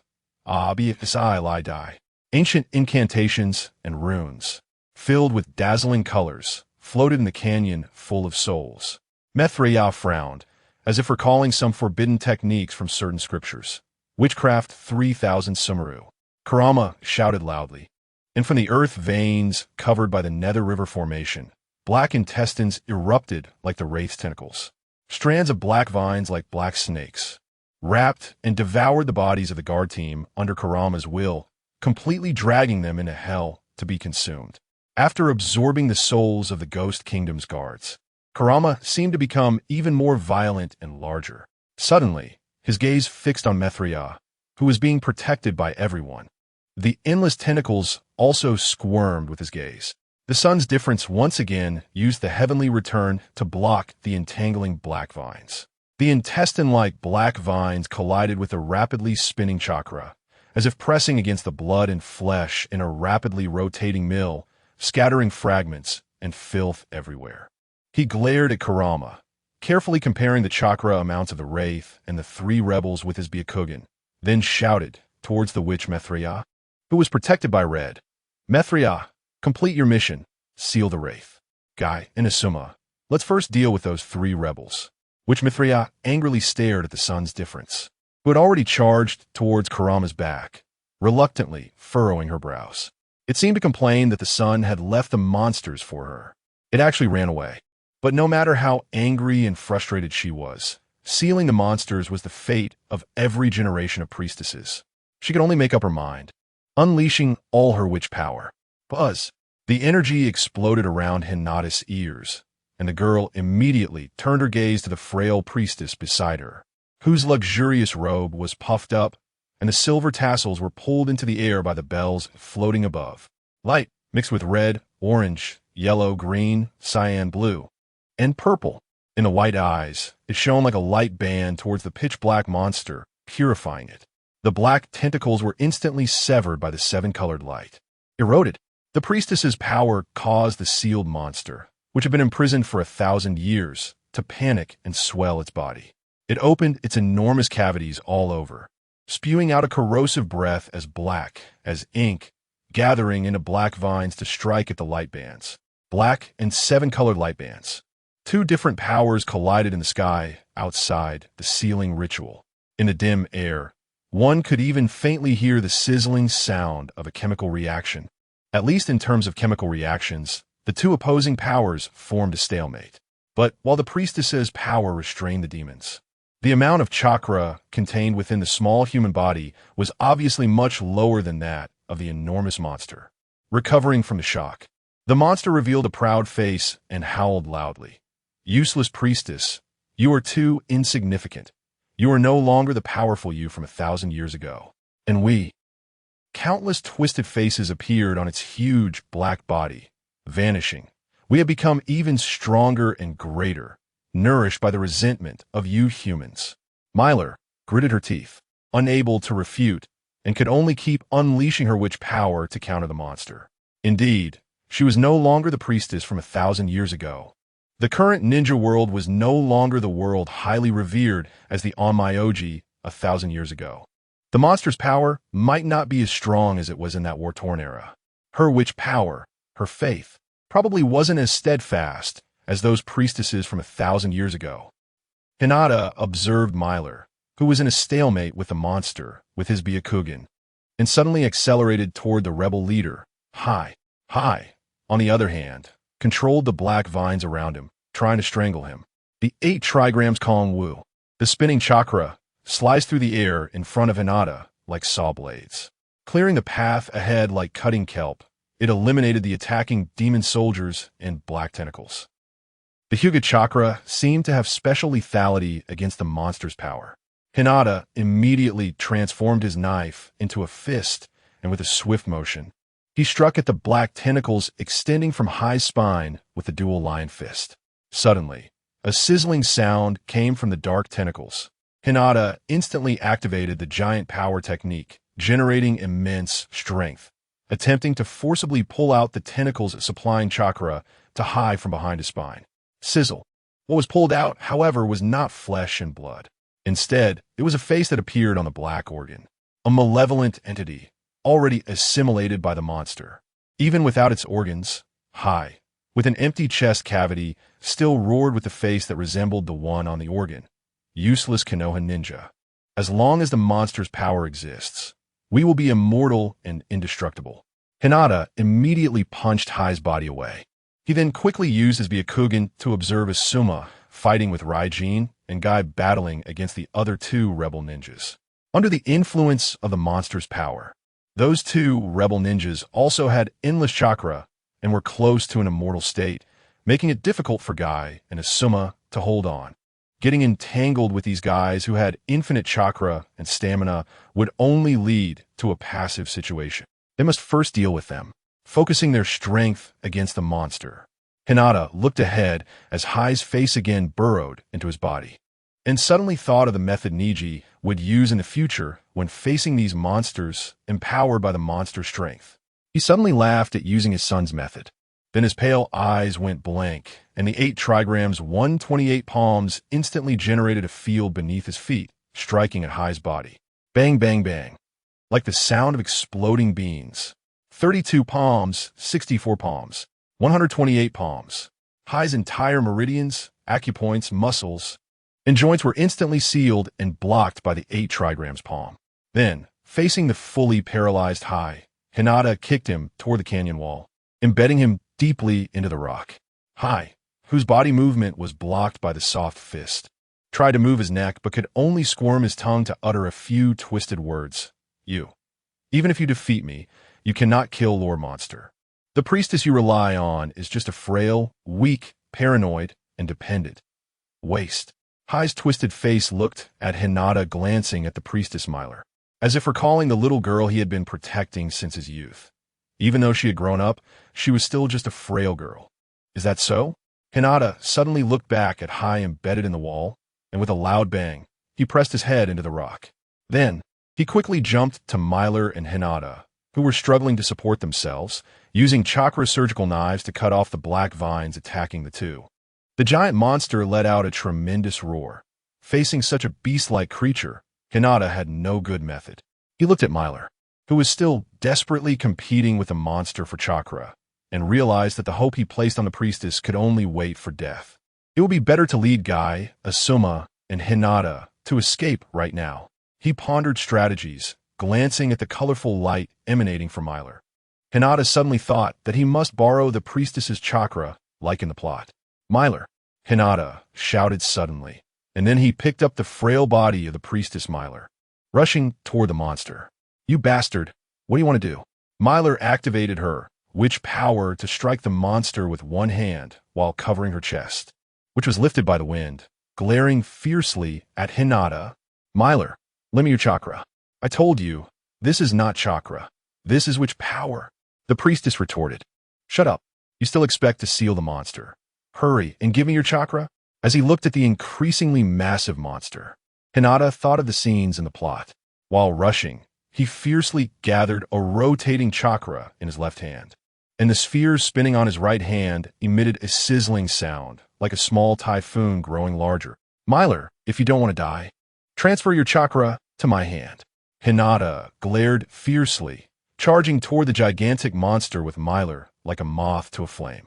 The priestess Myler hesitated, but seeing the approaching monster, she could only reluctantly place her hand on Hinata's hand, supplying her witch power, which was innocently called chakra, to Hinata's right hand. White and 7 colors. The two chakras intertwined as they spun together. Just like in the plot, a gigantic 7-colored Rasengan, as big as a fitness ball, was pushed in front of Hinata's outstretched right hand. It was as if he had mastered the ultimate weapon to restrain the monstrous spirits.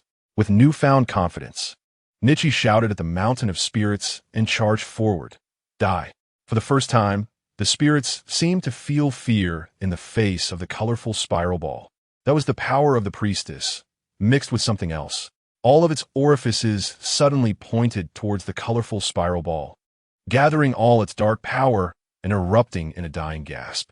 Gee! The blackness surged like a fountain towards the colorful spiral ball in Nichi's hand. The forces of justice and evil, completely at odds, emitted a sizzling sound of mutual cancellation at the moment of contact. The mountain-like body of the spirits also shrank rapidly under that jet of ink, but the colorful spiral ball in Nichi's hand seemed to be shrinking as well. Until the colorful spiral ball could no longer obscure his vision, Nichi furrowed his brows in shock, realizing that things were going awry. This generation of spirits clearly contained far more power than the one in the future plot. Just like the lethal, colorful spiral ball in the story, it could not completely destroy it. This made Nichi, daringly with the priestess, charge towards the spirits with the colorful spiral ball, appearing like a moth to a flame, recklessly sacrificing himself.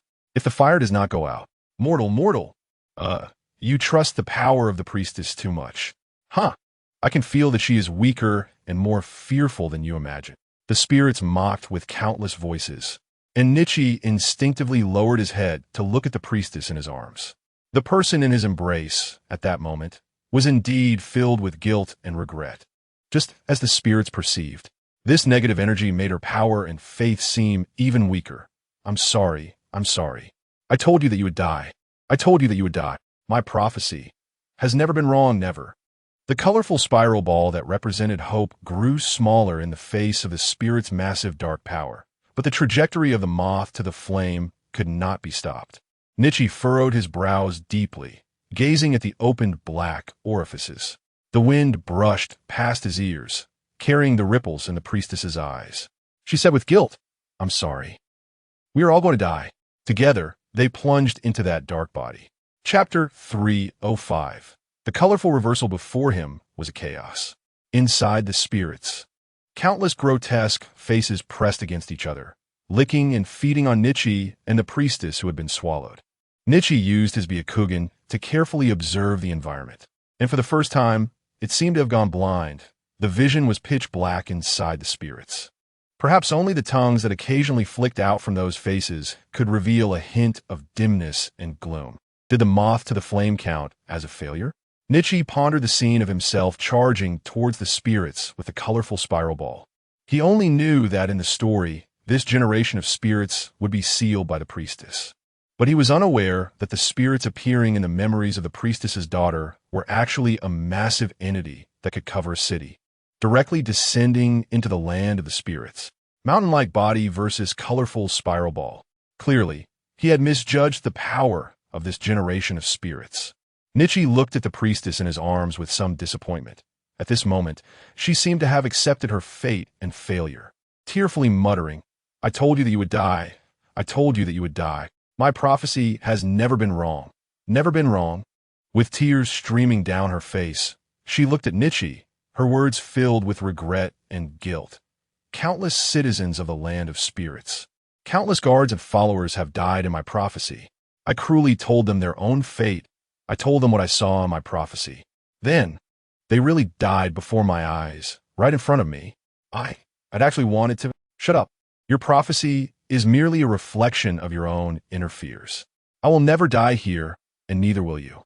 Nichi shouted in anger. He was genuinely infuriated by this self-destructive woman, who would want to be constantly cursed to die. Listen to me, priestess. I will absolutely not die here, because my future will have a son, an excellent son. And you unreliable, mystical woman, you will ultimately seal the spirits, until more than a decade later, when it breaks free again, to be completely destroyed by your daughter, the one even more mystical than you. Nichi excitedly revealed the plot hidden in his mind. The priestess's face instantly turned pale, as if recalling something terrifying, vehemently rebutting. No, you're talking nonsense. You're talking nonsense. How could you know I would have a daughter? How do you know the spirits would be sealed first and then destroyed? She shook her head frantically, retreating. Hinata Nichi, you must have learned it from somewhere. Our priestess clan has always been women, eternally daughters. You're lying to me. You're a liar, a liar. She bit at Nichi's limbs as she retreated in confusion. Nichi suddenly pulled the priestess, who was about to back into the stomach wall of the spirits, into his embrace, and then used the 8 trigrams to tear through the grinning faces. He was too lazy to deal with this woman raised by the citizens of the land of spirits. He simply held the angry woman in his arms, dodging the faces attacking from all directions. He could have easily pushed her away, but compared to her constant cursing of his death in this dark environment, the sounds of a shrew's struggle and roar were also a kind of comfort. After all, those wailing dead faces and limbs were quite chilling to look at. After a while of writhing in the belly of the spirits, the priestess, who couldn't die immediately, finally calmed down. While Nichi led her to avoid the limbs trying to swallow them, he thought about why his supposedly lethal colorful spiral ball couldn't he destroy the spirits? He glanced at the priestess in his arms, who was clearly much larger than his daughter in the future plot, and began to doubt. Is it because I'm not enough like Naruto? Was it that the colorful spiral ball, which could have destroyed the spirits, failed to do so because of my inadequacy? The corner of Nichi's mouth twitched involuntarily as he gathered another spiral ball in the palm of his right hand. The spinning ball seemed indeed smaller than the ones Naruto usually made in the anime. Nichi, feeling frustrated, launched the spiral ball towards the wall of the spirits. The stomach wall was instantly gouged out by the spiral ball, creating a huge indentation. Gee! After a disgusting sound, the indentation created by the spiral ball was immediately filled again by the faces and limbs pressing in. Even tentacles swarmed from all directions, biting at Nichi. It was clear that the spiral ball was still not big enough to pierce through the spirit's body. Nichi quickly carried the priestess, who was scared to the point of trembling, and began to evade. He occasionally used the spiral ball to strike, trying to find a weak exit. Even the most disgusting of exits would be fine as long as they could escape. If they continued to drag this out, ultimately, the two would only be worn down by the endless power of the spirits. Then, like those despairing faces, they would become a part of them, a part of the spirit's body. Everything is round and plump. Why must it be the spiral ball? Nichi's left hand, carrying the priestess, seemed to touch a round, plump object.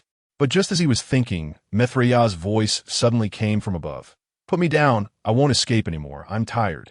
You're tired? I carried you and ran without complaining. Nikaira threw Mithraya to the ground, but then seemed to remember something and instinctively clenched his left hand. Then he stared at Mithraya, who looked a bit weak. What? What do you want to do? Mithraya quickly covered her chest and buttocks, instinctively taking 2 steps back. Nikaira, however, said seriously, Mithraya, do you still have chakra? Upon hearing Nikaira's question, Mithraya was instantly furious. This bastard. Can't he do something meaningful before he dies? I've been a single priestess for over 20 years. I told you, this is witch power, not the chakra you ninjas use. Oh really? Nikaira suddenly laughed heartily. Mithraya seemed to realize that it was a bit foolish to argue about chakra or witch power while in the belly of a monster, and she foolishly smiled. Then, she saw Nikaira's right hand condensing a grain of sesame seed again. The pure white sesame seed appeared before her like a light, growing larger and larger. Nikaira suddenly asked the teasingly cheerful Mithraya, Mithraya, have you ever seen a ball bigger than the Rasengan? A ball? Mithraya opened her mouth in confusion, but then seemed to recall the scene where they held a colorful Rasengan and hurled it at the monster. That colorful Rasengan. If it had been a bit bigger at that time. She looked at the chaotic space before her, filled with countless faces wanting to devour the two of them. If there really was such a big ball, as long as it could fill this space, it would burst the monster's belly. What is a ball bigger than a Rasengan? Mithraya, tell me, do you still have chakra? I still have some. Nikaira looked firmly at the still somewhat weak Mithraya. Mithraya, this time you don't need to give me your chakra. Mithraya, this time you must believe in your power. Awaken all your chakra. Let them protect you. Let them guard around your body. Mithraya, this time use your own strength to protect yourself. Use your power to charge out with me. Can I? Mithraya asked tremblingly, her gaze towards Nikaira filled with ripples. You could definitely do it. Trust me, everything I say is true. You will seal the monster. You will have a daughter. Really? Mithraya looked at her hands, trying hard to control her witch power again, as Nikaira said. Colorful light flashed in the dim space, gradually filling the entire chaotic area. Mithraya looked at the light surrounding her body, silently watching Nikaira nodding affirmatively at her. Then she suddenly seemed to think of something, shot Nikaira a fierce glare, and said with a resentful tone, You're a liar. I told you. I'm using witch power. Zizi. A series of harsh sounds echoed with Mithraya's shout. The white chakra began to swirl around Nikaira's body. The 7-colored witch power emitted by Mithraya also grew more abundant with her rebuttal. The 2 different powers intertwined around them, and Nikaira's controlled chakra gradually stirred around his body. They pulled at each other and then gradually spun into a giant Rasengan. No, to be precise, it was a giant Kaiten, a 7-colored Kaiten, but this time, the giant circle was not meant for attack, but just to protect the 2 at its center. Mithraya, I told you you can do it. Give me your hand. Let's charge out together and defeat the monster. Nakaira grabbed Mithraya's outstretched hand. The seven-colored Kaiten swirling around them like a rainbow, reflecting in Mithraya's flowing golden pupils. He embraced Mithraya and leaped towards the highest point of the darkness. Countless distorted faces emitting fear lunged at the two, but were ultimately torn to shreds by the massive, seven-colored Kaiten. Nakaira, with Mithraya, crashed into the monster's stomach with a swirling, seven-colored light. Outside the sealing ritual, the earth shook and mountains swayed. The monster's body also shook along with it. It twisted and opened its entire body cavity, trying to spit out some of the dirty things it had swallowed. But each opened cavity sprayed out beams of seven-colored light, like a blooming Christmas tree. The struggling Kai, Kurenai, and Asuma felt as if they were saved as they watched the monster that seemed about to explode retreat continuously. The monster's unwilling roar also tore through its increasingly swollen body. Ah, priestess, I will not die, I will not die. I have sensed it. The resentment is brewing. The hatred is accumulating. Even if you kill me now, I will soon be reborn through your human resentment. I am immortal. I am not Boom. The monster exploded into pieces of black sludge before Might Guy's eyes. Red, looking at Nakaira, who was holding Mithraya and had eliminated the monster, shouted happily, "Teacher, I knew you would be fine." Asuma shrugged, boredly picked up the kunai that had been embedded in the monster, and then flung away. Then, he sat down on the ground, secretly glancing at the teacher holding the priestess, and, after looking at Kurenai, suddenly felt like lighting a cigarette outdoors. Nakaira set Mithraya down on the ground and sighed with relief. All right, we have eliminated the monster and completed the mission. Kai, Kurenai, and Asuma nodded, relaxing and collapsing to the ground after the exhausting battle. Nakaira's words made Mithraya, who was initially joyful from being saved, suddenly become solemn. No, the monster cannot be killed. For thousands of years, our priestess clan has eliminated the monster countless times, but it always revives from the resentment of humanity. Just as the monster said before it died, the war of the ninja world is not far off, and at that time it can be reborn from endless resentment. The traders of the Land of Ghosts also want to use the monster's power to gain a share in the impending war. Nakaira nodded, looking at the nearly decimated guards of the Land of Ghosts, struggling of a small nation. He suddenly seemed to think of something in the plot, and abruptly said to Mithraya, "Then seal this place. Seal this location." Mithraya looked at the place and said, "It's useless. I can seal the monster." But the Land of Ghosts has already seen traders like Kurama who are proficient in the sealing techniques of the Land of Ghosts. They can create a new four-nether river formation from the witchcraft of the Land of Ghosts, and the secrets of the priestess sealing technique have clearly been leaked. Even if I seal it now, those ambitious rebels will surely break the seal from the outside again. To truly seal the monster, a new method must be found. Sealing technique? Nakaira shook his head helplessly. I don't know sealing techniques. Mithraya looked at Nakaira, but suddenly recalled the scene of him fighting Kurama. Nakaira-kun, it seems you suppressed the monster's power inside Kurama with some method when you fought him. Nakaira thought about that scene. It seemed he also decided to use the 8 trigrams palm to block the monster's power, because he remembered how Niji dealt with the rebels in the plot. Yes, that is the unique palm technique of the Hyuga clan, 8 trigrams palm. It is a technique that uses one's own chakra to sever and seal physiological activities such as muscles and blood flow in the human body, as well as the movement of chakra. Theoretically, a perfect set of 8 trigrams palm can seal all physiological and even energy activities within a person's body. Moroku immediately excitedly said, "If we incorporate the principles of 8 trigrams palm into the sealing formation for the spirits, we can obstruct their energy absorption while also hindering their absorption of human resentment. This way, even if a large-scale war occurs in the ninja world in the future, we can still stably seal it for decades." Nichiha frowned. 8 trigrams palm, the land of demons. Sealing for decades? The storyline seems to have adjusted to the future scene again. Could it be that the spirits were truly sealed by Nichiha and the priestess in the Naruto series? Nichiha sighed helplessly. No matter what, as long as we can seal the spirits, it is a good thing. All right, I will teach you the 8 trigrams palm and the principles within the 8 trigrams. Moroka shook her head and said, "No, It's not you, Nichiha-kun, who will teach me the 8 trigrams palm. As long as I seal the spirits, those wild people from the land of demons will inevitably find a way to break the seal. What we need to do is for me to teach you the sealing techniques of the land of demons. Then we will use each other's power to seal the spirits together.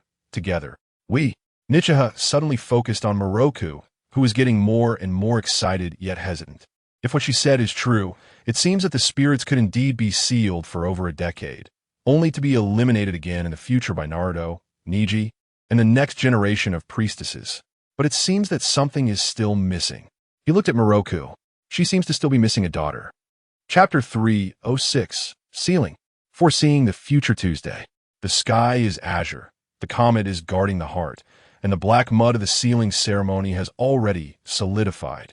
The sacrificed guardians of the land of demons were successively carried back to the shrine by the arriving citizens of the land of demons for generations of worship.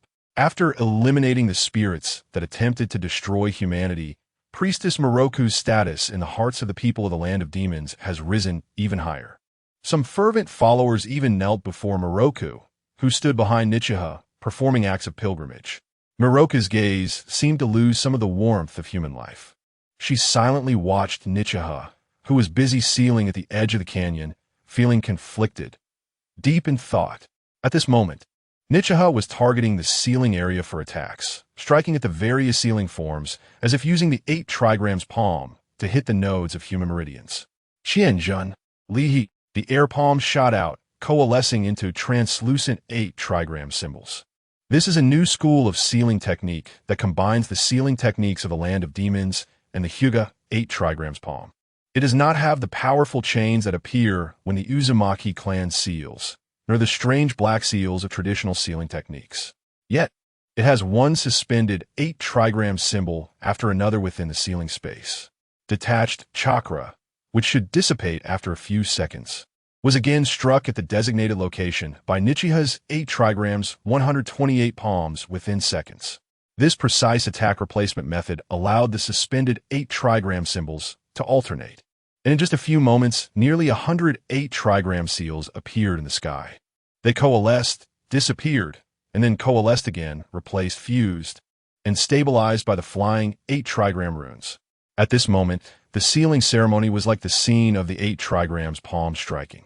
A huge 8 trigram pattern gradually emerged in the canyon. A gigantic 8 trigram domain, encompassing the sealing area. When a last air palm struck the predetermined location below the canyon, the space of the sealing area was extremely close to solidification. The sound of the passing wind through the canyon seemed to vanish in an instant. The falling sand and dust also froze in suspension until Nichiha's palms fell. The massive 8 trigram pattern also descended from the sky, covering the ground. Buzz! It was as if a huge sound echoed in the mind. All the citizens of the land of demons looked towards the sealing area. Moroku, Kai, Kurenai, and Asuma looked at Nichiha. In his Byakugan, the dimness above the entire sealing area was suppressed to the ground, to the depths. The power of the seal and the aura of the spirits instantly flowed within the formation, entangling, canceling each other out, and disappearing. The forces of good and evil in the seal, revolving in a cycle. Moroku silently watched Nichiha's back, gently biting her lip as she slowly said, "Thank you for your hard work, Nichiha-kun." Nichiha also let out a sigh of relief and said, "Yes, it's over." He looked up, using his Byakugan to gaze at the now clear sky, reminiscing about the battle that had occurred a few days prior. If the traitor from a land of demons, Kurama, used the changes of the 4 trigrams and the 8 trigrams to create the 4 Nether River formation, then the sealing technique he and Moroku developed completely utilized the trigrams of Qian, Kun, Kan, Li, Jun, Jin, Sun, and Dui. Using the principle of the 8 trigrams palm to seal the flow of chakra and energy and binding evil and resentment with the sealing techniques of the land of demons. Through the strikes of the 128 palms, Nichiha covered the entire sealing area with a unique pattern of seals. This sealing method, which combines the sealing techniques of the land of demons and the Hyuga 8 trigrams palm, has its own unique variations. The order and nodes of each palm are different, indicating different ways to break the formation. Perhaps, after finishing his set, Nichiha had even forgotten the order of the 108 palms himself. Moroku slowly walked to Nichiha's side and, after holding back for a moment, gently said, "Nichiha-kun, let's give our sealing technique a name." Nichiha looked at Moroku and nodded. "In these days, we have combined the sealing techniques of a land of demons and the 8 trigrams palm to create this seal. Since that is the case, let's call it 8 trigram seal. 8 trigram seal complete." Moroku nodded with satisfaction and then quietly stood beside Nichiha. She quietly gazed at the sealed sealing area below the canyon, contemplating, wanted to say something but hesitating. Just as she was about to say something more, Kai and Asuma rushed over from both sides of the canyon. "Teacher, we have completed the setup." Nichiha nodded and said to Kurenai behind him, "Let's activate it." "All right, teacher." Kurenai took out the prepared explosive kunai from her ninja tools pouch. Playfully twirling them a few times, she then accurately threw them towards the predetermined positions on both sides of the canyon. Boom, boom, boom, boom. With a series of violent explosions, the explosive tags buried by Kai and Asuma in the canyon walls were instantly detonated. The massive explosions and vibrations caused the already trembling rock walls to collapse instantly. In just over 10 seconds, the entire ceiling area was completely buried under the fallen rocks, disappearing from sight. "This way, no one will be able to break the seal," Nichiha said slowly. "The 8 trigram seal combined with the landslide of the mountain. And who knows if the spirits buried underground will still be able to be born again through resentment in the future, breaking the seal." Moroku looked at the ceiling area that had been buried underground and nodded gratefully. Then she suddenly seemed to think of something and said eagerly, "Nichiha-kun, are you leaving?" Rizhao paused for a moment, looking at Kai, Sunset Red, and Asuma, and said, "Well, the mission is complete. I need to take them back to Konoha. This time, perhaps the one who gained the most from this mission is me as their teacher." During these days, while sealing the lingering resentment of the wraiths in the land of sealing, Rizhao learned sealing techniques from the priestess Meyer. He even subtly combined the 8 trigrams palm with the sealing techniques from the land of the Oni, gradually developing a method of sealing using palm techniques. The 8 trigrams sealing palm. This is the technique Rizhao used to set up the sealing array. This palm technique may not be more powerful than the 8 trigrams palm against normal people, but it has special damage and restrictions against space, evil entities, summoning, and things that should have died but have been resurrected. The sealing palm also addresses the Hyuga clan's shortcoming of not knowing sealing techniques. Under the setting sun, Meyer, on her way back, looked at Rizhao, who seemed to be lost in thought, and finally mustered the courage to say affectionately, "So, will you come to the land of the Oni again, Rizhao-kun?" Rizhao gently stroked Meyer and smiled. "Maybe I will." Hearing their exchange, the sensible Sunset Red quickly pushed the curious Kai and Asuma away, sending the 2 boys far off. Perhaps used to being protected, Meyer suddenly felt an inexplicable reluctance before leaving. She was worried that the responsibility of the priestess of the land of the Oni was truly too great for her. She just looked at Rizhao and said warmly, "Rizhao-kun, I've been recalling some things these past few days. At that time, what I saw in the prophecy should not be the you of now." After speaking, Meyer looked at Asuma, who was far away with Might Guy and Sunset Red.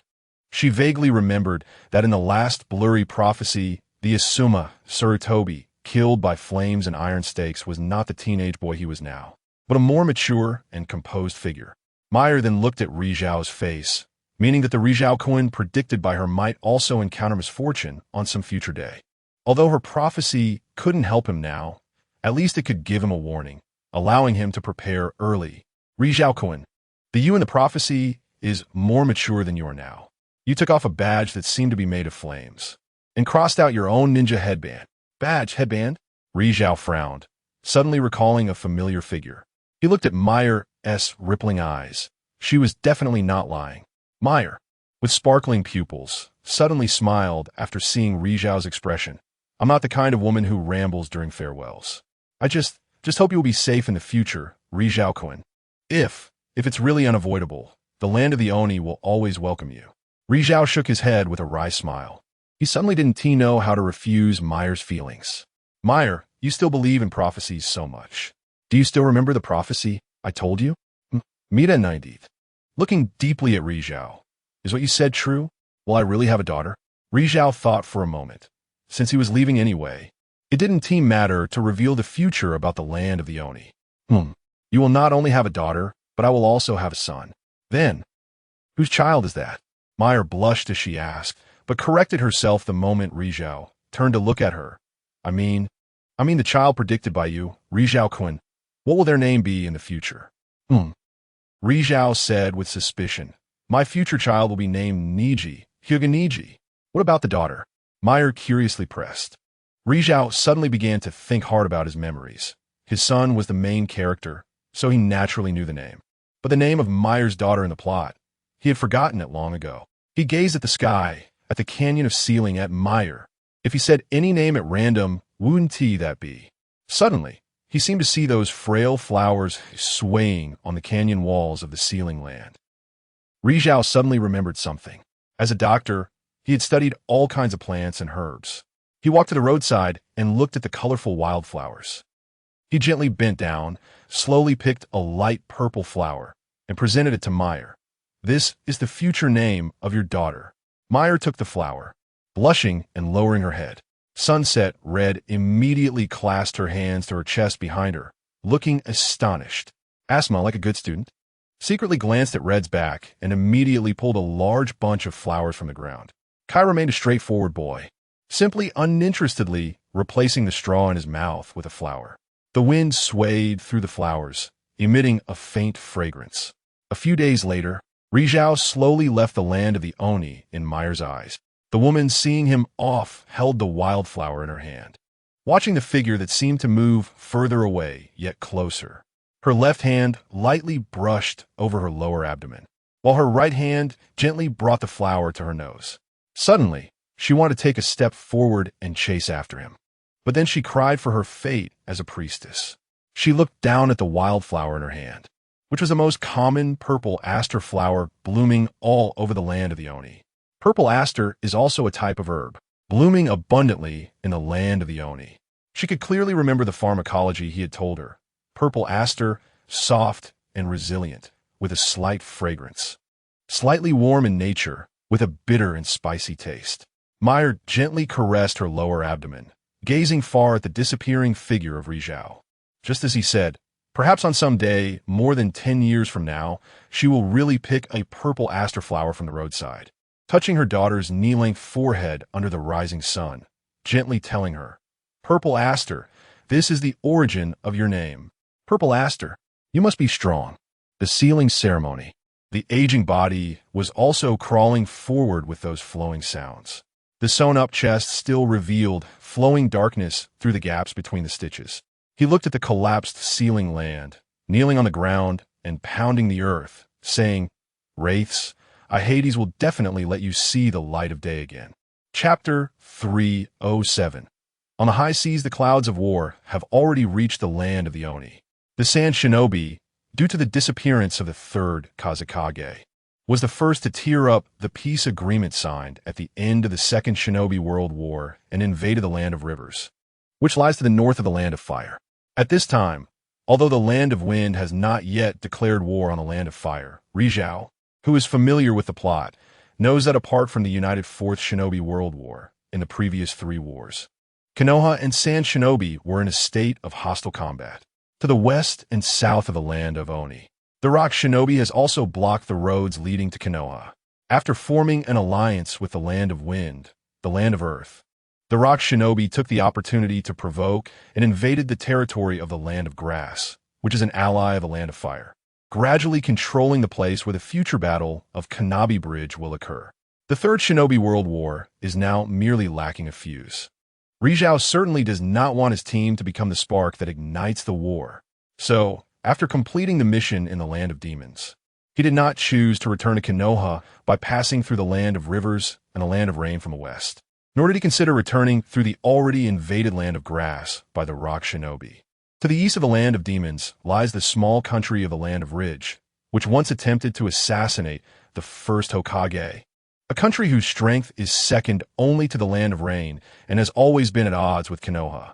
If it were just Hizashi himself, he He would have unhesitatingly crossed these potentially dangerous areas to return to the village.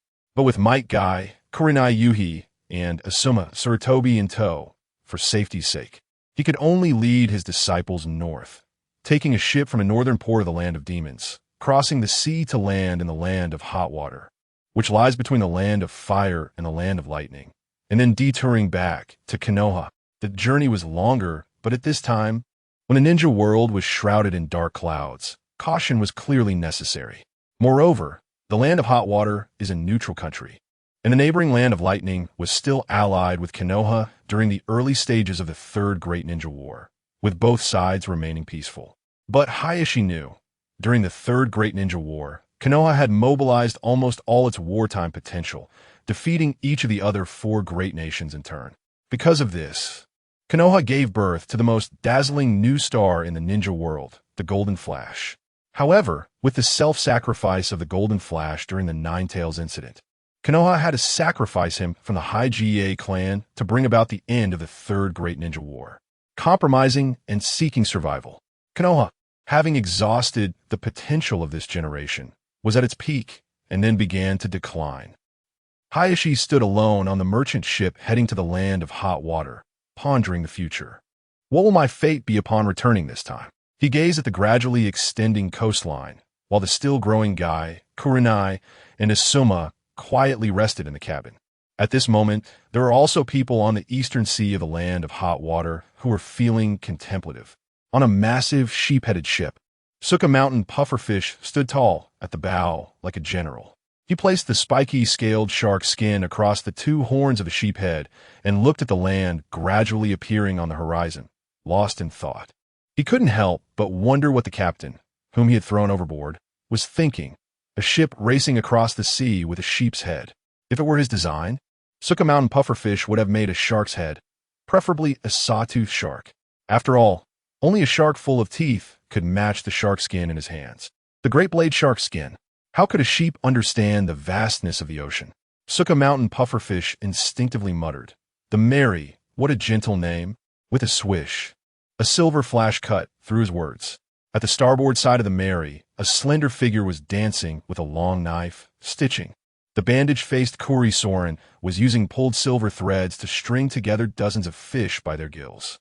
He did not pull the fish he had caught back onto the ship for consumption, but instead sewed lines in the air where he wanted them to go as they were pulled up. Then he would gather the net. As the long and short needles of his sewing needle tugged, the fish were instantly divided into bright red diamonds. The flesh fell into the sea, and more and larger predatory fish followed the wake of the Mary. Watching the relentless pursuit of those fish at the ship's tail, Kuri Soren immediately lost interest in continuing the game. He weighed the sewing needle in his hand. He had become even more skilled with the long knife. At this point, he could use the long knife for everything. For example, picking teeth, stabbing lice, popping pimples, and the most difficult, scratching himself. But the vast ocean was too expansive for the slender long knife and Kuri Soren. Here, honing the long knife and dancing the sewing needle felt like searching for a needle in the ocean. Kuri Soren gently touched the tip of the long knife. The sewing needle slid out a silver star from tail to tip, as if illustrating its preference for weaving through the various gaps in land, jungle, and the blood mist of the Land of Water. Clang, clang, clang. Noise came from the deck at the back left of the Mary. Kuri Soren's bandaged face immediately squinted into a needle's eye. He turned to look at the man, a burlap wild man, who had just dismantled the shipboard and was trying to prop it up with his stool, as a proper assassin who grew up in the blood mist.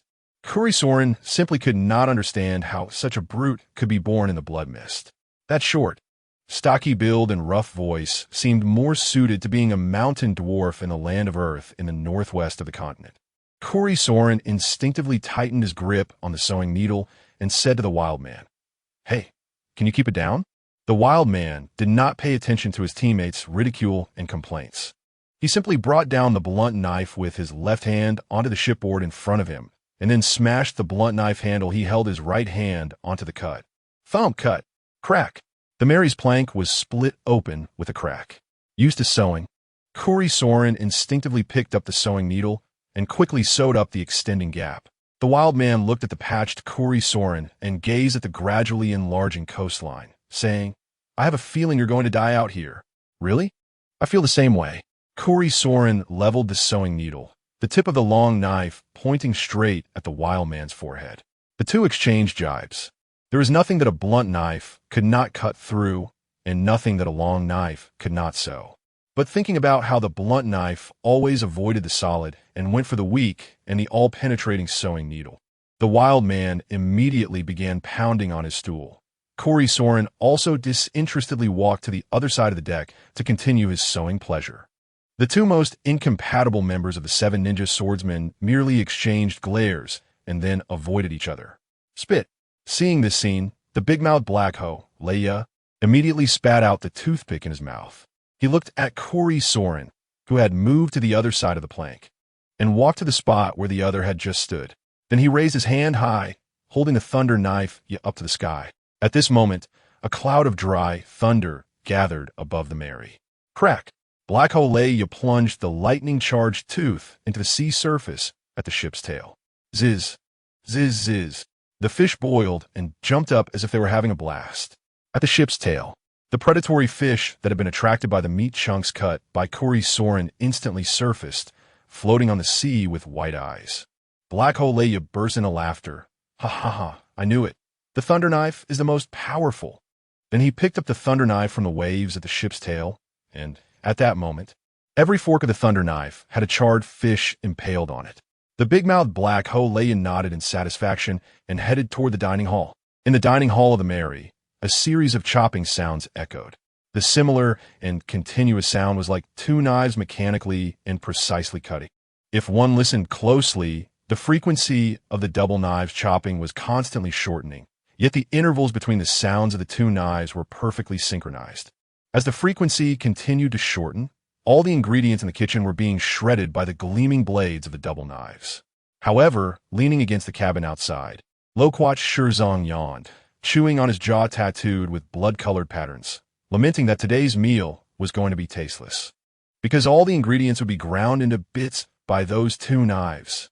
Peepa Shirzong listened to the sound of knives in the kitchen and suddenly felt that letting that person be the cook was a mistake. He boredly tilted his neck, leaning against the broken knife stuck in the deck. He remembered that when he first took over, the broken knife could only reach his waist. But over the years, it had absorbed enough iron elements from human blood, and the blade had grown to match his height, improving the bond between him and the knife significantly.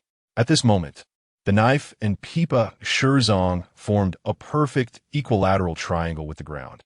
One must know that the hardness and power of the broken knife are proportional to the length of its blade. In the middle of the deck, at the keel of the Mary ship, the most crucial part of ship, Wooly Sheba was comfortably lying on the huge blade of the explosive knife, facing the sea breeze and dozing off. He felt the peace of the entire ship, completely disregarding the explosive knife beneath him. If outsiders saw this, they would surely think Wooly Sheba was crazy. Yet, he lay there on the blade, covered in explosive symbols, occasionally letting his drooping hand brush over the runes and veins on the blade surface. In his dreams, he thought of the explosion at Point H, and saliva would drip from his mouth, falling onto that critical explosive character. Sizzle, sizzle, sizzle. Perhaps he had grazed the key point to activate the explosive knife. The central explosive symbol emitted a sizzling sound of combustion. The flames were about to burn to the center of the explosive character, which would then blow the entire Mary ship sky high. Spit. Wooly Sheba, who was resting with his eyes closed, immediately spat a mouthful of saliva onto the blade of the explosive knife, inadvertently extinguishing the sizzling explosive symbol. Everything returned to calm. Boring, guys. If I'm in a bad mood, I'll blow you all up to the sky. Boom. That was impossible. The explosive knife remained peaceful and quiet beneath Wooly Sheba, and it seemed that only the Mary ship was shivering on the eastern sea of the Soup Country. Perhaps the only thing missing from this ship was a beautiful, greedy, and knowledgeable navigator. Otherwise, how could the Mary ship drift from the water country to the eastern side of the Soup Country along the vast coastline of the Fire Country? Can't figure it out. How do we get off course? Standing at the bow, Sukakawa Pufferfish looked at the coastline that had already appeared before him, filled with emotion. This was his second time stepping onto this continent. The last time was during the Chunin exam. Back then, Sukayamakawa pufferfish thought of that Chunin exam and instinctively glanced at the big knife he had propped up on the ship's bow. He had not yet possessed this big knife, the shark skin. At some point, he had also walked to the bow, gazing at the still, peaceful land on the horizon, seemingly reminiscing. He thought of the ever-present blood mist and Kurisato Suiran, whose face was covered in bandages. Rarely spoke, the blood mist. "We'll be here." The sound of hammering on the deck suddenly stopped, and the understanding T.S. Ye held his dull knife, looking at the approaching coastline with his short, thick neck, and then said, "The land is much calmer than the sea. That must be the outlet to the sea." Pipa Shirzong pointed at the port of the wave country with his broken knife. It seemed that following that outlet upstream would lead them to the center of the ninja world continent. The big-mouthed black Ho Thunder Fong smirked, wrapping his chest with Thunder Knife Fong, and said, "Right, but it's not the sea entrance of the fire country. It's the soup countries. We are off course." After saying this, Black Ho Thunder Fong looked at the steersman Sukayamakawa pufferfish, thinking he shouldn't have trusted that fat guy. "I heard the hot springs in the soup country are famous." The supporting character held his twin knives in front of him, muttering, "The kind that's scalding hot." Wooly Shiba said, "Oh, then let's go soak in a hot spring. You want to wash off the smell on you? The scent of blood mist can't be washed away. The sea can't wash it off, nor can the hot springs." "Is that so?" Pipa Shirzong raised his broken knife and was the first to step ashore. The Fog Ninja and the 7 ninja swordsmen stepped onto the ninja world continent. Chapter 308, The Calamity of the Hot Springs. The soup country, surrounded by the sea on 3 sides and extending from the land of lightning with a scorched rocky terrain, is humid within this small nation, also eroding many natural hot springs. The common people of this country live by the hot springs, establishing various villages and towns. However, while the hot springs provide abundant thermal energy, the rising steam also constantly envelopes the ports and villages. From a distance at sea, the soup country, located at a corner, appeared hazy and blurred like the blood mist that was just a sea away. But unlike the chilling blood mist over the ocean, the fog in the soup country is warm.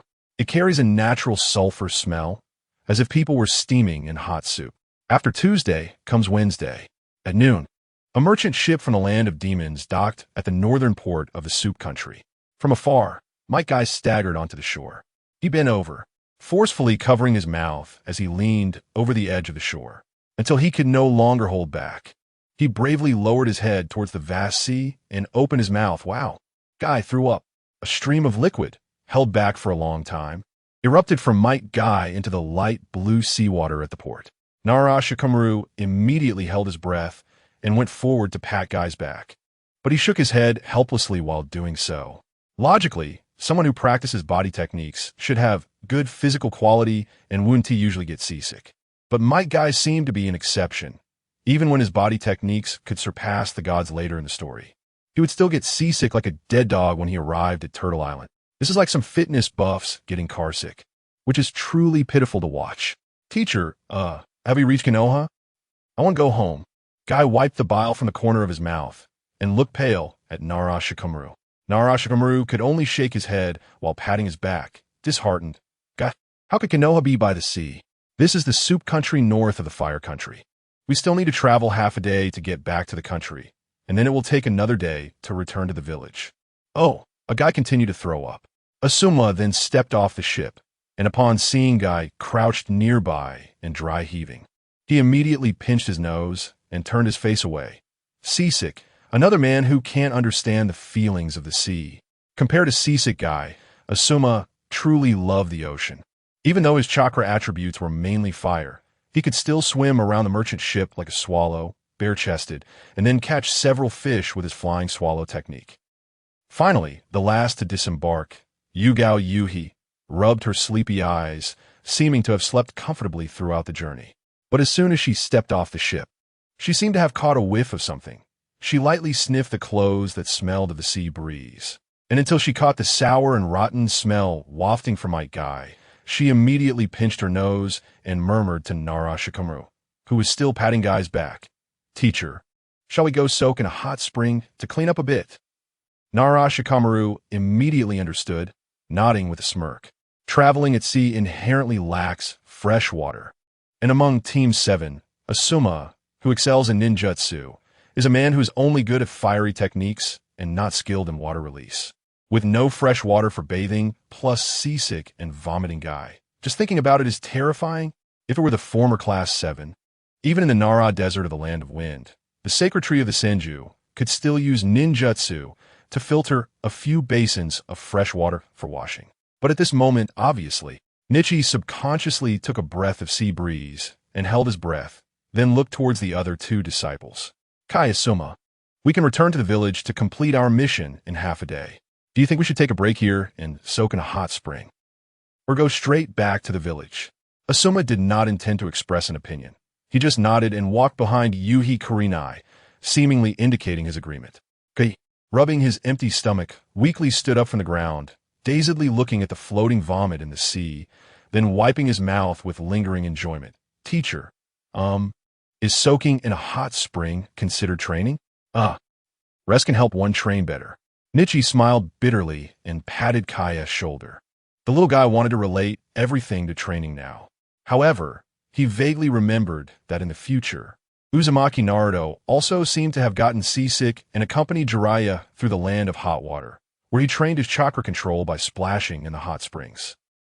He looked at Kai, then towards the numerous hot spring shops lined up at the dock, to the north of the land of hot water.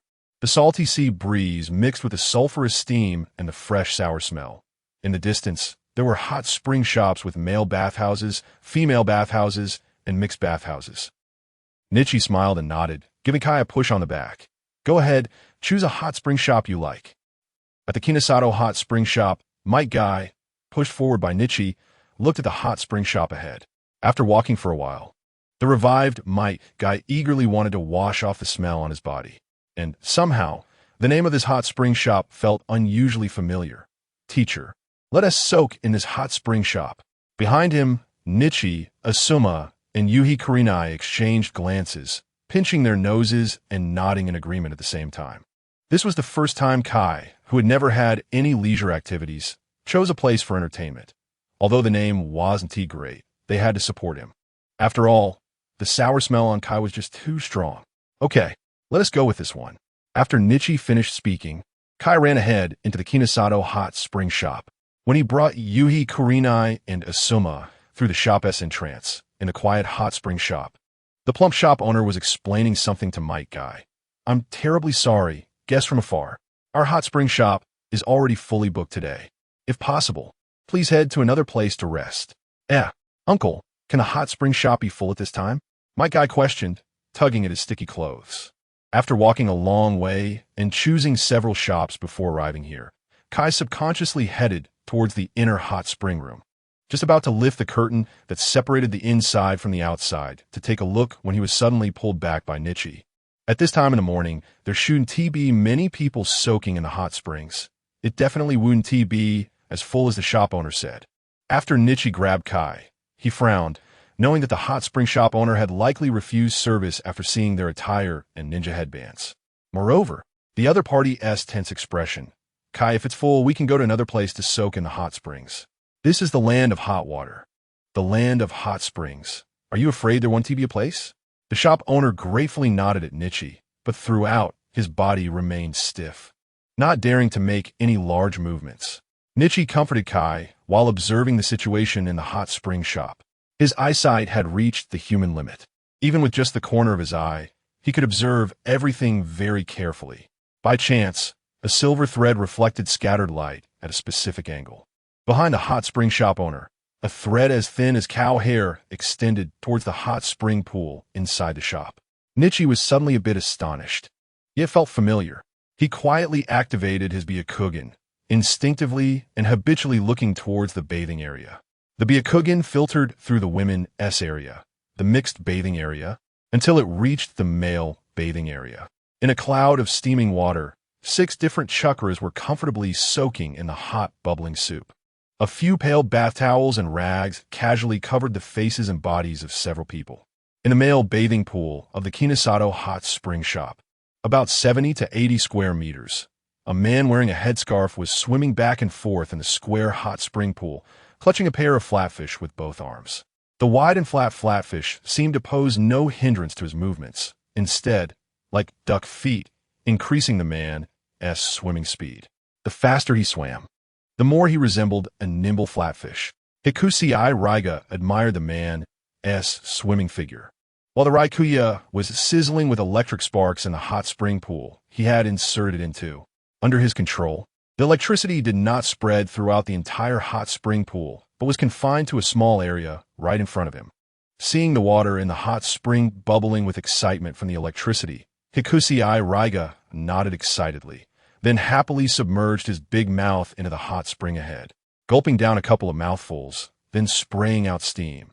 Upon seeing his teammate's actions, Buwako Shizuku felt nauseous. He grinned with his tattooed mouth, propping his arms against the edge of the hot spring pool. While soaking in the hot spring, Buwako Shizuku clearly hadn't forgotten about his little partner. The broken blade, Danto, was laid across his crossed legs, submerged in the hot spring before him, beautifully named for absorbing some natural iron elements from the hot spring. After being boiled for a long time in the mineral-rich hot spring, the Danto seemed to have grown longer and darker than yesterday. This seemed like a good way to temper the Danto, but thinking about the saliva from that person in the hot spring, Buwako Shizuku couldn't help but grimace. The disgust he felt might be because he was worried that the Danto would absorb the saliva from that big mouth. Saliva? Wori Shinpachi didn't mind at all. He had completely submerged himself in the 48-degree hot spring. Occasionally, the mouth that surfaced from the water comfortably let out two words. So good. From his submerged nostrils, a few yellowish bubbles occasionally popped out. At this moment, the explosive knife spray seemed not to have been placed on the pebble stones he laid at the edge of the pool. Perhaps Wori Shinpachi had hidden it away, or perhaps it was still comfortably pressed beneath him, submerged at the bottom of the hot spring, until the hot spring water boiled completely, blowing the entire pool sky high. But no matter what, Wori Shinpachi didn't seem worried that the explosive knife would get damp in such a humid environment. He was confident, so much so that occasionally bubbles produced from rapid combustion would pop up in the hot spring. On the widest side of the sulfurous hot spring pool, the large watermelon-sized pufferfish demon was sitting upright in the pool. He comfortably propped up his belly, lying in the pool. Even lying flat, the navel above his belly still bulged high above the water's surface, resembling a white, chubby floating island in the middle of the ocean. Perhaps sensing something, the big knife shark seemed to come alive, swimming around the belly, floating on the water like a shark. 1 lap, 2 laps. The body of the watermelon pufferfish demon squeezed the hot soup in the hot spring to the brink of overflowing. A large amount of hot spring water flowed into the crevices of the pebble stones at the edge of the pool, washing away the dried bloodstains on the stones. The hot spring pool that should have been crowded now only had a few members of the 7 ninja swordsmen. Other customers had long collapsed on the cobblestone ground around the hot spring pool or had been caught in the surrounding bamboo forest. The bloody instigator of all this, Kurai Shiranui, was now comfortably leaning by the hot spring pool. Even while soaking in the hot spring, Kurai Shiranui wore a mask like Kakashi. He could indeed do everything with a long knife, as needles continuously brushed against his body, the fine thread at the end of the needle scraping like a blade, cleaning his emaciated frame. Meanwhile, 6 members of the 7 ninja swordsmen of the mist were joyfully enjoying the rare calm surface of the water. Compared to the blood mist in the sea, the hot spring was evidently more comfortable. However, the blood on the pool's edge had long dried up. Its moisture evaporated into the sulfur-scented mist. Blood and sulfur. Slaughter and war. Those who emerged from the blood mist were clearly only suited to soak in the blood mist. Chapter 309. The Guy Team Incident. Nishi peeked through the curtain of the bathroom door with his Byakugan at the 6 guys soaking in the hot spring.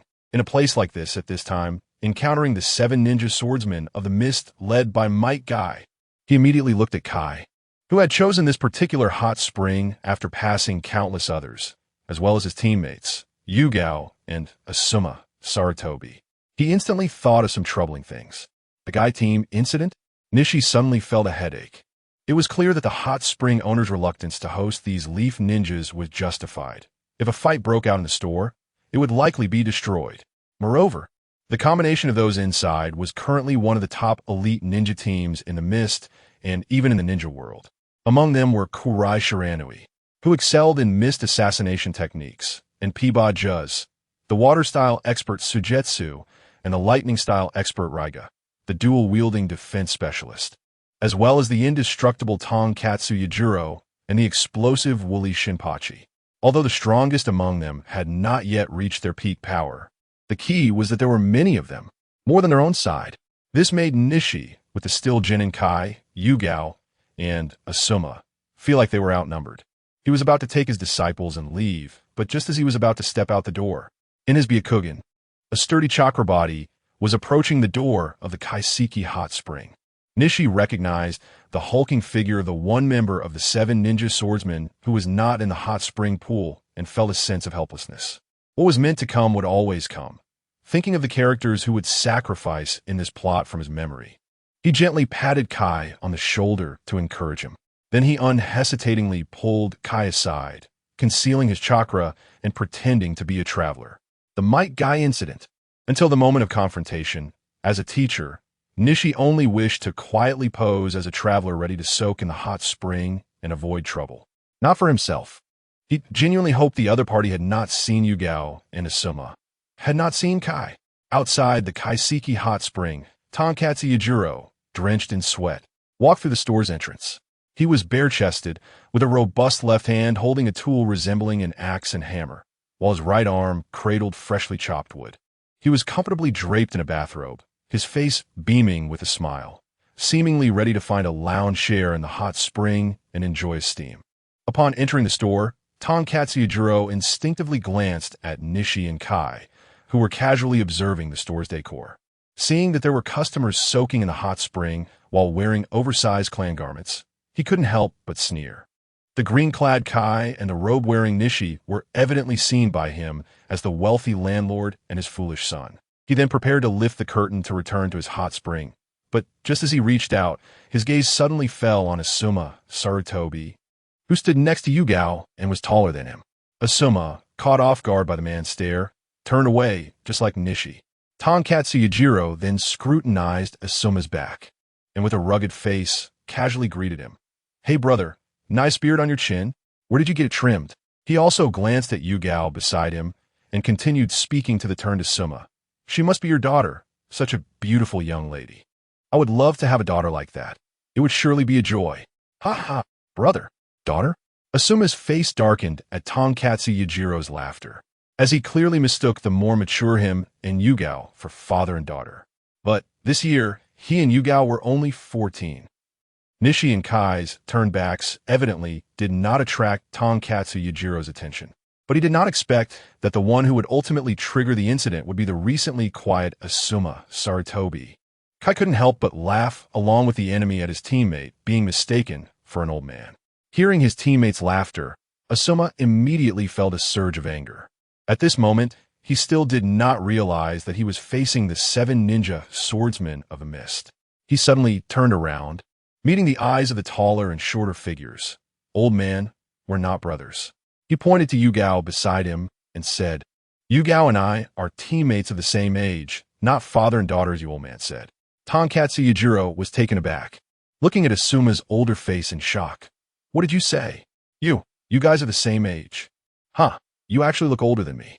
After speaking, he suddenly fixed his gaze on the forehead protector that Asuma was wearing. "Leaf ninja. You are leaf ninjas?" Asuma's hand instantly went to his waist where his kunai was, preparing for a fight. "So what? Is that so? If you're leaf ninjas, I can capture both of you. This mission is to capture a live one and then stuff a big guy inside him." Tonkatsu Yajiro's gaze turned cruel as he focused on Yugao, saying, "Don't worry, after I'm done stuffing, I'll send you both back to the leaf as a big gift." Daring to call me an old man. Feeling danger, Asuma immediately shielded Yugao behind him and quickly pushed toward the store entrance. Nishi, upon hearing Tonkatsu Yajiro's mention of stuffing a big guy, was suddenly jolted, thinking of a possibility. The 3 tails, the wild 3 tails, connecting this to what the mist had done to the leaf during the Third Great Ninja War. Nishi felt that the 7 ninja swordsmen of the mist had evidently come out for a specific mission. The battle between himself and Kai against the 7 ninja swordsmen was unavoidable. Standing behind Tonkatsu Yajiro, Nishi was ready to strike first. It was better to have one less member of the 7 ninja swordsmen. Tonkatsu Yujiro's rugged ears twitched. He seemed to have been on guard already.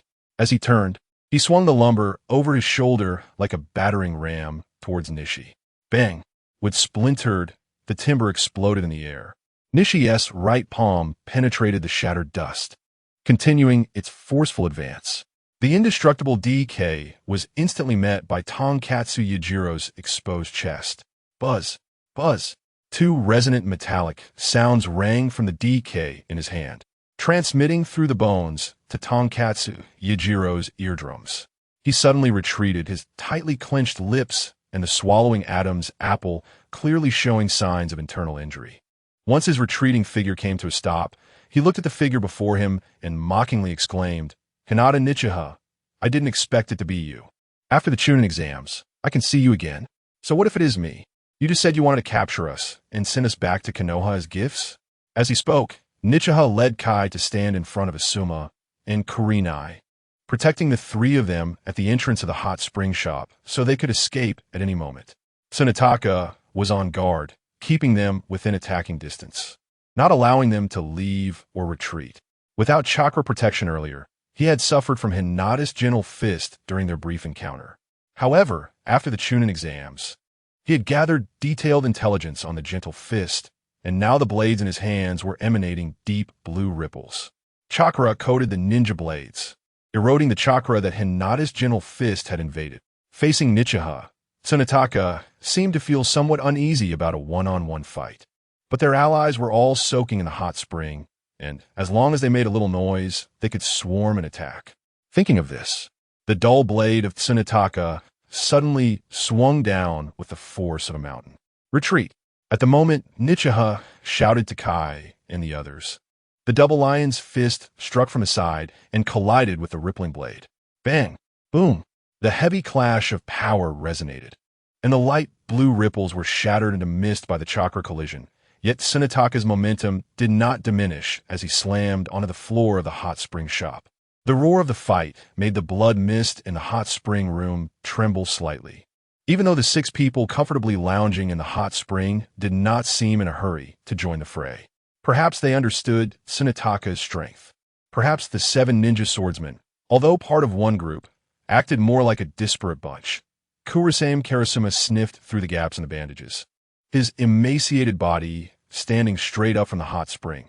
I seem to smell something familiar. As the waves of battle spread outside the hot spring room, the tail thread of his long knife extended like an electrocardiogram. Feeling the joy transmitted by the needle, Karasuma immediately lowered his head and smiled comfortably. He grabbed the long and short needles embedded in the pool, abruptly shedding his bathrobe. In an instant, the sewing needle pierced through the clothes he had lifted, instantly draping them over his body. He continued to feel the vibrations of the needle as he leisurely walked towards the hot spring room's exit. Other than the cruel and busybody Karasuma, the other 5 mist ninja swordsmen did not swarm to attack as Tsunetaka had imagined. They still lay back, sad and soaked, until the slender, long needle poked at the bathroom's curtain. The scent of blood spread from behind the drawn curtain. Chapter 310. Enemies from 10 years ago, the sewing needle parted the curtain leading from the hot spring room to the hall. And Karasuma looked at the 2 people fighting inside the hot spring shop. Clang, clang, the sound of iron palms clashing. Nichiha and Tsunetaka exploded apart amidst the 2 golden sounds. The mist covering Tsunetaka evaporated, chakra spilling out in the collision.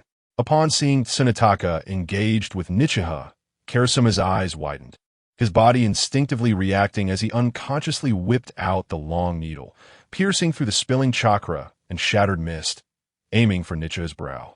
Ding, a mournful sound. The sewing needle was deflected upward by a fingertip when it was just 20 centimeters from Nichiha's brow. With a sound, a beam of light shot down through the hole in the wooden ceiling made by the needle.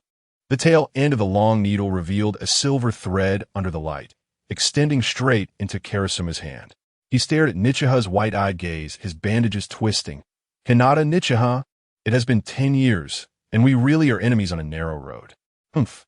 He turned and glared at the hot spring shop owner, licking the bandage on his lower lip and cruelly saying, I wondered why no one came in for so long. It turns out you kept my prey out. Such a foolish decision. As he spoke, the short needle was directed straight at Nichiha by Karasuma. No, I didn't. The hot spring shop owner stammered in defense. But as he explained, Karasuma had already thrust the short needle toward Nichiha. The metallic thread pulled rapidly, slicing through the air with a sound like fish bones being pulled up from the sea. As the short needle moved away, Karasuma's attack approached. After a series of tearing sounds from the thread, several slashes suddenly appeared on the hot spring shop owner's body. His hands instinctively clawed at his neck. But before he could touch it, his limbs seemed to have been sliced, and his head had already slid off along the smooth cut.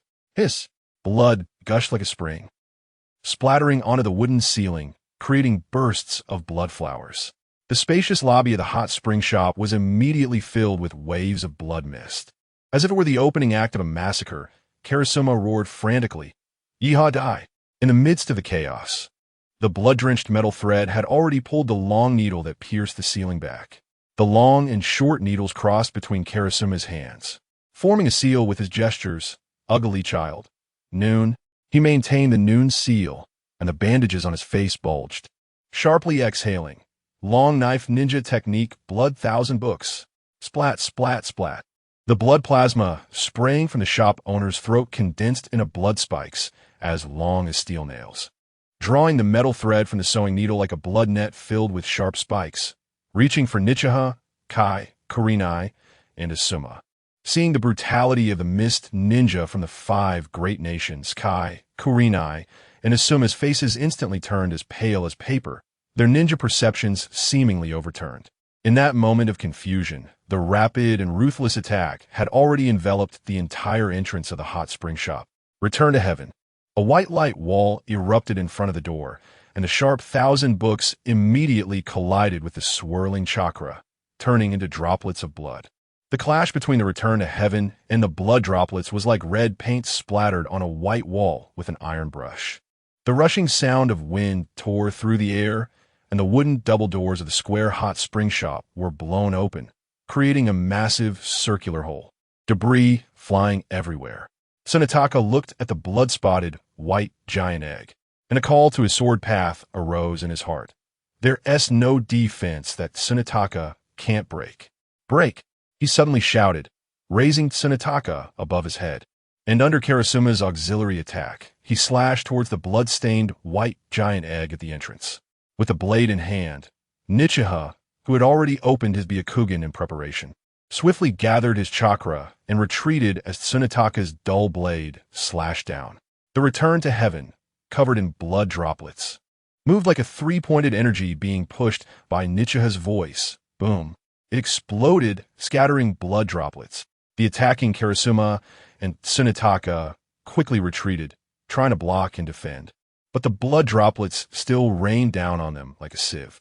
Nichiha, seeing the two in disarray, prepared to rush in and take them out one by one. But just as he was about to charge in, several figures wrapped in bath towels, carrying various items, leisurely walked out from the hot spring pool. He helplessly frowned, extending an empty palm towards the soon-to-be-lifted curtain. With a clang of metal, Nichiha had already used the rebound force to retreat to the side of his 3 disciples outside the hot spring shop. Retreat. Withdraw to the borders of the land of fire. He shouted loudly. We must take advantage of those guys who just finished showering and are not wearing pants to retreat quickly. The 3 members of Class 5, who had experienced a crisis, immediately understood as a few smoke bombs, blocking the line of sight, were thrown to the ground from the trembling palm of Sunset Red. Kai and Asuma also threw a few explosive tags without hesitation and followed suit. Boom bang! The entrance of the Konoha Hot Springs was completely destroyed, turning into ruins in the explosion during the retreat. Amidst the smoke of the explosion, the short and stout figure of Tsukasa appeared gradually. The white bath towel wrapped around him was splattered with bright red. His exposed, dark upper body was covered in purplish bruises. The only part unscathed was a cross-shaped area on his rugged face, marked by the hammer and axe of the shield. Thinking about it made him furious. Tsukasa glared at the culprit beside him and cursed, "You shouldn't have used that move just now. It was useless." Kurasame Shiranui tightly gripped his sewing needle. clearly in a worse state than him. The long sword was not good at defense, and at that moment his face only showed an uneven X-shaped mark. The sewing needle had clearly only blocked a small area. Humph. If it weren't for you slowing me down, I would have caught up earlier, and those little guys wouldn't have escaped. Kurosame Shiranui did not mention Hinata's Byakugan, as he clearly did not expect that the opponent he hadn't seen in nearly a decade could still use it that way. Being pushed back like a wave with ninjutsu. Obviously, the long sword was unyielding. After the unavoidable blood, thousands of books were thrown back. It almost turned the two into sieves. Fortunately, the blood needle, after being crushed by Byakugan, returned merely as chakra-enhanced blood drops. But hitting a person still felt like stones shot from a slingshot. The body's acupuncture points were also affected by the chakra infused with gentle fist. Kurosame Shiranui rubbed his bruises, and the tightly gripped, long needle suddenly drooped a bit. Fortunately, not everyone can use a move like Hinata's Byakugan. Oh dear, what a miserable pair, a man commented as he circled around Kurosame Shiranui and Tsukasa, examining their injuries. Outstanding ninjas could deduce the attack methods from the injuries, and it was clear that Kurosame Shiranui's ninjutsu had somehow been reflected back. The man deliberately placed his twin blades before the two, clearly indicating that if he had been there, they wouldn't have been in such a miserable state. Tsukasa and Kurosame Shiranui immediately glared at him with fierce looks. All right, Okayama White Peach, you too, instead of pushing blame and making sarcastic remarks. Why not just chase after them now and repay blood with blood? Biwa Juzu, dragging the broken sword that had been hit by a palm strike, stood between the three teammates, easing the dispute. The internal discord within the 7 ninja swordsmen was nothing new. However, in the photos left in the ninja world, the broken sword could always stand in the middle of the 7 ninja swordsmen, not without reason. Besides the theoretically infinite growth and increasing power until it never fades. Every holder of the broken sword was the calmest, as calm as blood. The long sword loves to torture, the big sword is greedy. The blunt sword is honest, the explosive sword is mad, the lightning sword is unrestrained, and the twin swords are two-faced. Black Ho-Raiga drew out the lightning sword and said flamboyantly, "Humph, leave the pursuit to me. With me here, they won't escape." After saying that, he gripped the thunderous lightning sword and surged with electricity. With a swoosh, he had already chased after the direction where Hinata and the others had fled. Kurosame Shiranui fixed his gaze on the rapidly shrinking figure of Black Ho-Raiga, gritting his teeth. Remembering what Biwa Juzu had just said about repaying blood with blood, he hesitated for a moment and suddenly said, "I'm going to. A 1T rest until I kill him." With a Bayou sound, the long sword thrust toward the distant building, and Kurosame Shiranui suddenly pulled hard, his small body being yanked toward Black Ho-Raiga. A deep voice came from behind him. "Humph, just entangle them if you don't want to die." As Kurosame Shiranui flew past, he glanced back at the massive figure, his eyes piercing. Watching the two fastest among the 7 ninja swordsmen disappear, Tsukasa closed his eyes tightly and reluctantly said, "Those two are no match for that guy."